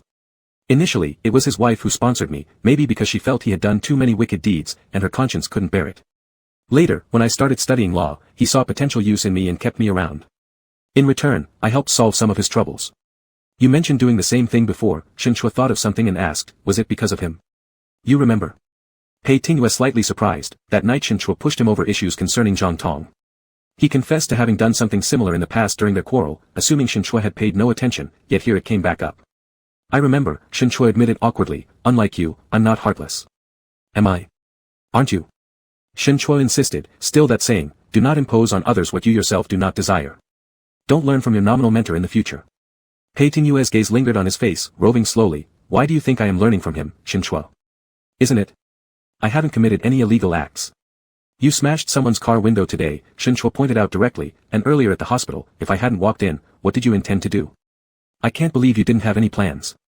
If I had intentions, those intentions remain irrelevant as we now live in a society ruled by law, Pei Tingwei acknowledged freely. What I mean is, I've never done anything unlawful under the guise of being a lawyer. Jiang Jiha's tricks might have worked 20 years ago, but now they are outdated. Things I can't gain benefits from, I won't touch. Shen Chua frowned. Then why did you choose to become a lawyer?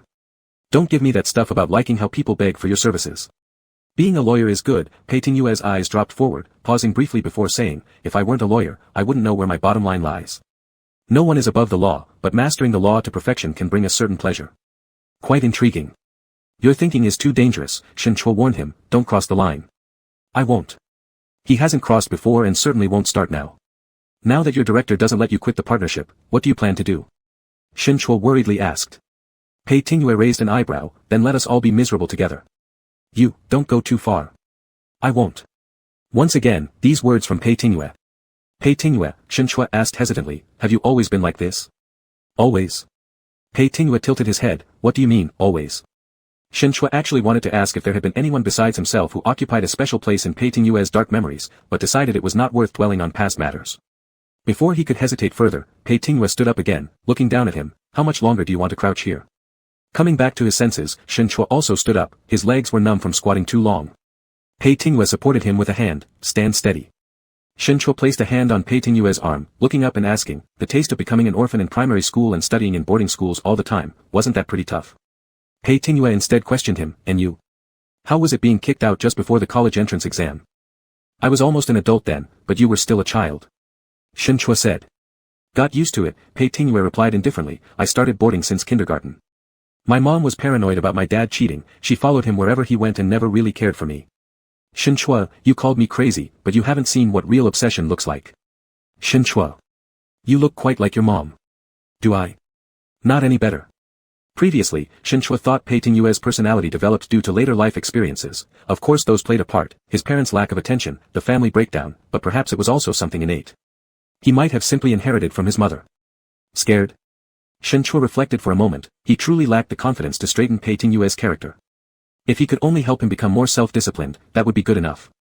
People are chosen by themselves.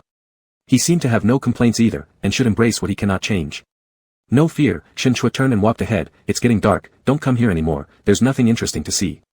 Pei Tingwei followed a step behind. When Shen Chua fastened the seatbelt after getting into the car, he suddenly remembered something, opened the console, and took out the window breaker Pei Tingwei had used that afternoon. Is this because of your childhood experience that you keep one in the car regularly? Do you think I specifically kept it for wrongdoing? Pei Tingwei countered. It's possible, Shen Chua intentionally teased with a light tone, after all, up till now, haven't you only used it for bad things? True, I admit that shamelessly. Pei Tingwei agreed with a thick face. Shen Chua looked down, touched the window breaker in his hand, unable to imagine the despair a child trapped in a submerged car might feel. Though he joked around, inside, he felt deeply uneasy. Shin Chua, Pei Tingyue's voice drew his thoughts back, are you feeling sorry for me? This time Shin Chua didn't avoid the question, nodding briefly. Pei Tingyue's gaze paused. Shin Chua's sympathy was actually a very fresh and subtle experience for him. Alone for over 30 years, it was the first time someone he loved, openly admitted pitying him. Shin Chua, I'm a little overwhelmed. Nonsense. Pei Tingyue laughed, then Shin Chua, let's mutually pity each other in the future. Shin Chua slightly startled. The twilight had settled, night had fallen, and he saw the bright gleam in Pei Tingyue's eyes. This person did not only possess the gloomy and murky side he usually showed.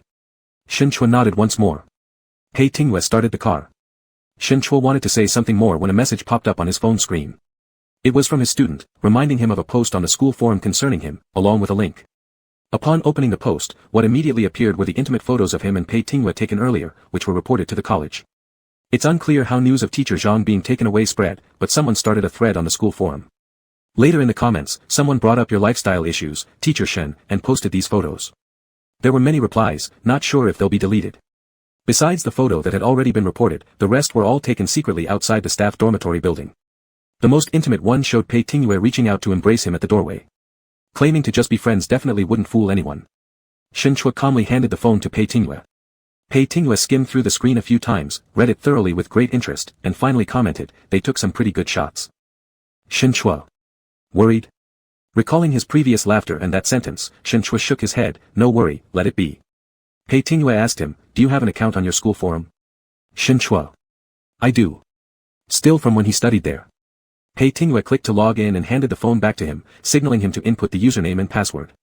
Shin Chua didn't know what this guy planned to do, but he filled them in as directed. Taking the phone back, Pei Tingyue replied, shot pretty well, but next time, don't do it again, it's illegal. Chapter 68, You Take Me With You. Pei Ting took out his phone and called the police directly. After hanging up, he asked Shin Chua, going to my place? Shin Chua wanted to go but replied, not today. Tomorrow, there's an open class for position promotion evaluations that I need to prepare for. Besides, the school disciplinary committee might look for me. Then never mind. Pei Ting didn't press further and sent him back to the school. Before Shin Chua got out of the car, Pei Ting stopped him and asked, living in the dorm always has people watching you. Do you want to move out and live with me? Shin Chua thought about it and said, you come help me move this weekend. Unexpectedly agreeable, Pei Ting hadn't anticipated this. Really? Yeah, Shin Chua nodded, not wanting to dwell on these things any longer, really. Pei Ting smiled and said, go to bed early after going upstairs, don't think about those complicated matters, good night. Shin Chua also said, good night. Pei Ting watched as he walked into the building before driving away. Shin Chua looked back, paused momentarily with a faint smile at the corner of his mouth, then headed upstairs in large strides. His promotional lecture was scheduled for the second or third period of the following morning. He was trying to upgrade from a level 7 associate professor to a level 6 one. For this class, he had been preparing for half a month already. The incident involving Zhang Ruming disrupted his rhythm, but the work still needed to be done. Early the next morning, Shin Chua arrived at the office building of the academy, thoroughly reviewing the presentation slides he would use during the class later on. Around 9 o'clock, someone came to notify him to head to the dean's office. Dean Zhou had prepared tea, gesturing for him to sit down, looking rather troubled when he bluntly said, Teacher Shen, I won't beat around the bush with you. Regarding your rank promotion issue, let's temporarily put it on hold for now. Shin Chua frowned slightly, regaining composure quickly and asked, is it because of my teacher situation or last night's upheaval on the school forum? There are reasons for both, Dean Zhou admitted frankly. Dean Zhang is still under investigation right now. Though you were originally the liaison person for this project and even though what happened has no direct relationship with you, it's hard to avoid suspicion. What old Tian said yesterday may not have sounded nice, but there is some sense in it. Indeed, we should lay low for now. And regarding your personal life, my colleague mentioned previously that it wasn't exactly like that, but the pictures resurfaced yesterday and caused quite a stir among the students. This morning, even the school authorities called to ask questions. The impact of this situation is very bad. Shin Chua understood. After a moment of silence, he calmly asked, setting aside my teacher situation, does my private life affect my job performance? I'm merely dating a man, and we're actually married overseas. I haven't committed any moral misconduct. If it weren't for the paparazzi snapping photos, we wouldn't choose to make such public displays either. Is this still unacceptable? But once the photos are leaked. So, what plans does the administration have? Shin Chua continued, suspending my work. Issuing a reprimand. Dismissal. Not that severe, Dean Zhou waved his hand and said, we'll convene a meeting this afternoon to discuss specifically how to handle this matter concerning you. Shin Chua couldn't help feeling disappointed. He held sentimental ties to Huai University and his faculty, but the recent series of incidents made him disheartened inevitably. Therefore, he lost interest in continuing the conversation. He stood up, saying, I'll head to class first. Though the rating publicity class was cancelled, the regular class must still go on. Due to the delay, Shen Chua entered the classroom a few minutes late. The boisterous auditorium gradually fell silent upon his entrance. The students' expressions varied. Some looked as if they wished to say something yet held back, their thoughts strayed far from the classroom content. Of course, Shen Chua was aware of their curiosity. Last night's post became a trending topic on the school's internal forum, which was deleted just before noon but had already spread throughout the entire campus, making it widely known. He said nothing. He turned on the presentation slides, opened the textbook, and began the class.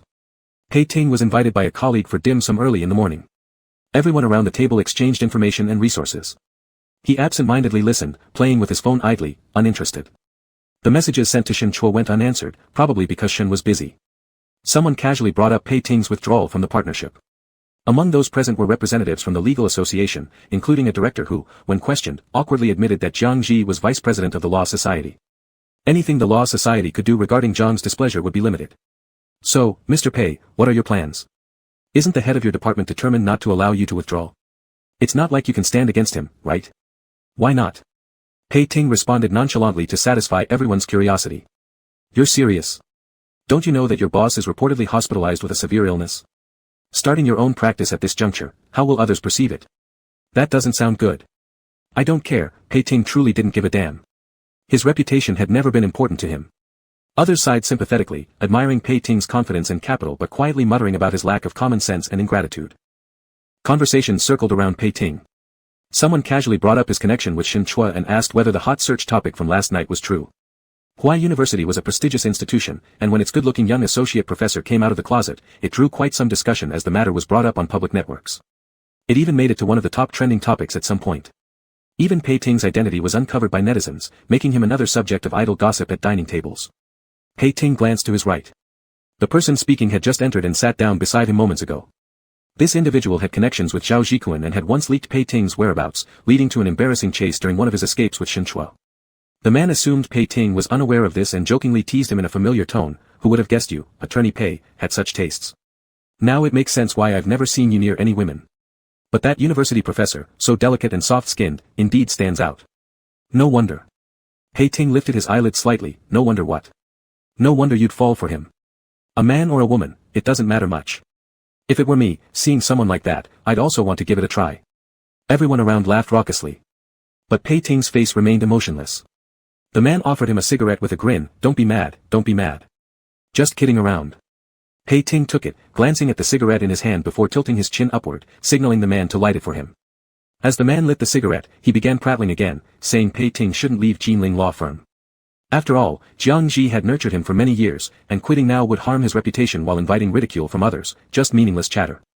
Pei Ting didn't rebut a single word. He stared at the already lit cigarette but didn't bring it to his lips. The man continued talking, using the few extra years of age over Pei Ting to lecture him, you've repeatedly done things like this. No matter how capable you are, people will hesitate before hiring you in the future. This was a subtle hint about how Pei Ting once betrayed Zhao Zhikuan, his old client, only to later dig a hole for Zhao and send him in, leaving everyone at the table exchanging knowing glances yet staying silent. Pei Ting slowly flicked the ash off the cigarette, crushing it in his hand. He crushed it onto the man's hand back. Ah! An unexpected shriek echoed through the room, stunning the whole table. Pei Ting threw away the cigarette with an apologetic tone, sorry, my hand slipped. You fucking bastard. Realizing Pei Ting's intent, the man gritted his teeth, raising a fist to punch him, held back by others nearby. Pei Ting paid no attention, saying dismissively, I have something else to do, excuse me, before standing up and leaving. Shen Chua found teaching these two classes extremely difficult. The restless ones weren't him but rather his students. Eventually, he turned off the slideshow 5 minutes early, I'll give you a chance. Any questions? The students murmured among themselves, and the braver ones raised their hands. Teacher Shen, today's public class was supposed to be taught by you but got cancelled at the last minute. Was that due to last night's incident? I doubt you'd believe if I said no, Shen Chua admitted, yes, it did affect me. Ah. The audience collectively sighed in regret for him. Teacher Shen, another student mustered courage to ask, are those pictures true? True, Shen Chua acknowledged frankly, the people in the pictures are me and my boyfriend. We registered our marriage abroad beforehand though it's not recognized domestically. However, we live exactly like any ordinary married couple. The students marveled and more eagerly asked questions. Teacher, aren't you worried about being talked about? What if this affects your promotion? Teacher Shen, will the school penalize you because of this? Are you going to stop teaching us?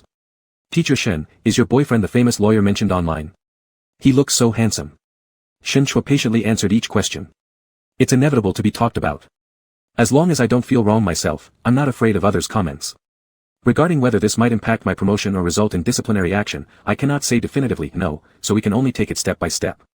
He is handsome, but isn't my appearance not bad either? Before the bell rang, he concluded, I tell you all this not intending to guide any particular thinking, as you're all adults capable of discerning right from wrong. My point is, everyone has their own choices. As long as they don't break laws or violate morals, there's no need to feel guilty. It's enough to take responsibility for your own actions. Instantly, a student loudly proclaimed, Teacher Shen, I support you. Others echoed, I support you too. All of us support you. Shen Chua nodded, all right, stop shouting. If you truly support me, concentrate in the next class instead of letting your minds wander. That's enough for today. Class dismissed. The students gradually left, and Shen Chua shut down his computer, packing his things to leave last as usual. As he picked up his briefcase, Shen Chua suddenly looked up and saw Pei Ting waiting for him at the far end of the tiered classroom by the back door. Pei Ting had been standing there for quite a while, probably observing Shen Chua. Leaning against the doorframe with his hands in his pockets, the usual hint of a smirk lingered at the corner of his lips. He slowly made his way down as Shen Chua leisurely packed the teaching materials into his briefcase. Pei Ting stopped in front of him, Professor Shen, you sure know how to talk. Learn from you, Shen Chua said calmly. Pei Ting casually took the briefcase from him, let's go eat. On their way out, Shen Chua received a message from the dean's assistant informing him that he needed to attend an afternoon meeting. He simply replied, received, without asking further questions. They found a restaurant nearby. As they ate, Pei Ting mentioned something important. All the people who were taken away yesterday for questioning at Zhang Rumin's company had already been released. It should indeed be as that intern said yesterday, nothing else is going on here. It's not so complicated, don't worry too much. There's also this, regarding the incident last night where someone posted something on the school forum. The police worked with the school security department and traced the poster. Turns out, it was a sophomore student who claimed someone online contacted him, gave him those photos, and asked him to make the post. Who contacted him? Shen Chua asked. Pei Ting laughed lightly, impossible to find out, IP address overseas, someone went through great lengths to do this. Shen Chua fell silent for a moment. He could already guess who was orchestrating things behind the scenes. They were certainly sparing no effort to push him out. After a quick meal, Pei Ting sent Shen Chua back to campus. I'll wait for you here. Shen Chua asked curiously, you really don't have any work? Not for now. Go inside, see you later. With a wave, Shen Chua opened the car door and stepped out. The meeting began at 1 p.m. Like yesterday, once again Shen Chua faced multiple leaders of different schools. Due to the widespread online attention the matter received, it generated considerable public impact, forcing the administration to take it seriously. Teacher Shen, you sure know how to cause us trouble. Tian Zhonghua's opening statement was followed by other leaders' speeches criticizing Shen Chua's private life for being inappropriate, bringing undesirable influences and troubles to the school and institute. Dean Zhou gently coughed, interrupting everyone, let Teacher Shen speak. I don't have anything to say, Shen Chua responded coldly. Dean Zhou, I've already told you everything I needed to say this morning. I haven't done anything immoral. If the institute wants to punish me or dismiss me, I accept it. Whatever. Upon hearing this, Dean Zhou became somewhat displeased, Teacher Shen, aren't you overreacting? We called you here to solve the problem. Since you are at fault, why are you acting so aggressively? I haven't done anything wrong, Shen Chua insisted stubbornly and decided to let it go. Zhang Rumin's incident already made Shen Chua realize what these people truly cared about, stepping on each other to protect themselves. They only wanted to cover up the situation, never mentioning anything about appealing for his sake. Everything from start to finish was nonsensical chatter. Let them do as they pleased. With both sides standing their ground, Shen Chua was eventually asked to leave the meeting room and wait outside for the decision. He stood by the window for a while, the wind brushing across his face, momentarily lost in thought. He seemed unable to recall his feelings when he first started in this position. All he remembered was that Zhang Rumin had told him then to just focus on doing his own job and not expect too much from others around him. Now he understood what he meant. Teacher Shen. A voice called out to him from outside the window. Shen Chua turned and saw Pei Ting stop near the flower bed ahead, beckoning him, are you coming? I can't go yet. The leaders inside are discussing my punishment results, and I'm asked to wait here. Shen Chua said bitterly. Why bother listening to them? Pei Ting repeated, are you coming or not? Looking into Pei Ting's amused eyes, Shen Chua felt a sudden surge of impulse. He braced himself against the windowsill and climbed out. Stepping closer, Pei Ting stretched out his arms and caught Shen Chua as he jumped down from the windowsill. Colliding into Pei Ting's embrace, Shen Chua stumbled forward a few steps, laughing aloud. Pei Ting held him tightly. Pei Ting, take me away.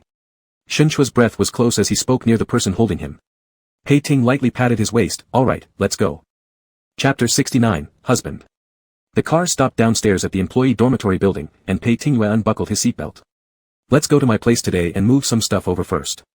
Shin Chua didn't object and got out of the car. As he was going upstairs, Shin Chua received a call from the dean's assistant. The assistant asked where he had gone and why he had left the meeting halfway through. I left because there wasn't anything for me, Shin Chua calmly said. Did the deans finish their meeting? What is my handling result? The assistant sounded somewhat annoyed. The result hasn't come out yet, the leaders don't have a consistent opinion yet, and they will discuss it further later. For now, you can still go to work as usual. Thank you. Shin Chua hung up the phone. Pei Tingyue took the keys from him and opened the door. Your institute's leaders still haven't decided how to deal with you. That's normal. They couldn't just fire me directly, Shin Chua smiled wryly. If they let me off lightly, it wouldn't sit well with public opinion. He had actually expected this long ago. Being dismissed directly was impossible. After all, he was on staff, and the school had also invested quite a bit in him early on. He had attended 2 international conferences and just returned from being a visiting scholar. He was also involved in the school's key projects, and several research topics were underway under his management. Even transferring positions would be complicated. Correspondingly, if he wanted to resign, it wouldn't be easy either. He would need to pay back a large sum of money to the institute. Most likely, he would receive a demerit, and his promotion would be stalled in the short term. Even though he hadn't done anything wrong. If you no longer want to work there, quit, Pei Tingyue said. With your resume, it won't be hard for you to find jobs anywhere else. I'll help you pay the compensation if necessary. Let's see. Shin Chua didn't have too many thoughts yet, at least not until the matter concerning his teacher was settled. He couldn't leave.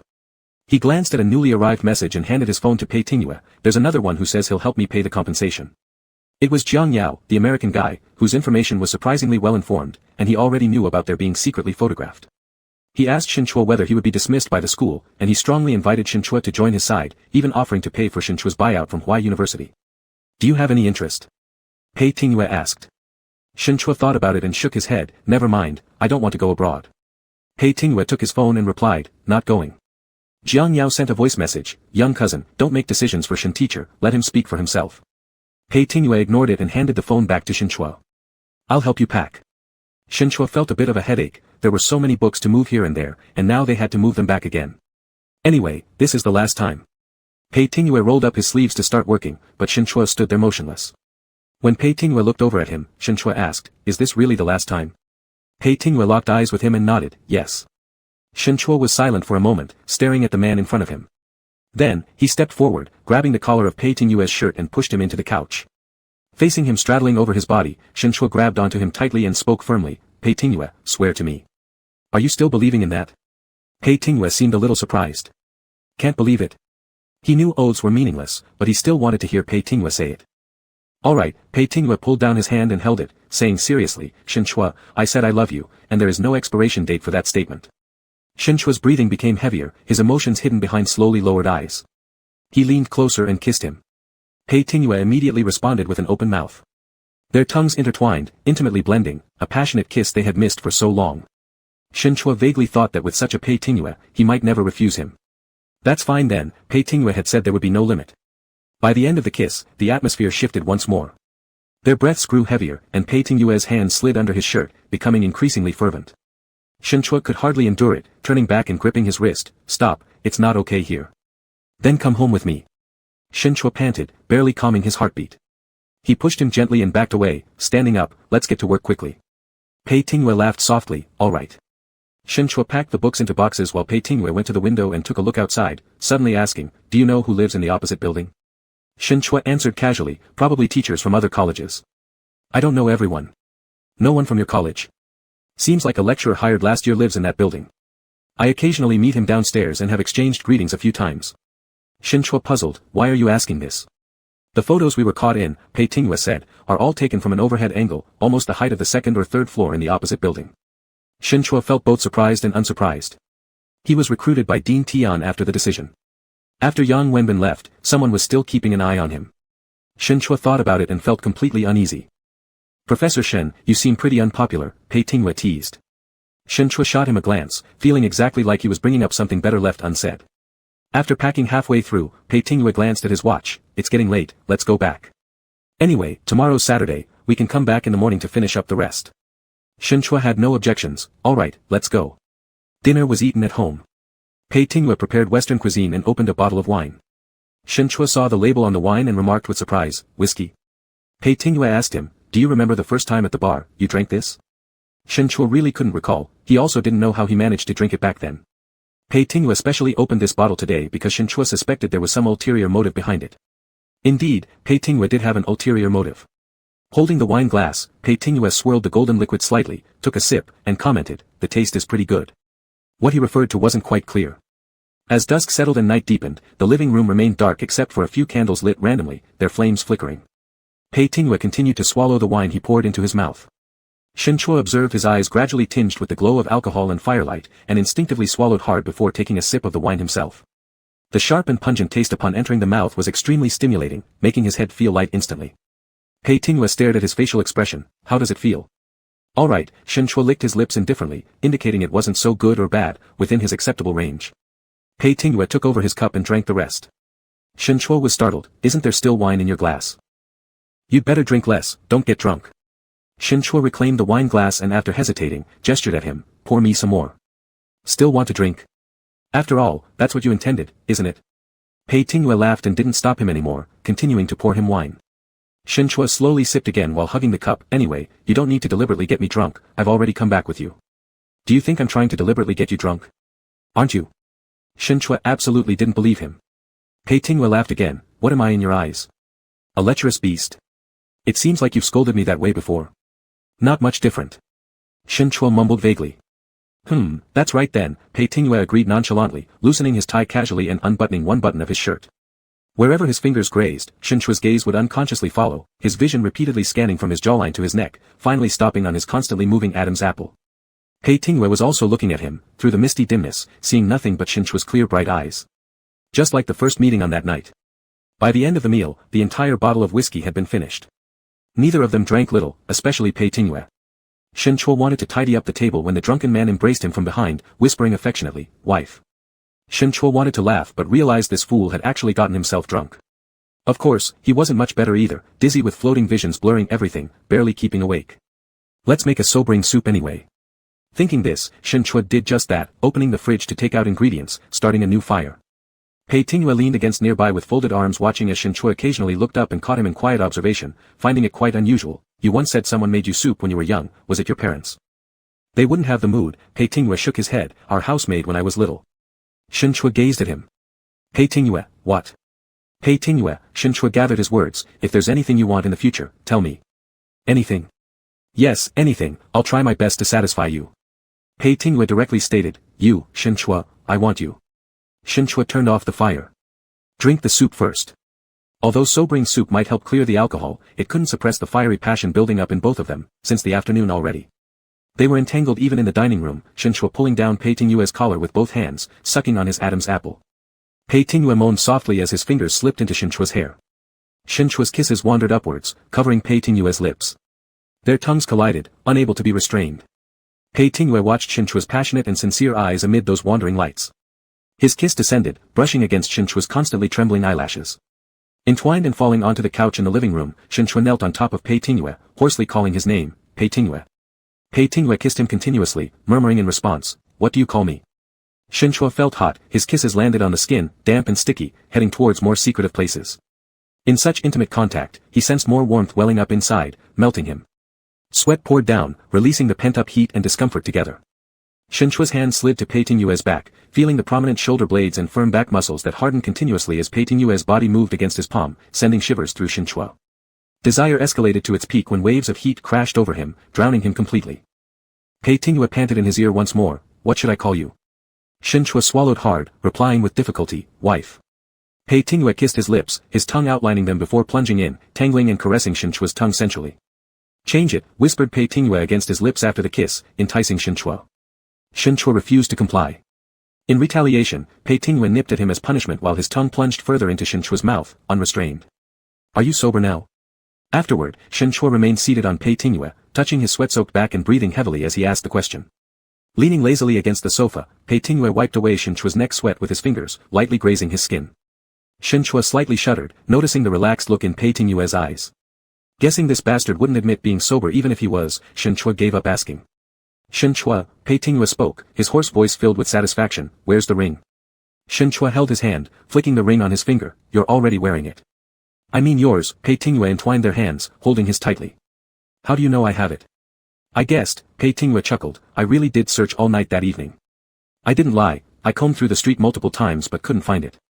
The ring can't just disappear unless, you never threw it away, right? Are you particularly pleased about that? Shen Chua questioned. Not really, Pei Tingyue clasped his hand, just thought, despite your words, you're actually quite soft-hearted. You said no but ultimately couldn't bear to throw it away. Claiming not to be pleased, Pei Tingyue still gleamed smugly. Shen Chua stubbornly responded, if you want it, find it yourself. Pei Tingyue tilted his head, his hand trailing down Shen Chua's collarbone, chest, abdomen, until landing on his thigh where he gave it a squeeze, hearing Shen Chua's uneven breaths. Then, his hand wandered lower toward the calf. Shen Chua's long pants were hanging from one leg, swaying loosely. Pei Tingyue reached into the pocket and retrieved the identical ring from earlier. Since he had found it, Shen Chua could no longer pretend. I've kept the ring with me all along. I know. Shen Chua extended his hand, signaling for Pei Tingyue. Pei Tingyue helped put it on him. It was hastily bought that night, the size chosen by feel, yet it fit perfectly. Once truly wearing this ring, Shen Chua felt strangely calm. He stared at it for a moment, tightening his fingers. It looks pretty good. Just okay. Shen Chua glanced at him, altering his words, it's rather nice. Pei Tingyue lifted his hand, pinching his chin, and leaned in to claim another kiss. Their fingers intertwined with rings on them, tongues intimately brushing against each other. Between kisses, Pei Tingyue murmured, Shen Chua, say one thing. What should I say? Shen Chua tightened his embrace, yearning for more intimate comforts. You know what I want to hear, Pei Tingyue persisted, say it. His hot breath entering Shen Chua's ears made his brain grow dizzy. Perhaps it was Shen Chua who was truly drunk, even though he hadn't consumed as much alcohol as Pei Tingyue, his tolerance was far worse. Opening his hazy eyes, Shen Chua locked gazes with Pei Tingyue's eyes, seeing unbridled desire within, raw and fervent. What Pei Tingyue wanted to hear. Though hard to utter, Shen Chua sank deeper into Pei Tingyue's gaze and finally whispered softly, husband. Pei Tingyue smiled, extremely pleased. The sound resonated in Shen Chua's ear, causing an itch-like sensation. Irritated, Shen Chua leaned in to kiss him again, muttering. Bastard. Chapter 70, His Weakness. Half a month later. After finishing 2 classes in the afternoon, Shen Chua returned to his office and just sat down when another teacher privately messaged him, did you see? Someone came out to expose Tian Zhonghua. The public opinion is getting big. He's going to be in trouble. Shen Chua clicked on the link sent by the other person. It was a blog post where a student made a real-name accusation against Tian Zhonghua for sexual harassment and academic fraud, claiming that evidence had already been submitted to the Huai University Discipline Inspection Commission. The post was published last night. Evidence has been continuously updated since then. There was even an audio recording between her and Tian Zhonghua just now. Very explosive. This girl seems familiar to me. She is indeed one of Tian Zhonghua's students who graduated last year. Dude, there's another person exposing him now. Tian Zhonghua is finished. A new link came through, also a long Weibo post, by another doctoral student supervised by Tian Zhonghua years ago, who also accused him of moral corruption, stealing students' research results, committing academic fraud, and molesting female students using his position as a mentor. Shen Chua. Unpredictable, yet somehow not surprising. If it were Tian Zhonghua, these deeds would not be unusual. By the time he left work, the online uproar had reached a fever pitch. An official announcement from Huai University stated that an investigation team would be formed. Shen Chua found it quite amusing that the school acted so quickly this time, probably due to the overwhelming negative public sentiment. In comparison, his own situation could only be considered as a minor gossip. When Pei Tingyue knocked on the door, he had just shut off his computer. Can we leave now? Are you ready? Shen Chua grabbed a few files and stuffed them into his briefcase, almost. Recently, Pei Tingyue has been idle, picking him up and dropping him off every day. The colleagues were initially surprised, but later seemed to have gotten used to it. Even seeing the ring on his finger sparked some playful comments at first, which eventually became commonplace. As for the handling of his case, it still hadn't been resolved definitively. There were those who wanted to impose severe punishments, but he was indeed one of the most promising young teachers, carefully cultivated by the department. The leadership had to consider the sunk cost. Moreover, during this period, many students kept posting petitions for leniency towards him on forums, making it impossible to completely ignore their opinions. With the dragging of the process and now with the Tian Zhonghua incident emerging, the leaders are overwhelmed enough with that, and will likely neglect his case further. Pei Tingyue casually placed something on his desk. Shen Chua looked over to find a small spring-based trinket with a cheeky dog head. What is this? Pei Tingyue flicked his finger, causing the dog head to wobble before bouncing back. Isn't it pretty interesting? Whenever you see someone you dislike, just imagine this dog head as them, and flick it to vent your frustration. Shen Chua was left speechless. Pei Tingyue, aren't you too immature? He really didn't know how to respond. Looking at the dog head, he thought it more resembled the ridiculous jerk himself. If I imagine this dog head as you and flick it, would that be okay? Sure, whatever, Pei Tingyue responded indifferently. Though he said that, Shen Chua reluctantly accepted the gift. Not that he truly disdained it. With all the troubles recently brewing within the college, he has had much to endure silently. Although it might be childish, this little thing did bring some amusement. Pei Tingyue actually understood him well. When they walked out of the building, Tian Zhonghua's car drove past in front of them. Pei Tingyue glanced over, quite fast escape. Probably desperate to find connections to save himself. Shen Chua opened the car door and asked after getting inside, the girl who posted the first article, I saw she mentioned a document among the evidence she released, which had your institute seal. Did you know about this beforehand?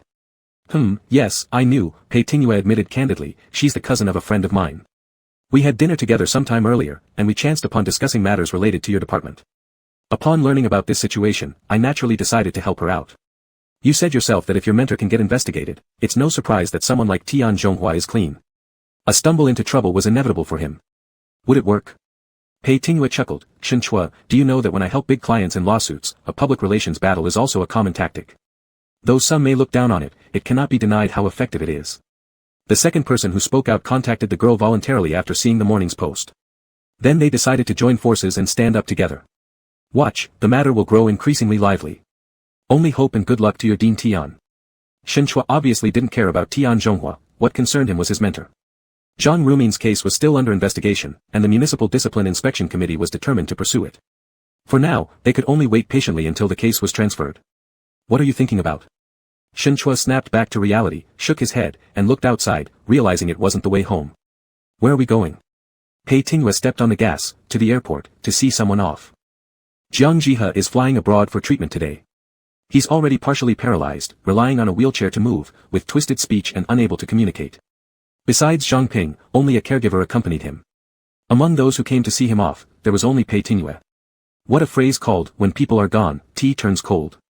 Zhang Ping, wearing sunglasses and lipstick with her hair tied up high, looked in good spirits, appearing much younger than Jiang Jihe, who was obviously sickly. When she saw Pei Tingyue and Shen Chua coming over, she took off her sunglasses and greeted them. Pei Tingyue nodded slightly and said, wish you a smooth journey. Zhang Ping went with the caregiver to check in the luggage, leaving Jiang Jihe who had difficulty moving around. Shen Chua answered a phone call nearby.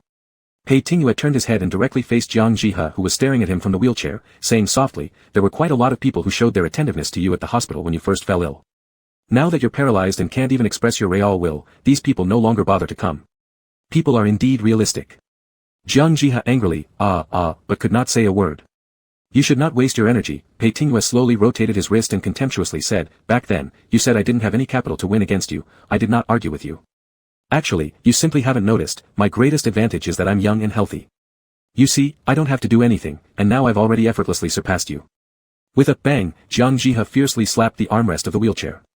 He stared wide-eyed, very agitated, trying to stand up by leaning on the armrests. Soon after, he collapsed back down uselessly. Pei Tingyue watched indifferently, don't worry, since you don't want me to leave the institute so badly, I'll definitely stay for a while. I'll fulfill your wish and take good care of this lifetime's effort of yours. After Shen Chua ended the call and turned around, Zhang Ping called him, Professor Shen, can I talk to you for a moment? Shen Chua nodded. Zhang Ping glanced at Pei Tingyue and Jiang Jihe who were some distance away, noticing Jiang Jihe's agitation without making any attempt to stop it. He never mentioned to me what kind of relationship you and Tingyue share, but I probably have a good idea. In the year following the death of Tingyue's parents, I went to the hospital to visit him and said I would sponsor him to continue studying.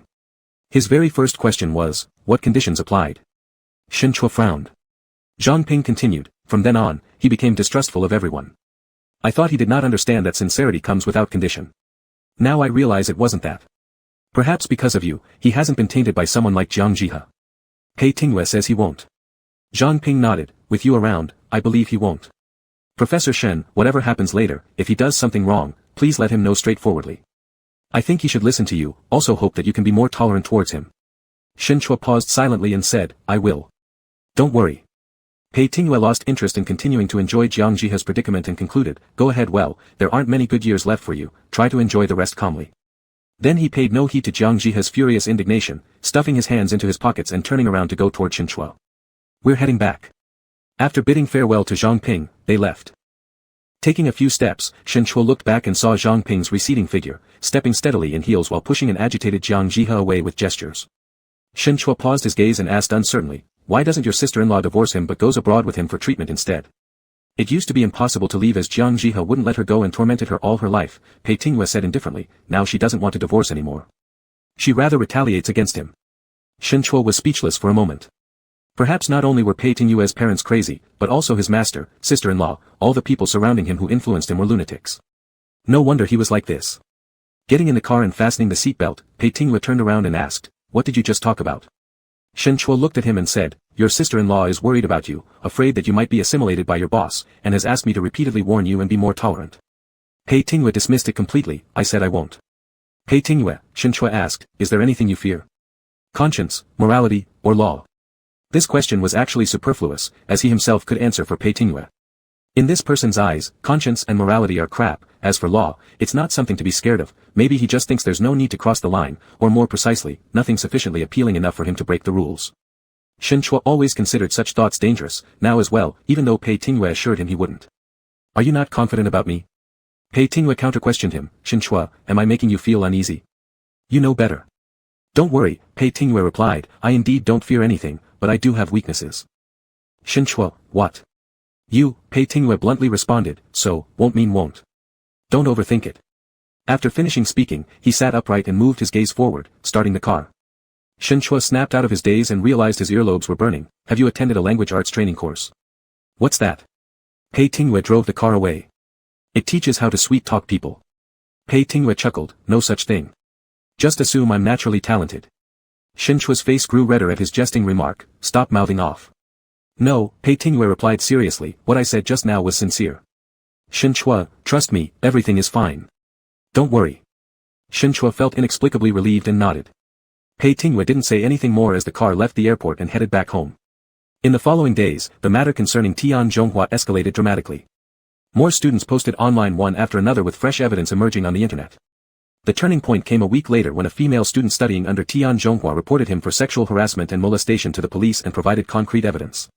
The next morning, Tian Zhonghua was taken away by the police for investigation. He was handcuffed and taken from the lab building. Shen Chua was there at the time. Amidst the buzz of discussions in the crowd, he glanced far away and thought of Zhang Rumin, who was still detained but did not feel any sense of justice. That afternoon, something else happened in the lab building. Some hot-blooded students got into an argument and started fighting. Shen Chua had classes in the late afternoon, and when he heard about the incident after class, the fighting students had already been brought back to the college building. The teaching affairs office sent out messages requesting their respective advisors to collect them. Several of Shen Chua's students were involved.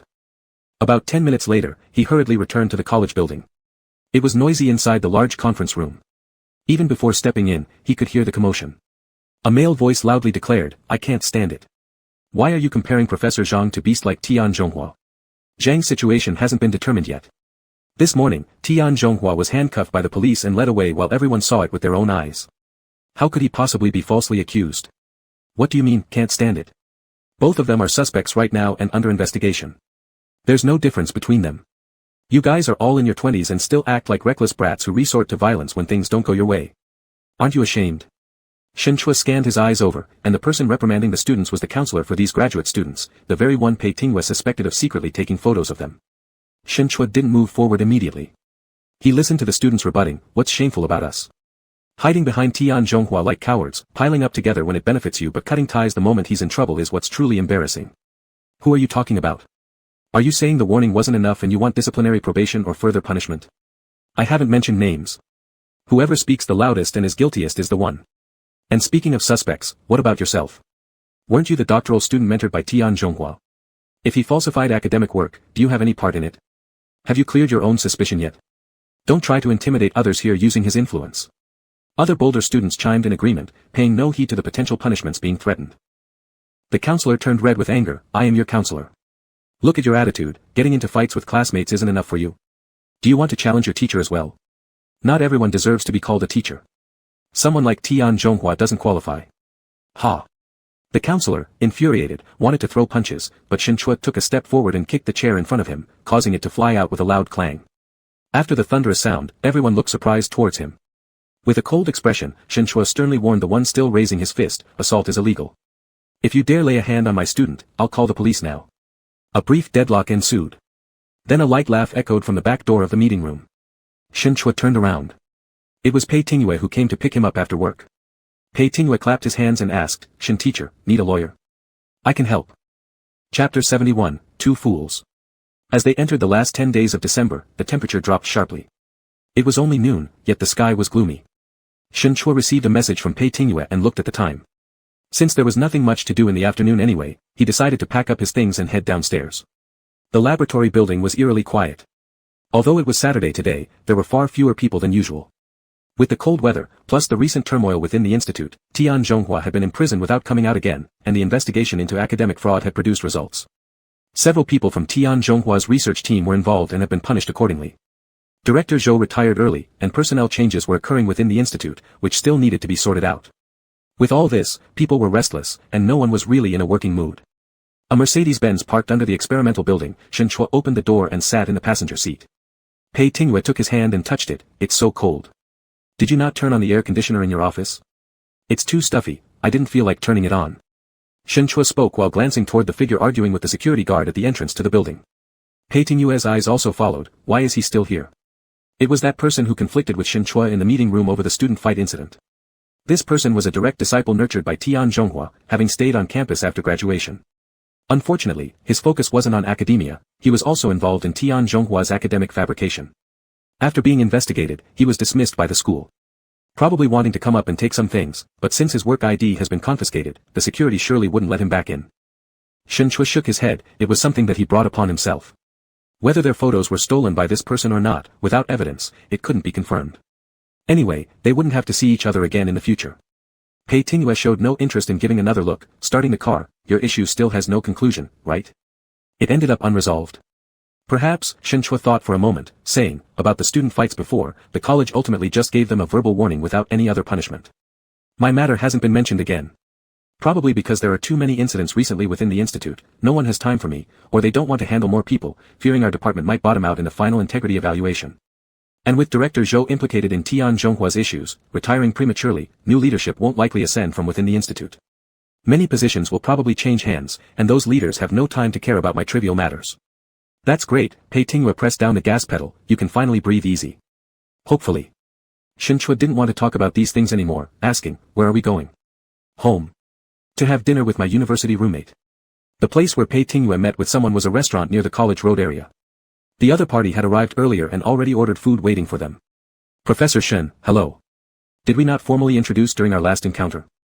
My name is Xing Feng, Pei Tingyue's university roommate for 4 years. After sitting down, the man smiled and greeted them first, prioritizing a nod to Shen Chua. Shen Chua remembered this Mr. Xing Feng, a lawyer who had accompanied Pei Tingyue at a previous class reunion and invited Pei Tingyue to co-found a law firm. That was an event from earlier this year. Shen Chua politely said, Mr. Xing, hello. Pei Tingyue introduced them again. Xing Feng, my university classmate. Shen Chua, my boyfriend. This was the first time Pei Tingyue introduced Shen Chua to others in such a way face to face. Shen Chua's slight discomfort quickly faded when he realized Pei Tingyue must not plan to hide their relationship if he intended to collaborate with Xing Feng. Xing Feng smiled slightly, perhaps accustomed to it, indicating that they could eat and chat simultaneously. I heard the director of your firm went abroad for health recuperation. Are you still not ready to break away? Soon. Pei Tingyue didn't intend to say much more about it. Did you not find anyone else? Isn't it clear that I've been waiting for you, Master Lawyer Pei? Xing Feng bluntly said, I did find several potential partners, but they all await your approval. And as I've said, the position of the managing partner should definitely be yours. Mr. Xing Feng was a smart individual but could only be considered average in ability. His advantage lay in family wealth and connections. After practicing law domestically for a few years after graduation, he furthered his studies abroad and now planned to start his own law firm upon returning. He knew well that with Pei Tingyue's abilities, he wouldn't be subordinate to him, so he willingly offered the managing partner position. This time, Pei Tingyue was straightforward, I'll bring a few people over. All of them can join. The other party even didn't inquire whom Pei Tingyue would bring. I wish you'd bring your entire team. There's strength in numbers. Pei Tingyue then listed various requirements, including human resources, management, and dividends across the board, not letting any politeness interfere. Xing Feng agreed entirely. In fact, with Pei Tingyue's current reputation and resources, if he wished to establish a law firm, it should logically be him selecting the partners rather than the partners choosing him.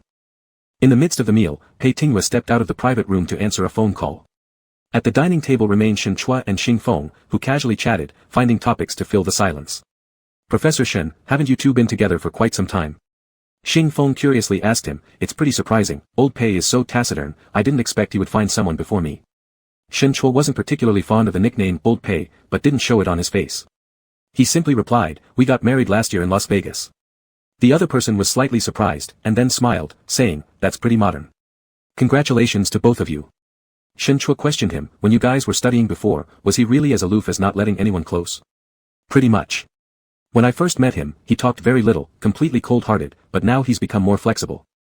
Pei Tingyue's old classmate sighed. At first, only Song Sun could manage a few words with him. Later, as time went by and I interacted with him more, I realized that though arrogant, he's the kind of arrogance that doesn't make one dislike him because he's genuinely capable in every aspect, which is why I deeply respect him. Oh, mentioning Song Sun, you should know him, right? That guy's also stupid. How dare he take Mr. Zhao's money? Luckily the amount wasn't large, and he surrendered early, receiving credit for reporting others, getting sentenced only to probation, but still his life is ruined. I ran into him recently. He said after the probation period is over, he plans to go abroad and study a different major, start anew. One truly can't predict how fate turns. Who would have thought back then he'd end up like this? To think about it, he had the best relationship with old Pei back then. If he had followed old Pei, he would have achieved great success by now. But if he'd just been a bit smarter, things wouldn't have come to this. Shen Chua felt uncomfortable hearing this name and lost any desire to continue chatting. At this moment, Pei Tingyue also returned after finishing his phone call. What were you two talking about? About your past, Xing Feng chuckled. Professor Shen asked me what you used to be like. Shen Chua lowered his head and ate. Pei Tingyue glanced at him, lightly told Xing Feng, don't talk nonsense. All right, I won't say any more. You tell him yourself later. After finishing the meal, Xing Feng left first. Pei Tingyue drove the car across to a mall and bought an excellent can of tea. Shen Chua asked him, why are you buying this? For gifts. Then they went to the political and legal university. Shen Chua was somewhat puzzled. Are you coming back to visit your teacher? Kind of, Pei Tingyue explained. There's an old professor in our department. He's also the vice president of the Law Society, a very prestigious figure. If he could issue an opinion letter declaring your teacher innocent and submit it to the prosecution agency, it would be very beneficial for defending your teacher's innocence later. Shen Chua understood. Thank you. Thank me. Pei Tingyue parked by the side, turned around to look at him. Shen Chua, then what do you want to hear? No need to thank, I'm happy to help. Pei Tingyue opened the car door first. Come upstairs with me. Shen Chua hesitated for a moment, gathered his thoughts, and got out of the car along with him.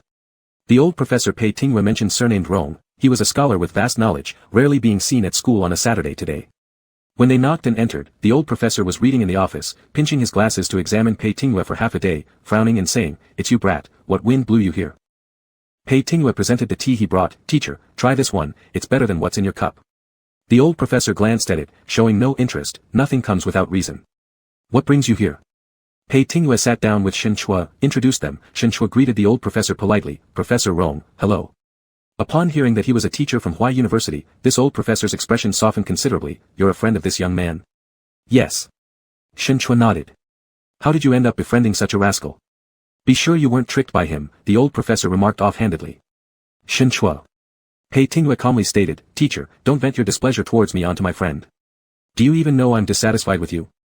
The old professor scowled. Didn't learn well from your master. I've always told you to stay away from people like Jiang Jihe. I warned you countless times back then, but you refused to listen.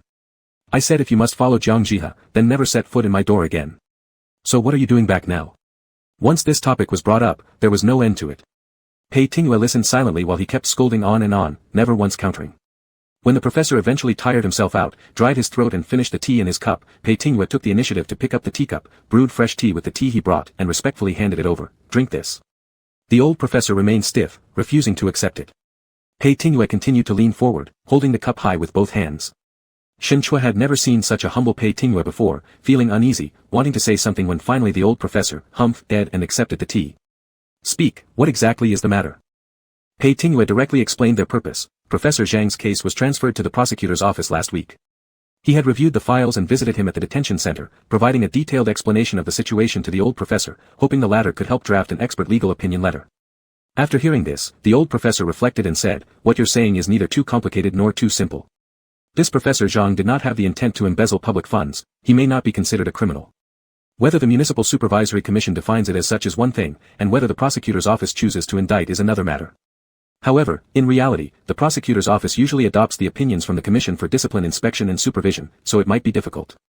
We must do our best to strive for his acquittal. I'll make several more trips to communicate with them at the prosecution. Pei Tingyue said.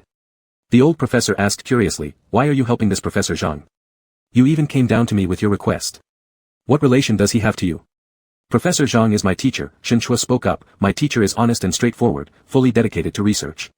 He truly has no ulterior motives. The old professor's gaze flickered between them, somewhat suspicious yet also deep in thought. Teacher, Professor Zhang enjoys a very high reputation in the academic circle, and many people are following his case. If you can issue this expert opinion, more people will come to know you. Pei Tingyue baited him.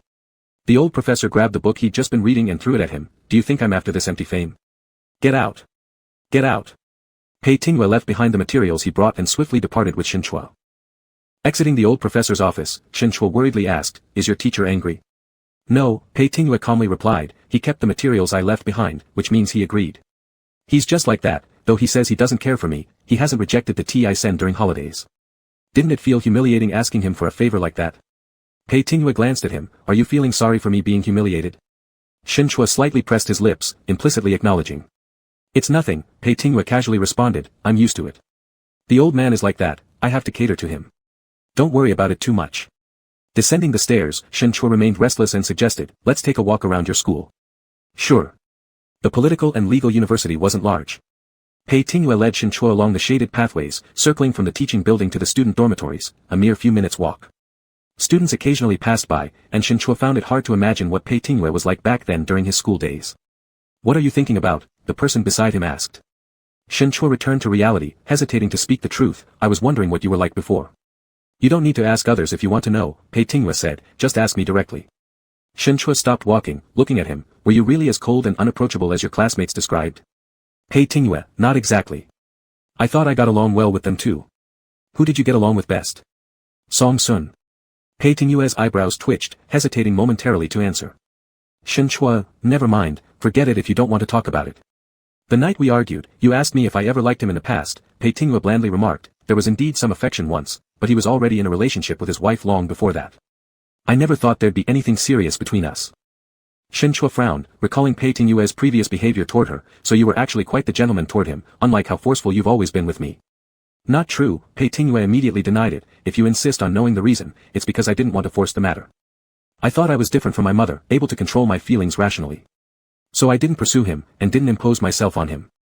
Later, when I met you, I realized I'm still my mother's son. Like her, I lose all rationality when it comes to someone I truly love. So, your constant outbursts towards me were actually because you loved me? Shinchua couldn't help laughing at the absurdity of the reasoning, yet felt inexplicably moved and touched by such Pei Tingyue. You can understand it that way. You seem to have pined for him for quite a while. That debate championship trophy has been stored away for over a decade. Shinchua, are you jealous? Can I not be jealous? Pei Tingyue chuckled, explaining, no, that trophy has little to do with him. Jiang Jihe once told me that if I could prove myself by winning the debate competition, he would give me a chance. Back then, I cared more about defeating Jiang Jihe than anything else. My relationship with Song Sun over these years has been decent enough, but just normal classmate friends. He worked in court, so it was a useful connection. It's not what you're imagining. Later, I avoided them mostly because his wife became too annoying. Even during the time when he had just met Shinchua, he wasn't seeing others through her lens but was instead looking at Shinchua through the lens of other people. He observed Song Sun and his intimacy with Qi Xiaoman, puzzled about what exactly differed between this time's heartfelt feelings and the last. Because of his instinctive resistance to succumbing again, he deliberately treated Shinchua with an offhand, almost dismissive attitude, thus making an egregious mistake. Shinchua reluctantly believed him, you once liked him because he was a good guy, that sweet and innocent type your classmates described. Why did you start dating early with Zhuanghe? Was I blind or something? Exactly. Shinchua was left speechless, if they were going to dig up the past, Pei Tingyue might have even more accounts to settle. Better not to go there. Pei Tingyue pulled one of Shinchua's hands into his coat pocket, idiot. You called me an idiot again. I am too. Shinchua lost words again, recalling the day in the airport when Pei Tingyue confessed to him, saying that same word, idiot. If loving each other was being foolish, then they could be fools together. After walking around the campus for a while, as they went back to get their car, it suddenly started snowing. The weather forecast said it would snow today, didn't expect it to actually happen. Huai City hasn't seen snow in years. Shinchua marveled, reaching out to catch a snowflake, feeling its coolness briefly before it melted away on his palm. Professor Shen, having fun? Pei Tingyue teased him on purpose. Shinchua pulled back his hand, realizing how childish he probably looked, somewhat embarrassed.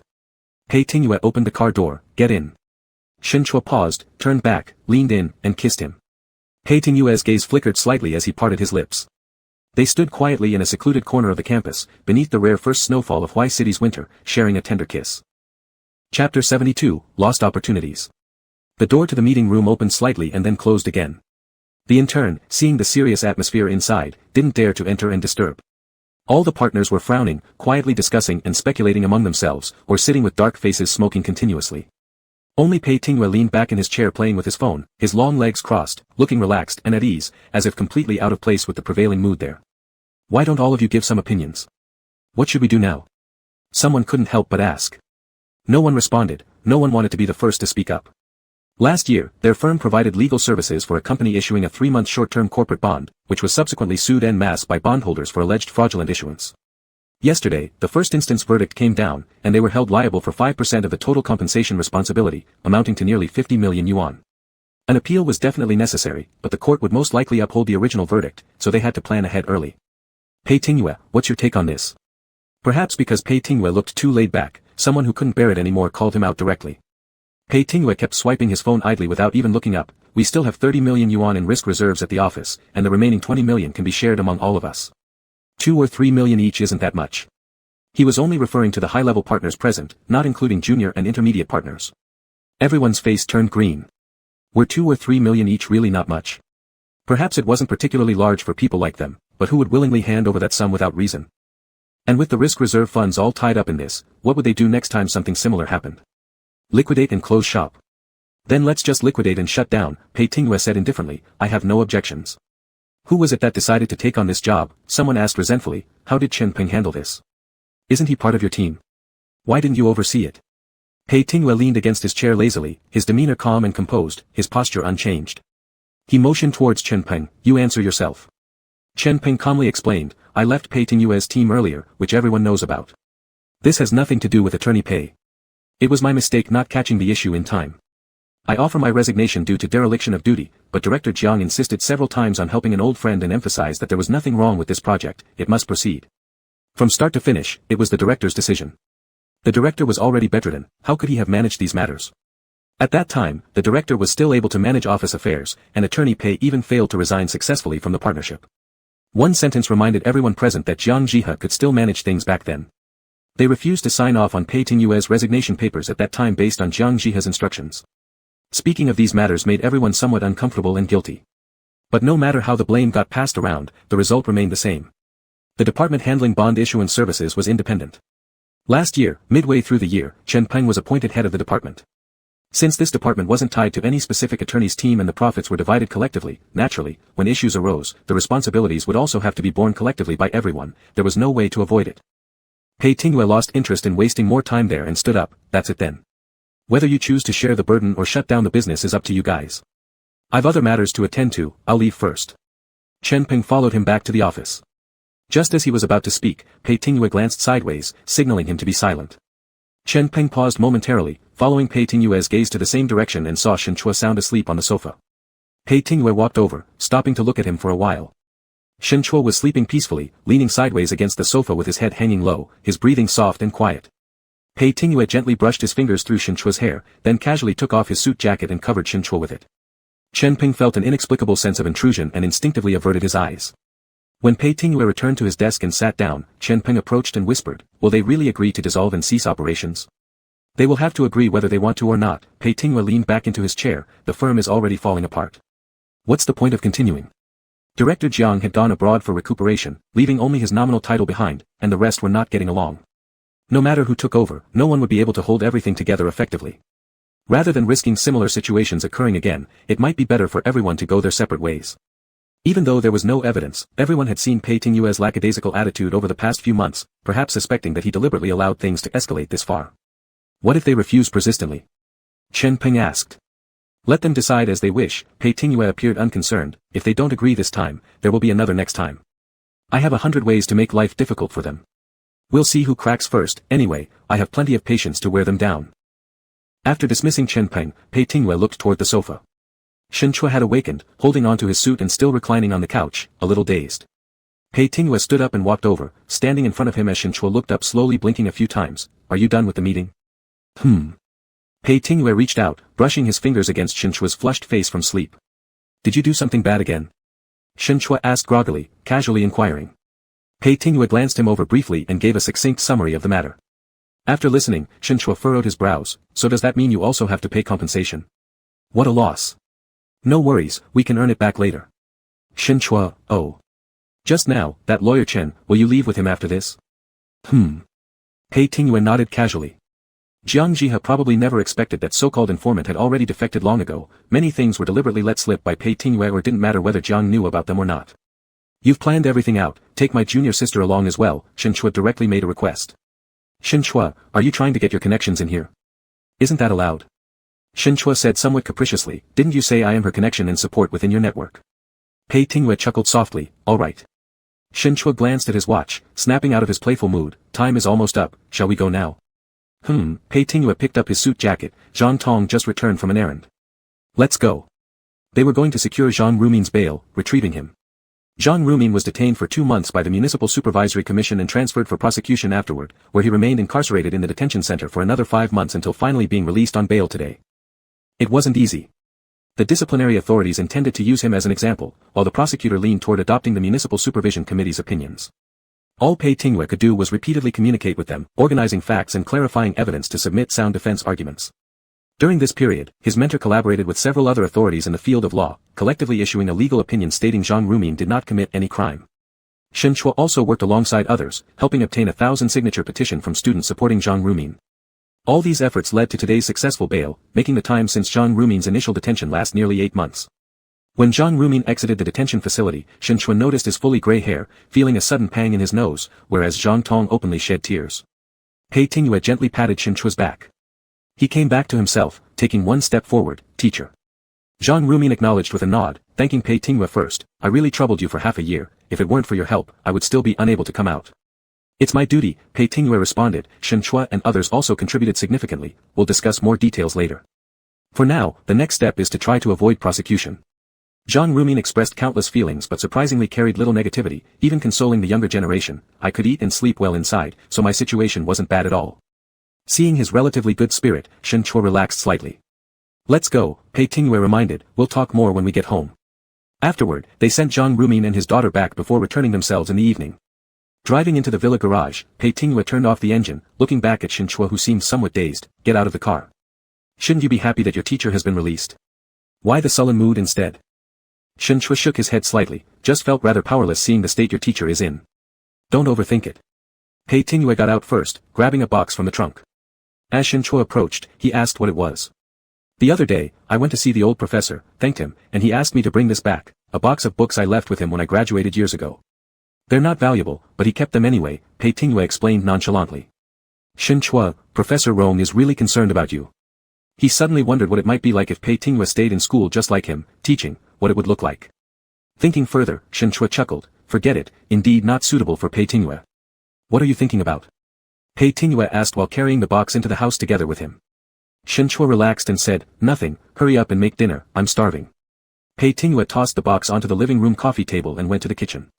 The box was half open, filled with Pei Tingyue's old textbooks, which looked worn and shabby from age. Shen Chua helped pull out the books and flipped through randomly. A note slipped from one of the books, and upon picking it up and turning it over, he froze upon reading the handwritten message. Hello classmate, did you possibly take the wrong phone? I'm going to class soon. If you happen to see this note, please contact this number 189XXXXXXXX. Thank you. Shen Chua remained stunned for a moment. Although the note had yellowed and its handwriting blurred considerably, he immediately recognized it, it was his own note from long ago. He should have been a sophomore back then, still studying at the College Road campus. One afternoon, while he was reviewing his lessons in the study room, his phone ran out of battery. He took it to charge at a socket in front of the study room. Next to his phone, there was another similar one also charging. He didn't pay attention and returned to his seat. When he came back for his phone, he found his gone but the other one still there. Rushing off to class, he could only leave a note with his roommate's phone number and hurried away. Half an hour later, a call came to his roommate's phone. He stepped outside the classroom to take the call, it was indeed a slightly cold male voice on the line. The man said he would leave Shen Chua's phone at the reception room so he could retrieve it after class. After a brief apology, the call was hung up.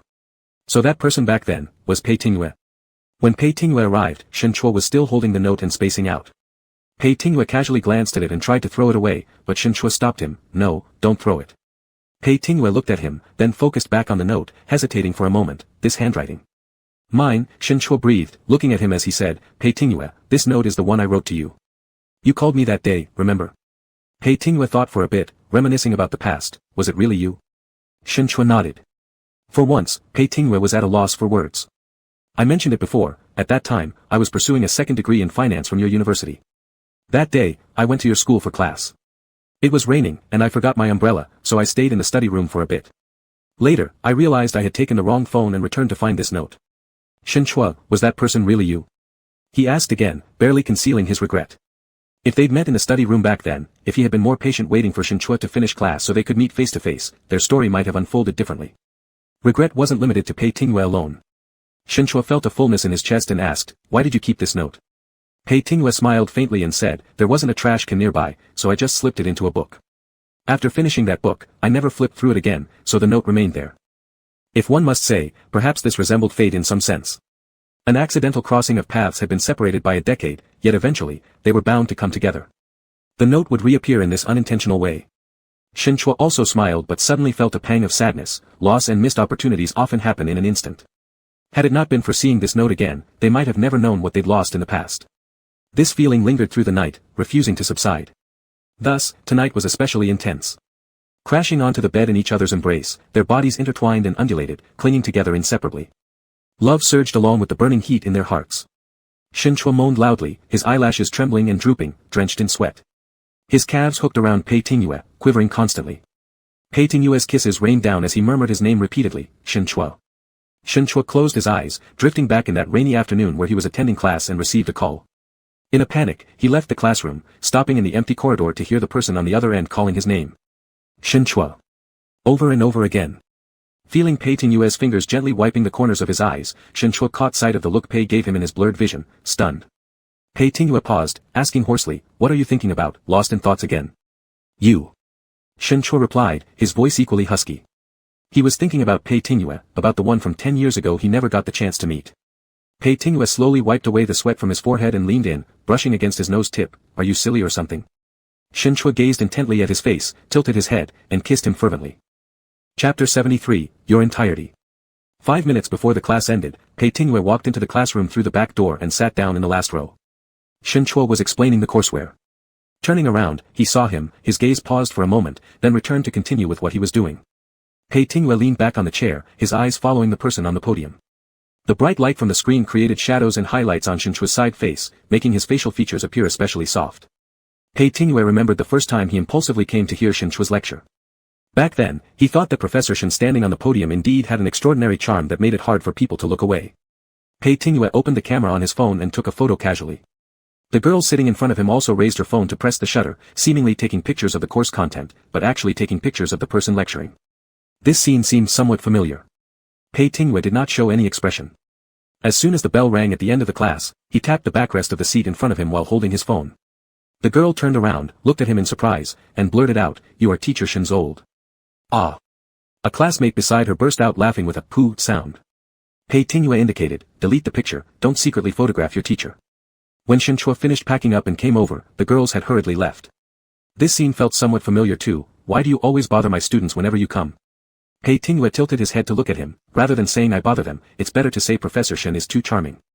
Students come and go every year, and they all like you. You're so boring. Pei Tingwei stood up, let's go. Walking out of the classroom, Shinchua checked the time, it was just 5:30. You have time to come to school today. Aren't you very busy recently? Jinling Institute had already liquidated and closed its business, and a new law firm had just been established. During this period, Pei Tingwei was so busy that he didn't even have time to sleep, but today he had spare time to leave work early to pick him up. I went to the procuratorate this afternoon, Pei Tingwei explained, regarding your teacher's case, it's almost settled. The decision of no prosecution should be issued in a couple of days. Shinchua widened his eyes, really? Pei Tingwei nodded, yes, really. Shinchua was excited and wanted to share the good news with others, but Pei Tingwei stopped him, wait until the decision is officially announced. He put away his phone and took a deep breath, Pei Tingwei, thank you. For nearly a year, Pei Tingwei had spent his energy and efforts on this case, running around tirelessly, without charging a penny of legal fees, just because Zhang Rumin was his teacher. Pei Tingwei stopped walking and looked at him, are you thanking me again? Shinchua laughed, alright, I won't. Would you like to have dinner with me? Pei Tingwei arrogantly lifted his chin, I'll give you this opportunity. Afterwards, the two went back to Shinchua's office, planning to grab some things and leave. Shinchua casually tidied up his desk, and Pei Tingwei stood nearby asking him, how's your promotion going? No problem this time, Shinchua answered offhandedly while sorting through various materials on his desk. It will be officially announced at the end of the month. Really? Yes, definitely. The controversy surrounding being openly gay in the academy ultimately did not lead to disciplinary action against him, but his promotion evaluation was delayed, dragging it out until now. Fortunately, after the new dean was transferred in, the unhealthy political winds within the college were curbed, allowing him more peace. Otherwise, he might have seriously considered resigning. Since you enjoy research and teaching, stay in the university, Pei Tingyue said. Shen Chua glanced up. How do you know what I like? I know, Pei Tingyue nodded calmly, you also like me. Shen Chua was slightly speechless. Did I say anything wrong? No, you're absolutely right, Shen Chua lightly patted his chest, who I like most is you. Pei Tingyue caught his hand and pulled him towards himself as Shen Chua stood up, circling his arms around him. Your mouth is pretty sweet. Not as sweet as yours, Shen Chua pushed him, instinctively glancing at the direction of the office door. Thankfully, when they entered, they locked it. What are you doing? This is my office. Someone might knock at any time. Pay attention, don't act so overly affectionate. It's already after work hours. Who could possibly come? Just ignore it. Pei Tingyue wouldn't let go of him, leaning in directly to kiss him. Shen Chua couldn't break free, helplessly parting his lips to cooperate, letting his tongue intrude and stir recklessly. You really are sweet, Pei Tingyue murmured between kisses. Shen Chua, say something nice again. What should I say? Shen Chua thought for a moment, seeing his own reflection in Pei Tingyue's eyes. His heart inexplicably tightened, finally surrendering. Pei Tingyue, I love you. Pei Tingyue chuckled softly, exceptionally pleased. Hurry up and let go, haven't you seen where we are? There's nobody anyway, Pei Tingyue boldly suggested. Shen Chua, must we always be restricted to our home? What about at home? Shen Chua took a moment to realize what Pei Tingyue was implying, his face flushing with annoyance. Don't even think about it. Not in my office. How about next time in my office? Do you have no shame? Before thoroughly upsetting Shen Chua, Pei Tingyue decided to stop while ahead, smiling as he stepped back and let go. Let's go. Shen Chua didn't want him to be so smug, so he pulled him closer by his collar and kissed him hard, finally biting into his lips. Let's go. Leaving the university grounds, Shen Chua held his phone and browsed through review apps to choose a restaurant for dinner, asking beside him, what would you like to eat? Anything is fine. Pei Tingyue had no preference.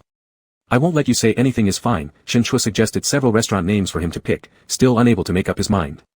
In the end, they didn't even manage to eat that meal. Halfway there, Shen Chua unexpectedly received a WeChat message from his older brother Shen Ming, saying he'd come with their father to Huai City for medical treatment and needed surgery. The money they brought wasn't enough and asked if he could borrow some. Seeing those few lines on the phone screen, Shen Chua frowned slightly. Last year when he went home, he exchanged contact information with Shen Ming. Except for festival greetings, the other party rarely bothered him, and presumably wouldn't have contacted him unless it was necessary. After clarifying which hospital they were in, he put down the phone, signaling to Pei Tingyue, let's stop by the city hospital first. Pei Tingyue turned around, to the hospital. Now. Shen Chua explained the situation. Pei Tingyue didn't ask more questions but changed the car's course.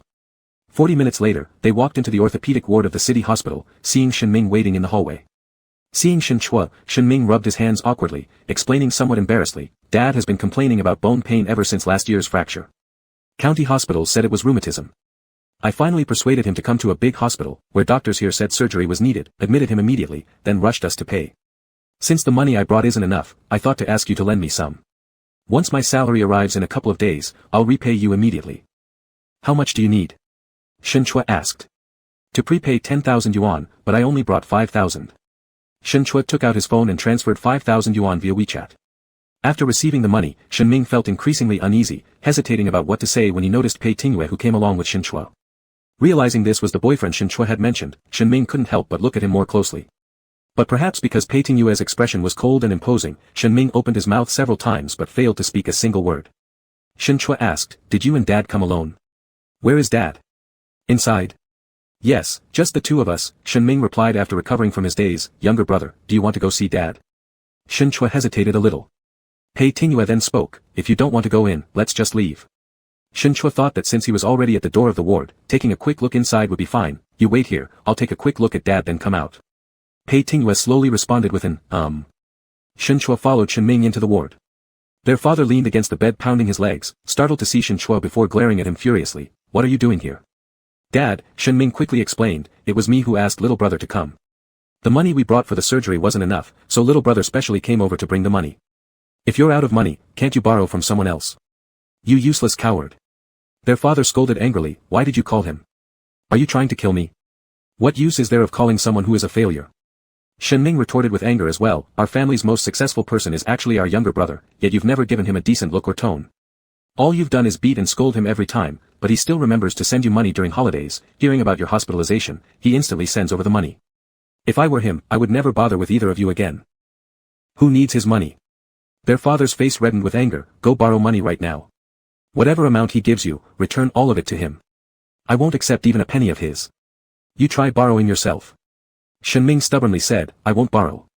Shenchua found the situation rather predictable and almost wanted to laugh, addressing Shenming, big brother, let it be, don't argue with him anymore, I'm leaving. Seeing Shenchua about to leave, their father blurted out, stop right there. Have you broken off with that man? Shenchua's expression remained calm, no, not planning to break off. You. Shenchua, Pei Tingyue's voice suddenly arrived, stepping into the ward and interrupting any more words their father might have shouted, are you coming or not?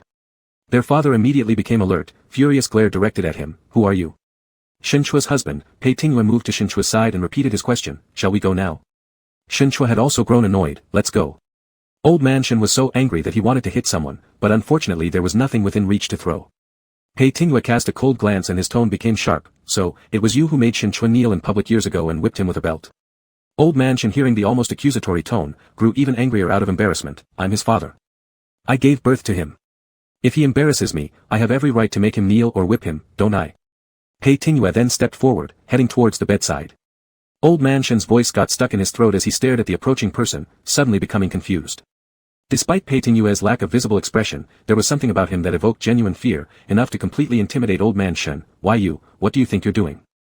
Still slowly rotating his wrist, Pei Tingyue responded coldly, while old man Shen tried to muster courage, you dare. I'm Shenchua's father. How dare you lay a finger on me? Scared witless, old man Shen lost balance and fell from the bed's edge into an adjacent chair, pulling a sensitive spot on his leg and wailing in pain. Shenming rushed forward quickly to steady him. Pei Tingyue stood tall, looking down coldly, thinking that if this man wasn't Shenchua's father, he would definitely have taken action already. He didn't engage further with the loudly complaining old man, turning back to ask Shenchua, don't you find it very annoying to see these people, yet can't entirely ignore them? Shenchua honestly nodded. Alright, I'll help you deal with it. 300,000 yuan, Pei Tingyue said toward old man Shen, tomorrow I'll send someone over with a lump sum payment agreement for alimony. Once both you and your wife sign it, I'll transfer the money to you. Afterward, Shenchua will no longer be associated with your family. The word struck old man Shen again, his facial expressions contorted nastily and grotesquely, do you think I'm so poor I'd sell my own son? Well, consider it forced selling by me then, Pei Tingyue remarked lightly, or, if you don't like the term alimony, we can call it a dowry. Just mentioning the word dowry almost caused old man Shen to faint in rage. He used to boast about having 3 sons, only now to have a man come with money claiming the dowry for buying his son, this offended him far more than physical beating could. I raised a son, not some girl. He shouted, you shameless people. No one paid attention to him anymore. Pei Tingyue turned around and said to Shenchua, let's go. Shenchua had no intention of wasting more time either and left along with him. Shenming escorted them outside the ward, apologizing, my father is like that, please don't take his harsh words to heart. His harsh words are bad, but his actions worse, impossible not to take them personally. Pei Tingyue cut him off coldly, if you truly feel sorry for Shenchua, then try persuading your father to sign the contract. Speechless and embarrassed, Shenming could only mutter, okay, I'll try persuading him. As they walked out of the hospital building, Shenchua suddenly started laughing. Pei Tingyue unlocked the car and asked, what's so funny? Pei Tingyue, you really know how to anger my father. Shenchua suspected that based on his father's personality, he must want to dig up Pei Tingyue's ancestors' graves, and even 20 years later, just hearing the word dowry, he'd still spit with fury. Shenchua, do you want to hear the truth? Pei Tingyue opened the car door, gesturing for him to get in. What? I did genuinely want to beat him up. Shenchua laughed, that self-restraint was hard on you. Why did you proactively offer him money? It wasn't necessary. No, if I hadn't given it this time, next time when a similar thing comes up, I'd have to call you again, Pei Tingyue retorted. I thought you'd say just ignore them. I'd prefer to, but, Pei Tingyue also sat in the car, fastening his seatbelt and starting the engine, you're a university professor, morality cannot have flaws. Providing the money will ensure that future family matters won't be exploited by ill-intentioned individuals to criticize you. Slightly surprised, Shenchua replied. You've thought pretty thoroughly. I'll transfer the money myself, you don't need to. No, Pei Tingyue insisted firmly, pressing the accelerator, I will give it. And I said it's a dowry, so it's a dowry. Then what will I give you? Shenchua asked. Pei Tingyue looked at him and replied, your entire self. Pei Tingyue, aren't you being too greedy? I only want this. After a brief pause, Shenchua softly said, it already belongs to you anyway. Chapter 74, the main story ends. After the decision not to prosecute Zhang Rumin came down, he personally cooked a full table of dishes and invited Shenchua and Pei Tingyue over for dinner. He thanked them in person. They came straight over after work in the evening, bringing specially bought fruits on the way. Jean Rumin was delighted, having been at ease lately made him look healthier and more spirited. The tough year hadn't broken this experienced old professor. Since Pei Tingwa still had to drive later, he didn't drink alcohol with Jean Rumin but had a can of cola instead. Shen Chua, however, relaxed and had a bit of beer. As they ate, Shen Chua asked Jean Rumin, "Teacher, what do you plan to do next?" "I'll continue with my previous work. I can't sit idle," Jean Rumin sighed. "I won't need to go back to school either, so it's no big deal." Even though the prosecution eventually decided not to sue him, the city disciplinary committee had already given him a punishment, which still left a significant impact. But he was nearing retirement age anyway, so he might as well retire smoothly. Only, he couldn't bear being idle, and planned to continue with the few projects he'd been working on before. "Father doesn't want to stay home and enjoy his leisure," Zhang Tong casually complained. Jean Rumin insisted, "What am I going to do staying at home? You're busy with work and never around.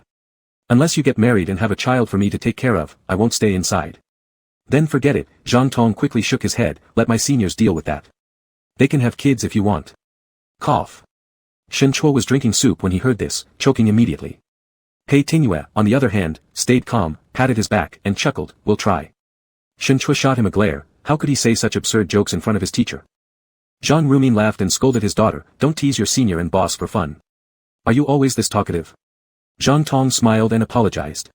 Jean Rumin then focused on Shen Chua and Pei Tingwa. Before his incident, Shen Chua said he had broken up with this lawyer Pei, but now they looked reconciled and their relationship seemed even better than before. Seeing Pei Tingwa pour warm water for Shen Chua when he choked and serve him his favorite dishes, Jean Rumin felt reassured and didn't ask any more questions. He had seen all the efforts Pei Tingwa put into helping him after his case started, largely due to his role as Shen Chua's teacher. In fact, he owed this lawyer Pei a great favor. Jean Rumin raised his glass and thanked Pei Tingwa again. Pei Tingwa toasted with cola as wine. When they left Zhang's house, it was already late at night. Perhaps because of the good mood tonight or maybe because of the drinks, Shen Chua was unusually excited on the way back, humming along to the music from the car stereo, tapping his fingers on his knee to keep time, leaning comfortably against the seat looking content.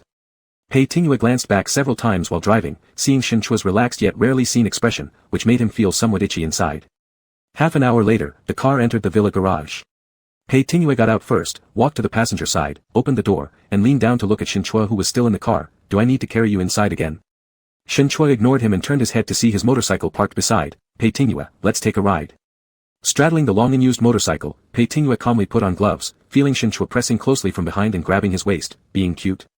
Shen Chua mumbled a vague, It was clear he was tipsy. "Hold me tightly, don't fall off halfway." After giving instructions, he put on the helmet, slightly bent forward, and accelerated the bike, zooming away. Shen Chua let out a shout of surprise and didn't dare loosen his grip on Pei Tingwa's back for a second. Then came excitement and exhilaration. As the heavy motorcycle raced like the wind, adrenaline surged. Shen Chua became so thrilled that he almost screamed, barely managing to suppress it, shouting near Pei Tingwa's ear, "Pei Tingwa." His voice was indistinct in the night breeze, but Pei Tingwa only noticed the rising intonation at the end and smirked, turning the handlebar and speeding up further. Caught unawares, Shen Chua finally voiced out, tightening his grip as if venting frustration.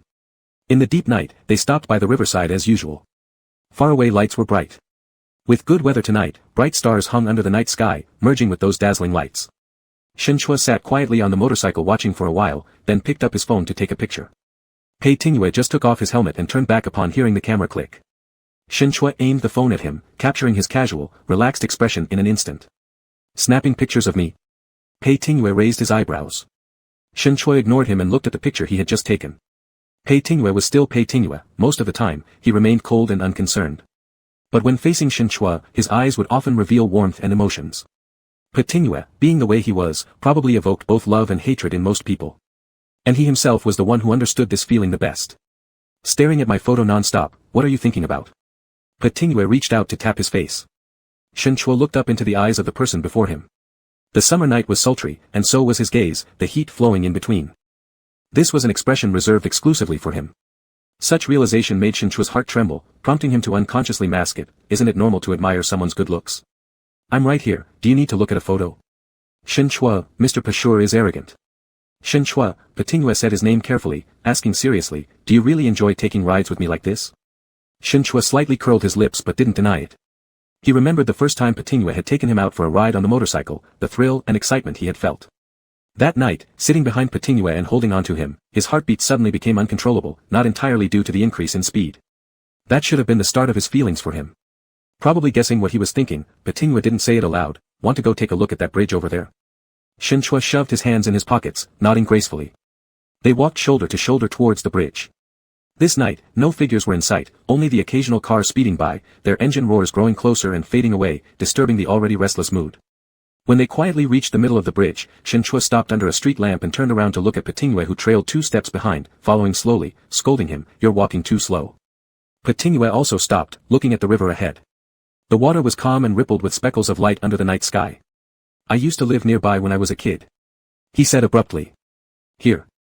Shinchua was somewhat surprised. Petinua glanced left. "It's further over there. It got demolished later on, now it's a commercial district." Shinchua looked, only seeing city lights everywhere. "Back when I was a kid, there was no one to watch over me, so I often ran to play by the river here. The bridge wasn't built back then." Petinua's voice was steady. Perhaps it was the first time he recounted such childhood memories to anyone. Quite a novel experience. The banks of the river here were all rocky beaches and wild grasslands. Perhaps there were even wild beasts during those dark, windy nights. "Shinchua, who are you trying to scare?" Petinua's gaze landed on him, humor sparkling in his eyes. "Professor Shen, your courage is truly small, scared even by this?" Shinchua looked ahead, pausing briefly, speaking softly. "In front of my house when I was little, there wasn't a river, only a small ditch. I used to play there a lot too. There were no wild animals beside the small ditch, but free-range domestic poultry from rural areas." Petinua, Ed. They both fell silent, not uttering another word. From different timelines and circumstances, they grew up separately as strangers, perhaps once enjoying fleeting moments of joy while playing, tilting their heads upwards to look at the same piece of night sky. But the chances were always minuscule. In the vast ocean of humanity, meeting each other, knowing each other, falling in love without ultimately missing each other, was such an incredible fortune. Shinchua felt a bit grateful and developed some sentimental emotions akin to post facto fear. Pulling himself together, he whispered softly, "Let's go," wanting to continue forward. He was pulled back by Petinua's extended hand. Petinua raised his hand and placed it against his face, gently wiping across. Shinchua's inner restlessness turned into tenderness. He stepped forward and kissed Petinua's lips. Petinua gladly accepted, parting his lips in coordination, allowing his tongue to enter, savoring the softness amidst their touch. Shinchua's kiss was just like him, gentle yet melting like honey. As their breathing gradually became unsteady, Shinchua attempted to pull back. Petinua's hand slid down to his neck from behind, lightly pressing as if taking over his breath instead. Petinua's lips pressed harder, more like a fierce storm sweeping through. His kiss was exceptionally deep and heavy. Shinchua had to make great efforts to keep up with his rhythm, gasping for air amidst the sticky, wet sounds produced during the kisses.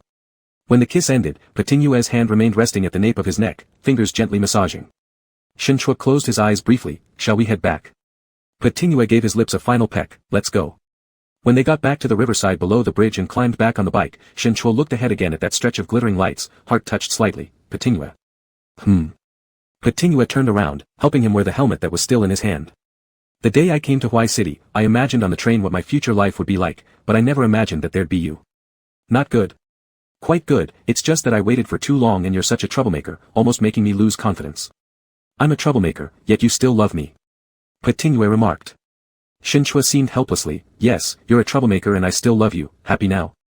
Petinua smiled, turning back, starting the vehicle amid its roaring sound, saying, "Even a troublemaker loves you, no need to be resentful." Shinchua didn't hear clearly. "What?" Petinua sent him a WeChat message with his phone. Shinchua looked down at the incoming message and smiled too. Petinua turned around and grabbed his phone, turning off the screen before shoving it into his own pocket. "Let's go." Shinchua hugged him tightly as the heavy motorcycle sped onto the return journey.